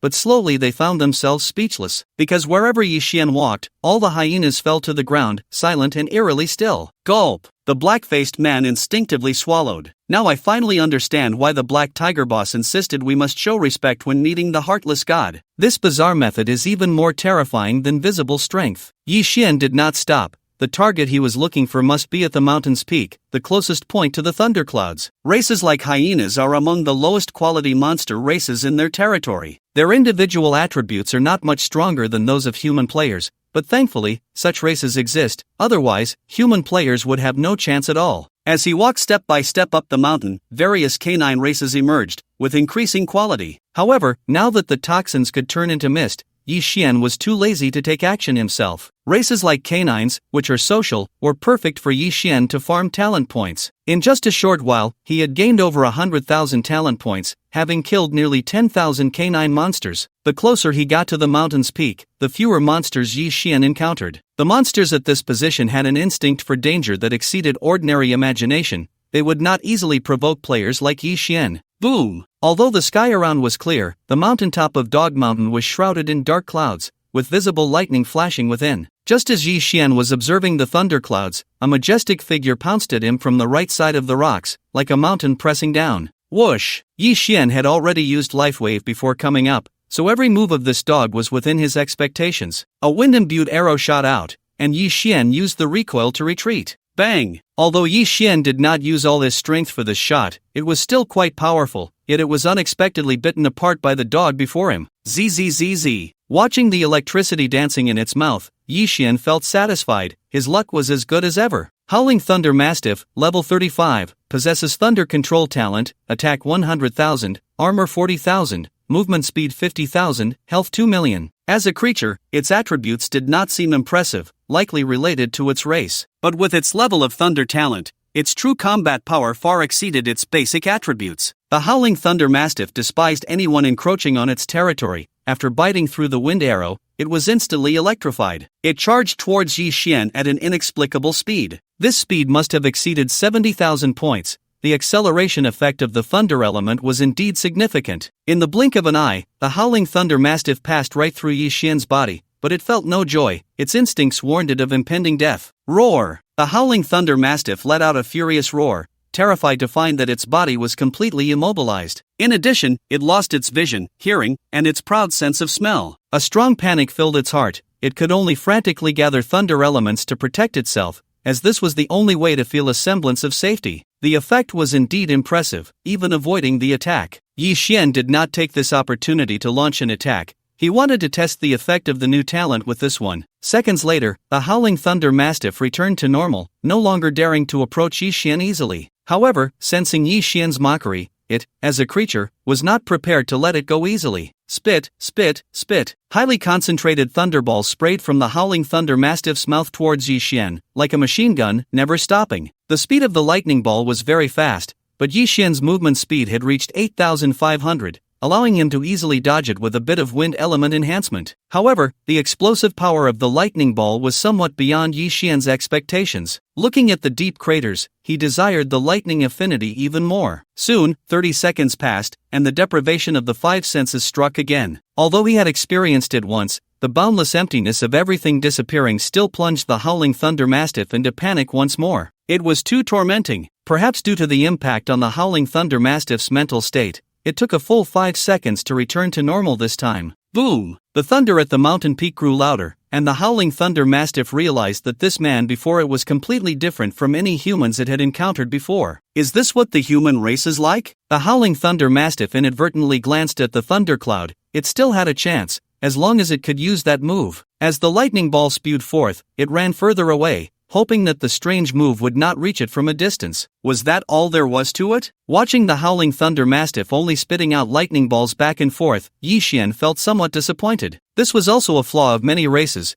Their talent development was simply too weak, perhaps related to their innate intelligence. Don't run! My line of sight encompasses the entire casting range. Yi Xian began to gather poison elements. With 2 million health points, the Howling Thunder Mastiff couldn't withstand his toxins for even 10 seconds. Making further research on it no longer worthwhile. What required a large number of players to conquer was now merely trivial for Yi Xian. Deprivation of the five senses. The Howling Thunder Mastiff, struck again, finally went mad. Its small head couldn't think of anything too complex and couldn't bear this feeling of utter silence. Roar! Roar! Roar! The desperate roars echoed throughout the Dog Mountain. Even players training in the distance could sense the feeling of a desperate struggle. The entire body of the Howling Thunder Mastiff was enveloped in lightning. From afar, it looked less like a dog and more like an elemental monster. At the same time, the dark clouds at the mountain peak rumbled, and a light drizzle began to fall. Thunder! The lightning on the Howling Thunder Mastiff gathered into a current that shot up into the sky, closely connecting with the dark thundercloud. The more Yi Xian looked, the more familiar it seemed. He felt like he had seen this move somewhere before. Boom! Crackle! Endless lightning swept across the entire peak of Dog Mountain, and the powerful thunder force coalesced into a dog head that emerged from the thundercloud. Holy crap! Look at Dog Mountain. Is that the Dog King? My goodness, what kind of dog head is that? It occupies the entire mountain peak. The monsters and players on Dog Mountain must be wiped out. The sudden movement on Dog Mountain instantly attracted the attention of players in the distance, who began recording this rare scene. The thunderous dog head was indeed the form of the Howling Thunder Mastiff, and this massive lightning power had exceeded its control, leaving it only able to direct its charge toward the entire mountain peak at the last moment before losing control. The frenzied lightning power ravaged the mountain peak for a full 10 minutes, turning all monsters within the range to ashes, with none surviving. The burly men had not left either, and they exchanged glances again. I remember the unintentional god was still on the mountain, right? I don't think he could still be up there. This lightning power had completely transcended human capability. It was the Howling Thunder Mastiff utilizing the natural thunder of Dog Mountain's peak. This power, let alone Yi Xian at level 20, even a level 50 would find it hard to withstand the might of heaven and earth. Just as they were contemplating whether to go up the mountain to pick up the scraps, Xiaohei hummed a little tune as he came down from Dog Mountain. La la la la. On his back was the unscathed Yixian. After all, no matter how strong the lightning power was, it hadn't yet reached the level of breaking through space. With a void walk, who cared about the flood outside? The most troublesome lightning power was now in hand, and next came the long-awaited element fusion. Do you want to spend 700 talent points to fuse the elemental control talents of gold, wood, water, fire, earth, wind, and thunder? The reason these 7 talents did not fail to merge is that they are all of the same level and belong to the elemental system. Elemental Envoy Talent Level Heart of Elements, possesses an extraordinary affinity for elements, dealing the highest damage with minimal consumption, while reducing damage taken from elements by 50%. Free Combination, freely combine the 7 elemental types of metal, wood, water, fire, earth, wind, and thunder, with no element countering or energy collision issues. Elemental Shield, can elementalize the body, consuming 10 energy points per second, in elementalized state, immune to physical attacks, elemental damage is doubled, and each element has 1 opportunity for elementalization, with a cooldown of 1 day. When Yi Xian saw that the Elemental Envoy talent did not have specific numerical descriptions, he knew he had struck gold this time. Previously, the Wind, Forest, Fire talent clearly stated how much damage each point of magic power would cause. Even if he developed the Fire element to level 4, it would only deal 7 points of damage per point of magic power. But now there are no such restrictions. At the same level 4, his fire damage is definitely above 7 points and can continue to increase. Additionally, the effect of free combination has changed. Besides the increase in talent elements, there are no longer any difficulties in combining and casting. Yi Xian simultaneously summoned both water and fire elements, which previously required mental effort to control 2 different elemental energies, but now he could just throw one in. He never expected that at level 4, elementalization would appear. It would be hard to even think of dying now. The early stage effect of elementalization can be described in 2 words, invincible. Moreover, the elementalization of the Elemental Envoy only consumes 10 energy points per second, while his current Glory Heart set can recover 50 energy points per second, meaning he can keep it activated indefinitely. It's hard to encounter special elemental monsters in the occupied territory. To continue expanding the Elemental Envoy, he can only plunder other players or venture into higher areas. However, these are arrangements for later. What he needs most now is time. With today's goal successfully completed, Yi Xian prepared to return to the occupied territory to deeply comprehend the Elemental Envoy. After all, he would be entering the Abyss battlefield tomorrow, and this time he must gather a good amount of attribute beads, ensuring all basic attributes are raised above 10,000 points. Almost forgot, he still hasn't activated the Wind and Thunder wings. He took out the small wings he had snatched from the White Tiger Sister and infused them with Wind and Thunder elements. Wind and Thunder wings level, none description, a special equipment made by the Artisan clan, with no wearing restrictions and no attack capabilities. Flight, grants the wearer the ability to fly. Power of Wind and Thunder, accelerates by consuming Wind and Thunder elements, increasing movement speed by 100 points per energy point, with a maximum movement speed of 1 million. What a great item! After seeing the effects of the Wind and Thunder wings, Yi Xian immediately chose to equip them. Such equipment with no level requirements seems to be made only by the Artisan clan. The flying ability provided by the Wind and Thunder wings made Yi Xian unable to part with them, and the increase of 100 movement speed per energy point was simply outrageous. With just 100 points of Wind and Thunder energy, he could gain a 10,000 movement speed boost. He must find time to snatch from the White Tiger Sister again. On the 13th day of the game, Yi Xian first went to the gathering building early in the morning. He handed over the set in fashion to the 2. These items would soon sweep across the entire occupied territory, and clearing the accounts later would not be a problem. Master, I have arrived. A private message popped up. Wang Xiao had reached the agreed location. Today is the day to enter the Abyss battlefield again, and he would also use the 7-star map to increase Wang Xiao's physical attributes. Watching Wang Xiao surrounded by endless starlight, Yi Xian used the mechanical heart to check his body data in real time. The effect is really good. Once the starlight is exhausted, Wang Zhao's 7 basic attributes each increased by an average of 1,000 points. If you find other players with the 7-star talent, each additional person will increase the attributes by 1,000 points when refining with the 7-star map. Thank you, Master. Although Wang Xiao is a direct descendant of the Wang family, he has never enjoyed something that increases attributes by 700 points all at once. Is there any news recently? The reason for keeping him was to understand the movements of the aristocratic families. Yes, the race behind the Wang family has recently sent a considerable number of precious skill books and items. Additionally, as far as I know, other families have also seen a significant increase in strength recently, likely similar to the Wang family. Since enslaving Wang Xiao and Huang Fumachan, he has gained a rough understanding of the strength of the aristocratic families. However, the races behind them remain shrouded in mystery. It is undeniable that the Li family has at least one soul race behind them. The Wang family must also have a large clan behind them, but with Wang Zhao's current status, he cannot gain too much clarity. Whenever the alien races offer substantial benefits, they always require the aristocratic families to complete corresponding tasks. Master, due to my heavy losses last time, I am not qualified to participate in this task. Wang Xiao looked guilty, secretly blaming himself for not being able to help Yi Xian. By the way, Master, the Li family will also send someone to deal with you soon. Is it because the Li family finds me displeasing, or has the soul race discovered something? However, Yi Xian did not pay much attention. Whether it was players or the soul race, they posed little threat to him at this stage. The more talents he plundered, the more hidden methods he had. If these alien races were to target him based solely on his apparent strength, it could only be said that they were delivering talent points to him. After sending Wang Xiao away, Yi Xian directly entered the Abyss battlefield through the 7-star map. Current map is a special map. Forced exit in 24 hours, Little Black, run. He could only stay for 24 hours. Every minute and second was attribute points in Yi Xian's eyes. Fortunately, he had Little Black, otherwise, given the vastness of the Abyss battlefield, Yi Xian would have run his legs off without finding many attribute orbs. The edge of the area was still filled with various puppets and vengeful spirits, just like the last time he entered. Yi Xian didn't even need to lift a finger. Little Black swept away with a single wind blade. Under the powerful attribute suppression, even if the monsters in the Abyss battlefield could reduce damage by 90%, it was useless. The drop rate was truly low. Over 100 puppets only dropped a few attribute orbs. Not lingering too long at the edge, they killed the monsters along the way, and under Yi Xian's command, Little Black ran towards the center. He remembered that only the monsters in the center dropped job change scrolls and various powerful skill books. The further they went towards the center, the stronger the monsters became, and their numbers were relatively more dispersed. Buzz! A powerful blade aura slashed from the side,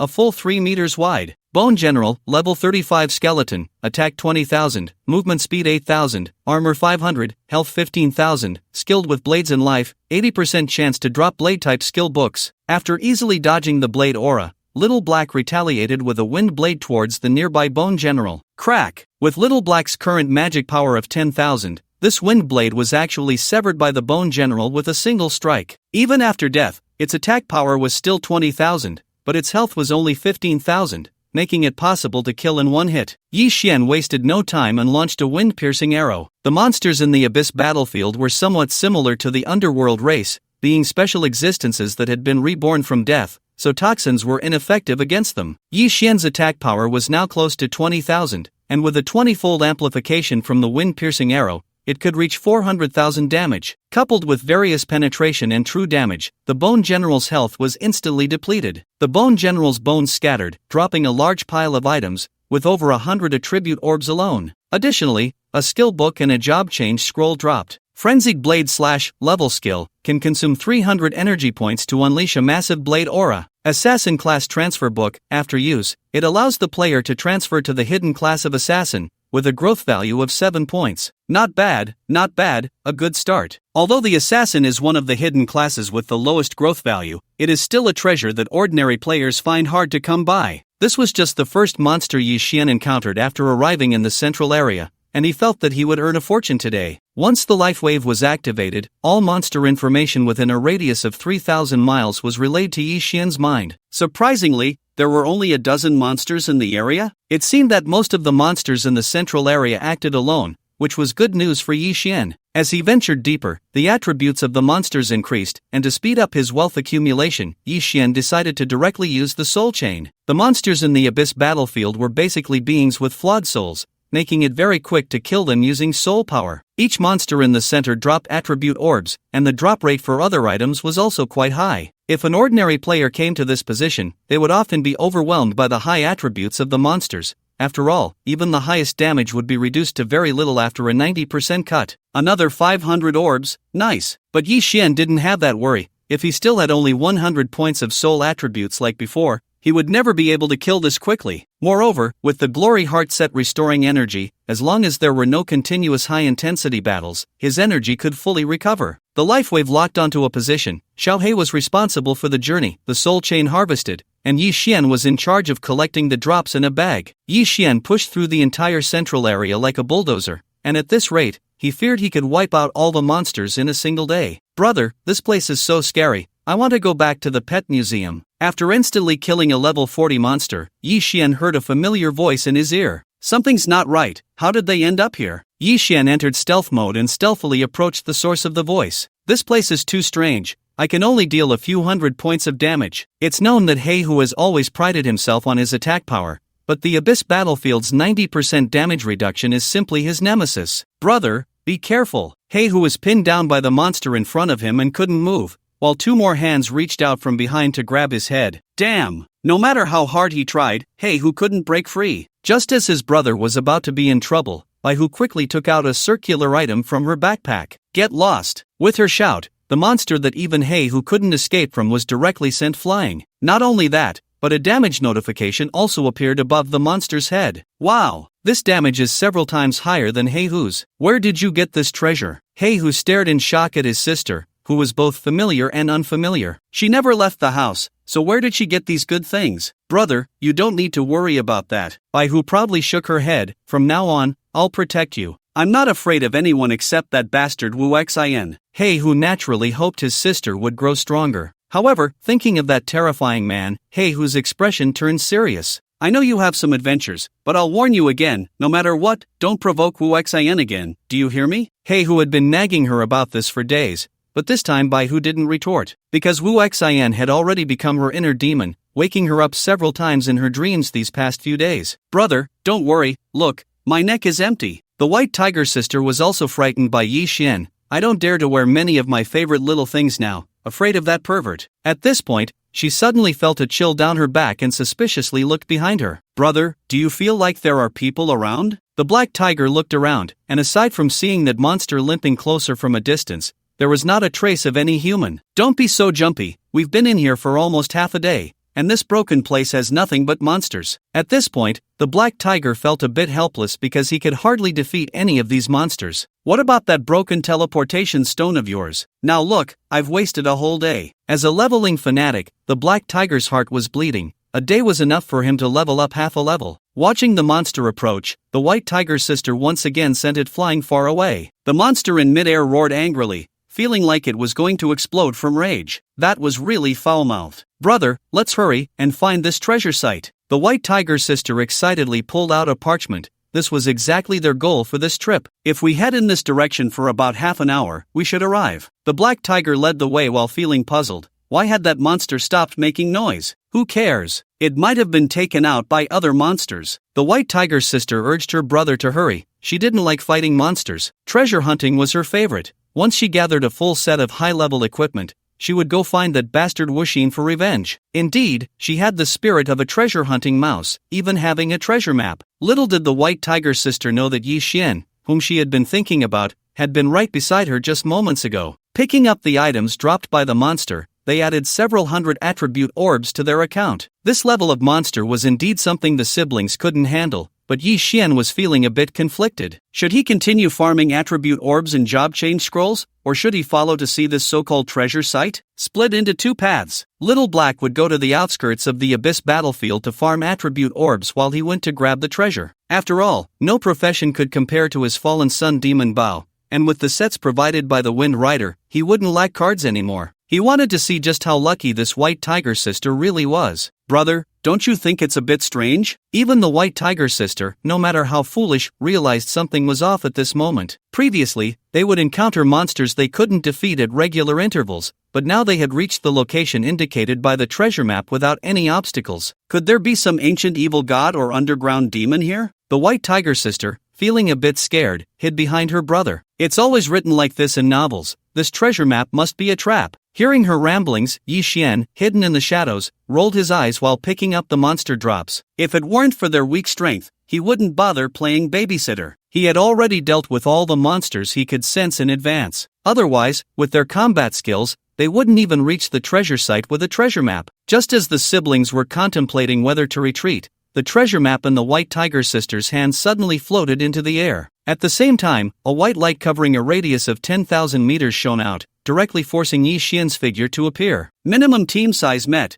3 people, the bull and horse gladiatorial arena is now open. The siblings stared at the sudden change in front of them, unable to close their mouths. Wuxin, why is he here? When did he get here? The white tiger sister noticed Yi Xian's gaze starting to seem vaguely directed at her again. She immediately panicked. With a whoosh, she forcefully pulled down her pink dress from her shoulder, exposing most of her ample bosom, her cleavage extremely impressive. That great God, I really have nothing left. Look, it's all smooth, I really have nothing at all. As if afraid Yi Xian wouldn't believe her, she even ran up to him to let him see for himself. Ahem, what are you talking about? I don't understand. It must have been the last 2 times that the strikes were too harsh, scaring the white tiger sister directly. This was not the effect Yi Xian wanted. How could he rob if they were so polite? Noticing that Yi Xian did not take action immediately, a sly smile appeared in the eyes of the white tiger sister. Sure enough, as long as I hide the things in my backpack, he can't do anything to me, hee hee. Her emotional fluctuations were so obvious that they were almost palpable to Yi Xian. But the white tiger sister would never have thought that Yi Xian had been nearby when she was talking to the black tiger earlier. There are many little things, right? I'll expose them one by one. After the white light dissipated, a huge underground arena appeared before the 3, exactly within the range that had just been covered by the white light. The 3 of them suddenly floated in the air and fell straight towards the arena. Ah, help me, brother! At this moment, the white tiger sister was right in front of Yi Xian, and the black tiger had no time to protect her.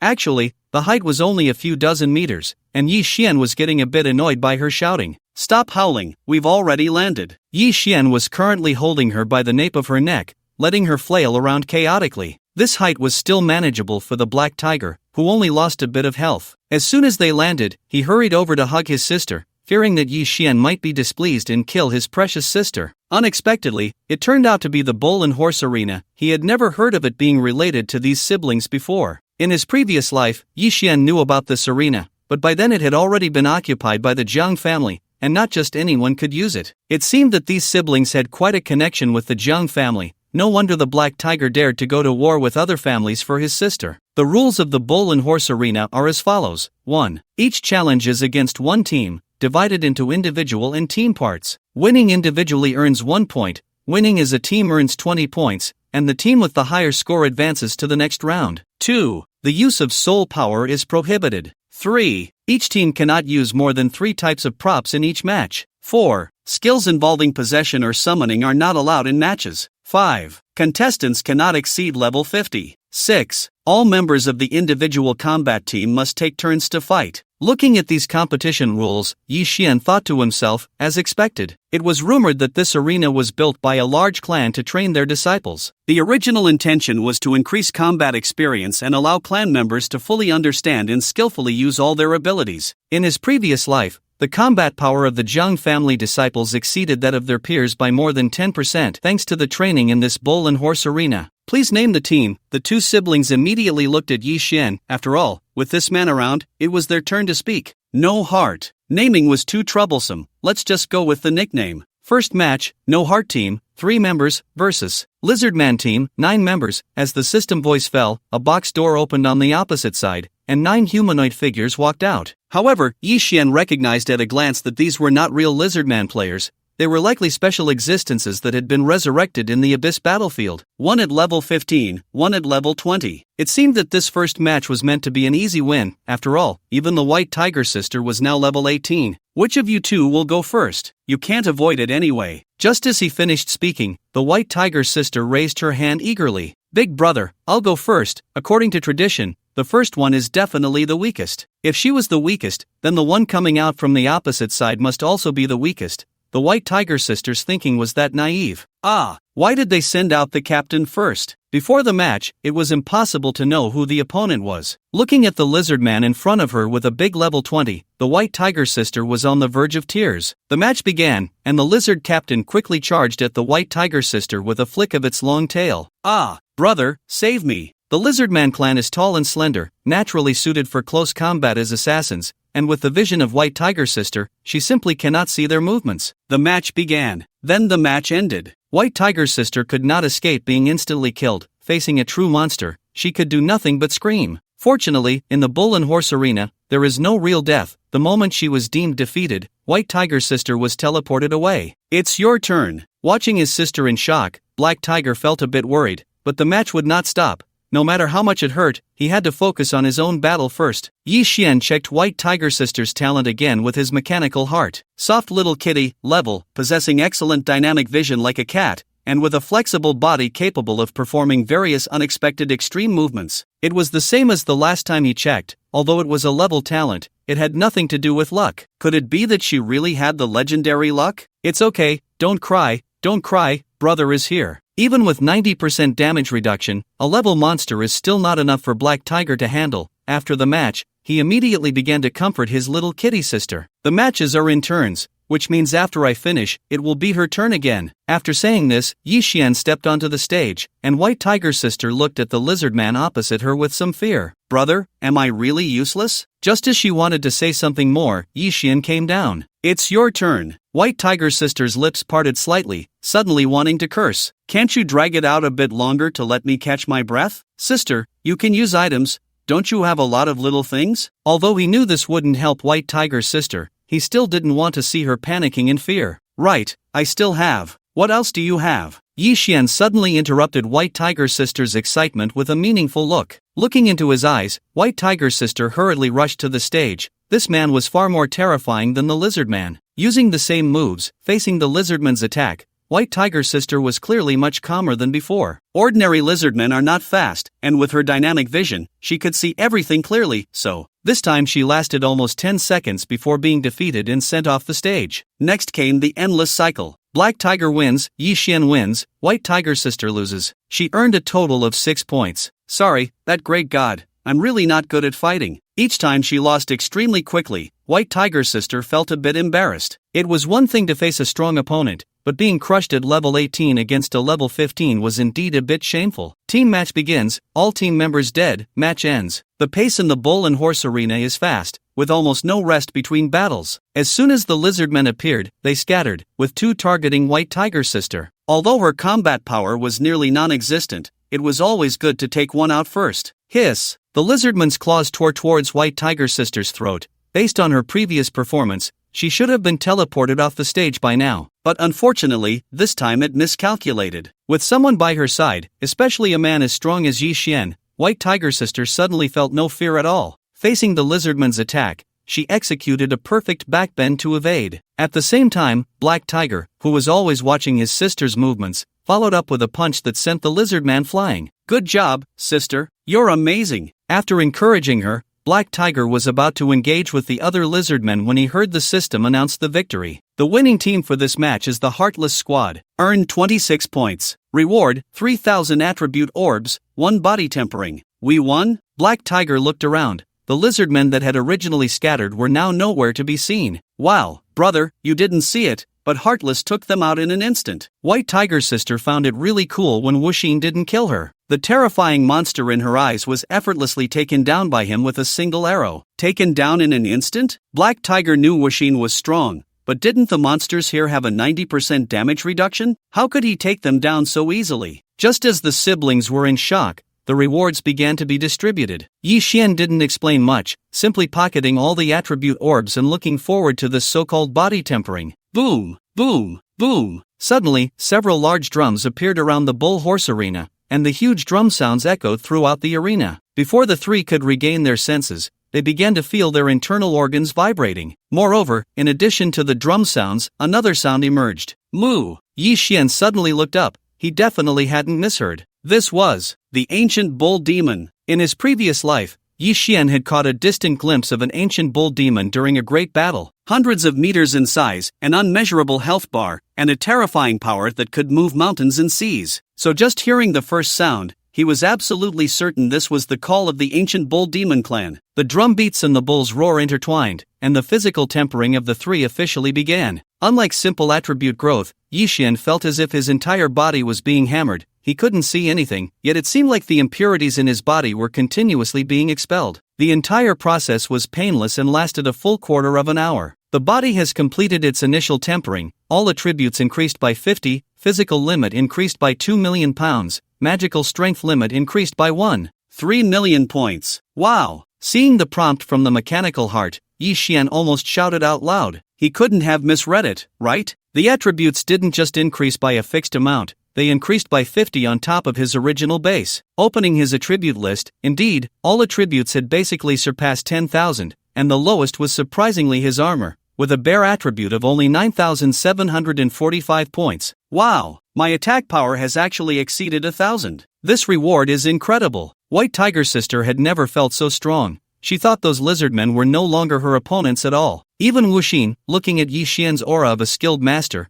made White Tiger's sister feel she still needed to practice more. The second match starts in 10 minutes, Wuxin's team, 3 people, versus Overlord Crocodile's team, 9 people. Although the battle hadn't started yet, the 9 massive figures on the opposite side had already emerged. Unlike the humanoid form of the lizardmen, the Overlord Crocodile was a beast-like monster, so the pressure it exuded was quite significant. It was clear to see White Tiger's sister turning into a coward again. Overlord Crocodile, an existence with high armor and magic resistance, but slow-moving, with a single attack method, and basically won't awaken elemental talents. It belongs to the brute force type of monster, with a weakness located on its belly. Again, there were 9 of them. Could it be that the team size limit was 9? The Overlord Crocodile team was also configured with 8 level 20s and 1 level 25, with an average level 5 higher than the first match. White Tiger's sister was not to be expected. She would definitely lose all 3 of her matches, and now it was up to Black Tiger to see how many he could win. Have you seen Animal World? Its armor is around 70,000 points,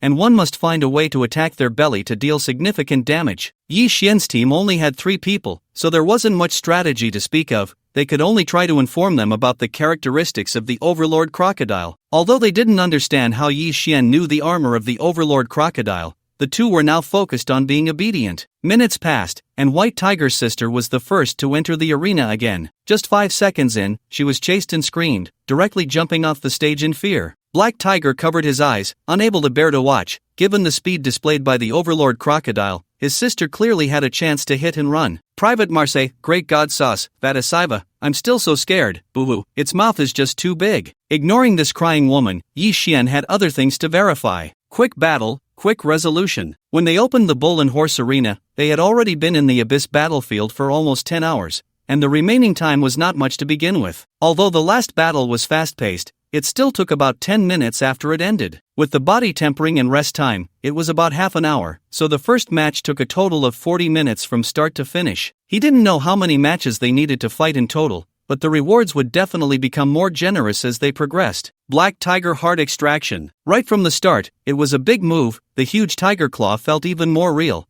and this time it wasn't just a simple claw strike. The Overlord Crocodile, which had been crawling over slowly, suddenly felt a tremendous force from below and was uncontrollably flipped up. However, with its high armor and 90% damage reduction, it wasn't one-shot killed. It still bared its teeth and tried to bite at the approaching Black Tiger. Boom! Boom! Boom! Like a storm, the fists rained down continuously on the Overlord Crocodile's belly, although each hit only deducted a little over 1,000 health. But it couldn't withstand the speed of his punches. The Overlord Crocodile had a total of 20,000 health, and before it even landed, it was taken down by a combo from the Black Tiger. One had to say that Black Tiger's talent in combat was quite good, far better than his silly sister. Bro, what do you think Wuxin will use to hit its belly? As soon as Yi Xian entered the arena, White Tiger's sister perked up. Hearing this, Black Tiger smiled wryly. If he guessed correctly, the great god probably didn't need to hit the belly at all. Whoosh! Bang! Watching the Overlord Crocodile being shot to pieces, White Tiger's sister once again opened her small mouth wide. The monster that her brother had struggled so hard to defeat was just shot to pieces by such an unremarkable arrow? If she had known that Yi Xian's attack power had already reached 26,000 points,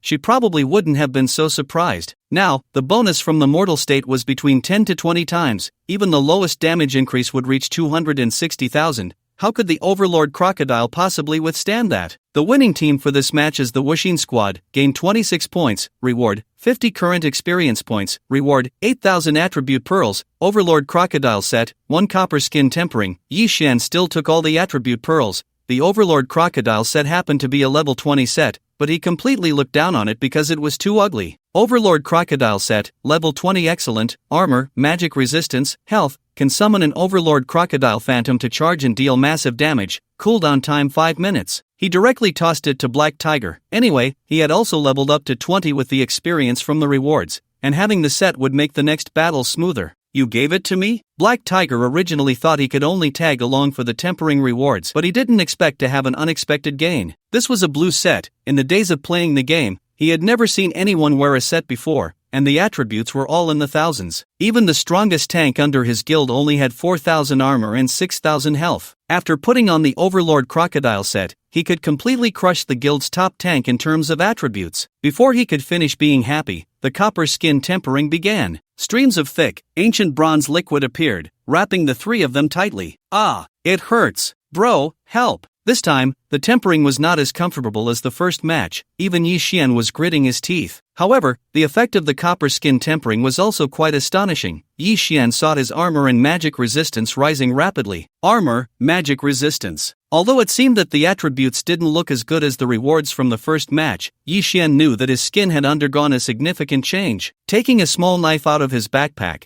Yi Xian made a cut on his arm and felt a powerful resistance. Moreover, the mark he made was visibly healing at an astonishing speed. Why did this feel so much like the legendary 9 refinements of body tempering? Yi Xian couldn't be sure yet, but if it truly was the legendary 9 refinements, he had to seize it all. Brother, can we not fight anymore? A voice that sounded like a duck came through, by whose sister had just screamed for a long time, and her voice was now completely hoarse. Hei-Hu looked at her helplessly. This was not something he could decide. Moreover, deep down, Hei-Hu wanted to continue fighting. He could feel the changes in his body after tempering, which were not something that merely increasing attribute points could compare to. The third match starts in 10 minutes. Wuxing team, 3 members, versus Four-Winged White Crow team, 9 members. If nothing unexpected happened, his level should increase by another 5 levels. Yi Xian knew about the Four-Winged White Crow. This race possessed the white flame talent capable of releasing extremely low temperature flames. Looking at Baihu's sister, who was still throwing a tantrum, Yi Xian simply said, "If you have the ability to withdraw midway, feel free to try." He wasn't trying to scare her. In the game All Beings, once a match or trial started, as long as you weren't dead, you couldn't think about quitting. A minute later, Baihu's sister, who was already not good at fighting, lost all her fighting spirit. Before the Four-Winged White Crow could launch an attack, she jumped off the stage herself. Hei-Hu's expression changed when he saw this, and he shouted at her, "What nonsense! Who are you throwing a tantrum for? What will you do if one day I'm not by your side?" Although Hei-Hu was indeed afraid that Wuxin would get angry and kill them both, this was also a heartfelt statement. This game was too terrifying. If his sister couldn't change her mindset, it would be really hard for her to survive in the future. Just go up and do your best. It's okay if you can't win. Yi Xian felt that Hei-Hu might not be able to handle the Four-Winged White Crow either. Don't underestimate my brother. These monsters are at most level 30, and he has always been killing monsters above his level. Hearing that Wuxin didn't think highly of her brother, Baihu's sister, though scared, still retorted. However, although this woman was a lucky one, she also seemed to have a knack for jinxing things. Hei-Hu's opponent happened to be the captain, the level 34 Winged White Crow. This Four-Winged White Crow had a wingspan of 5 meters, and Hei-Hu's attacks were very ineffective against such a flying monster. He could only continuously release energy tiger claws, which not only consumed a lot but also couldn't even touch the Four-Winged White Crow's wings. With a flap of its wings, the Four-Winged White Crow sent 2 balls of white flames rapidly spreading towards Hei-Hu. Fortunately, these white flames did not have a tracking effect, and with Hei-Hu's current speed, he could barely dodge them. However, he was still very anxious inside. After all, his stamina and energy consumption were much greater than that of the Four-Winged White Crow. This is only the third match, and I'm already being suppressed like this? Hei-Hu was considered a top talent outside, with a strong physical talent and exceptional courage that allowed him to hold his own against most monsters. But his attack methods were too singular, lacking ranged damage skills, and when faced with a flying magic-type monster like the Four-Winged White Crow, he could only passively take hits. Yi Xian watched clearly from the sidelines. This Four-Winged White Crow had very rich combat experience. No matter how much Hei-Hu showed weakness, it would not lower its flying height, maintaining just out of Hei-Hu's reach while still being able to unleash its skills. As an archer, he was all too familiar with this technique of controlling attack distance. However, he never expected that this technique would now appear on a level 30 monster, and it was a monster from the Abyss battlefield. If Hei-Hu had encountered the Four-Winged White Crow from its past life, he would have probably been killed long ago. However, even now he couldn't hold on for long. The immense physical exhaustion slowed his speed until the moment he was attached by Bai Yan. "Brother, are you okay?" Upon discovering that Hei-Hu was instantly teleported to the stage below, Baihu's sister's expression changed dramatically. Just a moment ago, everything was fine, but after just a slight touch from Bai Yan, Hei-Hu's entire body was covered in a thin layer of ice. At this rate, the two siblings wouldn't be able to earn any points. Although Yi Xian still didn't know the purpose of the points, he, who was used to preparing for the worst, didn't like this feeling. "Sister, I never thought there would come a day when your brother would become someone else's burden. Usually, Hei who leveled up alone because he found it hard for others to keep up with him. The members of the leveling map he used didn't dare to enter together. Even if they did, their speed in killing monsters was painfully slow. Sister, you saw it too. Just a careless move sent me flying 10 miles away. Your brother isn't the strongest and can't always protect you. Hei who gently patted by Hu's sister on the head, feeling a bit heartbroken. You have a special identity, and you'll inevitably have to face various battles in the future. What will you do if I'm not by your side then? Bai Hu's sister, with a hint of pride, shook her head. Have you frozen your brain? You're my brother, you'll always be by my side. Besides, don't always think that Wu Xin is so powerful.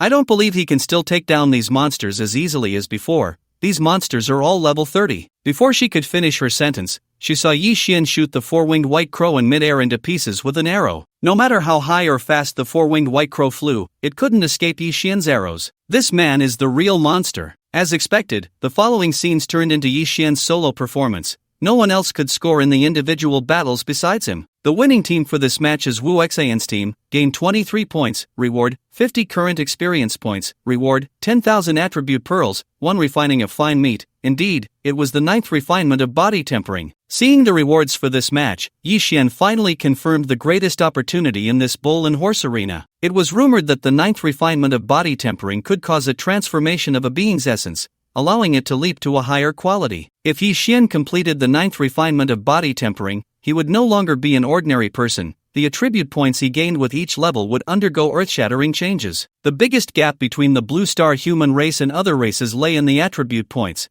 and the reason for this disparity was the insufficiency of the physical essence. The key point was that the essence leap would also cause many hidden attributes to undergo significant changes, including soul attributes, attack speed, resistances, and so on. In any case, the benefits were numerous, and Yi Xian could not let this opportunity slip away. Next, you all surrendered directly. Don't waste time. We must complete 9 matches before leaving the Abyss battlefield. Reward, 20,000 attribute pearls, 1 refining of iron bones. Reward, 30,000 attribute pearls, 1 refining of tendons. Reward, 40,000 attribute pearls, 1 refining of mercury blood. Reward, 50,000 attribute pearls, 1 refining of the 5 organs. Reward, 60,000 attribute pearls, 1 refining of the 6 viscera. Reward, 70,000 attribute pearls, 1 refining of the soul. The remaining 7 matches ended very quickly, with the monsters' levels peaking at level 40 without any further changes. Even without using soul power, Yi Xian's current combat strength was enough to easily annihilate all teams. Each match rewarded 50 experience points, and after finishing, Yi Xian's level skyrocketed to level 23. He gained 213 points and 291,000 attribute pearls. Congratulations on passing the preliminary round.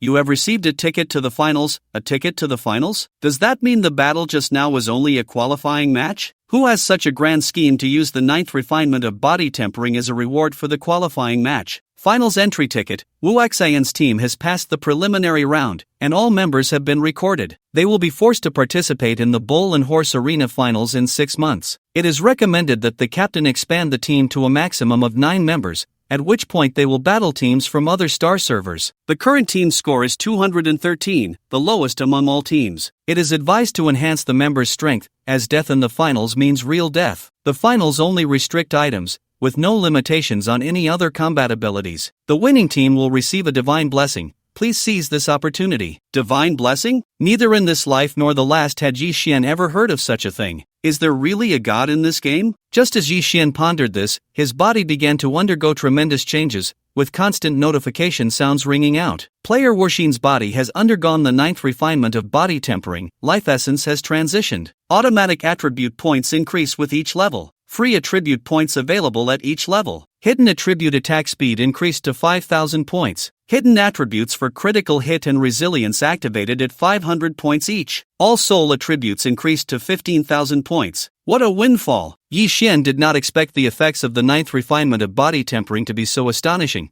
The free attribute points alone were 10 times more than before. Each level now grants 17,500 points. If other players found out, they would probably die from shock. Their 7 basic attributes combined barely reached 2 or 3,000, not even matching Yi Xian's automatic attribute points. He had unexpectedly activated critical hit and resilience attributes early. Other than attack speed, hidden attributes do not activate automatically. As long as they remain unactivated, there is no way to allocate points in advance. But now that Yi Xian had activated them, he naturally had to find a way to raise them. Critical hit has a probability of 1 for every 100 points, with initial critical damage at 150. Resilience reduces control time by 1 for every 100 points. Currently, he only had 500 points in both, so once he returned to his stronghold, he needed to find those old monsters. In his memory, there were a few who could raise hidden attributes. In the upcoming race war, there was a freak with strong control talent, but as long as he raised his resilience above 5,000 points,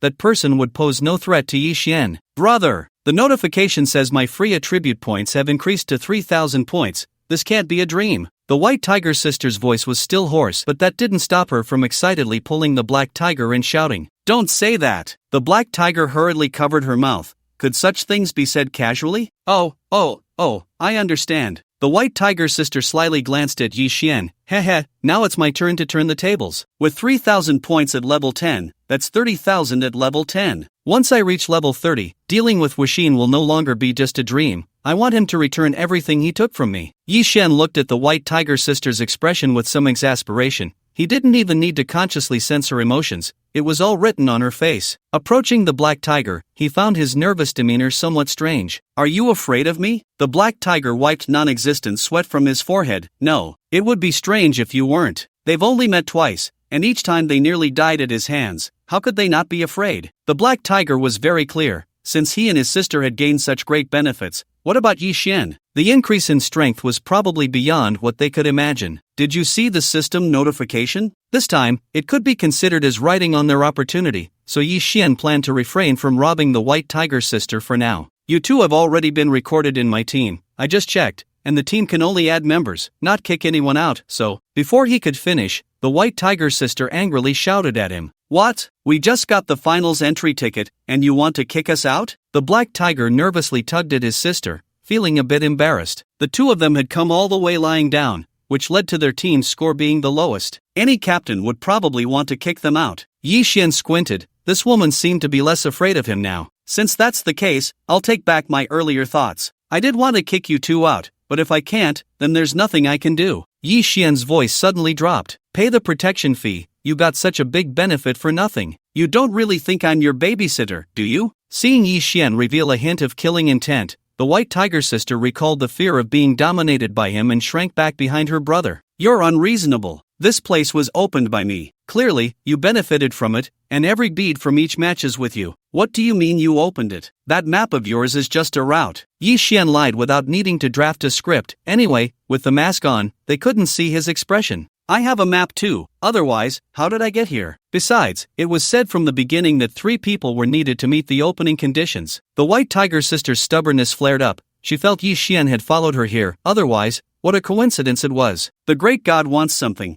We can give you anything we have. The black tiger quickly took over the conversation. Although he felt that Wuxin wasn't as bloodthirsty as he imagined, he didn't dare provoke him casually. Don't you have a lot of little things? Just give me 10 or 8 of them. Alright. You really were eavesdropping on us. Once Yi Xian said this, the white tiger sister firmly concluded that he had indeed followed her. You took my treasure map, and now you want my other treasures too? Are you robbing me? What do you think I'm doing? Although they couldn't see Yi Xian's expression, the white tiger sister felt he was radiating that signal. This infuriated her. She had never seen someone so shameless, lacking even a bit of the demeanor of a top player. No money, just a life. Her stubbornness flared up, and the white tiger sister straightened her neck, looking as if to say, go ahead, kill me. Fine, since you won't give it, I'll just blow them all up one by one. Yi Xian drew an arrow, aiming at the white tiger sister's forehead, pulling the bowstring to a full moon, looking ready to release. Wuxin brother, you choose. I only have these 3 treasures left. Before the black tiger could persuade her, the white tiger sister quickly pulled out the last 3 little items from her backpack, so fast that Yi Xian almost didn't react in time. One of them was the small ring she had used before, capable of utilizing both attraction and repulsion, making it both offensive and defensive. As for the other 2, they were also not ordinary items. Bubble machine, an attack-type item that can create explosive bubbles using energy beads. Each bubble can deal 50,000 points of physical damage. Wind pipe, an elemental item that can create hurricanes of varying power by blowing into different holes, possessing both damage and control effects. Yi Xian looked down on these 2 items, but seeing the prompt from the mechanical heart, his focus was only on one thing. Do you have any energy beads? Energy beads? What are those? The white tiger sister was a bit confused. she didn't understand what Yi Xian was talking about. In fact, every time she got these little things, she had to study them for a long time to figure out how to use them. Besides these 3, she actually had others. But she already had a clue about those, knowing they were good items, so she naturally wouldn't be foolish enough to take them out for Yi Xian to snatch. 4 hours end, forced exit from the Abyss battlefield. When Yi Xian came back to his senses, he was already back at the spot he entered a day ago,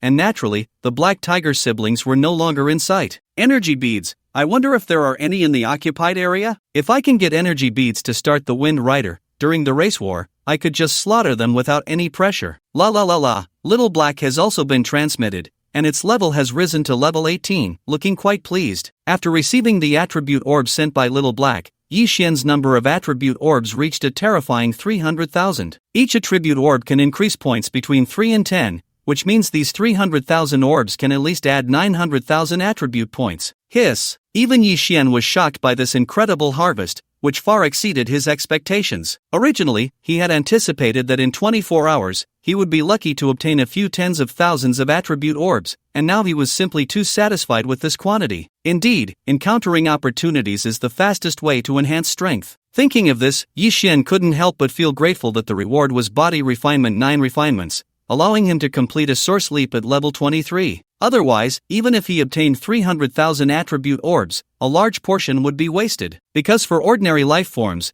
the upper limit of the 7 basic attributes before level 50 is 100,000 points. No matter how high your talent is, as long as the source quality has not improved and the level has not exceeded 50, your attributes can never break through 100,000. This is also the reason why other great clans look down on the human race. They start too low, and the distance between each critical point only widens. If it weren't for the human race's exceptional development of talent, it's likely that the human race would have long been extinct among the myriad realms. Yi Xian began to absorb the attribute orbs, and his attribute panel data was constantly fluctuating. Attack power, magic power, health. After using a full 300,000 orbs, 2 hours had passed, and he couldn't wait to check the data. Player, Wuxin, class, Fallen Sun Demon Bao, level 23, 1,790,000, attack 323,000, magic power 314,000, armor 315,000, magic resistance 314,000, movement speed 213,000, health 164,000, energy 112,000, title Plunderer, intermediate, talent fortunate occasional favor, invalid, voidwalking, level, no poison no happiness, level, warrior's glory, level, elemental envoy, level, silent, level, Medusa's gaze, level, soul chain, level, life wave, level, 5 senses deprivation, level. Am I being unreasonable to say I'm invincible now? Even though Yi Xian knew the attributes would become extremely terrifying, he didn't expect them to reach this level. Tens of thousands of attribute orbs added a total of 1,650,000 attribute points. Even the most scarce energy jumped from a few thousand points directly to 110,000, making Yi Xian feel like he had struck it rich overnight. That 45-level Monkey King had an attack power of only 500,000, and the former Green Leaf Snake Woman's magic power was just over 40,000. Now, Yi Xian's attack and magic power both broke 300,000, and in just 13 days, he was almost catching up to the progress of 10 years in his previous life. I can't take it anymore, I'm so tired. He had already gone nearly 27 hours without closing his eyes, and Yi Xian just wanted to hurry back to sleep. The place he chose to enter the Abyss battlefield was not far from the stronghold, so it took him only half an hour to return. As soon as he entered, Yi Xian noticed many players gathering in one direction. Wow, who exactly opened the Gathering Fate building? They are actually selling sets inside. I'm really impressed. So many big shots are still wearing random pieces, and the Gathering Fate building has dozens of sets laid out for selection. This must be some kind of asset. It definitely couldn't have come from players. Not only that, but there are also those gorgeous outfits, let alone the beauty-loving women. Even I feel tempted just looking at them. Although Yi Xian was already very fatigued, seeing the situation before him, he still decided to take a look. After all, this was all his money. The 2-story space of the Gathering Pavilion is already quite spacious, but now it's packed with people, making it nearly impossible to find a gap. Damn, a level 15 white outfit costs 10,000 points. Isn't that a bit too expensive? Who the hell can afford that? I mean, I can accept that the outfit is pricey, but it doesn't even add any attributes, and each piece costs several thousand? Most of the players nowadays are broke, coming here just to join the fun. However, despite their complaints, they all drool over the items in the store. Male players are eyeing the outfits, while female players are fixated on the costumes. Seeing this scene, Yi Xian's mind shifted, and he secretly sent a message to two sexy girls in black stockings. Dear guests, please listen to me. To thank everyone for their support of the Gathering Pavilion, all items in the store are 20% off today. Additionally, our boss has announced that in the future, items from the Gathering Pavilion can be purchased in installments, with only an extra 500 points per installment. This statement instantly caused a stir. Players didn't expect the Gathering Pavilion to offer such a deal. Installment payments? Is this really not some players shop on a certain platform? Based on what the Gathering Pavilion is offering now, even the top player, the unintentional god, couldn't possibly own them, right? Who cares? This game is so difficult. Wearing an outfit will definitely help earn more points. You're right, give me a level 15 white outfit, in 10 installments. And me, I want one too. As for debts not being repaid in all beings, that doesn't exist. Yi Xian had already drafted the installment rules. As long as you choose to pay in installments, you must sign an installment agreement, and the system will automatically deduct the payment each period. If you don't have points, then sorry, you'll have to use your lifespan to offset it. Compared to the rational male players, the women, already eager to buy, are now dazzled by one outfit after another. Indeed, when it comes to purchasing power, it's still women. Can you stop bothering me? It's really annoying. Yi Xian suddenly spotted a familiar figure in the crowd, but he found it a bit strange. Why wasn't Zhou Xiaolin with Zhou Qi and the others? Xiaolin, we had a marriage pact when we were kids, have you forgotten? Li Hai was trailing behind Zhou Xiaolin like a sticky plaster. That was just drunken talk from the previous generation. No one took it seriously except you. Are you out of your mind? This matter, which no one had paid attention to, suddenly became a hot topic with Li Hai bringing it up like a madman these past few days. A flicker of malice flashed in Li Hai's eyes at Zhou Xiaolin's unyielding attitude. Who said that? My family takes this matter very seriously. My father will be going to the Zhou family to propose soon. Damn it, if it weren't for fearing it would affect the adults' plans, I would have already forced my way in. Then you might not even get through the Zhou family's door. Xinyan's voice was like a savior to Zhou Xiaolin, who quickly ran over to link arms with her. Why did you take so long to come? I've almost been driven crazy waiting. She and Xinyun had both received news about the Gathering Pavilion's equipment, so they decided to come together to browse. But what Zhou Xiaolin didn't expect was that while she was waiting for Qinyun, Li Hai would jump out again.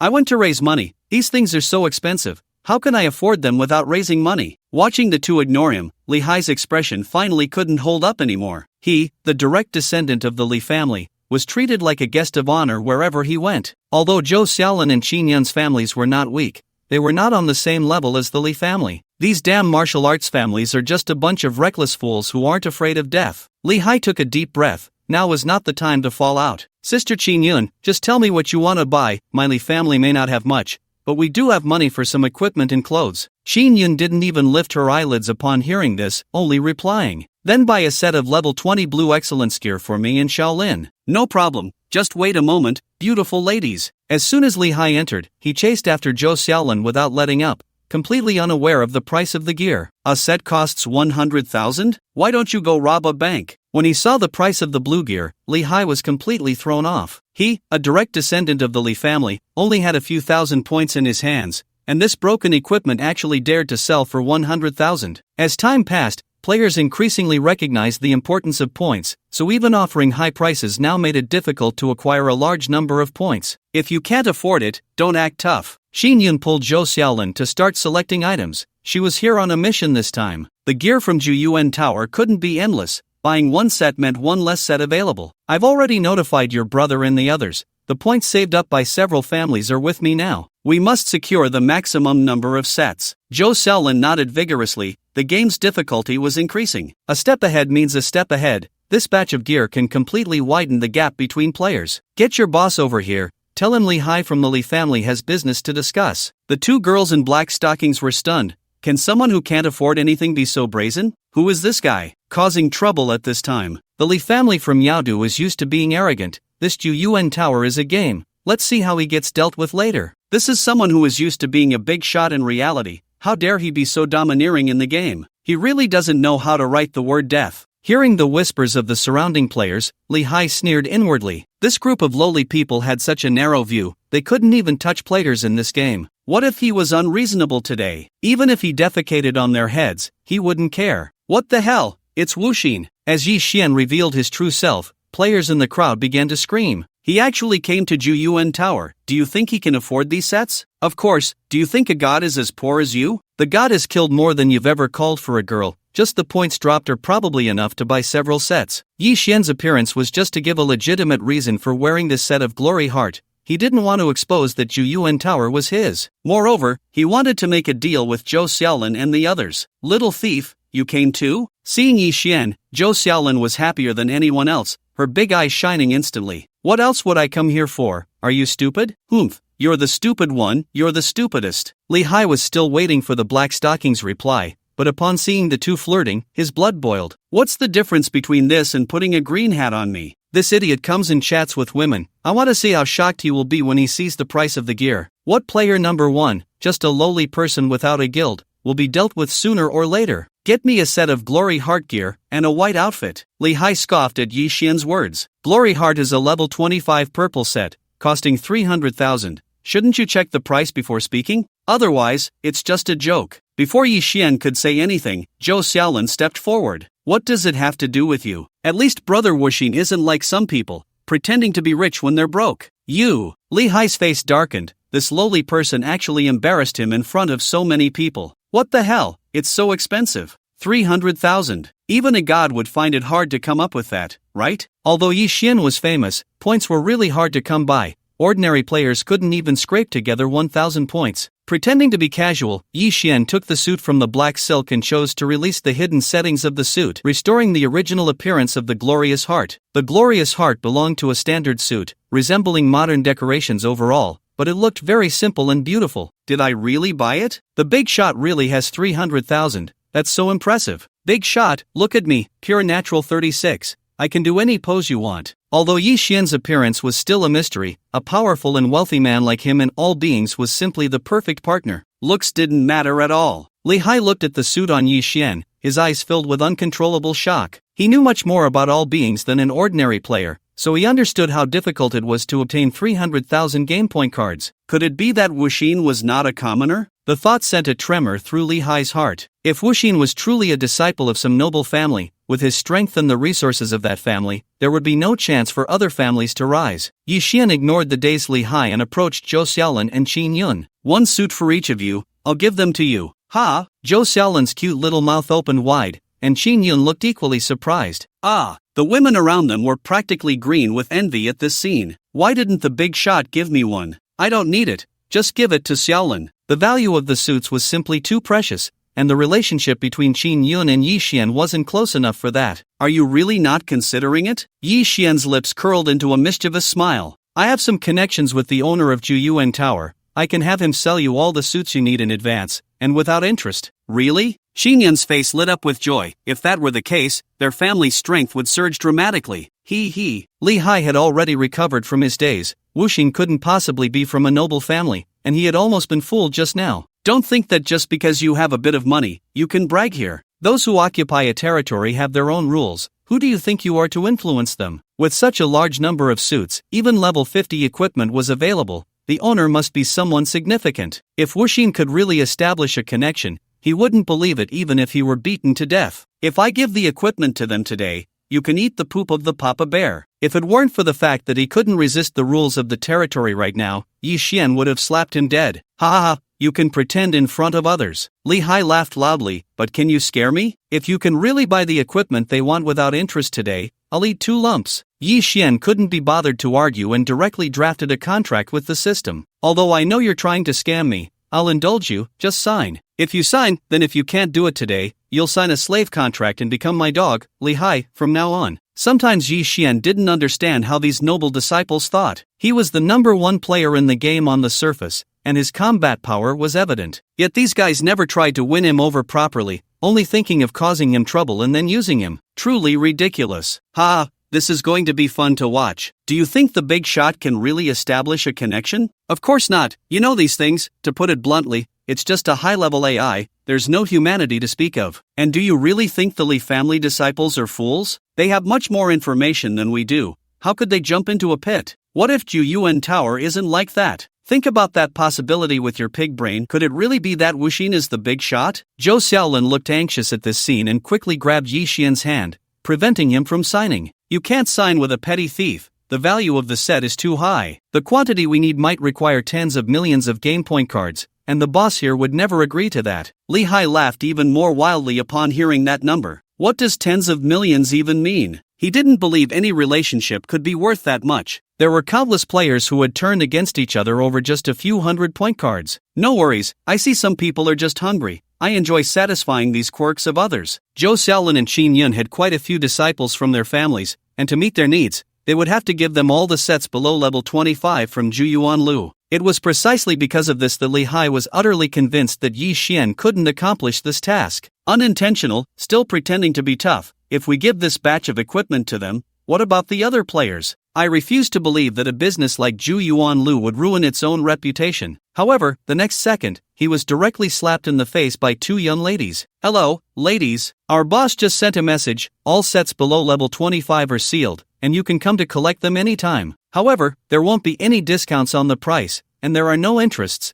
As long as you pay it off in the end, it's fine. Lehigh looked at everything in disbelief. These two responsible for selling couldn't make decisions on their own, so they really had received orders from the boss. Impossible. Is your boss crazy? If he doesn't know how to do business, I'll teach him. Tell him to take back this order. I don't agree. Lehigh's eyes widened in anger. He couldn't just take this lying down, especially since it was said to be the most disgusting poop bear in the area. Sorry, dear customer. We only follow the boss's orders. Lehigh took a deep breath. If this were reality, he would have smashed the store to pieces. Has your boss thought about what the other players will do? They could only rely on installments to buy the lowest level set. This is their only chance to change their fate. Many of them are close to running out of lives, and they still have to take care of their families who aren't good at fighting. Now that you've given all the equipment to them, how are ordinary players supposed to survive? Does your boss really have the heart to watch them die one by one at the hands of monsters? Lehigh's words had an immediate effect. The players who were just watching the fun suddenly realized that all the sets they could buy had been cleared out. The remaining sets were too high in level.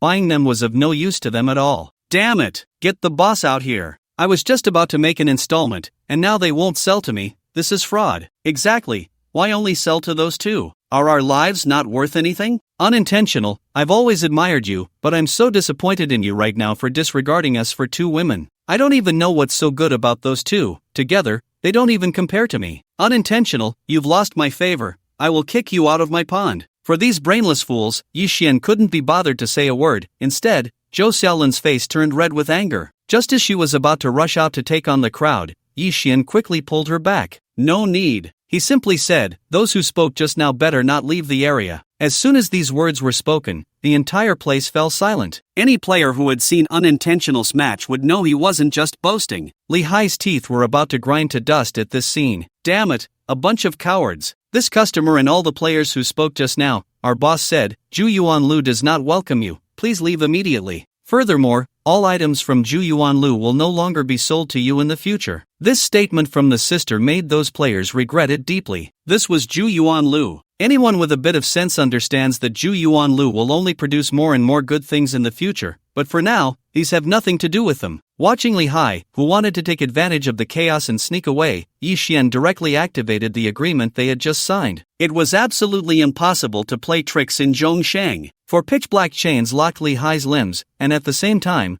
two incredibly foul-smelling piles of excrement appeared out of thin air. An unnamed immense force pried open Lehigh's mouth, ready to stuff the excrement inside. Lehigh was so scared that tears were about to come out. No, please, I beg you, please, Wu Xian, let me go. Let him go? How could that be possible? In front of everyone, Lehigh finished eating 2 piles of bear dung, although he fainted halfway through from the stench. A well-meaning person recorded the entire incident, which was probably already spreading all over the internet. After using Zhu Yuanlu's authority to kick Lehigh out, Yi Xian finally discussed serious matters with Zhou Xiaolin. With the help of this batch of equipment, your family should explore deeper maps. As soon as Yi Xian said this, Xin Yun's expression changed drastically. Their families were not as famous as the Huangfu family or the 4 great families. They belonged to hidden martial arts clans. Normally, Wu Xian shouldn't know so much about their family's situation. Noticing her unusual expression, Yi Xian didn't explain further. This is a transaction. All you need to do is have your family help me find this kind of pearl. Notify me immediately if you have any clues. Yi Xian privately sent the image of the energy pearl to the two of them. No matter how powerful he was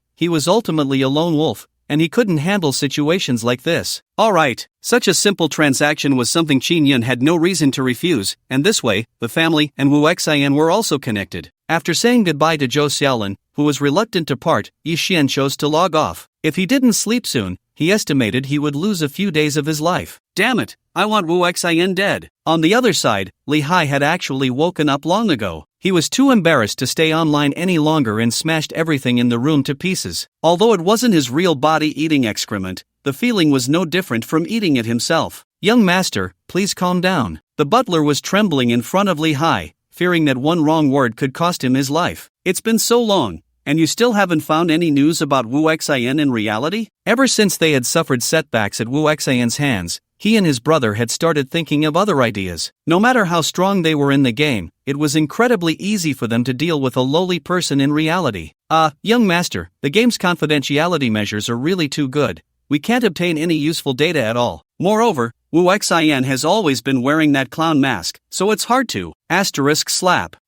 Li Hai directly slapped the old butler, who had watched him grow up, across the face. I don't want to hear this, I just want him dead. After being hit, the old butler didn't dare to complain and just continued to report the gathered intelligence. Young master, according to the latest news, near Dog Mountain, a female player once shouted at Wu Xian, and the name she shouted was Yi Xian. Ah, great. It had been a long time since he had such a high-quality sleep. When Yi Xian woke up, most of the day had already passed. However, he no longer felt as urgent as before. The maximum level for the race war was level 25. He was only 2 levels away, and leveling up in the next few days would be a piece of cake. The gains from the past 2 days were immense, whether it was the fusion of the elemental envoy talent or the explosive growth in attributes, all of which gave him a sense of invincibility. He planned to spend the next few days in the training room to solidify his gains and quickly digest them. Only by having a thorough understanding of all his abilities can one unleash the strongest combat power, and Yi Xian knew this better than anyone. He still had 28 million talent points in hand, but he wasn't planning to upgrade any of his talents. There was too little time. He had been rapidly acquiring talents, having gained several powerful ones in the past few days. But the old problem arose again. If he didn't seriously develop these talents, they would forever remain at the most basic level. Moreover, with so many talents, the combination and energy control among them posed a huge issue. In 2 days, that place would open, and then he wouldn't have to worry about these problems anymore. He could directly enter the level 5 training room. He wasn't short on money and could stay here for several days without issue. Elemental Messenger, Sensory Deprivation, Soul Chains, and Medusa's Gaze were the talents Yi Xian focused on developing, while he set skills aside for the time being. All the effects that skills could achieve could be accomplished, and even far surpassed, once the talents were fully developed. He always placed talents in the most important position. He stayed there for 2 days. If it weren't for needing to gather people tonight to deal with that special task, he would have preferred to stay inside. A great god was indeed a great god. Even the level 5 training room was heavenly. Last time it was 2 days, and he heard that the great god had previously spent 300,000 on a purple set. My goodness, how much did that cost in total? By the way, did you see that crowd? Each one exuded an extraordinary aura, looking quite formidable. Look at that leading woman, her chest and hips. I'm really dying of envy. Damn, if you wanna die, don't drag me with you. That's someone from the Dragon Kingdom's official side. I've seen them hunt down criminals before. Outside the training dojo, it was still bustling, but today's main characters seemed to be surrounded by a group of people. Each person was above level 22, and their equipment was luxurious, clearly top-tier players. Team leader, can we really not communicate with Wuxin first? Xiaoyi asked anxiously to Shen Lanchuang in front. There's no way, this is an order from the highest level. The fact that we can accompany you here is already the biggest leniency from above. Since their last meeting, Shen Lanchuang had a rough understanding of Wuxin's personality. This time, if things went wrong, she feared Wuxin would drift further away from the Dragon Kingdom's officials. Ding! It's out! As the door to the level 5 training room opened, Shen Lanchuang's attention was instantly drawn. However, the person who approached Yi Xian this time was not her. A man with squinty eyes, about 1.8 meters tall, walked towards Yi Xian. Wuxin? Looking at the man before him, Yi Xian's eyes were only puzzled for a second. In his previous life, the infamous tyrant, Lu Ziyin. Recalling the information about him from his past life, he found that every scene involving him was inescapably linked to bloodshed and slaughter. He had wiped out the rebel families of the Dragon Kingdom, sparing no one from the 80-year-old woman to the newborn baby. He had annihilated invading foreign races and players from other countries, starting with tens of thousands. Wherever he went, blood flowed like rivers, and corpses lay everywhere. He was the dragon general burdened with blood and sin, and his own personality was violent and irritable, with a penchant for killing. Something wrong? Noticing Yi Xian's cold attitude, the tyrant was slightly stunned for a second. How long had it been since anyone dared to speak to him like this? Your strength is good. Come work for the Dragon Kingdom. Later, come with me, I'll take you to the military gathering place in the game, and they will naturally assign you tasks. Yi Xian didn't expect the tyrant from his past life to be so talkative. He couldn't be bothered to respond. Seeing Yi Xian leave without a word, the tyrant's mouth curled into a hint of excitement. Want to die? I'll help you. He charged directly at Yi Xian's back with a punch aimed at his head. No! Shen Lanchuan knew the tyrant was crazy, but she didn't expect him to be this insane. She could tell that this punch was delivered without any intention of holding back. It was a punishment for standing their ground, meant to kill Wuxin. She rushed directly to Yi Xian's side, determined not to let Wuxin and the Dragon Kingdom fall into conflict. Ha! Are you trying to harm me? The Tyrannosaurus's fist was merely a centimeter away from Shen Lanjuan's forehead, the powerful wind from the punch scraping her skin and drawing thin lines of blood. If he didn't stop, with his attack power, Shen Lanjun would undoubtedly die. He would also face punishment from the territory. What the hell is going on? A love triangle? Why was that woman injured? Yet the punishment rules of the territory weren't triggered. Last time, the black tiger almost got caught up in it. I don't know. But who is this man that he dares to strike even the officials of the Dragon Kingdom? And one more thing, this woman is at level 24, equipped with top-tier gear, yet she was still injured by the man's punch wind. How high is his damage? Damn, when you analyze it like that, it's true. But how dare he strike at the great Wuxin? No matter how powerful he is, can he really surpass a deity? Regardless of what the Tyrannosaurus was planning, Yi Xian had no intention of acknowledging him. So even when Shen Lanjun tried to intervene, he didn't stop,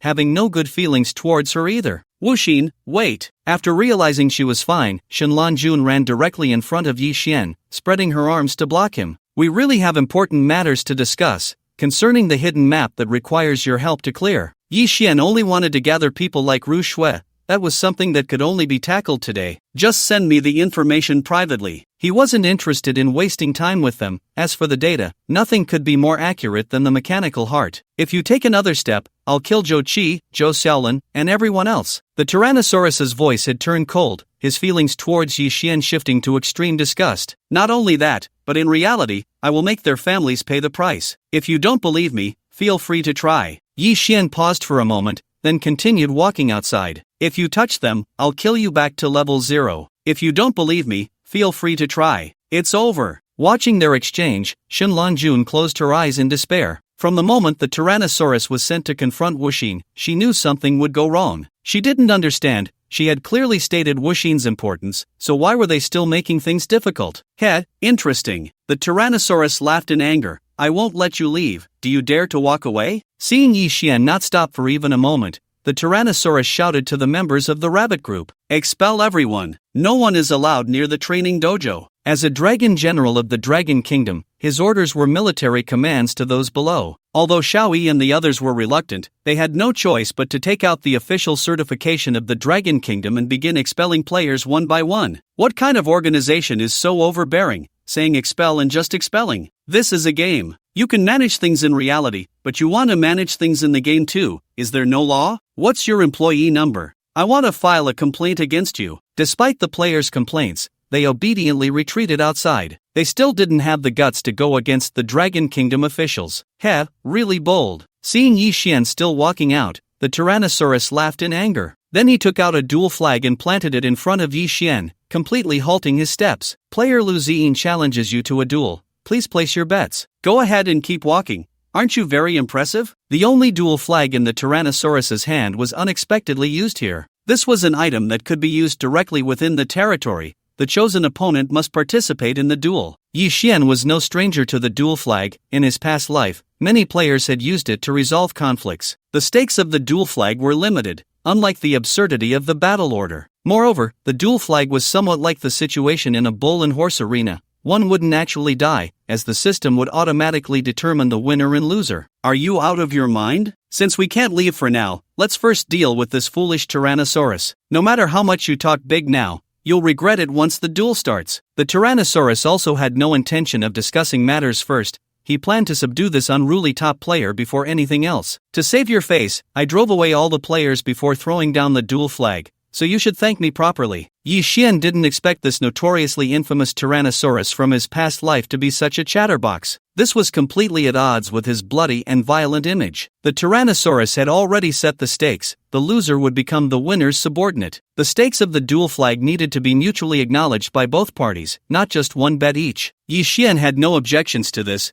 He simply added another condition to the stakes. The loser must call the winner Big Brother 3 times in a high-pitched voice whenever they meet. The stakes are set, and the duel will begin in 10 seconds. Please prepare, both parties. Captain, who do you think will win? Since the situation had come to this, they might as well enjoy a battle between top-tier fighters. Xiaoyi excitedly asked Shun Lianchuan. He knew nothing about the Tyrannosaurus, but he still vividly remembered the terror of Wuxin. The Tyrannosaurus would definitely win. It was just a matter of how many rounds Wuxin could withstand. No way? Captain, you almost died just from inhaling a bit of Wuxin's poison last time. Xiaoyi couldn't believe that the Tyrannosaurus could crush Wuxin, but at that moment, other team members began to educate him. You might not know much since you've only been here a few days, but the Tyrannosaurus is our only dragon general right now. On the first day of the game, his attack power broke 10,000, and since then, his attributes have been growing at an astonishing rate every day. Plus, the Tyrannosaurus has extremely high armor and magic resistance. Ordinary elemental attacks barely scratch him. As for the poison issue you mentioned, even a poisonous scorpion elite with a magic power of 50,000 could only take off a few hundred points of his health. Although Wuxin was called the #1 player in the game,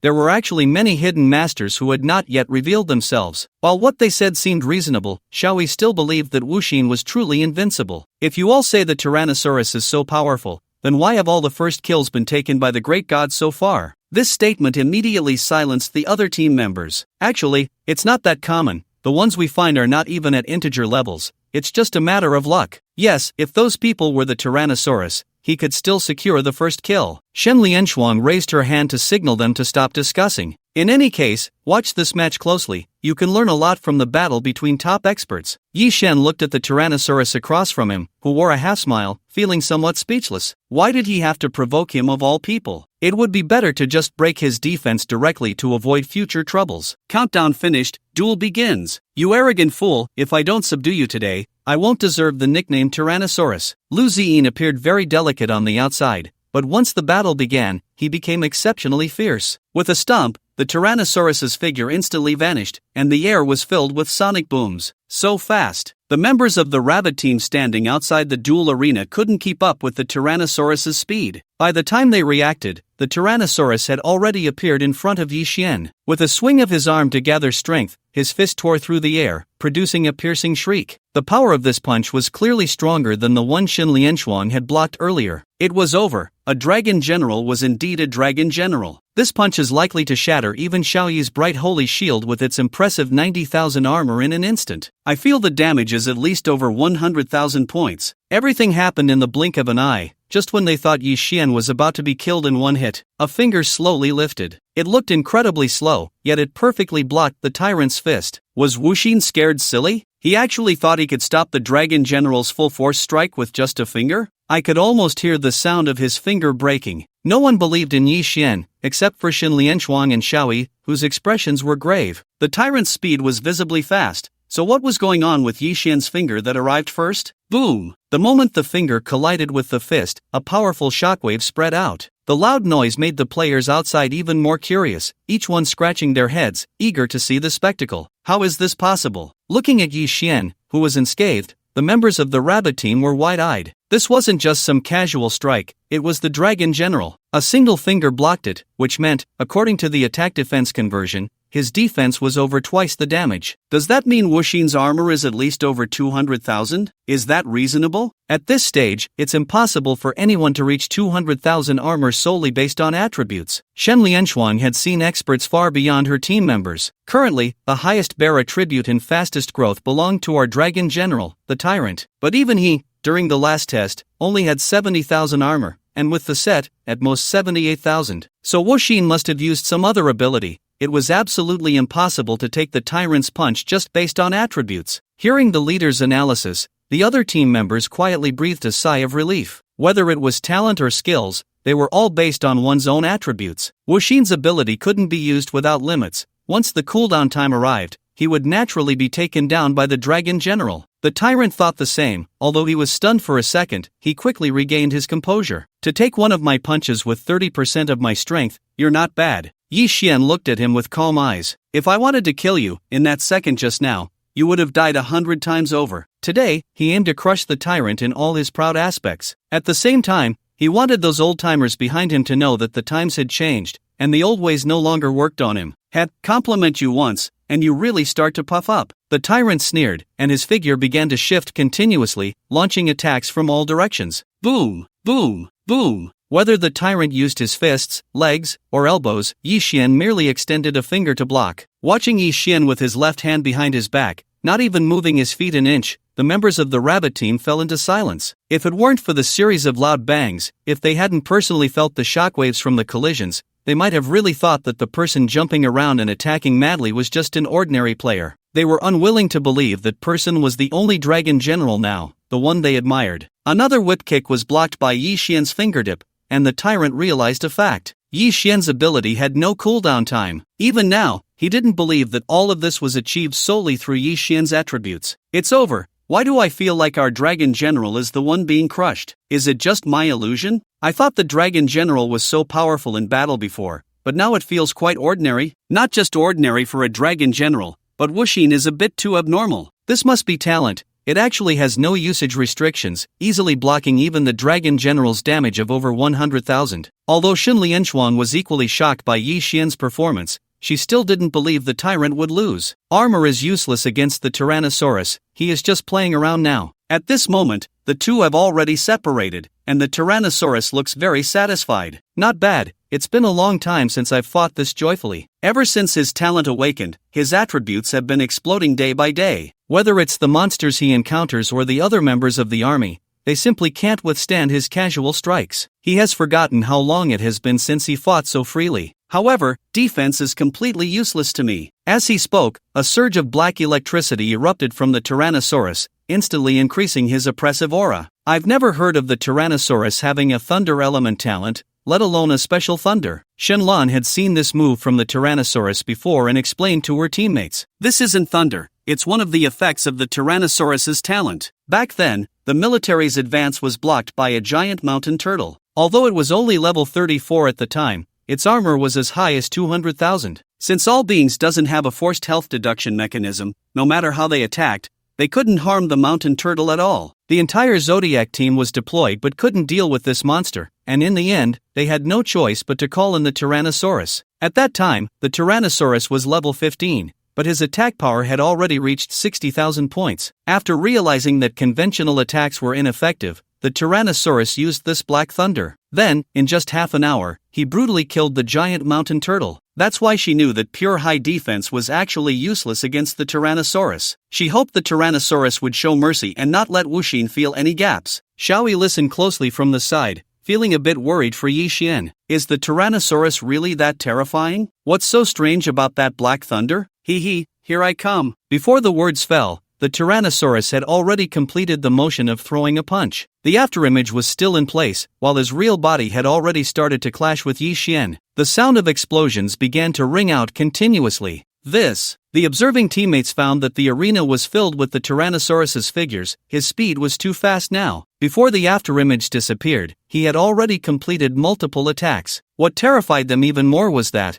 under these circumstances, Yi Xian still hadn't moved an inch. He was still using just one finger to fight. The Tyrannosaurus's talent seemed somewhat similar to Li Ping's frenzied blood. But upon careful observation, one would find that the Tyrannosaurus not only retained his rationality but was also in an extremely calm state. Both mad and calm, truly a top-tier talent. It seemed arrogant and reckless, but in fact, it was to numb me. Unfortunately, the Tyrannosaurus would never know that Yi Xian possessed the mechanical heart as a cheat. He thought he had kept his talent information well hidden, but when he started battling Yi Xian, the effects of his talent were continuously analyzed by the mechanical heart. This black electricity is not really a thunder element, it's a manifestation of the talent effect. In addition to comprehensively enhancing the Tyrannosaurus's physical attributes, it also comes with an armor-breaking effect. Every time it hits me, it shatters one of my armor and magic resistance until my defense completely disappears. Armor breaking is different from penetration. it renders you defenseless for a specific period, a truly terrifying special effect. Because of this, the Tyrannosaurus never fears any high defense monsters. Due to his frenzied offensive efficiency, Yi Xian's defense quickly dropped to a level that the Tyrannosaurus could break through. Although only 300 health points were deducted,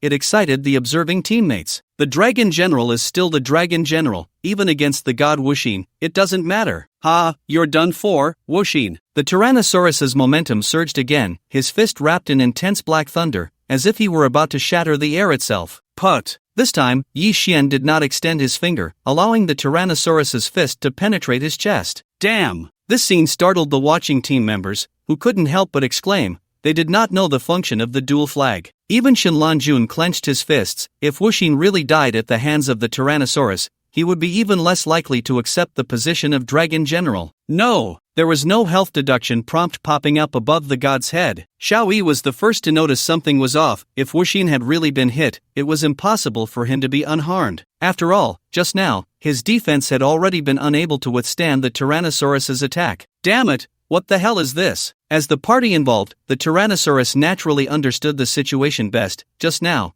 it felt like he had hit a mass of air, completely ineffective. Die for me! Black lightning surged, and every attack from the Tyrannosaurus hit Yi Xian. This scene seemed to return to the beginning of the duel. No matter how powerful the Tyrannosaurus's attacks were, Yi Xian always remained unscathed. Bang! At that moment, Yi Xian's head was smashed to pieces by a kick from the Tyrannosaurus. Before Shenlanjun could scream, she found Yi Xian's head rapidly regenerating, with not a single point of health deducted. What is going on? Is Wuxin really indestructible? Why are all the Dragon General's attacks ineffective? Something's wrong. I think I saw flames inside Wuxin's head just now. I saw it too. I thought it was just my illusion. As the Tyrannosaurus's attack power increased, each strike could shatter Yi Xian's body. This further confirmed the suspicions of the watching rabbit team members. It really is flames. Wuxin is now a mass of fire. What is going on? The data did mention that Wuxin possessed a fire element talent, but can such an ability really be achieved with a fire element talent? The Tyrannosaurus retreated again, realizing that Wuxin was far more troublesome than he had imagined. Oh, why aren't you attacking? Looking at Yi Xian's lazy demeanor, the Tyrannosaurus's eyes were filled with an unprecedented seriousness. This is a true rival. Shenlanjun took a deep breath, her voice slightly trembling. She had already guessed Wuxin's ability. Elementalization. It can't be wrong. This is the effect that can only be achieved after the elemental talent development exceeds level 9. Exceeding level 9? Not only Xiao Yi was puzzled, but the other rabbit team members also looked at Shenlanjun in confusion. You should know that the current understanding of talent has only 9 levels, corresponding to the initial, intermediate, and advanced stages. But in fact, above level 9, there are even higher ranks, and elementalization is an effect that can only be achieved after level 9 in elemental talent. Shenlanjun still found it hard to believe. Is there really someone who can develop their talent to that extent now? Moreover, she knew that Wuxin's strongest talent was not even the fire element.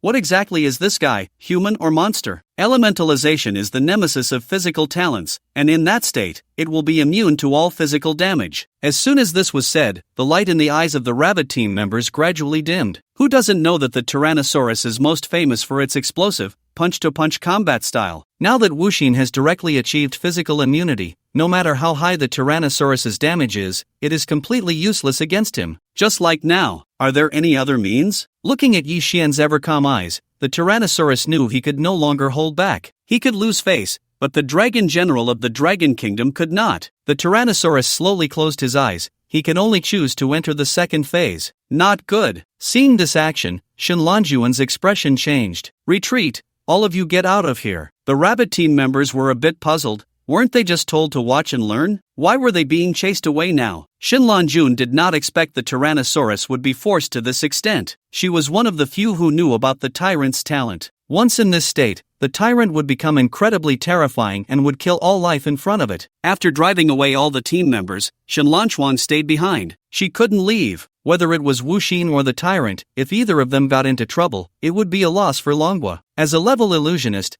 she would risk her life to pull the two into an illusion. Only in this way could she ensure their safety simultaneously. 10 whole seconds passed before the tyrant finally opened its eyes. Black. A pitch-black void. The tyrant's eyes had completely lost their whites, reduced to pure darkness. So slow. Those 10 seconds were enough for him to have killed the tyrant several times. If it weren't for wanting to see the second phase of the undying demon body, he wouldn't want to continue playing. After fighting for so long, the mechanical heart had already analyzed the tyrant's every move. Undying Demon Body Level, known as the perfect physical flesh system talent, with rapid attribute growth, explosive physical damage, and upon awakening, it unlocks various hidden attributes while possessing multiple development directions. The previous Black Thunder was an enhancement effect developed by the tyrant itself, while the second phase being unleashed now was inherent to the talent. Yi Xian looked at the seemingly emotionless tyrant, feeling a hint of anticipation in his heart. This was the second phase of the Undying Demon Body, called Summon Demon. It erased all emotions, leaving only absolute combat instinct and a desire for slaughter. At the same time, all physical attributes surged, including hidden attributes. Most importantly, bang! Before Yi Xian could even see the tyrant's movement, his chest was pierced again, and a massive damage notification popped up. At this moment, he possessed the ability to elementalize damage. Watching Wuxin being severely injured, Shenlanquan's heart leaped to her throat. On one hand, she was astonished by the tyrant's terrifying damage, on the other, she was shocked by Yi Xian's health. Even if Wuxin had high health,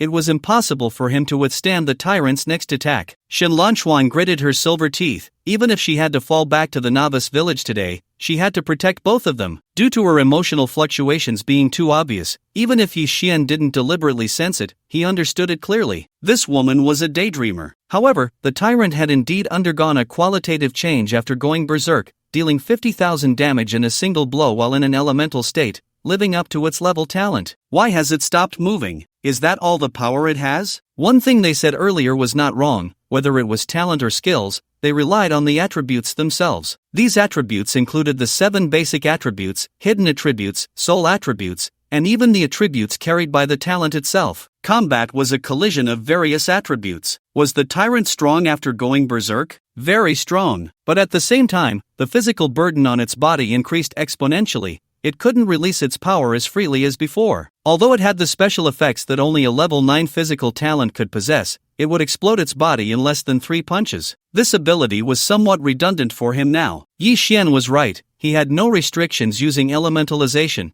while the tyrant using this power was essentially risking its life. Even now, if one observed closely, they would find that the tyrant's body already had faint cracks. Who do you think you're underestimating? The tyrant's voice was cold. Despite having no whites in its eyes, one could still feel that icy gaze. Die for me! Watching the tyrant's movements, Shenlanquan was frantic. Her charge was not yet complete. Tyrant, wake up! Wuxin cannot die. The casting speed that Shenlanquan had always prided herself on was now something she could hardly accept. In her view, Yi Xian couldn't possibly have 50,000 health. What player at this stage could have that much health? The amount of health cannot be increased with free attribute points. Even those with health talents in the army only have around 30,000 health at this time. Although I don't know how Wuxin managed to have so much health, it certainly isn't much now. I need to find a way to stop the Tyrannosaurus. If Yi Xian's attribute panel were placed in front of her, this woman would probably question her life. 50,000 health? Who does she look down on? Yi Xian realized that if the battle didn't end soon, the Tyrannosaurus and Shenlanquan would end up killing themselves. Undying Demon Body Phase 2, current attack power 500,000, speed 300,000, possesses thought level attack effects, an attack power of 500,000 isn't surprising. Many strong talents can reach that. The key lies in that thought level attack effect. This is a general term for all talents that exceed level 9. And the elemental thought level effect is elementalization. If it weren't for the effect that comes with being an elemental envoy, Yi Xian would still be far from achieving elementalization. Similarly, top-tier talents like the Undying Demon Body grant players many special effects in advance. The physical thought level effect allows damage to be dealt to all targets. Physical immunity? Non-existent. Damn, it's too late. Realizing that her skills couldn't keep up with the Tyrannosaurus's speed, Shenlanquan broke through the defense. It seems there's no saving Wuxin today. Wuxin, I will fight for the greatest compensation for you. Don't. Shenlanquan's guilty gaze suddenly froze. She saw something. The imposing Tyrannosaurus's punch was clearly stronger than before, but Yi Xian delivered a simple whip kick right to his face. Then the Tyrannosaurus was sent flying, and his health was completely drained. What happened to the army's highest attack, highest defense, and highest speed? Just one kick, and he was taken down before he could even react? Shenlanquan rubbed her eyes in disbelief, confirming that the one lying unconscious on the ground was indeed their dragon general, the Tyrannosaurus. What the hell? The Tyrannosaurus can't die. She hurried to his side to pull out a healing item, only to find a deep shoe print on his face. How is he still at full health? His level hasn't dropped either. Looking at the Tyrannosaurus, whose face was flushed, Yi Xian had no intention of letting him off the hook. This guy couldn't even pretend to be unconscious properly. The dual flags bet is equivalent to signing a contract. If you keep pretending, I will enforce it. Knowing he couldn't deceive Yi Xian, the Tyrannosaurus stood up somewhat disgruntled. I am still the Dragon General of the Dragon Kingdom.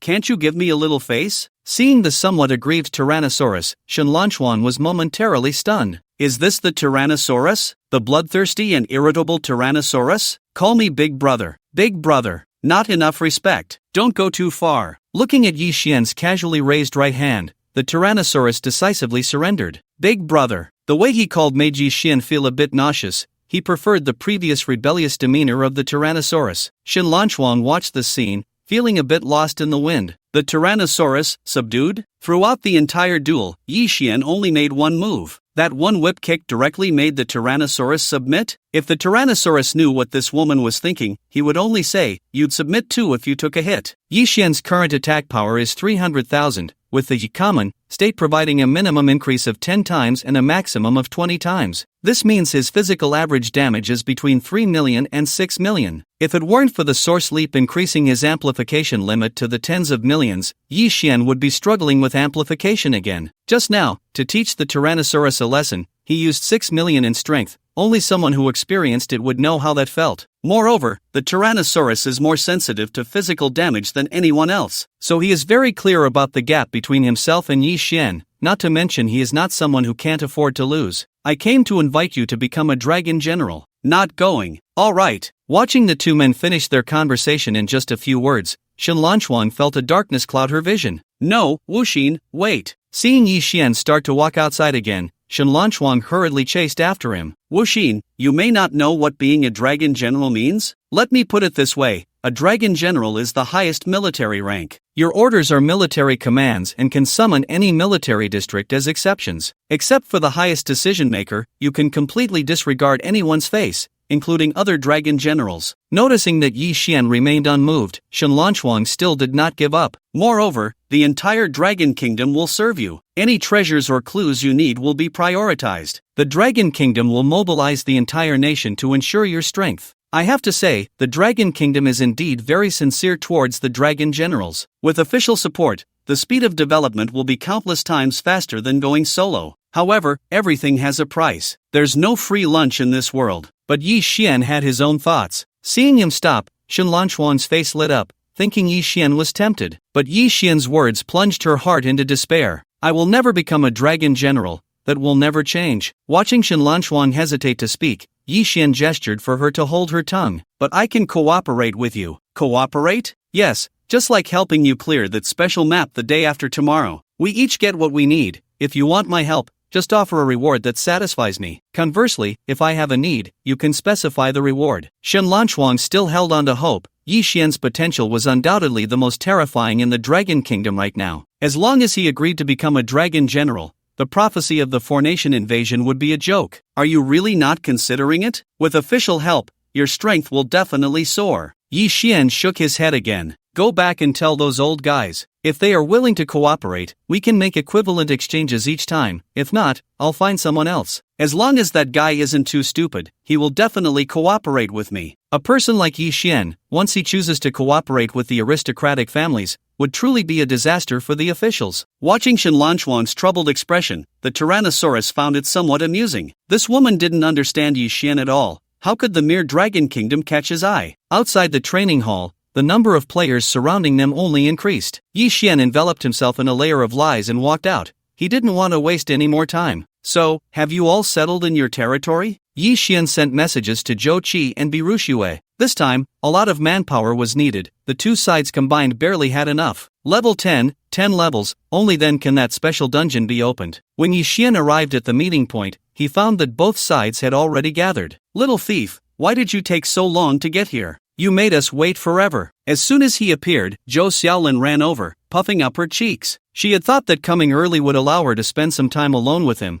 but by the time everyone arrived, he still hadn't shown up. Just as Yi Xian was about to explain, another voice interrupted Zhou Xiaolin's complaints. Who are you to call me husband, little thief? Zhang Xinyue grabbed Yi Xian's left arm, looking protective. Husband? Zhou Xiaolin's heart skipped a beat. Could it be that the person she had always liked was actually a married man? Alright, you two stop messing around. Yi Xian was somewhat speechless. Usually, these two women were very shy, but today one was fiercer than the other. Glancing at the team, most were familiar faces. The Mada three brothers were actually brought by Birushue. He remembered that none of these three had a level of talent. Brother Xin, you really have a lot of luck with the ladies, but let me make it clear first, you can't let Shaolin down. Heizai still had that bewitched look on his face. Ignoring his teasing, Yi Xian first used his mechanical heart to check everyone's talents. The dungeon had strict requirements for talents. If there were any discrepancies, they wouldn't even be able to enter. There were levels like Bei Rushue, Zhang Xinyu, Zhou Qi, and Qin Yun, one by one. Including himself,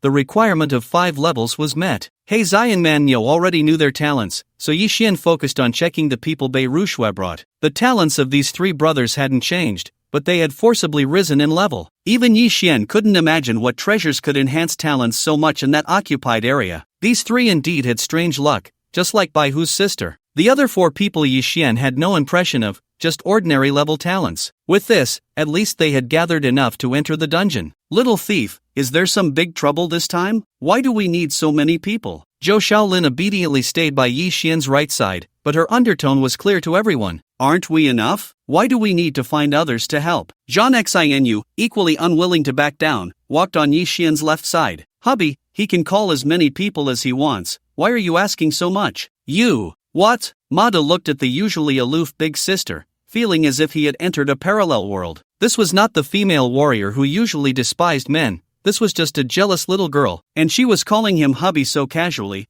When did she become so open-minded? Yi Xian couldn't be bothered with these 2 kids. If he successfully conquered those few today, his talents would be perfectly utilized. Due to the large number of people, Yi Xian's speed was forced to slow down, and just traveling took a full 6 hours. One can imagine how far this place was. I'm done. What a broken place. In 6 hours I could have earned several thousand game point cards. With more people, it was inevitable that some discordant voices would arise in the team. Even if his voice was small, it could still be heard by others. Bei Rushue's gaze was cold. This person was one of her captains, known for his straightforward and stubborn temperament. Apologize. Although Bei Rushue was his boss, he still refused. I just made a few comments. I didn't curse anyone. I'm not apologizing. Yi Xian didn't care. After all, these people were just keys to opening the dungeon for him. Now, everyone stand in this position. Each person was assigned a different spot by Yi Xian. At the same time, Yi Xian's calm voice rang out. Before entering the dungeon, I hope everyone can cooperate well. No matter what happens afterward, do not question it first. I will explain everything to you later. Bei Rushue knew this was directed at her because, for Yi Xian,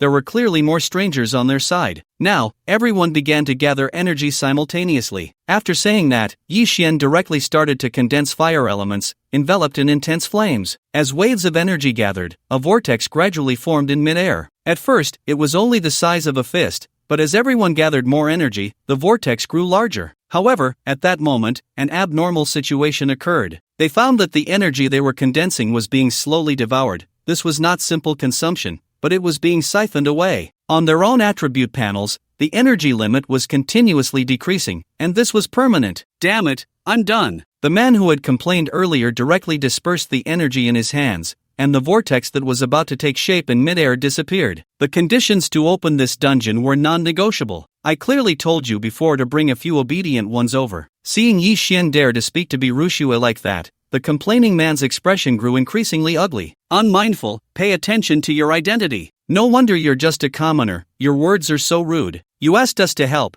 and when you seek help, you should have the attitude of someone who is asking for help. You call yourself the number 1 in the game. Pfft. Bei Rushue looked at the complaining man with a calm gaze. After all the filtering, there were still fish that slipped through the net. A chill burst forth from her hand, rushing straight at the complaining man. Before the complaining man could utter a word of mercy, he had already turned into a block of ice. You can deal with him however you want. Looking at Bei Rushue's slightly apologetic expression, Yi Xian directly punched the complaining man into ice shards. That was ruthless. Although the others were shocked by his cruelty, they didn't have much to say. Only another bespectacled man in Bei Rushue's team felt a surge of fear. How dare he? Doesn't he need us to help him open the dungeon? Why is he killing without even discussing any conditions? The bespectacled man and the complaining man had long made plans. They were indeed part of Bei Rushue's faction, but they were not die-hard loyalists. They had heard that this time they were coming to help for free, and they would have to listen to Yi Xian's commands throughout, which they were already unhappy about. Every minute and second in the game was extremely precious.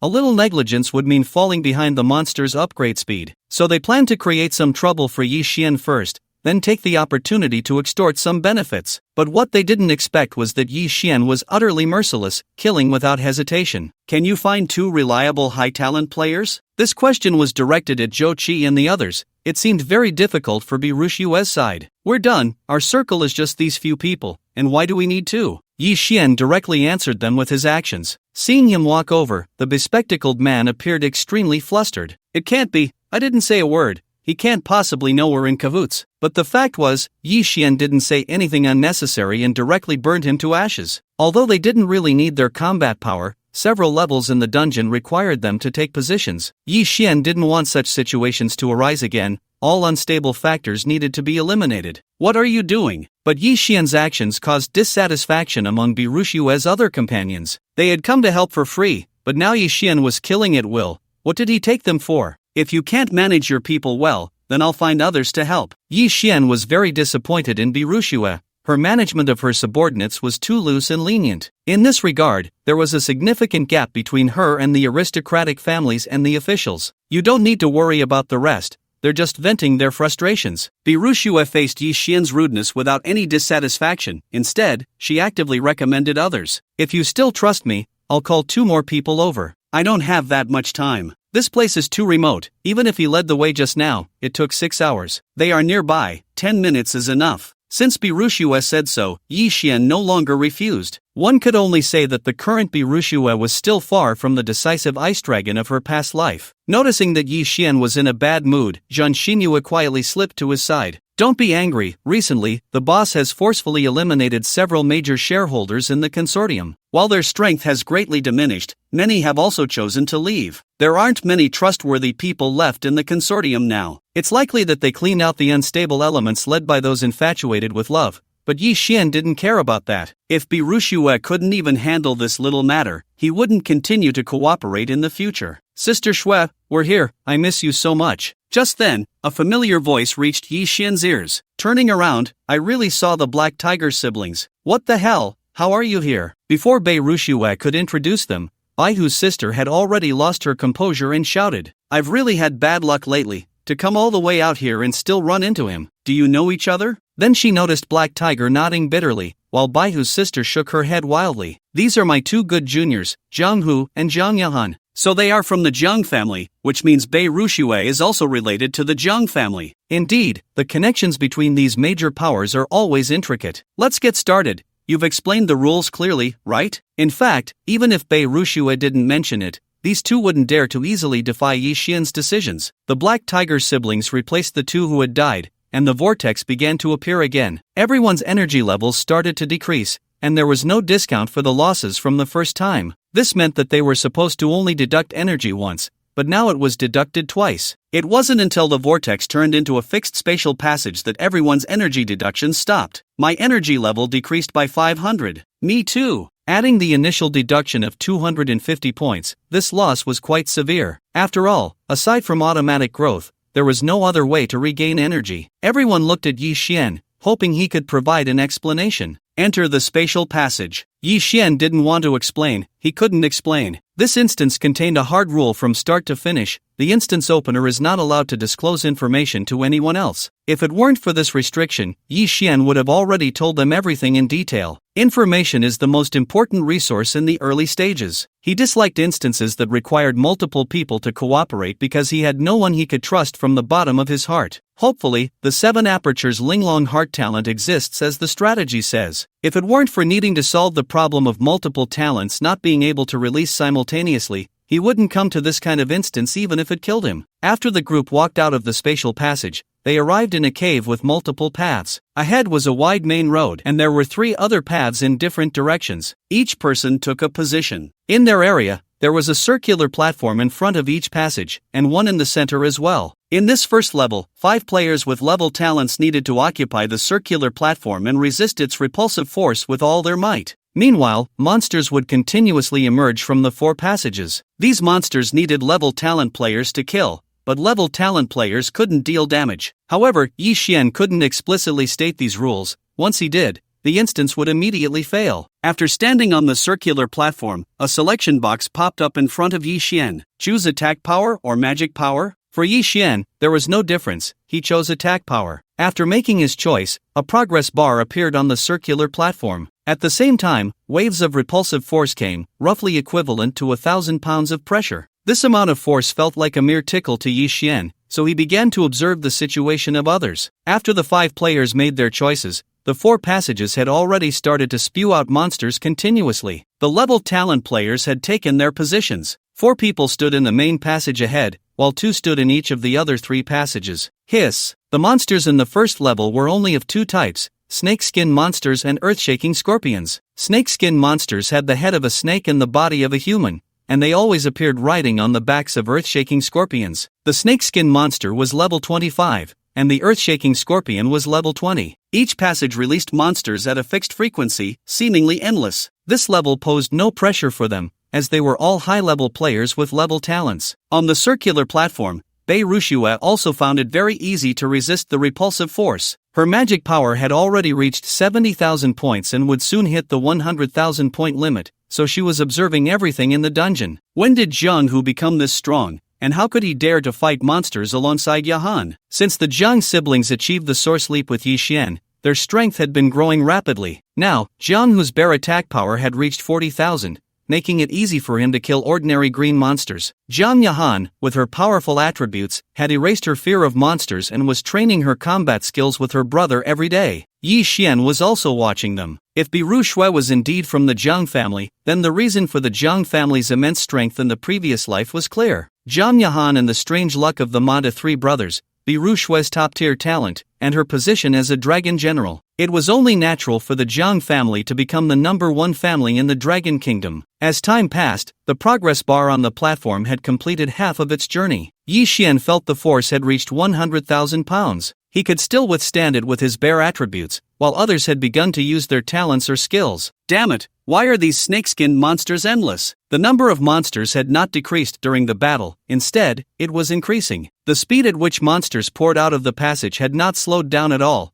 as if it were never ending. Moreover, they had lost some energy when they opened the dungeon, which severely slowed down their monster-killing speed. Noticing that others were struggling, Biru Shui frowned. How could the first level be this difficult? She still had some strength left, and group battles were precisely her area of expertise. With a slight movement of her fingers, a chill surged toward the nearest passage. Great! The boss is making a move. The Manga 3 brothers were still slightly weaker and had already started to get injured under the monster's attacks. They had witnessed Biru Shui's strength, and this chill was enough to freeze all the monsters in the passage. Unfortunately, the outcome was destined to disappoint them. Where the chill passed, it had no effect on the monsters whatsoever. The relaxed Manga 3 brothers received a few more new injuries. Damn, has the boss weakened? You can't expect anything good from a dog's mouth. If you want to die, don't drag me down with you. While killing monsters, the Manga 3 brothers couldn't stop their chatter. Besides Biru Shui, Zhou Qi also tried to launch a few attacks with arrows, but they were equally ineffective. Did he know this all along? Then why didn't he tell us? Watching Yi Xian, who had never made a move, Biru Shui secretly speculated. Fortunately, the 5 players with top-tier talents managed to withstand the resistance of the platform,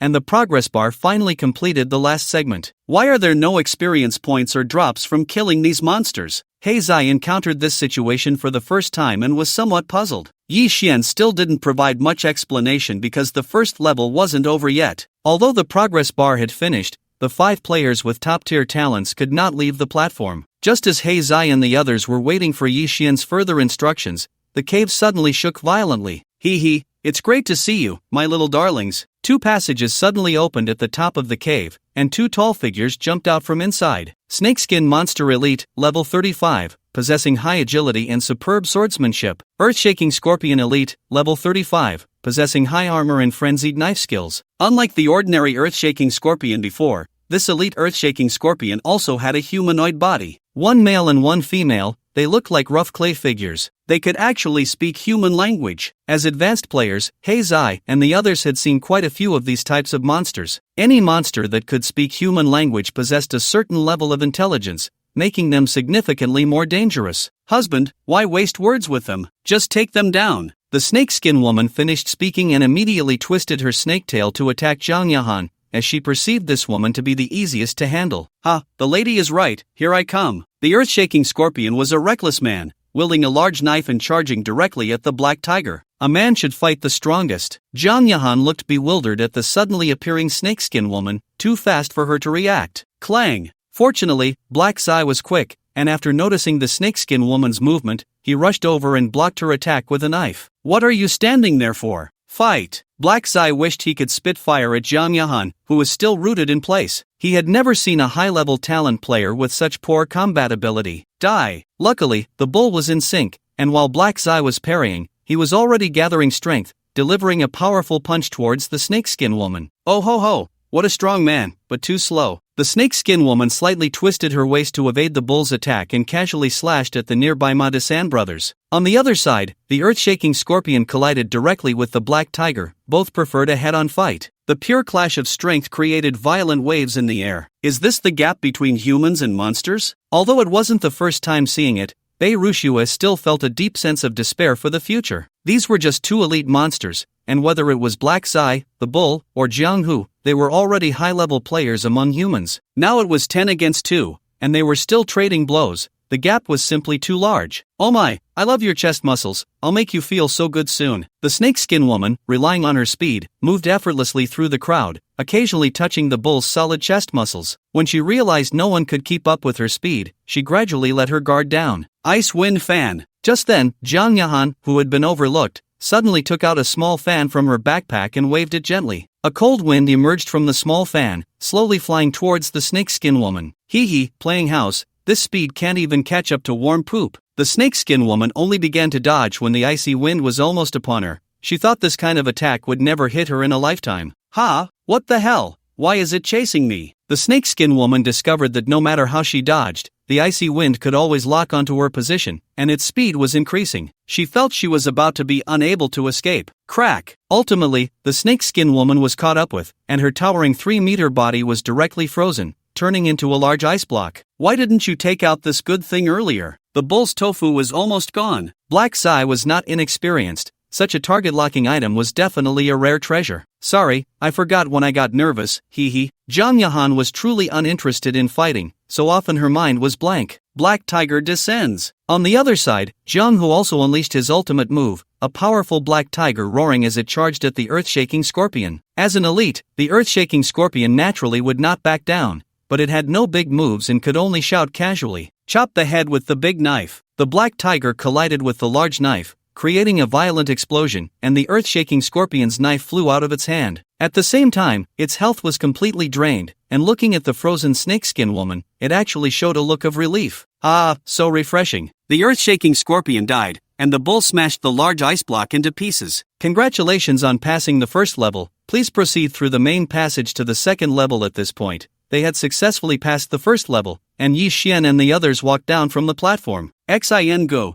What kind of dungeon is this? The difficulty is too high. Black Sai had opened several hidden dungeons himself but had never encountered such difficulty. As soon as they arrived, there were countless level 25 monsters, along with elite monsters that could talk. The key point was that there were actually no rewards here at all, not a single one. You'll understand once the dungeon is over, but there are other things to do right now. Yi Xian's eyes turned towards the two unfamiliar high-talent players in Bei Rushue's team, pointing at the two red and blue pillars of light that appeared after clearing the level. What the hell? When did these light pillars show up? Besides Yi Xian, no one knew how they appeared. You guys step inside, and whatever you hear, see, or feel next, you must not leave these two light pillars, understand? Looking at his warning gaze, the two dared not question him, especially since the fate of their previous companion was still fresh in their minds. After everything was arranged, it was time to head to the second checkpoint. Seeing that the Mata brothers and Hei Zai had already started walking towards the largest passage ahead, Yi Xian quickly called them back. Stop, stop, stop. What are you doing? Hei Zai scratched his head in confusion. Didn't the hint say to go to the second checkpoint through the main passage? What made you think that path was the main passage?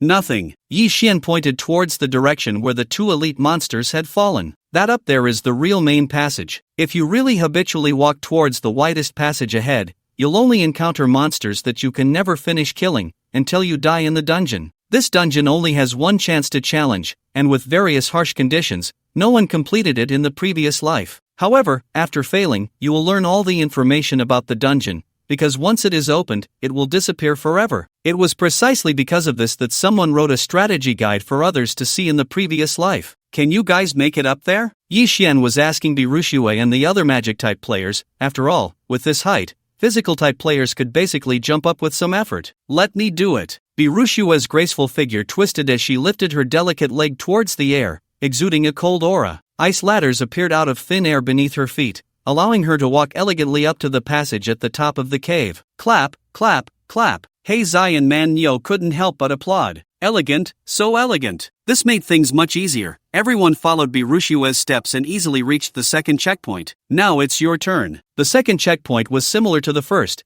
except there were 5 passages, just enough for each of them. However, this level only had one large circular platform with 8 positions, perfectly corresponding to the 8 high talent players. Hee hee, now it's our turn to watch the show. Heizai happily stepped up first, thinking it would be very easy on the platform. Once the 8 gathered, the second checkpoint officially started. What the hell is this? If any one person leaves the platform, the challenge fails. A huge repulsive force erupted from the platform, and the powerful impact brought intense pain. Brother, it hurts so much. Zhang Yahan was the first to collapse, instinctively wanting to pull her hand away from the platform's handle. Zhang Yahan, next time, if you die carelessly, no one will be able to save you. You know why, right? Zhang Hu's furious roar directly stunned his sister, who looked at her most beloved brother in disbelief. Does he not want me anymore? Why does he want to leave too? Seeing her sister's tear-filled eyes, Zhang Hu resolutely turned his head away. Is there a situation? Although Heizai was also in immense pain, nothing was more important than watching the show, and he whispered with Manhwa. As for Zhou Xiaolin and Zhang Xinyue, their gazes were naturally fixed on Yi Xian. Zhou Qi, a girl should not be kept. Birushue, didn't you say you only love me? The monsters emerging from the 5 passages had not changed. They were still the snake-skinned monsters and the earth-shaking scorpions. However, their levels had already reached level 40, and it wasn't just that. Wow, why are there all elites? In the first level, only 2 elites appeared at the end, but now all that slowly walk out from the 5 passages are elites. Seeing this scene, Heizai couldn't care less about eating melon anymore and started to worry for the others. Yi Xian calmly watched the monsters approaching him. These basic monsters posed no threat to him even at level 50. Elite Snake-Skin Monster, level 40. Attack 100,000, movement speed 80,000, health 200,000. Elite Earthquake Scorpion, level 40, attack 140,000, movement speed 40,000, health 500,000. These stats are indeed terrifying for ordinary players. It would likely take a massive number of people to strategize against any one of them. Zhou Qi and Qin Yun, standing nearby, frowned at the large group of monsters. If they were in an open area, they could slowly pick them off using their reach advantage, but in a cave environment, they could only go all out. Zhou Qi took the initiative. At this moment, he could only use his ultimate move directly. Roar! A vague dragon's roar echoed, and the arrows Zhou Qi shot out surged toward the monster group like a giant energy dragon. The powerful impact sent the monsters flying, and they had already lost all their health mid-air. The passage where Zhou Qi was located instantly became empty for a large stretch. Boss, you're just too cool. Ah, it hurts. Damn! Watching Zhou Qi's powerful performance, Heizai couldn't help but loudly praise him, but was instantly left gritting his teeth from the shockwave. Meanwhile, Qin Yun and Birushue also took action early. After all, as mages, their attack range was also quite long. On Qin Yun's side, fire and thunder intertwined, completely enveloping the entire passage. The explosive damage of fire and thunder combined allowed them to kill monsters just slightly slower than Zhou Qi. Dual element talent. The Mada brothers had never seen Qin Yun before. This was their first time encountering a player with dual talents. Oh, you mean Yi Xian? Such monsters were automatically excluded from being considered normal by the 3 brothers. Unlike the thunder and fire on Qin Yun's side, the entire passage on Birushue's side was filled with cold winds, often shredding monsters into pieces as soon as they stepped out. Truly the female president of the Silver Moon Consortium, even in gaming, she's so impressive. This was the first time Heizai and the others witnessed Birushue's combat power, and none among Yi Xian's group could match her strength. At this moment, ranged attack classes were fully displaying their prowess, while Zhang Xinyue, as a melee fighter, could only take the initiative. Just as she was about to charge into the monster group, 9 fiercely burning fire dragons appeared out of nowhere. Yi Xian had made his move. Yi Xian had no intention of advancing slowly. He directly condensed 9 fire dragons to block the way. Whether it was Qin Yun's thunder and fire or Birushue's cold winds, they were all devoured before Yi Xian's fire dragons. Moreover, the fire dragons did not disappear after launching their attack. They charged directly into the passage. The elite monsters didn't even manage to step out before being completely incinerated. I remember that Brother Xian's class seems to be an archer, right? When he first got to know Yi Xian, he fought more with arrows. And now, with a casual display of fire dragons, he overshadowed the mage classes of Qin Yun and Biru Shui. Zhou Qi couldn't help but sigh inwardly at this scene. Back then, he had thoughts of competing with Yi Xian, but now it seemed the gap was only widening. If elemental attacks were already this powerful, how terrifying must his best skill with the bow and arrow be? Despite Biru Shui repeatedly increasing her regard for Yi Xian in her heart, she ultimately found it far from enough. The fire dragons burned for a minute, directly clearing the second level. Noticing the shockwave on the disc had disappeared, He Zai was the first to jump down. Brother Xian, is your class still an archer now? Yi Xian pointed to the endless quiver strapped to his back, which was self-explanatory. At that moment, everyone realized, Wuxin is currently a unique presence among players, no one can compare to him. Honey, did you act just now because you were worried about me? Looking at the love-struck expression on Zhang Xinyue's face, the Marta brothers couldn't bear to look and covered their eyes. This isn't right. They couldn't accept this. Before Yi Xian could respond, Zhou Xiaolin exploded in anger. Stop calling out like that. How can a girl be so shameless? How am I calling out randomly? Look, this is our wedding photo. Saying this, Zhang Xinyue proudly took out the group photo her friend had taken during the mission. At that time, she was embarrassed that her friend had taken a candid shot, but now she just wanted to say, "You will be my best friend from now on." Seeing Zhou Xiaolin's aggrieved expression, Yi Xian explained a bit. It was just a mission. As soon as he said this, Zhang Xinyue and Zhou Xiaolin's expressions flipped dramatically. Did you hear that? It was just a mission. Zhang Xinyue could only look at Yi Xian with a pitiful expression. Honey, does Zhang Xinyue like Yi Xian? Undoubtedly, she does,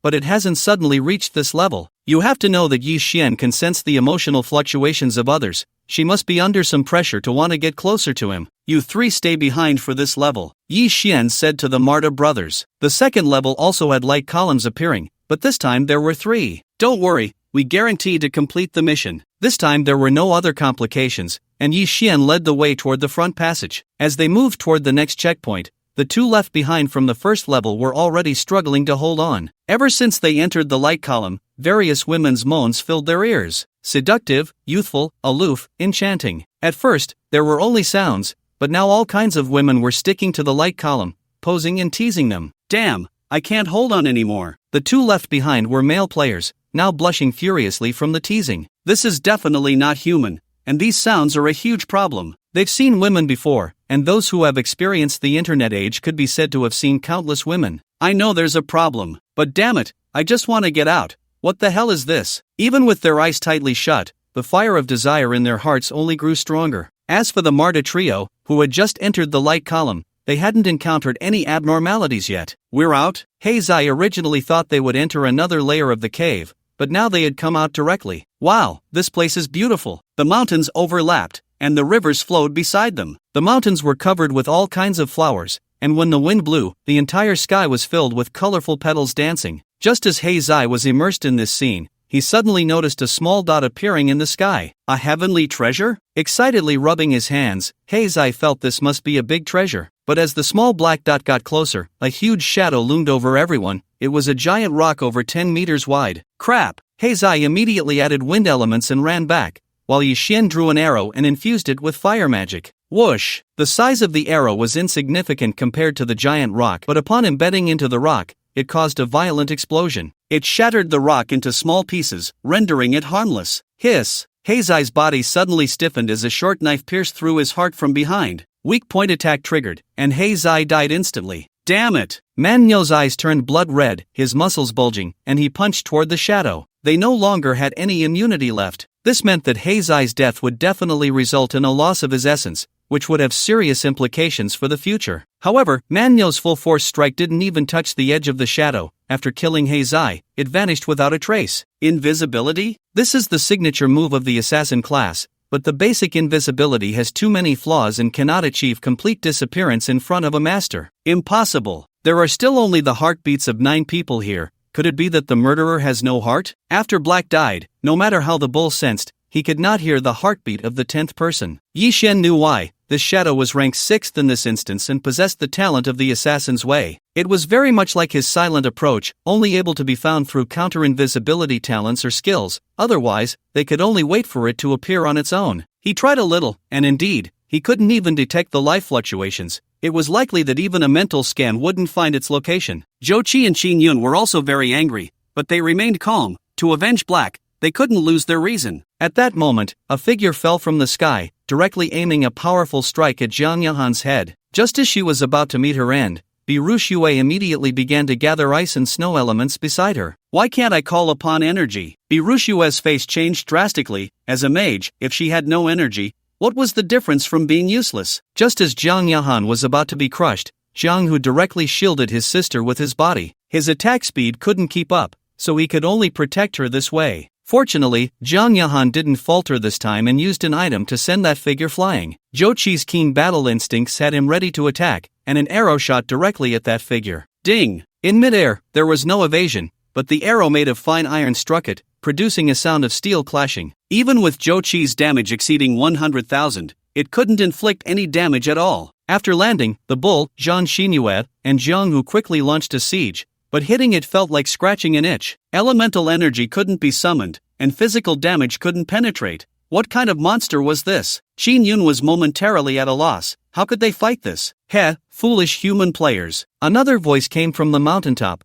along with a raging river descending from the sky, crashing towards everyone. How many more of these are there? At the moment the river appeared, Zhou Qi wanted to unleash his ultimate move to collide with it, but his attribute panel turned completely gray. All physical attributes reset to 0. When the magic system strikes, the player's physical attacks become ineffective? In stark contrast to the previous one that couldn't be harmed, this forced players of the same attribute to clash head-on. What a broken rule. Damn! The usually calm bull was practically on fire today. Black was dead, and he couldn't even help with the revenge. The only hope now was Yi Xian, but for some reason, he hadn't made a move since appearing. Yi Xian was dual cultivating both physical and magical systems, so he wouldn't be hindered like them. 1,000 miles of ice sealed. Since the magic system could be used, no one here was stronger than Biru Shui except for Yi Xian. A strong chill merely touched the river and began to spread wildly. No matter how much river water this water system condensed, Biru Shui resolved it all. Boss, you're so cool. The powerless Zhang Xinyue was frantically attacking from the side. The once vibrant peaks instantly entered an ice age. I didn't expect there to be such a nice toy. Just as one wave settled, another rose. Biru Shui lost control of her energy again. According to her calculations, it should be time for that iron-like figure to act. It didn't move? Since the water system appeared, it had remained in one position without moving. Could it be? Biru Shui's heart trembled. There was something else. Dawn! Dawn! Dawn! Heavy footsteps echoed from the other side of the mountain, and Biru Shui turned to look, her pupils constricting. A figure over 100 meters tall was slowly walking towards them. It was completely a giant. Let's go all out. The legal system couldn't take action, and Yi Xian remained motionless in place while Zhou Qi and the others began to gather their strength. The giant had already raised its terrifying fist, preparing to smash down with full force. The Overlord Spear, the only powerful attack that Zhang Xinyue could unleash. A 10-meter-long spear's phantom coalesced and fearlessly stabbed towards the giant's fist. Flying Dragon Strike, Black Tiger Roar. Zhou Qi and Zhang Hu conjured a dragon and a tiger, following the Overlord Spear's attack on the giant's fist. Without any energy attack means, the barbarian bull and Zhou Xiaolin could only watch in distress from the side. Yi Xian observed everything without moving, merely analyzing various information with his mechanical heart. Attack power 5 million. The three of them couldn't withstand it. The first to bear the brunt was Zhang Xinyue, whose Overlord Spear shattered in less than a second, and her health was simultaneously depleted. Xinyue, Biru Shui trembled at her core. She had never imagined she would feel so powerless one day. Zhang Xinyue was not afraid of death, but at that moment, a chill rose in her heart as she looked at Yi Xian, whose lips were pale and unmoving. Just moments ago, he wouldn't let her rush into the monster horde, so why was he now watching her die like this? Was it ultimately her own delusion? After Zhang Xinyue's death, the giant's assault slightly diminished, but it was still beyond Zhou Qi and Zhang Hu's ability to withstand. Put! The two of them simultaneously spat out blood, yet for some reason, they did not die. Zhou Xiaolin hurriedly called upon wood energy, hoping to use healing skills to treat Zhou Qi's wounds, but found she still couldn't summon it. She looked at Yi Xian with a choked voice. Little thief, save my brother. Why can't you use energy? Please save him. In the next moment, her voice abruptly stopped as a familiar short knife pierced through her chest. Xiaolin, Yun ultimately lost her rationality, charging towards the shadow even though she couldn't use energy. Don't go. Jochi, while spitting blood, tried to stop Yun. She would undoubtedly die if she went. However, Yun still went, and strangely, the shadow let her go, disappearing once again. This quickly raised suspicions in Jochi and Bei Rushue. Can physical monsters only kill physical players? Although Zhou Xiaolin had healing skills, her profession was still an archer, belonging to the physical category. Moreover, every time someone attacked, everyone else stopped moving. The two exchanged glances and simultaneously turned their gaze towards the taciturn Yishen. It seemed this was also one of the rules. From the very beginning, the dungeon had not revealed much information to them. This contradicted his usual cautious style. Verification was still needed. They would see the next water-type attack situation. Energy was restored. Bei Rushue discovered she could summon energy again, but at that moment, she hadn't made a move yet. This meant they could predict whether the next attack would be from a magic or physical player based on the player's attributes. Just as she waited for the water type to strike again, she suddenly felt the temperature around her begin to rise sharply. Crack! The ground started to fracture, and pillars of fire erupted like a volcanic eruption. At the same time, a fiery red figure appeared alongside the eruption of the fire pillars. Another one! Damn it! What level of dungeon is this? Even Bei Rushue, usually calm, couldn't help but curse. This was something they couldn't tackle at all. She couldn't understand how the usually steady Yi Xian could take such a risk. Although Yi Xian displayed great strength, it was impossible for him to contend with all five at once. Had the victories along the way made Yi Xian lose sight of himself? Ice and Snow World. Bei Rushue was out of options. Facing this map-like attack, she could only unleash her ultimate move. Intense energy consumption coalesced into endless ice, colliding with the fire pillars below. You freeze me, I melt you. Not bad. You actually managed to have a brief 50-50 with me. The power of the Xianyin Ice Emperor's talent is fully displayed at this moment. Clearly, there is a huge gap in fire-type magic strength, yet she can still hold her ground for a short time. Thunder rages and flashes. The magic professions here are not limited to Bei Rushue. Yun knows that her fire-type skills are useless, so she gathers all her energy into a thundercloud. Endless lightning strikes down towards the fire-type, but unfortunately, her magic strength can't even break the fire-type shield. So anxious, huh? Then I'll choose you. With a flick of her finger, the ice block beneath Yun's feet instantly melts, and a towering pillar of fire erupts. Yun. Jochi rushes over, shielding Yun in his arms, but unfortunately, it's futile. The fire pillar that bursts from below envelopes both of them, and Jochi can only watch as Yun turns to ashes in his embrace. It's confirmed. Magic types can only kill magic type players. Bei Rushue finally understands the rules of the dungeon upon witnessing this scene, and there's an additional rule. Only one can act at a time, and each can only kill one player. This is what she deduced from the fire type's earlier words. But what use is all this? It's already exhausting to take down one, and now there are 5 of them. How to win? Just a few minutes after exiting the cave, 4 people have already died. Even the usually calm Jochi and Bei Rushue have momentarily lost their composure. The next attack is from the physical type. Based on previous guesses, Bei Rushue, as the only remaining magic type, immediately speaks up upon realizing she can't call upon her energy. The most dreaded figure among the physical types is undoubtedly that elusive shadow. Just as they brace themselves, wary of the shadow's attack,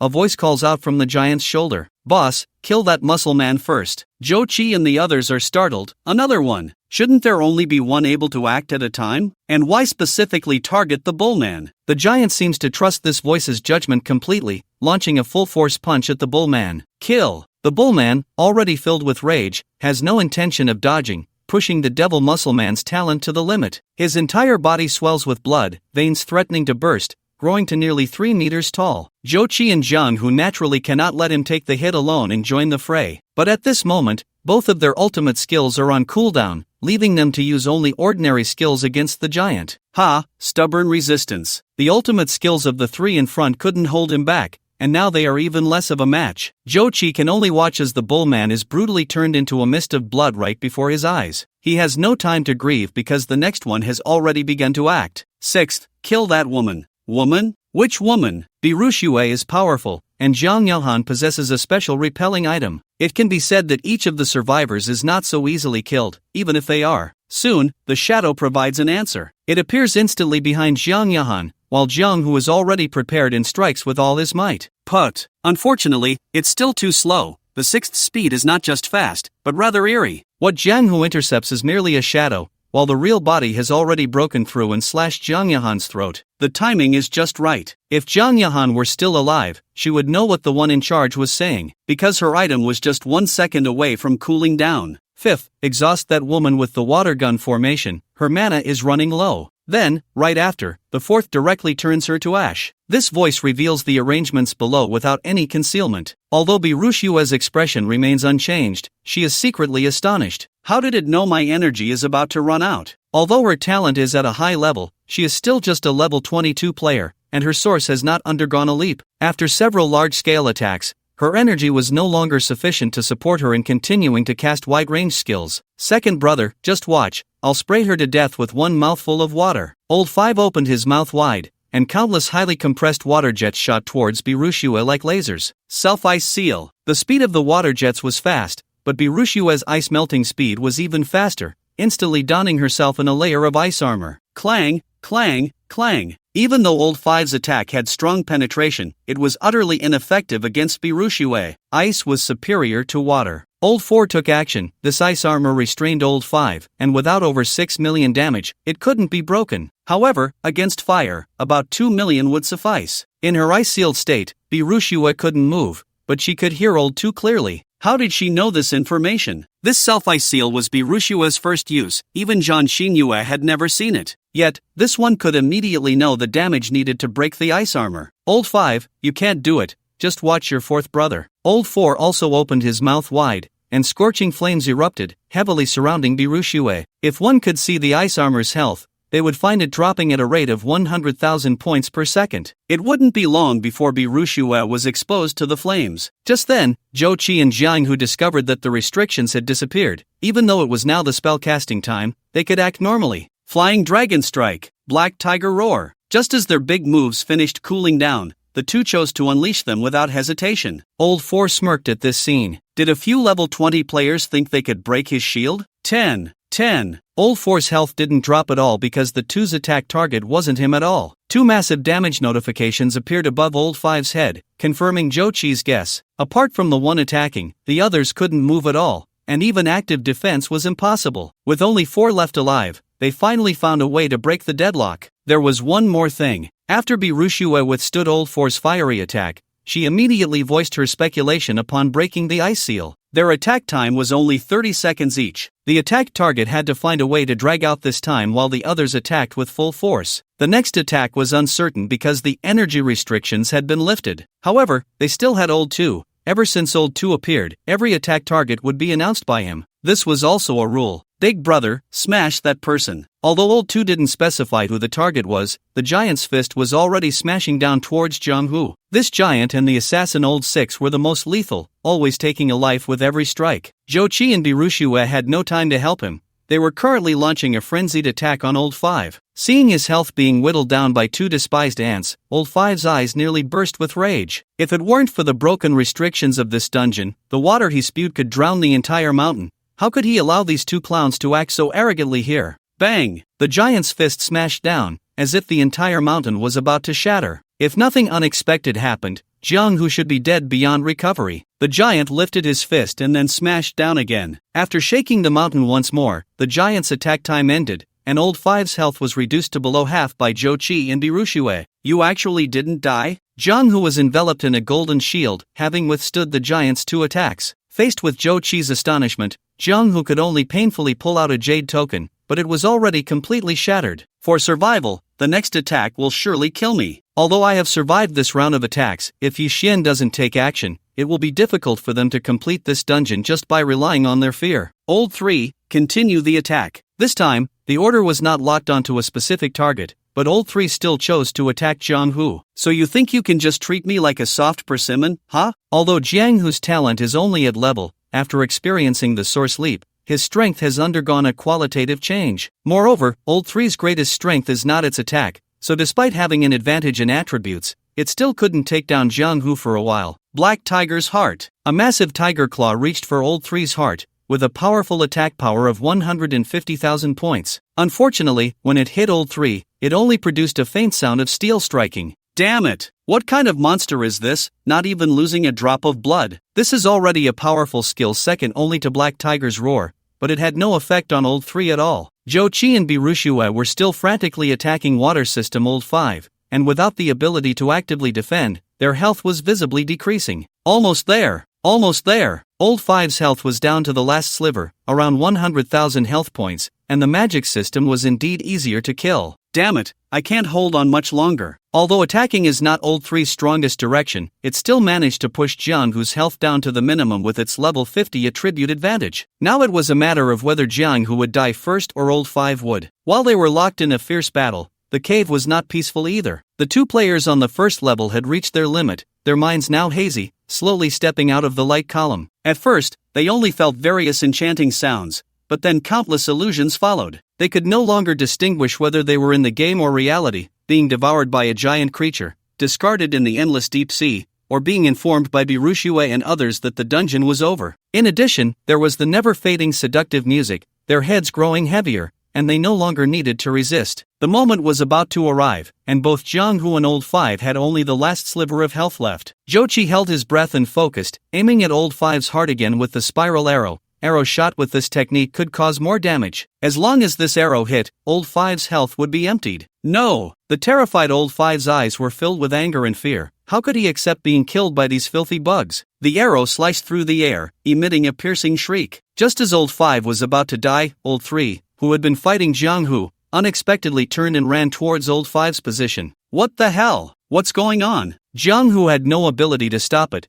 but this was inconsistent with the rules initially speculated. Ding! As expected, Zhou Qi's attack still couldn't break Old 3's defense, merely using its body to withstand the arrow. Ha! Seeing this scene, Yi Xian let out a long sigh of relief. Zhou Qi and Birushue in this life were still fierce. Not only did they quickly deduce the rules of the dungeon, but they also almost killed one of them. If they really managed to kill it, Yi Xian's plans would have fallen through. However, he didn't expect those two to hold on for so long. He originally thought that a double action situation would occur during the first few rounds of attacks. The light column on the first level had now completely disappeared, and the two who walked out collapsed on the ground. Because of this, two restrictions on them were lifted. Now, in each round of attack, there were two who could act, and they could actively protect others who couldn't act. With just this, Zhou Qi and the others had no chance left. Each time Old 3 acted, it occupied one slot, but it didn't need to launch an attack, it just had to defend well. Old 4, keep burning this woman until she's dead. Sure enough, Old 2 quickly made arrangements. Second brother, let me take action in the next round. I want to tear these two ants into pieces. Old 5, who had nearly died, was now frantically recovering, his cold gaze fixed on Zhou Qi and Birushue. Faced with Old 4's flames, Birushue could only encase herself in ice once more. She couldn't hold on for long. What rule needed to be triggered for Wuxin to regain the ability to act? Throughout the battle, all the rules were aimed at these, with no restrictions on players taking action. So even if she was clever, without information, she couldn't deduce any useful possible rules. Zhou Qi and Jianghu once again targeted Old 5,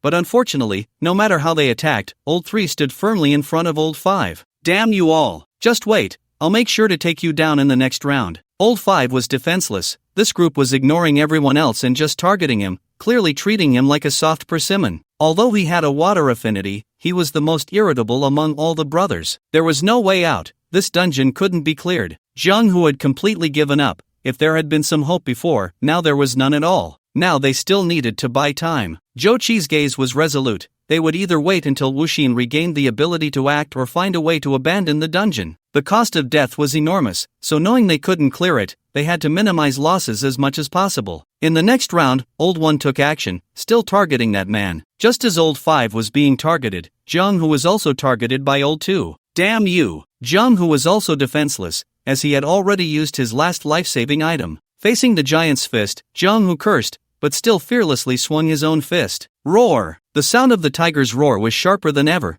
In this crisis, Jianghu's skills advanced further. That was a bit of a gain. Even so, there was still a terrifying gap between Jianghu and the giant's attack power, and he was taken away with a single punch. Now the team was down to 3. Having witnessed the grand scene, Zhou Qi and Birushue had already focused their thoughts on how to abandon the dungeon. Fighting was absolutely futile. Crack! A sound of shattering emerged, and Zhou Qi and Birushue turned to find that the space around Wuxin seemed to be breaking apart layer by layer. Finally, he's out. Yi Xian had completely regained his ability to act, as the initiator of the dungeon challenge, he had been sealed in another layer of space since he left the cave. The only condition for unsealing from that space was that the team had to be reduced to just 2 people. Yi Xian hadn't worried about anything else. After all, as long as he came out, everything could be resolved. But Zhou Qi and Birushue had almost killed one just now, which nearly derailed his plans. To obtain the complete 7 apertures Linglong heart talent, all 7 were essential. As for why it was 7, after Yi Xian was unsealed from the space, all the figures on the opposite side began to converge in one direction. The giant started to shrink, and the hidden old 6 revealed himself. Besides them, the last one also appeared. 7 figures stood before Yi Xian and the others. All were level 50, green excellent quality. Looking at the information displayed above their heads, Birushue completely abandoned hope of clearing the dungeon. The rewards for such a dungeon were definitely exceptionally rich, but things that couldn't be obtained were all illusions. Now the key was to consider how to preserve themselves. They still maintained excellent quality, indicating that the Mada brothers had held on. The light columns in the first round determined how many people could act simultaneously, while the 3 light columns in the second round were even more crucial. Each light column could weaken a stage of quality. In other words, these 7 should have originally been pink epic quality. No, why does this 7th one seem so illusory? Zhou Qi noticed that the last figure that appeared was problematic. It had no facial features, and even its body seemed to be a void. Was it a living being or a dead one? Old 5, it's your turn to act. Although the 7 were gathered, only 2 could take action. Old 5 glared fiercely at Zhou Qi and Birushue, not planning to hold back this time. The water god descends, all things perish. A massive wave of energy erupted from Old 5. The sky was clear, yet a torrential rain began to pour. Here it comes. Dozens of waterfalls seemed to cascade from the sky, aimed directly at Birushue. For now, it couldn't do anything to Zhou Qi. The rules still applied. Only when Yi Xian's team was reduced to a single person would this limitation completely disappear. Experienced Birushue could tell from the situation that she wouldn't be able to withstand it. This was clearly just the first phase of the attack, and even so, Birushue would likely have to pay a great price to survive it. Just as she prepared to encase herself in ice for protection again, she noticed Yi Xian stepping out from the crowd. Stop calling out. Your mission is complete. As a challenger in the instance, he could attack any one of them during the offensive phase. Yi Xian finally drew an arrow from the endless quiver, marking the first time he used an arrow since his attributes had explosively increased. He activated the battle rhythm in an instant, then amplified his power to a maximum of 40 times, and in this state, he unleashed the wind-piercing arrow. Once physical power reached a certain level, it could achieve world-destroying effects. Yi Xian shot an arrow, and it seemed as if the world lost its color, the space itself frozen. The endless downpour was abruptly halted, and the waterfalls were forced to flow backward and evaporate under the immense power. The subsequent phase of the water god had yet to appear, but it was already forcibly dispelled by Yi Xian. Along with it, Old 5 was also struck down. When everyone regained their senses, a massive blood hole had appeared in Old 5's chest. No damage prompt. After this series of attacks, Yi Xian's power had at least increased by 60 times, 320,000 multiplied by 60. This damage had already exceeded Yi Xian's amplification limit, which was 10 million. But even 10 million was beyond what Old 5 at this quality could endure. After his health was depleted, Old 5's body emitted a shattering sound, and a water blue light flew from him into the void body of Old 7. Instant kill? Zhou Qi and Birushue watched as the one who had pushed them into a desperate situation was so easily resolved by Yi Xian, feeling as if they were in a dream. Old 5's health had been reduced to near zero after they had attacked with all their might for 2 rounds without any defense. Yet Yi Xian pierced through him in his prime with a single arrow. The gap was simply too vast. Birushue looked at Yi Xian's calm expression, secretly alarmed. My talent is already at level. Could he be at level or even higher? Old 6, it's your turn to act next. The voice of Old 2 was more serious than ever. Yi Xian's combat power had far exceeded his expectations. When the old master created this instance and set them as guardians of this scene, he thought no one would ever pass. But Yi Xian's appearance made him feel a hint of unease. When it came to killing, Old 6 was more skilled than anyone. After hearing the second brother's command, Old 6 immediately entered a state of invisibility. As for the target, it could only be Zhou Qi. Old 6's invisibility was indeed effective. After all, Yi Xian currently had no counter-invisibility skills and couldn't predict his location in advance. However, under the existing rules, Old 6 couldn't stir up much trouble. Yi Xian only needed to keep his eyes on Zhou Qi. The familiar short knife appeared and had already pierced into Zhou Qi's chest. Whether it was Zhou Qi himself or Yi Xian, neither could intervene in any way before Lao Lu made his move. However, it hadn't become so twisted as to be able to kill while invisible. the moment it revealed itself, it had already lost its chance. The gaze of Medusa. No knife could be faster than Yi Xian's eyes, and Lao Lu's body instantly stiffened. The knife that had pierced Zhou Qi's chest could no longer advance even a fraction. The sound of chains rattling echoed in Lao Lu's ears, and the next second, he completely lost consciousness, transforming into a black light that rushed towards Lao Qi. No one knew how Lao Lu died, because Yi Xian hadn't even made a move. Could it be that just looking at Lao Lu was enough to kill him? Next, a 2-level reversal. Ever since Yi Xian broke through space, all the pressure had shifted to that side. The Blue Star human race actually had a monster like you. Lao Er rarely refrained from attacking directly.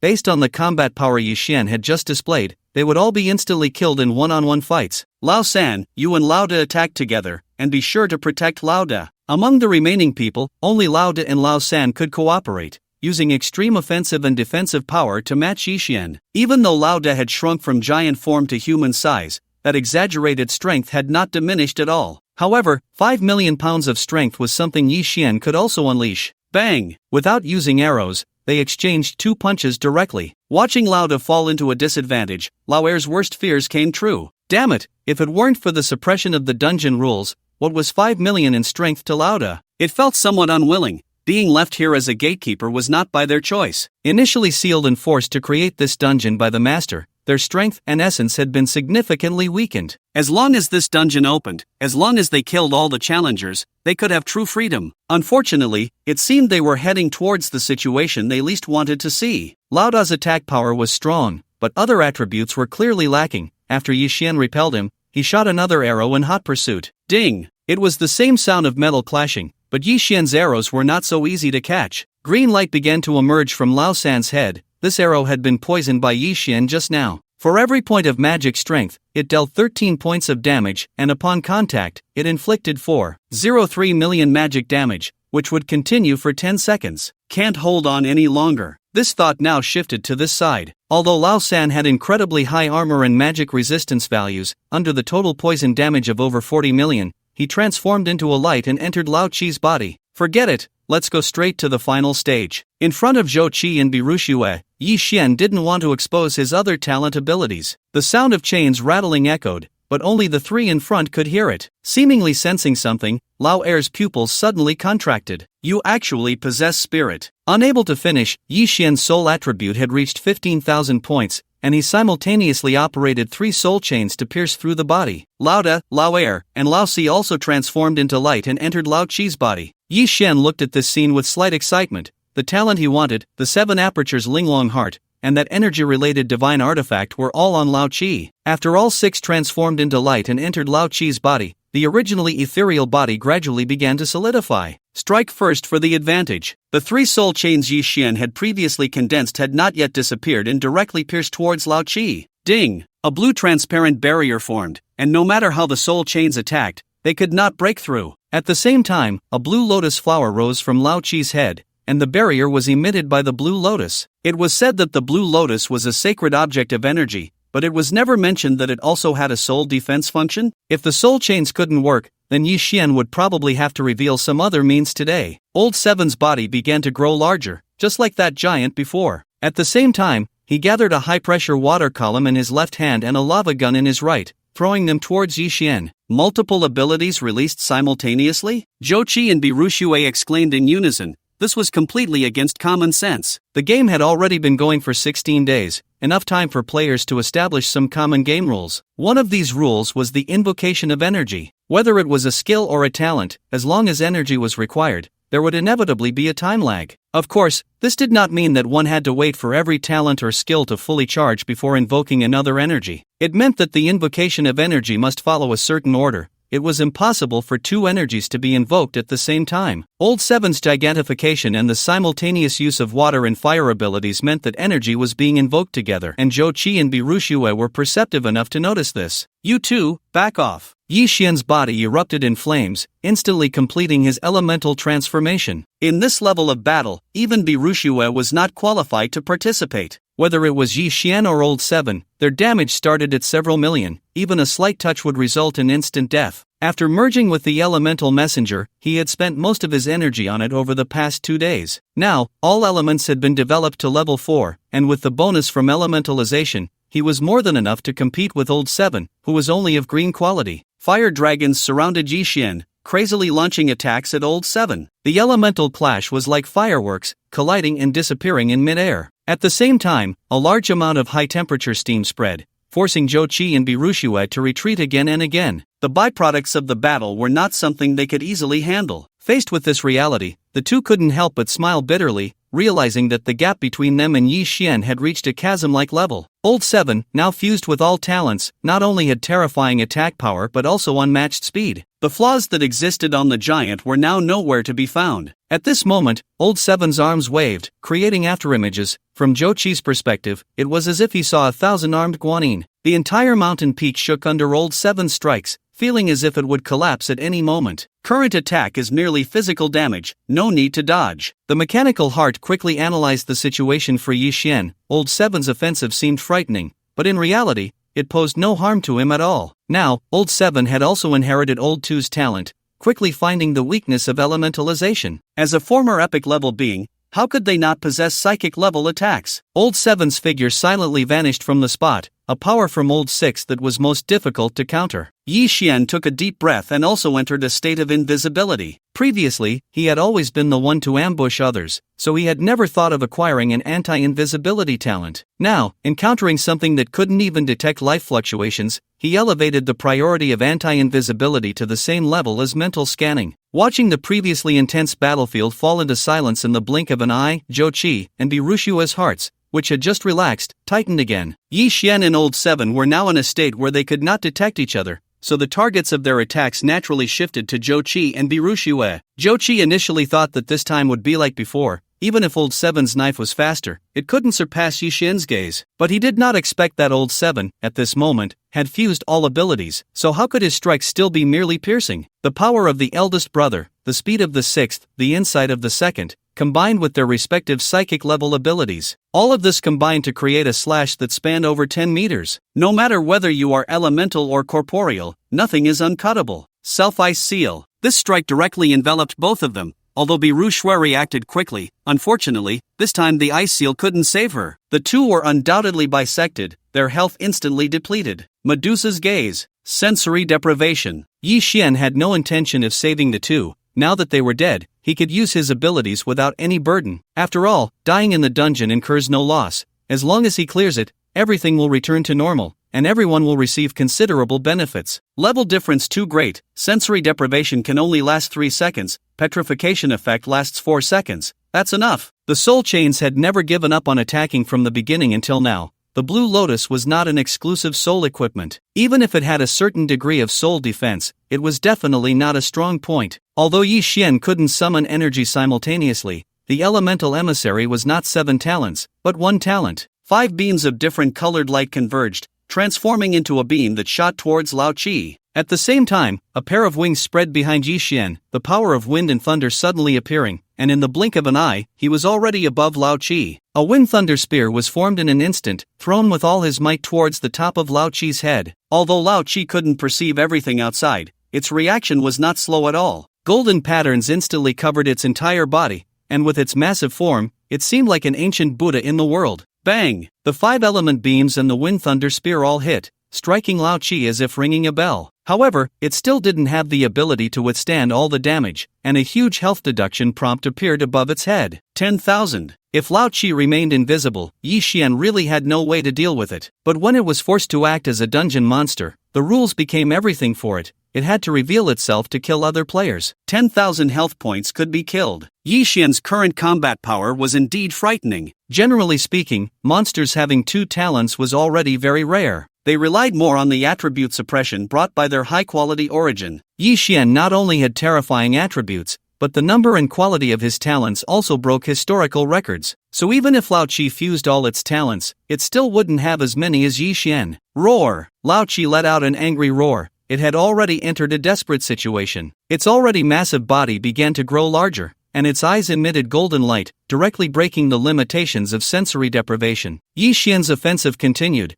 constantly condensing wind thunder spears to stab at Lao Qi. 10,000. 10,000. The more he stabbed, the more wrong it felt. The damage Yi Xian could inflict was actually decreasing. The 1,000-handed guanyin reappeared. Lao Qi's attack speed increased again, and the angles of its strikes became increasingly bizarre. Useless. Even if its attributes increased again, its movement speed was only 700,000 points. Although this value was already frighteningly high, Yi Xian had Wind Thunder Wings, completely crushing Lao Qi in terms of movement speed. Every point of energy from the Wind Thunder power could increase movement speed by 100 points. Yi Xian only needed to consume 10,000 points to reach the maximum of 1 million. It should be noted that Xiao He, as a rare level special mount, currently had a movement speed of only 22,000. So Lao Qi's seemingly terrifying attacks didn't even touch the hem of Yi Xian's clothes. The talents were too conventional. For me, there was no danger at all. With Yi Xian's current combat power configuration, ordinary skills or talents had completely become ineffective against him. Roar! Lao Qi's voice was not a roar, but a sound of helplessness. Once invincible, now it was using all its strength but still couldn't do anything to Yi Xian. The rhythm of battle began. Yi Xian's energy now reached 110,000,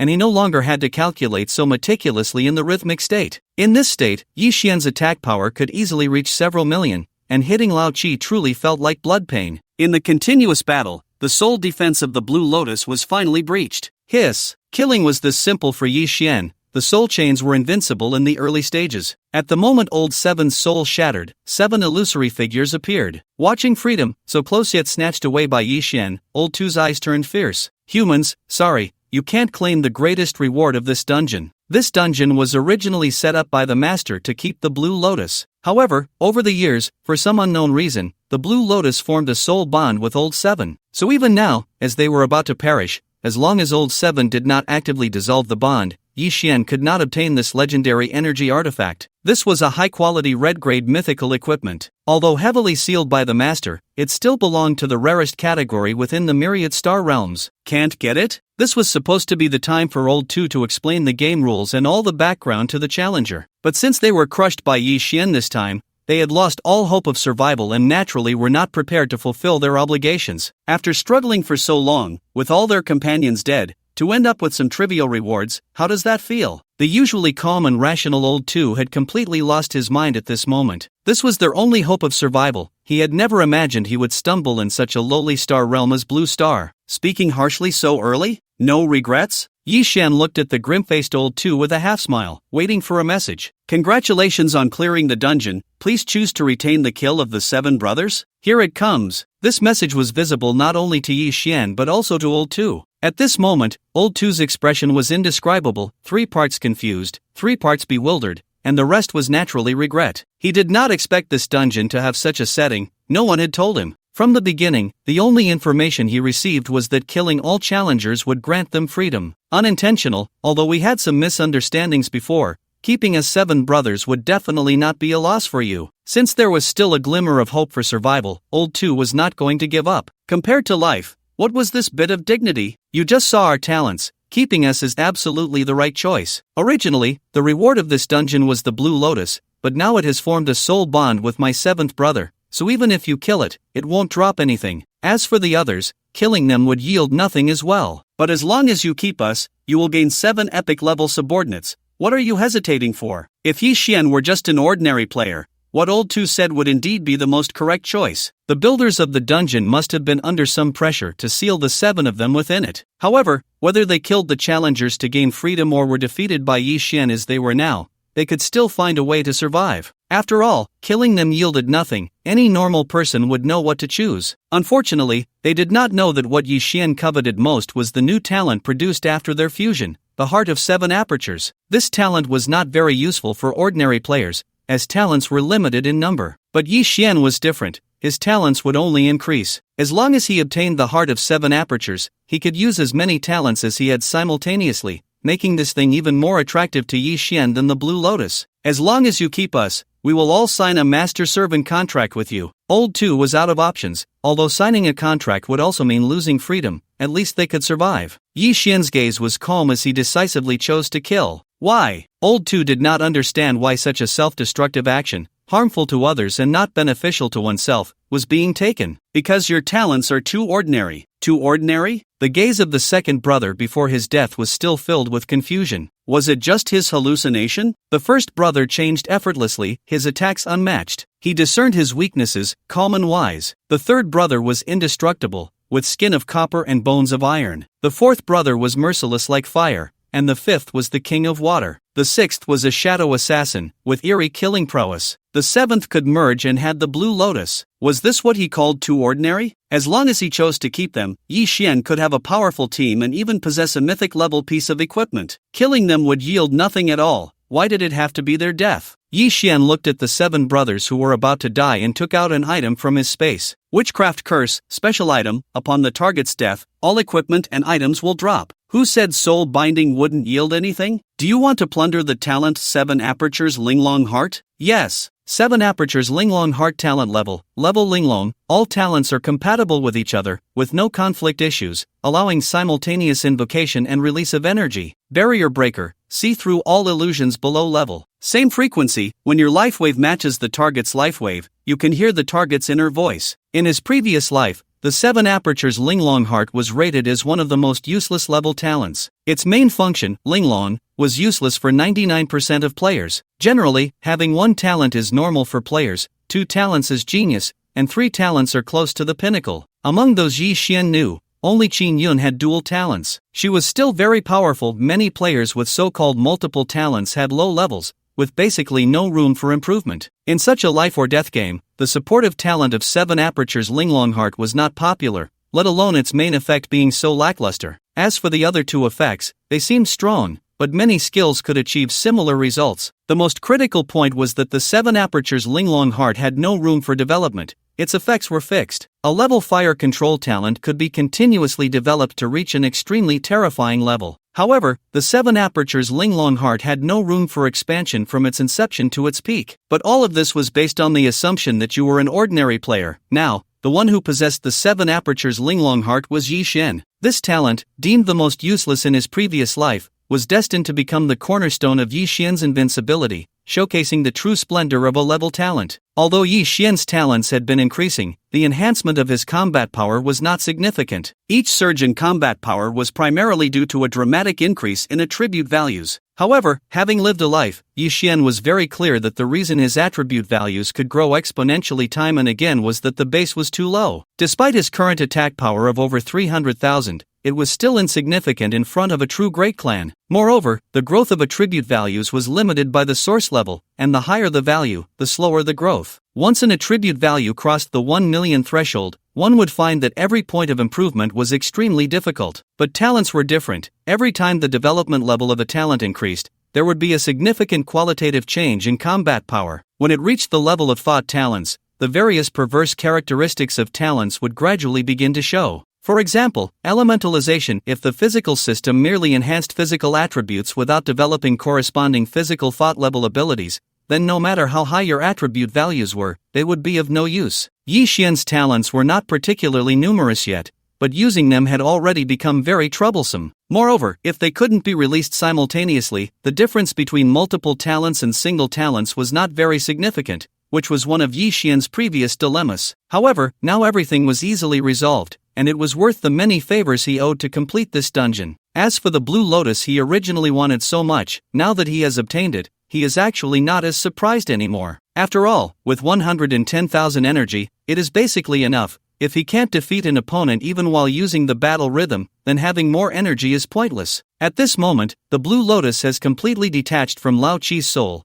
looking less like a piece of equipment and more like a natural plant. Pure Blue Lotus Level, Level 0, Red Myth, Sealed, 3, Description, Energy 10,000, Elemental Damage, Cooldown Reduction. Energy Recovery, recovers 2 energy points per second. Purification, continuously purifies its own energy, improving energy quality. Lotus Lake, stores 3 million energy, can be summoned at any time. Energy Growth, increases by 1,000 energy points daily. Lotus Pod, contains 7 lotus seeds, which can be used to place skills or talents. They can be released with a click, requiring no charge and incurring no cost. Truly a mythic level piece of equipment. Not to mention the other effects of the Pure Blue Lotus, just the daily increase of 1,000 energy points is something many people dream of. There are still many players whose energy values have not reached 1,000. Moreover, the energy recovery of the Pure Blue Lotus is based on a percentage, recovering 2 per second, meaning it can be fully restored in just 50 seconds. No matter how much energy you have, it only takes 50 seconds. This effect is a massive weapon in large battles or prolonged fights.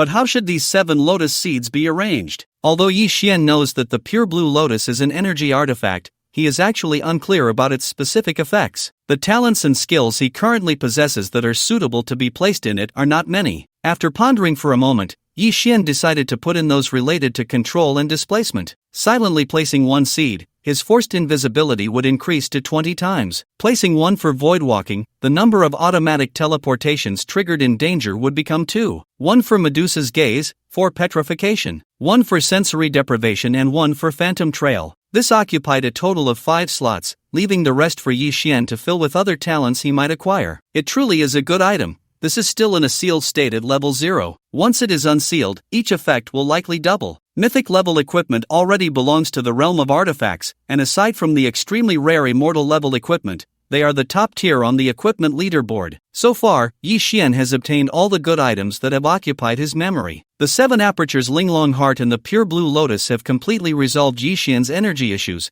and now it's time to prepare for the race war with all his might. There are still 4 days left, and Yi Xian has already become much stronger than he had anticipated. Therefore, for the first time, he is no longer afraid of this kind of race war and has even begun to covet those few perverse talents. As Yi Xian finished plundering, this dungeon also declared the challenge completely completed. When he returned to the entrance, Zhou Qi and Biru Xue had been waiting for a long time. Brother Xin, what on earth is going on? As soon as He Zai saw Yi Xian, he urgently inquired. I remember I was clearly killed. Why has my level not only not decreased but instead increased to level 24? The most critical part is that my major attributes have increased by at least 5,000 points, with 10,000 energy, and Man Nyo directly covered the mouth of this indiscreet fellow, as there were still many outsiders around. Let's go, we still have to return to the occupied territory. I'll explain it to you in detail on the way. In this dungeon, those who are killed do not truly die. Although you will genuinely feel the deaths of beheading and being cut in half, the essence is not damaged, and there is no loss of life. However, if you are killed by your own people, then it is indeed death. As long as the challengers complete the task, everyone will be resurrected at the entrance,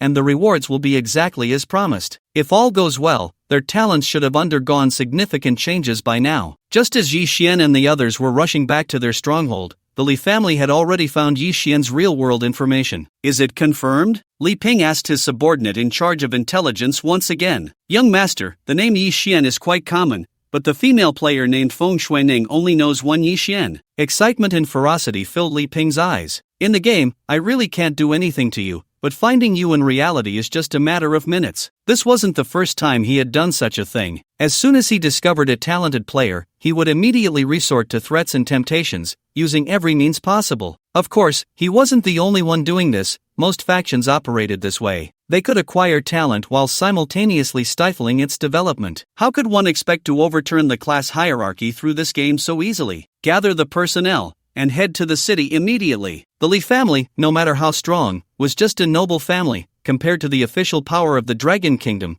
they were merely small fish in a big pond. Li Ping's supposedly secret actions were actually under the control of the Dragon Kingdom all along. Chief, are you really not going to stop Li Ping? Shenlan Jun had also received the news and hurried to the leader's office. Did he not refuse the position of Dragon General? The chief, a middle-aged man in his 40s, was still holding a document in his hand. I also want to see if the man who refused the position of Dragon General is really that strong. Shenlan Jun found it hard to believe. The chief she remembered was not such a petty person. He had once defeated other candidates and successfully taken the position of chief due to his strong vision and demeanor. So how could he allow Li Ping to endanger the Dragon Kingdom's top combat power just because of a mere refusal? With a heavy heart, Shenlan Jun walked out of the office, feeling as if the world had changed. Team leader, not good. Wang Xiao from the Wang family and Huangfu Machin from the Huangfu family are heading towards Wuxin's residence. Shenlan Jun was taken aback. These two harbored a deep-seated hatred for Wuxin. Let's go save him. After telling the others the whole story, Yi Xian chose to leave alone. He originally planned to return to the stronghold, but the level 45 Monkey King happened to be on this route as well. Yi Xian had no particular thoughts about its talent, but the monkey wine was something he had to obtain. Besides Master Yen, who was in charge of forging and loved monkey wine, several others also liked it. As long as he had a large supply of monkey wine, it would be easy to establish good relations with them. He had obtained quite a few job change scrolls from the Abyss battlefield, and he hadn't sold those at the Gathering Pavilion. The purpose of keeping them was to exchange for these items. After separating from the main group, Yi Xian's speed noticeably increased. Now, unless the map was too far away, he generally didn't bring Xiaohei along. After all, his own movement speed was 210,000, and bringing Xiaohei along was more of a burden. Upon returning to the Monkey King's territory, he was too lazy to go invisible this time. After all, even if he killed them all, he would only level up once, which wouldn't affect his participation in the race war. Swish! A white-faced monkey leaped down from a tree, its sharp claws reaching for Yi Xian's head. Crash! Before it could get close, the white-faced monkey's body suddenly shattered into pieces. Countless transparent wind lines spread around Yi Xian, barely noticeable under the sunlight's refraction. Squeak! Countless white-faced monkeys gathered, but their slightly higher intelligence than regular monsters made them fearful of their companion's death. Since they weren't going to attack, it was up to Yi Xian to take action. Centered on Yi Xian's position, countless fine wind lines formed into gusts of wind, sweeping in all directions. The monkey troop let out terrified screams, frantically fleeing in all directions. But whether hiding behind trees or in any other unseen places, there was no escape. The lines of wind, though not targeting attacks, automatically found their mark in the moment of convergence. As one body after another fell to the ground, Yi Xian's experience points began to rise. He was now level 23,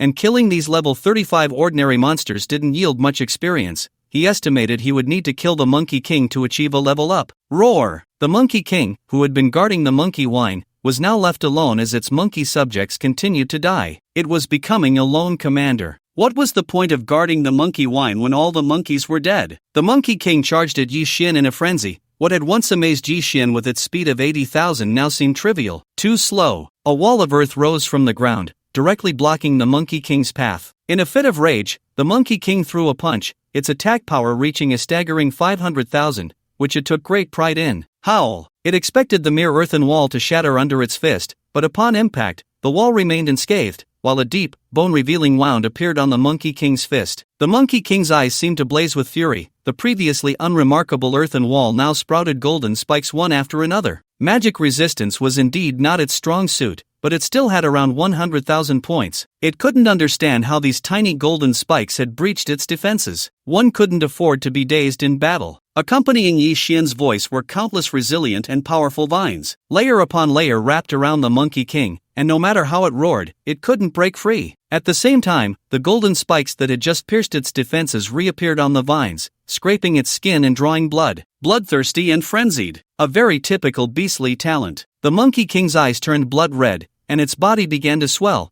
hinting at a massive transformation. But more noticeably, its muscles expanded significantly. With the surge in power, Yi Xian's vines could no longer restrain it and were shattered one by one. Unfortunately, this talent didn't greatly enhance its speed. The current Monkey King had a speed of only about 150,000 and still lacked any ranged attack methods. Bang! On the Monkey King's charge path, a column of water suddenly thrusted into the air. At the same time, a bolt of lightning appeared out of nowhere. The combination of water and electricity sent the Monkey King into a state of paralysis. As it gradually descended, a golden thread formed from the combination of wind lines and golden spikes. It pierced straight through the Monkey King's heart. With a weak point attack combined with Yi Xian's powerful magic strength, the Monkey King's health was instantly depleted. Simple and quick. Yi Xian hadn't moved a single step throughout. This was the awkwardness of a physical class lacking ranged attack methods, making it very easy to be outplayed by elemental classes. Not to mention Yi Xian had mastered so many elements. Just a simple test of the effect of the 7 apertures Linglong Heart allowed him to easily take down this level 45 green monster. If it had been before, Yi Xian would not have found the fusion of elemental powers so effortless. At the same time, condensing multiple energies was crucial for someone with multiple talents like him. The increase in combat power was significant. Casually tossing the Monkey King's drops into his space, Yi Xian headed towards the Monkey Wine's location. Compared to last time, there wasn't much more, and he took everything. If he could find the lair, perhaps he could obtain good items to sink into reality. When Yi Xian returned to the lair, 3 hours had already passed. Although he was somewhat fatigued, his spirits were exceptionally high. In his previous life, many had loved drinking monkey wine in the lair, but now the only one he could meet up there should be that great sorcerer. What can be easily discovered by players is usually conventional and generally lacks any special abilities. The great mage that Yi Xian wants to meet is a powerful master of 3 elemental systems. His mastery of the elements has surpassed the level of thought and reached the 3rd tier. The only time he made a move, as far as Yi Xian remembers, was when an alien race attacked, attempting to lead alien players to conquer the occupied territory. The great mage directly summoned a magma hell, burying hundreds of thousands of invading aliens. It is speculated that he is the guardian of the occupied territory. Normally, such strength should appear in a higher level of chaotic lands, but for some unknown reason, he voluntarily weakened his power to guard the occupied territory. It is known that after cutting off a portion of one's high-level strength, that power will forever stagnate and can no longer progress. Yi Xian walked towards the place in his memory, a star tower with a strong magical style. The buildings in the occupied territory had already been explored by players, and those that could not be entered had been marked. This star tower was one of them. Now, many players were watching a young man of level 25 attempt to enter the tower. What treasures are inside? I see many powerful factions challenging it every day. I don't know, but first-rate guilds and several families have all been here. They challenge it every day and can't even get through the door. What are they thinking? Yi Xian had changed into a different outfit, and no player in the crowd recognized him. This star tower was not something everyone could enter. The Great Mage had high standards and looked down on ordinary people. If he remembered correctly, the Great Mage would only meet players with elemental talents, and their level could not be lower than a certain rank. Moreover, a level 25 player must have at least 60,000 magic power and at least a level 3 understanding of the elements. The player currently challenging the tower, although his talent was at level 3, had a physical talent. Even if he reached level 50, he wouldn't be able to enter the star tower. As expected, no matter how he concentrated his energy, he could not break through the barrier at the door. Bang! Not only that, but he was also sent flying back by a tremendous rebound force. Damn! What kind of broken place is this? I'm level 25 and still can't get in. He picked up the long sword that had fallen to the ground, cursing as he returned to his team. Yi Xian observed that this group had some strength. 3 men and 2 women were all wearing outfits sold by the Gathering Pavilion. According to the professional team's speculation, this place should have restrictions on talent and strength. The attribute threshold they had researched last time should be between 40,000 and 50,000. After putting on the outfits, they had already met this condition. But since the physical talent players had all failed their challenges, it seemed that the talent restriction was for other systems. I am of the elemental system. If I also fail the challenge later, I will have to report back and temporarily give up on this tower. Other system talents are too rare.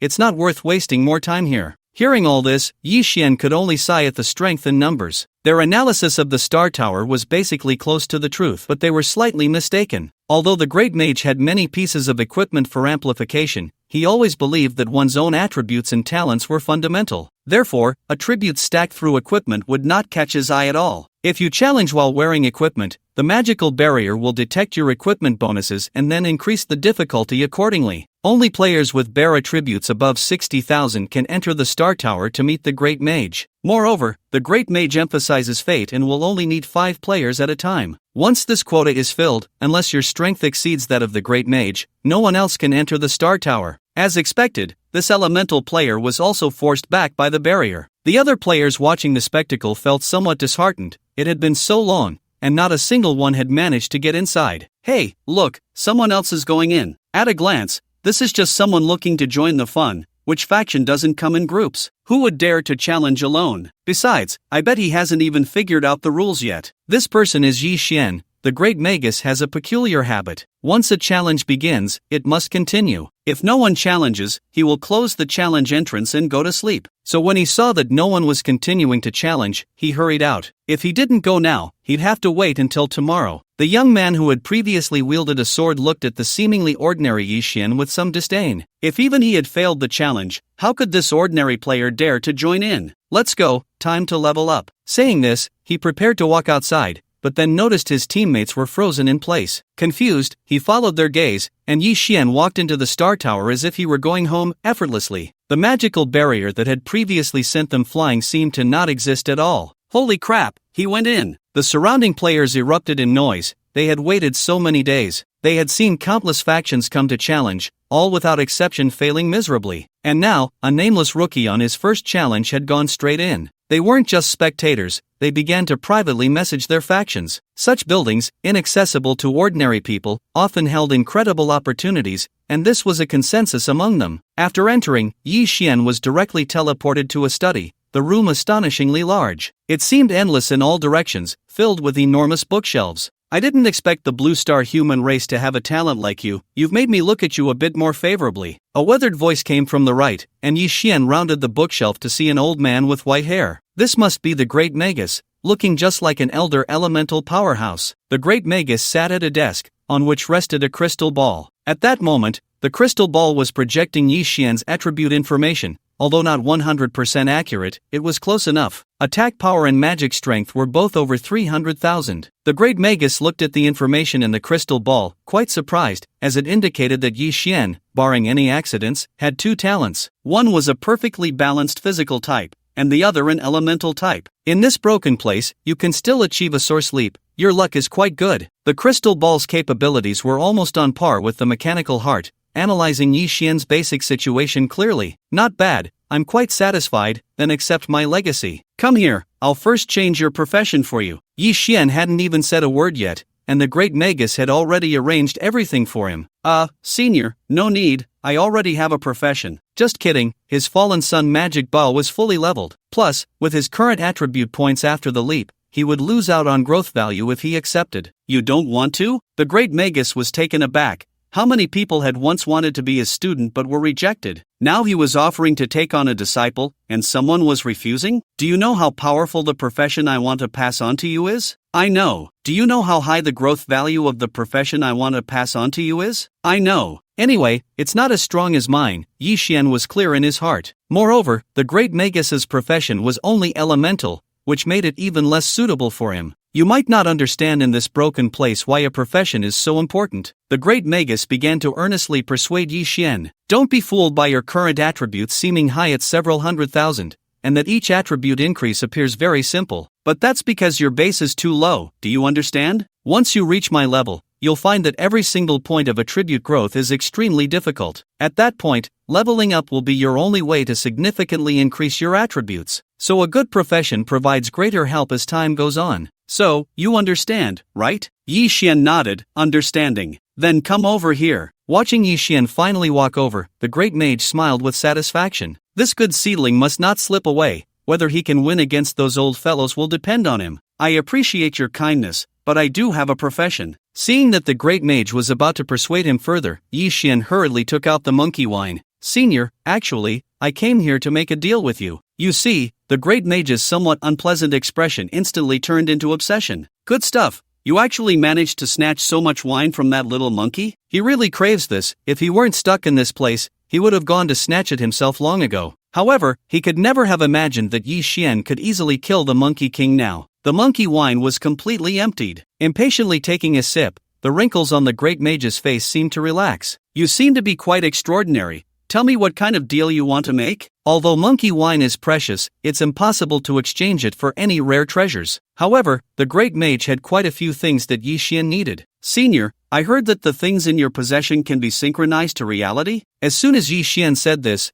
the great mage's originally murky eyes flashed with a glimmer. Where did you hear that? Although his tone was light, Yi Xian felt a powerful pressure. I have my own methods. Yi Xian remained neither humble nor pushy. He hadn't broken any rules, and no matter how strong the great mage was, he couldn't act against him. Those little trinkets are useless to you, but they are urgently needed by me right now. Although Yi Xian was very strong in the game, he had always felt a sense of urgency. He feared that the synchronization of the game to reality would accelerate, and his strength wouldn't be enough. He also feared that the game would take too long to synchronize, and he might get his throat cut in reality. In his past life, countless exceptionally talented players without any background or power were basically captured and turned into black slaves. Senior, my talent and combat power are definitely the best among players from Blue Star, you needn't doubt it. Yi Xian was now extremely confident. In this life, not only in Blue Star, but being the best among all realms would eventually be his. I have some insider information. You wouldn't want such a powerful human warrior like me to be taken out before I even get to fight, right? The great mage said nothing, just leisurely sipped his wine. Yi Xian's words revealed quite a bit of information,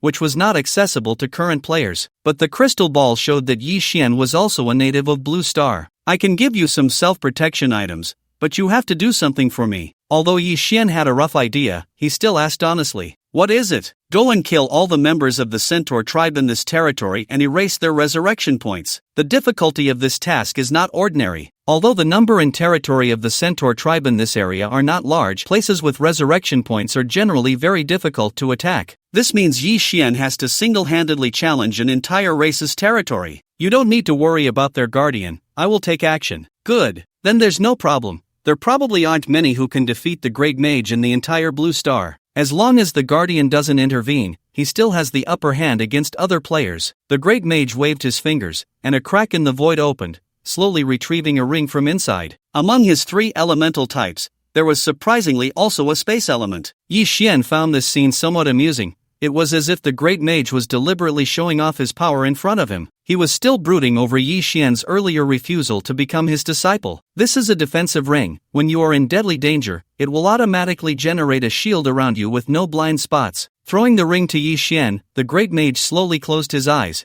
preparing to sleep. The energy of this thing is only enough for 10 uses. You'd better not go and get yourself killed. After saying that, he directly teleported Yi Xian outside the Star Tower. As soon as he emerged, Yi Xian was surrounded by spies from various factions. Brother, join our Sea King Hall, and you can choose any beauty you like. Women are nothing, join our money gang, and we'll give you 5,000 a month, plus 5 insurances and 1 fund. Joining the Soaring Guild is the wisest choice. You can choose any equipment and skills you want. These spies were as annoying as paparazzi in real life. Yi Xian could only quicken his pace to leave. Stop! A light shout rang out. The young man with the sword actually hadn't left. However, his words were like nonsense to Yi Xian, who didn't stop for even a second. This made the young man's face change drastically. He actually dared to ignore him. He took several big strides forward, forcing Yi Xian to stop. Did you not hear me when I told you to stop? Besides him, the other 4 companions had also blocked all of Yi Xian's escape routes. Yi Xian felt a bit helpless. Why were there always such idiots everywhere? What's inside there? The young man with the sword questioned, as if he thought Yi Xian should tell him. Your dad. If they were in the wild, he would have shot this guy to the west with an arrow by now. Get lost. Yi Xian directly pushed the young man aside. He needed to quickly obtain a murder license for the territory. Otherwise, these flies would be incredibly annoying. You dare not give us Bai Sha face? Do you want to die? As soon as the young man said this, Yi Xian showed no reaction,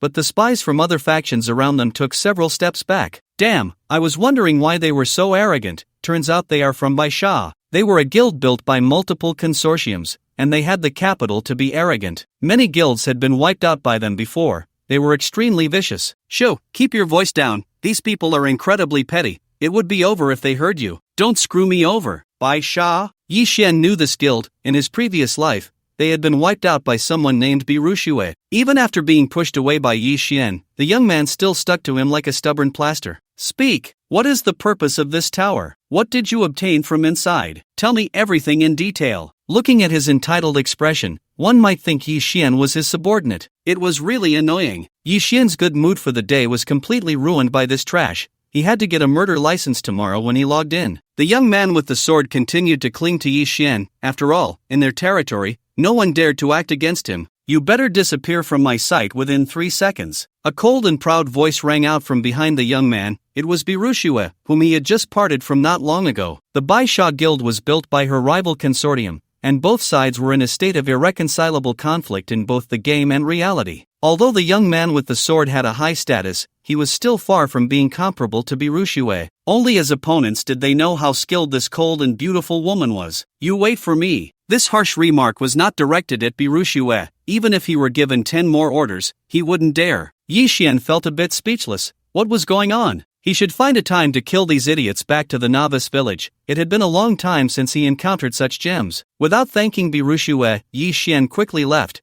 He just wanted to log off and sleep. But Birushue stared at his unfamiliar back, lost in thought for a full minute, feeling as if she knew this person. Although many states in the game could now influence the body, it was impossible to completely detach from real life. Having spent a bit too long online this time, Yi Xian felt a sense of disconnection upon returning. If the time difference between the two is too great, it becomes difficult to distinguish between the game and reality, which is a problem many leveling fanatics face today. After a quick bite to eat, Yi Xian fell asleep immediately. What he didn't know was that various parties were rushing over, eager to see who would arrive first. Bro, it's amazing that Wuxing took us to that dungeon. We didn't suffer any death penalties without a waiver. Zhou Xiaolin and Zhou Qi had been offline for a while and were discussing their respective changes. Although there was no punishment, they had indeed died once again, and it was Zhou Qi's first time being bisected. The feeling of death is not something anyone can easily forget, especially since Zhou Qi's death was particularly gruesome this time. This made his previously relaxed heart tighten again.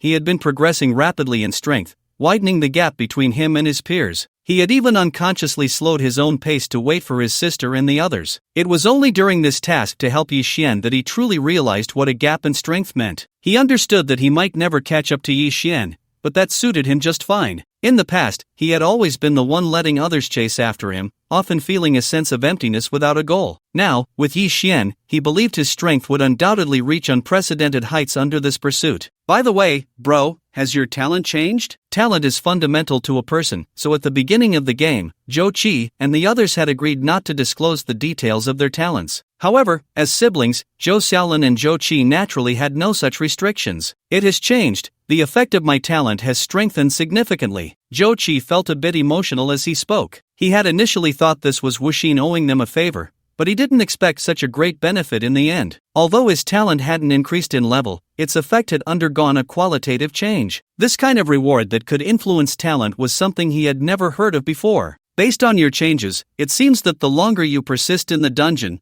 the greater the enhancement of your talent. Zhou Xiaolin's talent had also improved to some extent, but the increase was clearly not as significant as Zhou Qi's. Just as they were pondering this, a sudden commotion came from outside the door. The sound of hurried footsteps echoed chaotically, making no effort to conceal themselves as they rushed directly toward their target. Shoo! Zhou Qi signaled Zhou Xiaolin to be quiet, thinking that other families had come to target them. Grabbing a bow and arrow from the room, Zhou Qi slowly approached the door. Why is there no sound now? The footsteps had clearly indicated at least 20 people, suggesting that the visitors were not friendly. Bang! A silenced gunshot rang out, causing Zhou Qi's pupils to constrict sharply. There's a gun. He was absolutely sure he hadn't misheard. It was definitely the sound of a handgun. This was bad, this was reality, and no matter how fast he was, he couldn't outrun a bullet. Just as he was about to call for help, he realized the bullet's target was the door across from him. Were they looking for their neighbor? Although he had only seen Yi Xian once, Zhou Qi didn't think he had anything particularly special about him. How could he have attracted such ruthless people? Zhou Qi began to check the situation in the hallway through the smart peephole outside the door. He noticed a few people guarding the elevator while the others rushed into Yi Xian's house. Why did these people look so familiar? Zhou Xiaolin tugged at his sleeve. She recognized them and whispered a reminder. Bro, they're from the Li family. How could that ordinary young man have provoked these lunatics from the Li family? Yi Xian, still groggy in his sleep, suddenly felt a wave of crisis. He then heard the door being violently forced open and realized the intruders were armed. Get up! The moment Yi Xian saw the intruders, he realized something was wrong. Because the ones leading the charge were the Li brothers, Li Ping and Li Hai. How did they find my real information, Wuxin? Are you surprised to see me? Li Ping looked at Yi Xian with a hint of mockery. He wasn't entirely sure that Yi Xian was Wuxin.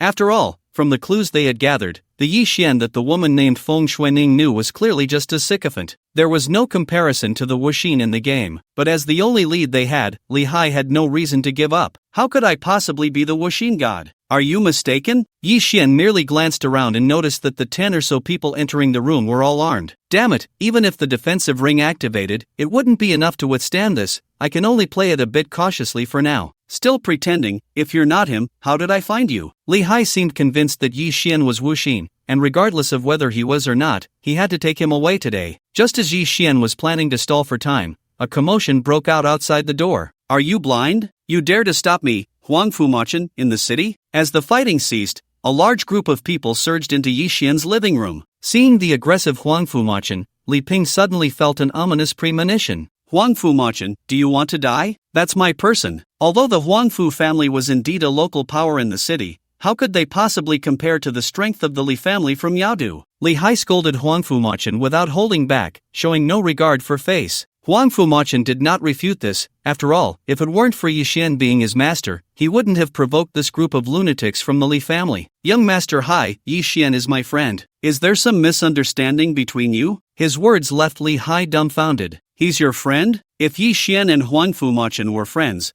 then how could he possibly be Wuxin? Back then, Huang Fumachin had made such a big deal to target Wuxin, it was meant to be lethal. If Yi Xian were Wuxin, how could Huang Fumachin risk offending the Li family to save him? Could it be that he really got it wrong? Yes, I have a good relationship with Yi Xian. Huang Fumachin nodded. If he has offended you in any way, I will compensate for him. Li Hai was very dismissive of this. Do you think there's something you have that I don't? It seemed that Yi Xian really wasn't wuxing. This time, it looked like they would have to leave empty-handed. Li Ping glanced at Huang Fumachan and took over the conversation from Li Hai. Since he is your friend, we won't make things difficult for him. He just needs to visit the Li family. You can't refuse that, can you? This statement was directed at Yi Xian but also meant for Huang Fumachan to hear. Once they arrived at the Li family, they had plenty of ways to find out everything they wanted to know. There was no need for Yi Xian to admit anything, nor for any other clues. They would find the answers in their own way. Huang Fumachan's expression darkened. If they really took his master away, he probably wouldn't come back. Although he was a direct descendant of the Huangfu family, if he clashed head-on with Li Hai and the others, he would likely lose his status upon returning. Let's go.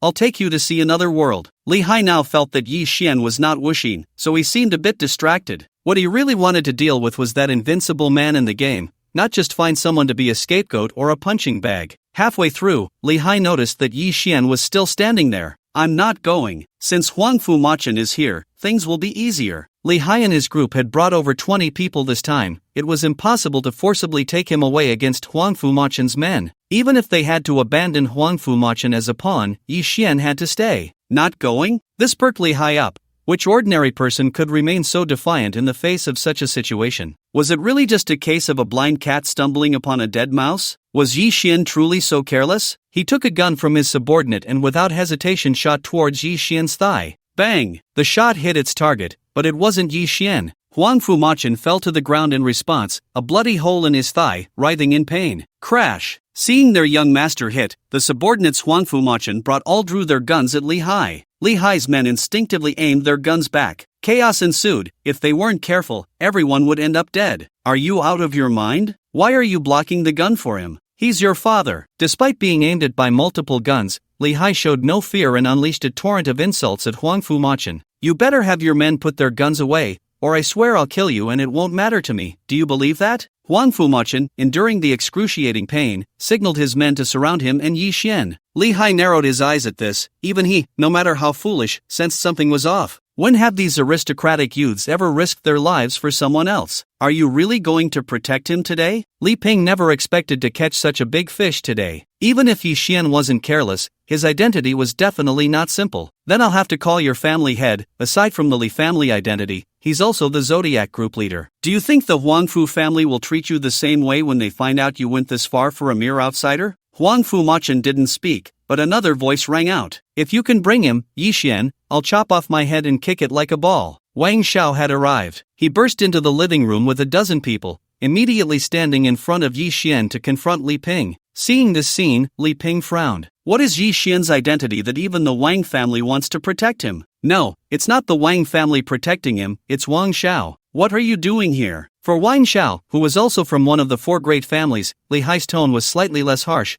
but his attitude was clearly much better than towards Huang Fumachan. Didn't you fall into the hands of the careless one back then? Why do you want to protect him now? Wang Xiao looked at Li Hai as if he were an idiot. You know that the careless one has a grudge against me, and you still think Yi Xian is careless? Are you out of your mind? Watch your words. Li Ping's expression changed. Even if they were from the same four great families, his Li family had never feared anyone. Coming to threaten my friend and even drawing a gun. I've already shown you enough courtesy by not shooting you on the spot. Wang Xiao spoke much more forcefully than Huang Fumachan, showing no respect for Li Hai and Li Ping. Just as the three sides were at a standstill, another group of people rushed in. Leading them was Shenlan Fang, and as soon as she entered, she saw everyone pointing guns at each other. Looking at Yi Xian, who was surrounded in the center, Shenlan Fang was momentarily confused. Wasn't the Li family here to find the careless one? How could this man, protected by Huang Fumachan and Wang Xiao, possibly be careless? Li Ping, you actually used official intelligence to achieve your own hidden agenda.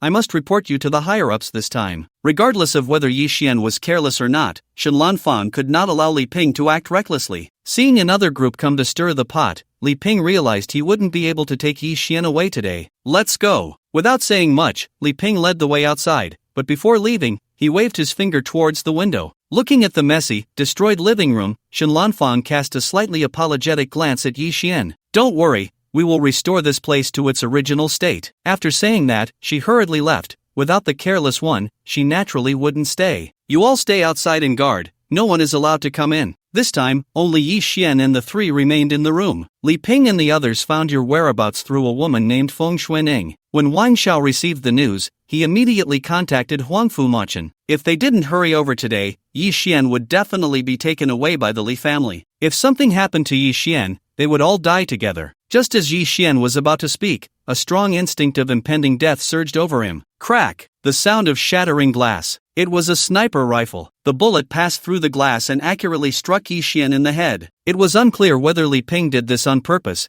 but the sniper rifle had no silencer. The loud gunshot caused chaos among the surrounding residents, with terrified screams echoing everywhere. Xinlan Jun, who had just arrived downstairs, naturally heard the commotion. Those damned lunatics from the Li family. Amidst the chaos, an ambulance arrived. Several doctors jumped out and quickly ran to the floor where Yi Xian was. In just 5 minutes, the doctors reached a conclusion. The head was completely penetrated, showing no signs of life, and he was directly sent to the crematorium. Xinlan Jun looked at Yi Xian, covered with a white cloth, feeling a mix of regret, anger, and shame. Wang Xiao and Huangfu Machin personally carried the stretcher, sending Yi Xian onto the vehicle heading to the crematorium. The Li family was truly despicable. Knowing that Yi Xian had no ill intentions, they still killed him. As the Holy Shield of Light, Xiaoyi could not tolerate such methods. Let's go. There's not much we can do about this, just report it to the superior. Xinlan Juan's eyes were somewhat vacant, recalling the superior's attitude. Was everything part of his calculations? After Yi Xian was completely cremated, Wang Xiao and Huangfu Machin parted ways, each returning home. Everything seemed perfectly normal, but the real Yi Xian had always been mixed in with Wang Zhao's group. He also returned to the manor he had purchased in the Demon City with Wang Xiao. Master, you are completely safe in reality now. Arriving in the Demon City was like stepping into Wang Zhao's territory. As long as Yi Xian didn't actively go out and show himself, this place would definitely not be discovered by others. Completely safe? Only temporarily. Yi Xian could only be grateful that he hadn't slacked off yesterday and had gone to find the Great Mage as soon as he returned to his stronghold. Otherwise, everything would have turned to dust. The usage count of the defensive ring had decreased by 1. Without it, being sent to the crematorium would have truly meant his death. As for the two brothers, Li Hai and Li Ping, they were already on his death list. They loved to kill in reality so much that once he obtained more usable items or abilities from reality, they would be the first to face his wrath. After going online, Yi Xian didn't continue to farm monsters but quietly stayed in the training dojo to develop his talents. His level had reached 24 after defeating the Monkey King, and if he continued to farm, he feared exceeding the level cap for participating in the race war. He still owed the fat boss 2 things, and if he didn't deliver them for a long time, it would trigger his rules of engagement. At that time, he would probably have to seek the Great Mage's protection to avoid being killed. These special powers were not something Yi Xian could challenge for now. With Juyuan Tower, Yi Xian was no longer worried about game point cards. He could stay in the training dojo for a whole day. It wasn't until 24 hours had passed that Yi Xian reluctantly walked out. The feeling of constantly sensing his power increase was simply wonderful. You finally came out, Wu Xin. Waiting outside for a long time was Xinlan Jun. Today marked the 18th day of the game. It was the day they had originally agreed to tackle the special map together. Let's go. You should have given me an address instead of making me come over myself. Yi Xian actually found their movement speed slow. If it were just him, he could quickly reach the so-called special map. But perhaps Xinlan Jun wanted to confirm whether Wu Xin was truly connected to Yi Xian, insisting on coming over herself. We had already agreed that I would enter this map alone, and you shouldn't interfere. Yi Xian only wants to improve his talents and skill proficiency as much as possible before the race war arrives, so he plans to go all out in this special map and complete it as quickly as possible. It's not that we don't allow it, but that the map cannot be activated by a single person. Xinlan Jun is also somewhat helpless. Isn't having more people supposed to make conquering the map faster? Didn't you say it was a map? Yi Xian frowned slightly. It's not a dungeon, so what activation conditions are there? It's not a dungeon, but this map is shrouded in mist. Xinlan Jun explained the situation of the map to Yi Xian in detail. If the number of players is less than 50, that layer of mist will never disperse, no matter what. And players cannot normally enter the map in the mist, they will inexplicably walk out. They have tested this many times. There is no danger, but no benefits either. Xinlan Jun paused, a bit hesitant. That map is very special. So far, we haven't seen any monsters. Tell me more. Yi Xian hadn't been to such maps in his previous life, so he wasn't very familiar with them. After our team passed through the mist, it was as if we entered a city of technology. But it also seemed to be more than just modern technology. Inside, there are laser arrays, turrets, and even mechanical beasts. But there isn't a single monster, after killing those mechanical beasts, there are no drops, and there won't be any experience points either. We could only explore the front area and couldn't push further, and in the areas we discovered, there really wasn't a single living being to be seen. Shinlan-jun both hated and loved this map. Of course, she hated the difficulty of the map, which was outrageously high, and the heavy losses without any drops. But what did she love? She loved its technological blueprints. That's right, there are many advanced technologies inside. In the already explored areas, we found numerous energy-based firearms and blueprints for certain mechanical beasts. These things are more important to the officials than any dungeon. There are too few players with high talent quality, and it takes time to cultivate them. But technology doesn't need that. As long as there are skills and enough raw materials, the officials can quickly assemble a powerful team. In this stormy new era, this power is the foundational strength that the officials need. If it weren't for the fact that they really couldn't get through, they wouldn't want this news to be known by any unofficial players. When they initially asked Yi Xian for help, they didn't expect him to solve this map alone. It was just to increase the possibility of clearing it a bit. Yi Xian was a bit dazed after hearing all this. Wasn't this exactly like a place he remembered? A technological city, mechanical beasts, blueprints. Isn't this the much-discussed Goblin Kingdom from his previous life? Goblins are a race with very low innate qualities, but their status among the heavens is quite high. They are ranked among the 4 major forging races along with dwarves, artisans, and the mechanical race. Among them, goblins and the mechanical race lean more towards technology, excelling in mechanical products and large-scale battle weapons. Dwarves and artisans are better at forging extraordinary equipment. Most of the divine artifacts in the heavens were forged by members of these two races. Damn, isn't this just hitting the nail on the head? Yi Xian's eyes sparkled with excitement. This life truly brings what one thinks of. He doesn't remember where the energy orbs are in the entire occupied area, but the Goblin Kingdom must have them. The kinetic energy of those mechanical products comes from energy orbs. By the time the Goblin Kingdom appeared in his previous life, it was already a chaotic land, so Yi Xian had never thought he would find clues about it at this time. If he collects enough energy orbs, he can directly take the Wind Rider to fight in the race war. He will definitely wipe out all the competitors from other races. Although Shen Lanchuang didn't quite understand why Wuxin was suddenly so excited, it was a good thing for them. After all, the difficulty of that map was incredibly high. Even the Tyrannosaurus couldn't reach the central area. When the two arrived at their destination, 5 teams were already neatly lined up in front of the map. The 12 Zodiac, this time drawing out exactly 5 teams to assist you in clearing the level. Ever since the Tyrannosaurus was defeated by Yi Xian,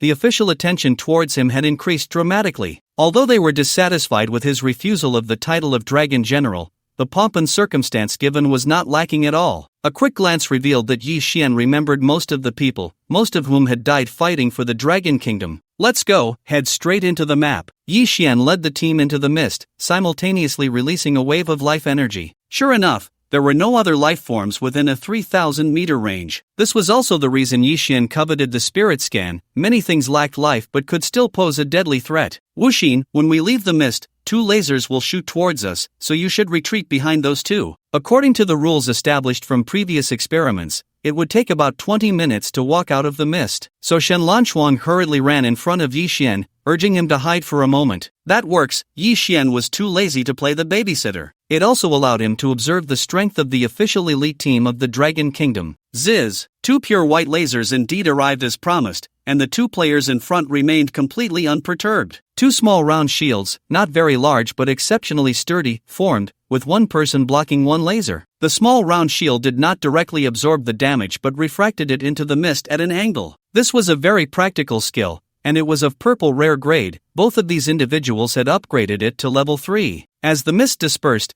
towering buildings appeared before everyone, as if they had returned to a modern city. Upon entering, 3 mechanical dogs would appear. Shen Lanchuan was responsible for reporting the findings to Yi Xian, trying to help him adapt to this map as quickly as possible. Standing 3 meters tall and surrounded by steel, these mechanical dogs exerted more pressure than ordinary monsters. Moreover, since they were not players, their levels would not be displayed. To know their specific attributes, one could only rely on repeated battles to test. The officials had already lost countless lives for this map. Facing these 3 mechanical dogs, a Zodiac team immediately mobilized all members. Aside from their long-range attack method of shooting laser cannons from their mouths, the mechanical dogs still relied on conventional melee attacks. It took nearly 5 minutes for the Zodiac team to take them down without any injuries. Initially, just these 3 mechanical dogs had killed 15 of our colleagues. When facing the unknown, to obtain information, one could only fill it with lives. Fortunately, this was still just a game. If it were reality, even a populous country like the Dragon Kingdom would likely not be able to bear it. Have you all searched through these buildings one by one? Yi Xian had no interest in their battle. From the moment he entered, he was comparing it to the Goblin Kingdom in his memory. He noticed that this place seemed a bit different. The architectural style resembled that of the mechanical race rather than goblins. We've all searched through, and there were some small gains. Small gains? Yi Xian didn't expose her lies.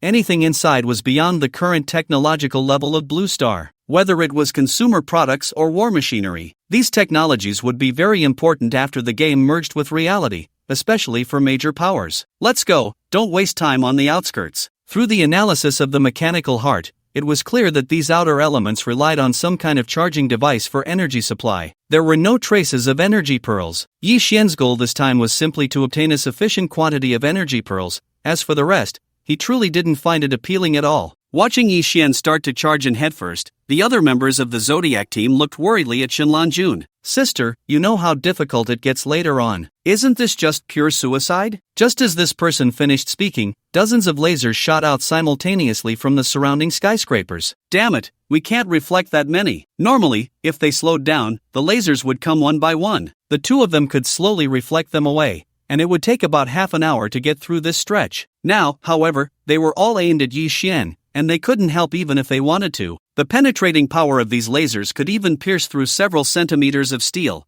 This was too arrogant of Wu Xian. Right before their eyes, dozens of lasers all hit Yi Xian. Is this it? Originally, the members of the Zodiac team were quite eager to see what abilities the one who defeated the Tyrannosaurus had. Just as they were feeling dejected and preparing to exit the map, they noticed that Yi Xian's steps hadn't stopped at all. Keep up! Shinlanjun had seen this move before. It was this elemental transformation that had forced the Tyrannosaurus to fight desperately. In this tech-filled map, almost all attacks were physical. Therefore, Shinlanjun was filled with confidence in Yi Xian now. Here they come! Mechanical snake swarm. Countless steel giant snakes gathered ahead on the road, with various giant snakes coiling around the surrounding buildings. From a distance, it looked like a mechanical snake nest. Whoosh! A crimson steel giant python spat a flame at Yi Xian. This flame had previously melted their 400,000 health water shield. Wu Xian would have to dodge a bit. They had encountered this situation before and had already developed corresponding strategies. Just as they were preparing to help Yi Xian out, a flame ignited from his hair. Then, endless flames erupted from the ground, rapidly spreading throughout the entire snake nest under the enhancement of wind elements. The steel snake swarm, which had looked imposing just moments ago, slowly melted into molten iron under the intense heat. When all the mechanical snakes disappeared, less than a minute had passed. Just how powerful was his fire talent? Yi Xian's move stunned everyone. Whatever thoughts they had before were now completely gone. The highest magic damage in our team, I remember it could only break the tail of a small snake, right? Without using any skills, he had raised his damage to a level that ordinary players could not even hope to reach, purely relying on his talent. The normally confident members of the Zodiac team had witnessed a new world. This was even more shocking than when they first saw the Tyrannosaurus's combat power. But Yi Xian didn't wait for them. With his exaggerated speed, he had already left the Zodiac team members far behind. Damn, he's running too fast. We can't catch up. They indeed couldn't catch up, but this was also one of Yi Xian's little schemes. Initially, the reward he promised them for clearing the map was the Void Nail, which the officials had paid in advance. So if Yi Xian wanted the energy orb in this map, he would probably have to agree to other conditions. He simply decided to shake them off and explore on his own. Just as Shinlanjun had said before, the challenges Yi Xian encountered while advancing were basically turrets, lasers, and mechanical beasts. The attack intensity was increasing, with just the laser damage already exceeding 1 million. This was practically impossible for current players to withstand. But all 3 of these things dealt physical damage, and no matter how high the damage, it was useless to Yi Xian. Moreover, these lifeless objects were even more vulnerable in front of the mechanical heart. The hidden core of the turret could be quickly analyzed. Yi Xian just needed to endure the turret's damage and dismantle it directly. Perhaps it was the map's reward mechanism, or maybe it was the original design of the tech city. Every so often, Yi Xian would encounter a batch of particularly powerful mechanical beasts, within which were hidden various technological blueprints, different styles of turrets, laser towers, and energy devices. These were all good things. If he had the specific materials, Yi Xian could also assemble his own mechanical army. Moreover, placing turrets and laser towers on the Wind Rider was actually a good choice. Soon, Yi Xian had advanced into an area that the Zodiac team had never reached before. Beep beep beep, a familiar sound of mechanical intelligence echoed,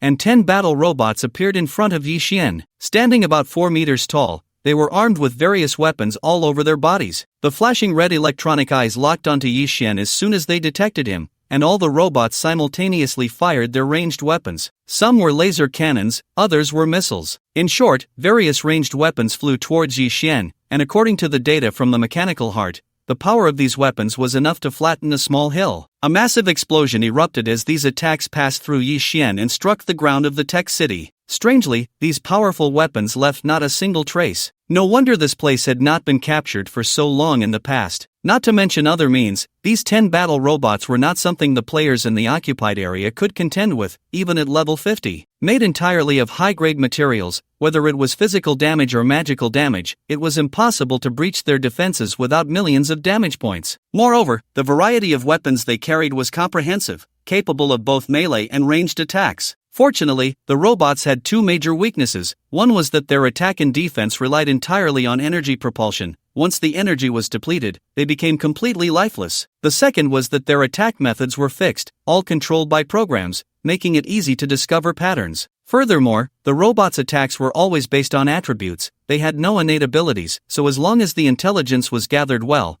they could be easily targeted. The mechanical heart had already analyzed that there were no psychic level attacks in this area, so Yi Xian had kept his elementalization on from start to finish. No matter how terrifying their attacks were or how explosive the damage, it had nothing to do with Yi Xian. Instead, looking at these 10 battle robots, Yi Xian was almost drooling. Such a level of attack must contain high-quality energy orbs. As long as he could dismantle them, the Wind Rider would likely recover. Target possesses physical immunity measures, requesting support. Just as Yi Xian charged towards the robots, his earlier actions had already led them to analyze his capabilities. Hearing this, Yi Xian quickened his movements. Without a doubt, the support they called would definitely possess psychic-level attack capabilities. He had to dismantle these 10 battle robots before they arrived. Phantom Shadow. In an instant, he appeared behind one of the robots, his right hand crackling with electricity as he reached for its right thigh. This was where its energy core was located, and contrary to Yi Xian's imagination, it was a very small area. At the same time, the robot's agile reaction allowed it to swiftly draw out a laser knife from its back,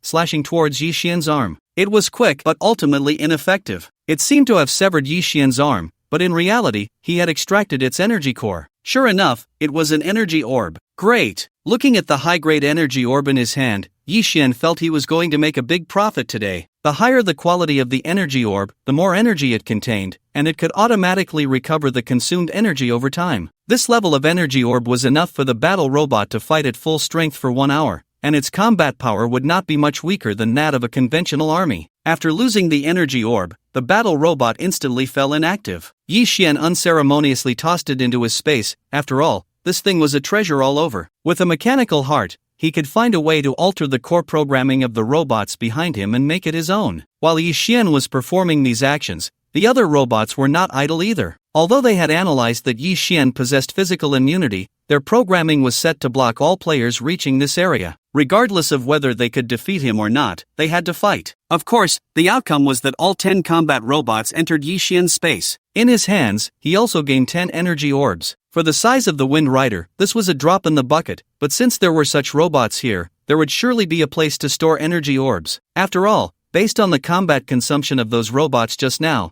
relying solely on the automatic recovery of energy orbs would definitely not be enough. So they must have their own spare energy orbs. Just as Yi Xian was moving towards the direction they had appeared from, a transparent barrier blocked his way. Zzzzz. It felt as if Yi Xian's entire body was being corroded, and several damage notifications of 10,000 points popped up above his head. Special electronic wave barrier. Any non-physical substance passing through will be filtered, this was something the mechanical race specifically developed against non-physical abilities, fully documented in the mechanical heart. Since the entry condition for this area was physical, it was likely that similar elementalization methods could not be used inside. Yi Xian removed elementalization, being a bit more cautious, and slowly walked inside. Without elementalization, his life-saving methods were definitely sufficient, but obtaining more energy orbs would likely be a challenge. The air is filled with electronic wave substances. Sure enough, if he attempted elementalization after passing through the barrier, his health would probably be instantly depleted. Although elementalization was restricted, Yi Xian was very excited at this moment, because this substance was actually very precious,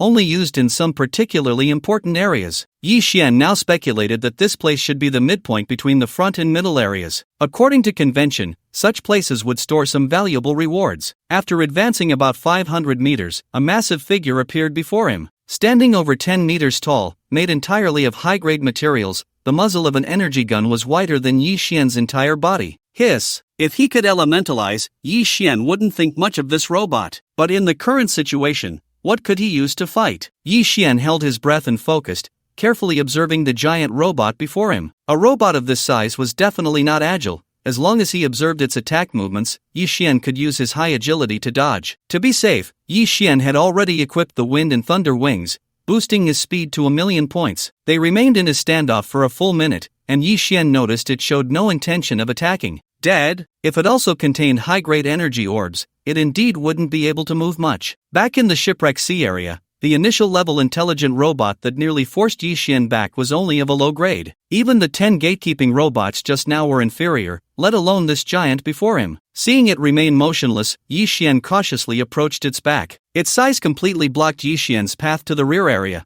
and so far, he had not discovered what the reward was. Another barrier? Yi Xian was momentarily unsure and didn't dare to touch it easily. After all, the mechanical race was best at research and often tinkered with some strange gadgets. After considering for a moment, Yi Xian took out one of the combat robots he had just collected and extended it towards the barrier. Players below level 50 in Area 2 are not allowed to enter. A message window appeared. The purpose of this barrier was to filter. If it were an ordinary player, they might have turned around and left, but Yi Xian still planned to give it a try. It was impossible to force his way in, but he had a spatial talent. As long as the mechanical race hadn't set up a spatial interception at this barrier, he could pass through. Directly slipping into another space, Yi Xian began to move towards the second area. Sure enough, there was nothing. After all, spatial talents were exceptionally rare no matter where they were, and here, there was only Huangfu Machin. After crossing the barrier, Yi Xian emerged from the alternate space. This place didn't seem to be the second area, it looked more like a factory. Yi Xian saw highly technological assembly lines, with machines all over, gleaming silver. Detection robot assembly line, required materials level steel, level energy core, level. This was actually a robot manufacturing assembly line. As long as various corresponding materials were input, fully formed robots could be produced. The factory wasn't large, with only 3 assembly lines: detection robots, combat robots, bionic robots. The 3 assembly lines corresponded to the manufacturing of 3 types of robots, but all at level. However, a level combat robot could easily handle dozens of level 30 players. There was no doubt this was what the Dragon Kingdom officials had always wanted. As long as they had these 3 assembly lines, they wouldn't have to worry about the chaos brought by extraordinary powers. These robots would be enough to suppress all forces and unstable elements. But for Yi Xian, this thing seemed somewhat useless. He wasn't on a power route. It was truly tasteless yet regrettable to discard. Let's just store it for now and see later. After searching this area thoroughly, he still couldn't find the energy orb he had been longing for. Yi Xian, unwilling to give up, walked deeper. Looking at the barrier that appeared ahead, he used the same trick to enter the alternate space. What the hell? Why can't I get in? There was no spatial interception before,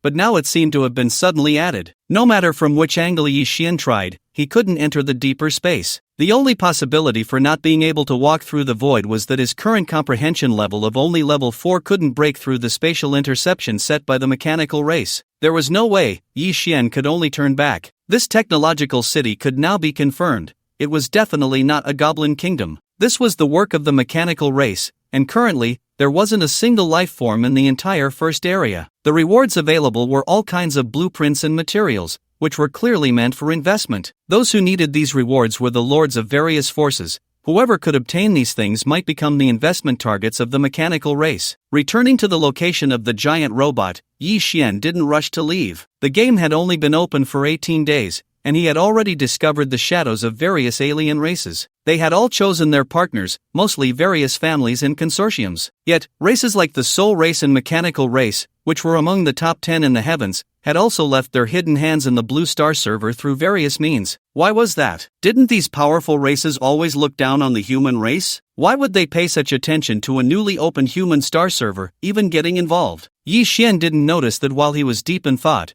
the giant robot's head above him was slowly turning, until its electronic eyes fully focused on him. Beep beep beep. Driver test initiated. A strong sense of impending doom surged into his mind, and the spatial guardian automatically triggered, teleporting Yi Xian to a position 10 meters away. At the same time, a small but terrifying beam of light pierced through the spot where Yi Xian had just been. The ground, which had previously been untouched by the level combat robot, was now pierced by this beam, creating a bottomless hole. Yi Xian looked at the giant robot flashing with red light, feeling a sense of foreboding in his heart. The stats of the battle machine at this level are not something Yi Xian can compare to, and this space cannot utilize elementalization. Let's go, after all, we've got what we came for. Yi Xian has already searched every place that can be searched here, and there's no point in staying any longer. The giant robot's body is now slightly expanded, a movement identical to that of the robot in the sunken ship area back then. Sure enough, in the next second, countless beams of light begin to shoot out, some even bouncing around in the space. It's a true all-angle attack, and judging by the damage values, it must have already exceeded 50 million. Is this just the first area? Is this how the mechanical race invests? With such harsh conditions, it's likely that no other player besides Yi Xian can meet the standards. After slipping into the void, no matter how high the damage of these beams, they can't harm Yi Xian. Ignoring the giant robot, Yi Xian slipped away towards the outside. The subsequent areas would have to wait until he reached level 50 to explore. What the hell is going on? Yi Xian's body, having entered the alternate space, was unexpectedly locked by a force and slowly pulled out of the alternate space. This is the first time he has encountered such a situation. To be able to catch him in the void, it must possess spatial power. Looking back, he was met with the giant robot. Can robots also have the ability to affect space? Yi Xian certainly hadn't seen this in his previous life. Most of his experiences came from various strategies. After all, he wasn't very strong, and many things he hadn't personally experienced. Driver test passed. Please enter the cockpit. Driver test? Yi Xian's expression changed. This isn't a fully automated battle robot, but a piloted mech shell, and it has spatial abilities? This is the true reward for passing the first area. The giant robot, no, it should now be called the giant mech. Inside the mech is like an endless starry sky, with several large images projected ahead. There, it records a 360-degree view from the mech without any blind spots. Yi Xian is currently in a small independent space. Various mech information is now appearing before his eyes. Current energy remaining, 15, equivalent to 15 level energy orbs. Daily energy absorption is enough to maintain standby status. In regular combat mode, it can last for 30 minutes, and using energy weapons will shorten combat time based on consumption. It takes 30 days to restore energy to full capacity. This is the status detection program built into the mech. The energy core is a precious level energy orb. At the same time, Yi Xian sensed that this small space seems to be able to receive his brainwave commands. Yi Xian silently recited in his heart and raised his left arm. The giant mech indeed quickly raised its left arm, and Yi Xian even had the illusion that this was his own arm. The mechanical race truly is a special life form. He has no idea how this mech was manufactured. Perhaps only beings like them, who have truly evolved from machinery, would understand this technology. Combat type mech. Peak attack power can reach 500 million points. All materials are level alloy materials, equipped with brainwave sensing technology. Commands are executed without delay. Can activate intelligent combat assistance mode. Perfect cooperation between mechanical intelligence and driver. Diverse combat methods. The mech contains level 7 spatial element materials, possessing level 7 spatial abilities. If it weren't for the mechanical heart, Yi Xian would have to familiarize himself with this information bit by bit. With the current energy of the mech, it probably wouldn't last long before it was completely exhausted. After a simple experiment with various movements in the space, Yi Xian exited the cockpit. It truly felt like an extension of his own arm, and with the power of the level mech, regular attacks were already overwhelming. Just in the first area, such a reward as a level mech appears. What exactly does the mechanical race want? This giant mech is a treasure trove. far more precious than individual level equipment. Not to mention that this mech is actually mixed with level 7 spatial materials. As long as there is energy, it can basically kill at will in its occupied territory. Fortunately, the Soul Chain provides a vast space, and after loading the Wind Rider, it can also accommodate this giant mech. Although the harvest is very rich, the biggest energy problem remains unsolved. Right now, what he has on hand are only 10 disassembled energy orbs. However, both the Wind Rider and the giant mech require an enormous amount of energy, not to mention the continuous consumption of the assembly line. If the race war is still like in his past life, it will inevitably enter that map, and he will have to fight for energy orbs then. Tomorrow, he will fully upgrade the Soul Chain. By then, the space should be larger. Additionally, he needs to collect robot materials, as he will need them for labor later. He does not plan to hand over these 3 assembly lines to the official authorities. He only agreed to help clear the map, and now the first area is already unobstructed, completing his task. Moreover, without developing a faction, there are many things he truly cannot manage alone. But as long as he has these robots, efficiency will double. In this race war, he will definitely try to annihilate all other races. The resources obtained will need to be mined. He doesn't have time to do the labor himself. When Yi Xian returned to the middle of the first area, he encountered the Zodiac team, who were advancing cautiously. Wu Xin, Shenlan Jun was the first to spot the swaggering Yi Xian, and a sense of security arose. In this map, those below level 50 can only explore the first area, which has now been completely cleared. The Soul Chain is only 30,000 points away from blue quality, but this time Yi Xian plans to upgrade it directly to purple. Time is tight. After finishing his words, Yi Xian prepared to leave. Wait! Shenlan Jun anxiously called out to him. Wu Xin, can we buy the monster drops from you? We will definitely offer you a satisfactory reward, and the things here should be of little use to you. This place doesn't drop equipment or items,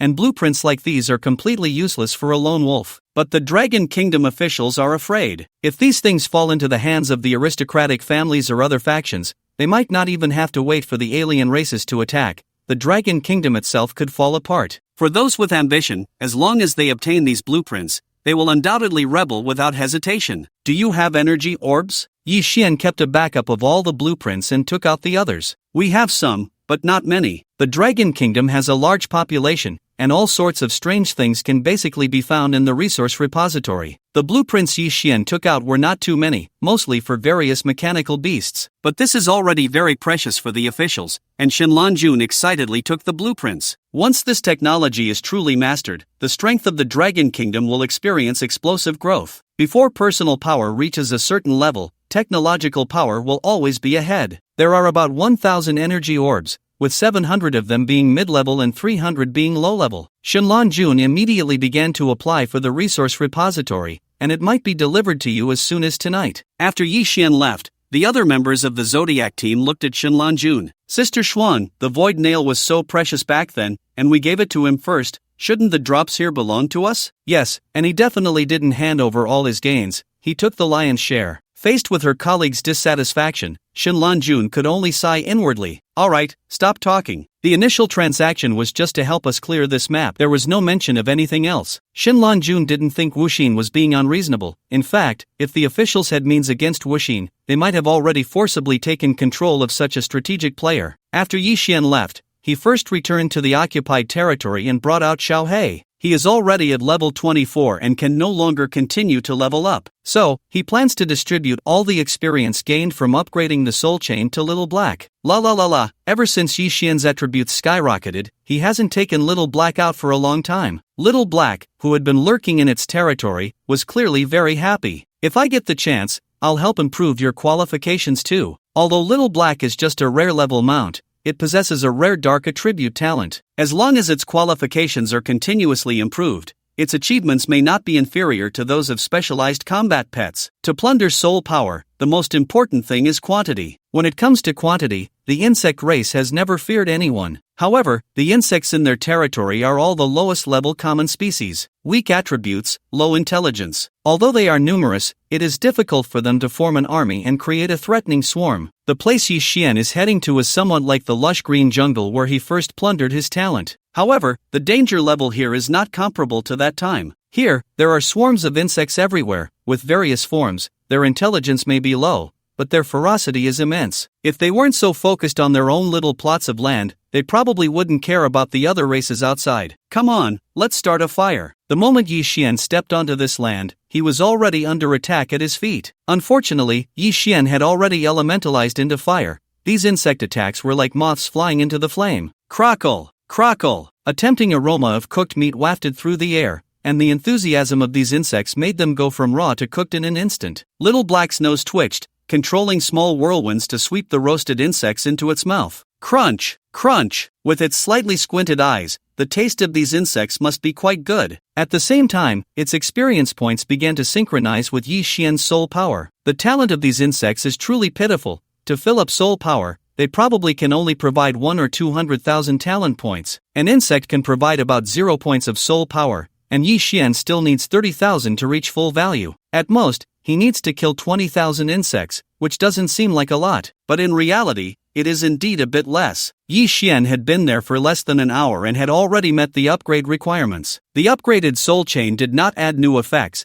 but the space increased from 1000 cubic to 3000 cubic. The terrifying enhancement of the living soul's current magic strength effect of 20 instantly increased Yi Xian's magic strength by 62,000. Indeed, the strong remain strong. The upper limit of magic strength amplification reached 200,000 points, which means he needs to kill about 150,000 insects. Based on the previous speed, it should take about 7 hours. Let's go! After finishing these, I'll get several 100,000 talent points, and with what I had left before, reaching 2 million will be no problem. To speed things up, Yi Xian didn't consider the consumption of energy at all. As long as he could condense fire elements, he wouldn't stop. The entire insect map truly looked like it was set ablaze. With such a massive quantity, Yi Xian's game point card also grew rapidly. Various drops were scattered all over the ground. If it weren't for the huge space provided by the soul chain, these items would have gone to waste. Yi Xian had never experienced such a comfortable life. With just a little movement of his hands, he could quickly farm resources. In his previous life, he lived every day in desperation, and even then, he was only slightly stronger than ordinary alien races. Most players couldn't keep up with the leveling speed of the alien races. While you were in fear and dread, they were already working hard to level up. After about the time Yi Xian estimated, after burning for 7 hours, the soul chain finally leveled up again. Soul Chain of Vengeance, Hercules, level 20, purple rare, description, magic strength, magic resistance, damage to the underworld and mechanical races. Storage, built-in space, can be used to store equipment and items, size 10,000. Living Soul, absorbs the soul power scattered at the moment of a living being's death. 1 point of soul power increases 1 point of magic strength. After accumulating 3 million soul power, the equipment quality improves and permanently increases the player's current soul power by 20 magic strength. Mechanical Heart, the strongest database generated by the fusion of soul rules and Hercules' chip, capable of automatically recognizing information and providing prompts. Unrecorded data will analyze the most reliable function based on existing information, enhancing intelligence. Soul Lock, locks the target's soul into a soul chain, devouring the soul to nourish the soul chain itself. After the soul's will is worn down, it can search its memories, with a quota of 0. After upgrading to purple quality, Yi Xian knew that the soul chain couldn't continue to upgrade for the time being. To gather 10,000 soul power, how many alien players would he have to kill? However, the storage space has increased to 10,000 cubic meters, so there's basically no worry about wasting resources now. It seems that when the soul chain advances to pink epic level,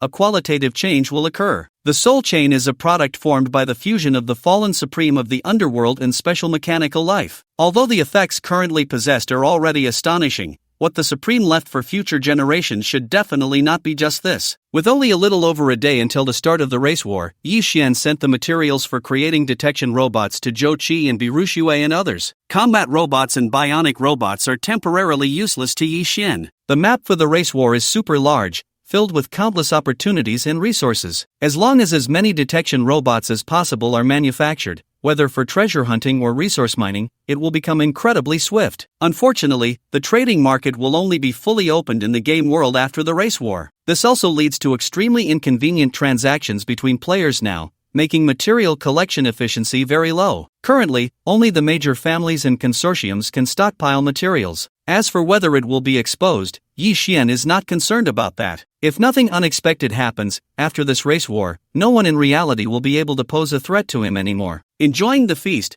which mount can eat all the way to level 28. Little Black's leveling up is simply faster than a rocket, chewing away without a care. It has been eating for several hours and still hasn't gotten tired of it. After leveling up 10 levels, Little Black's basic attributes have each increased by 10,000 points. The attribute growth that Yi Xian once envied has now become a bit unbearable. After all, Yi Xian's weakest health attribute is now 164,500. Little Black can no longer keep up with Yi Xian, even as just a mount. A speed of 32,000 is already completely insufficient. It's not that Little Black isn't good enough. Who would have thought that this purple rare mount would face the risk of being eliminated after just a few days with Yi Xian? With its attributes, it could easily take on 100 or 80 players of the same level. But for Yi Xian, fighting it is like playing. After returning to his stronghold, Yi Xian directly dove into the training dojo. First, the 2 million talent points no longer need to be saved. He upgraded all levels of talents. Enhancing Life Wave, level by level, consumes 500,000 talent points. Life Wave Talent Level, Level Wave Perception. All life emits unique waves. Within a range of 100,000 meters, it can perceive the emotions and energy usage of other targets. Life Map consumes 500 energy to emit a perception wave from the current position. The locations of all life within a radius of 50,000 meters will return to the mind and update coordinates in real time, capable of detecting hidden states, below level, and can mark targets specially. Image Viewing. Clicking on the life map target's avatar allows viewing of the target's appearance and basic information. The upgraded life wave increasingly resembles a map, with more complete functions. This time, he directly depicted the appearance of each target during the perception process. Yi Xian felt that leveling up to the final stage might just be spiritual scanning. Even compared to the singular search ability of spiritual scanning, the role of wave perception was more comprehensive. Then, following Medusa's gaze, the deprivation of the 5 senses, and the soul chains were all upgraded by Yi Xian. At this point, Yi Xian had no talents below the level of divine. On the 20th day of the game, while still training in the dojo, Yi Xian heard the system prompt. Players, with no intention, participated in the racial war as members of the Blue Star human race. This battle lasted for 20 days, with a total of 5 races participating. The racial war ranked based on racial points, and if all players of a race died, the ranking would follow the order of extermination. Killing players from other races could earn racial points. Points could also be obtained by occupying special buildings and other hidden means. Players were encouraged to explore the specific rules themselves. When Yi Xian came to his senses, he had already entered the map of the racial war. He didn't know how large this map was, as in his previous life, no one had fully explored it until the racial war was completely over. It was precisely because of the size of this map that the Blue Star human race was not completely exterminated in the last life. Otherwise, with the current gaming level of Blue Star players, encountering any of the other 4 races would result in a complete defeat. Currently, Yi Xian's position was not very good. He was in a desert. The blazing sun overhead easily drained the moisture from players' bodies. Although he had participated in the racial war in his previous life, too much time had passed, and Yi Xian still carefully reviewed the rules. In this map, many things could be converted into racial points. However, killing players from other races was the easiest and most rewarding way. At the end of the battle, the race with the highest points would have its star server increase an energy wormhole in the real world. This energy wormhole would continuously release extraordinary energy, improving players' physical conditions. Over time, even if the game did not merge with reality, players could spontaneously awaken extraordinary abilities. For those star servers that had already merged with reality, the effect would be even greater. However, this reward was only for the first-ranked race. The second place received no reward or punishment. The third place would face regular natural disasters. The fourth place would weaken the energy environment. The fifth place would deploy a spatial gate. In the last life, Blue Star ranked 5th. And this so-called spatial gate was actually a passage. It led to the early discovery of the Blue Star server by surrounding star servers, which dispatched a large number of alien players. That period was referred to as the Dark Times of Blue Star, lasting a full year. During that year, the entire Blue Star seemed to be stained red with blood. There was not a single day without battles or bloodshed. Countless countries were destroyed, and the population of Blue Star, which had been billions, was reduced to only 2 billion. After reviewing the game rules, Yi Xian began to move. This desert was one of the initial landing spots, and there should be an oasis at the center. Moreover, this was a mandatory combat area. It did not allow players to slack off. Sure enough, just 5 minutes later, a system prompt appeared before Yi Xian. Currently in the Death Desert area, a death tornado will appear in 2 days.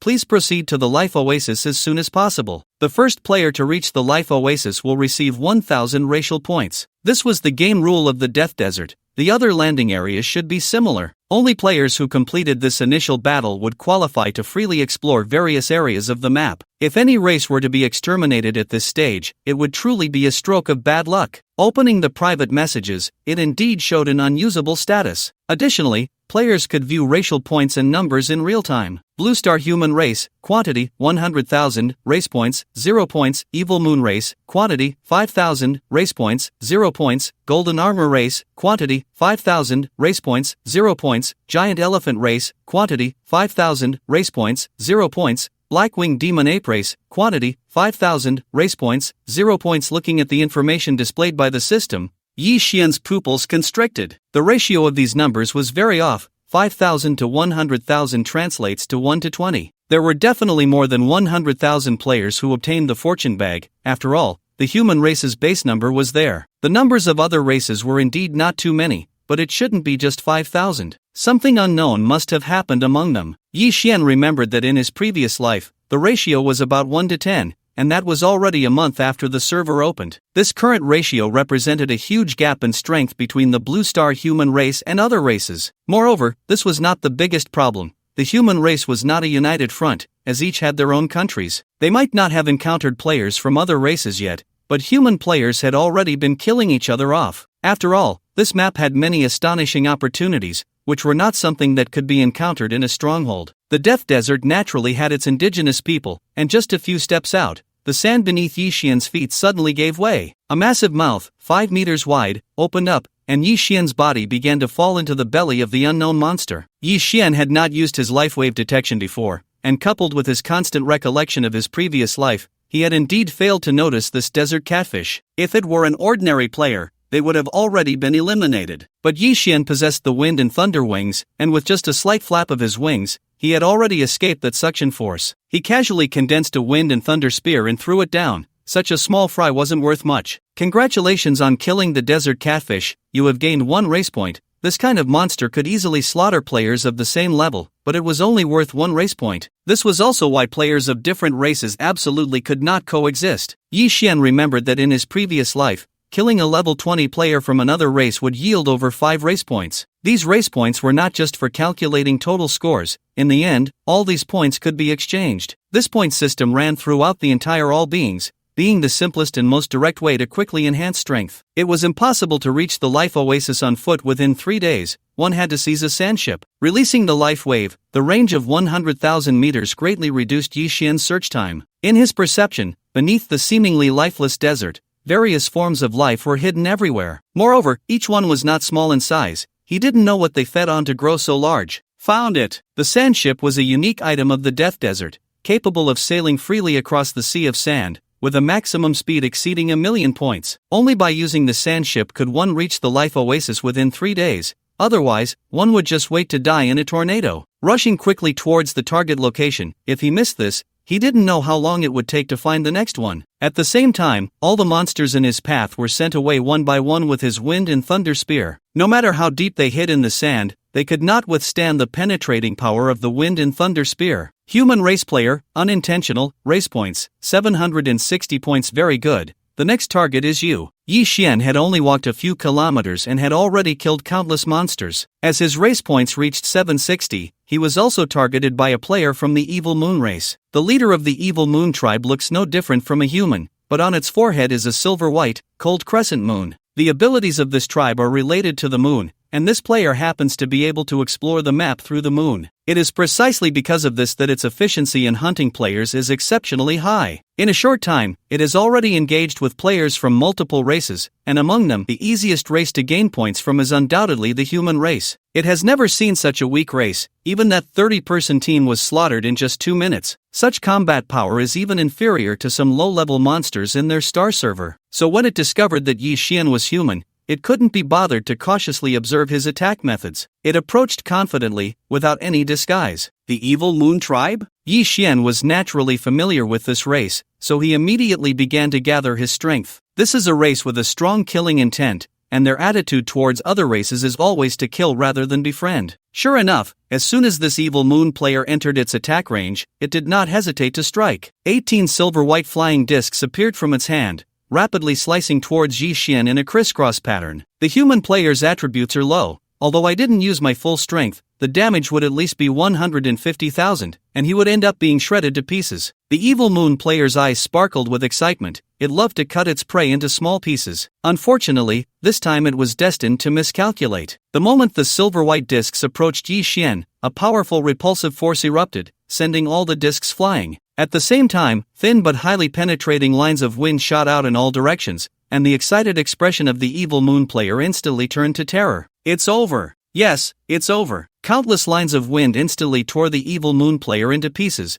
with various drops scattered all over the ground. This move was developed by Yi Xian from the item he obtained from Jiang Yahan. The wind element can also achieve both offense and defense. Congratulations on killing the evil moon player, gaining 300 race points. The strength of this evil moon player was not worth 300 points, which only indicates that it had obtained a considerable amount of race points. After killing a player, the killer receives all the points from the target. At the same time, the deceased player is directly eliminated and returns to their star server. Opening the race leaderboard for a glance, in just this short time, 30,000 humans had died, while the race points were only 2,400. Other races had only a few unfortunate deaths, and their race points had already exceeded 10,000. This is the gap in hard power. Do you want to acquire the level skill talent Moonlight Eye? Yes, the Moonlight Eye, as a supportive talent, is very useful. As long as the moon is present, its effect is no weaker than mental scanning. The moment it was acquired, Yi Xian fused it into his life wave. The effect after fusion did not change much, but as long as the moon exists, Yi Xian could not only search for living beings. Within a radius of 3,000 meters, Yi Xian finally gained real-time vision effects. It was incredibly difficult. Logically, players with such talents should be prioritized for protection and should reunite with their kin first. But this fellow was misled by the ease with which it killed human players, thinking it could casually gain some points, only to end up delivering itself. As the life wave was released, Yi Xian clearly sensed everything within a 3,000-meter radius. Whether living or non-living, the moon truly became Yi Xian's eyes. This feeling was very wonderful. Coupled with the marking function of the life map, Yi Xian's figure swiftly moved in one direction. This clear sense of purpose was exactly what Yi Xian had always pursued. Finally found it. Looking at the sand ship towering over 10 meters ahead, Yi Xian's face lit up with joy. This is the most precious type of sand ship, possessing various wonderful uses, and placing it outside would make it a treasure worth a fortune. It seemed to have detected Yi Xian's presence, and the sand ship slowly came to a stop. A snakeskin monster poked its head out from the deck, quietly observing Yi Xian, holding a worn-out hammer in its hand. Desert snakeskin monster, level 30, attack power 30,000, armor 10,000, health 270,000, is the repairman of the sand ship. Bang! The head of the snakeskin monster that had just poked out exploded instantly. Its attributes were simply insufficient before Yi Xian. The high-pressure fire bullet shot from Yi Xian's fingers directly blew its head off. He quickly jumped onto the sand ship. If the ship got away, Yi Xian would suffer a great loss. As soon as he got on board, he was targeted by hundreds of eyes. Various monsters lingered on the deck, and he wondered how they managed to coexist harmoniously. Roar! A half-human, half-shark monster opened its large mouth and lunged at Yi Xian, its white teeth seemingly radiating a chilling aura under the sunlight. Let's go for a wave attack. When dealing with living beings, nothing is more effective than poison. A deep green poison dragon erupted from Yi Xian's body, effortlessly taking away 300,000 health points just by passing through the half-human, half-shark monster's body. The poison dragon grew larger and larger until it enveloped the entire deck. No one survived. As long as it belonged to a living being, there was no way to withstand the millions of health points deducted every second. How infuriating! These natives seemed to be specially created life forms, unable to provide talents. These monsters had talents, but they were not normal living beings. Once dead, the talent disappeared, making it impossible to plunder, which would undoubtedly cause Yi Xian to lose many talent points. I didn't expect to encounter such a monster right after waking up. A wild laugh echoed from a room at the back of the deck, and the first thing to appear in the sunlight was a long, large mouth. Desert undead crocodile, purple, level 50, attack 2 million, magic power 0, armor 1, 78 million, magic resistance 400,000, movement speed 700,000, health 9 million, energy 990,000. Description: in life, it was the king of desert crocodiles. After death, it was transformed into a special life form, not only retaining its strength but also gaining a bizarre curse talent, officially becoming one of the strongest in the Death Desert. An undead crocodile? Looking at the humanoid crocodile before him, which was bursting with energy, Yi Xian felt no sense of death at all. However, its attributes were indeed astonishing. With an attack power of 2 million, 4 times higher than that of the Monkey King he had encountered before. Strike first! Yi Xian's fingers moved slightly, and a thin soul chain quietly wrapped around the undead crocodile's neck. However, the usually effective soul chain seemed to have failed, causing no soul damage to the undead crocodile. These natives really have issues. They actually have no souls? The undead crocodile seemed completely unaware of Yi Xian's actions, and the soul chain remained locked around its neck. But the effect of the soul on the body indeed did not take effect. The undead crocodile's towering 4-meter body vanished in an instant, reappearing with its fist already crashing against Yi Xian's earth-type shield. Fortunately, the energy invocation still existed. The role of wave perception in battle is self-evident. No matter how fast you are, I can sense it in advance through energy invocation. 2 golden needles quickly condensed and shot towards the undead crocodile's eyes. Too slow. With such a size, it could still have such movement speed, Yi Xian had to admit it. After a long absence, he drew an arrow. Without using a bow, he almost forgot he was an archer. The undead crocodile's movement speed of 700,000 meant that even though the arrows Yi Xian shot were fast, they still couldn't hit it. However, through energy perception, Yi Xian could always predict its position in advance. Even it did not dare to easily withstand Yi Xian's attack. Several charges were blocked midway like this. So annoying, fighting with you is not enjoyable at all. The undead crocodile chattered, then pulled out a 6-meter-long big knife from who knows where. With just this simple move, it was like splitting Manhwa. Clearly not using any skills, Yi Xian felt himself being locked onto tightly, as if the air itself had been sliced away by this knife. Just as Yi Xian was about to use elementalization, he had become somewhat reliant on this simple and efficient immunity method. At that moment, the mechanical heart transmitted information. Undead crocodile, special life form, each attack carries a curse power, elementalization cannot be used to evade. Yi Xian's pupils constricted. Curse-type abilities were always various disgusting debuffs, and if he got hit, it would probably be a real problem. Fortunately, now possessing the 7 apertures exquisite heart, he could call upon energy with ease. He directly cut off elementalization while using phantom magic trace. Just as Yi Xian shifted away, the phantom he left behind was chopped into pieces. Enchanting the arrows with wind and thunder elements, the undead crocodile, caught in the aftermath of its attack, could not dodge this time. TCH, just you? Although it couldn't dodge, it didn't mean the undead crocodile had no means of defense. Dense white bones emerged from thin air, directly blocking the wind and thunder arrows. Unfortunately, the undead crocodile did not quite understand Yi Xian's attack power. Even though the bone defense had reached 5 million, it still shattered into fragments after a brief resistance. Wow! A single hit took away 300,000 health, and the undead crocodile couldn't help but be astonished. Aren't you a human? This is not damage that a human can deal, and this little guy in front of him is only level 24. Forget it doesn't matter. This amount of health is trivial. The undead crocodile continued to charge forward with the big knife, only to find that its body seemed to have lost sensation. Thunder-type paralysis deprived it of its senses. The effect was quite good,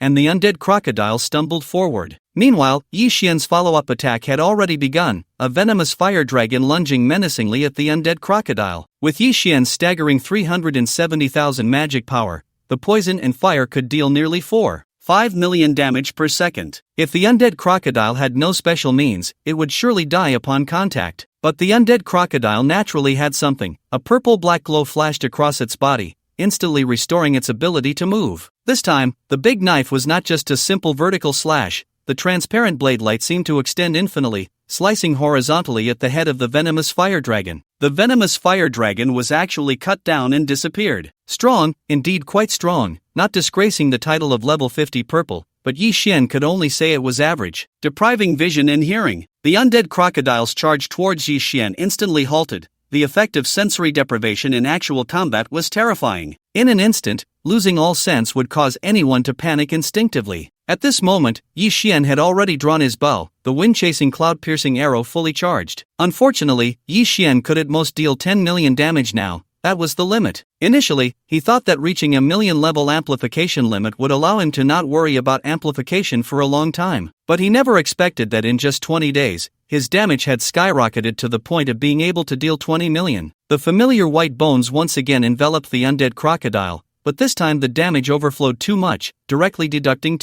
7 million health from the undead crocodile. Originally 9 million health, now only 6 million remained. A few more hits and it would die again. After being hit by the wind-chasing cloud-piercing arrow, it would enter a damaged state, reducing defense by 50, and Yi Xian naturally would not miss this opportunity. Moreover, he was always the type to attack continuously. As long as he did not hear the system prompt, he would not stop. In the past, he was limited by energy and cooldown times, and many talents could only become decorations. Using one would require half a day to wait for cooldown, and he had to line up to release them. But now with the pure blue lotus, energy is no longer a problem, and the cooldown reduction has also increased by 35. As long as the combination is reasonable, each of his attacks will carry his talent, no longer just being ordinary. The undead crocodile, which had just regained its senses, was about to attack again, but found that its body could not move. Medusa's gaze, controlling one after another. If it weren't for the difficulty of gathering what elements in the Death Desert, Yi Xian would have already planned the subsequent control chain. After leveling up,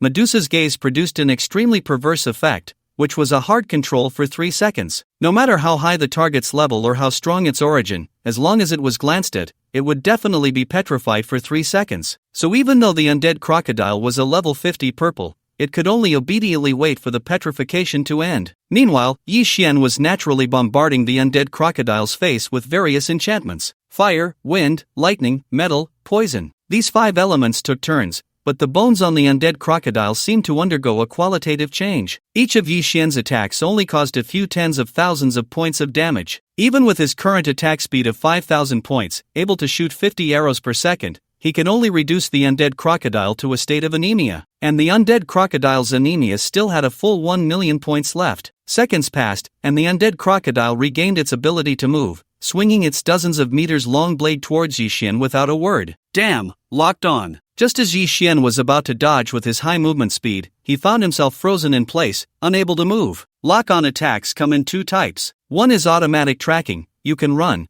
but it will chase you until it hits. The other is like now. You can't move at all, as if you were hard controlled, only able to stay in place and endure the attack. Elementalization is useless. As long as Yi Xian dares to elementalize, he will definitely be cleaved in half. Yi Xian prepared to test the level of defense he could achieve now. Earth, wind, metal. Yi Xian continuously gathered these 3 types of elements, forming a protective shield that seemed as solid as a fortress around himself. Crack! Damn, it can't hold. Yi Xian has never liked defense, so his talent has always been developed towards attack. Bang! The protective shield Yi Xian formed seemed sturdy, but its defense was probably less than 200,000. It could block ordinary attacks without issue, but trying to block a major skill was indeed quite impolite. Truly seeking death. The undead crocodile did not relent. After releasing its major skill, it charged directly towards Yi Xian's landing spot. However, apart from the shattered protective shield on the ground, there was no sign of Yi Xian. When it comes to survival ability, Yi Xian has never feared anyone. Once void walking is activated, he is naturally in an invincible position. Moreover, Yi Xian quickly emerged from the void, now invisibly following behind the undead crocodile. Number 9528? Yi Xian saw a mark resembling a number on the back of the undead crocodile's neck. This made him recall certain speculations from his previous life. These natives were actually experimental subjects of certain deities. Each number represents their potential, with earlier numbers indicating higher value. And the undead crocodile, with its purple status, was only ranked at position 9528. This map definitely did not exist because of a racial war. It was merely temporarily selected by the system as a battlefield. If nothing unexpected happens,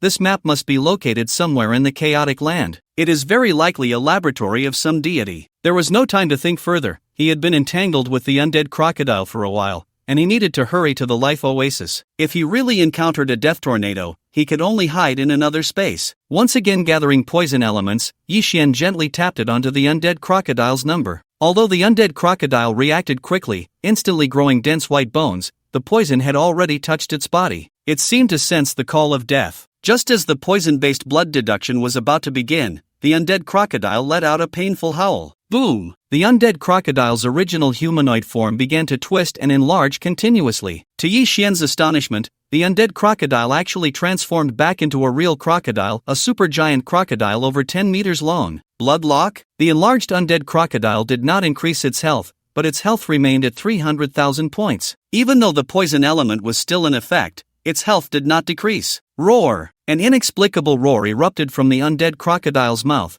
directly shaking Yi Xian out of his invisibility. Moreover, Yi Xian felt dizzy. This roar also had a disorienting effect. Upon seeing Yi Xian reveal himself, the undead crocodile spewed forth a torrent of sand and dust, somewhat resembling a low-tier death tornado. In humanoid form, its magical strength was 0, engaging in close combat. In beast form, it instead utilized magic. Yi Xian did not have the talent to avoid control, but fortunately, he possessed the heart of purification. This torrent of sand and dust was also an attack with damage in the millions. If Yi Xian were to take a hit, it would undoubtedly mean death. While Yi Xian was battling the undead crocodile, two illusory figures had been watching from midair for quite some time. The Blackwing Demon Ape Clan, standing at 2.5 meters tall, aside from having a monkey head and a pair of black wings, they were not much different from humans. They did not expect that mere blue star humans could have such players. The two of them were sent by their clan's king to search for their kin due to their special talents. Indeed, they were impressive, although they did not know what items were used to unleash so many elemental abilities.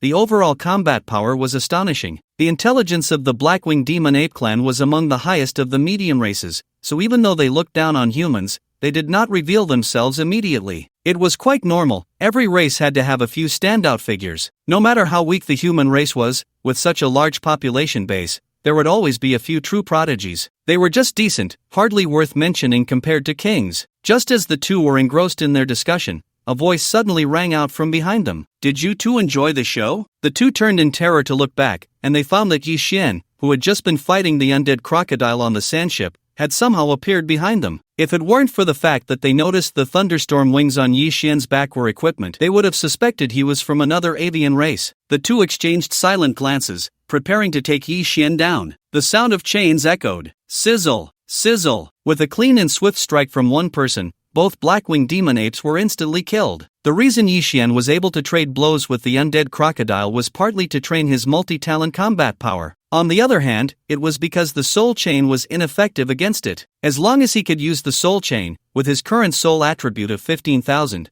no one in this entire race war could match him. Congratulations on killing a Blackwing Demon Ape player, earning 100 race points. Congratulations on killing a Blackwing Demon Ape player, earning 100 race points. The combat power of these two Blackwing Demon Apes seemed quite impressive, each worth 100 race points. Do you want to plunder the talent Illusory Body? This talent was similar to invisibility but had one advantage over it. Once in an illusory state, there would be no physical form, one could even pass through a rock. However, the effect of this state was not that strong, as both physical and elemental attacks could still hit it. Naturally, Yi Xian chose to plunder it and fused it into his silent talent, making it even more complete. Yi Xian stayed in the sky for about 2 minutes, and the undead crocodile in the sandship finally stopped moving. As the saying goes, to bring about its demise, one must first drive it mad. This state was basically used in desperate situations, so Yi Xian did not recklessly confront it head-on. He indeed has some strength now, but compared to this vast game, it is still too insignificant. The undead crocodile's health is now down to 200,000 points,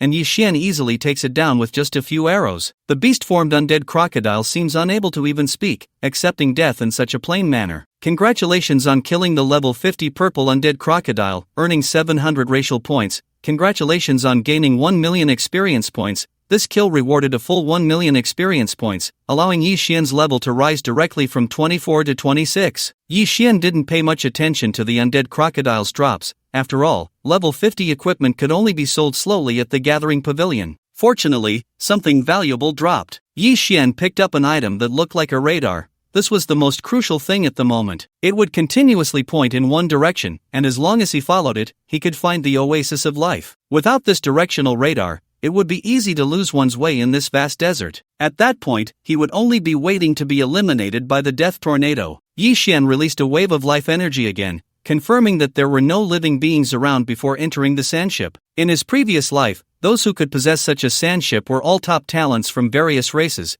It was definitely not just a means of transportation. The entire sandship was divided into 3 layers, upper, middle, and lower, and Yi Xian was currently on the first layer. Here, he saw something very familiar. The Talent Comprehension Fruit. As soon as Yi Xian stepped into the first cabin, he saw rows of Talent Comprehension fruits in the cabinet directly opposite him. Unfortunately, they were all basic fruits. Roughly estimating, there were at least a few hundred stored here. They could quickly push a player's talent to level 3 comprehension. Aside from that, the rest of the items in the cabin were of no value, just a huge resting space. Going down, he arrived at the middle layer. This was divided into various independent rooms, presumably for sleeping. Damn, that was careless. Yi Xian pushed open the nearest room and walked in. but the imagined bedroom did not appear. Instead, it was a small independent space filled with small animals. Yes, those kinds of edible small animals. These were energy-type ingredients, very beneficial for cooking and health. Whose sand ship was this before? Did they have such high standards for quality of life? This space was quite large, enough for this group of ingredients to frolic. Besides that, he didn't find anything else. Yi Xian opened each room along the route and found them all filled with ingredients. Flying in the sky, swimming in the water, soaking in magma, and various crops similar to vegetables. There was a mix of meat and vegetables, and the energy contained was extremely rich. The previous owner was definitely a foodie. Such precious things as the talent comprehension fruits were casually placed on the first layer,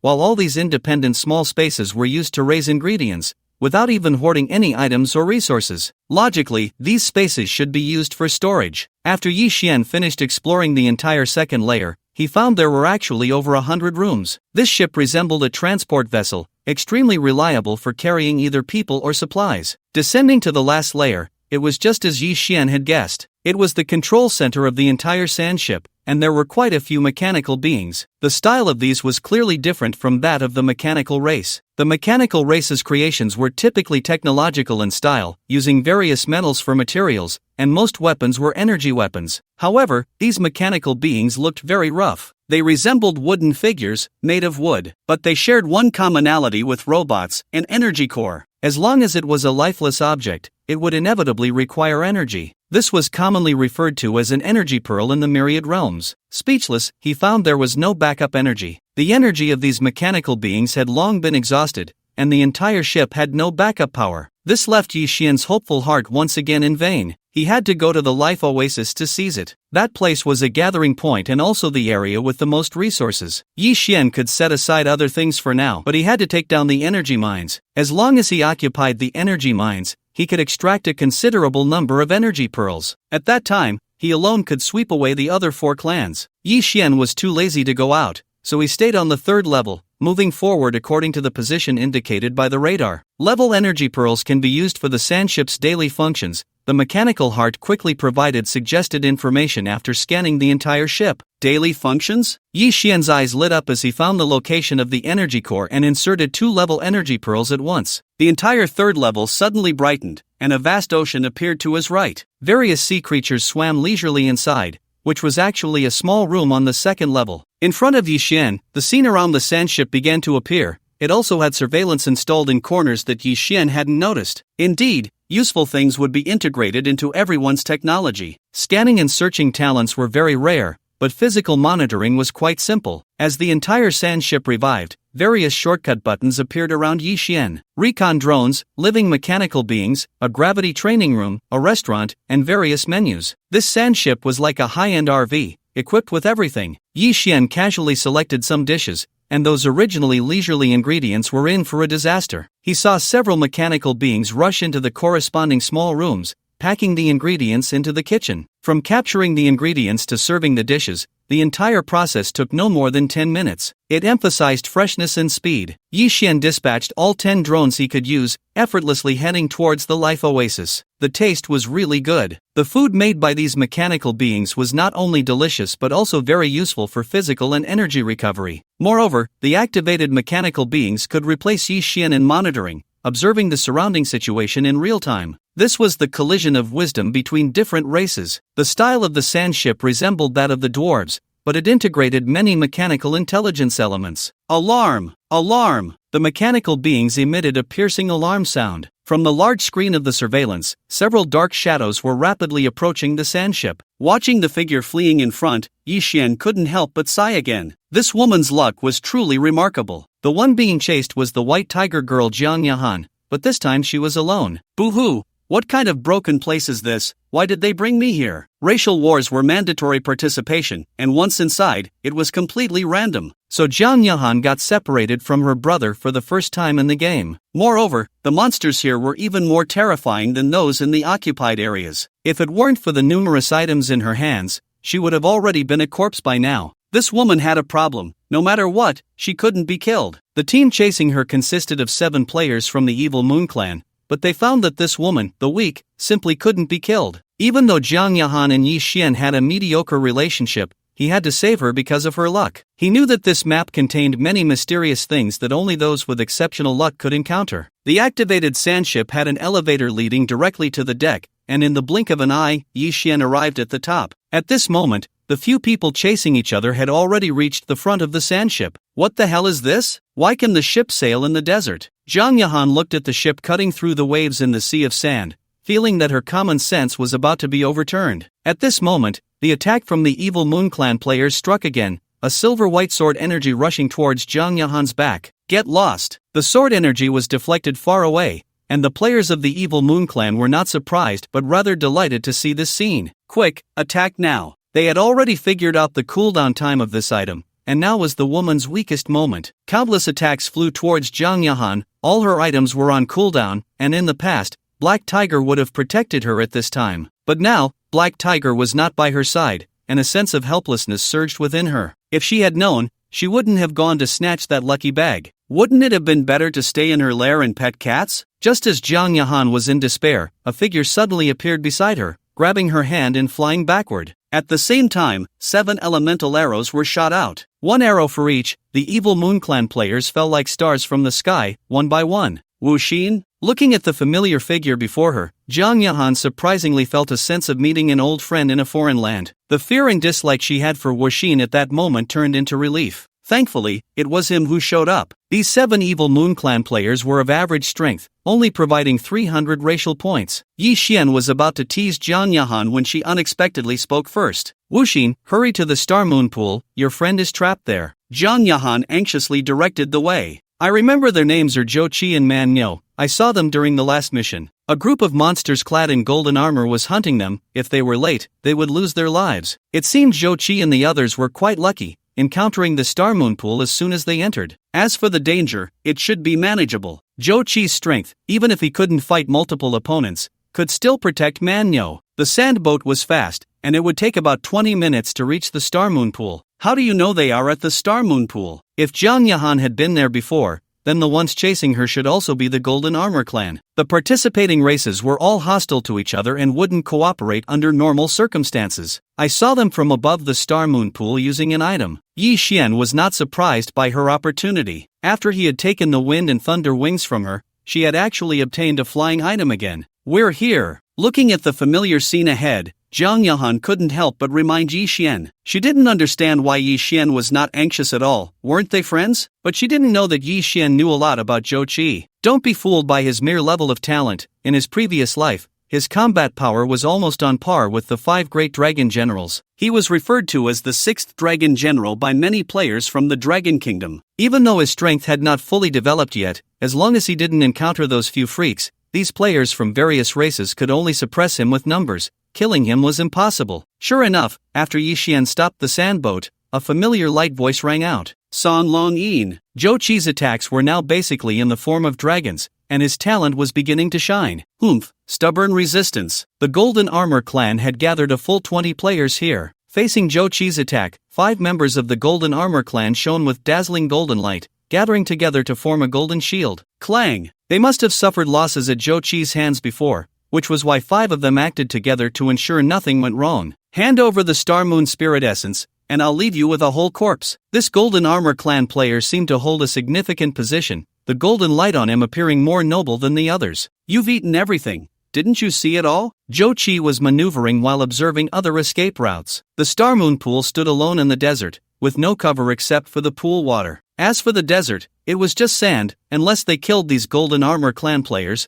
they couldn't leave at all. Chi Ge, if this continues, we'll exhaust our stamina. Although the Golden Armor Clan couldn't do anything to the 2 of them for the time being, they couldn't afford a war of attrition. You 2 are quite capable. If you are willing to become my pets, I will spare your lives. The only response to him was a powerful arrow. Humph, refusing a toast only to drink a penalty. Kill them. The young master of the Golden Armored Clan was also afraid that these 2 would fight back, as every loss among his subordinates was a significant blow. Just as both sides were at a stalemate, a massive shadow slowly appeared. Looking at the enormous size of the sand ship, the bullman couldn't help but swallow hard. Brother Qi, here comes the big guy. Do you think you can take it? Although Zhou Qi and the others had just entered, they had already encountered more than one sandship before. Each sandship was owned by players from different races, and the larger the sandship, the stronger the player. The sandships they had encountered before were only 3 to 5 meters tall, and the players inside were already too strong for them to handle. The sandship before them was at least 15 meters high, and whether it had an owner or not, the monsters inside were extremely terrifying. Zhou Qi was also feeling a bit of a headache. It seemed that the teleportation stone would have to be used,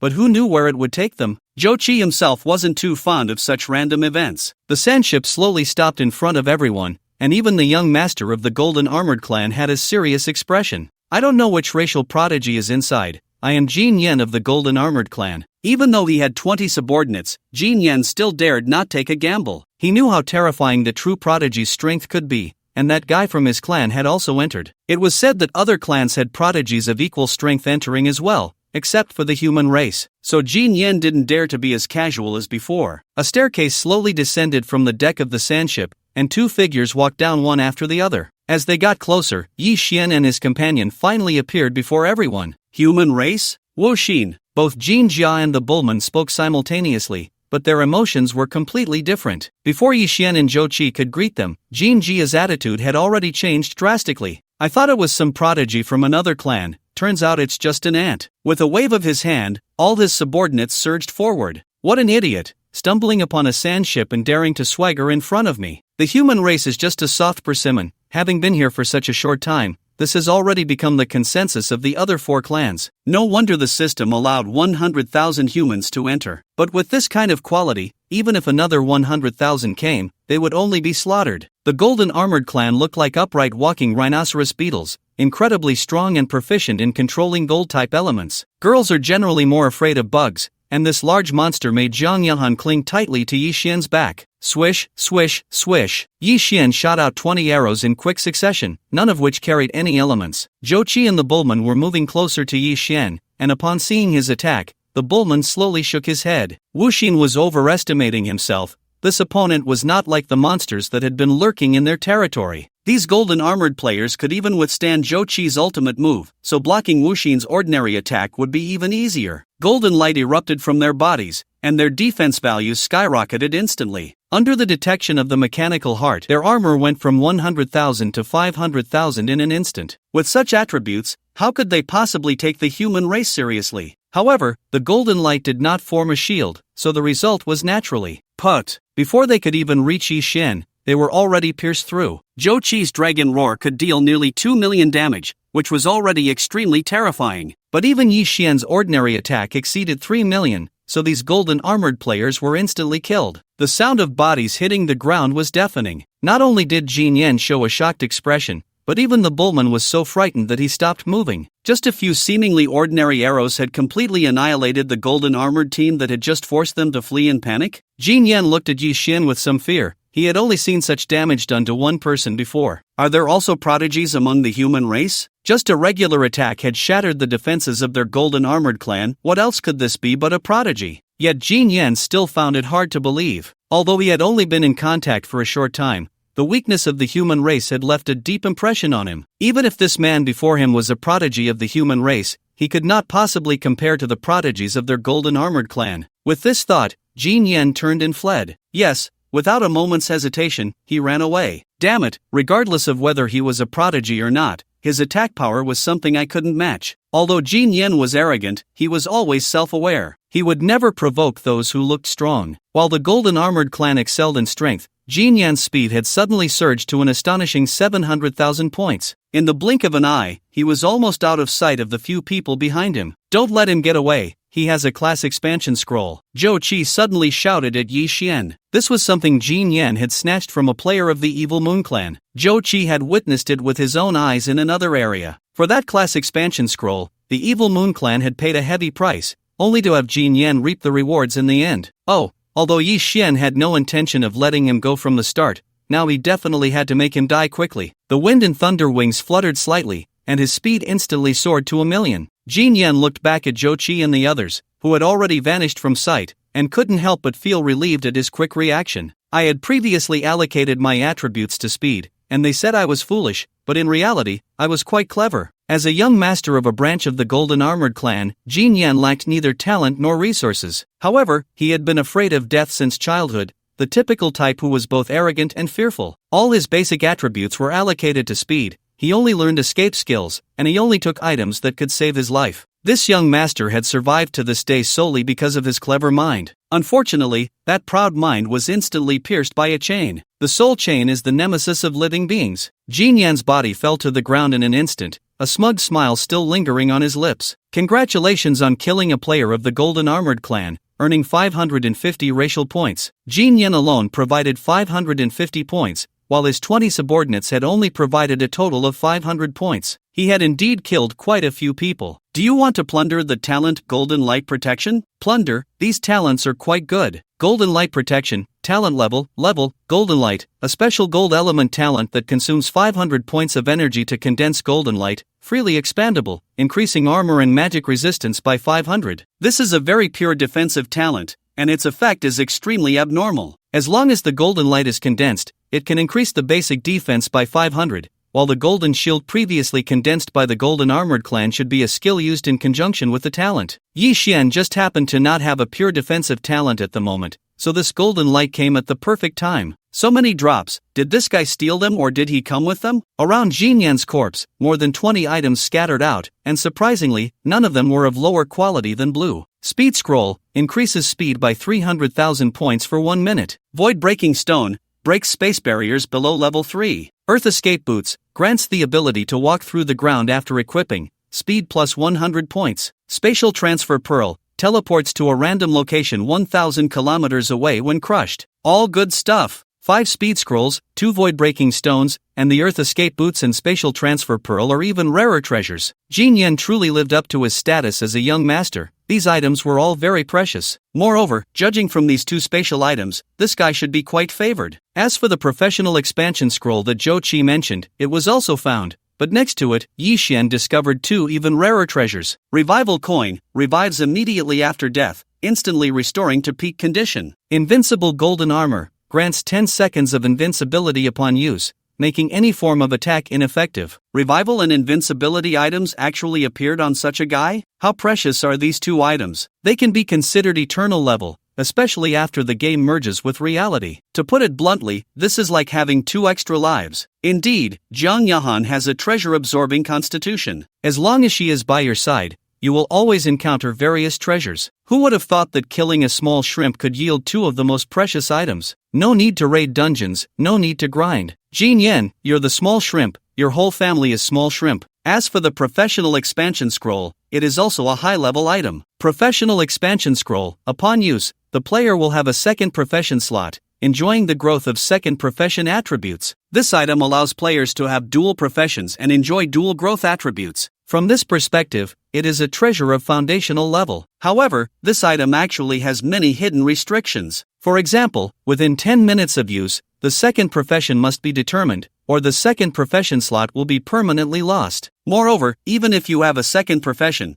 the skills of both professions cannot be used simultaneously. Only one profession's skills can be used at a time. However, this item is of little concern to Yi Xian, as he has never relied heavily on skills. Enjoying the attribute growth of 2 professions is the key. In the later stages of the game, every point of attribute damage will be vastly different. Indeed, the first race war in each star server is actually a chance battle. These precious items would be fiercely contested in any period of the game, and only in a new server would such benefits exist. Wait, Yi Xian suddenly thought, could it be that those alien races often lay out plans for new servers just for these treasures? The quantity of resources is always limited. After the welfare period, it would be extremely difficult to obtain these items in old servers. But in new servers, as long as they lay out plans in advance and spend some resources they don't care about, they can likely obtain these rare treasures. This is a low investment, high return project. No wonder those large clans have so many rare resources. They must have been collected from various star servers. After putting all the gains into his space, Yi Xian returned to the location of the sand ship. Do you have any news about the others? If Zhou Xiaolin and the others are also in the Death Desert,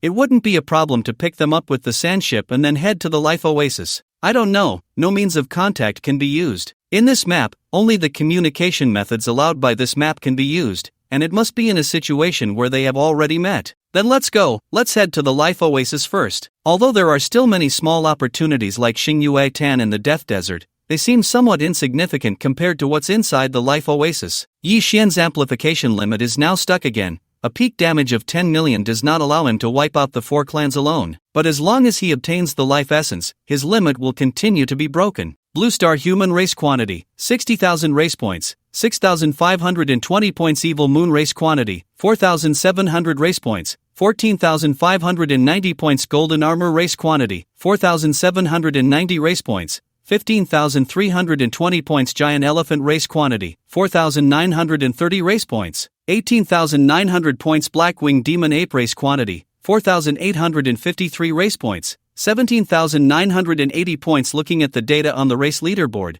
the Barbarian Bull couldn't help but sigh. We humans have died the most, yet we have the least points. It seems we're doomed this time. Among the remaining 4 clans, the Sheyue clan suffered the heaviest losses, with only 300 people missing, while the human race lost a full 40,000. The total points amounted to 6,520, of which 3,760 belonged to Yixuan. The other human players were completely crushed, without even a shred of resistance. This was hardly unexpected for Yixuan, especially when human players averaged a few thousand to tens of thousands in attributes, while others already had hundreds of thousands. Even if some exceptionally talented players could contend with the alien races, like Zhou Qi and Bushua, they were still the exception, and merely contending was not enough. Easily defeating them was no simple task. Not to mention that there were still 5 monstrous prodigies from the alien races yet to appear. Congratulations to Sheyue clan player Cyril for being the first to reach the life oasis, rewarded with 1,000 clan points. Speak of the devil, and he shall appear. Cyril was indeed one of the 5 monstrous prodigies in Yixuan's memory. Damn,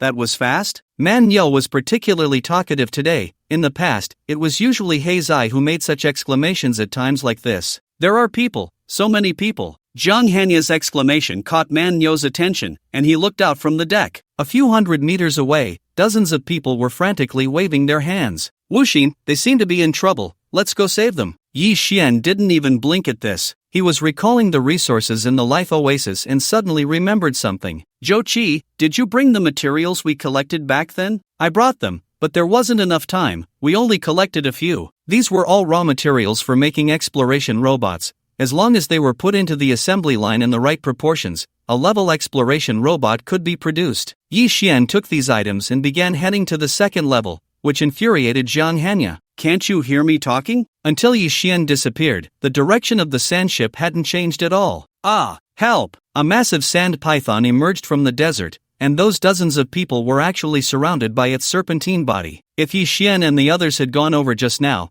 the sand python would have definitely prioritized attacking the sand ship. After all, the threat level of the two was not on the same scale. The sand python seemed to be enjoying these little snacks. It didn't swallow everyone in one bite. Instead, it picked one up, tossed it into the air to freefall, and then swallowed it. It ate while casting glances at the sand ship, as if it was eating for Yixuan and the others to see. You're so strong, this snake can't possibly be your opponent. Why don't you save them? Yixuan placed the assembly line for the exploration robots in a small room on the 2nd level, discovering that even after inputting the materials, it would take 3 hours to successfully produce one. Don't you have flying items? You could save me. I wasn't stopping you. Are you kidding? These people are strangers to me. Why should I save them? Even Zhang Hanya, if it weren't for her strange luck bringing unexpected surprises, he wouldn't even bother to save her. If I had your strength, I would definitely save people. Zhang Hanya seemed to have lost her mind, daring to continue speaking to Yixuan like this. Do you have that strength? No. Then shut up. If you keep talking, I'll rob you and throw you out. Okay. Realizing Yixuan's tone was cold, Zhang Hanya felt as if she had been splashed with cold water. Had she gone mad? Why provoke this harbinger of death again? Strictly speaking, she had already been killed by Yixuan twice. But every time she saw Yixuan in a good mood, she couldn't help but forget that he was a ruthless person. Yixuan kept the drones in front of the sand ship, avoiding battles as much as possible. Getting to the life oasis as quickly as possible was the priority. Prepare for battle. Unfortunately, some things were unavoidable. On the way to the life oasis, there was a river of quicksand. Without the sand ship, they would have to fly over. But no matter how they approached it, battle was inevitable. As the sand ship just entered the quicksand river, a tremendous resistance arose, drastically reducing its speed. At the same time, some of the quicksand in the river began to crawl up the hull towards the deck. They were not sand, they seemed to be bugs. Zhang Yohan watched as tiny insects started to scream incessantly. These bugs were extremely small, looking no different from grains of sand. But upon closer inspection, one would find that 2/3 of their bodies were mouths, filled with all sorts of sharp teeth. Manhwa threw a powerful punch at the swarm of sandbugs. The force of his punch was impressive, dealing about 70 to 80,000 damage. Yet, astonishingly, not a single bug was killed by that punch. The punch seemed to hit the swarm without any effect, as if striking air. Jochi also drew his bow and tried,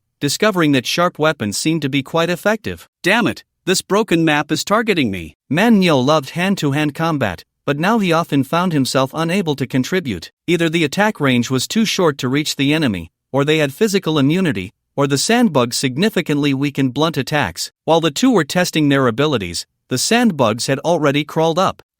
Watching the swarm of sandbugs continuously surging onto the deck, Jang Yahan continued to scream in terror. She was most afraid of bugs. Shoo! Although she hadn't reached the optimal distance, the terrified Jang Yahan directly sent all the sandbugs on the deck flying. Then, she heard the sound of gaining racial points in her ears. Creak! The entire sand ship was surrounded by the swarm, the hull densely packed with sandbugs, making it impossible to continue sailing normally. It would be great if Qin Yun was here. This scene was perfect for Qin Yun. Her dual talent of fire and thunder was ideal for crowd control. Speaking of which, Manhwa turned his gaze to Yi Xian. He remembered that Wu Xin's elemental talents were even more than Qin Yun's. The ship finally stopped. Yi Xian had been waiting for all the sandbugs in this phase to gather completely. The quicksand river was not a real river, it was a massive swarm of sandbugs. Inside were all sandbugs. If the sandbugs attacked when they covered the ship, the entire swarm and the quicksand river would continuously rush to support them. But as long as they could force the bugs to stop the ship, they would only need to deal with the sandbugs on the hull. A flame began to burn along the hull. Yi Xian's racial points were visibly rising rapidly. Sandbugs were actually not difficult to deal with, elemental damage exceeding 10,000 points could quickly annihilate them. After clearing all the sandbugs from the ship, Yi Xian's racial points surged by 3,000 points. However, this method could only be used to escape the swarm and the quicksand river. If Yi Xian's flames had spread into the river, they would have already been eliminated. As the sand ship began to sail again, Jang Yahan collapsed on the deck, utterly exhausted. This so-called racial battle was not only terrifying in terms of opponents, but the map was also filled with various dangers. Wu Xin, is there any way to directly exit the competition? Jang Yahan really didn't want to stay even a second longer. With her strength and mindset, staying would only lead to death. No, unless you are killed, you cannot leave this map. Seemingly understanding her thoughts, Yi Xian directly cut off her last escape route. Suicide was useless, there would still be punishment, but she would respawn in place. Jang Yahan was completely deflated. What could she do? As Cyril entered the life oasis, more and more teams accelerated their progress. After sailing for a full day, Yi Xian and the others were finally nearing the edge of the life oasis. Just as they were resting on the deck, a faint emotional signal was captured by Yi Xian. Someone. It must have been a player with the talent for invisibility who boarded the sand ship. If it weren't for Yi Xian's ability to sense fluctuations, he truly wouldn't have discovered their presence. Life fluctuation release. A total of 7 figures appeared on the life map, a number that surprised Yi Xian slightly. Even he could only sense one emotional fluctuation. These few seemed to have a very clear objective. Aside from Jang Yahan, who was going alone to assassinate, the other 3 were coming in pairs. In the face of the attack, Yi Xian showed no reaction at all. Instead, Jang Yahan suddenly opened her eyes wide from her rest, holding a special drumstick in her hand. Did she really think she was invincible? The drumstick struck the air, sending ripples of air spreading out. This shockwave seemed to have a revealing effect, forcing all 7 hidden individuals to emerge. The players, suddenly exposed, froze for a moment, seemingly not expecting to be thwarted by the woman they looked down upon the most. Baka! The player responsible for assassinating Jang Yahan cursed angrily and lunged forward with his knife. People from Sakura country? Yi Xian narrowed his eyes slightly. These guys really couldn't change their ways. They were currently engaged in a racial war, yet their hunting target was actually human players. Get lost! In response to the assassin's attack, Jang Yahan directly sent him flying. The others quickly changed their targets and charged towards her. Wu Xin, hurry and save me. Once her item entered cooldown, Jang Yahan would be at a loss. Moreover, having grown accustomed to the protection of the Black Tiger, her combat skills had seen no improvement at all. But this time, Yi Xian didn't pay her any mind. These players, aside from their invisibility skills being somewhat clever, had very average attributes. Even without items, they wouldn't be able to kill Jang Yahan anytime soon. Approaching the player who had been knocked back, he instinctively drew a dagger and lunged at Yi Xian. Slap! A hard slap sent him flying, his health precisely reduced to just 100 points. Yi Xian stepped on his chest, and another mouthful of blood was spat out. How many of you are there? These Sakura country players clearly weren't engaged in the racial war properly. Instead, they were organized and planned in hunting other human players. Baka, yellow-skinned monkey, I advise you to let me go quickly, or our prince will not spare you. With only a sliver of health left, he still dared to speak arrogantly, and Yi Xian directly kicked his neck, breaking it. It wasn't just him here. He wasn't worried about not getting answers. Ah, Wuxin, you bastard, hurry, and come save me. Jiang Yahan was dodging while still shouting. These Sakura country players couldn't even keep up with her speed. Zhou Qi and Man Niu were also watching from the side, having no good feelings towards this woman. Damn it, why can't we catch up to her? Isn't she supposed to be useless except for her sharp tongue? Those useless members of the information team were going to be ruined by them. The remaining 6 assassin players felt increasingly uneasy. This was clearly not a team they could hunt. Exchanging glances, they all jumped towards the outside of the ship. These yellow-skinned monkeys had such good luck to have such a large sand ship. They needed to hurry back and report to the prince. Only our great Sakura country players are qualified to possess such a sand ship. Oomph. Even if we can't kill them, so what? We can come and go from this sand ship as we please. They despised the people of Dragon Country the most. So when they learned that only the 4 of them were on the sand ship,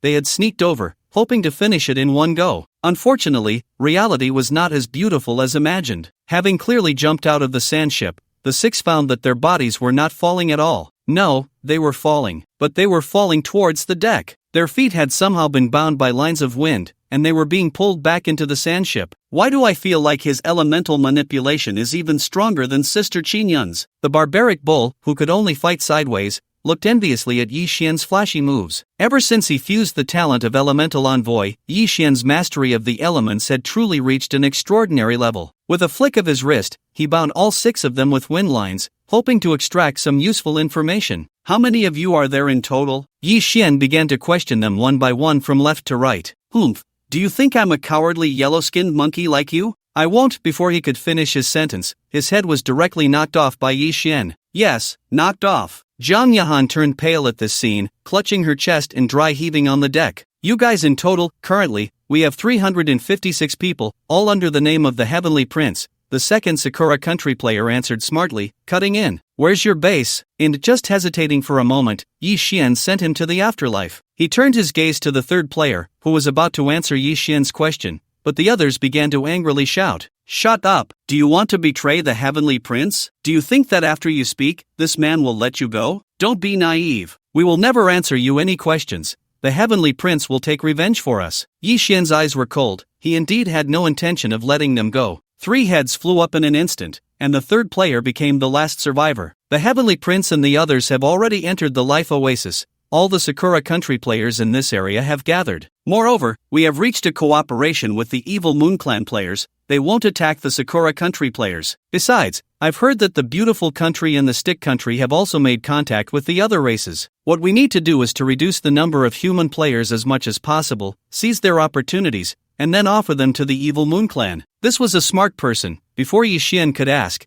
he had already revealed all the known information. I can act as your undercover. I have a kind of item that can transmit information in real time. The Sakura country player knew that he had to show his value at this moment. I can gather information on their plans, numbers, gathering places, and even various top players for you. I have to say, what he said was very tempting. Information is always the main theme of all beings. If Yi Xian knew this information, it wouldn't be a problem to take some time to wipe them out. What you said is quite good. If it were someone from another country, I might agree. Ignoring his pleading eyes, Yi Xian lightly tapped his finger, and a compressed fire bullet pierced through his forehead. At least he left him with a complete corpse. Yi Xian had no reason to spare the Sakura country players. As expected, it was the same as in his previous life. A dog can't change its habit of eating shit, choosing to betray the human race on the first day of entering. The racial wars in his previous life were the same situation. Clearly, there were many of them. If they had just united a little, they could have achieved a better ranking. In this life, they had even 20 times more people, and if they had a reliable commander, defeating ordinary alien players would definitely not be a problem. But now it seemed that the 40,000 dead human players had mostly died at the hands of their own kind. The quicksand river area has passed. Should we abandon the sand ship as we approach the life oasis? According to the earlier Sakura country players' words,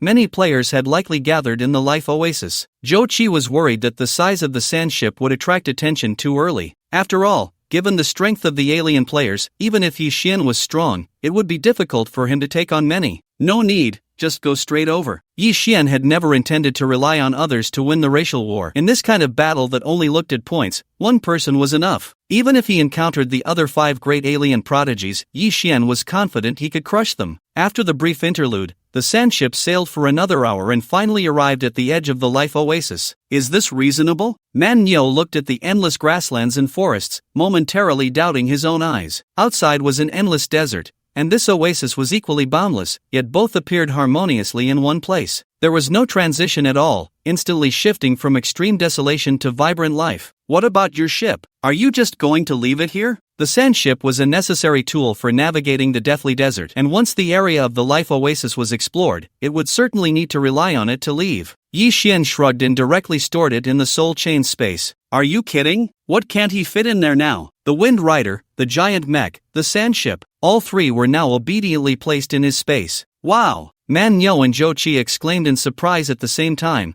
They were well aware of the preciousness of spatial items. With this thing, many times they wouldn't miss out on treasures. Whoosh! Just as they approached the life oasis, an arrow suddenly shot towards them. The speed wasn't fast, Yi Xian simply caught it in his hand, and the figure that shot the arrow immediately left after completing the task. It was a human player, likely a foreigner. Attached to the arrow was a note. Players from the Dragon Kingdom were being hunted down and were currently trapped in Eagle's Fall Gorge, one of whom was named Zhou Xiaolin. Upon seeing this message, Zhou Qi's expression changed drastically. He wished he could rush to Eagle's Fall Gorge immediately. They definitely had to go save her, but where was Eagle's Fall Gorge? At that moment, Jiang Yahan nudged Yi Xian. There seems to be something over there? Following the direction of her finger, a small convenience store stood at the edge of the life oasis. Dear esteemed guests, would you like to buy something? Looking at the items in the convenience store, Yi Xian finally understood what the assassin had meant by communication tools. There were 3 items in total: a communication conch, a light point map, and a mobile tent. Yi Xian could understand the first 2, but what was this tent about? Damn, it's so expensive. Manhwa clicked on the item prices. All these items required racial points for payment. The communication conch was 100 points each. The light point map was 500 points each. The mobile tent was even 800 points each. Although he didn't know what their uses were, Yi Xian still bought one. As for Zhou Qi and the others, they only bought the communication conch.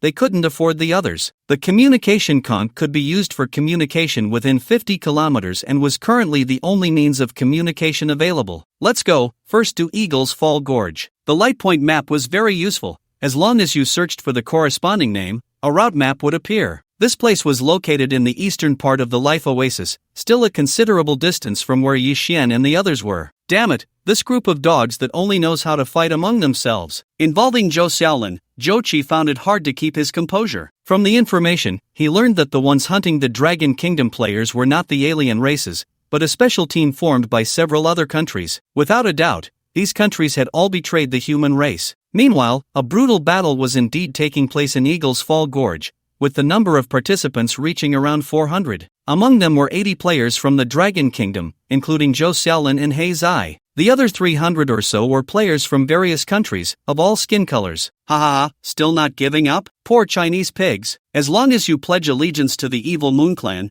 you can easily survive until the end of the racial war. Why not? Hand over all your treasures, and Lord Cyril will provide you with protection. Although they had already defected to the alien races, it was clear that these people from different countries all had their own ulterior motives. Many had formed different small teams based on skin color, and no one was willing to be the main force in the attack. If they could unify their command, those 80 ordinary players from Dragon Country would have been wiped out long ago. Bah! As Black Boy defended against the attacks, he felt a sense of shame. You bunch of traitors, I will eventually expose your deeds to everyone on Blue Star. After hearing this, derisive laughter erupted. Ha, what are you saying? Relying on just your mouth? This place can't be live-streamed, recorded, or documented in any way. Besides, there are traitors among your own Dragon Country. When you return to Blue Star, you will be the real traitors, and we are the heroes who fought to the death for humanity. Ha. Black Boy's face turned red with anger. A situation that could have been fought was already doomed because of the presence of such scum. With wave after wave of attacks, some of the Dragon Country players began to waver. Knowing the outcome was failure, why resist? We can't win anyway. Continuing to resist is just a pointless sacrifice. Why should I die like this? As the pursuing team attacked again and again,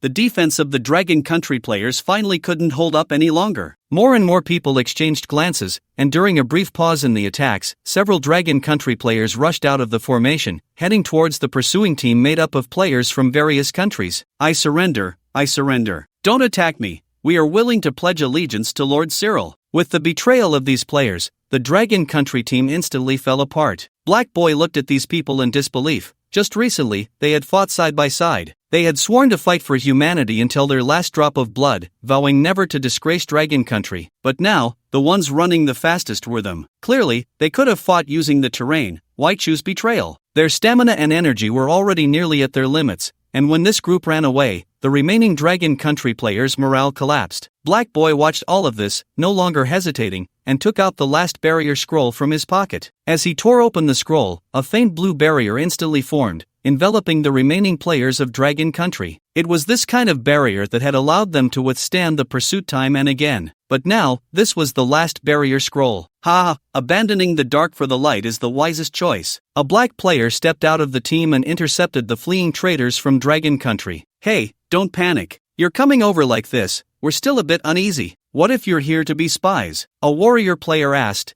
pale and hesitant. How do you want us to prove it? The black player raised his chin towards the Dragon Country team, a sinister smile on his face. Very simple. You lead the way and break the barrier of Dragon Country. Upon hearing this, the faces of the dozen or so betraying Dragon Country players changed. It was already disgraceful enough to betray at such a critical moment, and now they were being asked to turn their weapons against their former companions. As if sensing their hesitation, the black player's expression suddenly changed. Think it through. If you don't act, I have reason to suspect you have ulterior motives, and I might prioritize killing you on the spot. There's no choice. After silently exchanging glances, these dozen or so people resolutely chose to launch an attack. Ha ha ha. The pursuing team erupted in wild laughter at this scene. They loved seeing this kind of situation. You say we betray humanity, that's just too funny. They were so spirited before, and now they're getting slapped in the face. Aren't the people of Dragon Country always like this? They talk tough, but their bodies are very honest. Even after such humiliation, these dozen betrayers still chose to act. Not only that, but they also vented all their grievances on the Dragon Country players. It's all your fault. If you weren't so weak, why would I have to endure this humiliation? You promised we could escape,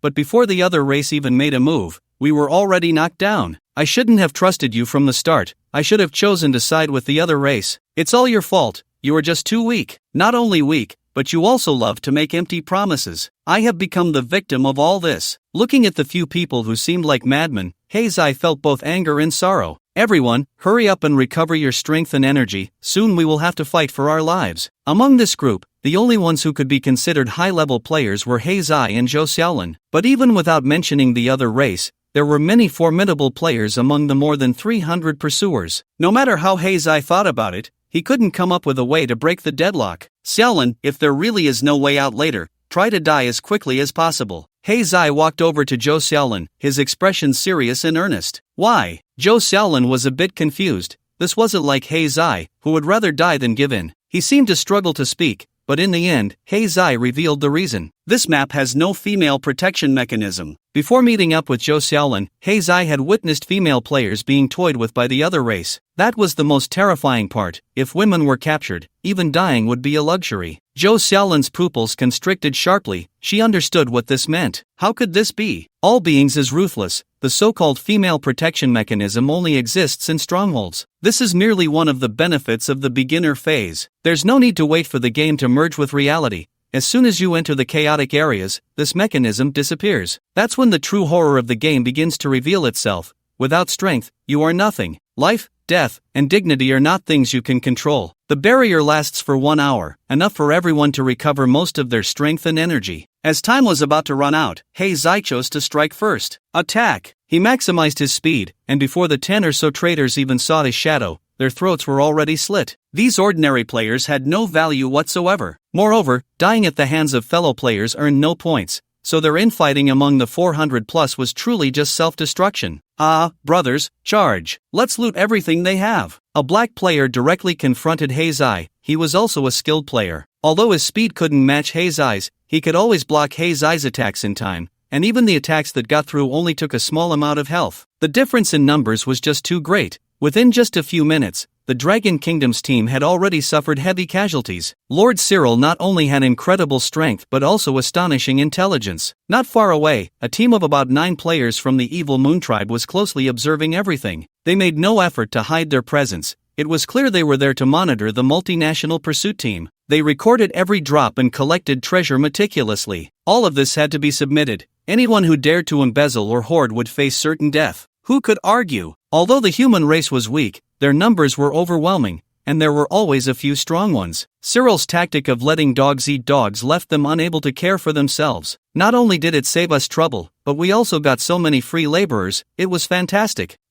What's truly fantastic is the women of the human race. Their taste is quite good. That's right, but unfortunately, they don't last long. They die before you know it. Despite the Dragon Kingdom's team fighting desperately, they would soon be wiped out due to the vast disparity. But what left Zhou Xiaolin in despair was that not a single female player in the team had died. They were all captured after losing their combat ability. Damn bastards! Zhou Xiaolin's strength was even greater than that of Black Sai, but she had always been surrounded by figures like Zhou Qi and Yi Xian, which made her seem less remarkable. However, every time she struck now, she dealt heavy blows to the pursuing team, with over 30 players having already fallen to her. This woman had some skills. They needed to team up. Ordinary players couldn't even get close to Zhou Xiaolin, as her exquisite techniques caused the pursuing team to suffer significant losses. Now, only a few Dragon Country players remained alive, and the experts of the pursuing team could finally free their hands. Several foreign players surrounded Zhou Xiaolin from different directions. 2 warriors charged directly at her, and in this state, Zhou Xiaolin couldn't push them back.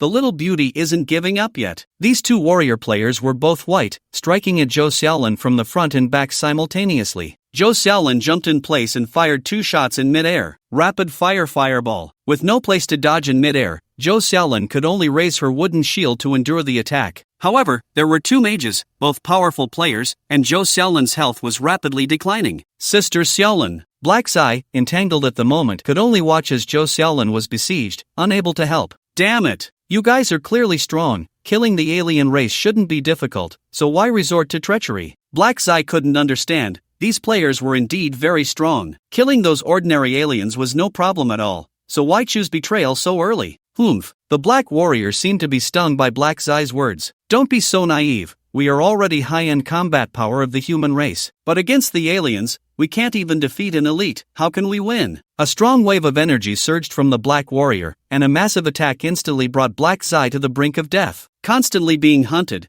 Black Sai couldn't recover to his peak state. Moreover, even if he could recover, he might not be a match for this Black Warrior. Black Sai spat out a mouthful of blood, collapsing to the ground, unable to move. The Black Warrior approached him, his gaze complex. You only see ordinary aliens. Do you know how exaggerated Cyril's strength is? Even with my strength, if he just moves a finger, I will die. How can we win? Black Sai glared at the Black Warrior, his eyes filled with stubbornness. The aliens have Cyril, and we have Wuxin. What are you worried about? The Black Warrior scoffed. Wuxin, the top player of your dragon country? As long as he still belongs to the human race, he can't possibly defeat Cyril. And do you think there is only one Cyril among the aliens? The Black Warrior leaned down. I'll tell you, there are 5 such existences among the aliens. Even if Wuxin could match Cyril, could he take on 5 opponents like that at the same time? Black Sai's pupils constricted. There are 5 such existences? But then he raised his head. So what if there are 5? Don't forget, they are not of the same race, they are also competitors. The Black Warrior raised his sword. Yes, they are indeed competitors. But you might not understand what racial discrimination means. For the human race, they are that synchronized. Prioritizing the elimination of the human race is a common thought among the aliens. The great sword swung down mercilessly, and Black Sai could only watch as his death approached. Ding! Since Black Sai had already lost his combat ability, the Black Warrior did not attack with full force. This led to his sword being knocked away by Zhou Xiaolin's arrow. Fighting us, and still daring to be distracted. However, this arrow also completely rendered Zhou Xiaolin unable to fight back, as she was hit by the attacks of the other 4, losing all ability to resist. Oh no! If Zhou Xiaolin died under these attacks, it would be one thing, but now she was caught in a player's binding skill, and her life was no longer in her hands. The players from the Dragon Country were truly weak. Even so, they were still full of hot blood every day. The weak have never seen the world and naturally think that with a heart full of solitary courage, they can change the world, it's truly laughable. Damn it, they are really poor, with nothing good at all. The pursuers have already begun to clean up the team, and upon seeing this situation, players from the Evil Moon clan hurriedly ran over. Not a single drop should be missed, otherwise, you will be held accountable. After chasing for so long against 80 people, the human race is indeed a bunch of useless beings. All women, don't touch anything with your filthy hands, we'll handle it. These Evil Moon clan players were not interested in the drops on the ground. In their eyes, what good treasures could the human race possibly have? But when faced with female players, they rushed forward as if they had never seen the world before. Some even began to assault right in front of everyone. No, let go of me, wah, you beasts will face retribution. The pitiful moans did not evoke any pity in these brutes. Instead, they became even more excited. Scream louder, even louder, ha ha ha. Zhou Xiaolin watched this scene, her blood boiling, but soon followed by a deep fear. Because one of the Evil Moon clan players was heading straight for her, clearly having watched her for a long time. Ha, this is a rare beauty, not inferior to the top 10 beauties in our district. I've really struck it rich today. He Zai watched as this Evil Moon clan player approached Zhou Xiaolin, his eyes nearly bursting with rage. But no matter how hard he tried, his already injured body couldn't move an inch. The Evil Moon clan player eagerly reached out to Zhou Xiaolin, barely able to control itself. Spit! A mouthful of blood mixed with saliva was spat at the Evil Moon clan player, who surprisingly did not dodge. Hee, I like this little spicy pepper. You like to spit, huh? I'll make you spit to your heart's content. After saying this, the Evil Moon clan player began to strip off his clothes, and Zhou Xiaolin was about to bite her tongue to end her life. Even if she would revive after death, it would still be better than being humiliated now. Just then, a furious dragon roar echoed, and Zhou Xiaolin's body trembled, tears welling up in her eyes. Brother! Zhou Qi finally arrived, shooting an arrow with all his might at the Evil Moon clan player. Bang! The guy was still in the process of stripping, preparing to counterattack, but did not expect the arrow to come so swiftly. His head exploded on impact. Who? The other Evil Moon clan players stood up, angrily looking towards the few figures over there. Even now, there are still humans who don't know when to die. When the bullman saw the tragic state of He Zai and Zhou Xiaolin, he immediately unleashed his ultimate move without a word. His entire body swelled up and charged at the few Evil Moon clan players. Stop right there! The Black Warrior player stepped forward to block,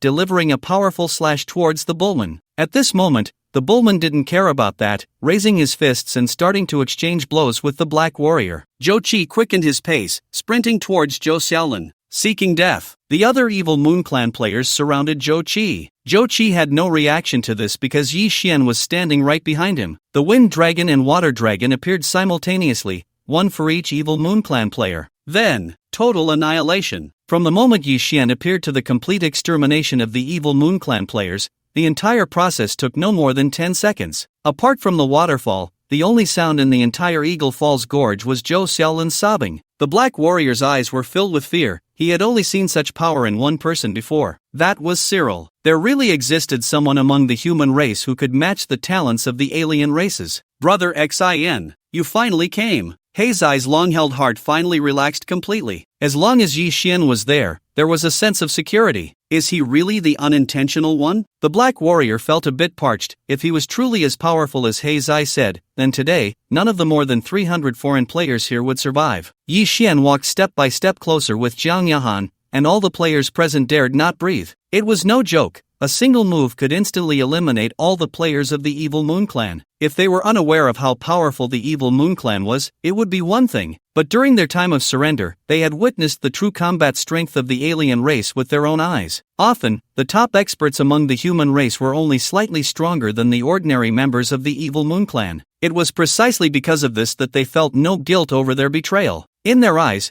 the human race could never defeat the alien race. But now, with Yi Xian's appearance, some of their perceptions were shattered. It turned out that human players could also crush the alien race. Yi Xian stood there quietly, and everyone dared not move. The barbarian bull brought Black Sai back, while Zhou Xiaolin seemed to have cried herself to exhaustion and fell into a deep sleep in Zhou Qi's arms. No other allies left, right? Black Sai slowly shook his head. Only the two of them remained among the Dragon Kingdom players. When Yi Xian spoke, several top foreign players changed their expressions simultaneously. They caught the hidden meaning in Yi Xian's words. Mr. Wuxin, we can talk. Seemingly worried that Yi Xian would act directly, a white mage stepped out of the group. We surrendered to the alien race out of necessity. Cyril is too strong, and we had no ability to resist. But now that you, Mr. Wuxin, have appeared, we are willing to align ourselves with you. There are only 300 of us here, just part of the team. The actual number adds up to over 1,000. We can be useful for gathering intelligence or doing other things. In his speech, Yi Xian only heard one thing. Over 1,000 people? Then what are the others doing? The white mage's expression changed slightly, but he still forced himself to answer. The Evil Moon Clan tasked us with exploring the life oasis, but it is fraught with danger everywhere. So we are capturing other players to pave the way for us. The more he spoke, the more sweat appeared on the white mage's face, but to survive, he had to appear more valuable. The Evil Moon Clan has already found 3 special locations that can continuously yield racial points, but because they need manpower to stay put, they allow players from other races to seek refuge. Besides that, we also know quite a bit about the Evil Moon Clan. But he ended his words there, and the meaning was very clear. I have important intelligence about the alien race. If you want it, you cannot kill me. The life oasis is vast, and the Evil Moon Clan's manpower is definitely insufficient. They want to occupy resource points and explore new maps. It sounds quite nice. Yi Xian also knew little about the life oasis. He hadn't come to this map during the last race war. Moreover, he was killed by the alien race shortly after entering, resulting in a very poor experience. However, Yi Xian did not need their intelligence. As long as he captured an elite from the Evil Moon Clan, everything would become clear. Looking calmly at the more than 300 foreign players, the elements of wind, water, and wood began to converge. Damn it, let's make a move. Seeing that Yi Xian still did not intend to let them go, several top players instantly revealed their fierce expressions. The 4 who had previously besieged Zhou Xiaolin, along with the Black Warrior, unleashed a total of 5 attacks that suddenly descended. Clearly, these 5 had been charging their power for a long time. At this moment, Yi Xian's elements were still gathering, and the timing was just right. What a bunch of nonsense about human prodigies. They can be deceived so easily, simply foolish. Energy was used to condense attacks, and at this moment, he could only endure the damage. As long as he was still human, he absolutely could not withstand the attacks of the 5 of us simultaneously. The consensus among players was that energy could not be summoned at the same time. Not to mention humans, even other alien races could not break this iron rule. However, in the next second, the expressions of several people changed drastically, as a golden light suddenly appeared around Yi Xian. Neither the mage's skills nor the warrior's slashes could break through the defense of the golden light. Impossible. How could he summon energy so quickly? They dared not think about simultaneously summoning that aspect, as it would already be considered a disruption of game balance. Just as they were astonished, Yi Xian's attack had already coalesced. Multiple people were simultaneously bound to the ground by wooden vines, and tiny wind blades began to slice through them. Each attack would cut open wounds, but would not cause excessive bleeding. Under the relentless assault of countless wind blades, these foreign players quickly turned into bloodied figures. The screams were continuous, and the punishment was not yet over. Water blades poured into their wounds, the pain from within causing them to spasm uncontrollably. This scene of hellish slaughter was enough to make even Heizai feel a twinge of compassion. Brother Xian, just kill them, there's no need for this. Yi Xian's gaze showed no change. This punishment was utterly trivial compared to their actions. Do you think I'm too cruel? Or do you believe they merely chose betrayal out of pressure? Yi Xian had a certain appreciation for Heizai, which was why he explained a bit more. Once they found their hiding place, everything would naturally become clear. Killing within one's own race would yield no racial points, but Yi Xian was very meticulous in checking their drops, especially those from the Xiaoyu clan players. However, it was clear that there were no exotic young masters like Jin Yan among them, just some more conventional items.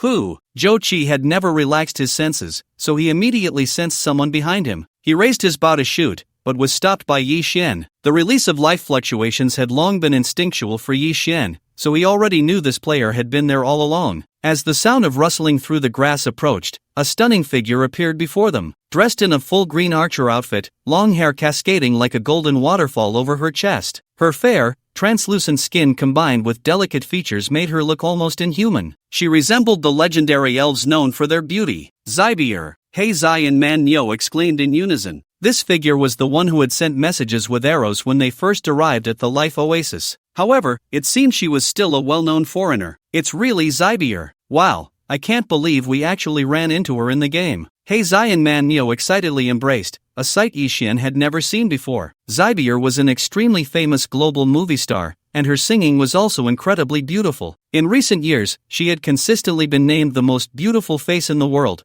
with her films and albums selling well globally. It could be said that she had fans everywhere in the world. Watching Jochi speak earnestly, Yixin couldn't help but suspect he was also a member of her fan club. In his past life, Yixin had been so focused on Feng Shuining that he had no interest in anyone else, so even a global star like Zybier was unknown to him. I can't believe you really managed to save them. Zybier looked at Yixin with intense eyes, seemingly seeing him as her only hope. What is your relationship with Shaolin? In response to Yixin's question, Zybier answered honestly. It was just a brief encounter, but I've heard her talk about you. So when they were being hunted, I kept wandering at the entrance of the life oasis, and I was lucky to run into you. Yixin sensed from her emotional fluctuations that she was not lying. However, he also sensed something else. What do you need us to do? Just say it. Clearly, a brief encounter was not worth Zybier's effort. She valued Yixin's strength. Help us reclaim the Spirit Spring resource point and rescue my compatriots. At this point, Zybier seemed very excited. We have a total of 78 people, with female players making up the majority. After arriving at the Oasis of Life, we discovered the resource point of the spiritual spring. As long as we occupied it, each person could earn 100 racial points every day. We never liked fighting, so we planned to stay here until the racial war ended. At this point, tears fell from Sibel's angelic face. This broke the hearts of Heizi and Manny, who wished they could rush over and hold her tightly. We had occupied the spiritual spring for less than a day when the Sheiyue tribe appeared. They were too strong. Just a few players defeated all of us. My companions used forbidden techniques to teleport me away so I could escape safely. But they were imprisoned there, insulted daily by different players from the Sheiyue tribe. I even saw the body of a companion who had been humiliated to death, discarded outside the spiritual spring. But I couldn't even retrieve her body. Heizi and Manny were filled with righteous indignation after hearing this. They could not stand such things happening. You mean, your companions' bodies didn't disappear after they died? Yixin keenly grasped the point. Although the racial war map was very special, players would be teleported back to their respective star servers upon death. It was impossible for bodies to remain in place. That's right. Sibel wiped her tears, equally puzzled. I don't know why, but they were indeed left in that position, and the number of bodies was increasing. The spiritual spring was a good resource, useful for restoring energy and promoting the source. But Yixin felt something was off about what she said. If everyone could earn 100 points a day, then if we brought 10,000 people over, wouldn't that be 1 million points in a day? What about other races? Moreover, with the level of a resource point like the spiritual spring, such an effect was impossible. This woman is lying. Although he didn't know how she had deceived the wave perception, she definitely wasn't telling the truth. Looking at Sibel's sorrowful face, Yixin began to try another effect of the 7 apertures Linglong heart. Same frequency. The waves produced by each person were unique, and the 7 apertures Linglong heart could achieve the effect of listening to one's heart by continuously testing the waves. If he just randomly tried, the efficiency would be very low. But Yixin happened to have the talent of life waves, which made him quite adept at emotional and wave perception. So, after a few minutes of trying, he finally heard something else. His gaze was fierce. Could he have discovered something? Impossible. I used the fraud leaf. At this stage, no player could see through my lies. Even the so-called royalty among the Sheiyue tribe were completely fooled by me. As a human player, he couldn't possibly master other means while being strong in combat. Fraud leaf? Yixin had never heard of this in his past life, but it seemed to be similar to the effect of the Joker mask. I can agree to your request. Yixin wasn't interested in the spiritual spring, but he was very curious about what Sibel really wanted. The effect of the same frequency was not easy to grasp, as the waves could change at any time, so he could only occasionally hear Sibel's thoughts, but that was enough. I've hooked her. Once they start fighting, I can steal that treasure. Sibel's heart was leaping with joy, yet her face still wore a rain-soaked look, repeatedly thanking Yixin. Even while bowing, she subtly revealed a hint of spring beauty, breathtakingly beautiful. Not only were Heizi and Manny looking like fools, but even Jochi seemed to have some reaction. Hee, this beauty fragrance is indeed effective. These stinky men were so enchanted they were losing their minds. Even the guy in the mask, who couldn't see clearly, was probably drooling secretly. With the world's most beautiful face combined with the alluring ability of the beauty fragrance, it's no wonder Sibel was so confident. However, these thoughts were clearly captured by Yixin. This person seemed to have extraordinary luck, always managing to get his hands on some strange and unusual items. You guys stay here and don't wander off. I'll go alone. As soon as Yixin finished speaking, Heizai and Manhwa were unhappy. Brother Xin, take us with you. We're not weak. It's no problem for us to help you deal with some shrimp soldiers and crab generals. Yixin dared to go alone because he had void walking and resurrection coins. In case of any special situation, he could slip away. If he had those two deadweights with him, he would probably have to abandon them if trouble arose. Stop daydreaming, just stay here and recover from your injuries. Then, you can explore the life oasis on your own. If there's a problem, use the communication conch to call me. As soon as these words were spoken, Heizai and Manhwa's expressions changed instantly. This meant they were parting ways. Alright, we'll explore the eastern part then. Zhou Qi remained very calm. He understood what Yi Xian meant. It was useless for them to follow Yi Xian. They would be safe, but their achievements in this life would probably come to an end. Seeing Zhou Qi say this, Heizai and Manhwa could only sit down dejectedly. Their support was gone. Let's go, lead the way. What Yi Xian wanted most in the life oasis was the life essence. However, he had only heard about its existence in his past life. He had no idea about its specific location. Oh, I almost forgot. Yi Xian pulled Zhang Yahan, who was staying behind, up. This little thing had to come along. Oh no, I didn't even say anything. Why is he taking me with him? Zhang Yahan could not be let go, at least not until the end of the race war. He would keep her by his side. After all, this girl always managed to trigger various special situations and could obtain many unexpected treasures. Mr. Wuxin, let me tell you about the current situation at the Spirit Spring Resource Point. Shibier began to diligently recount all the information she knew. There were about 50 players from the Evil Moon clan there, including 7 elite players and 1 royal player. It was because that royal player was unwilling to go out and explore the map that he was left at the resource point to farm points. Moreover, these 50 players from the Evil Moon clan were said to be specifically left to protect him. Upon hearing this, Yi Xian couldn't help but smile slightly. The Evil Moon royal family shouldn't be weaker than the young masters of the Golden Armored clan, right? I wonder what kind of items could drop from him. The ordinary players of the Evil Moon clan were now around level 30, while the elite players were level 35. Basically stronger than the Black Warrior from earlier. Shibier knew Yi Xian was very powerful, but she was also pondering in her heart. Should she downplay the strength of the Evil Moon clan? What if he was too scared to go? After all, this was equivalent to dozens of players comparable to Heizai and Manhwa, not to mention there were even stronger elite and royal players present. This was different from the hundreds of human players Yi Xian had just killed. The combat power was on a completely different level. Level 35? Yi Xian narrowed his eyes slightly. His level was only 26, but this batch of Evil Moon players had actually reached level 35. If their monster killing speed was higher than Yi Xian's, that was definitely impossible. So they must have prepared leveling items before coming, like experience beads or something similar. If even the subordinates' levels were this high, Cyril's level would only be above 35. He didn't expect that the early start of the race war would actually make things more difficult for the Blue Star server than in his past life. If it weren't for Yi Xian in this life, the human race might really have been completely annihilated. The area of the life oasis was indeed vast. Even with the map's guidance, the three of them took a full 4 hours to reach a location close to the Spirit Spring.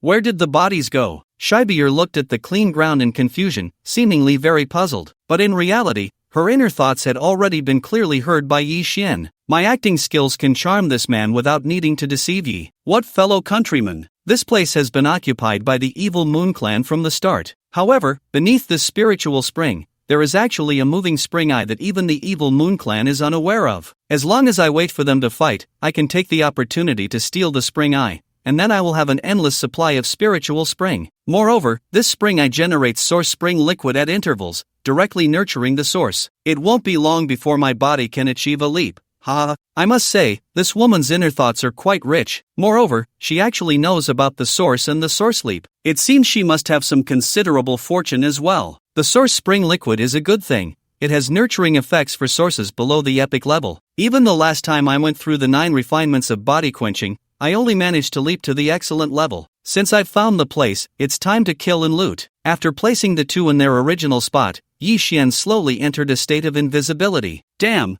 He can still become invisible? As for Yi Xian, Zybier truly knows nothing. Isn't he a mage? Zhang Yahan rolled her eyes. Who doesn't know that Yi Xian became famous for his archery skills? Now, in this woman's eyes, he has somehow turned into a mage. Just keep quiet and stay put. Oh, and you saw how he killed just now, right? Don't provoke him, or he really will kill you. Zhang Yahan's words seemed to be a subtle warning to Zybier. But at that moment, Zybier was too focused to pay her any mind, concentrating on the movements around the spiritual spring. Once chaos erupted, she would immediately steal the moving spring eye. After Yi Xian entered invisibility, the traces in this space instantly vanished. After merging with the illusory body, even the most basic points of attention could be completely discarded. As long as the things touched do not belong to an attack, whether it's grass, trees, or stones, he could simply pass through. The entire area of the spiritual spring is actually quite small, merely a small circular spring with a diameter of 3 meters. As he approached, a system prompt immediately appeared before Yi Xian. Spiritual Spring Resource Point, Owner, Evil Moon Clan, Effect, generates 100 portions of Spiritual Spring daily, increasing the Evil Moon Clan's racial points by 300 each day. Looking at this introduction, Yi Xian finally felt it was reasonable. If the resource points are calculated based on numbers, then as long as the human race occupies a resource point, they would likely achieve victory. Ha ha ha, fantastic. The women of the human race are truly amazing. From the grass in front of the spiritual spring came the lewd laughter of Evil Moon Clan players. There were no buildings or obstructions here, and Yi Xian walked directly over to see several figures entangled together. The lies Zybier spoke seemed to have come true. There really were her fellow countrymen here. The one being violated was a foreign woman, but her nature was very tough. Throughout the humiliation, she kept fighting back, her mouth never stopping, spouting all sorts of fierce curses. Does the Evil Moon Clan have no women? Yi Xian was somewhat speechless. These foreign races really have a problem, their minds filled with such matters in this perilous environment. He drew an arrow, simply enchanting it with wind elements. Since he had silently leveled up, his first attack in invisibility would also go unnoticed. The result was whoosh, whoosh, whoosh. 1 arrow, 3 kills. The heads of 3 Evil Moon Clan players were shot through. Watching the 3 beasts that had just been lively drop dead in an instant, the foreign female player immediately reacted. Who knows which assassin god player has descended? Please save my sisters. They are just a short distance ahead. The assassin god is the highest title for assassin players. Although this female player wanted to get up and lead the way, her injuries made it impossible for her to move an inch. Where? What are you doing here? Hearing the commotion, Zybier was about to take action, only to discover that the filthy woman before her was actually her friend. Damn this group of beasts. Zybier's eyes turned red as she pulled out several rune bombs, blasting the bodies of the Evil Moon Clan players into pieces. Yi Xian could only exclaim at this scene. Fool! The loud noise instantly attracted the attention of other Evil Moon Clan players, who, looking at the reckless Zybier, Li Wire requested with a hint of indulgence, "You're still so foolish, Wire. Hurry and kill me. I don't want to be gnawed on by these dogs anymore. Kill me, then run quickly." Zybier didn't expect her words to come true. Her friend had really been captured here. "Wuxin, help me. I'll do whatever you ask." Although Yi Xian was still unafraid of direct combat, being exposed like this was still very unpleasant. This woman had a pretty face, but really no brains. There are still people hiding. Everyone, gather and be on alert. The elite Evil Moon Clan players began to command, and aside from the 3 dead clan members, the rest quickly gathered. "Why are you still so stupid? I told you to kill me and run." Li Wire felt helpless. Wasn't this just walking into a trap? Wow, they say the human race has many beauties, and it turns out to be true. Zybote, dressed in an elegant suit, walked out of the encirclement of his subordinates, confident that no one here could harm him. This was his confidence as a member of the Evil Moon royal family. "May I invite this beautiful lady to dinner with me?" Looking at the situation that was quite different from her imagination, Zybier was somewhat dazed. This was very different from those Evil Moon Clan players who acted like beasts. Zybote was handsome, and the purple crescent moon on his forehead added an eerie charm to him. Bah! Li Wire, lying on the ground, could no longer tolerate Zybote's pretentious demeanor. Beast! She had been deceived by Zybote's gentlemanly appearance before, and she had naively thought he was human at first. As a result, after being captured and violated by Zybote, he actually tossed her to his subordinates for their enjoyment. He was a beast among beasts. Looking at the filthy Li Wire, Zybote's eyes were filled with disgust and revulsion. It seemed that even a glance at her dirtiness tainted his eyes. "This beautiful lady, why don't you call out your hidden friend?" Zybote was somewhat surprised. No matter how he searched, he couldn't find Yi Xian's location. "Otherwise, I can't guarantee your innocence." At this moment, Zybier was also in a difficult position. She had originally lured Yi Xian here. If Yi Xian didn't reveal himself, she had no right to call him out. Seeing her hesitant expression,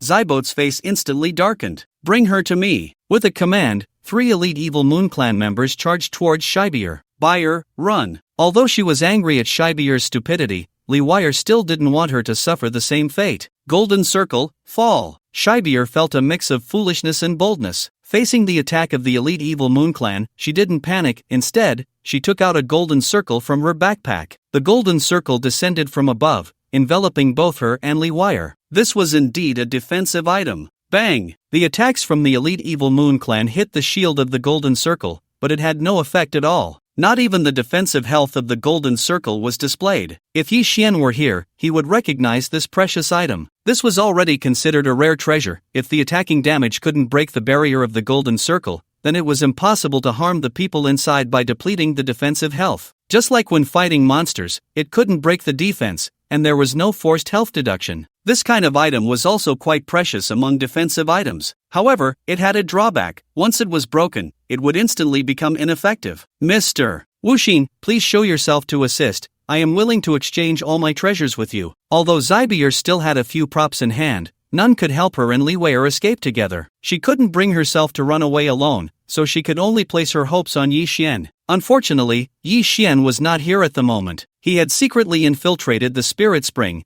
looking for the moving spring eye. His damage limit was currently stuck at 10 million, which would likely be insufficient to compete with the other 5 prodigies. For those at the rare level of the source tier, their damage limit should be 50 million below level 50. This far exceeded his damage by 5 times, and if there were any defensive talents like the Golden Light Shield, Yi Xian might truly be unable to kill them. There was no news about the life essence for now, but the source liquid from this spirit spring would do. According to the calculations of the mechanical heart, it could at least raise Yi Xian's damage to 15 million, and drinking a few more drops would likely increase it further. This spirit spring wasn't very large, but why was it so deep? Yi Xian wondered as he descended. How did Zybier know there was a moving spring eye down here if she didn't come down? However, there were no other dangers in the entire spirit spring, not even a single life form. Finally, he arrived. At the bottom of the spirit spring lay a spring eye, completely exposed. With no other trials, Yi Xian directly collected it into his space. Moving spring eye effect produces a drop of source liquid every 3 days. The placement generates a pool of spirit spring,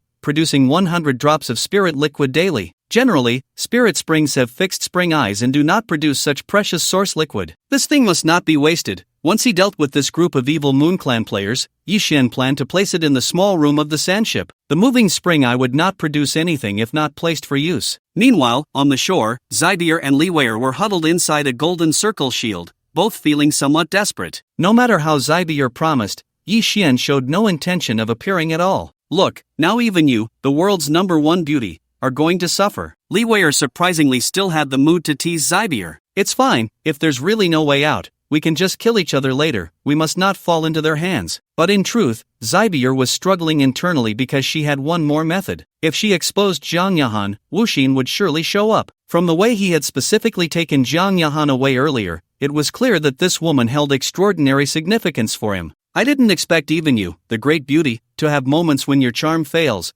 Should I shout a couple of times to test it? Li Wei tried to alleviate Zybier's pressure as much as possible. Maybe the expert you mentioned likes my type too? Whether it was the elite of the evil Moon Clan or Zybot himself, they couldn't break this golden circle shield. Surrounding them, there was no prop that could be used infinitely. Zybot, well versed in many things, could break the golden circle shield if he wanted to, but he felt it unnecessary. After all, these 2 women couldn't escape. He hadn't planned to explore the life oasis. As long as the spirit spring was fine, he could afford to wait. But just then, a system announcement completely broke his defenses. The spring eye of the spirit spring has disappeared, losing resource point qualification, and will no longer provide racial points. Damn! Zybot glared at Zybier and Li Wei with a fierce expression. Hand over the spring eye. Zybier instantly realized that Wuxin had gone to steal the spring eye. Wasn't that her original plan? How had it turned into her attracting fire while Wuxin stole the treasure? This is bad. Zybier felt bitter. Now that the item was in hand,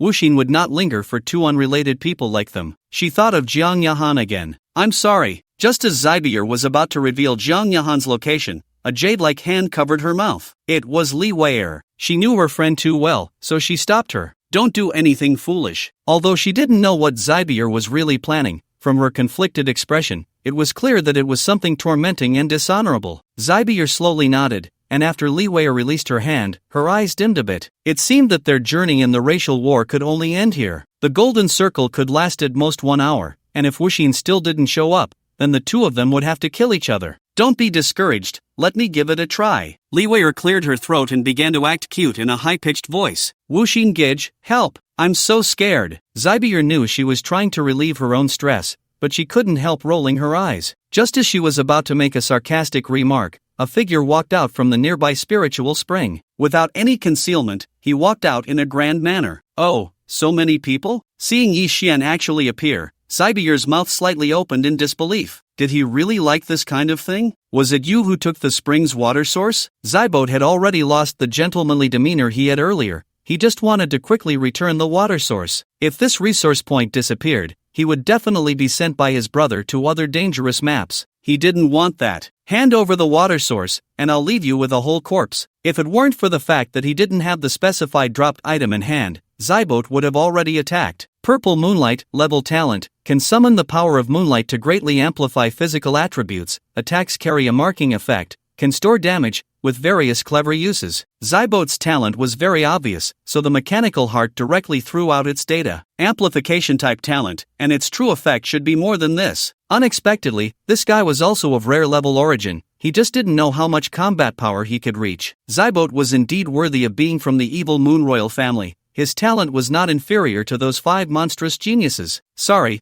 I'm not planning to leave you with a whole corpse. After killing these dozens of evil moon players, it would at least be a few thousand racial points. These points could be exchanged for good things when settled, the more the better. He wasn't planning to let any of the alien races he encountered this time go. Heh, not much ability, but a big mouth. Zybot looked down on the human race from the bottom of his heart. The evil moon race actually had more melee players, and 5 tall figures stepped out from their team. One hit, this was already the greatest respect they could give Yi Xian. In fact, if Zybier hadn't been calling for Yi Xian earlier, they wouldn't have been so cautious at all. Because, usually, the expert players revered by these humans were quite ordinary in their eyes. What? Yi Xian's expression was strange. He didn't have time to play house with these people. The entire racial war would only last 20 days, and every minute and second was extremely precious. Yi Xian drew his arrows, enchanting them individually with gold, wind, thunder, and poison elements. The pure elemental damage was already very high, and after enchanting, the dual physical and elemental damage left this group of evil moon players with no chance to regret. Although the skill level of enchanting remained at level 3,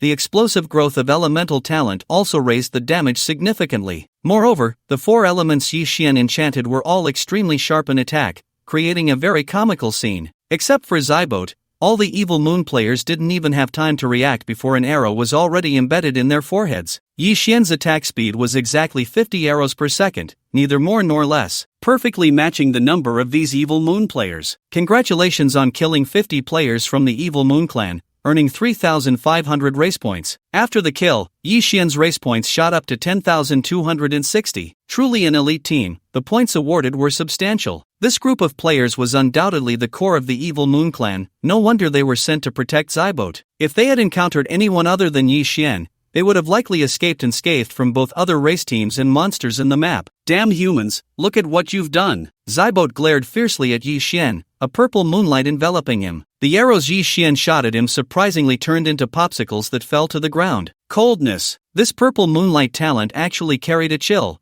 which did not match the records in the mechanical heart. It seemed that Zybot's talent had undergone some peculiar mutation as well. With a wave of his right hand, several purple beams of light appeared above Yi Xian. Yi Xian reacted quickly, shooting out several arrows, but they passed right through the beams, failing to obstruct them at all. Invisible and intangible? Watching Yi Xian's counterattack, Zybot sneered. Only you natives would use primitive physical attacks. It's utterly pathetic. His attacks had the property of penetrating physical defenses, and these tangible objects could not block the purple moonlight at all. Misjudging the defense method, you will bear my damage. Zybot's offense was a complete nemesis to physical attacks. As long as one did not use an energy shield for defense at the first moment, there was no chance for players to initiate a second defense against the speed of the purple moonlight. Even Cyril, during their first battle, had to endure his initial attack. However, in the next moment, golden and azure light erupted from Yi Xian. The golden light was for insurance, while the azure was the wind shield Yi Xian had condensed, suddenly appearing in front of the purple beams. The result was, of course, without a doubt, a successful block. This thing could only be used to trap players without information. Once one knew to defend, it was not difficult at all. Zybot's attributes were actually quite impressive. His magic power reached 470,000, and his health was around 700,000,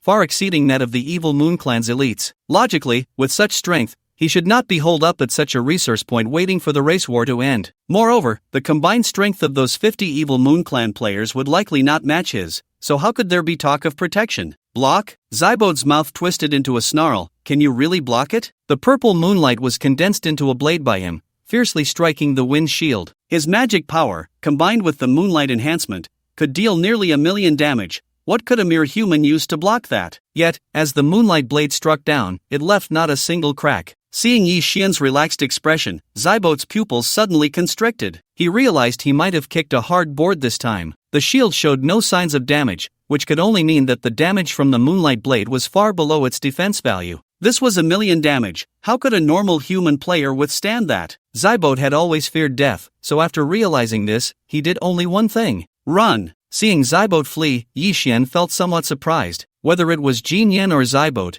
they were both among the more esteemed individuals in their respective clans. Yet, when faced with danger, their first reaction was not to fight but to evade. Moreover, both of them had strong talents and possessed various precious items. This raised some speculation in Yi Xian's mind. The higher the level of life, the harder it is to produce offspring. Thus, although the alien races were powerful, their populations were never too large. Aside from special large clans like the Underworld clan, Mechanical clan, and Insect clan, the populations of other major clans might not even reach half of that of the Dragon Kingdom, let alone the entire Blue Star. Although Jin Yan and Shibote had decent talents, their combat intelligence was likely not high. Therefore, they were probably seen as tools for reproduction, while the true combat power of their race relied on beings like Cyril. For the alien races, every death meant one less, and population was indeed one of their most valued resources. Yi Xian naturally would not let him go. He had acted with the intention of obtaining the various treasures that might exist on Shibote. With a flap of his wind and thunder wings, Yi Xian instantly appeared in front of Shibote. Let's make a deal. Let me go, and I will give you whatever you want. Although Shibote was not good at fighting, that was relative to a top genius like Yi Xian. His eyesight was still very sharp. The man before him was definitely second only to Cyril. My name is Shibote, and the Cyril who triggered the announcement as the first to reach the life oasis is my brother. As long as you let me go, I will absolutely ensure my brother does not trouble you. You can even take anything from me that you desire. Yi Xian's eyes flickered slightly as Shibote secretly mobilized energy within him. Did he want to fight to the death? Clearly not. It should be a teleportation item that required energy to activate. Jin Yan had previously been overly confident in his escape abilities and had not used any of his items at the start, which led to him being killed instantly by Yi Xian. Shibote clearly understood Yi Xian's strength better than Jin Yan, so regardless of how precious the item was, he chose to use it immediately. You can't just use my things. Yi Xian would naturally not let him escape smoothly, and a flash of blue light appeared in his pupils. The gaze of Medusa. A forced hard control that made Shibote freeze in place. He took the jade stone from Shibote's hand, and it turned out to be a teleportation item. Large-scale teleportation jade stone. After use, it randomly teleports to any location in the current world, requiring 1,000 energy and charging for 3 seconds. A good item. There were no distance restrictions. As long as it was used, one could escape danger. Moreover, this type of teleportation jade stone could break the limitations of space. Even within a barrier, teleportation could be completed. It was an extremely precious type of teleportation item. However, due to usage restrictions, once discovered, it could easily be intercepted. Just like now, when Shibote felt worse than having eaten a fly. This is unreasonable. I clearly tried to delay as much as possible, and I had the teleportation jade stone clenched in my palm the whole time. How did he find out? To prevent him from making any other moves, Yi Xian directly bound him with a soul chain. This made Shibote feel a bit of fear. He had been waiting for the petrification time to end. However, when he found that his state had recovered, his body still could not move. This felt completely different from the previous petrification. It was definitely not a control skill. During the previous petrification, he could not move at all, not even his eyeballs. But now he could struggle, yet could not break free from the bindings. It was as if his hands and feet were tied. Li Wei witnessed everything from the side. From Yi Xian leaving the Spring of Spirit, to shooting 50 arrows per second to kill all the players of the Evil Moon Clan, to Shibote trying to escape but being intercepted by Yi Xian who took away the teleportation item. The entire process took less than 2 minutes. This Evil Moon Clan team that had pushed her into the abyss was like a toy in Yi Xian's hands. Can human players be this powerful too? Shibaer was once again shocked. Yi Xian completely refreshed her understanding of this game. She suddenly felt that if there was no heart, perhaps humans could truly take the lead. How much do you think your life is worth? Yi Xian now only wanted to extort precious items from Shibote. These things were not found in his territory. I can give you everything I have, but we must sign a contract. Shibote was not that naive, he did not believe Yi Xian would really let him go. But this is the multitude, and once a contract is signed, no one can go back on it. Oh, you're negotiating with me. Yi Xian used a soul chain to pierce several holes in Sibote's soul. Stop. No one can endure the sudden pain erupting from the soul. Even if Yi Xian didn't create new wounds, Sibote was still in so much agony that he could hardly speak. Healing soul wounds is much more difficult than healing physical ones. Yet even so, Sibote still held his ground. Either kill him and hope for a drop, or sign a contract to obtain all the treasures on him. But he must be allowed to leave. That was his attitude. He wasn't foolish. Compared to his life, these treasures could be sacrificed. To increase his chances of survival, Sibote endured the excruciating pain and revealed information about a few important treasures. As long as you let me go, I can give you the 3 supreme treasures my clan has given me. Seemingly afraid that Yi Xian wouldn't understand the value of these treasures, Sibote directly took out the first one. It was a black-purple crystal ball that didn't look particularly remarkable. This treasure is called the Nightfall Crystal, which forms a nightfall barrier around its owner every hour. The nightfall can block any form of skills below level 100, whether damage skills or control skills. If the effect is as he said, this is indeed a very precious treasure. It equates to having a damage and control immunity effect once every hour. However, this item must have other usage restrictions, otherwise, Sibote wouldn't have been petrified just now. Go on. Yi Xian became more interested in the other treasures. This one is a portable flame tower that can continuously launch fireballs of varying power. It can be very effective in positional warfare and medium-sized battles. This thing isn't very useful to Yi Xian,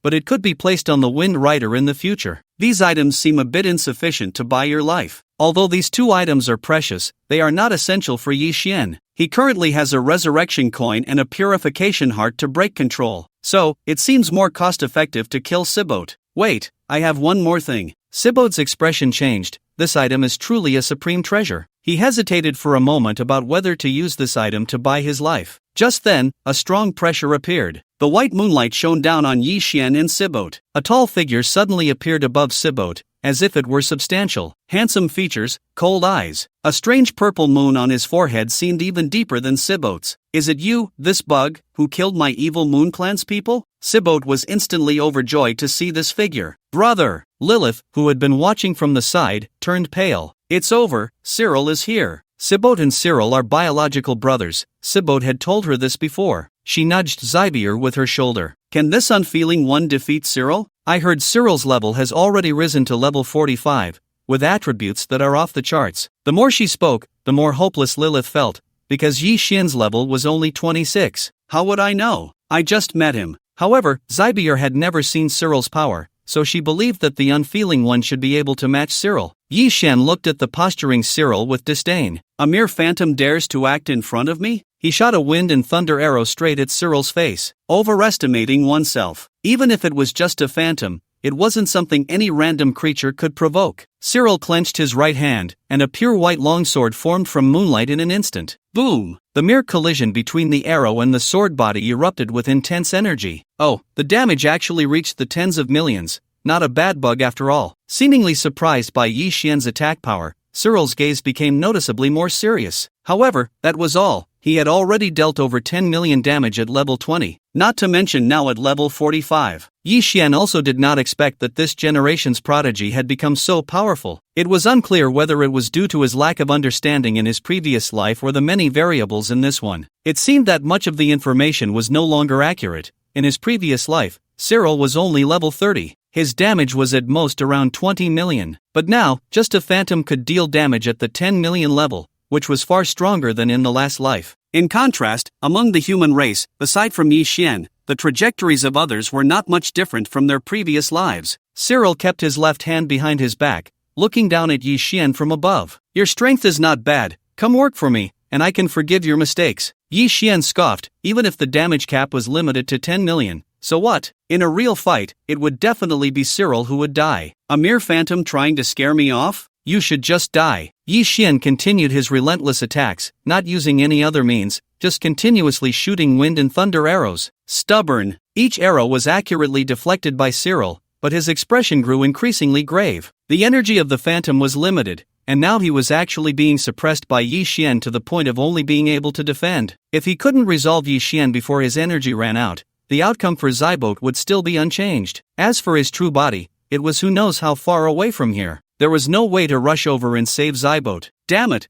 How could there be such an existence among the Blue Star humans? He knew the other three races powerhouses of the same level, and they would all give face. As for the victory in the racial war, everyone relied on their own abilities. Only the human race, a newly emerged Blue Star faction, completely lacked the qualifications to compete fairly with them. Stupid brother, how did you provoke this guy? According to Zybote's caution, with all his treasures and the Phantom's ability to appear at any time, it shouldn't have gone wrong. Yet, it was this most inconspicuous human who suffered. Human, you better think carefully. Cyril's figure was growing dimmer, already on the verge of dissipating. If you dare to destroy my Phantom and kill my brother, you will be making an enemy of me. At that time, you will face the pursuit of the entire Xieyue clan. Even the other races will join in the attack, including the human race, you better. Yi Xian's gaze was cold, and without hesitation, he shot another arrow. Make an enemy? Pursue me? In this generation's racial war, I originally planned to annihilate all other races. There is no room for retreat. Therefore, such threats were utterly insignificant to Yi Xian. Only by exterminating all the alien races could he possibly gain enough racial points. Only then could he continue to upgrade the title of Plunderer. As an unprecedented black gold level existence, only during this welfare period of a super large event could he possibly complete the upgrade. Once Yi Xian's level exceeded 50 and he entered the chaotic land, even if he left the novice welfare period,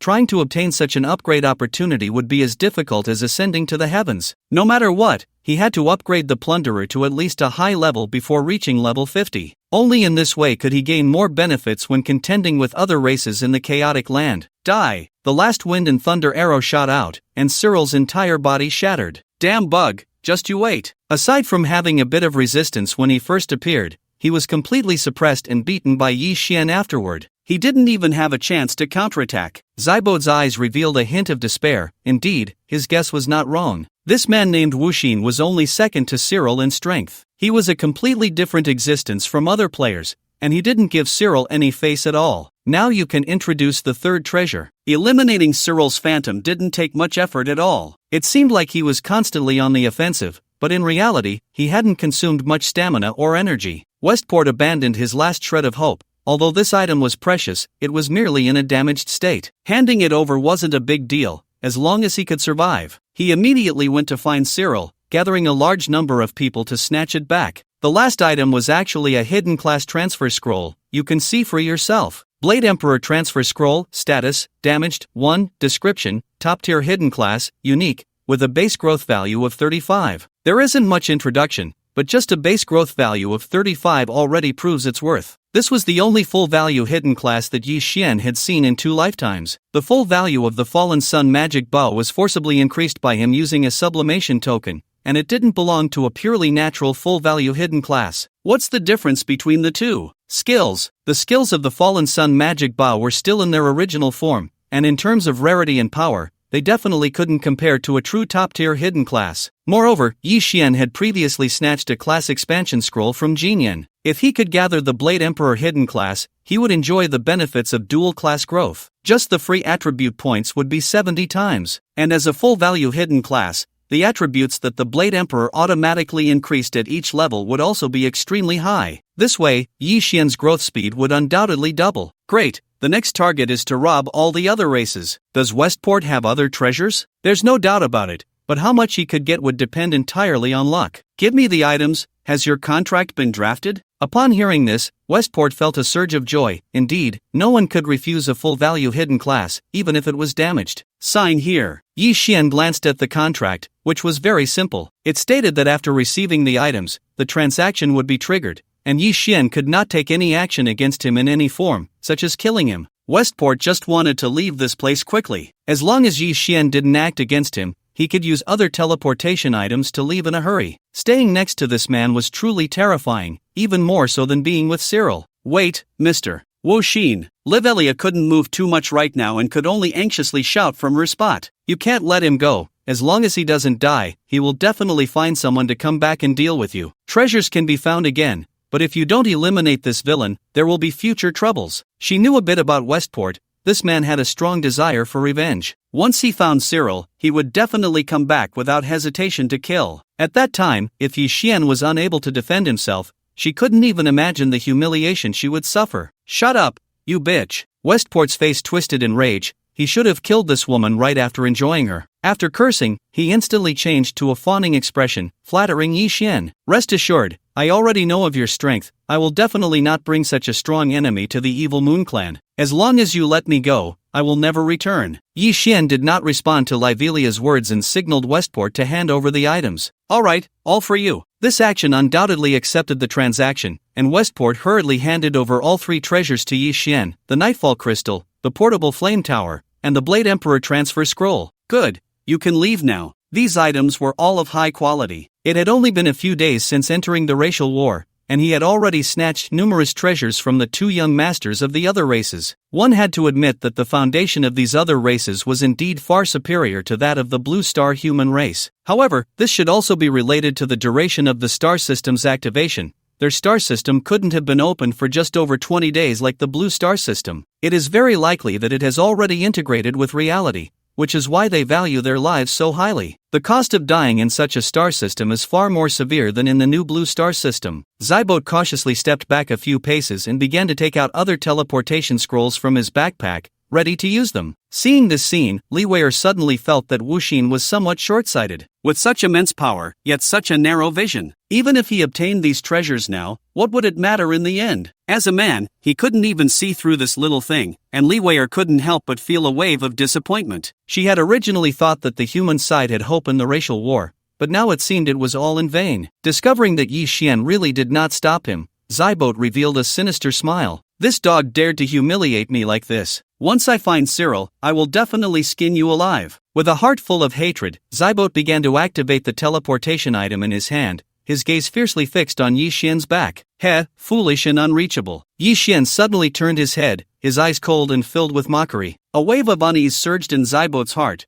What did that look mean? Soul Chain Talent Level Description: consumes 500 points of soul power to condense a soul chain, capable of performing soul attacks, inflicting soul damage, and binding the target's soul. The target's physical body is subjected to the same binding effect, with a maximum of 50 chains existing simultaneously. Soul Seed: plant a chain seed in the target's soul, allowing the soul chain to break the target's soul from within at will, and can also set the explosion time autonomously, with a maximum of 50 seeds planted simultaneously. This is the attribute of the soul chain after reaching level. Not only is the soul damage increased by 5 times, but the number of soul chains also increases to 50. Most importantly, an additional effect appears within the soul. Zybot's soul had long been planted with the chain seed by Yi Xian, and he had set the seed's explosion time before signing the contract. In this way, it did not violate the contract's content. Because all the settings of the seed were done before the transaction was completed, this counted as a small loophole in the contract. Zybot only felt a cracking sound in his mind, and the next second he lost consciousness. The damage that erupted from within tore his soul into fragments, and he couldn't even let out a scream. Li Weier, who had been disappointed on the side, noticed that Zybot suddenly fell to the ground, and various drops exploded around him.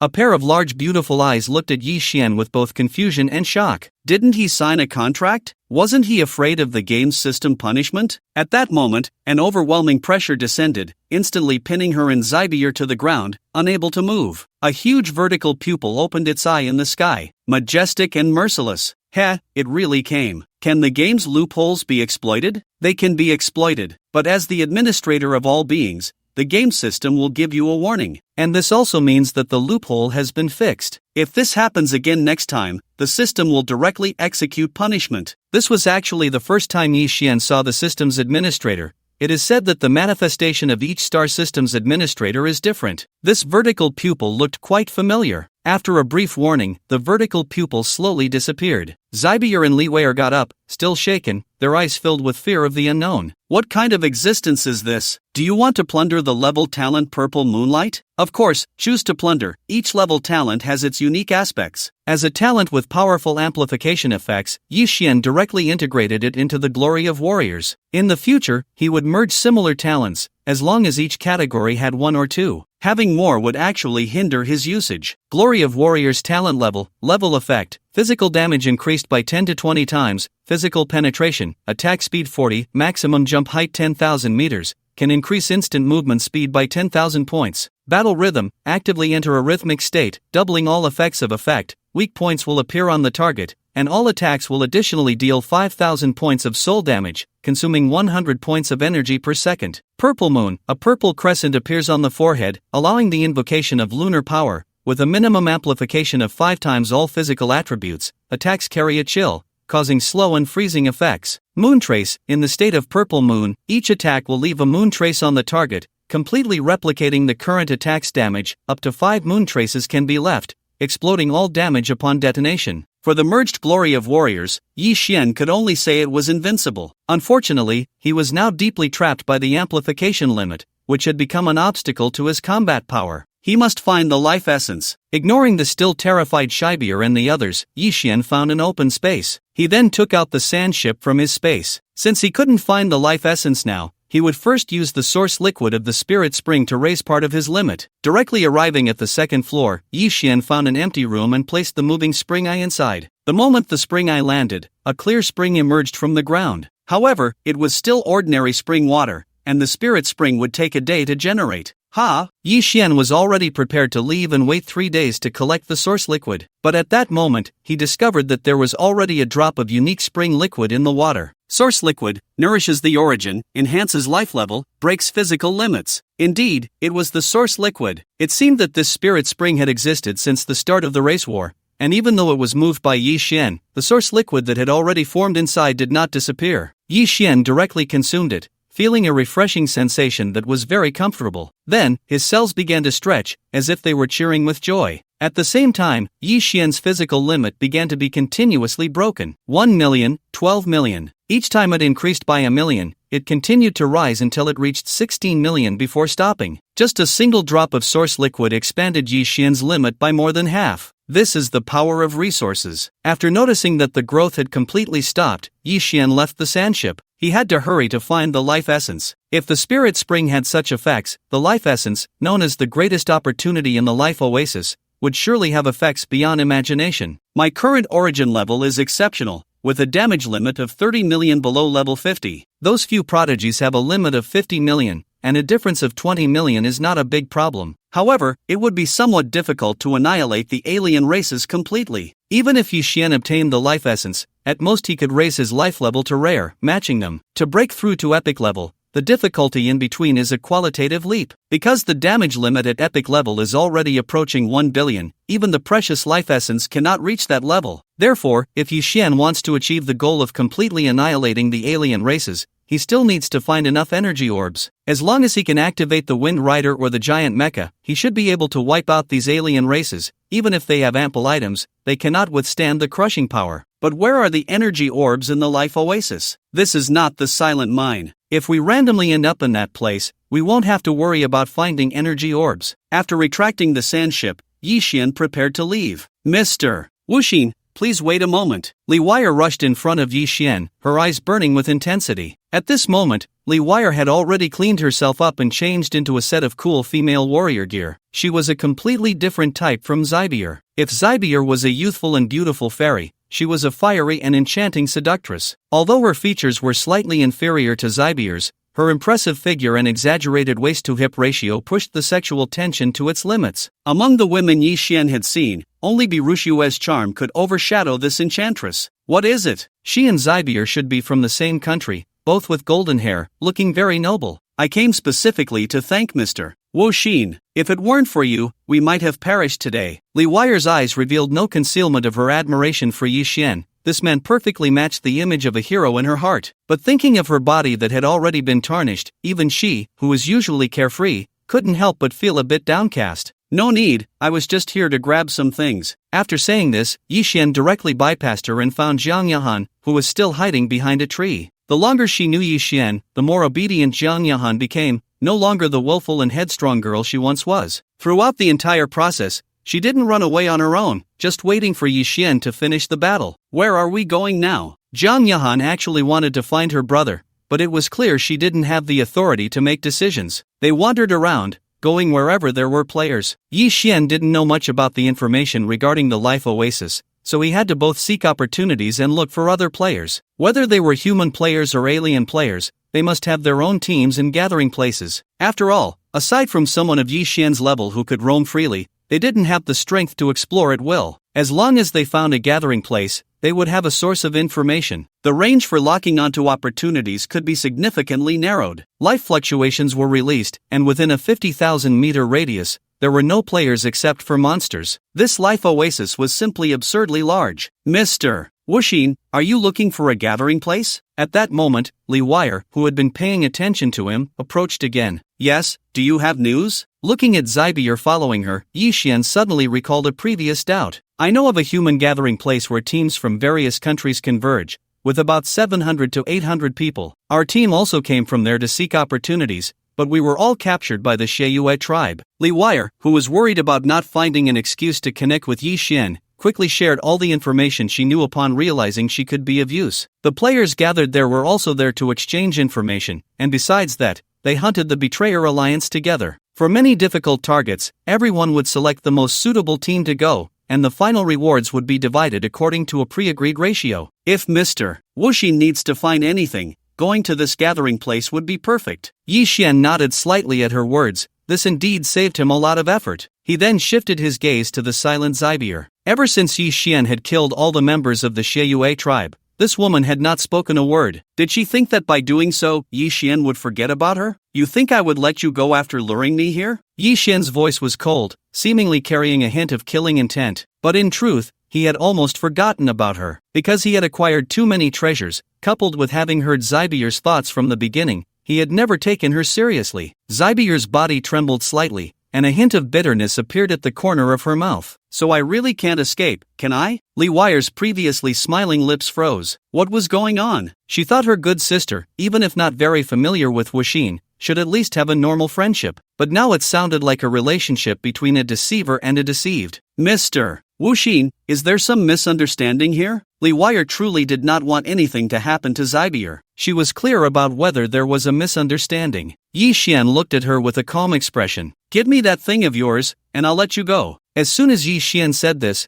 both Li Wire and Zybier changed color. Especially Li Wire, whose eyes revealed an expression of disbelief. She thought this man was different from others, but unexpectedly, he was still coveting Zybier's body. No, Mr. Wuxin, Buyer is still young. If you really want her, then let me take her place. Li Wire's eyes were filled with compassion. She never expected to be violated by an alien race just moments ago, and now she had to offer herself to this man. Although she admired Yi Xian and wouldn't mind giving herself to him, it was absolutely not in this situation. You must be dreaming. Zybier's chest heaved with anger. She never thought Wuxin would also take advantage of others' misfortunes. If you want to kill, then kill. I won't give it to you. Zhang Yahan looked at the two foreign women in front of her with a strange expression. They seemed to be adding drama to their own situation. Although she didn't have much interaction with Yi Xian, she roughly understood his character. For him to say such things, it must be that Zybier had something he needed, but that something was definitely not her body. Are you too sick? Yi Xian frowned slightly. His words were not ambiguous, right? Why did these two women think he was coveting their bodies?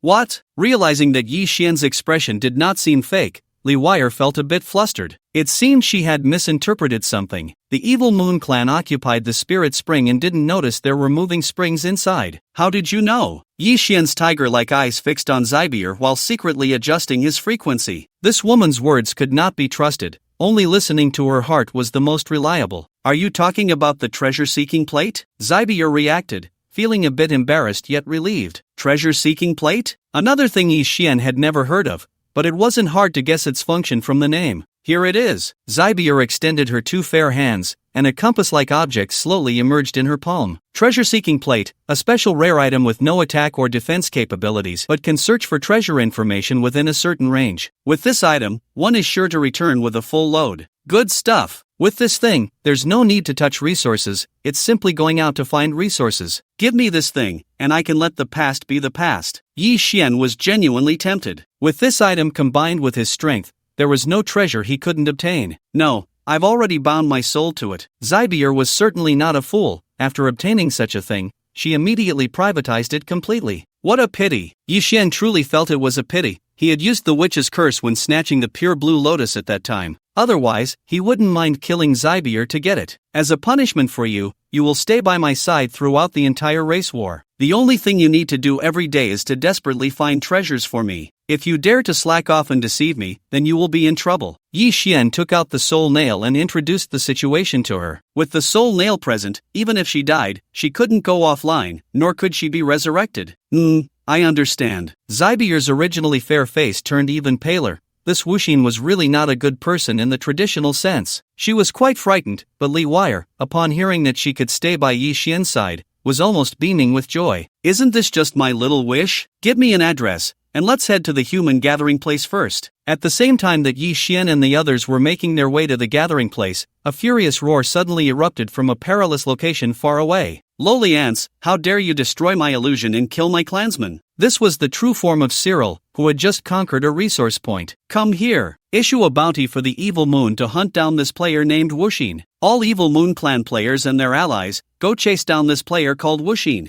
Additionally, send a message to the other 3 clans. Whoever kills Wuxin can demand any reward they want. Offer 1 million game points to the informant, 10 million game points to the killer, and a full set of 50 level epic gear. Also, 3 rare treasures and 3 special items, all for selection. From birth until now, Cyril had always been a prodigy among his peers. No one dared to disrespect him, not even the prodigies of the other 3 clans, who wouldn't easily oppose him. But now, a mere player from a new server dared to provoke him. They truly didn't know how to write the word death. Damn it, this isn't the place for the life essence. Where on earth is it? Only by breaking through this 50 million damage limit could he completely overpower those guys and claim the first place this time. The energy wormhole was an incredibly precious foundational resource. Only with it could one stabilize their origin evolution. Besides this resource that benefited the entire race, the player with the highest score in the clan war would also receive extremely valuable personal rewards. This was Cyril's true goal. He had paid such a high price to quickly raise his level to 45 after entering the clan war. It was all to earn points faster and obtain those precious resources. As long as he could secure first place, everything would be worth it. The profit wouldn't deceive him. He had made so many preparations, and this first place was bound to be his. The prodigies of the other 3 clans were at most only level 30, having leveled up by killing monsters after entering. They didn't have the same level of preparation as he did. He had no reason to lose. Are you sure there's a treasure here? Yi Xian looked at the bushes ahead, which appeared as usual, and couldn't help but question. Just as they were on their way to the gathering place, Zybier said the treasure-seeking disc had sensed something, indicating there was a treasure about 3,000 meters to the west. So they changed direction to verify the accuracy of the treasure-seeking disc. Leaving the 3 of them behind to wait, Yi Xian entered stealth mode and slowly approached the bushes. His illusory form passed through the dense foliage without making a sound. What came into Yi Xian's view next was a gigantic egg. Yes, it was an egg. However, this egg was entirely black and looked as if it were spoiled. Netherbird egg, the egg of the legendary creature, the Netherbird, with a hatching period of 10 years. Legendary creature? Or is it just an egg? Isn't this a natural pet? As long as it hatches, he could basically get a legendary pet for free. Moreover, it was a ghost bird,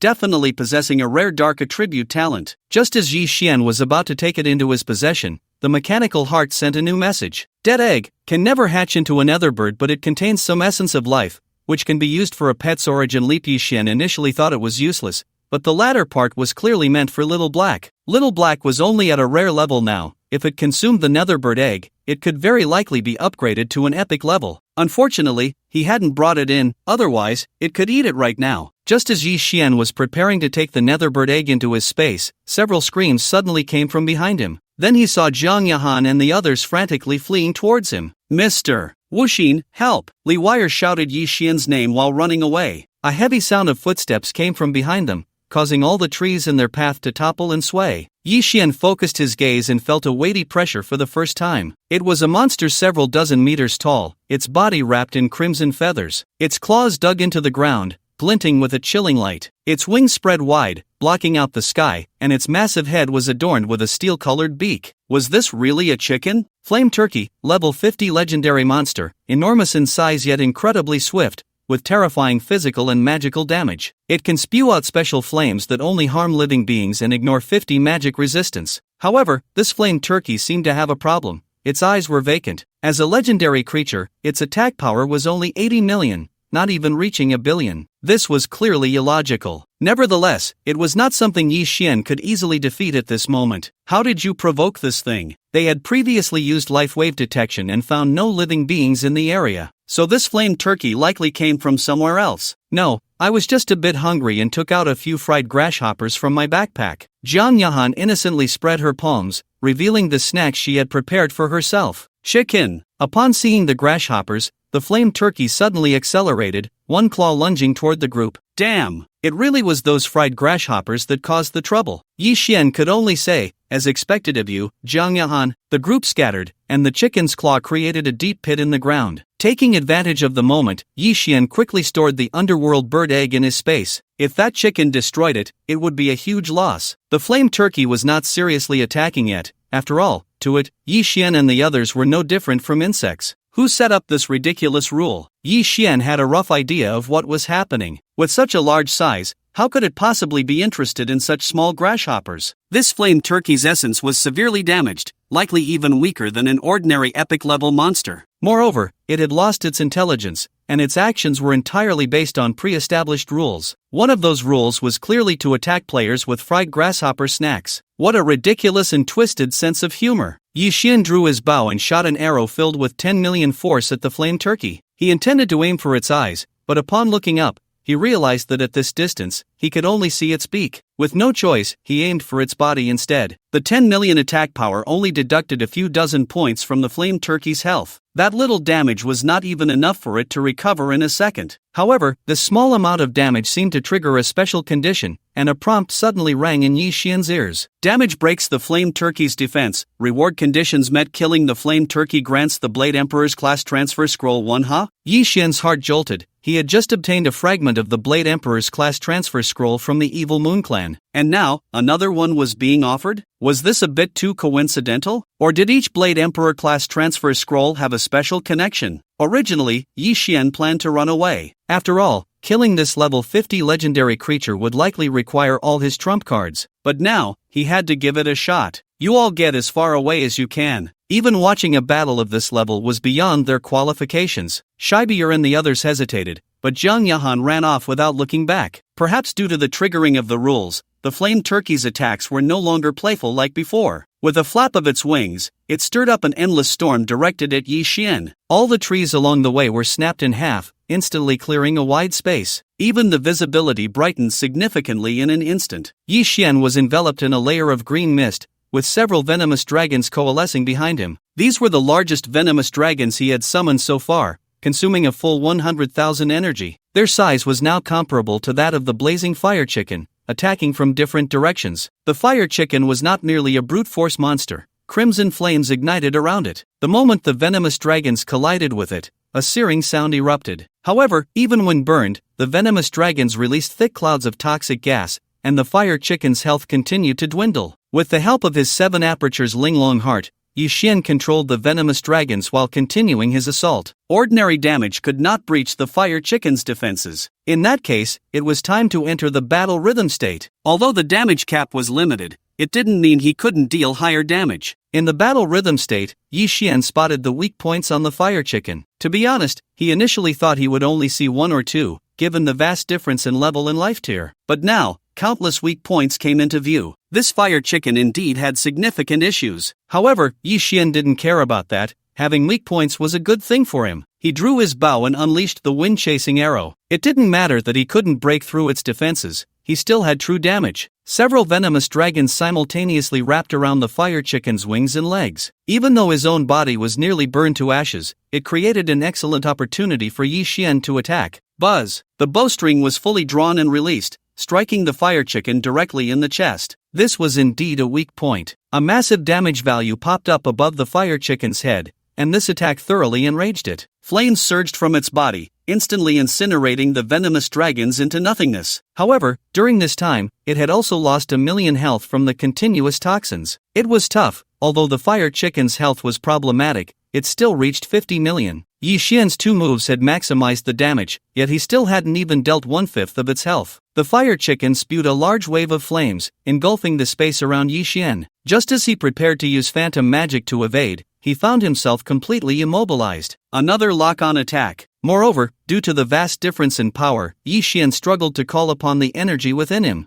There was no time left. The flames struck Yi Xian directly, along with all the surrounding plants. Strangely, only Yi Xian was harmed. The plants were completely unharmed, it seemed the fire chicken's attack could control its targets. As the flames died down, Yi Xian's figure was nowhere to be seen. This attack was beyond what Yi Xian could withstand, but fortunately, he had an invincibility item. Although he hadn't reacted in time, the damage immunity talisman activated automatically. It was this invincible 10 seconds that freed him from the lock-on state. He had 2 more chances. The damage immunity talisman was something he had snatched from Jiang Yahan and was classified as equipment. It could be used indefinitely, but had a cooldown of a day. Therefore, for the next similar attacks, Yi Xian could only rely on the invincible golden armor and the nightfall crystal for immunity. The invincible golden armor was an item that could only be used once, so he would avoid using it if possible. After all, while the fire chicken was strong, it wasn't enough to force him into that situation. Yi Xian used phantom magic to change his position and went into stealth. Although the fire chicken couldn't locate Yi Xian,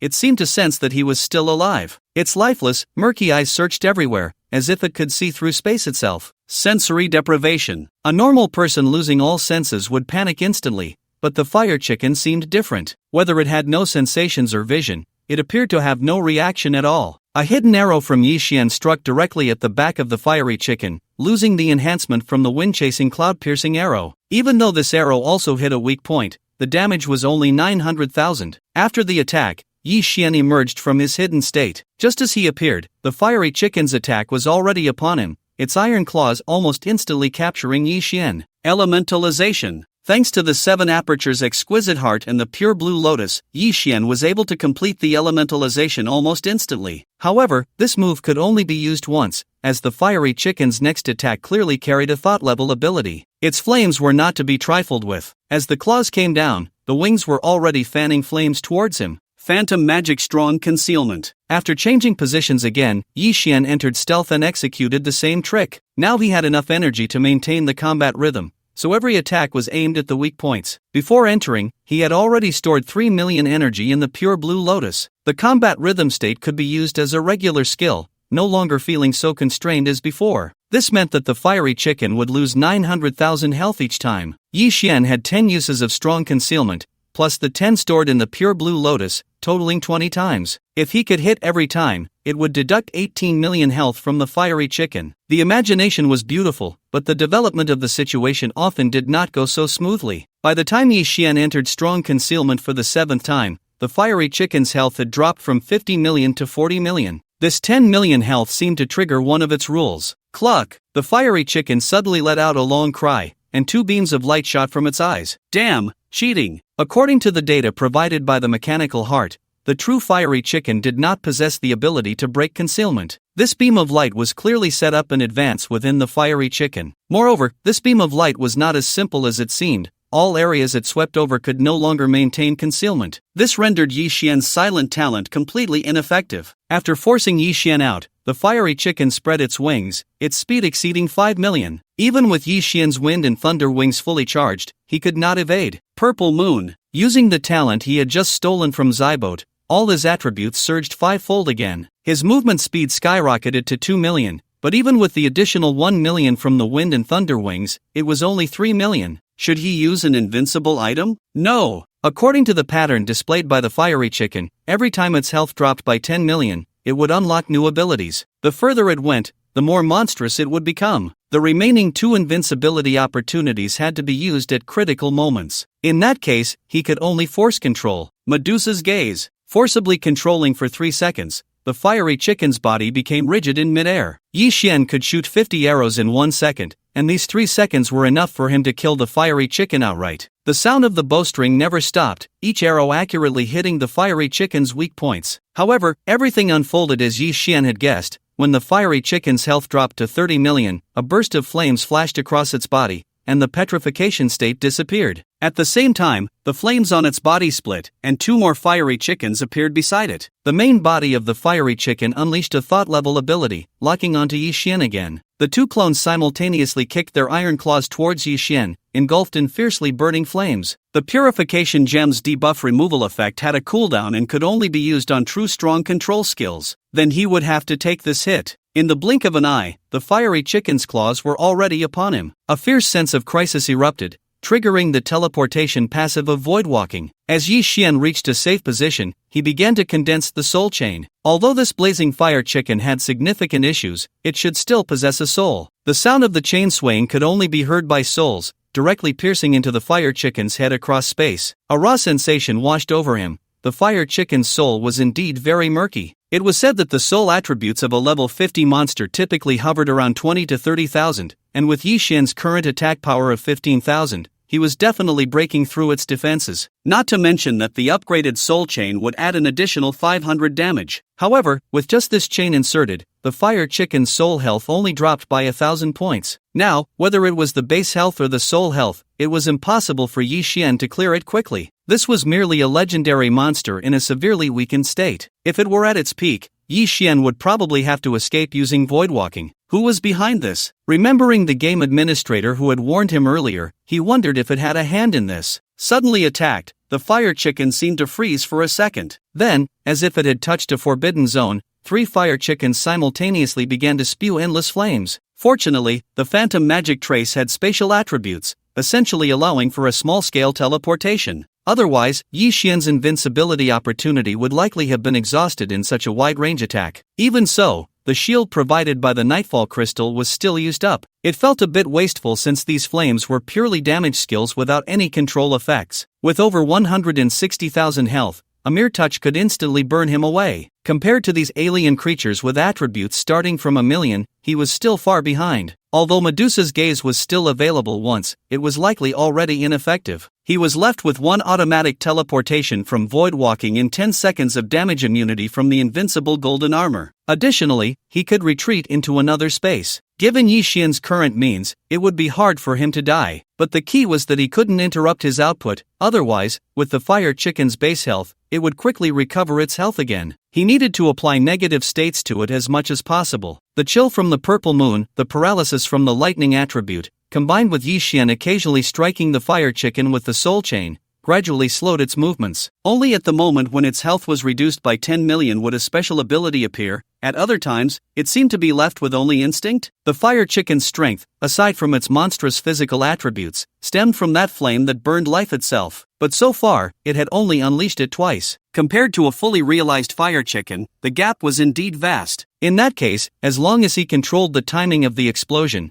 the invincible golden armor should be saved. After returning to the previous tug-of-war, under Yi Xian's numerous means, the fire chicken's health began to decline at a very regular pace. Just as it was about to drop to 20 million points, Yi Xian created multiple shadows using phantom magic trace, then his main body retreated into another space. As expected, the fire chicken's entire body began to emit familiar fiery fluctuations. Within a kilometer radius, everything was covered by this attack. No other means left? Although this attack was also extremely powerful, it ultimately stemmed from the fire chicken's own abilities. Thus, as the phantom disappeared, Yi Xian emerged from the other space in a state of invisibility. However, the previous breaking invisibility effect was still in play. As soon as he appeared, the fire chicken locked onto his position. Useless, I still have 1 petrification opportunity left. Yi Xian had long placed Medusa's gaze within the pure blue lotus seed, and the fire chicken's body was petrified once again. Following the same method, Yi Xian began to attack rapidly. The fire chicken's health plummeted at a visible rate, especially if its purification means were only as effective as the previous time. In this wave, Yi Xian could take it away directly. Cluck! The health dropped to 10 million.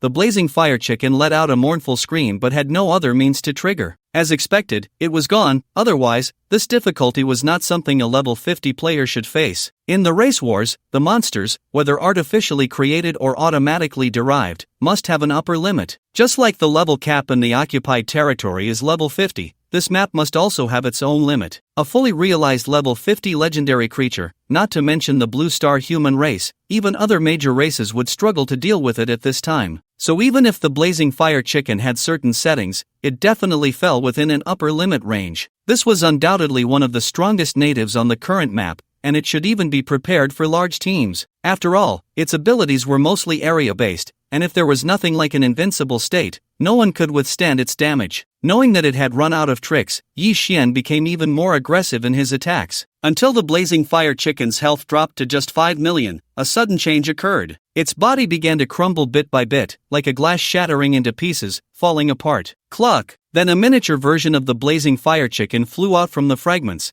turning into a streak of fire and fleeing without looking back. Could Yi Xian let this duck fly away? The little blazing fire chicken's health shrank again by 10 times, leaving only a mere 500,000. Yi Xian could catch it, a single arrow could kill it. However, the blazing fire chicken was too fast. Although its body had shrunk, its speed of 5 million remained unchanged. Watching the blazing fire chicken's coordinates rapidly disappear on the life map, Yi Xian immediately began to chase it in peak condition. He couldn't let it get away. After fighting this long, Yi Xian had exhausted all his means. If it got away, he wouldn't be able to sleep. If he could stick this thing on, any little bit would help. The swift movement talisman obtained from Jin Yan increased his speed by 300,000, which could provide some assistance. Yi Xian didn't know how far he had run. He just kept his eyes on the blazing fire chicken's coordinates. He chased for a full 3 hours. At their speed, they must have crossed several regions. Fortunately, the blazing fire chicken should have reached its destination, as it hadn't moved from the same coordinates for a long time. Finally caught up. Just as Yi Xian breathed a sigh of relief, he suddenly noticed several other lifeform markers appearing on the life map. Cluck! Intense sounds of battle erupted. The blazing fire chicken was now being besieged by 3 alien players. Each of these aliens stood about 5 meters tall, living giants. With elephant heads and human bodies,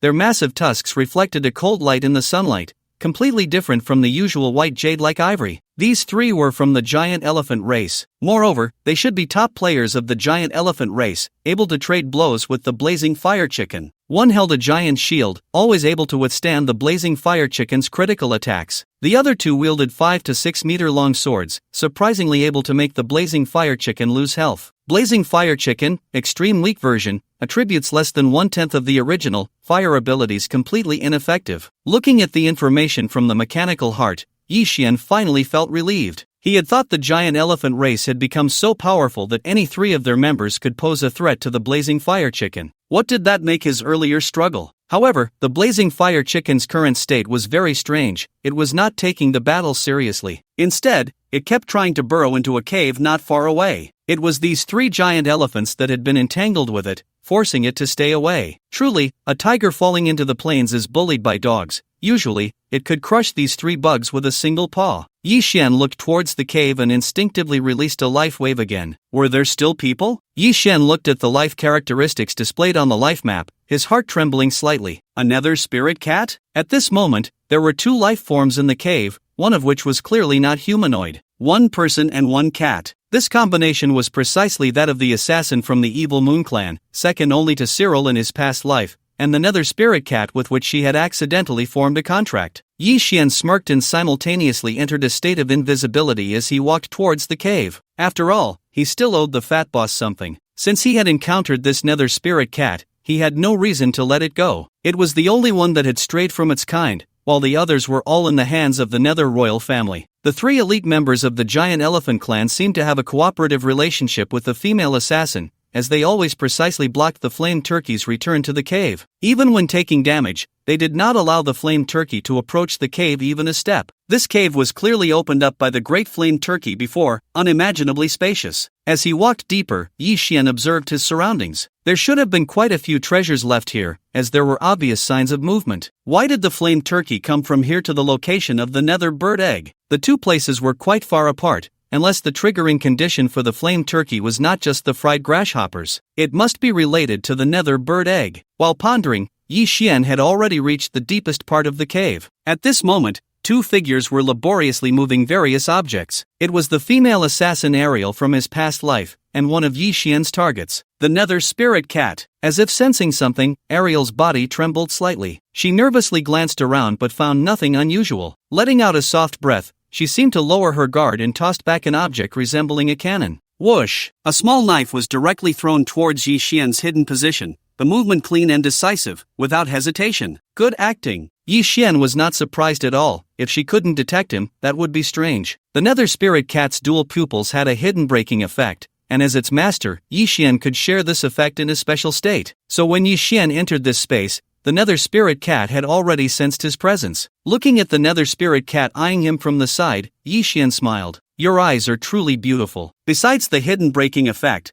the nether spirit cat's dual pupils had other effects, which could still take effect even if separated from its body. This was also why its eyes were so valuable. Ariel decisively entered a state of invisibility. Her intuition told her she had to run quickly. However, there were still many treasures in the cave that she had not picked up, and she was reluctant to leave them behind. She only regretted that her backpack space was too small to hold everything. Otherwise, she wouldn't need to waste so much time picking and choosing. She could just take everything at once. Yi Xian did not have the talent or skills to break invisibility, but Ariel had already been marked by life fluctuations. Her invisibility was just a standard assassin skill and could not erase the mark. So Yi Xian shot an arrow directly at her position. Ariel had fought archers before. As a second-tier genius, she activated her skill to pass through Yi Xian's arrow, suddenly appearing in front of him. An archer who was approached by an assassin could only be a lamb waiting to be slaughtered. After launching her attack, Ariel's invisibility became ineffective. But it didn't matter, as she was already close to Yi Xian.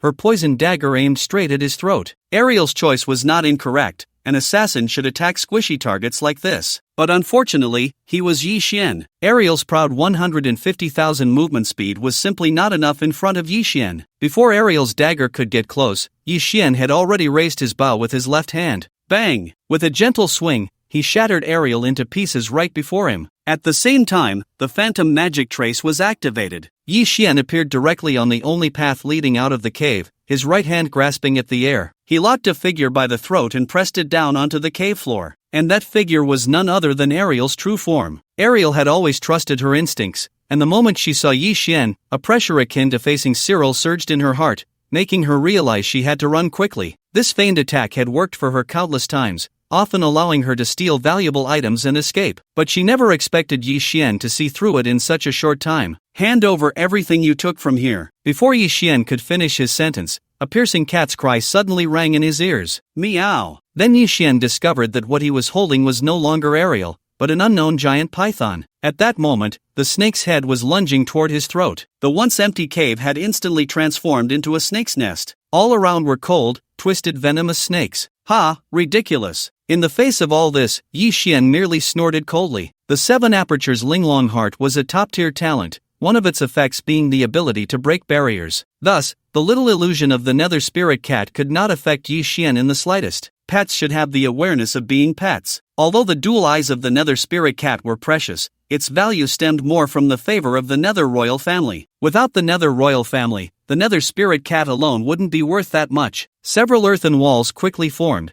combining with a wind chain to firmly lock the nether spirit cat in place. Meow. Aside from a few mournful cries, it had no other means. It could only helplessly look at Ariel, who was on the verge of suffocating from lack of oxygen. After dealing with the nether spirit cat, Yi Xian slightly relaxed his grip. I have a betrothal with Cyril. The first words Ariel uttered were a self-proclaimed trump card. Now, in the entire life oasis, no one was unaware of Cyril. Players of any race showed him utmost respect. This man before her, though powerful, was surely not Cyril's match. Yi Xian drew an arrow, responding directly with action. Put! The arrow pierced through her left arm, blood splattering everywhere. Meow! Seeing her master injured, the nether spirit cat struggled anxiously, but its attributes were not enough to break free from Yi Xian's hold. Ariel let out a pained grunt but showed no intention of backing down. This woman was both shrewd and ruthless, having secretly hunted countless human players in her past life. Moreover, she relished in torture. Anyone who fell into her hands never died peacefully. If a corpse could be left behind,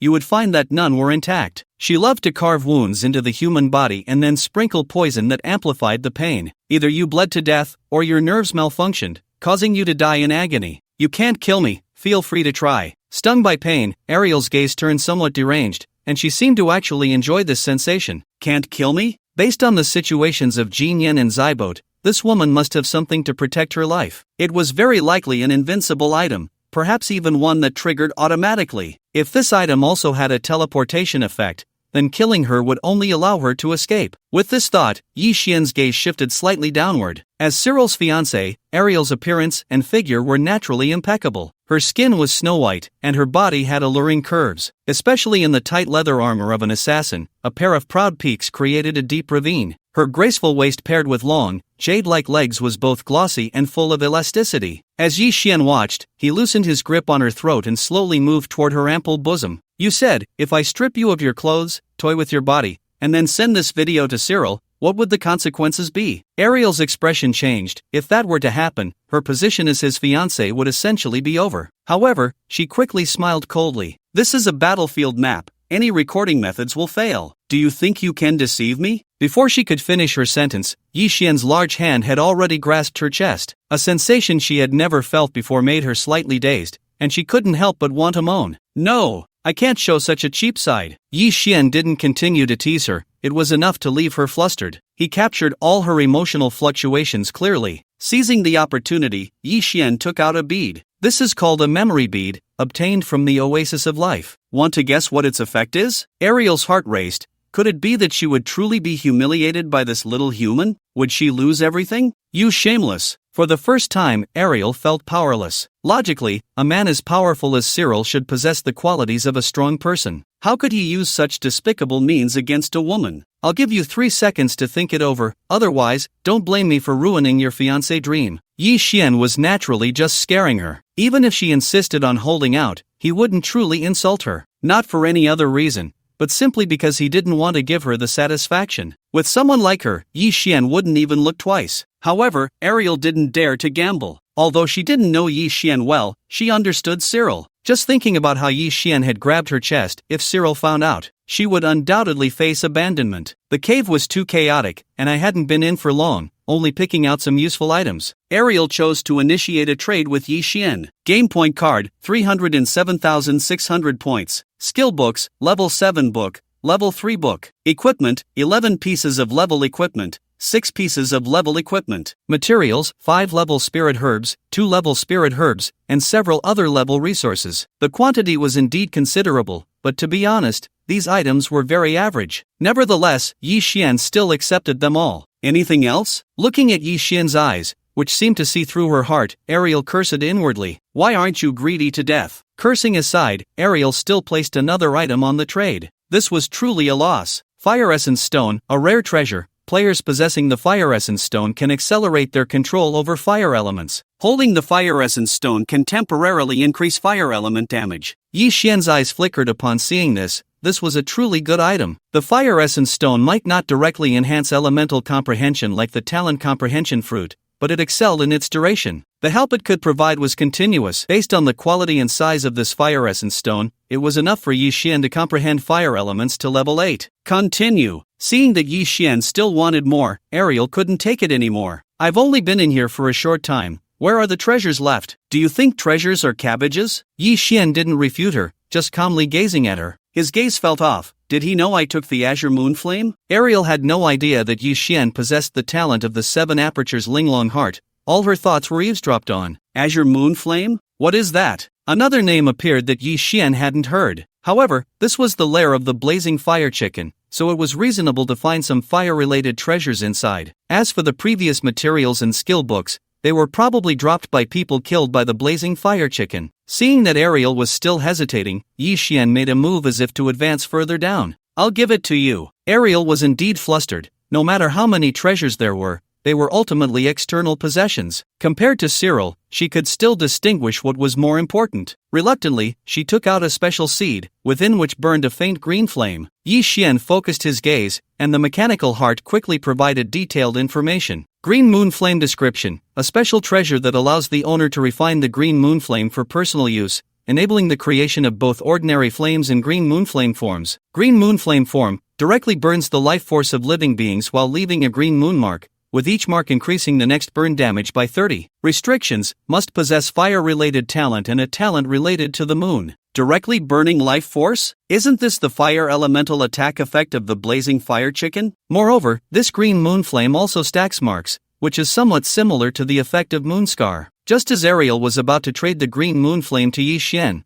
a large knife flew directly towards him. The knife seemed to be enveloped in a special power, seemingly aimed at forcing Yi Xian back. Crack! He retreated, but before doing so, Yi Xian crushed Ariel's throat. After her health was depleted, Yi Xian did not hear the prompt for the plundering talent. This woman indeed had a resurrection item on her. At that moment, several figures appeared. They were the 3 members of the giant elephant clan who had been entangled outside the cave, along with the blazing fire chicken. After a minute of waiting, Ariel's body resurrected in full state. With eyes filled with resentment, she glared at Yi Xian, wanting nothing more than to kill him right then. But reason prevailed, and she turned to run, without warning the 3 members of the giant elephant clan. Run? The soul chains crossed space and tightly bound Ariel's feet, causing her to fall to the ground. What's going on? Not only her, but the 3 top players from the giant elephant clan also sensed something was wrong. Without any prelude or warning, a second-tier player was controlled just like that. While they were puzzled by Yi Xian's methods, the blazing fire chicken transformed into a streak of fire and rushed into the deepest part of the cave. Immediately after, a piercing scream echoed,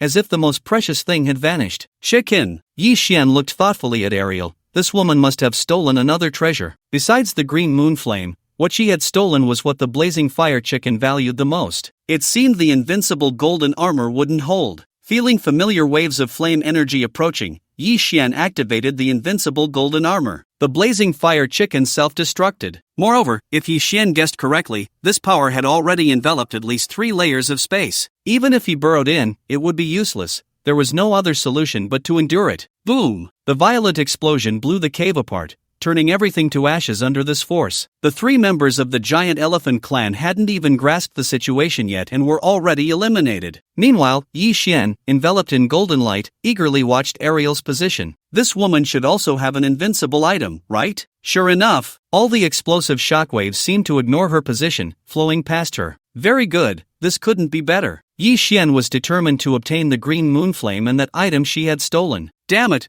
What kind of monsters are these? The explosion from the blazing fire chicken was something Cyril couldn't withstand either. Why can't I move? Could it be? Ariel initially thought that under such an explosion, she would be the only one to survive, but unexpectedly, that figure appeared before her again. Yi Xian still wore that calm expression, extending his hand towards her. The item, give it to me. Ariel's face was ashen. At this moment, she had truly recognized Yi Xian. This man was not merely second to Cyril. He and Cyril were on the same level, equally powerful, equally arrogant, equally domineering. I give. The refinement of the Qingyue flame required time. Now was not the moment. Yi Xian walked to the spot where the fiery turkey had just self-destructed and indeed found 2 items. Although there were no kill rewards or racial points, the Blade Emperor's class change scroll still dropped. In addition, there was a special piece of parchment. It resembled the treasure map that Jiang Yahan and the others had used in the Abyss battlefield. Yi Xian held it in his hand. It was filled with crooked drawings, but he couldn't understand any of it. Eternal Immortal Domain Fragment, a mysterious fragment.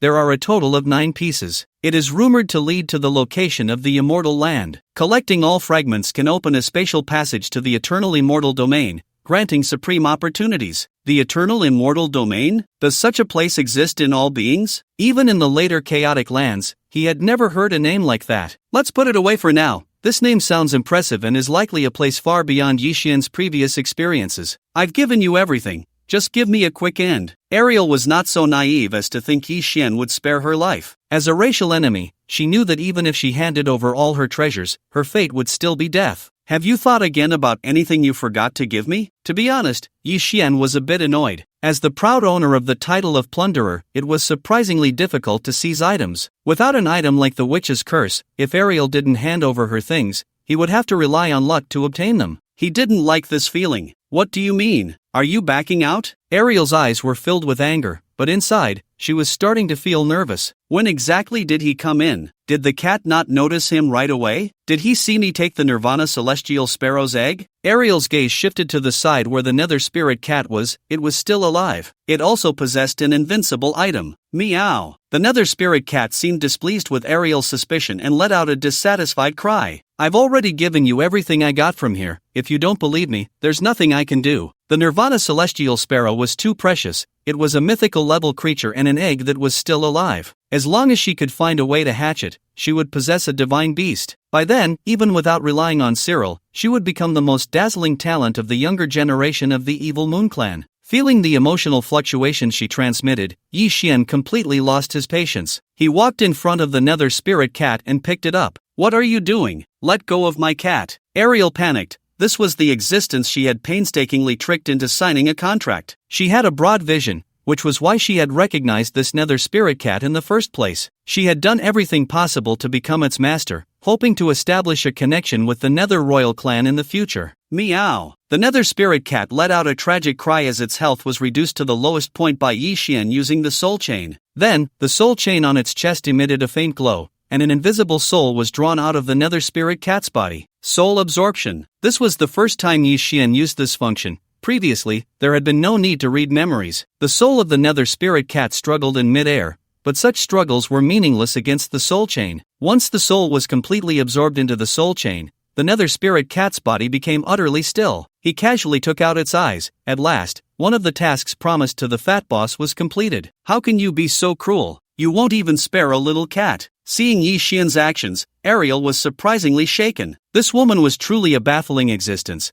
How could she not feel cruel when she had slaughtered human players in her past life? Now she's pretending to be kind. If it weren't for the nether spirit cat, this woman probably wouldn't even glance at it. "I'll give you one last chance to hand over the item. Divine Beast, Yi Xian wants it too." Not to mention that the Nirvana Celestial Sparrow is also a top-tier existence among divine beasts. "I really have nothing left, don't force me." Ariel felt like she was almost believing her own act, and then she heard the sound of chains rattling. "Congratulations on defeating the evil Moon Clan player, earning 1,300 racial points. Do you want to plunder the level talent White Moonlight?" After plundering, Yi Xian directly converted it into talent points. This woman's talent was still inferior to Zybote's. However, level talents are indeed considered strong among the alien races, as their strengths have never been in talent. Moreover, it seems that resurrection items are still particularly precious. Ariel only had one. Oh, it dropped. Originally, Yi Xian didn't have high hopes because Ariel only dropped 3 items after dying. All of them looked rather ordinary, except for a small black egg that caught Yi Xian's attention. This thing was not much bigger than a chicken egg, and a peculiar rune was faintly visible on it. Guaranteed drop. A type of rune, any item inscribed with it will definitely drop if its owner is killed. If it weren't for the analysis of the mechanical heart, Yi Xian wouldn't have recognized it at all. It looked no different from ghostly scribbles. Ariel probably didn't know the meaning of this rune either. Otherwise, she would have handed it over long ago. Can a divine beast's egg be this small? Looking at the Nirvana Celestial Sparrow egg in front of him, Yi Xian doubted whether it was a premature egg. It was just too small. Nirvana Celestial Sparrow, mythical top-tier creature, when it suffers a fatal injury, it will undergo a rebirth into an egg, starting to grow anew from the juvenile state, but it will lose all previous memories. According to the records of the mechanical heart, the number of Nirvana Celestial Sparrows is extremely rare. Moreover, due to their high life level, it is basically very difficult for them to produce offspring. So, it is very likely that the few remaining ones are just the old sparrows that have grown back after rebirth. There have been no new Nirvana Celestial Sparrows born at all. The hatching of the Nirvana Celestial Sparrow requires the nourishment of fire-type life essence.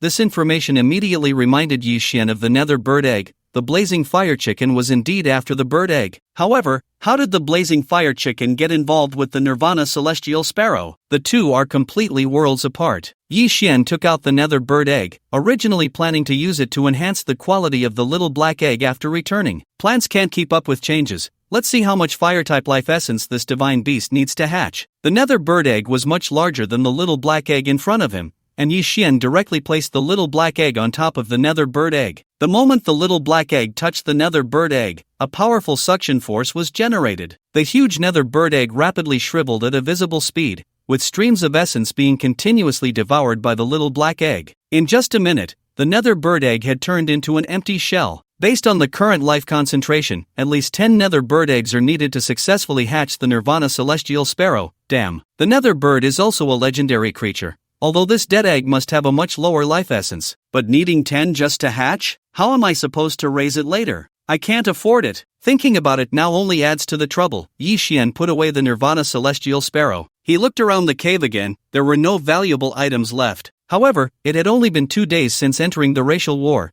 and Yi Xian's gains had already exceeded expectations. He even got his hands on a divine beast egg. It truly was the newbie welfare period. Every time such a large-scale event occurs, many dark horses emerge. As long as either strength or luck isn't too poor, one can achieve considerable gains. Due to chasing the blazing fire turkey too far, the life fluctuations could no longer detect the location of Zhang Yahan and the others. Yi Xian could only use the communication conch to contact them. They still needed to go to the human gathering place. After another 2 hours, they finally met at the agreed location. We need to find a place to rest for the night. The death tornado will appear tonight. There was still quite a distance to the human gathering place, so Li Wire suggested resting in place first. Will the life oasis also be affected by the death tornado? Yi Xian was not very keen on wasting time. The race war only lasted for 20 days. 3 days had already passed, and there was still no news about the energy orb. Li Wire nodded slightly. Encountering a death tornado outside the life oasis would surely mean death. However, the life oasis was not completely unaffected. The winds generated by the death tornado at night would enter the life oasis. If one were to be caught in it,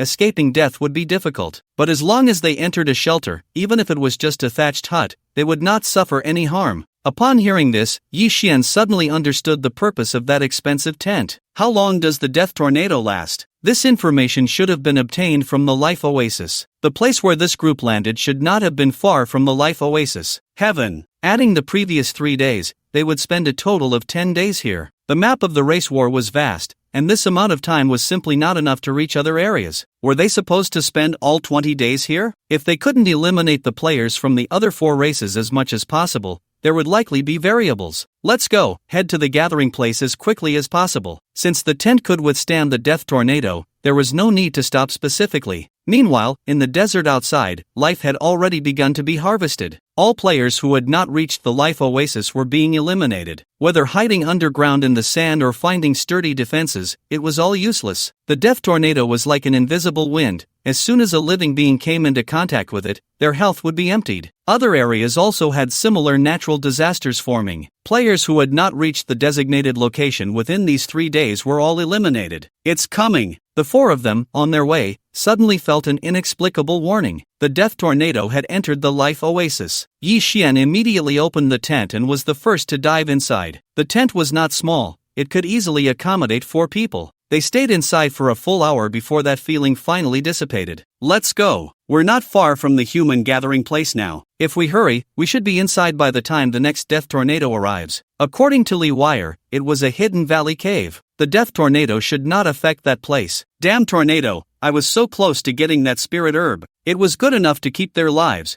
Those who hadn't entered the life oasis were already back home. They suffered for nothing and got nothing. At least they had already obtained quite a few good things. During the time of the death tornado's attack, everyone could only huddle in the gathering place. What about that group of women now? They didn't come back yesterday, they must be in grave danger. Their strength was not weak. Those players from the 3 countries were killed by them in just a few moves. What good is that? When facing other races, they would only be toyed with. This competition was not fair at all. Which of those other races could we possibly defeat? The gathering place had all kinds of races, with players from several major countries almost all included. Beautiful country, stick country, dragon country, A3 country, and the empire on which the sun never sets. But there was one country that was absent, and that was Cherry Blossom country. At this moment, 4 figures appeared not far from the gathering place. The beauty of Shibeer and her companions instantly attracted the attention of many players. Soon, someone recognized the stunning Livier. Isn't she the leader of the female warriors? Why has she changed teams? Wow, is that woman Sibel? She looks too beautiful in real life. No, who is that unfamiliar woman? I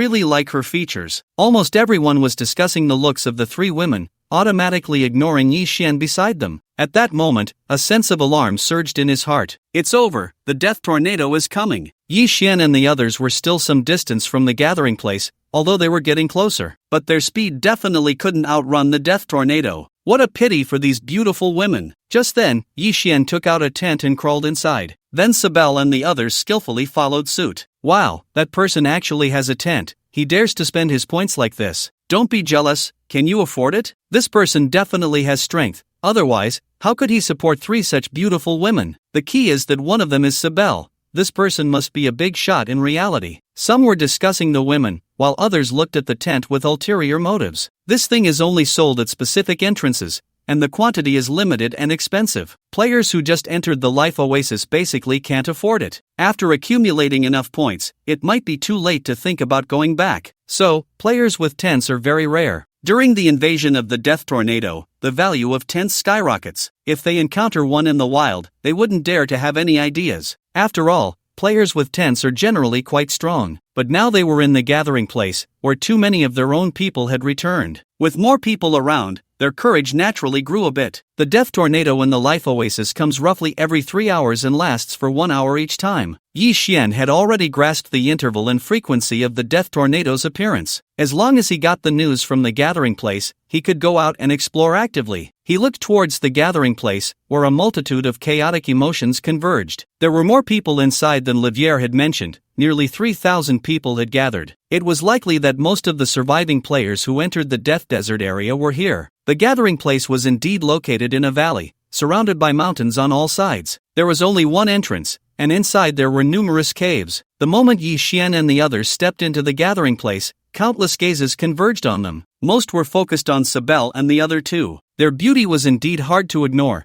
even making other women want to take a few more glances. "Where's your team? Why are you the only one left?" Just as they entered, a foreign man approached with a team of over 20 people. Encountering a foreign race, it was death. Livier recognized this person and didn't hide anything. "Why not come to my side? In this place, only by banding together can one survive." Livier glanced at Yi Xian and unhesitatingly refused. This small gesture did not escape the notice of the man, who walked away with a meaningful expression. "Alright, I won't force you, but my door is always open for you." He didn't invite Sibel and Jian Yahan, seeming only interested in Livier. But Yi Xian, who sensed his emotions clearly, found it somewhat amusing. In such a situation where one's own safety was at stake, these guys still couldn't forget about that matter. According to what Livier had said earlier, there would be an information exchange meeting every night at midnight. At other times, everyone kept to themselves and recuperated. There were many caves, and Yi Xian casually picked one. But just as they were about to enter, several figures blocked their way. They were a few yellow-skinned players, but not from the dragon country. "Give me back my stuff." As soon as this person spoke, Yi Xian knew which country's players they were. A strong smell of pickled vegetables and instant noodles wafted through the air. This scene also caught the attention of other players. The people from the Stick Nation began to extort the newcomers again, showing no respect for Li Wire. Li Wire had initially joined the team because there were many members. Otherwise, as a delicate beauty, do you think she could have escaped? No need to guess, these guys were after the tent. As soon as they opened their mouths, it was as if they were entitled to it. He really wanted to knock them out with a stick. "Go ahead, his team has about 60 people. Try to see if you can take them on. There are 3,000 people gathered here, but with so many small teams, no one trusts anyone. There are quite a few teams from the Dragon Nation as well, but no one would stand up for a few strangers, not even for a beauty." Looking at the short man in front of him, Yi Xian's eyes flickered. In the shadows around, dozens of people were watching everything here, their energy ready to strike. "I'll say it again, give me back my tent, or else." He couldn't finish his threatening words because his head was already gone. A simple high-pressure wind line directly decapitated him. "Damn, make a move." The other players from the Stick Nation revealed their fierce intentions. They never intended to let Yi Xian go. Good things belonged to them. That was their inherent mindset, whether it was the tent or the 3 women beside him. With just him alone, what could he defend? This masked guy is ruthless. He didn't say a word and just attacked. The key point is that he could actually kill a level 25 player in an instant. Can you do that? Having a tent definitely indicates some strength, but with over 60 people, how would he deal with them? How to deal with it? Yi Xian walked step by step toward the small cave, and all the players from the Stick Nation who wanted to get close couldn't even enter within 3 meters. Anyone who dared to step closer would immediately lose their head. After 20 foolish players had died, the Stick Nation's team retreated. "This is a monster. Numbers mean nothing to him." Gulp. The other players watching were stunned by Yi Xian's display. Their world seemed too small. They had never seen such a person. The man who had just invited Li Wire saw this scene, and the smile in his eyes completely vanished. "This is a dragon crossing the river." It wasn't long until noon, and Yi Xian finally found a place to think about his next arrangements. The energy pearls and life essence were still the top priorities to find. Next, he needed to look for the golden giant elephant. After all, he owed the fat boss a tusk. As far as he remembered, 2 prodigies from the giant elephant clan had entered this time, one of which was the golden giant elephant. But according to the current information, there should only be 1 prodigy, Cyril, in the life oasis. The other 4 prodigies should have been randomly assigned to different areas. The death tornado would last for a total of 7 days, which was also the time Yi Xian could stay in the life oasis. Within this time, find the life essence and energy pearls, and then deal with Cyril. Kill all the alien races that can be killed. The exchange meeting began. Li Wire interrupted Yi Xian's thoughts because she knew this man wouldn't stay long in the gathering place. As soon as he got the information, he would leave immediately. At this moment, all the teams had exited their respective caves and gathered in the valley outside. A grand total of 3,000 people made the valley extremely crowded. Each team sent a representative to speak and exchange information. If there was any news of interest, teams could privately communicate. The information Yi Xian needed was very simple. Areas with extremely high life concentration. Energy pearls. He directly described the characteristics and appearance of the energy pearls. Anyone who had seen an energy pearl would never forget it. Due to the game-like nature, in all places containing energy pearls, what you dug out was a pure natural pearl shape. No secondary processing required. Very good, it seems I really came to the right place. Whether it was the first or the second, Yi Xian found corresponding emotional fluctuations among the team present. These people might not have the courage to explore deeply,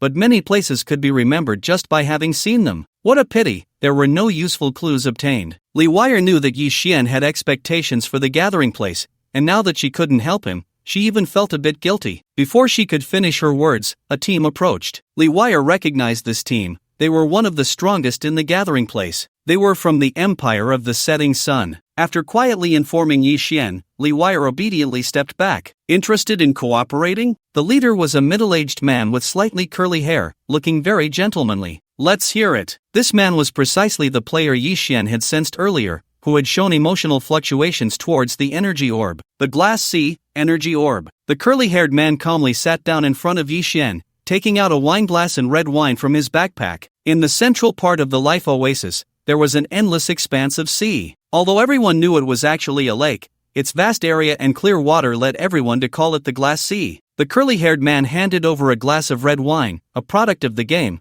but surprisingly good in taste. Besides that, there was another reason it was called the Glass Sea. Every monster in this sea contained a peculiar orb inside, identical to the energy orb you just mentioned. The stronger the monster, the more orbs it contained, and the higher their quality. Yi Xian roughly guessed his thoughts. The monsters in the Glass Sea were definitely beings they couldn't easily contend with. Ordinary players would have their combat power greatly reduced in the water and would need to frequently surface for air. We only have one condition. Help us kill a dragon. Dragon? Yi Xian's pupils constricted. How could a creature of that level possibly appear in the new player server's race war? Whether it was an eastern dragon or a western lizard, they were at least legendary level beings. For the new player server, they were invincible existences. Even someone as abnormal as Yi Xian found it extremely difficult to fight a severely flawed epic level fiery turkey, not to mention a higher legendary level. Yes, and it's a dragon from your east. The curly-haired man's hand holding the wineglass trembled slightly. Covered in scales, with a snake-like body, for claws, and antlers on its head. It perfectly matched the description of your eastern dragon. From the emotional perception, the curly-haired man was not lying, but that didn't mean everything was true. If what he saw was indeed a dragon,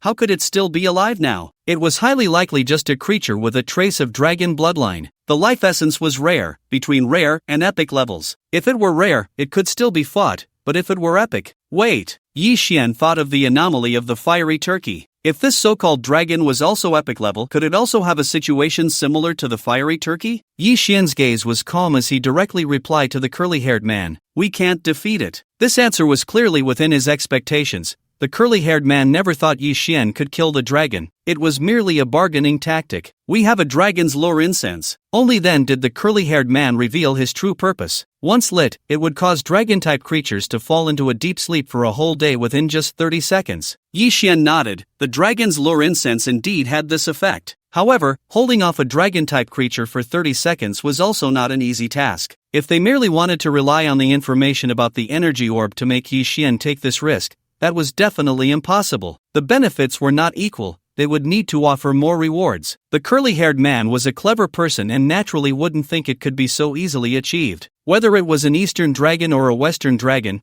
they shared a common characteristic. The curly-haired man took a sip of red wine, his gaze burning as he looked at Yi Xian. They all liked to collect various treasures. As long as you hold off that dragon, we will split the treasures in the cave 70-30. Yi Xian nodded slightly, indicating his agreement. Have you found the lair? The curly-haired man was somewhat stunned. He didn't expect Yi Xian to actually agree to this division ratio. Shouldn't there be some bargaining? Not yet, but we have our ways. We have roughly locked down the area. Since they didn't have a tent, it was agreed that they would set off together to the Glass Sea tomorrow during the day. After leaving Yi Xian's small cave, the curly-haired man's expression became extremely indifferent. The conversation had gone too smoothly, especially Yi Xian's quick agreement to the division ratio. This made him feel a vague sense of unease. Mr. Wuxin, you're at a disadvantage like this. Livia, who had been behind him, was so anxious she was stamping her feet. This man was powerful, but it seemed he didn't know how to calculate. Yi Xian merely smiled faintly. Such verbal promises had no binding force.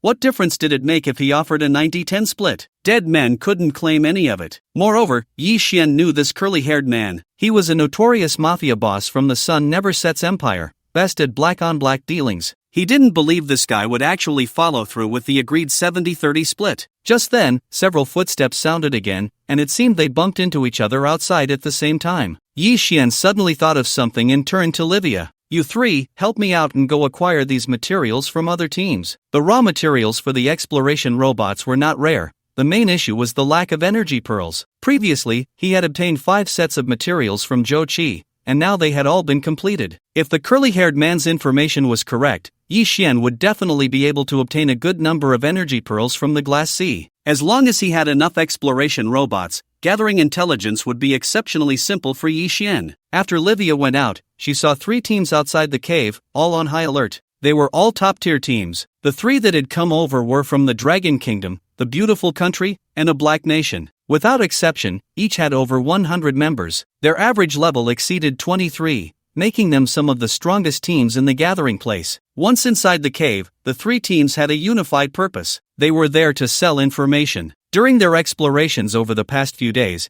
they had learned about several areas with high life density. However, these places were all guarded by extremely terrifying monsters. Some had even been occupied by other races. So when Yi Xian took out the talent comprehension fruits as a reward, they chose to trade without hesitation. Because the talent comprehension fruits were too precious, they were deeply afraid that Yi Xian wouldn't have enough. Thus, one by one, they eagerly began to share their information. However, under emotional perception, any false information would be instantly recognized by Yi Xian. With 3 iron-head monsters severely injured and on the brink of death, no one dared to use false information to deceive for rewards. In the end, Yi Xian obtained clues about 5 areas. The 3 teams left with their talent comprehension fruits, not expecting Yi Xian to take a full 30. The number of humans may not be useful in combat, but they truly had advantages in other aspects. Especially since humans were born with high intelligence, their talents were diverse. There would always be a way to make use of them. Coming to the gathering place was indeed the right choice. Tomorrow, they would first go to the Glass Sea, then explore these 5 areas according to the route. The death tornado would only disappear at 6 a.m.,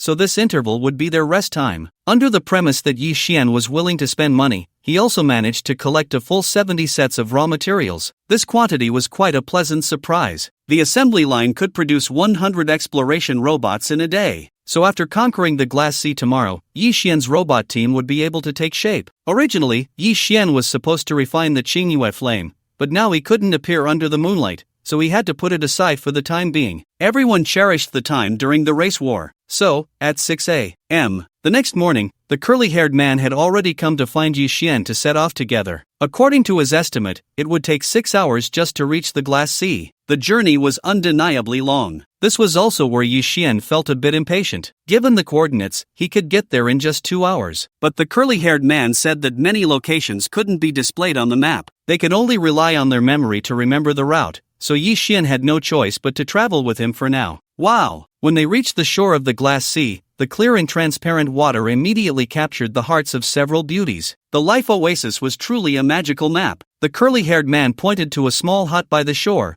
which looked very familiar. It was quite similar to the one they encountered when they first entered the life oasis. They needed to buy oxygen tanks and diving gear there. Each oxygen tank was enough to support 2 hours of underwater time. The curly-haired man's team had over 100 people, and if they all went underwater, just this point alone would drain him. It was meaningless because the underwater monsters were not something they could handle. The dragon would only appear at 3 p.m., and the death tornado would strike at 9 p.m., so they only had 6 hours of action time. The others in the curly-haired man's team had already begun exploring other areas, leaving about 10 people to search for the dragon's nest. Then we won't disturb your hunting, let's regroup in 3 hours. The oxygen tanks and diving suits each required 100 points. Yi Xian bought a set for Jiang Yahan and the other 2, but he didn't need one for himself. This glass sea couldn't even be searched on the map, indicating it had extraordinary opportunities. It was now time for Jiang Yahan and Zybier to shine. After changing into their diving suits, even Yi Xian couldn't help but glance at the three women a few more times. The diving suits were form-fitting,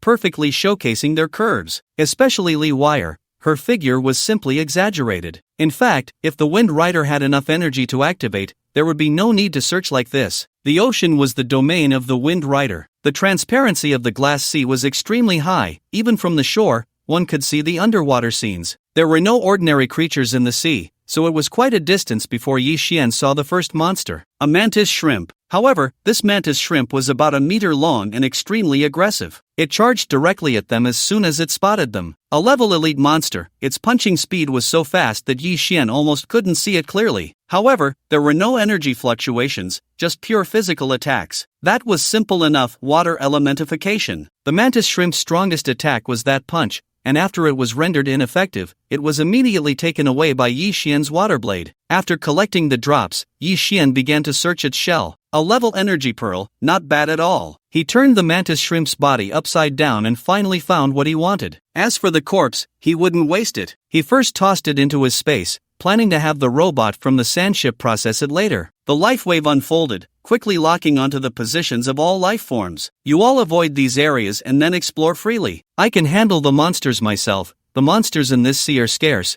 and you won't encounter much danger. Indeed, the monsters in the glass sea all contained energy pearls, and their quality was not low. Generally, ordinary monsters contained level energy pearls, while elite monsters contained level ones. These monsters were mostly above level 30. Moreover, since they were in the water, ordinary players would basically face certain death upon encountering them. They had grown accustomed to thinking that Yi Xian was in the same situation, but unexpectedly, those who charged forward would turn into a dish on the table. So big? 2 hours passed, and Yi Xian did not rest for a moment. However, as he continued to kill, the distance to each monster grew farther. The efficiency of obtaining energy orbs was indeed low. Since these monsters contained energy orbs, it proved that there must be a mining area in the glass sea. But knowing it was one thing, how to find it was another. Aside from the initial speed of acquisition, most of the time was spent traveling later on. He had barely collected less than 1,000 orbs, and not a single one was of a higher grade. This amount was only enough to activate the exploration robot. As for the Wind Rider and the giant mecha, he might as well not think about it. The place agreed upon with the curly-haired man was not by the shore. Through the conch, he sent Yi Xian a rough location. They had made some simple boats that could actually be used in the glass sea. Did you not buy an oxygen tank and diving suit? Seeing Yi Xian naturally emerge from the seabed,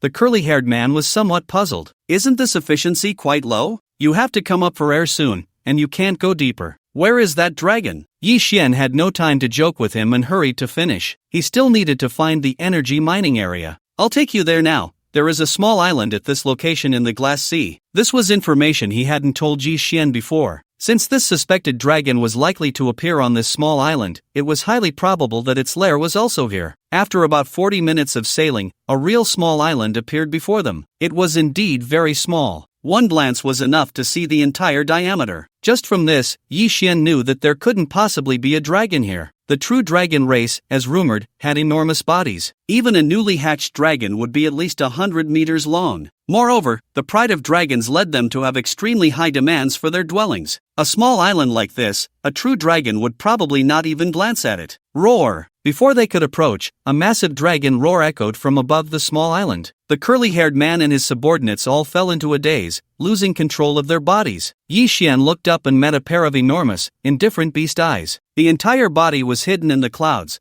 with a dragon's head occupying most of the sky. The immense gap in life levels brought a strong sense of submission, a suppression of bloodline. But at that moment, two prompt sounds brought Yi Xian back from his shock. Soul bewitchment is ineffective against you. Illusions below level are ineffective against you. Focusing again, there was no longer any dragon head in the sky. Even all the dragon might and bloodline suppression had completely vanished. Yi Xian's gaze fell on a piece of crystal-like jade on the small island, where a yawning silkworm was lying. Shin Silkworm, incomplete origin, level 50 epic creature, with no direct offensive capabilities, but proficient in soul bewitchment and illusions, capable of synchronizing damage from the illusion to the real body, representing a killer in dreams. Looking at the information sent by the mechanical heart, Yi Xian thought to himself, as expected. As long as the life level reached the epic level, it was impossible to be in a complete state. Moreover, this Shin silkworm should be under some kind of rule restriction. For example, it couldn't leave this island. For example, it couldn't directly attack players in the Glass Sea. The Shin silkworm was the most troublesome and least desired monster for ordinary players. Because with soul and illusion, once these two were involved, current players could only be toyed with like dogs. But ironically, what Yi Xian feared the least was this kind. No one could break through the mask of the Weeper with soul techniques. As for illusions, without a higher level, they couldn't deceive the heart of 7 apertures. This kind of thing, which did not consider comprehension but only grade, was what Yi Xian feared the least at the moment. Just then, the curly-haired man and his group also recovered from their daze. However, in their view, the enormous dragon head still existed in the sky. I will light the bewitching dragon incense immediately, Mr. Wuxin. I need you to hold off this monster for 30 seconds. Indeed, when the rewards are high enough, taking risks becomes the norm. The curly-haired man was clearly trembling, yet he still harbored thoughts of the dragon's lair. However, his actions did not escape the eyes of the Shinchan, which opened its small mouth. Get lost. In Yi Xian's ears, it sounded like a child's voice, but for the curly-haired man, the dragon head in the sky began to fix its gaze on him, its imposing roar seeming to threaten to shatter his eardrums. Nevertheless, he still had some courage, trembling as he attempted to light the dragon-scented incense. Seeing this, Yi Xian snatched the incense away. What a joke! If it were a dragon creature, that would be one thing. This Shinchan had no dragon blood at all. Lighting it would be a pure waste. Yet, this action nearly forced the true nature of the curly-haired man to surface. It was the first time in many years that someone dared to snatch something from him. What are you doing? His eyes glinted with a hint of danger, as if he would strike at Yi Xian in the next moment. Now is not the time. You all leave to find the lair. I will light the dragon-scented incense at the critical moment. Although Yi Xian's words were full of holes, the curly-haired man didn't care. After all, as long as he was responsible for holding off the monsters, that was enough. The curly-haired man directly took his subordinates and rode away, approaching the small island from another direction. Although the Shinchan was not a dragon, based on Yi Xian's speculation, it should possess some special qualities. Just like how killing the blazing fire turkey could yield the Knife Emperor scroll and the remnants of the eternal immortal domain, and even the cave contained the egg of the Nirvana celestial sparrow. This Shinchan should also represent some kind of reward. After all, an epic-level creature like it represented the strongest indigenous combat power in the racial war. Watching the curly-haired man's team approach the small island, the Shinchan's small eyes were filled with disdain. In addition, there was a thirst for slaughter. It had been trapped here for far too long. Just as it was about to command the giant dragon to attack the curly-haired man, a blue arrow, accompanied by a piercing whistle, shot towards its body. Bang! The jade beneath it was shattered, as Yi Xian's arrow fused the elements of wind, thunder, and fire. However, the Shinchan was unharmed, simply floating in the air beside it. Although it had no wings, it was born able to float and fly. Turning its gaze towards Yi Xian, its small eyes flashed with caution. This scene did not escape Yi Xian's perception. It still retained its intelligence? The blazing fire turkey was indeed strong, but its mind was muddled, and it could only exert 50% of its combat power. Yet, the Shinchan's shrewd little eyes were clearly very astute. Was it because of its sole talent that it was permitted to retain some intelligence? Yi Xian could now basically confirm that these epic-level monsters had all been captured. Is this what they call a prodigy? The Shinchan looked at Yi Xian, who appeared calm, and a flash of realization crossed its mind. From the moment it was bound to this island, its life trajectory had been completely mapped out. Endure the racial war, and you will regain your freedom. If you cannot endure, you will die. This was what the Taoist who captured it had told it. Their purpose was to filter out the true prodigies. If a prodigy could not defeat it,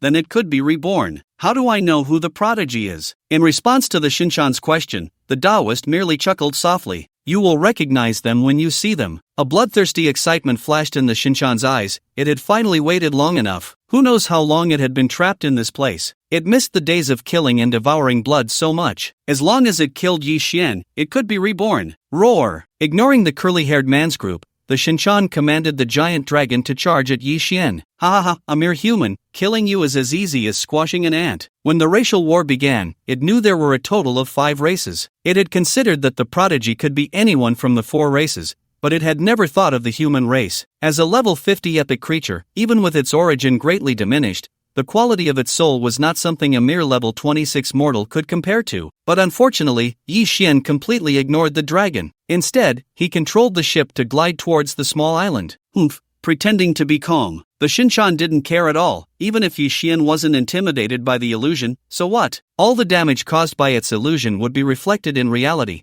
and in due time, Yi Xian would naturally perish as well. However, when the dragon passed through Yi Xian's body, it seemed to have no effect whatsoever. Impossible. Although the Shinchan was shocked, it did not waste the opportunity to attack. In an instant, it transformed the area around Yi Xian into an endless wasteland, and the glassy sea instantly became a graveyard. Countless skeletons and corpses burst forth from the grave, frantically biting at Yi Xian. Why? It was one thing for him to be unaffected by the illusion, but why couldn't the damage even be reflected onto his physical body? The Shinchan was completely panicked. Its innate ability meant it had no proactive offensive capabilities. Therefore, whether it was seduction, illusions, or soul attacks, any damage it wanted to inflict could only be done indirectly or passively, and then reflected onto the physical body through that influence. Yi Xian had now severed its abilities at the root. Feeling the continuous panic and despair emanating from the Shinchan, Yi Xian was not surprised at all. After all, its damage ultimately counted as soul damage, and as long as it was soul damage, it posed no threat to him as long as he couldn't defeat the Joker. The Shinchan kept trying various illusions and soul seduction techniques. It no longer hoped to directly kill Yi Xian, controlling him would suffice. But unfortunately, all was in vain. When Yi Xian finally stood before it, the Shinchan was utterly despaired. This emotion was not unfamiliar to it, because in the past, when it toyed with its prey using illusions, it loved to see them in this state. Dully raising its eyes to look at the masked Yi Xian, the Shinchan felt powerless. "What kind of monster are you?" Yi Xian's response was very simple. He directly extended his right hand and crushed its body. Put! It was crushed to pieces. Congratulations on killing a level 50 epic creature,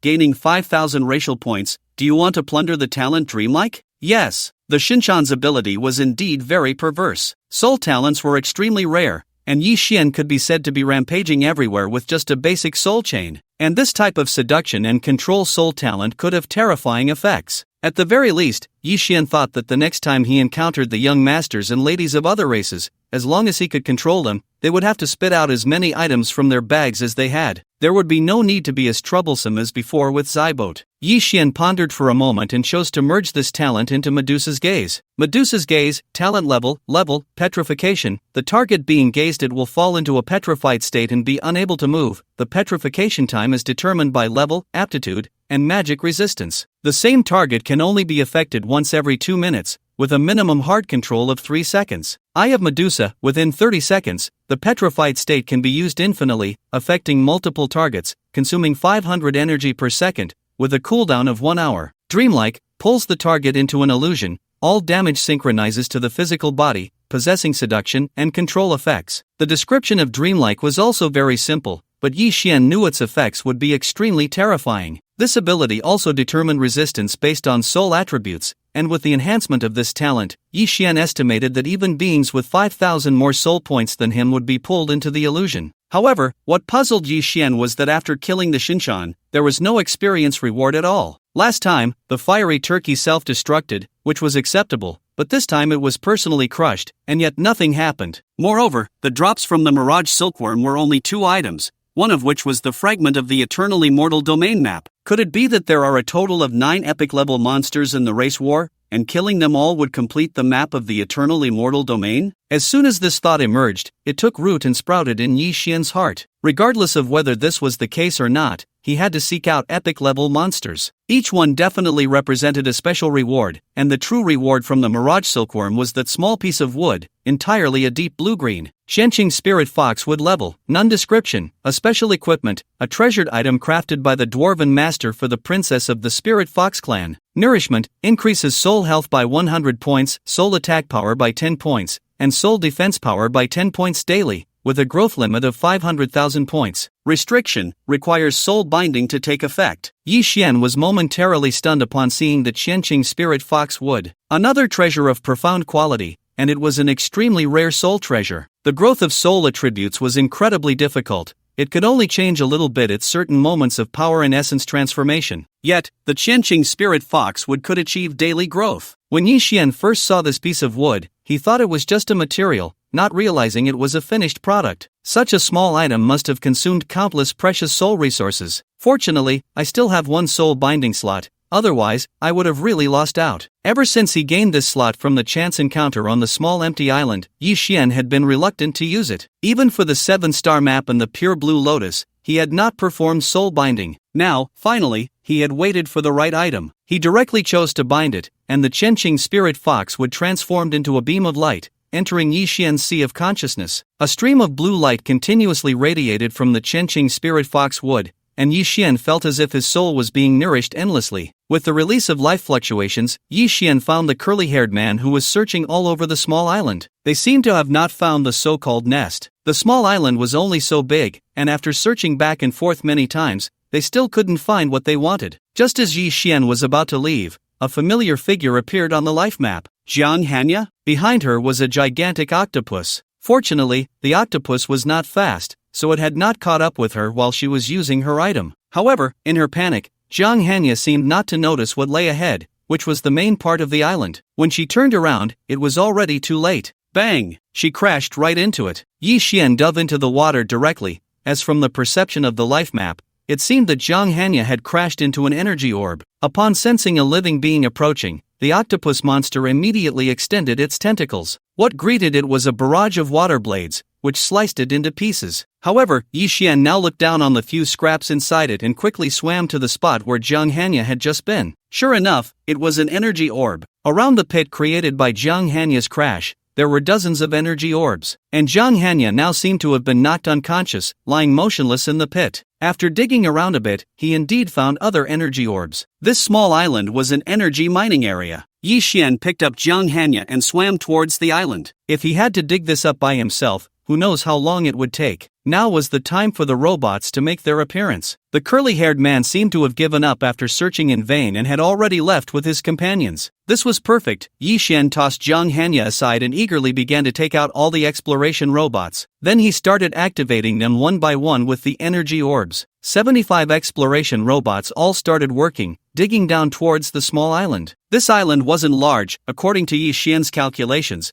It would take about 3 hours to excavate it completely. This was just a very small energy mining area. Given the vast expanse of the glass sea, there should be a real large mining area somewhere. However, Yi Xian estimated that there wasn't enough time to search for it. For now, he would first check the yield of the island. If it wasn't enough, there was nothing he could do. After all, Yi Xian was more interested in finding epic-level monsters and life essence. That was the true treasure for him. Energy pearls could indeed bring powerful external forces, but for Yi Xian, even without the Wind Rider or giant mechs, he could still thrive in the race wars. It was just a matter of how many he killed, not whether he could survive. Just as Yi Xian activated the energy pearl of the island, the curly-haired man had already returned to the shore. "Boss, do we really have to do this?" The curly-haired man's eyes were fierce, gazing far out towards the glass sea, seemingly in the direction of the island. He had never intended to let him go. Now that they hadn't found the lair, if they didn't seize him, the losses from these past few days would be significant. Moreover, they were fully prepared. He was alone and would have to obediently hand everything over. After speaking, the curly-haired man took out a communication seashell and began contacting several top teams. They were timid in the face of monsters, but dared to harbor ill intentions against their powerful human compatriots. A bit too few. About 3 hours later, as Yi Xian had estimated, the energy pearl of the island had been completely excavated. Level 3 energy pearls, 30,000, Level 2 energy pearls, 10,000, Level 1 energy pearls, 3,000, Level 0 energy pearls, 170. This quantity sounded like a lot. However, for the Wind Rider, it was still a drop in the bucket, while the giant mechs could make slightly better use of it. For regular use, the giant mechs only required 150 Level 0 energy pearls. But once those large weapons or spatial methods were employed, even 170 Level 0 energy pearls wouldn't be enough to burn. That's enough. With the bizarre raw materials of the giant mechs, they can already wreak havoc in their regular state. There were definitely other opportunities in the glass sea, other energy mining areas, but these were no longer Yi Xian's priority. He left 30 exploration robots and the 10 combat robots obtained from the tech city to continue gathering intelligence in the glass sea. As for the others,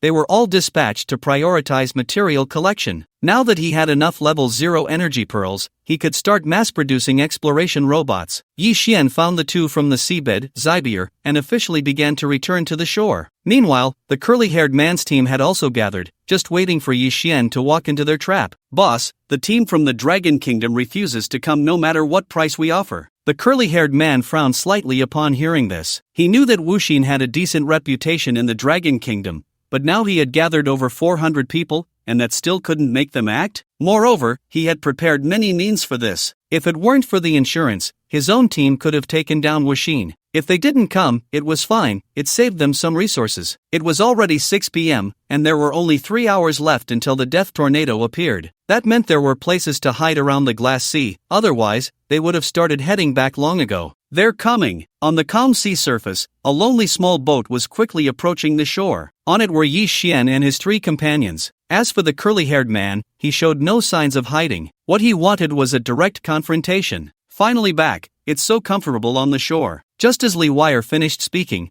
a large group of people surrounded them. At the same time, a barrier that Yi Xian was extremely familiar with formed, sealing off the entire shore. You have entered the magic suppression zone. All elemental abilities are ineffective. The 4 received this prompt simultaneously, and aside from Yi Xian, the expressions of the 3 women turned particularly grim. They were not inexperienced newcomers and naturally understood what this meant. But before they could speak, the second prompt made their faces change instantly. Frank has activated the Deathloop item. Upon dying in the current area, he will respawn directly until all items on him are dropped or his lifespan is exhausted. Watching the figures gradually appear, Yi Xian felt both surprised and unsurprised. These teams were all top-tier groups he had traded with last night. These items were extremely precious and rare. They could have been used against the alien races, yet they only dared to act against their own kind. Even though he had seen many such people in his previous life, Yi Xian still marveled at the complexity of human nature. Frank was the curly-haired man from the Empire of the Sun Never Sets, and he was now looking at Yi Xian with a beaming smile. Mr. Wuxin, was the harvest on the island bountiful? It seemed he hadn't really left before. He must have discovered the energy orbs as well. None of your business. Time was precious, and Yi Xian had no time to waste with their nonsense. Attack! Frank's expression changed, and he immediately called for everyone to launch an assault. These guys had originally feared Yi Xian's strength, but the talent comprehension fruit he casually displayed last night had made them envious. They believed Yi Xian had even more precious resources, so when Frank contacted them and revealed the Deathloop, all the teams were tempted. Only the Dragon Kingdom's team knew about Wuxin's abnormality, which is why they resolutely refused. If it had been a player they didn't know, they would have acted as well. In the magic suppression zone, all elements could not coalesce. This limited Yi Xian's strongest area attack ability, and the remaining hundreds of them could easily overwhelm him with sheer numbers. After all, the death loop affected everyone. Their people could die and immediately respawn to continue fighting. Calculating this, Yi Xian was facing thousands of lives with just his own strength. How could he win? Then Yi Xian truly taught them a lesson. Why talent had always been the main theme of all beings. Higher-level talents were simply stronger than regular talents. It was unreasonable. Their plan was originally sound. Yi Xian's elemental messenger talent had become a useless trinket. This kind of item was the greatest nemesis of elemental players. However, the soul system was a unique category. It was not restricted by the magic suppression zone, not to mention Yi Xian's many other special talents. Damn, this is a bunch of scum. Li Wire bit her silver teeth and was about to rush forward with her weapon. Don't move. Yi Xian could only helplessly hold her back. This woman seemed mature and beautiful, but her style of action was quite similar to Zhang Xinyue's, very reckless. Slightly opening her slightly greenish pupils, an endless illusion instantly enveloped the entire seaside. Like a dream, all the players rushing towards Yi Xian froze in place, their eyes dazed, as if their consciousness had been taken away. The next second, everyone began to kill each other like madmen. Ha ha ha, I killed him. I killed this genius. Frank's reward is mine. Killing once is 10 million, and I've already killed him twice. I'm rich. I'm rich. The absurd scene before them left Jiang Yahan and the others covering their mouths in shock. Is this also Mr. Wuxin's method? Looking at the calm Yi Xian, Li Wire felt she could never see through this man. It seemed there was nothing in this world he couldn't do. Although these teams were all high-level players among the human race, the total number of items they had wouldn't allow them to die many times. Soon, the numbers were rapidly decreasing. If there were any unfortunate souls with insufficient lifespans, they were truly doomed by Frank this time. In reality, they were probably already lying flat. About 15 minutes later, the entire shore finally returned to silence. Except for Yi Xian and the 3 others, everyone else was dead. He collected all the dropped items into his space. These people still had some good things, but compared to his own gains, they were naturally insignificant. Let's go, now to the first life zone. He had no intention of stopping to rest since he had nearly been killed by Li Ping in reality. This racial war had given him another goal, to exchange for items that could synchronize his strength. In his previous life, he had seen a guide that mentioned an item called a synchronizer in the points exchange list for the racial war. It seemed to allow certain abilities from the game to be reflected in reality. This synchronizer was a reward that only appeared in specific scenarios, the only way to gain strength before the game synchronized with reality. But the points required were frighteningly high. Not to mention, Yi Xian also wanted to continue upgrading his title as a plunderer, which required an even more massive amount of points. He didn't even know if killing all these alien races would be enough. The 5 life zones also couldn't be displayed on the map. Previously, they had only given Yi Xian a rough location. Too slow. The speed of Zhang Yahan and the other 2 girls was simply too slow, which made Yi Xian very dissatisfied. He glanced at the recovery ability provided by the Pure Blue Lotus, which restored 2 energy points per second, enough to fully recover in less than a minute. There was no need to save this little energy. Yi Xian directly conjured 3 wind chains, lifted the 3 girls by the waist, and then began to move rapidly. Ah, Wuxin, slow down. The 3 girls had never experienced such speed and screamed in fright. The key was that Yi Xian didn't generate shields for them, and gusts of wind slapped against their faces. Not only did it hurt their faces, but their hair was also blown into a mess. When Yi Xian finally managed to stop, the 3 girls' faces were flushed, and with their disheveled hair, they really looked like ghosts. Sorry, it's my first time. No experience. I will definitely take protective measures next time. Yi Xian stopped so quickly not because they were about to arrive, but because there were aliens blocking the way ahead. The most common alien race Yi Xian encountered in the Life Oasis was the Evil Moon Clan. Players from the other 3 races were very rare, likely because the system had defaulted to dividing them into 4 different areas. As for the human race, due to their large numbers, there were probably many players in each area. Now, blocking the way ahead were 8 players from the Black-Winged Demon Ape Clan, each floating in the air, not touching the ground. Oh, more delicious food has arrived. Seeing Yi Xian and the 3 girls, the players from the Black-Winged Demon Ape Clan appeared very excited. The most prominent feature of their beastly mouths was 4 sharp fangs. Generally, the bodies of alien races were taller than those of humans, and the Black-Winged Demon Apes averaged a height of 3 meters. Just standing there gave off a strong sense of oppression. Before Yi Xian could set the 3 girls down, the 8 Black-Winged Demons had already attacked simultaneously. There are good things here. Yi Xian's first reaction was this. According to the customs of these alien races, they usually look down on attacking humans all at once. But now, to ensure nothing went wrong, all 8 of them actually coordinated to attack together. Clang! Their speed was fast, but Yi Xian's golden light was faster. He easily blocked 8 attacks at once. This 360-degree, no dead-angle defensive talent was really useful. Dreamlike. With Yi Xian's sole attribute, there wasn't a single player in the entire racial war who was higher than him. The Black-Winged Demon Apes fell into an illusion, obediently standing in front of Yi Xian. What's ahead? In response to Yi Xian's question, the Black-Winged Demon Ape answered without hesitation. There is an area of emerald bamboo with an extremely high concentration of life. Even minor skin injuries can recover instantly upon entering, and there are suspected recovery-type treasures. It seems this should be one of the 5 life zones, but those guys didn't tell Yi Xian that it was already occupied by aliens. Let's use the treasure-seeking plate to sense it. After these battles, Zybier became increasingly obedient and well-behaved. About 3,000 meters ahead, there was indeed a treasure, seemingly called bamboo core. Looking at the treasure-seeking plate in Zybier's palm, Yi Xian felt even more envious. The rarity of this item was likely comparable to legendary grade. Using the soul chain to directly end the lives of 8 Black-Winged Demon Apes, Yi Xian instructed the 3 to stay put. The Black-Winged Demon Ape tribe had few members in the Life Oasis, so there were probably only a few dozen ahead. Sure enough, using LifeWave perception, he sensed around 37 individuals, and the highest level was only 32. Yi Xian entered stealth mode and boldly walked in. The entire bamboo forest was quite large,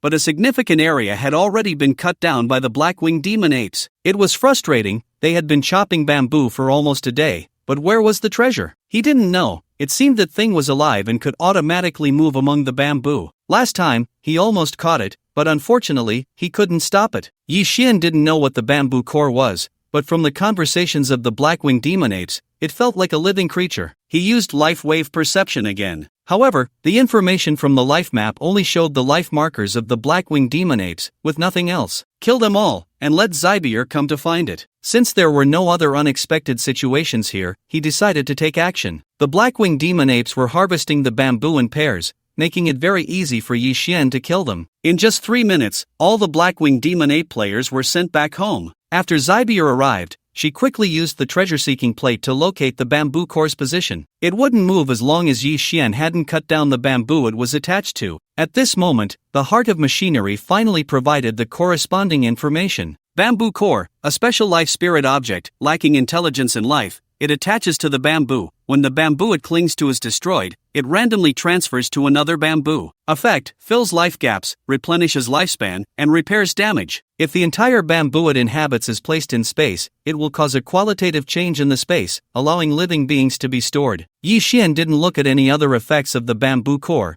fixating on the last one. If this were placed in the soul chain's space, wouldn't it allow for a full 10,000 cubic meters of living beings to be stored? At that time, he wouldn't have to leave Little Black behind every time. Zhang Yahan and the other two could also be stored in the space while traveling. Perfect. At this moment, the bamboo to which the bamboo core was attached was not tall. It must have just recently grown. Yi Xian directly controlled the earth element, uprooting all the surrounding bamboo. To be absolutely sure, he also activated the Eye of Medusa, petrifying the entire area of bamboo. Then he tossed them all into the soul chain space. Now, even if the Nirvana Sky Sparrow hatched, there would be no worry about where to stay. Wasn't this just a super large pet space? After storing the bamboo core, there was no time to continue on the road. Because the death tornado had descended again, the four could only skillfully dive into the tent. They had to wait a full hour, and Yi Xian still had two things to deal with. One was the Qingyue flame, which he had yet to refine. He was unsure how long the refining would take and feared it would delay him. The other was the soul of the nether spirit cat, which was currently trapped in the soul chain's soul storage. Now was the perfect time to read its memories and see how it ended up outside. As his consciousness sank,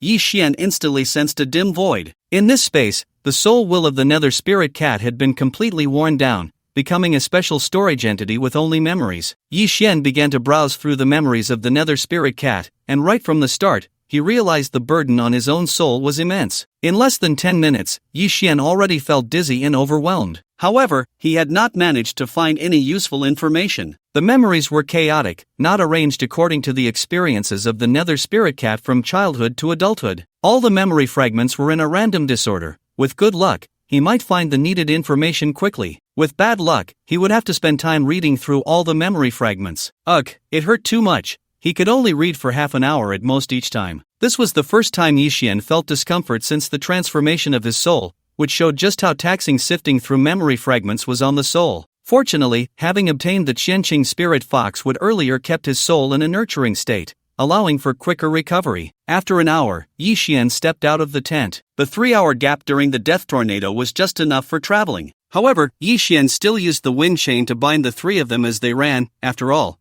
the less information he revealed about himself, the better. Each time they were about to reach a new area, Yi Xian would have Zybier start using the treasure-seeking plate to lock onto the location in advance. This greatly improved efficiency. In one night, Yi Xian had explored all the life zones. Although he had made considerable gains, none of them were life essence. This made Yi Xian a bit anxious. Only 5 days were left. According to his speculation, this so-called natural disaster should be a selection process. Once the disaster ended, each area would definitely produce a unique entity, and in the following 10 days, each area would compete for the uniqueness of the entire race war. Otherwise, there would be no reason to assign each race a separate area. This idea was something Yi Xian had recently deduced based on the current situation, combined with rumors from his past life. Looking at it this way, it seemed even the game system did not favor the human race. The human race was basically divided into 4 areas, appearing as mere accompaniments to the 4 major alien races. While Yi Xian and his companions were resting in place, hurried footsteps came from the nearby jungle. Quick! Run faster! Dozens of players of various skin colors from the human race were fleeing in a panic, glancing back. Hot on their heels were 5 members of the evil Moon Clan. Just 5 people had directly scared dozens of human players into fleeing in all directions, without even a shred of courage to resist. For some unknown reason, these evil Moon Clan members did not kill the human players on the spot. Instead, they beat them into submission and tied them up with ropes. They wanted them alive. Because of this, these human players resorted to all means to escape. At this moment, the darkness of human nature was fully displayed, as the most effective method was to turn against their own kind. As long as someone ran slower than them, perhaps they would have a chance to escape. They would sabotage their companions, using skills to break the legs of their own kind. Doing these things seemed entirely justified, all for the sake of being just a little bit later in being caught. Seeing Yi Xian and his 3 companions ahead, a few human players smiled. Then, they actually thrust their weapons toward the legs of Yi Xian and the others. "What are you doing, you bunch of trash?" Zhang Hanya and the others' expressions changed slightly as they prepared to counterattack. But Yi Xian was faster. He condensed the wind line and directly slit the throats of a few of them. Impudent! Unexpectedly, this action provoked the displeasure of the evil Moon Clan. "Who gave you the guts to kill things belonging to Lord Cyril?" The reason they hadn't killed anyone on the spot was that they were ordered to capture live specimens. The 5 evil Moon Clan players spent considerable effort to finally capture these dozens of people alive. Killing was easy, but binding was difficult,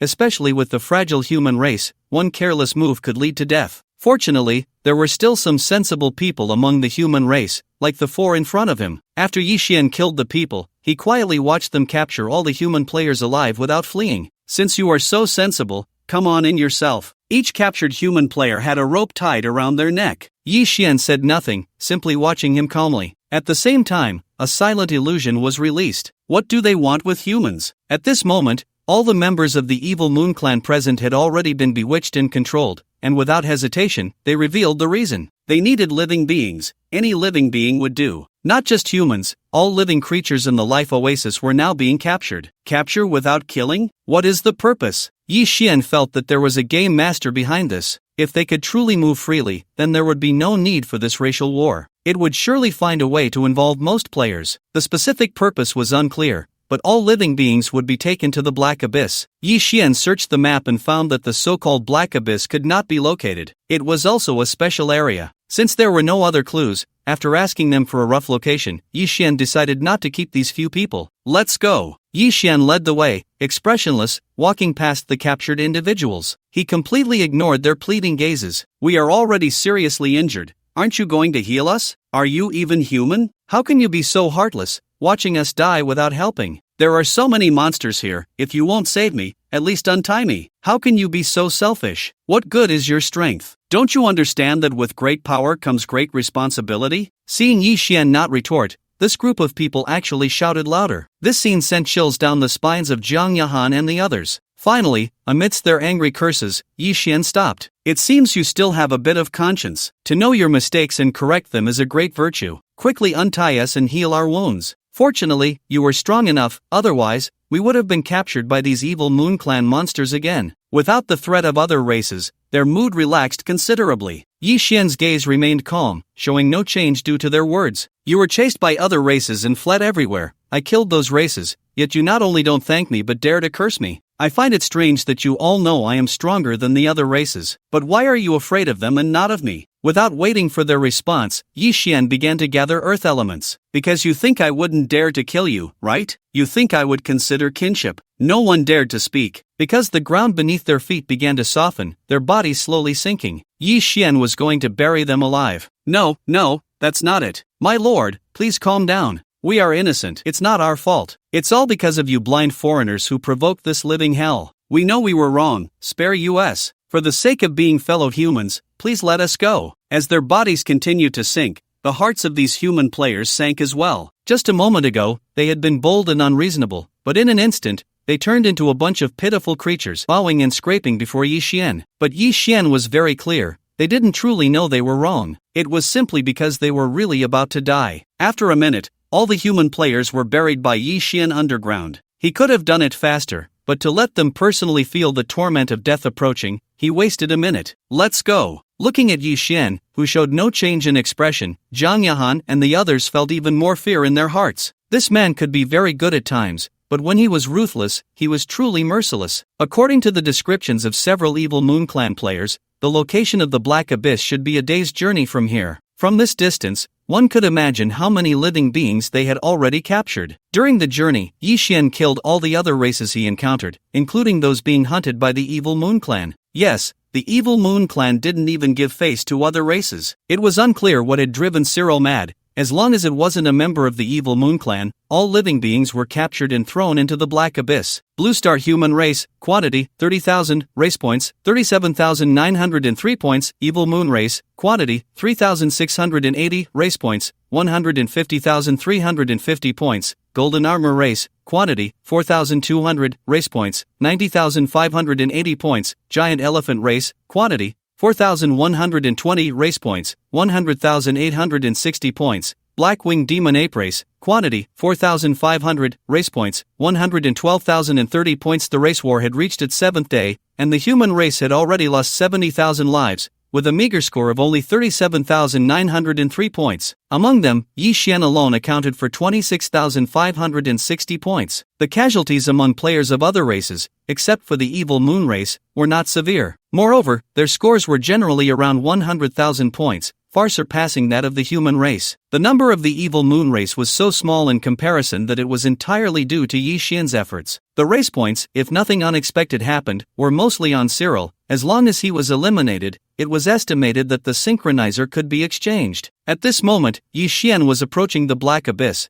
but it was now the night of the 7th day. Under the influence of the Death Tornado, it was not easy for him to act directly. If he guessed correctly, this Black Abyss should be the final battle area of the Life Oasis. So, at this moment, Yi Xian finally took out the Blue Moon Flame. He needed to convert all resources into strength. Blue Moon Flame refinement conditions requires fire affinity and a talent related to the moon. Refinement can only begin under moonlight. Time: once refinement begins, moonlight must be absorbed every 2 hours. The entire process cannot be interrupted, with an estimated time of 1.5 days. Remember, help me open the tent every 2 hours. This special spiritual object, like the Blue Moon Flame, was something Yi Xian had encountered for the first time in 2 lifetimes, and he was unsure of the specifics. He placed the Blue Moon Flame in the palm of his hand and officially began the refinement. Then, before Yi Xian could react, it directly entered his dantian. At the same time, a wave of cold air burst forth, as if it wanted to freeze Yi Xian's entire body. Seeing this, Yi Xian quickly began to absorb the first moonlight. Once the moonlight was drawn down, it appeared directly in the dantian, surrounding the cold air emitted by the Blue Moon Flame. After restraining the cold air, Yi Xian ignited a flame in his dantian.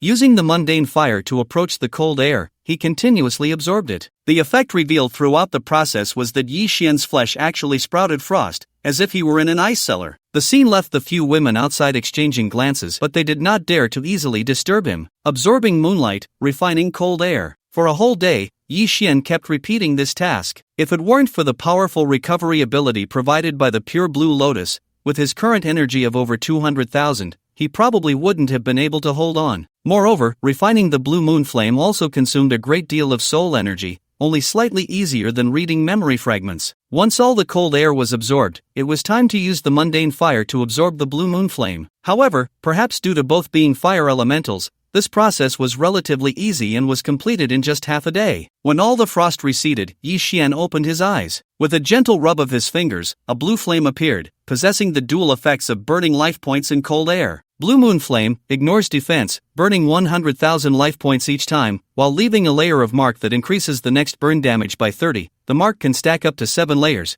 and after use, the mark is recalculated. After reading this, Yi Xian could only say it was very strong. Ignoring defense equated to true damage, directly deducting 100,000 points of health. Moreover, the mark could stack up to 7 layers, and when fully stacked, it would be 210,000. Making it incredibly effective against defensive-type monsters. However, this consumption is indeed not small. Such a small ball of azure moonflame requires 5,000 points of energy. Although Yi Xian currently does not lack energy recovery ability, battles often do not last long. Therefore, the total amount of energy is still very important, as he needs to unleash a large number of damage skills in a short time. The energy becomes increasingly insufficient as time goes on. Due to feeling quite fatigued after just refining, Yi Xian did not rashly head to the Black Abyss. Is it still impossible to sense what treasures are inside? When he first arrived here, Yi Xian had asked Zybier to use the treasure-seeking plate to check the information inside, but the usually reliable treasure-seeking plate failed for the first time. No, the treasure-seeking plate showed no response at all. There are only 2 possible reasons for this situation. First, there are simply no treasures inside, and Cyril needs living beings for other reasons. Second, the things inside are hidden by Cyril. This hiding refers to certain items that shield exploration. Items that can render the treasure-seeking plate ineffective must also be extremely precious. In this life oasis where only the human race exists,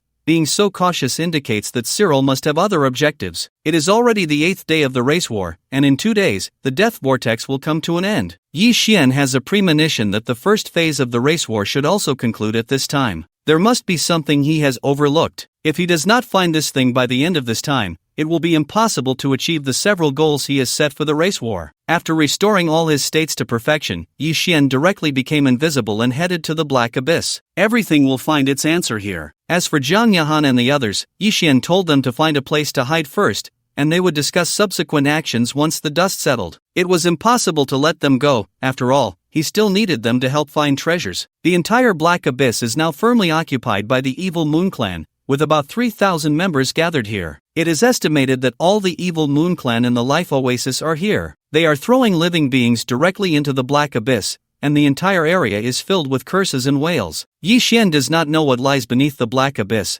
but countless lives have already been thrown in by the Evil Moon Clan. A strong smell of blood wafts out for several thousand meters, making one feel nauseous. As Yi Xian, who was invisible, approached within 500 meters, an invisible wave swept over, forcing him out of his invisible state. There are even little bugs coming to throw themselves into the net. Haha. Several Evil Moon Clan players quickly rushed over, their eyes filled with excitement. For every living being they capture, Cyril rewards them, so why not take the free reward that comes to their door? Breaking Hidden Detection Wave, a range-based breaking hidden item invented by the Goblin Clan, capable of rendering invisibility effects ineffective for levels below 6. Looking at a seemingly unremarkable little stick next to the Black Abyss, it was this that exposed Yi Xian's presence. This preparation was indeed thorough, but it also made Yi Xian even more curious about what Cyril really wanted to do. Facing these few suicidal Evil Moon Clan players, Yi Xian directly shot out several Wind Thunder arrows. His amplification limit is now 20 million, making it easy to kill a few ordinary Evil Moon players. Seeing this scene, the other Evil Moon Clan members who were giggling next to the Black Abyss instantly stopped laughing. Die for me! At this moment, how could they still not realize the danger? They no longer pursued capturing him alive, they just wanted him not to interfere with Cyril's important matters.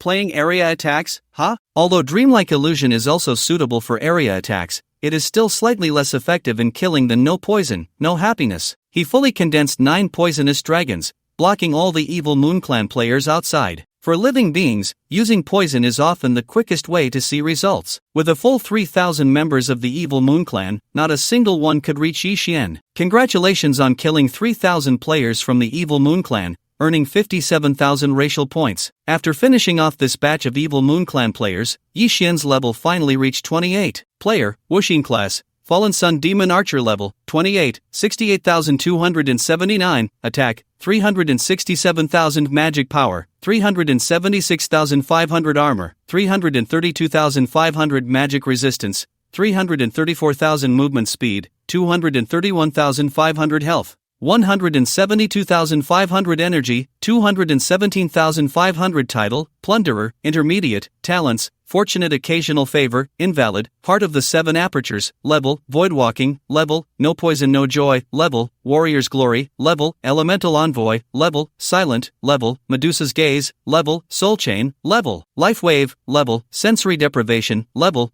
golden light protection, level. Looking at his attribute panel, especially that long list of high-level talents, Yi Xian felt an immense sense of satisfaction. So overpowered. Am I even human? Those terrifying alien races were just wiped out like that? Are we saved? Next to the Black Abyss, many captured players were staring at Yi Xian in shock. Those alien players who had easily crushed them and displayed astonishing combat power were utterly helpless before this man. Everyone has a kind of admiration for the strong, but if that strong person is not one of their own, that admiration turns into wariness. The top players from several major countries looked at Yi Xian with complex expressions, both amazed by his strength and lamenting that he was not from their own country. From the cheers of some players earlier, they learned that this overpowered player was from the Dragon Kingdom. In reality, their country's relationship with the Dragon Kingdom was not very good. Moreover, as top players, they were aware of some insider information. After the game completely passed the beginner phase, national wars would inevitably break out. Countries with lower national luck values would be erased by the game system along with their reality. Now that they had witnessed Yi Xian's terror firsthand,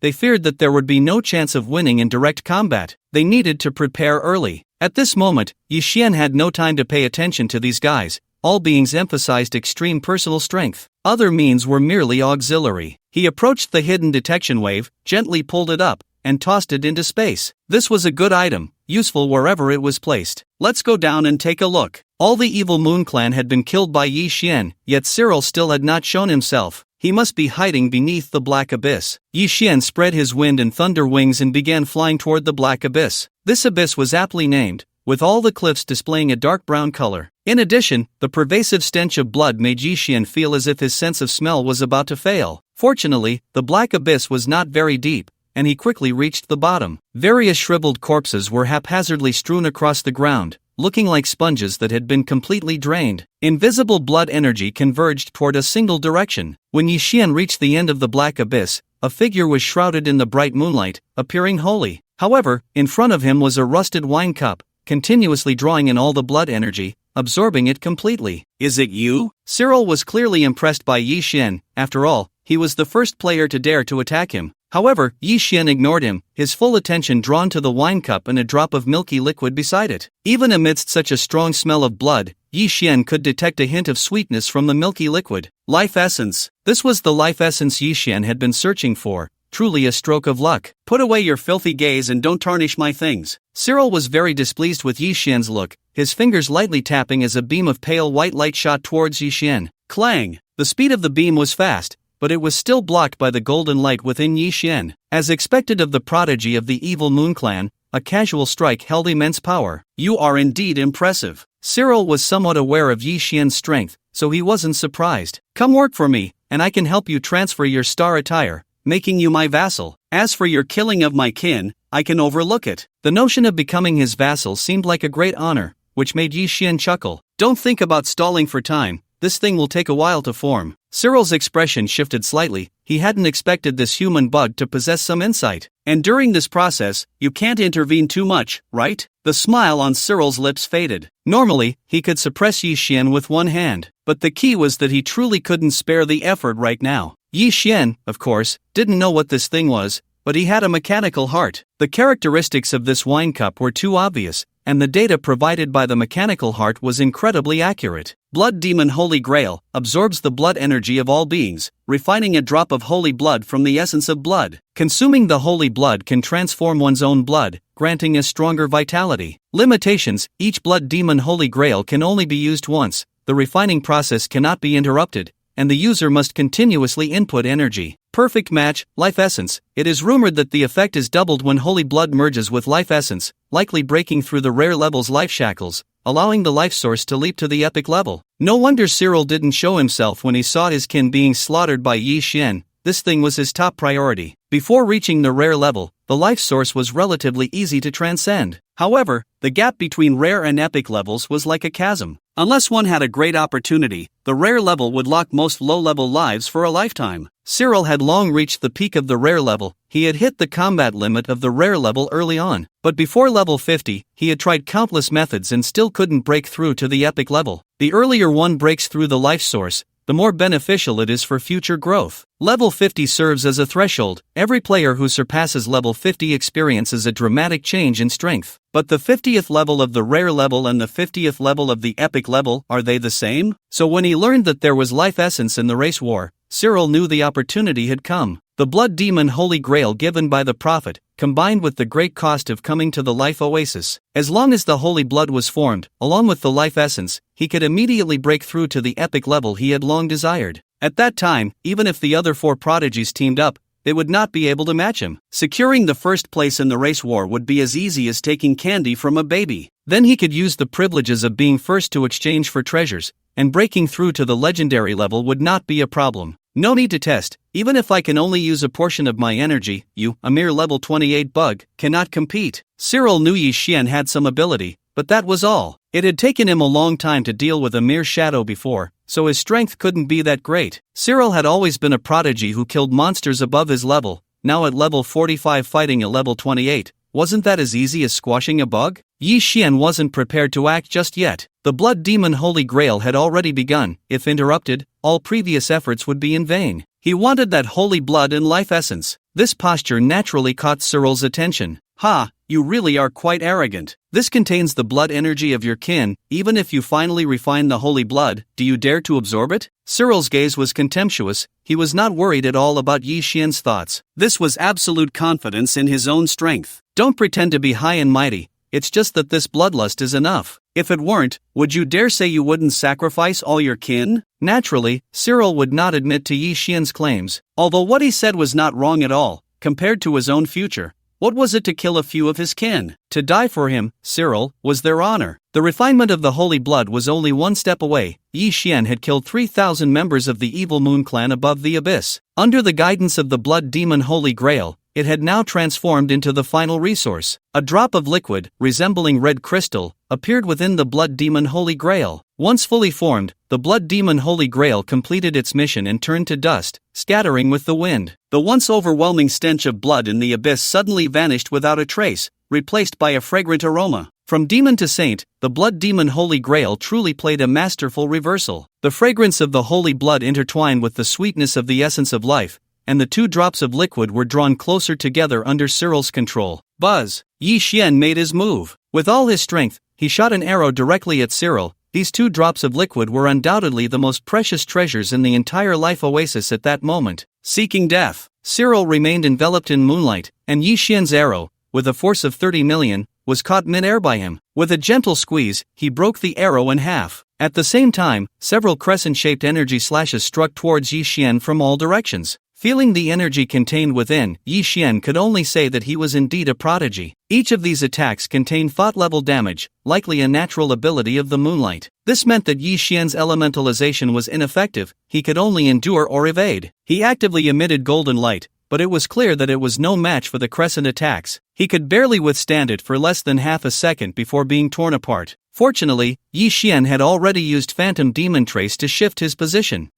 Is it useful? Yi Xian initially thought the crescent was an energy attack, but now seeing them flying towards him, he realized they were actually Cyril's weapons. Whoosh, whoosh, whoosh, whoosh. Multiple arrows shot towards the crescent. Although he couldn't completely block them, he could at least delay them for a moment to escape their attack range. A jumping clown. Cyril reached for the merging holy blood and essence of life but suddenly found himself in complete darkness. Visual deprivation, auditory deprivation, sensory deprivation. In an instant, even with Cyril's mindset, a hint of panic arose. It felt as if he had been thrown into a void. In the entire space, there was no one but you. Moonlight dispelled. Cyril radiated a layer of white light from within, and the effects of sensory deprivation vanished instantly. This was a purification-like skill with a lasting effect. Indeed, as long as the white light existed, even if Yi Xian cast sensory deprivation again, it would have no effect. Moonfall. Countless beams of light fell from above the abyss, beginning a wide-area assault on Yi Xian. This was clearly a group attack skill aimed at Yi Xian, purely because he had moved too much and too quickly. Each attack dealt over 50 million damage, which Yi Xian could not withstand head-on. However, who didn't have elemental abilities? The power of moonlight wasn't something only you could summon. Battle rhythm, activate. Purple moon, activate. If the energy is sufficient, then face it head-on. Endless pillars of fire erupted from the ground of the abyss, as if a hell of magma had descended. The light beams and fire pillars collided and then dissipated in mid-air. Yi Xian could still deal damage in the thousands, and it was even quite easy. With the help of his 7 apertures Linglong heart, his energy invocation was much faster than Cyril's. So while the fire pillars were erupting here, streams of poisonous gas had already begun to surround Cyril. 10,000. At the moment Cyril inhaled the toxic gas, a significant blood loss warning appeared above his head. A minor trick. A beam of white light repelled all the toxic gas, rendering the poison elements ineffective. Cyril's health was not very high, around 1.7 million, which was the lowest among several prodigies. However, his combat power far surpassed the other 4 prodigies. The moonlight talent was used by him to perfection, not only integrating offense and defense but also providing control-release effects. All his basic attributes were in the millions, and even his energy was around 4 million, truly deserving of the title of prodigy. The reason Yi Xian's damage was so high was due to his powerful amplification talent, which increased damage by 10 times, even 20 times. But most of Cyril's damage came from his basic attributes, as the bonuses provided by talents rarely reached such exaggerated levels. Only Yi Xian, with the title of Predator, had forcibly elevated some restricted talents to this extent. Although the talent of Warrior's Glory was only at the level of a talent, it was the largest component of Yi Xian's current combat power. Elemental talents had great potential, but they required too much time and could not yet form overwhelming damage. Yi Xian and Cyril locked eyes in mid-air, surrounded by the massive waves generated by the energy impact. I do appreciate you a bit now, become my vassal, and I will spare your life. You should know, this is the first time I've given a low-level race player 3 chances in a row. You should be grateful. Cyril had killed many humans, but it was the first time Yi Xian made him realize that there were different existences among humans. Daring to meet his gaze, Yi Xian smiled slightly. The gaze of Medusa. The dispelling effect on Cyril had already vanished, and just after he finished his harsh words demanding Yi Xian's submission, his entire body fell into a petrified state. A hard control for 3 seconds. In battles at their level, this basically meant the end. However, Yi Xian chose not to kill him. After all, a prodigy would surely have hidden means. His figure dashed directly towards the holy blood and life essence. You dare! This action was akin to touching Cyril's lifeline, and a ring on his hand flashed with light. Cyril regained his ability to act. Die for me! Yi Xian's speed was swift, and in the blink of an eye, he was already close to the holy blood and life essence. He had made up his mind that even if he had to endure Cyril's damage, he would first secure these 2 treasures into his space. As long as he got the items, with Yi Xian's spatial talent, whether to leave or stay would be up to him. As a prodigy, Cyril naturally wouldn't overlook this point. Even his fiancée possessed an invincible item. No matter how much he looked down on humans, he wouldn't gamble on Yi Xian's means. So, to be safe, Cyril directly used a strong control skill. The white crescent on his forehead lit up, and a massive phantom emerged from behind him. Yi Xian's body, which was rapidly approaching, suddenly stopped, an unnamed fear rising from the depths of his heart, causing his body to uncontrollably retreat. In that brief moment, Yi Xian lost the opportunity to collect the 2 treasures. Even using the purification gem to dispel the fear effect was useless. The 2 returned to the same starting line. It seemed that before killing each other, it was impossible to secure the treasures first. The phantom behind Cyril did not disappear. This skill did not merely provide a fear effect. Yi Xian suddenly felt that all his attributes had been weakened by 20. And even the speed of energy invocation had slowed down a bit. Those crescent-shaped weapons extended their attack range through the moonlight, appearing to have magnified several times. A slash came down, and just as Yi Xian intended to dodge, he found his movements extremely slow. The gravity in the entire space seemed to double, and the resistance to movement was immense, as if cement had been added to the air. At this moment, the blade light was already upon him, and there was no way to dodge at this speed. There was no choice but to rely on the displacement effect of the phantom magic trace. Indeed, the displacement with spatial abilities was unaffected. The crescent blade passed through Yi Xian's illusion and struck the ground directly. A crack at least 7 or 8 meters long appeared in the depths of the black abyss, and the attack power of this crescent had reached at least 80 million. You are the first human to make me use the moon god domain. Cyril's own damage absorption limit was 50 million. But through equipment and other means, he could unleash even higher attack power. This value was something Yi Xian could not achieve at the moment. Even if he could, his body wouldn't withstand it. A short burst of 50 million damage was already his limit. However, no matter how strong the attack, if it couldn't hit the target, it was of no use. Similarly, Yi Xian didn't need too high an attack power.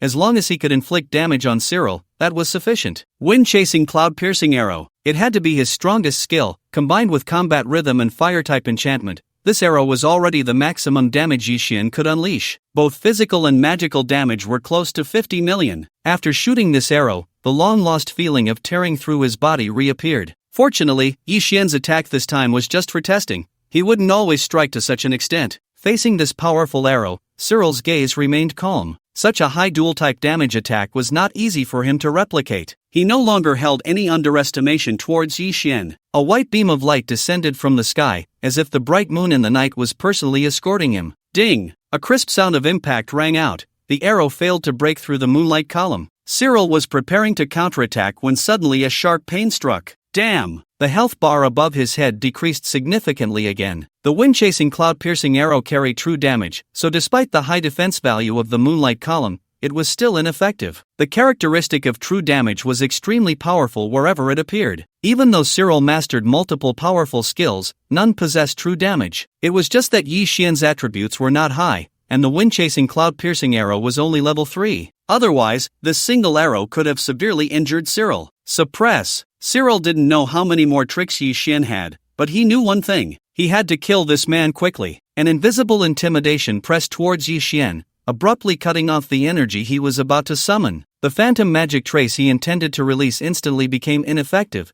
and Cyril's crescent weapon struck again. Control skills were indeed numerous. This time, there was no choice. Yi Xian could only use the heart of purification to dispel it. How pathetic, human bug. Cyril's gaze was serious, but his mouth was full of mockery. Moonlight Dance. Strands of moonlight continuously gathered within Cyril's moon god domain. Swaying with the wind, it quickly occupied the entire space. The terrifying energy riot locked onto all of Yi Xian's escape routes. White light exploded, and the depths of the black abyss were as bright as day. The moonlight dance lasted a full minute. It ravaged the entire space countless times, leaving no place to hide. First, force out his life-saving means, then kill him in an instant. During the duration of the moonlight dance, Cyril was already charging up for his next killing move. At this moment, Yi Xian had actually hidden into another space, quietly watching the energy explosion outside. And during this minute, under the powerful recovery effect of the pure blue lotus, his energy had fully replenished. When everything returned to calm, Cyril was preparing to launch a fatal blow against Yi Xian. This move was his strongest single target attack and carried a powerful damage penetration effect. Without the invincible means, Yi Xian absolutely could not withstand it. As expected, he was unharmed,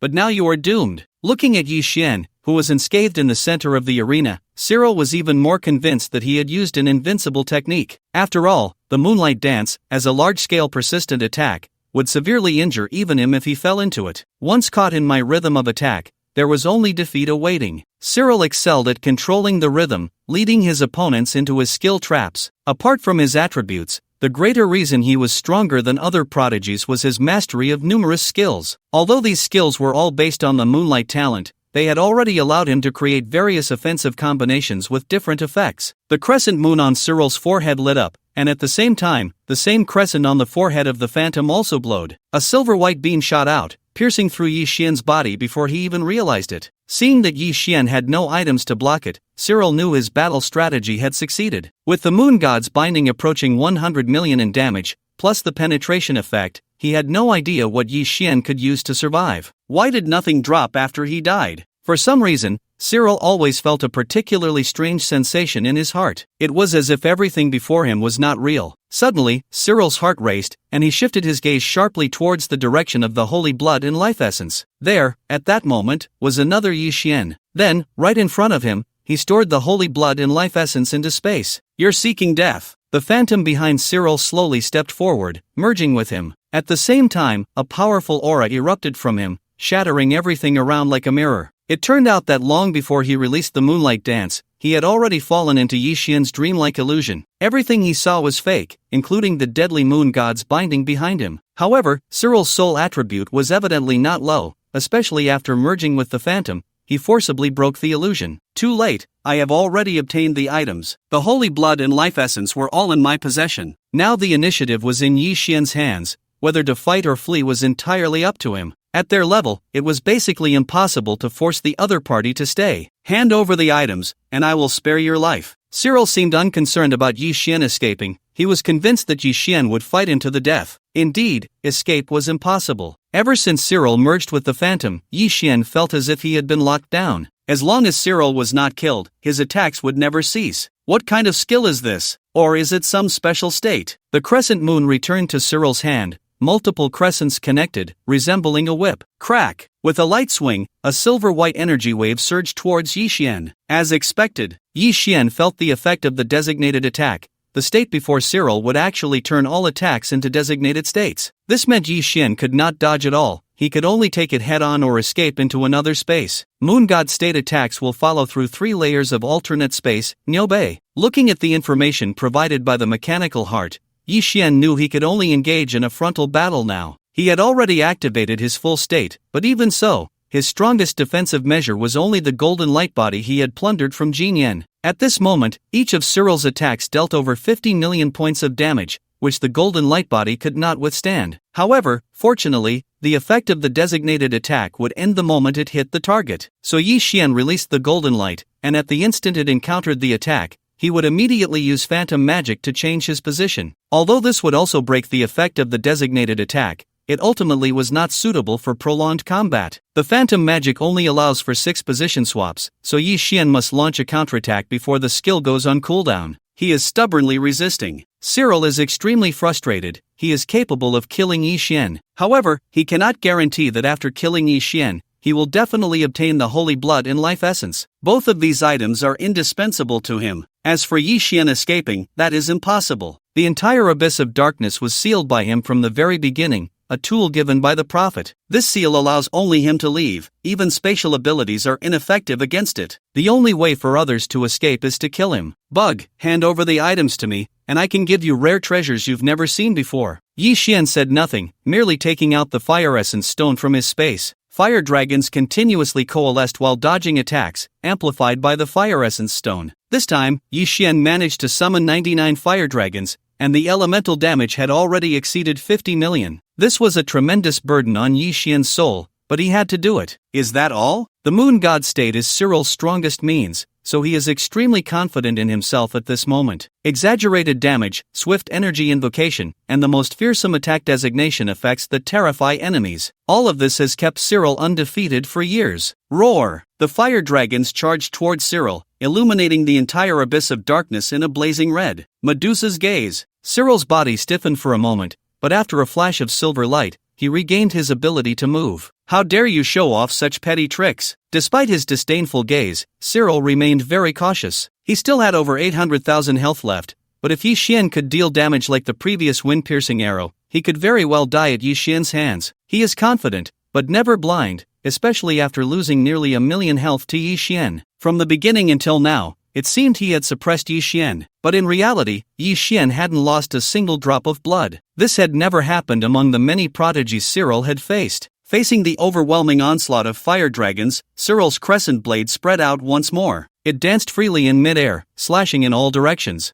Bang! Bang! Bang! Flames collided with slashes, causing continuous explosions. At this moment, Cyril, who was on the defensive, finally found it impossible to continue launching targeted attacks at Yi Xian. He could not use multiple streams of energy simultaneously, but Yi Xian could. So, the soul chains that had been held back finally struck again, and this time Yi Xian had gathered 50 of them. The soul chains followed the 99 fire dragons, like serpents slithering towards Cyril. Ah! Cyril's previously calm expression suddenly twisted, letting out cries of pain. However, contrary to this, his soul health decreased very slowly. As expected, there was soul equipment protecting him. From the very beginning, Yi Xian had wanted to use the soul chains for a quick victory. After all, with his current soul attribute of 15,000, no one could surpass him in this regard. But the mechanical heart analyzed that Cyril possessed special treasures that could withstand most soul attacks for a short time. That was why Yi Xian had been holding back from using it. That equipment was closely related to the moon god state and was likely bound to Cyril's soul. The moon god state consumes a tremendous amount of energy. While defending against the fire dragon's attacks,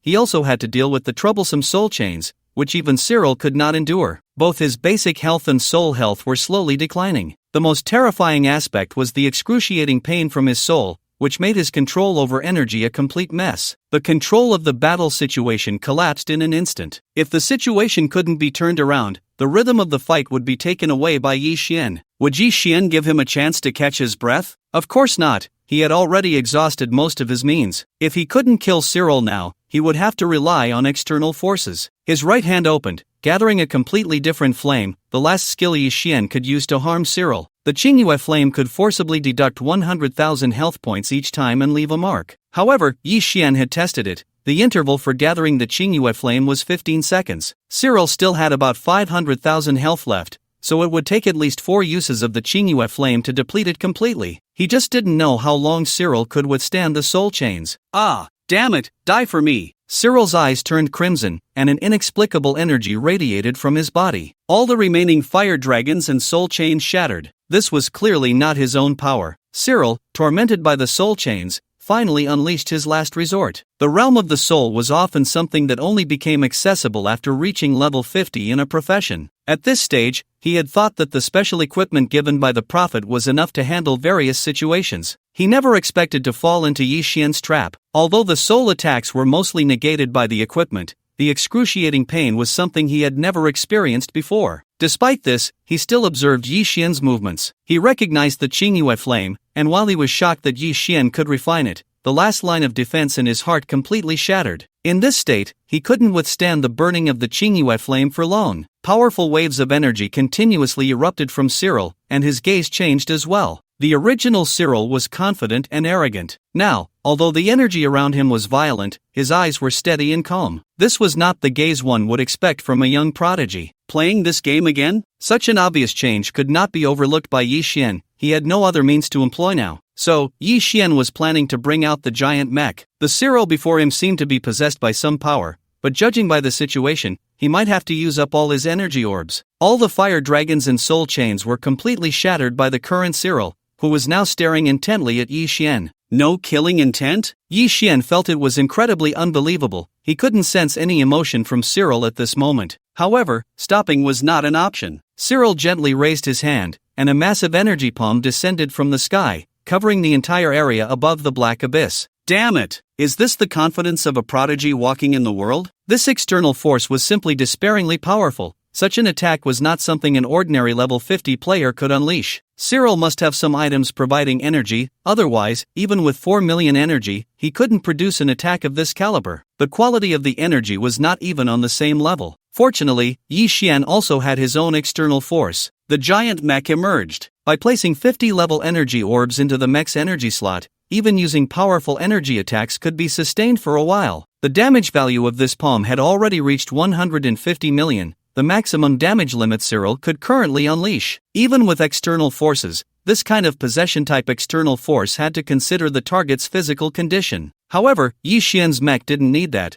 This was a purer external force. As long as the energy orbs were sufficient, he would show you what a damage value of 500 million looked like. The giant mech drew out its energy sword and clashed head-on with the palm without any avoidance. At the moment of collision, a terrifying shockwave sent the earthen stones of the black abyss flying. However, in the end, the giant mech proved to be superior, and to be safe, this strike dealt a staggering 200 million damage. After a brief stalemate, his palm was directly torn apart. At the same time, Cyril's energy began to rapidly deplete. He could only unleash such an attack once. Damn it! What is your relationship with the mechanical race? With such obvious racial traits, Cyril naturally wouldn't be unaware. But while he was terrified, he couldn't help but feel a bit puzzled. How could a mere blue star human possess such a precious level of combat mech? Such mechs are incredibly rare even among the various celestial factions, and the mechanical race itself doesn't have many. The cost of creating such things is simply outrageous, and their impact on combat power is immense. Other races are also intentionally or unintentionally controlling the raw materials. It's a joke. If the mechanical race were to mass-produce such items, the status of the other races would be greatly affected. Now, Cyril had completely lost his means of counterattack. Even all his remaining energy had been exhausted in that last strike. Should he use an invincible method? For the first time, Cyril hesitated. Even if he used it,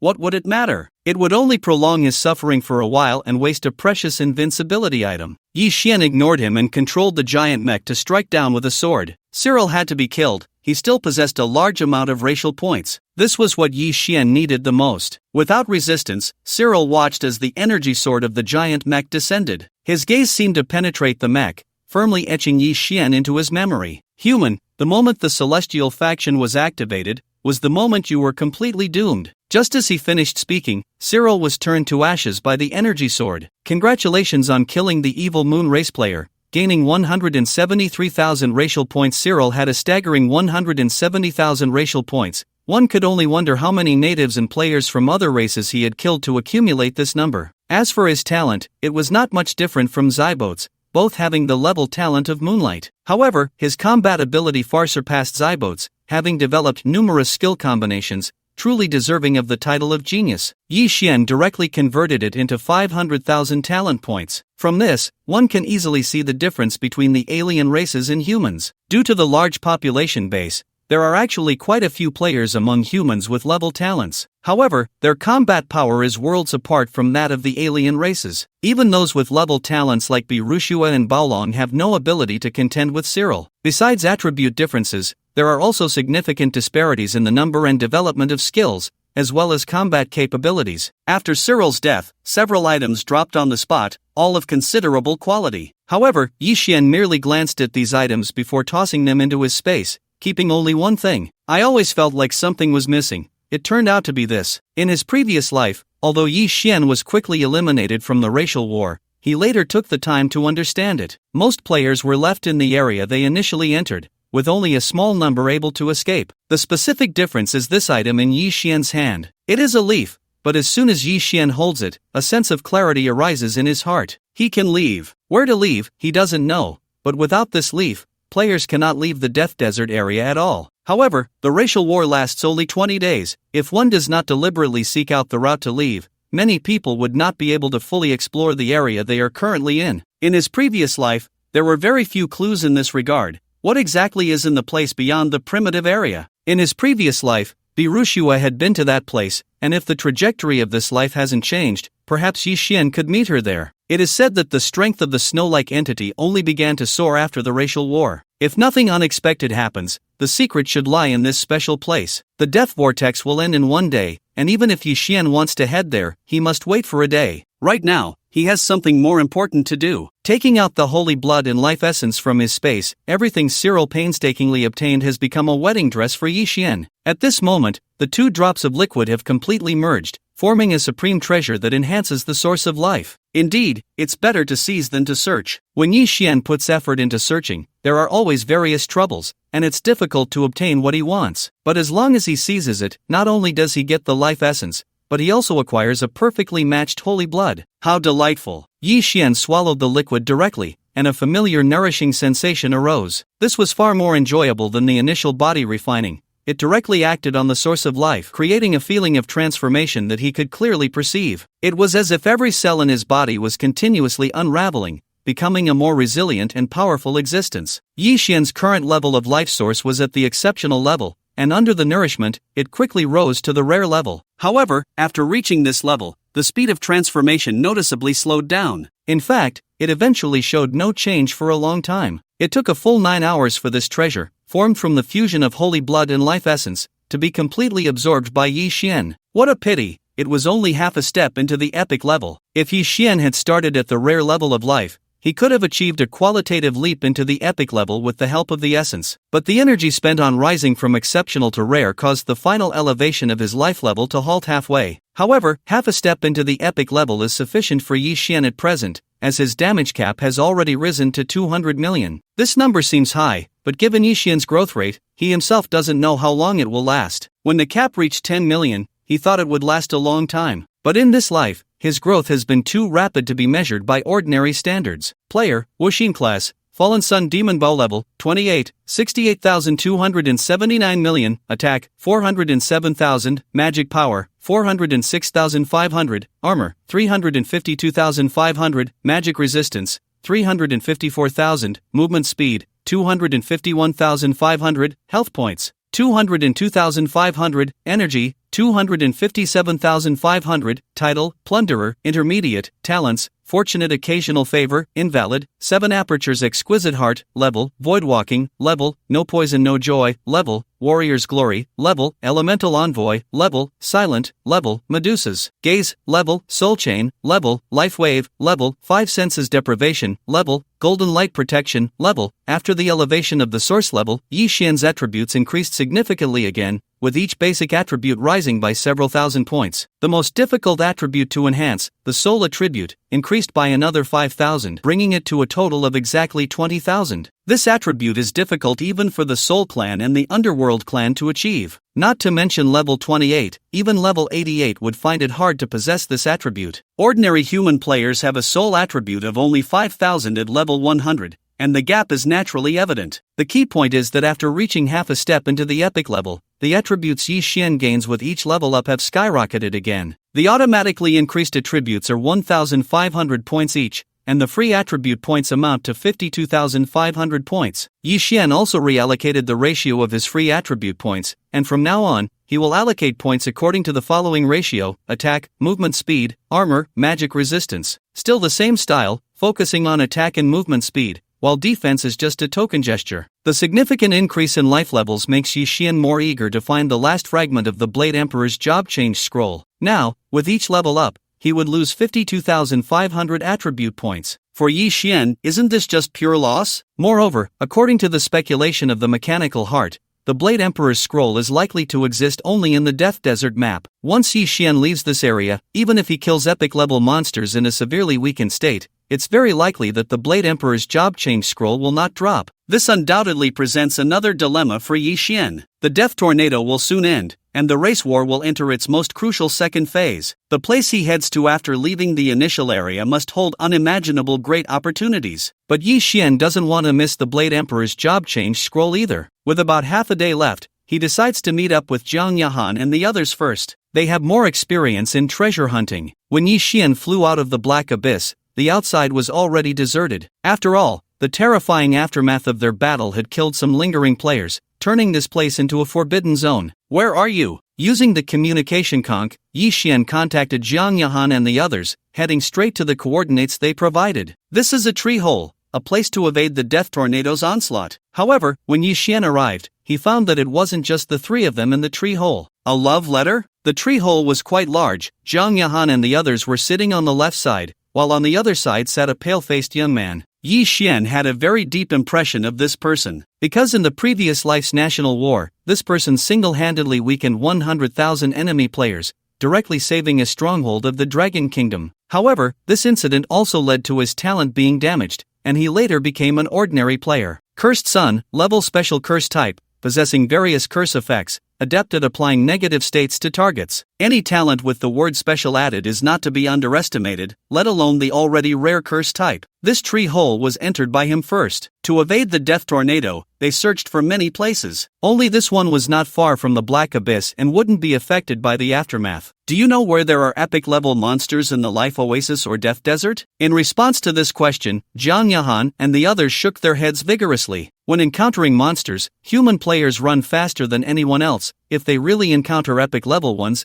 they probably wouldn't survive at all. However, although they didn't know, they could contact others. I know where there are some. Just then, the love letter, who had been quietly sitting aside, suddenly walked over. What reward do you need? Yi Xian certainly didn't think the information would be free and habitually asked. No need, just kill all the alien races. Yi Xian was slightly surprised and glanced at the love letter upon hearing this. He had heard that all his relatives died at the hands of the alien races, but shouldn't that have been after the game merged with reality? Why does it feel like the love letter already harbors a deep hatred for the alien races? Human race points have suddenly surged, now ranking first among the races. The love letter spoke seriously, word by word. The originally first-ranked Sheiyue tribe now has less than 500 people left, almost wiped out by you. I have no other requests. He took out a leaf from his backpack, identical to the one Yi Xian had just obtained. I want to follow you, leave the death desert, then kill the remaining 3 tribes. Yi Xian is destined to walk alone, he doesn't trust others. I will kill the alien races,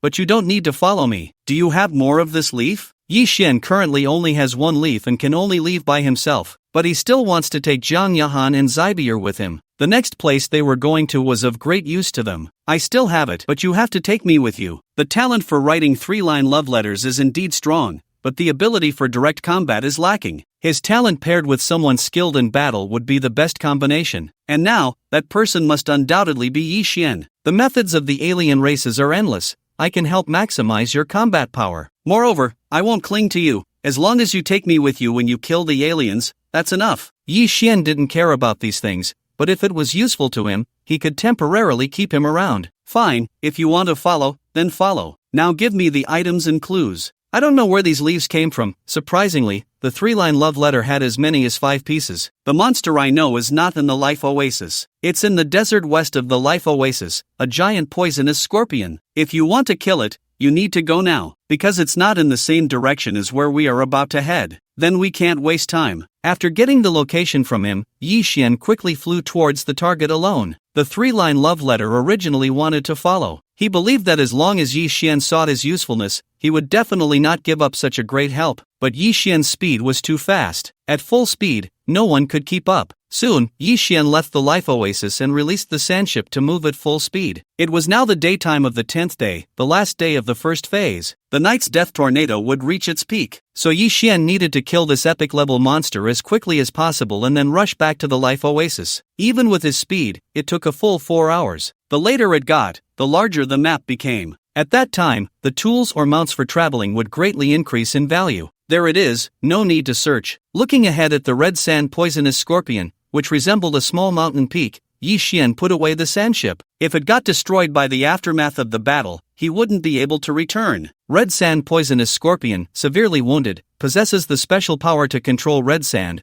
while also balancing defense and toxicity. It is one of the strongest epic level monsters in the desert. Every epic level monster is indeed not simple. The red sand poisonous scorpion not only has armor values exceeding hundreds of millions but can also manipulate the special red sand element. If there's a shortcoming, it's that its physical attack and speed are slightly lacking. The loud noise of the sandship naturally attracted the attention of the red sand poisonous scorpion early on. However, epic-level monsters like it, once captured, have certain restrictions on their activity areas. It couldn't go anywhere else. They are meant to provide treasures for these prodigies. It's actually a human? The red sand poisonous scorpion looked at Yi Xian, surprisingly able to speak human language. No, it should be a human. After all, it was humans who captured them in the first place. The red sand poisonous scorpion didn't waste words. The moment it saw Yi Xian, it knew it was time to fulfill its mission. Its fate had come to an end. With a thought, streams of red sand surged towards Yi Xian. Bang! Yi Xian disappeared from his spot, replaced by a giant mech. If it weren't for the urgency of time, Yi Xian would definitely have fought a good battle with the red sand poisonous scorpion. But now, it could only be a quick battle. If it were the red sand poisonous scorpion in its prime,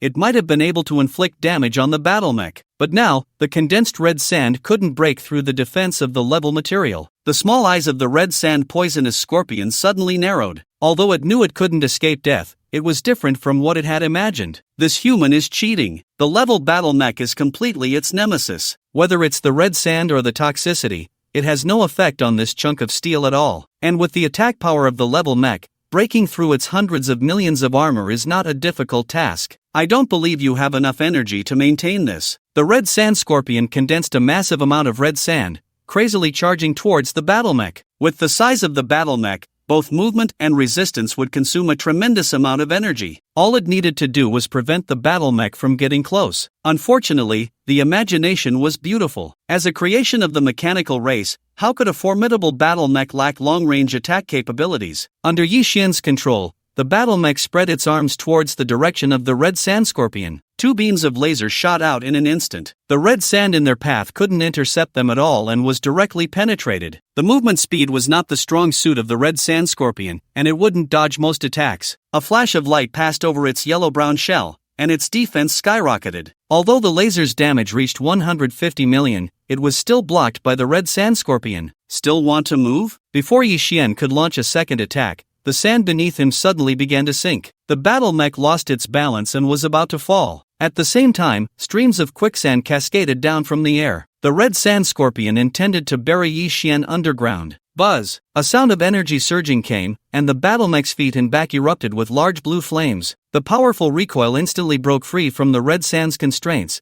and the entire body floated into the air. What a troublesome opponent. Indeed, none are easy to deal with. When fighting Cyril, the battle mech had taken him down in 2 moves. This gave Yi Xian the illusion that the battle mech was invincible. Moreover, when he previously defeated the flame turkey and the mirage silkworm, it wasn't too difficult either. He thought he could quickly deal with the red sand scorpion using the battle mech. However, an epic-level monster is just that. Even in a severely weakened state, it is not something that can be easily handled. No matter how strong Cyril was, he was merely a rare-level opponent. With external assistance, he had only dealt out a single epic-level normal damage. Furthermore, the red sand scorpion was actually one of the most challenging monsters for Yi Xian to fight, because apart from the wind-chasing arrow and the azure moonflame, he had no means to ignore defenses. The red sand scorpion's armor value of over 1 billion was just its base attribute. Once it used its talents or skills, that number would keep skyrocketing. Not to mention its red sand, which was both offensive and defensive. Only its toxicity was ineffective against Yi Xian. The battle mech had just escaped the red sand in the desert,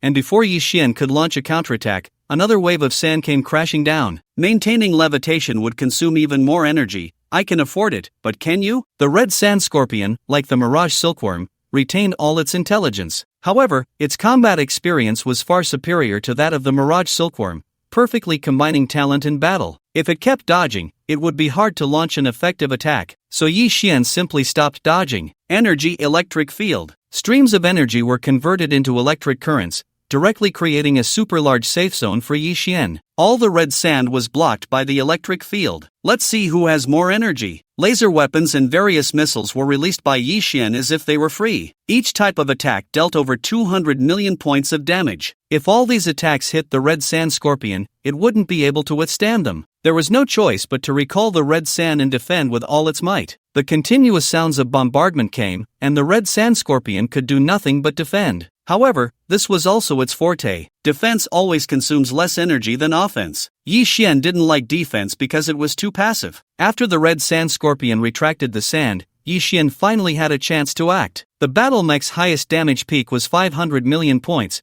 but this couldn't be unleashed casually. It required charging. A terrifying wave of energy gathered in the chest of the battle mech. This was one of the highest single-target damage attacks. Upon witnessing this scene, the Crimson Sand Scorpion silently raised its defense to the maximum. At the same time, it felt a deep sense of unwillingness. If it were just Yi Xian alone, it would naturally be impossible to force it into this situation. The endless crimson sand surrounded it, enlarging its entire form by at least 5 times. After charging for a full 5 seconds, a blue-white laser shot out from the chest of the battle mech. As soon as it was fired, it struck the sandy shell of the Crimson Sand Scorpion. It couldn't withstand it at all. The scorching energy directly melted the sand into crystals, crashing into the Crimson Sand Scorpion without any hindrance. Its armor, worth billions, felt as fragile as cardboard. The laser pierced through the scorpion's abdomen and back, leaving a gaping hole. If such an attack were to come again, the Crimson Sand Scorpion would undoubtedly perish. Wait, I surrender. The Crimson Sand Scorpion dispelled all its defenses. I can give you all my treasures. You want to kill me just for the treasures? The treasures in my space might not be any worse than what you can obtain. Seeing that the battle mech indeed did not continue to charge, the Crimson Sand Scorpion secretly laughed. A young brat is just a young brat. What treasures could it possibly have? Their fates had long been predetermined. The only way to break the deadlock was to survive the race war. As far as it knew, there were 4 regions in the race war. Each region had 3 epic-level monsters in a severely weakened state. As long as they were killed, one could obtain an unparalleled opportunity. But how could their strength be defeated by a single player? Their existence was meant to draw players together, to be conquered by a team from a specific race. It was never meant for a single player. Even the so-called prodigies could never compete with them. At most, they would lead the charge. But now, a freak like Yi Xian had appeared. With his own strength, he was about to achieve the kill count for the epic monsters in the Death Desert region. This also meant that he might very well obtain that so-called unparalleled opportunity all by himself. The small eyes of the Crimson Sand Scorpion spun rapidly. Only one of them or the players could survive. This was a hard rule. Now, all its means were ineffective against Yi Xian. However, it still had one powerful aspect: the terrifying scorpion venom that was lethal to life. As long as it could lure Yi Xian out of the battle mech, it could turn the tables. There were only 10 days left in the race war, and by then, it would naturally be able to recover. Suddenly, a laser blade appeared, piercing through its chest. It completely shattered the Crimson Sand Scorpion's delusions. When did this happen? The Crimson Sand Scorpion's health was depleted. It didn't expect Yi Xian to be completely unaffected. Congratulations on killing the epic creature, Crimson Sand Scorpion, and gaining 20,000 race points. Do you want to plunder the talent, Crimson Sand? The Crimson Sand Scorpion had 2 talents, Crimson Sand and Scorpion Venom. Yi Xian would definitely choose to plunder Crimson Sand and fuse it into the Elemental Envoy. The battle mech possessed spatial abilities, and it was precisely because of this that Yi Xian was able to finish off the Crimson Sand Scorpion with a near sneak attack. Approaching the corpse of the Crimson Sand Scorpion, only 2 items dropped. This confirmed the previous speculation. These epic monsters were here to deliver treasures, provided you could kill them. The last piece of the Blade Emperor's class change scroll was finally in hand. As for the other item, it was naturally the Eternal Immortal Domain Fragment Map. Now, he had obtained 3 pieces, the other 6 should be with the other epic monsters. But there were a total of 12 epic monsters. What about the other 3? It seemed unlikely to gather the Eternal Immortal Domain Map. After all, each of the 4 regions was vast, and Yi Xian still needed to head to the second phase of the race war. The difficulty of collecting these was too great. Casting these thoughts aside, Yi Xian took out the other 2 pieces of the Blade Emperor's class change scroll. After appearing, 3 fragments of scrolls automatically converged. Blade Emperor class change scroll, the only hidden class, with a growth value of 35 points, one of the strongest classes in the Blade category. The description is very simple, but what Yi Xian was really interested in was the full value of the free attribute growth. The rest didn't matter. He took out another scroll from his space, and from then on, he no longer had to deliberately suppress his experience points. Class Expansion Scroll, use. Yi Xian felt as if some shackles had been broken. The previously unusable Blade Emperor class change scroll became usable. On the attribute panel, in addition to the Fallen Sun Demon Bao, a name of Blade Emperor also appeared. Awesome! From now on, Yi Xian's leveling would grant him 70 times the free attribute points. Each basic attribute would be fixed at an increase of 3,000 points. Attack, movement speed, armor, magic resistance. This would be the extreme attributes Yi Xian would gain with each level up. For ordinary players, it was unknown how many levels they would need to reach the same effect. This is also why all players desperately sought to obtain a good class. They fought hard to improve their life source level. This gap would only grow larger with level increases. Especially at the critical node of level 50, the disparity would only widen. After merging with the Blade Emperor class, Yi Xian was already able to use blade-type equipment. Moreover, the Blade Emperor truly lived up to its reputation as a naturally full-value unique hidden class. Before advancing the class, it already came with two powerful skills. Will of the Blade Emperor, Level 1, Epic Passive Skill, using blade-type weapons to deal damage that ignores 10 defense. Innate Blade Chi, Level 1, Epic Active Skill. Description: consumes energy to condense blade chi, increasing attack damage and range,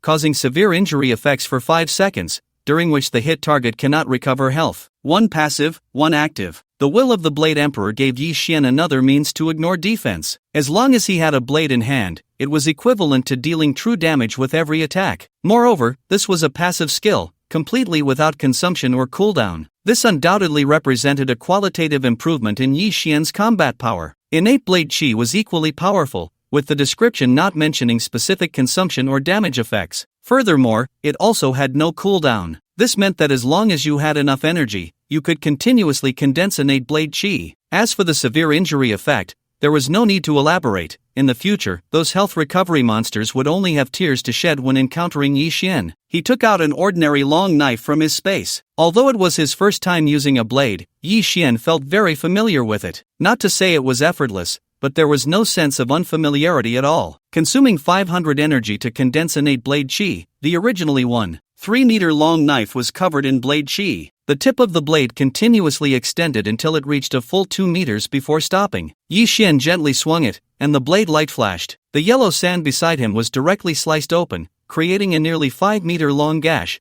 with a depth of 2 meters. A casual strike dealt several million in damage, and the penetration was substantial. If he consumed a large amount of energy, the amplification strength would probably exceed the rhythm of battle. He just didn't know if there was a limit. Yi Xian did not continue testing, sheathing the long knife and starting to head back. Now, many of his methods were already known to other players, and the gains during this time had just given him more trump cards. The second class, there were hardly any players in the entire Celestial Star server who could possess it. Not to mention, Yi Xian obtained a purely natural unique hidden class. Without even advancing, he already had 2 epic level skills. What would happen once he advanced? Yi Xian briefly reviewed his recent gains, and the following several had greatly supplemented his combat power. Dreamlike and illusory, it enriched his soul attack methods, giving him operational capabilities in many aspects. Xingyue Flame, a forced health deduction, could become a lethal means at many critical moments. The Blade Emperor profession granted him exceptional growth potential and could also serve as his disguise. As for the others, like the Plundering Red Sand or Moonlight Talons,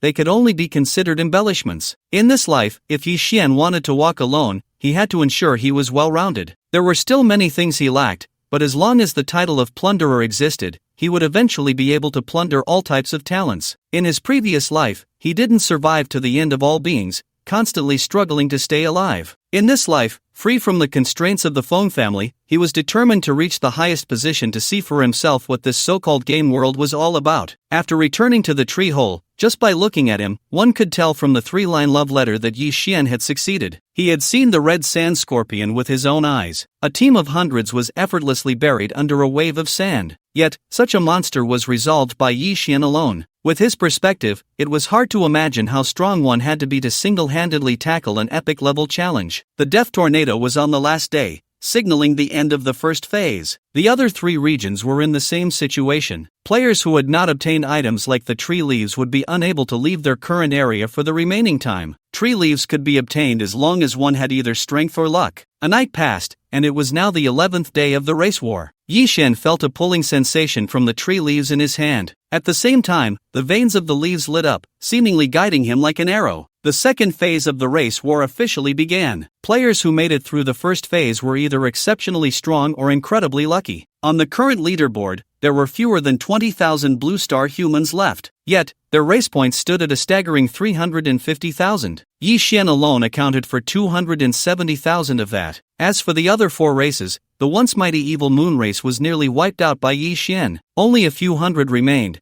barely surviving, with race points under 1,000. The remaining golden armor race, giant elephant race, and black-winged demon ape race all had points around 300,000. After choosing a direction to leave the life oasis, Yi Xian and his companions began to rest on the sandship. Perhaps due to not entering a critical area, no other monsters appeared along the way. At this moment, Yi Xian was also reading the memory fragments of the Nether Spirit Cat. During this time, whenever he had a moment, he would engage in this task. The memories of the Nether Spirit Cat were filled with things he had never seen before. This was extremely useful for broadening his horizons and knowledge. Moreover, this Nether Spirit Cat had grown up in the Nether Royal Palace. Now suddenly cast out, something significant must have happened to the Nether Royal family. After reaching level 50, he would be able to head to the chaotic land. Yi Xian remembered that one of the secret realms seemed to lead to the vicinity of the Nether Royal Palace. This secret realm had attracted many players from large clans in his previous life, and very few human players had the qualifications to participate. Yi Xian suddenly read a different scene from a memory fragment. The black sun hung in the sky, and countless figures were battling in the air. The Nether Royal City was shattered. Just catching a glimpse of the battle scene made Yi Xian's head throb. That was a level he could not touch at all right now. However, Yi Xian could confirm one thing. Something had indeed happened to the Nether Royal family. What kind of existence could force the Nether Royal family to such an extent? He had completely escaped the Death Desert. After the sandship had traveled for half a day, Yi Xian and the others finally saw a different landscape. Welcome to the Blood Battle Mountains. The Blood Battle Mountains can only be entered, not exited. Survival requires consuming points, deducted daily at midnight based on the previous day's required points. The first day requires consuming 1,000 race points. Zhang Yahan and the other two girls couldn't help but scream upon seeing this message. The three of them combined didn't even have 1,000 points. Could it be that they would be eliminated on the very first day? Although they had been protected by Yi Xian all the way, they had now reached the second stage. They didn't want to give up easily. After all, anyone could guess that making it to the end would surely come with substantial rewards. This game was becoming increasingly terrifying. No one would refuse to become stronger. Kill players in the Blood War Mountains to double your race points. Killing members of the same race also grants race points, a blatant conspiracy. The rules of this game were forcing everyone to fight. What is that? Zhang Yahan suddenly pointed at a nearby tree trunk. On the fork of the branch was a bubble with the number 50 written inside. Yi Xian initially wanted to use wind elements to blow it down, but found that the bubble was completely unaffected. Zhang Yahan had a flying item and flew up to grab the bubble. However, the moment she touched it, the bubble vanished. At the same time, Zhang Yahan revealed a look of surprise. My race points increased by 50. Hearing Zhang Yahan's words, the others had a flash of understanding. No wonder the points needed to survive the first day were as high as 1,000. It turned out that points could be collected in the Blood War Mountains. However, even after entering the Blood War Mountains, the strange feeling from the leaves did not disappear. It was still guiding them in a certain direction. This was undoubtedly to provoke many players to gather and fight. Yet, even so, it was likely that few could refuse. Most players who could come to the Blood War Mountains had already gained quite a few benefits. These things were simply unattainable in the outside world. A single opportunity could change a life. No one would refuse, even knowing there was danger. Moreover, this was just the early stage of the game. Although the death penalty was severe, one wouldn't truly die. As long as they were alive, there was still time for everything. Yi Xian took the lead deeper into the Blood War Mountains. He hadn't considered splitting up. After all, aside from the three-line love letter having some strength, the other three girls were like chihuahuas, as long as they could find treasures. Mr. Wuxin, there's a treasure 8 kilometers to the left. There it was. The benefits of bringing Zybier along had already surfaced. They had just entered and already had a clue about a treasure. The few of them quickly arrived at the target location, which was a rare spiritual herb. It could be used in many potions and elixirs. However, it wasn't growing in the ground, it was still inside a bubble. All treasures in the Blood War Mountains were artificially placed by the system. The three-line love letter frowned slightly. It felt like a deliberate provocation for battle. He looked up at the sky. He felt as if they were like ants on a plate, their actions controlled by an unknown presence. Yi Xian was much more composed, directly putting the spiritual herb into his space. With insufficient strength, overthinking would only lead to self-inflicted suffering. Boom! Just as he stored the spiritual herb, Yi Xian hadn't even spoken yet. A massive rock came crashing down towards him with a terrifying momentum. However, it was moving too slowly to hit Yi Xian, who simply shifted away. The giant rock smashed into the spot where Yi Xian had been, creating a large pit. Looking at the nearly 10-meter high boulder, the three-line love letter's eyes widened in shock. How much strength would it take to move such a stone, let alone throw it such a distance? Looking towards the source of the attack, a massive figure slowly approached. Each step shook the ground. Hey, human, hand over that spiritual herb from earlier. I might spare you. As the figure drew closer, a wave of fear instinctively surged in the heart of the three-line love letter. Standing 7 meters tall, with 2 menacing tusks still dripping with blood, one could vaguely see the remnants of flesh stuck between the teeth. The giant elephant clan. Not just the three-line love letter, but Jiang Hanya and the other 2 girls were equally terrified. Faced with a giant creature, humans instinctively feel fear, not to mention a monster like the giant elephant clan. The only one unaffected, of course, was Yi Xian. All fear stemmed from a lack of strength. Yi Xian had already killed 3 epic-level monsters. What was a mere player from the giant elephant clan worth? Just kill him, Yi Xian said to the trembling Sanqing Qingshu beside him. This startled Sanqing Qingshu. He had never been good at direct combat. Well, weren't you going to kill the other race? The opportunity has come. Sanqing Qingshu must have encountered some unexpected situation. Besides his family being killed by the other race, he also had an instinctive fear of them. No, my talent isn't suited for combat. This was his usual excuse. But Yi Xian didn't believe it. As a special curse-type talent,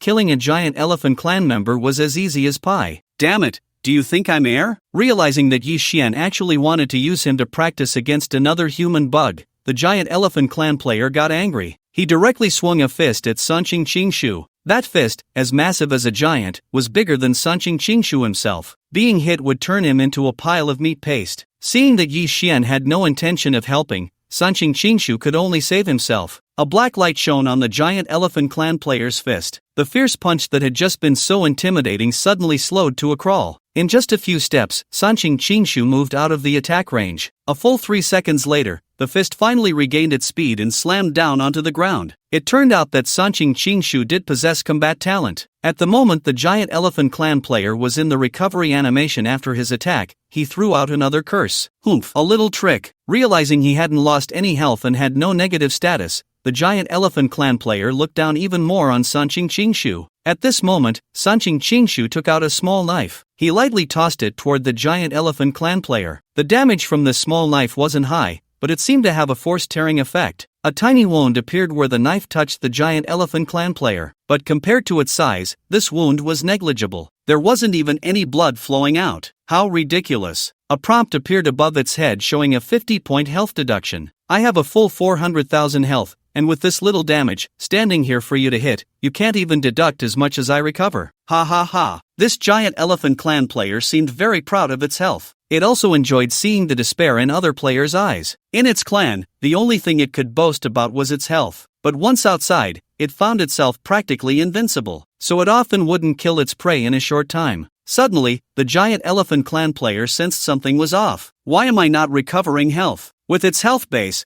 the amount of health it should recover per second was far greater than 50 points. Not only that, but the health it was losing per second had increased from 50 points to 150 points. Damn human, what have you done? The giant elephant clan player didn't know what was happening, but it understood that as long as it killed Sanqing Qingshu, this situation would likely stop. So the giant elephant clan player began to charge at Sanqing Qingshu. It wanted to smash this little bug and swallow it whole. The black light in Sanqing Qingshu's hand flickered continuously. Although the damage dealt each time wasn't high, it consistently made the giant elephant clan player lose health. Moreover, each time the health deduction increased, it had reached a point that made the giant elephant clan player fearful. Why can't I hit him? What skill can be continuously released? My speed has been reduced by at least 70. How is this possible? Throughout the process, the giant elephant clan player was toyed with by Sanqing Qingshu. When the giant elephant clan player's health was exhausted, it still hadn't been able to get close to Sanqing Qingshu. Although it felt fear towards the other race in its heart, it showed no hesitation when it came to attacking. Various curse skills emerge endlessly,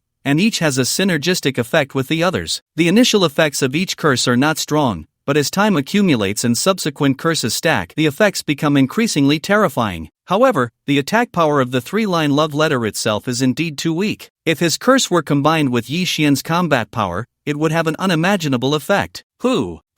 Watching the three-line love letter panting heavily after the battle, Yi Xian understood in his heart. Even though he had smoothly killed the giant elephant clan player, the fear in his heart seemed to have not diminished in the slightest. This was already a serious psychological illness. Regardless of whether he could defeat them, he habitually began to feel fear from the very start. It was only because his strength was far superior to that of the giant elephant clan player. Otherwise, this mental affliction would drag him into an endless abyss. Seeing that the matter was resolved, Yi Xian began to move forward in the direction indicated by the leaves. The time of day was short. Although he knew the chances were slim, Yi Xian still wanted to gather the map of the eternal immortal domain. Along the way, Zhang Yahan and Zybier began to exert themselves. They always managed to encounter score bubbles and various treasures. By just the first day, each of their scores had exceeded 10,000. Moreover, they had obtained quite a few precious heavenly materials and earthly treasures. This made Yi Xian even entertain the thought of kidnapping the two of them. After all, the soul chain space could hold living beings. As soon as they reached any secret realm or dungeon, he could just pull them out. After a continuous journey,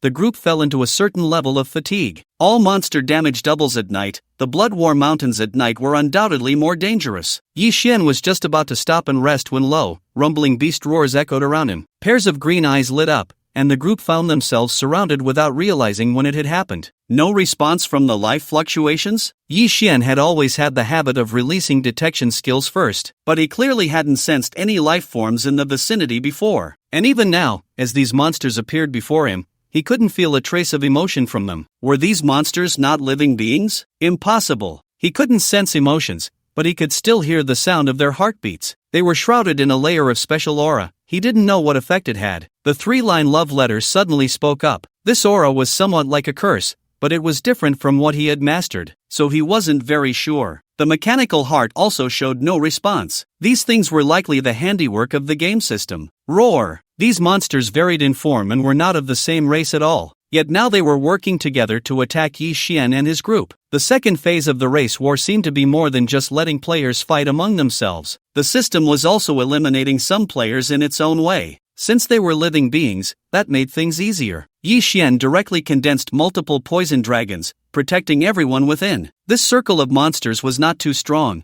Under Yi Xian's terrifying poison damage, they couldn't even get close. Moreover, during this process, the three-line love letter occasionally cast group curse skills, causing their health to deplete even more rapidly. In less than a minute, this group of seemingly terrifying monsters was completely wiped out. Not only was the damage doubled, but the points were also doubled. Killing monsters at night yielded far more race points than during the day. For experts, this was an opportunity to widen the gap between themselves and ordinary players. Just when the group thought everything was over, a system prompt sounded in their ears. Congratulations on passing the first wave of night attacks. Do you accept the subsequent night attack challenge? Everyone's gaze turned to Yi Xian, waiting for him to make the decision. There was no introduction regarding the subsequent levels, and aside from the monsters themselves, there were no other rewards in the first level. If a player with average strength were in this situation, they would naturally not continue to challenge. After all, after a day of running around, their condition would not be good. If the night raid affected their gains the next day, that would truly be a case of losing more than gaining. However, for Yi Xian, there was no hesitation at all. In the second phase of the race war,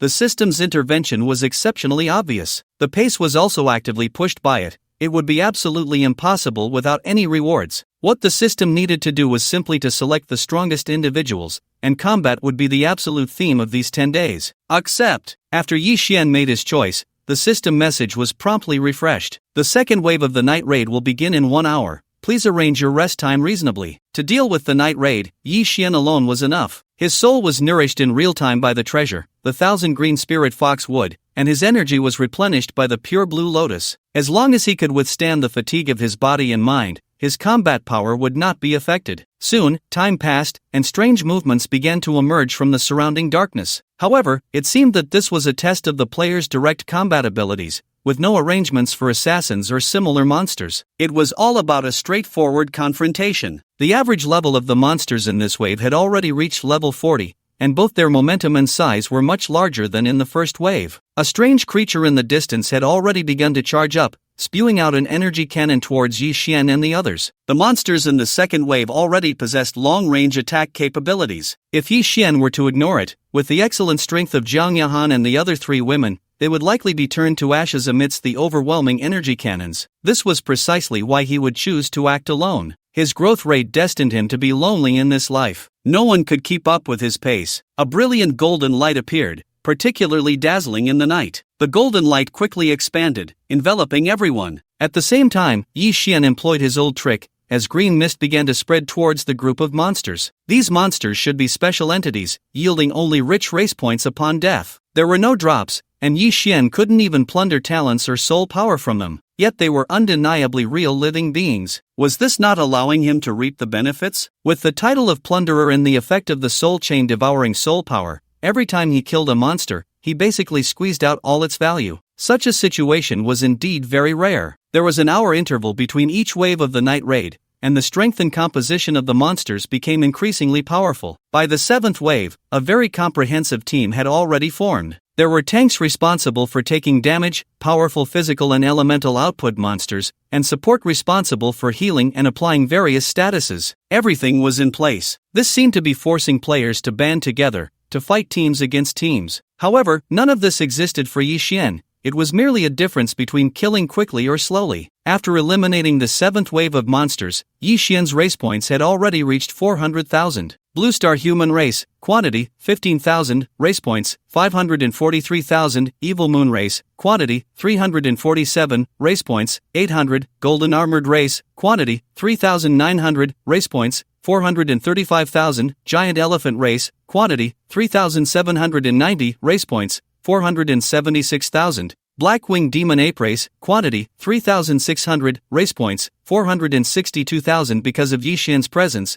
the human race's race points remained at the top. Moreover, the numbers of other races had also begun to decrease significantly, indicating that the difficulty of the night raid was still very high. Very few people could last until the 7th wave. Furthermore, because each wave of the night raid required players to make choices, many would choose to stop after suffering heavy losses. A portion of players, even if slightly stronger, found themselves backing out after realizing that despite their efforts, they still did not receive any rewards. After all, the Blood Battle Mountains were filled with treasures, and there was no need to take such a big risk for a gamble. Congratulations on passing the 7th wave of the night raid. The next will be the final wave, and your team will face an epic level monster. Do you wish to continue the night raid? Yi Xian's originally calm gaze suddenly flashed with surprise. An epic level monster. He instantly understood what the game system was up to. It was going to reward them with the Eternal Immortal Domain map. The entire Race War map was divided into 4 major areas, with 12 epic level monsters. Not to mention that no one knew the specific coordinates of the monsters. Even if they did, there wouldn't be enough time to reach them. In the second phase of this race war,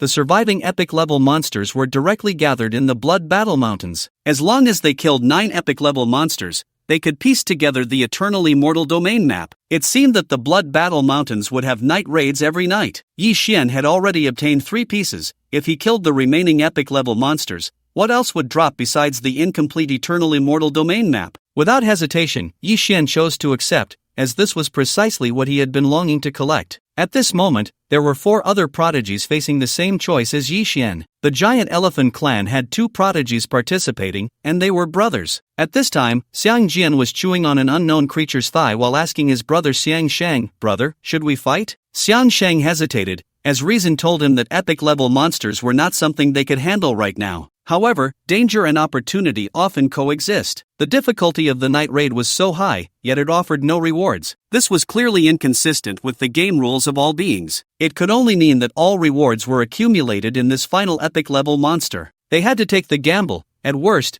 they would use all their trump cards. The prodigies of the Golden Armored clan and the Black-Winged Demon Ape clan shared the same thoughts. At their level of strength, they still had the courage to act even against formidable foes. Yi Xian knew better than anyone how strong epic-level monsters were. Therefore, to avoid exposing the battle matches and to ensure their safety, he directly used dreamlike illusion to put them into a deep sleep and then tossed them all into the soul chain space. At the same time, a thought emerged in Yi Xian's mind. Back in the Life Oasis, he had set robots to collect materials, and by the time they left, they had gathered about 700 pieces. With a production line speed of 100 per day, he now had over 100 exploration robots. Yi Xian activated all of them and sent them out. At night, due to the night raids, no teams could roam freely. This was the perfect opportunity to gather intelligence. Moreover, if he was correct, only those few prodigies would choose to challenge the epic-level monsters today. As long as they fought once, they would definitely choose to give up in the following nights. Yi Xian would challenge epic-level monsters every night,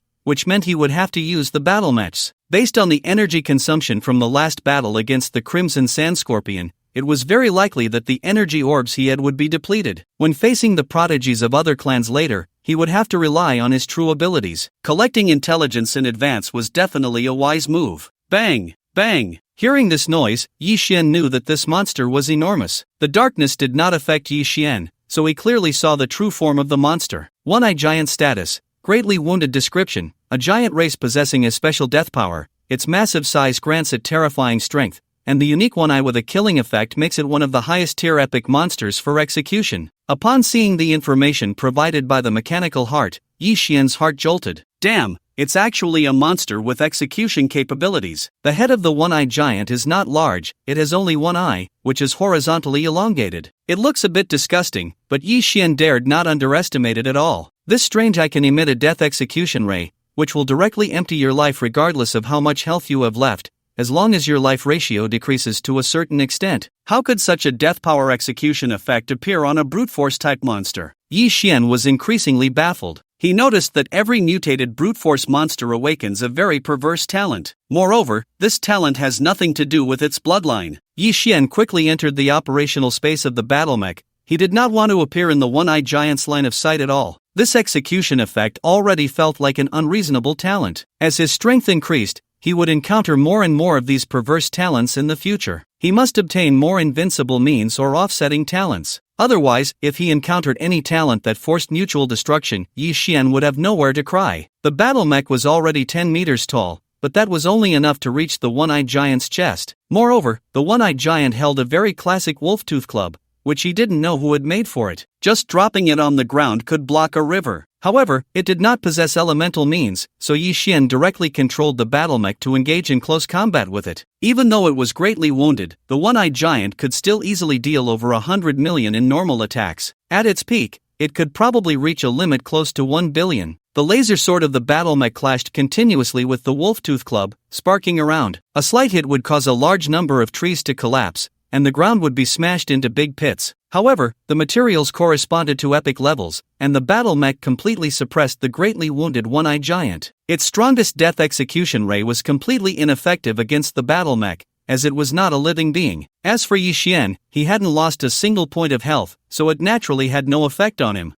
I gladly accept the death execution. After piloting the battle mech twice, Yi Xian couldn't help but marvel even more at the power of the mechanical race. Just the full body materials alone had already surpassed most ordinary epic monsters. Not to mention it had no life characteristics, no pain perception, and no fatigue. As long as the energy was sufficient, it could fight forever. Even combat experience could be compensated for by artificial intelligence and the pilot. It could be said that, aside from not being able to reach the peak, the battle mech could completely surpass 99% of players. Monsters like the one-eyed giant, after losing their most lethal death execution ability, were no match for the battle mech at all. Perhaps at its peak, it could slightly wrestle with the battle mech. But now, facing a peak battle power epic mech, death was its only outcome. Congratulations on killing the epic monster one-eyed giant, earning 100,000 race points. Awesome. The red sand scorpion only gave 20,000 points, while the one-eyed giant under the night raid was worth a direct 100,000. There might be bonuses from the second phase and the Blood War Mountains, but for Yi Xian, race points were naturally better in abundance. Do you want to plunder the talent death execution ray? Since the monsters from the previous night raid could not have their talents or soul power plundered, Yi Xian was worried that the one-eyed giant would be the same,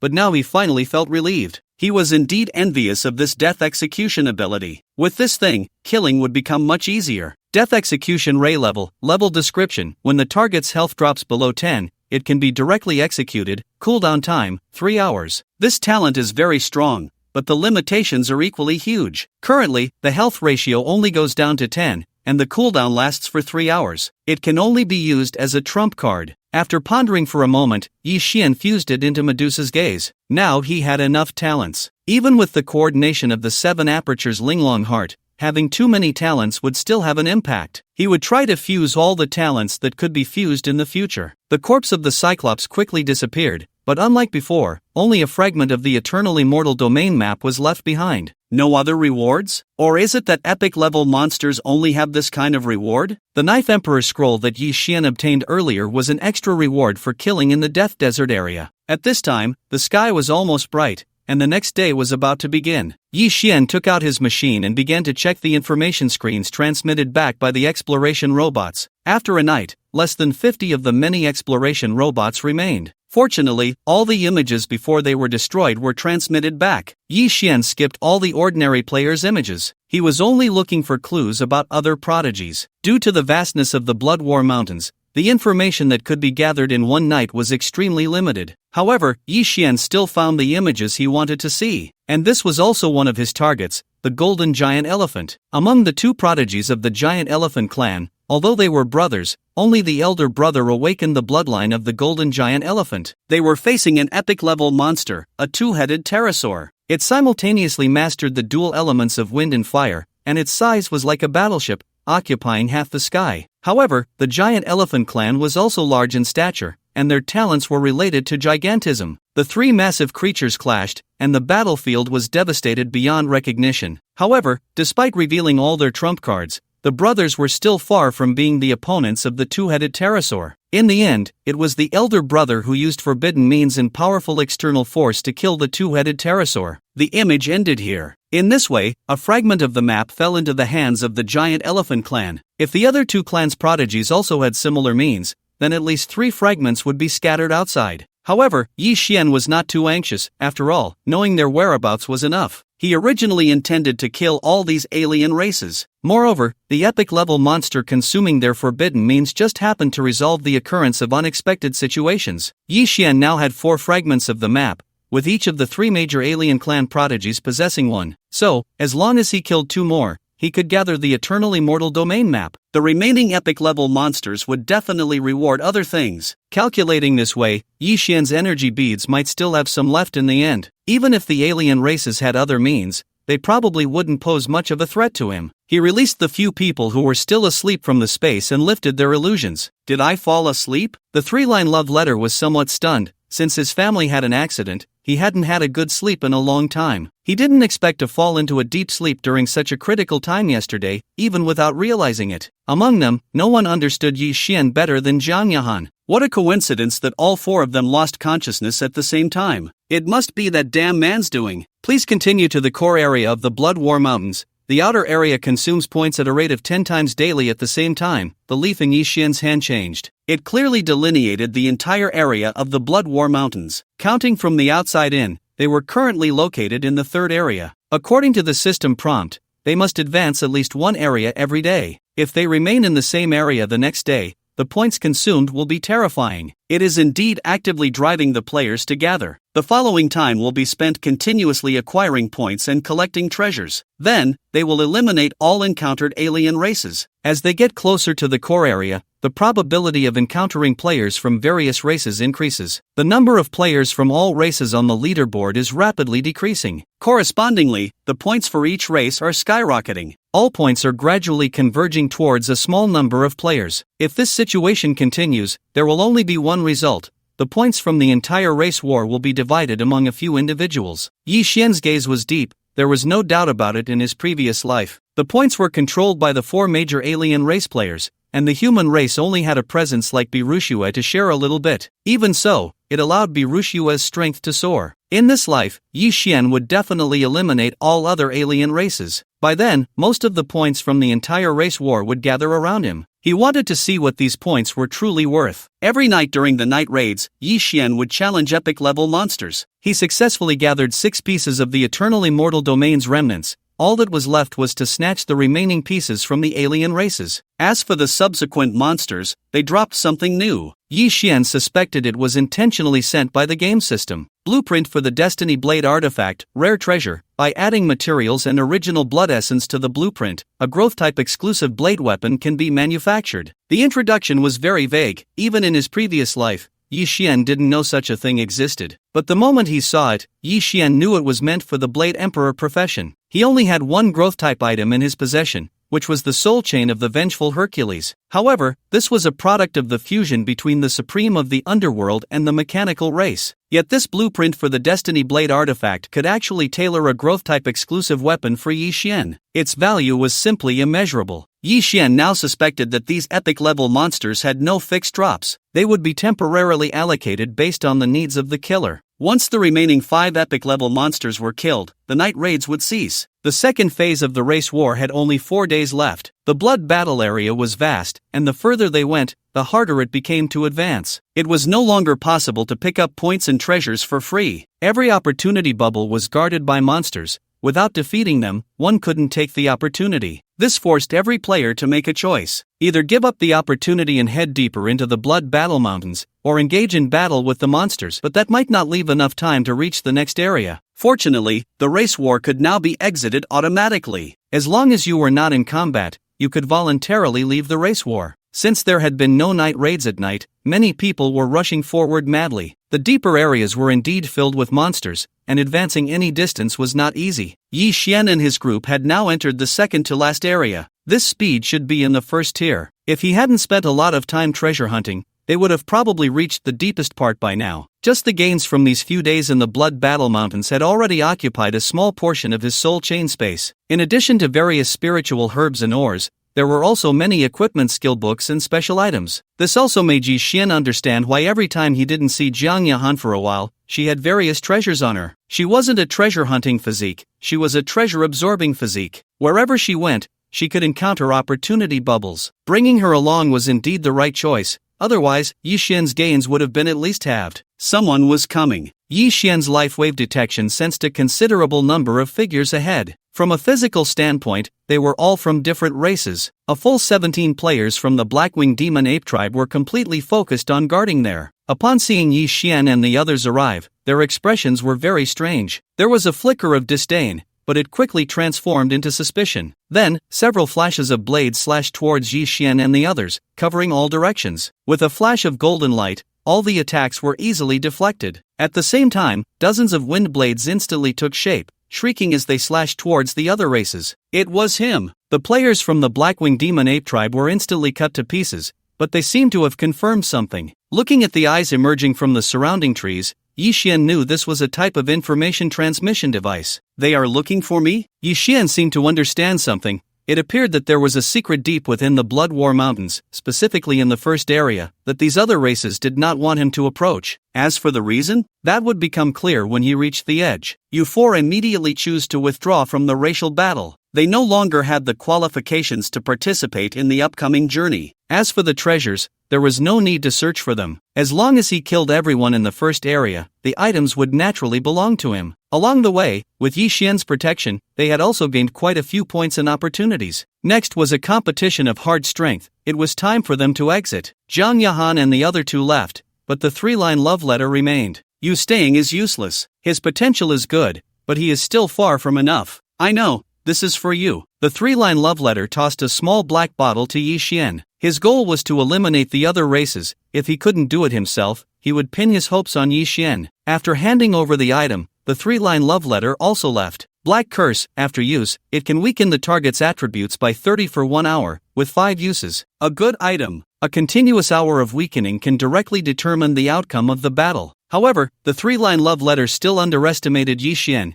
He didn't need the Black Curse to kill these other races. The later the stage, the greater the effect of the Black Curse. In the later stages, a 30-point overall attribute reduction could directly surpass several levels of the opponent's combat power. The life map had long marked the locations of all the other races, with players from different races guarding at intervals. The 3 major races, which should have been rivals, had inexplicably entered a cooperative mode. Moreover, after the Blackwing Demon Ape tribe players transmitted the message, they were clearly converging towards the direction Yi Xian was heading. They were indeed all looking for Yi Xian. Soon, another team came into view. The Golden Armored tribe, the Giant Elephant tribe, and the Blackwing Demon Ape tribe had all gathered. A team of over 100 people, and many other races were still rushing in. Ha! Yi Xian began to understand. These other races must have communicated and deduced the reason for the near annihilation of the Evil Moon tribe. They were looking for the outstanding talents among the human race, and Yi Xian's nonchalant instant kills allowed them to almost instantly lock onto their target, because even someone with talent like Shui could not easily kill the other races at this stage, not to mention wiping out the powerful Cyril and the thousands of Evil Moon tribe players. Instead of personally coming to snipe me,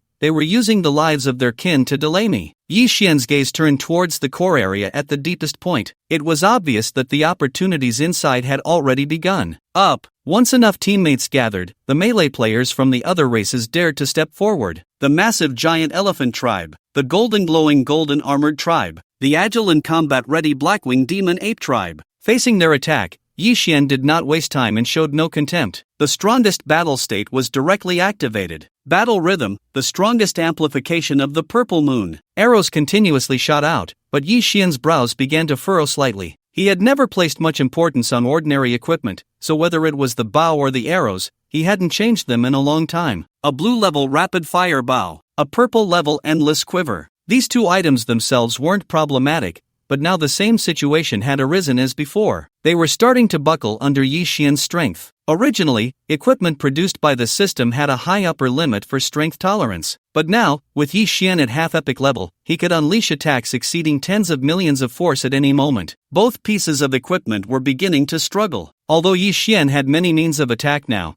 the only weapons he could use were the bow and arrows, and a knife. Other weapons could be held, but they wouldn't provide any enhancement effects. His skills also required arrows as a medium. Relying solely on elemental comprehension to deal damage wouldn't allow him to reach his maximum attack potential. Yi Xian had no time to waste and directly activated the Eye of Medusa. The effect activated was that the petrification effect worked on groups, freezing all the alien races he had looked at in place. At the same time, the soul chains began to reap. Once, Yi Xian had found the alien races incredibly troublesome, but now killing them was as easy as chopping vegetables. Under the petrification of the Eye of Medusa, all the alien races could only become lambs to the slaughter. The soul chains pierced through with precision, and under the powerful soul attributes, these alien races were instantly killed. Yi Xian's racial points soared continuously, as these alien races held the lives of many players from other races. In less than 2 minutes, these powerful alien races had been slaughtered almost entirely. It was likely that even the alien race's proudest warriors hadn't expected that so many players could only delay Yi Xian for such a short time. The group effect Eye of Medusa, combined with the explosive damage of the soul chains, meant that as long as they hadn't reached the level of the proud warriors,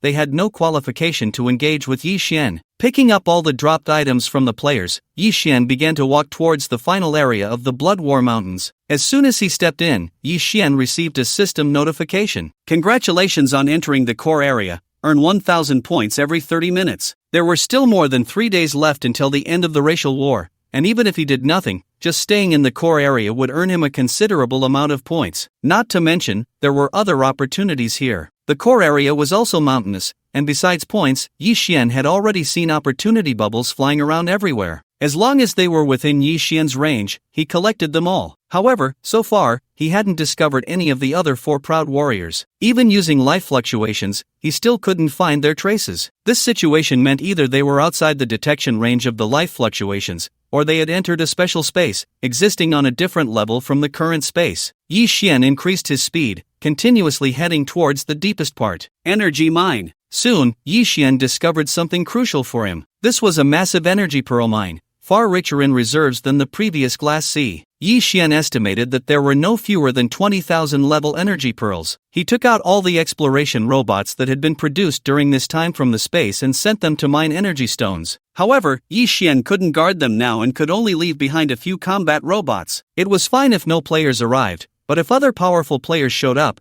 these energy pearls would likely become someone else's prize. But the 4 proud warriors hadn't lingered for this energy pearl, clearly indicating that there were even more precious treasures deeper within. Most importantly, the 4 proud warriors had a vast amount of racial points on them. Yi Xian would definitely not let this opportunity slip by. He had to bring back the golden giant elephant's tusks this time. Otherwise, if he triggered the fat boss's rules for intervention, he wouldn't be able to get through safely with his current strength. Whoosh! A sudden rush of breaking air sounds erupted ahead of Yi Xian, as a bubble of opportunity swiftly flew towards him. At the same time, a familiar figure from another race appeared behind him. It was Yuan Qi, the prodigy of the Black-Winged Demon Ape clan. Upon spotting Yi Xian, Yuan Qi's pupils constricted. He hadn't expected that with so many outsiders gathered outside, they wouldn't even delay for this brief moment. This man was very likely the culprit behind Cyril's death and the massacre of the evil Moon clan. His figure, flying at high speed, suddenly halted, cautiously stopping in place. As for the bubble of opportunity, he could only watch helplessly as it landed in Yi Xian's hands. It was a rare-level assassin skill book, extremely precious. Having it delivered to him like this was indeed easier than picking up a treasure. Although Yuan Qi was equally confident in his own strength,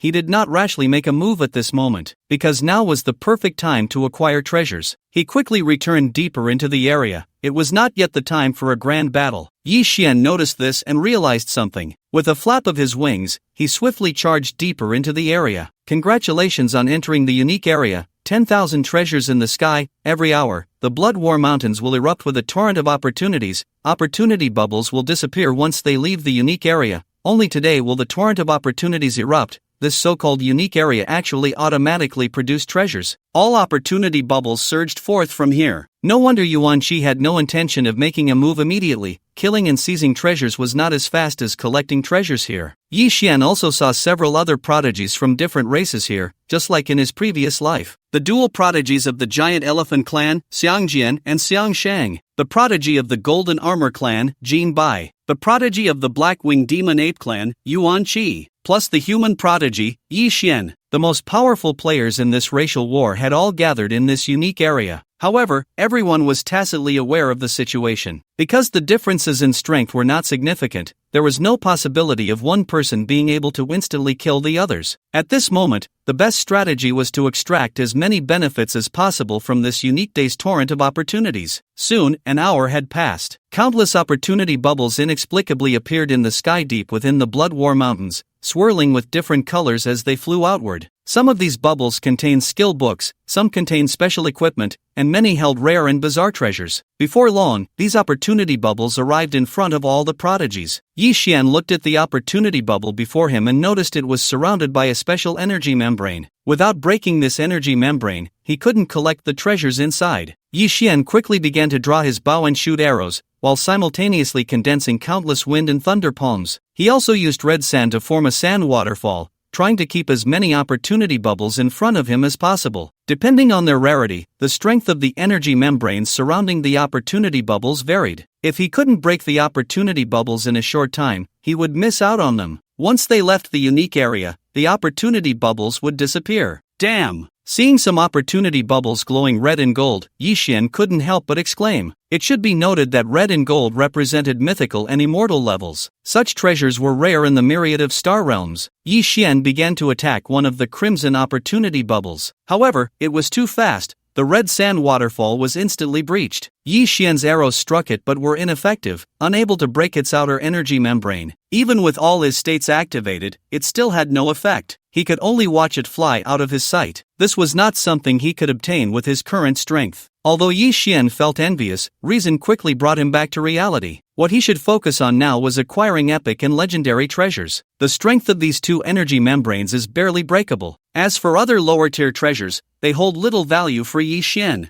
Battle Rhythm, Purple Moon, all activated. All enhancement abilities fully engaged. As soon as damage skills or talents cool down, they are immediately released. Under such reckless offense, quite a few high-level treasures were breached. The few of them maintained this tacit understanding, refraining from doing anything that would harm others while benefiting themselves. After a whole day, they earned a substantial amount. Although there was a 1-hour interval for the eruption of opportunity bubbles, with no one else to share the spoils, most of the precious opportunity bubbles were evenly divided among them. Naturally, Yi Xian gained the most. Already at half-step epic level, the damage he could inflict far exceeded that of other prodigies. Thus, most of the epic and legendary opportunity bubbles were shattered by Yi Xian. The other prodigies, even when seeing legendary opportunity bubbles, would generally choose to give up. If time allowed, they might slowly break them. But in the high-speed movement of the opportunity bubbles, they had no such time. Even for epic-level bubbles, they had to rely on luck to break them. Any that were slightly sturdier would waste their precious time hunting for treasures. When the last wave of opportunity bubbles finished erupting, the atmosphere on site became tense. Among the entire race battle, the 5 of them were the top combat power. Although there were still 2 days left until the race battle concluded, if they determined a winner at this moment, the rankings would already be set. The prodigies of the other 3 races exchanged glances. Having reached this point, none of them were fools. From the previous torrent of opportunity bubbles, it was clear to see each person's attack power. Among them, Yi Xian was undoubtedly the one they feared the most. The difficulty and sheer number of the opportunity bubbles they fought over left them astonished. They also believed Yi Xian had the strength to kill Cyril. If he could kill Cyril, it meant Yi Xian had the capability to kill any one of them. Thinking of this, the four alien prodigies reached a consensus simultaneously. They would join forces to kill Yi Xian first. A fierce trumpet sound erupted, and the Elephant Man directly unleashed his ultimate move. Everyone knew that ordinary probing was useless. Only the strongest abilities could quickly take down Yi Xian. The Elephant Man surprisingly transformed from a humanoid elephant form into a gigantic elephant form. His entire body reached over 20 meters tall, resembling a small mountain. He lifted his elephant leg and stomped down towards Yi Xian, casting a massive shadow over him. At the same time, the attacks from the other three prodigies followed closely. All directions were blocked, leaving Yi Xian with no choice but to withstand it head-on. So easy? Watching Yi Xian not dodge or evade, all the prodigies felt an ominous premonition. When the attack was imminent, Yi Xian's figure vanished. In its place stood a giant mech, and the attack struck the mech, producing a piercing collision sound. Their attacks clearly had not yet reached the epic level. Originally, if they hadn't dealt with those 3 epic level monsters, Yi Xian would have had to fight 3 more times with the battle mech. At that time, the energy orbs he possessed would have been exhausted. But because the prodigies of the 3 races had each dealt with 1 epic level monster, Yi Xian saved a considerable amount of energy orbs. As for the remnants of the eternal immortal domain map in their hands, Yi Xian was not worried at all, because this item was a guaranteed drop. As long as he killed them all, he would easily gather the eternal immortal domain map. Now, Yi Xian was going to use the energy orbs they saved for him to power the battle mech and send them on their final journey. Simply raising his right arm, he effortlessly blocked the Elephant Man's powerful leg. At the same time, the attacks from the other prodigies landed on the battle mech's body, failing to break through its defenses. Even the usually calm Xiang Shang couldn't help but curse at this moment. They all recognized the battle mech piloted by Yi Xian. To put it bluntly, this thing was equivalent to an epic-level monster in its prime. What were they even thinking of fighting? They had previously dealt with a damaged epic-level monster only by using hidden means. In the end, they got nothing but a fragmentary map. This left them feeling regretful, and they carefully stored the fragmentary map away. "Let's go!" Xiang Shang shouted to his brother and immediately started running towards the Blood War Mountains. A complete epic-level monster was simply beyond their capability to handle. Even if their previous hidden means had failed, they could never truly fight against such a thing. Xiang Shang's body quickly shrank back to human form. The giant elephant form had unmatched strength, but its speed was too slow, making it unsuitable for escape. As the most agile of the Blackwing Demon Ape clan, Yuan Qi had already made it to the edge first. Watching the several top talents scatter and flee, Yi Xian's gaze became somewhat dazed. These beings that had once oppressed humanity in his past life were now nothing more than easy prey for him. As for escaping, that was simply impossible. The battle mech possessed spatial attributes. Yi Xian had been pulled out of the alternate space back then. He aimed the mech's arms at the few top talents, and a strong wave of spatial power began to ripple. The few who had exhausted all their means to escape found themselves instantly back beside Yi Xian.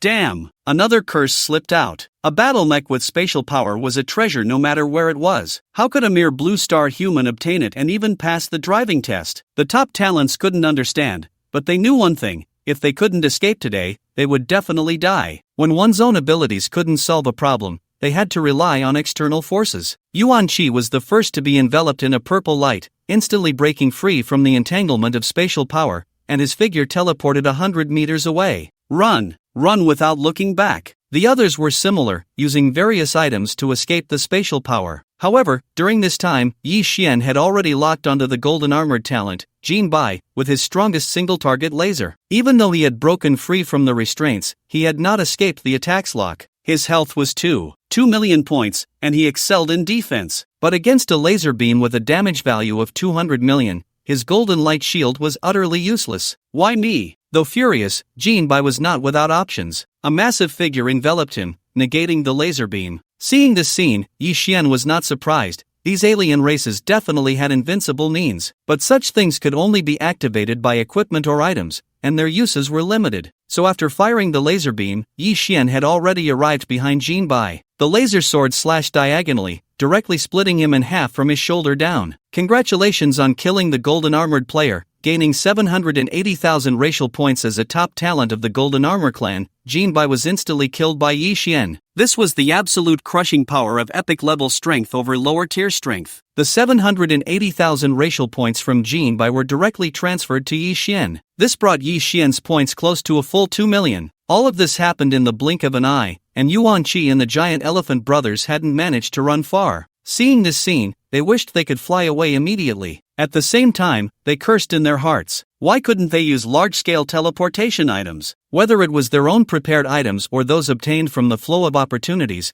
there were certainly large-scale teleportation items among them. From the moment they planned to escape, they had already been secretly preparing to use them. However, at this moment, these props had lost their effectiveness. There had clearly been no restrictions here before, and even a human player had managed to escape from me using a teleportation item. Yuan Qi's expression darkened. This undoubtedly reduced their chances of escape. Yi Xian, witnessing this scene, had some strange speculations about the racial battle. It seemed as if some inexplicable force was helping him achieve his goal, but there was no time to think too much. Even if they couldn't use the teleportation items, their own movement speed was not low, especially Yuan Qi, who was almost out of Yi Xian's attack range. The blue flames behind the battle mech surged, closing the distance with a speed that seemed to transcend space. Seeing this, Yuan Qi could only curse and stop in his tracks. Relying on movement speed would not allow them to escape the battle mech. If you two don't want to die, stay here and help me trap this mech, Yuan Qi shouted at the two brothers of the giant elephant clan. It was impossible to confront the battle mech head-on, so they could only adopt some flanking tactics. Black rock pillars. Yuan Qi took out several iron rods from his backpack and threw them into the air. At the same time, the two brothers of the giant elephant clan also halted. They were not good at speed. If Yi Xian took them down one by one, none would survive. Xiang Sheng transformed first, and with a roar, a 30-meter-tall golden giant elephant appeared in place. At the same time, he seemed to have used some item that required the power of bloodline to activate. Yi Xian felt as if the battle mech was being crushed under a great mountain. Moving even a finger became extremely laborious. The energy consumption was rising exponentially. The iron pillars Yuan Qi had thrown transformed into several massive stones, embedding themselves into the ground around the battle mech. The already heavy pressure instantly doubled. Even with the materials of the battle mech,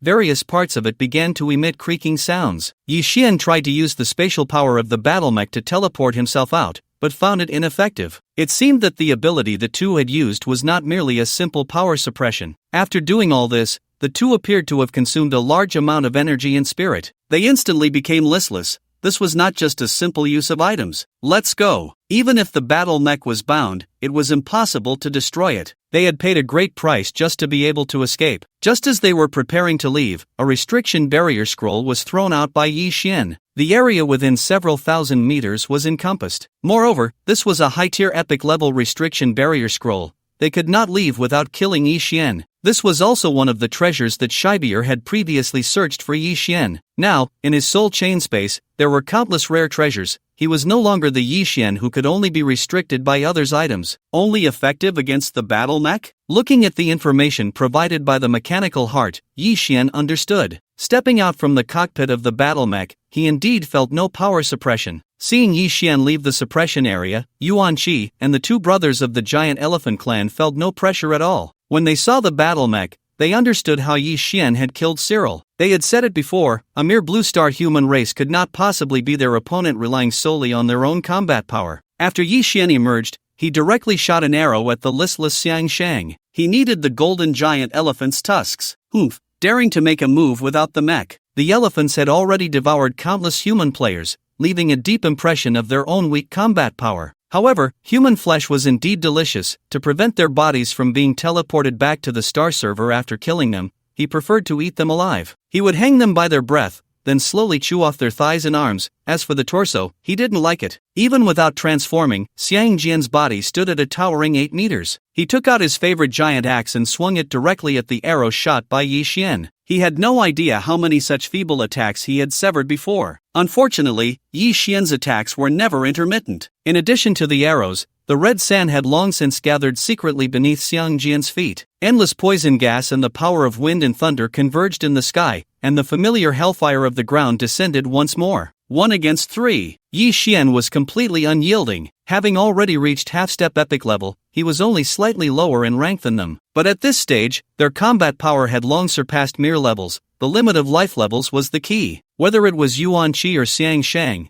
their damage had already reached the rare level cap of 50 million. Even though they could occasionally deal over 100 million damage through special means, it meant nothing to Yi Xian. His current power cap was 200 million. Although he couldn't deal such high damage yet, regularly inflicting over 100 million damage was still no problem. So, what kind of situation did this create? The three proud talents, who initially thought the outcome was already decided, suddenly realized that even without relying on battle matches, they could only defend against Yi Xian. However, it must be admitted that their pure damage had not reached the point of overwhelming. Yi Xian couldn't quickly eliminate the three of them. This was also why he had always wanted to use battle matches. The longer time dragged on, the more likely unexpected changes would occur. All beings was filled with various means and items. These proud talents certainly had such things on them. Therefore, when the opportunity to eliminate them quickly arose, it had to be seized. And the method most suitable for Yi Xian to achieve a quick kill was, of course, the soul chains. Compared to these proud talents, he had no advantage in any attribute. Only his soul attribute far exceeded theirs. While the other elemental attacks drew their attention, Yi Xian set his first target on Xiang Jian. His strength was relatively the weakest among the proud talents. The gaze of Medusa deprived him of his senses. Both controls were thrown at him, and Xiang Jian, panicking, opened his mouth wide, only to find his entire body had entered a state of paralysis. He had to break free from the control, but he had no skills to break free himself and could only hope for a passive triggered item. The light on Xiang Jian flickered, and he was about to break the petrification effect. Ding! But at that moment, the soul chains that Yi Xian had already prepared seized the opportunity and burrowed into his head. The soul chains were good in many ways, but their attack speed was too slow. As long as the opponent was in a high-speed movement state,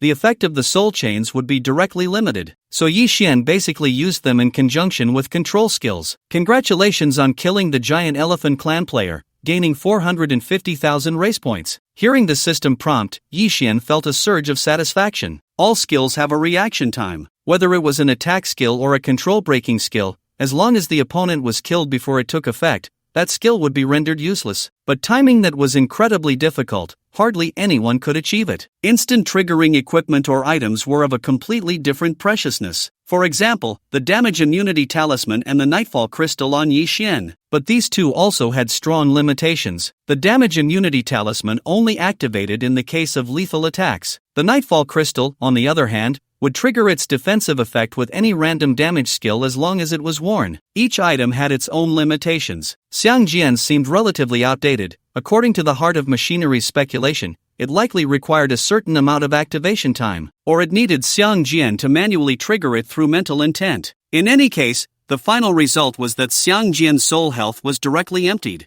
Bang! The massive body of the rice fell, causing the ground to tremble slightly. This commotion could not be ignored by anyone. Brother! Xiang Shang's eyes were filled with disbelief as he constantly watched Yi Xian's movements. Yet he still could not understand how he had silently taken Xiang Jian's life. Because apart from the petrification skill released from his eyes, he had not discovered any other attacks from Yi Xian. Instead, it was Yuan Qi who seemed to react instantly. Damn, he has soul attack methods. Although Yuan Qi was merely guessing, his intuition told him that this was definitely the truth. He quickly took out a transparent orb from his space and suspended it above his head. Xiang Shang, awakened by his exclamation, also took out a countermeasure. Yi Xian saw the scene and felt it was within expectations, but also somewhat helpless. This was why he wanted to use battle matches. These talented individuals had made ample preparations in all aspects, which was their confidence when walking outside. As long as they did not possess the ability to completely crush them, it was basically impossible for them to die. Although he knew it would not be of much use, Yi Xian still controlled two soul locks to stab at the two. Clang! Clang! As expected, the blood loss Yi Xian hoped for did not occur. These two items completely blocked all soul attacks,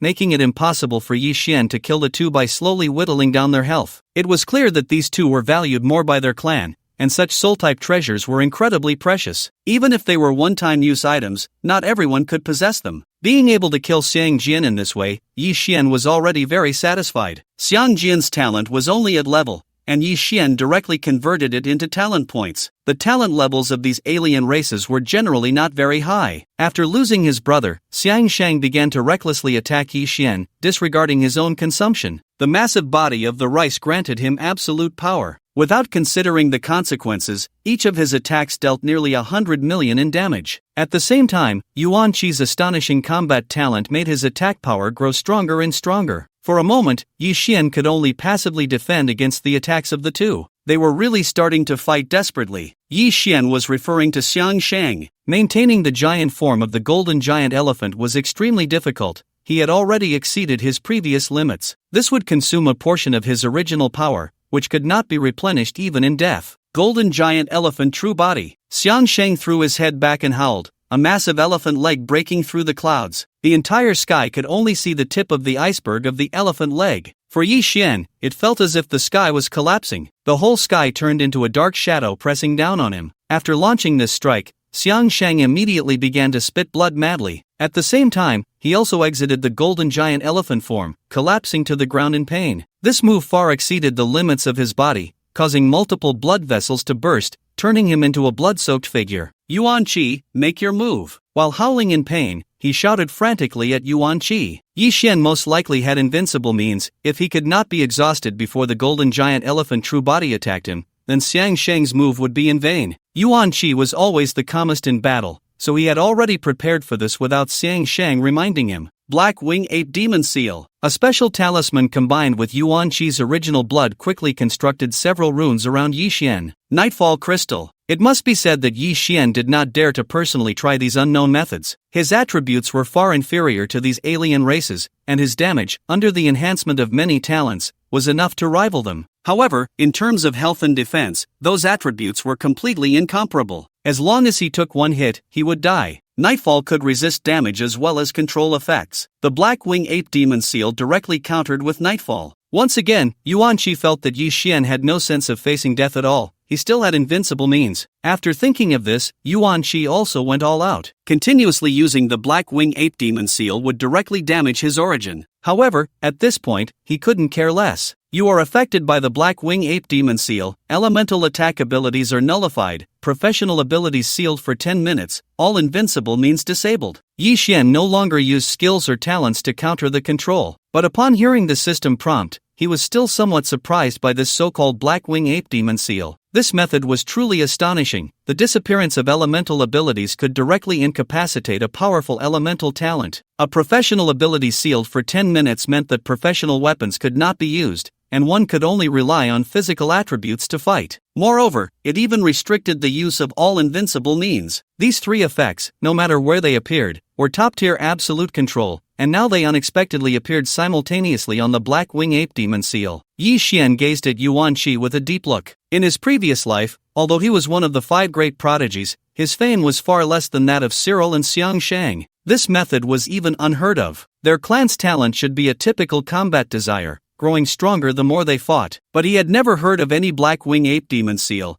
Surely this name wasn't something he just made up? It didn't matter, as long as he killed him, he would know. If his talent had indeed mutated in this life, that would be even better. Because the more perverse the effect, the greater its impact on him. Killing him would mean everything would return to Yi Xian. In that brief moment, Yuan Qi had already sealed Yi Xian twice, and the golden giant elephant form finally descended. However, seeing Yi Xian's still calm expression, Yuan Qi felt a chill in his heart. Did he still have means to break the control? If Yi Xian activated the synchronized effect of the 7 apertures Linglong Heart, he would tell Yuan Qi. Yes, the purification gem, he hadn't used it yet. A flash of green light, and the effect of the Black Wing Ape Demon Seal had already disappeared. As for the golden giant elephant form, it would be left to the damage immunity talisman. The golden giant elephant form was not a capability that Xiang Shang could currently use. To unleash this move, he had sacrificed a significant amount of his origin. But as long as Yi Xian couldn't use invincible means, he would definitely not survive under this attack. Although the damage of the golden giant elephant form was only around 300 million points,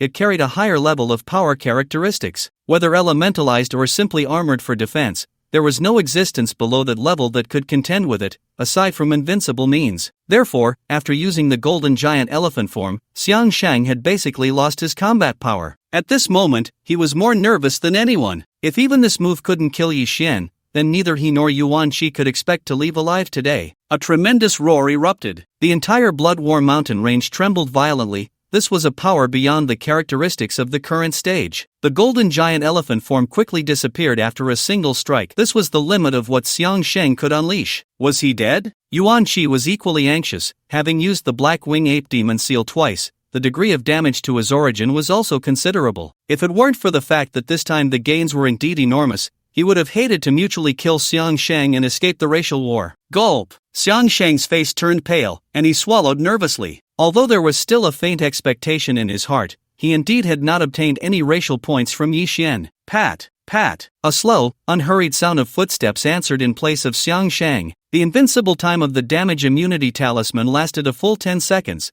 While the attack of the golden giant elephant form only lasted 2 seconds. Thus, the outcome was naturally self-evident. Xiang Sheng had no other means left. Even if he did, it was not something this broken body could exert. Damn! Yuan Shi cursed angrily, his wings vibrating rapidly behind him. He did not want to die. In his view, Yi Xian would definitely choose to kill the severely injured Xiang Sheng first. As a prodigy of the giant elephant clan, Xiang Sheng undoubtedly possessed invincible means. As long as he could delay Yi Xian for a little longer, he still had a chance to escape, to leave the only area, even to leave the Blood War Mountains. He did not believe that teleportation items would still be restricted. Watching Yi Xian indeed approach Xiang Sheng, Yuan Shi felt a surge of joy in his heart. He had bet right. What was he doing? Xiang Sheng looked at Yuan Shi, who was circling and flying in the air, a big question mark popping up in his mind. Whoosh! Yi Xian shot an arrow directly at the severely injured and dying Xiang Sheng. As for Yuan Shi, let him fly in the illusion for a while. The two terrified individuals had no way to deal with Yi Xian at this moment. Ding! The arrow was blocked by a giant elephant's phantom, an invincible item prepared by the giant elephant clan for Xiang Sheng. However, it was evident that it only had one strike's worth of power. After using up this opportunity, Yi Xian did not continue shooting arrows, for wind thunder spears pierced through Xiang Sheng's limbs,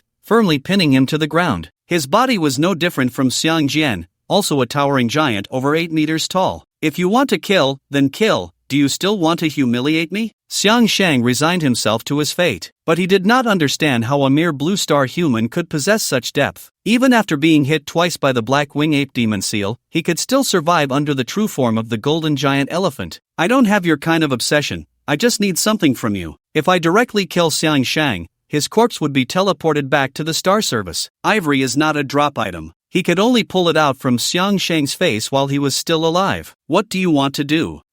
Yi Xian's current power attribute was 400,000 points. Pulling out 2 tusks was not difficult. This intense pain also made Xiang Sheng, who usually could endure, start to scream. The giant elephant clan only grows 1 pair of tusks in a lifetime. After reaching level 50 and entering the awakening stage, their tusks often undergo a qualitative change, gaining various divine abilities. Moreover, the tusks of the giant elephant clan themselves are a precious raw material, useful in many things. The tusks of the golden giant elephant are even more precious, regarded as a symbol of pride by the giant elephant clan. By pulling out Xiang Sheng's tusks, Yi Xian directly weakened his future strength by more than half. Not only was there a loss of a powerful divine ability, but the source power of the giant elephant clan also resided within the tusks. This time, Xiang Sheng's racial battle could be said to be a heavy loss, with his source power diminishing further. After returning, his strength and potential would likely fall behind his brother, Xiang Jian. Damn humans, I will kill your entire family in the future. Yi Xian had no interest in listening to his threats.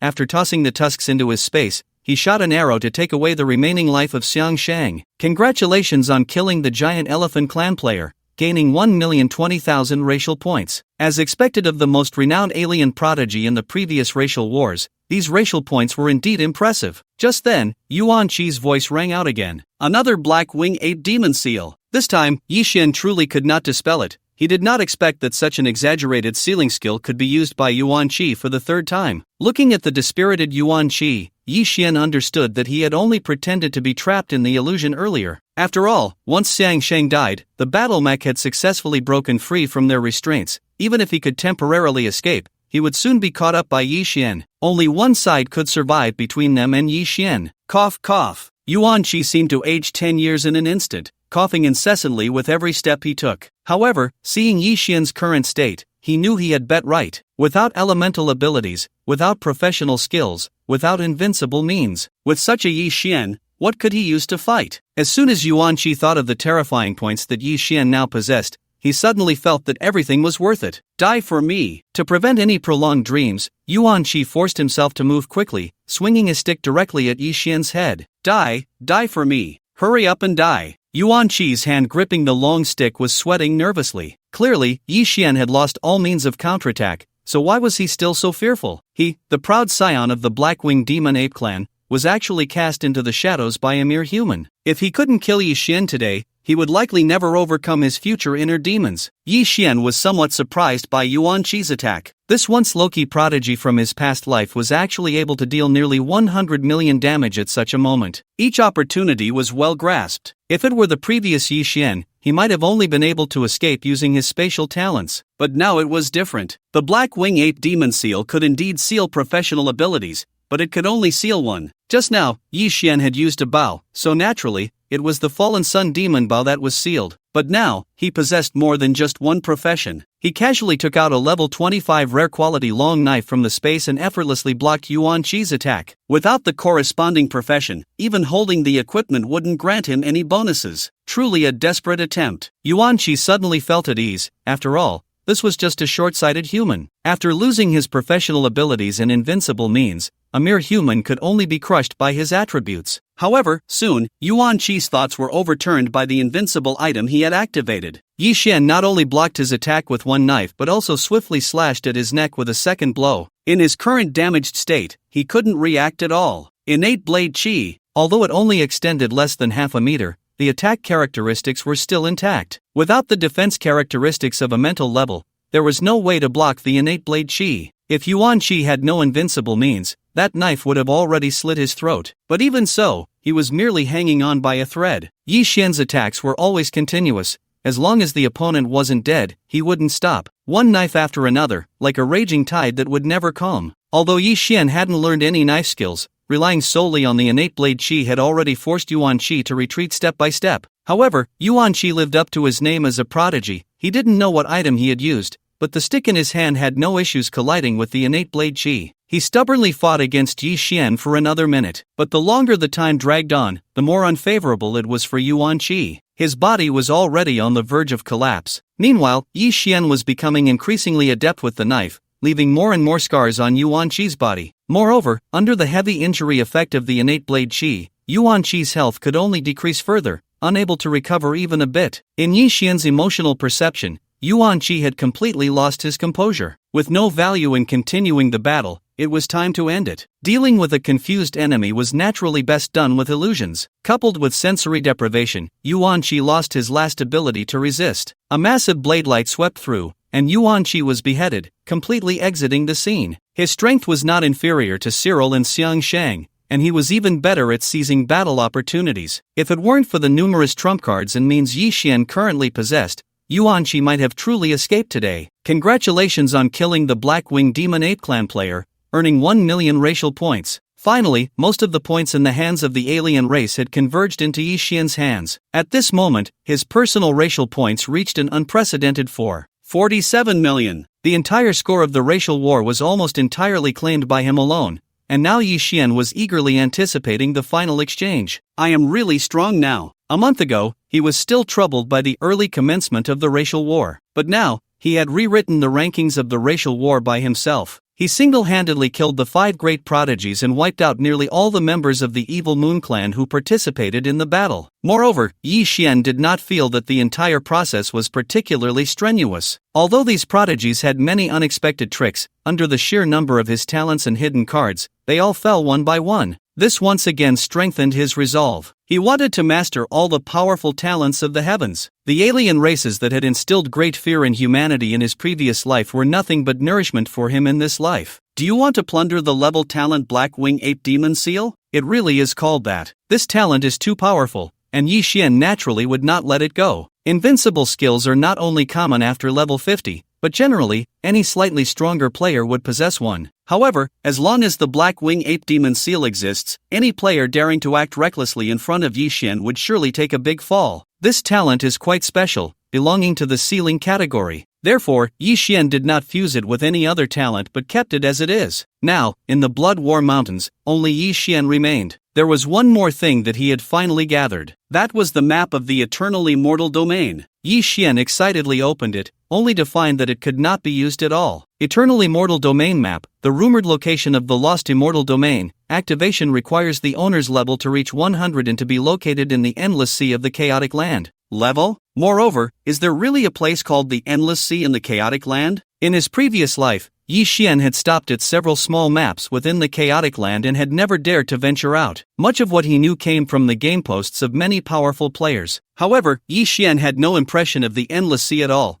and he estimated that he would still need to seek help when the time came. The Eternal Immortal Domain map, obtained after exhausting his efforts, seemed temporarily unusable. However, based on the difficulty of acquisition, the benefits it would bring in the future would definitely not disappoint Yi Xian. Blue Star Human Race, number 892, racial points 5,323,000. Evil Moon Clan, number 12, racial points 3,500. Golden Armored Clan, number 600, racial points 77,000. Giant Elephant Clan, number 457, racial points 82,000. Blackwing Demon Ape Clan, number 900, racial points 114,000. There was just over a day left before the racial war would end. Most of the players from all races had nearly been wiped out, while the human race directly crushed the competition with over 5 million points. This was a situation that no one had anticipated. Among the surviving human players, there were many familiar faces to Yi Xian, including Bai Ruxue and Zhou Qi. Although they did not know how Yi Xian accomplished this, they both believed that only he could achieve such a remarkable feat. One person's strength against the 4 great alien races. The result was that he had slaughtered all 5 great prodigies. Of all the alien players who had died, 80% were sent away by Yi Xian alone. If the racial war could be recorded and spread outside, Yi Xian's reputation would undoubtedly soar. At this moment, Yi Xian still had things to do. Was this so-called unique area really just a battlefield? The treasures that appeared that day were indeed precious, but why were they announced 3 days in advance? Wasn't this to filter out the strongest in advance? Yi Xian began to walk towards the deepest part of the unique area. If he did not discover anything else, he would leave without hesitation, because the energy mine outside was equally precious to him. Although there were no players left who posed a threat to him now, the key was that others were not there. Those robots were manageable for ordinary players, but if they encountered elite players, they would still face destruction. The entire unique area was actually very vast. It was just that the opportunity bubble had appeared in a prominent position before. That was why the alien prodigies had not explored deeper. Yi Xian had been continuously detecting with life fluctuations, moving very cautiously, but until he reached the end, he found nothing unexpected. The depths of the unique area held nothing, only 2 pieces of pure white jade floating in the air. Yi Xian did not rashly attempt to take the 2 pieces of jade. Instead, he directly dove into the battle mech. This was currently the method that gave him the most sense of security. The traces of the entire race's war being driven were too obvious. Yi Xian feared that there were other traps waiting for him. However, it was clear that he had overthought this time. As he controlled the mech to move forward, the 2 pieces of jade automatically flew down from the sky. They even directly passed through the mech and entered the cockpit on their own. Yi Xian's pupils contracted. This was a level battle mech, equipped with a level 6 spatial power attribute. Now it was being breached so easily. If these were not 2 pieces of jade but 2 attacks, Yi Xian would have probably been dead. Realizing this, Yi Xian retracted the battle mech. This clearly told Yi Xian, if they want to kill you, you cannot escape. This made Yi Xian, who had just felt a bit inflated about his own strength, feel a chill instantly. For true big shots, he was still too inexperienced. He was unclear whether this was the work of the game administrator or if there were other forces behind the scenes. But since he couldn't escape, he might as well increase his strength first. These 2 pieces of jade were special sealed items. That feeling is so familiar. One of the pieces of jade contained a drop of transparent tear. Tears of the Goddess of Luck, special item, containing the divine power of the Goddess of Luck. Is there really a god? Yi Xian looked at the system prompt, feeling a bit dazed. If the game all beings really had gods, what role would they play? Are they part of the game or free beings no longer under its control? The strongest being Yi Xian had ever encountered in his 2 lives was that level 300 he met in the Abyss battlefield, but he could never be a god. This concept was too distant for Yi Xian,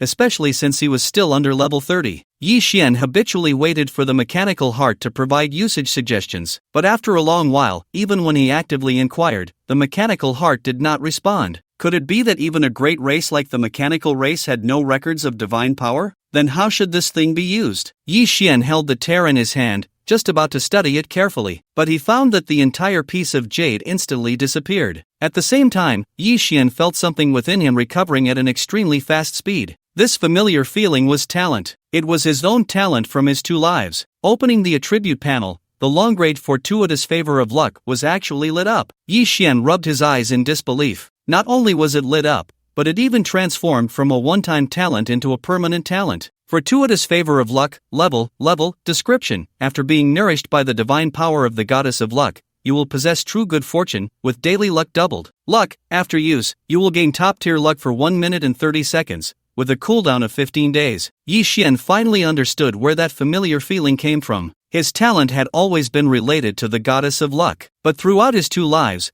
the fortuitous favor of luck had always been a one-time talent, discarded after use. He never expected that this talent would actually transform into a permanent talent after gaining divine power. Although the duration of top-tier luck is only 1 minute and 30 seconds each time, halved from the previous continuous duration, even during regular time, his luck is incomparable to the past. The effect of this divine power is no less than the golden blood obtained from adventures in his previous life. During the race wars, he has envied Jiang Yahan and Zybier's good fortune more than once. Now, he has it for himself. Moreover, it can be manually triggered, allowing for a significant harvest every half-month. With this surprise ahead, Yi Xian is also filled with anticipation for another piece of jade. This jade contains something special, a pair of earrings, 1 black and 1 white. Source Yin-Yang Knot, a spiritual object born of innate nature, the only pair in all the heavens. Same heart, the wearers can never harm each other. Companionship, no matter where they are, they can be teleported to each other's side, with a cooldown of 35 days. Yin-Yang power, each union can purify the source power and enhance physical attributes. Limitation, the owner cannot designate another binding partner. When the time comes, fate will naturally align. Yi Xian looks at this pair of earrings with some confusion. This item is actually an innate spiritual object,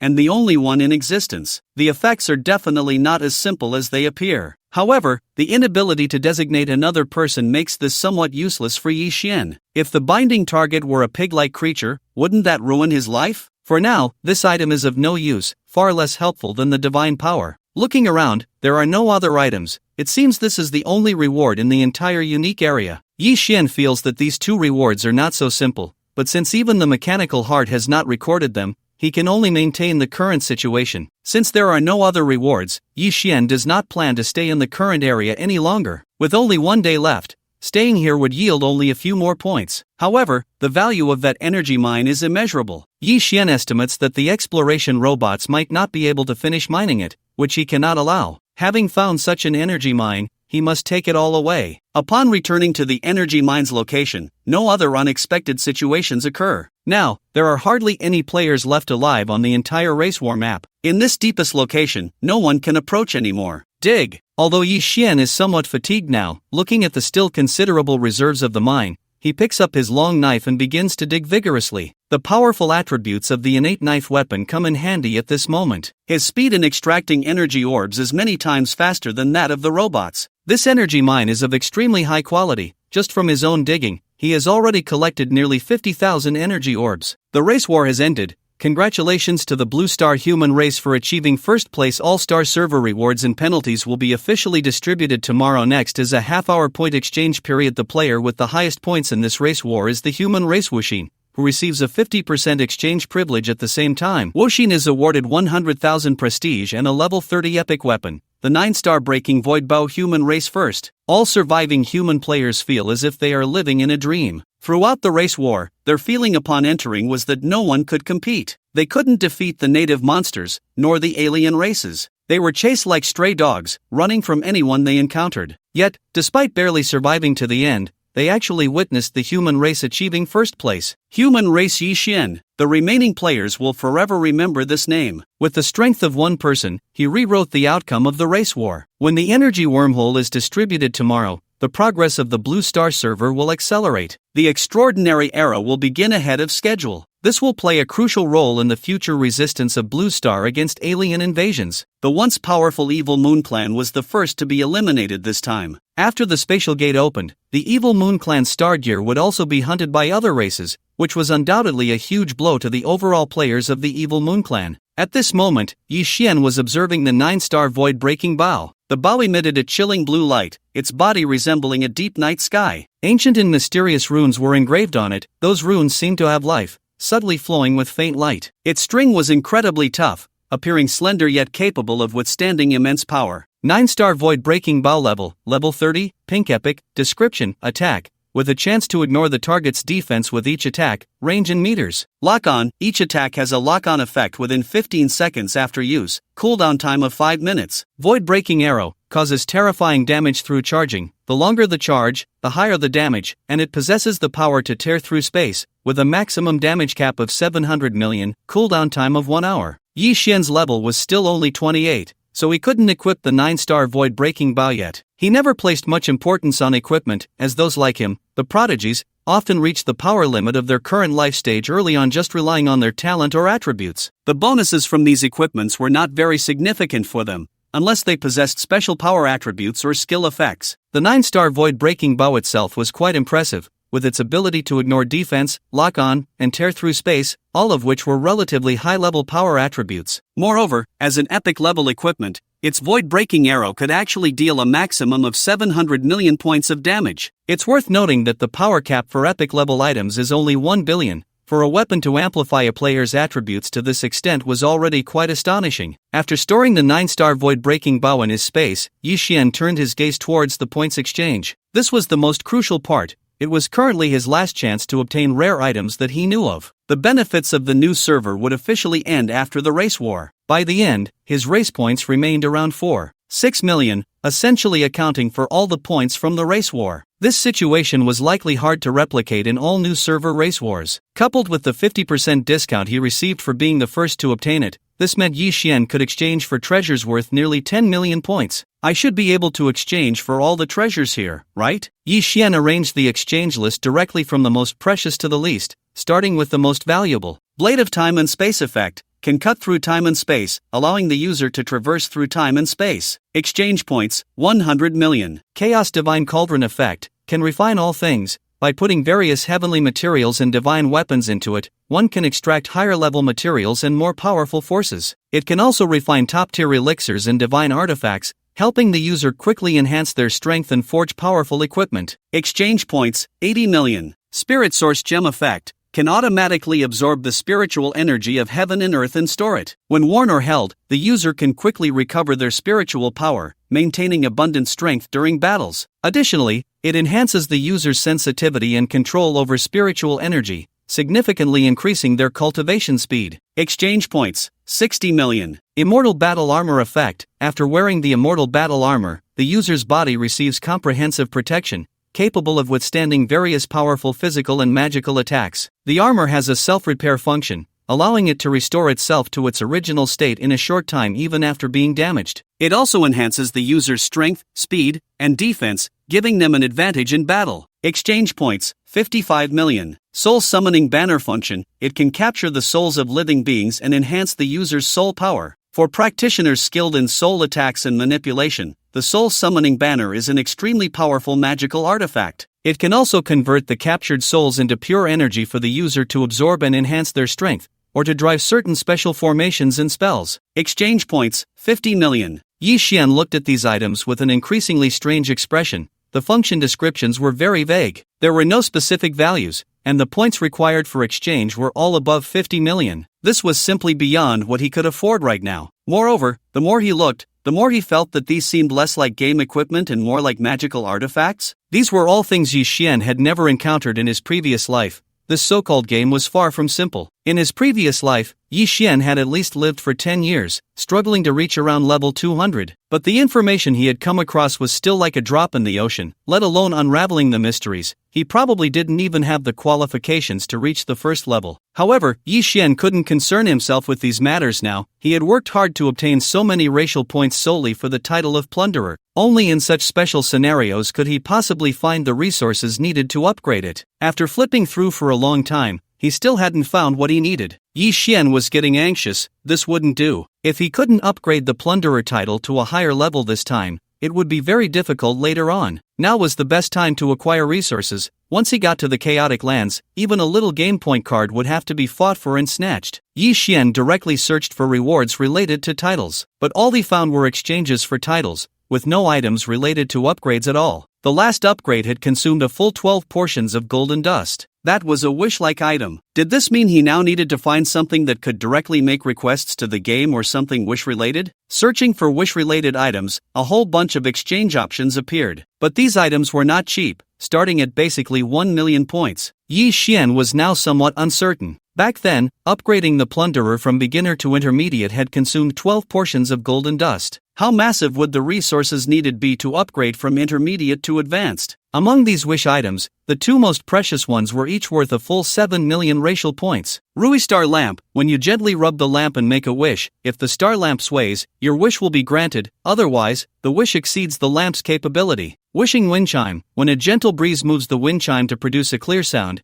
you can make a wish. If the chime continues to sound, the wish will be granted, otherwise, the wish exceeds the chime's capability. Yi Xian felt somewhat helpless. These two items were just like the golden dust from before. They couldn't guarantee a 100% upgrade of the Plunderer title. But what was better than before was that even if he failed, these two items would still exist. He wouldn't end up with nothing. After much hesitation, Yi Xian still bought the Rui Star Lamp. Chapter 191, Upgrade Failed, Legendary Level. The Rui Star Lamp looked no different from an ordinary oil lamp. It had only a short wick and no lamp oil. It seemed to be glowing with the light of countless stars. Yi Xian didn't waste any time and directly began to gently rub the star lamp. He then started to make his wish, to upgrade the Plunderer title from intermediate to advanced. This was his greatest desire, even if it meant giving up any other rewards. He had to take this opportunity to raise the level of the Plunderer. This was the source of all his strength. The flame of the Rui Star Lamp flickered slightly, as if it was about to grant Yi Xian's wish. But after a full minute,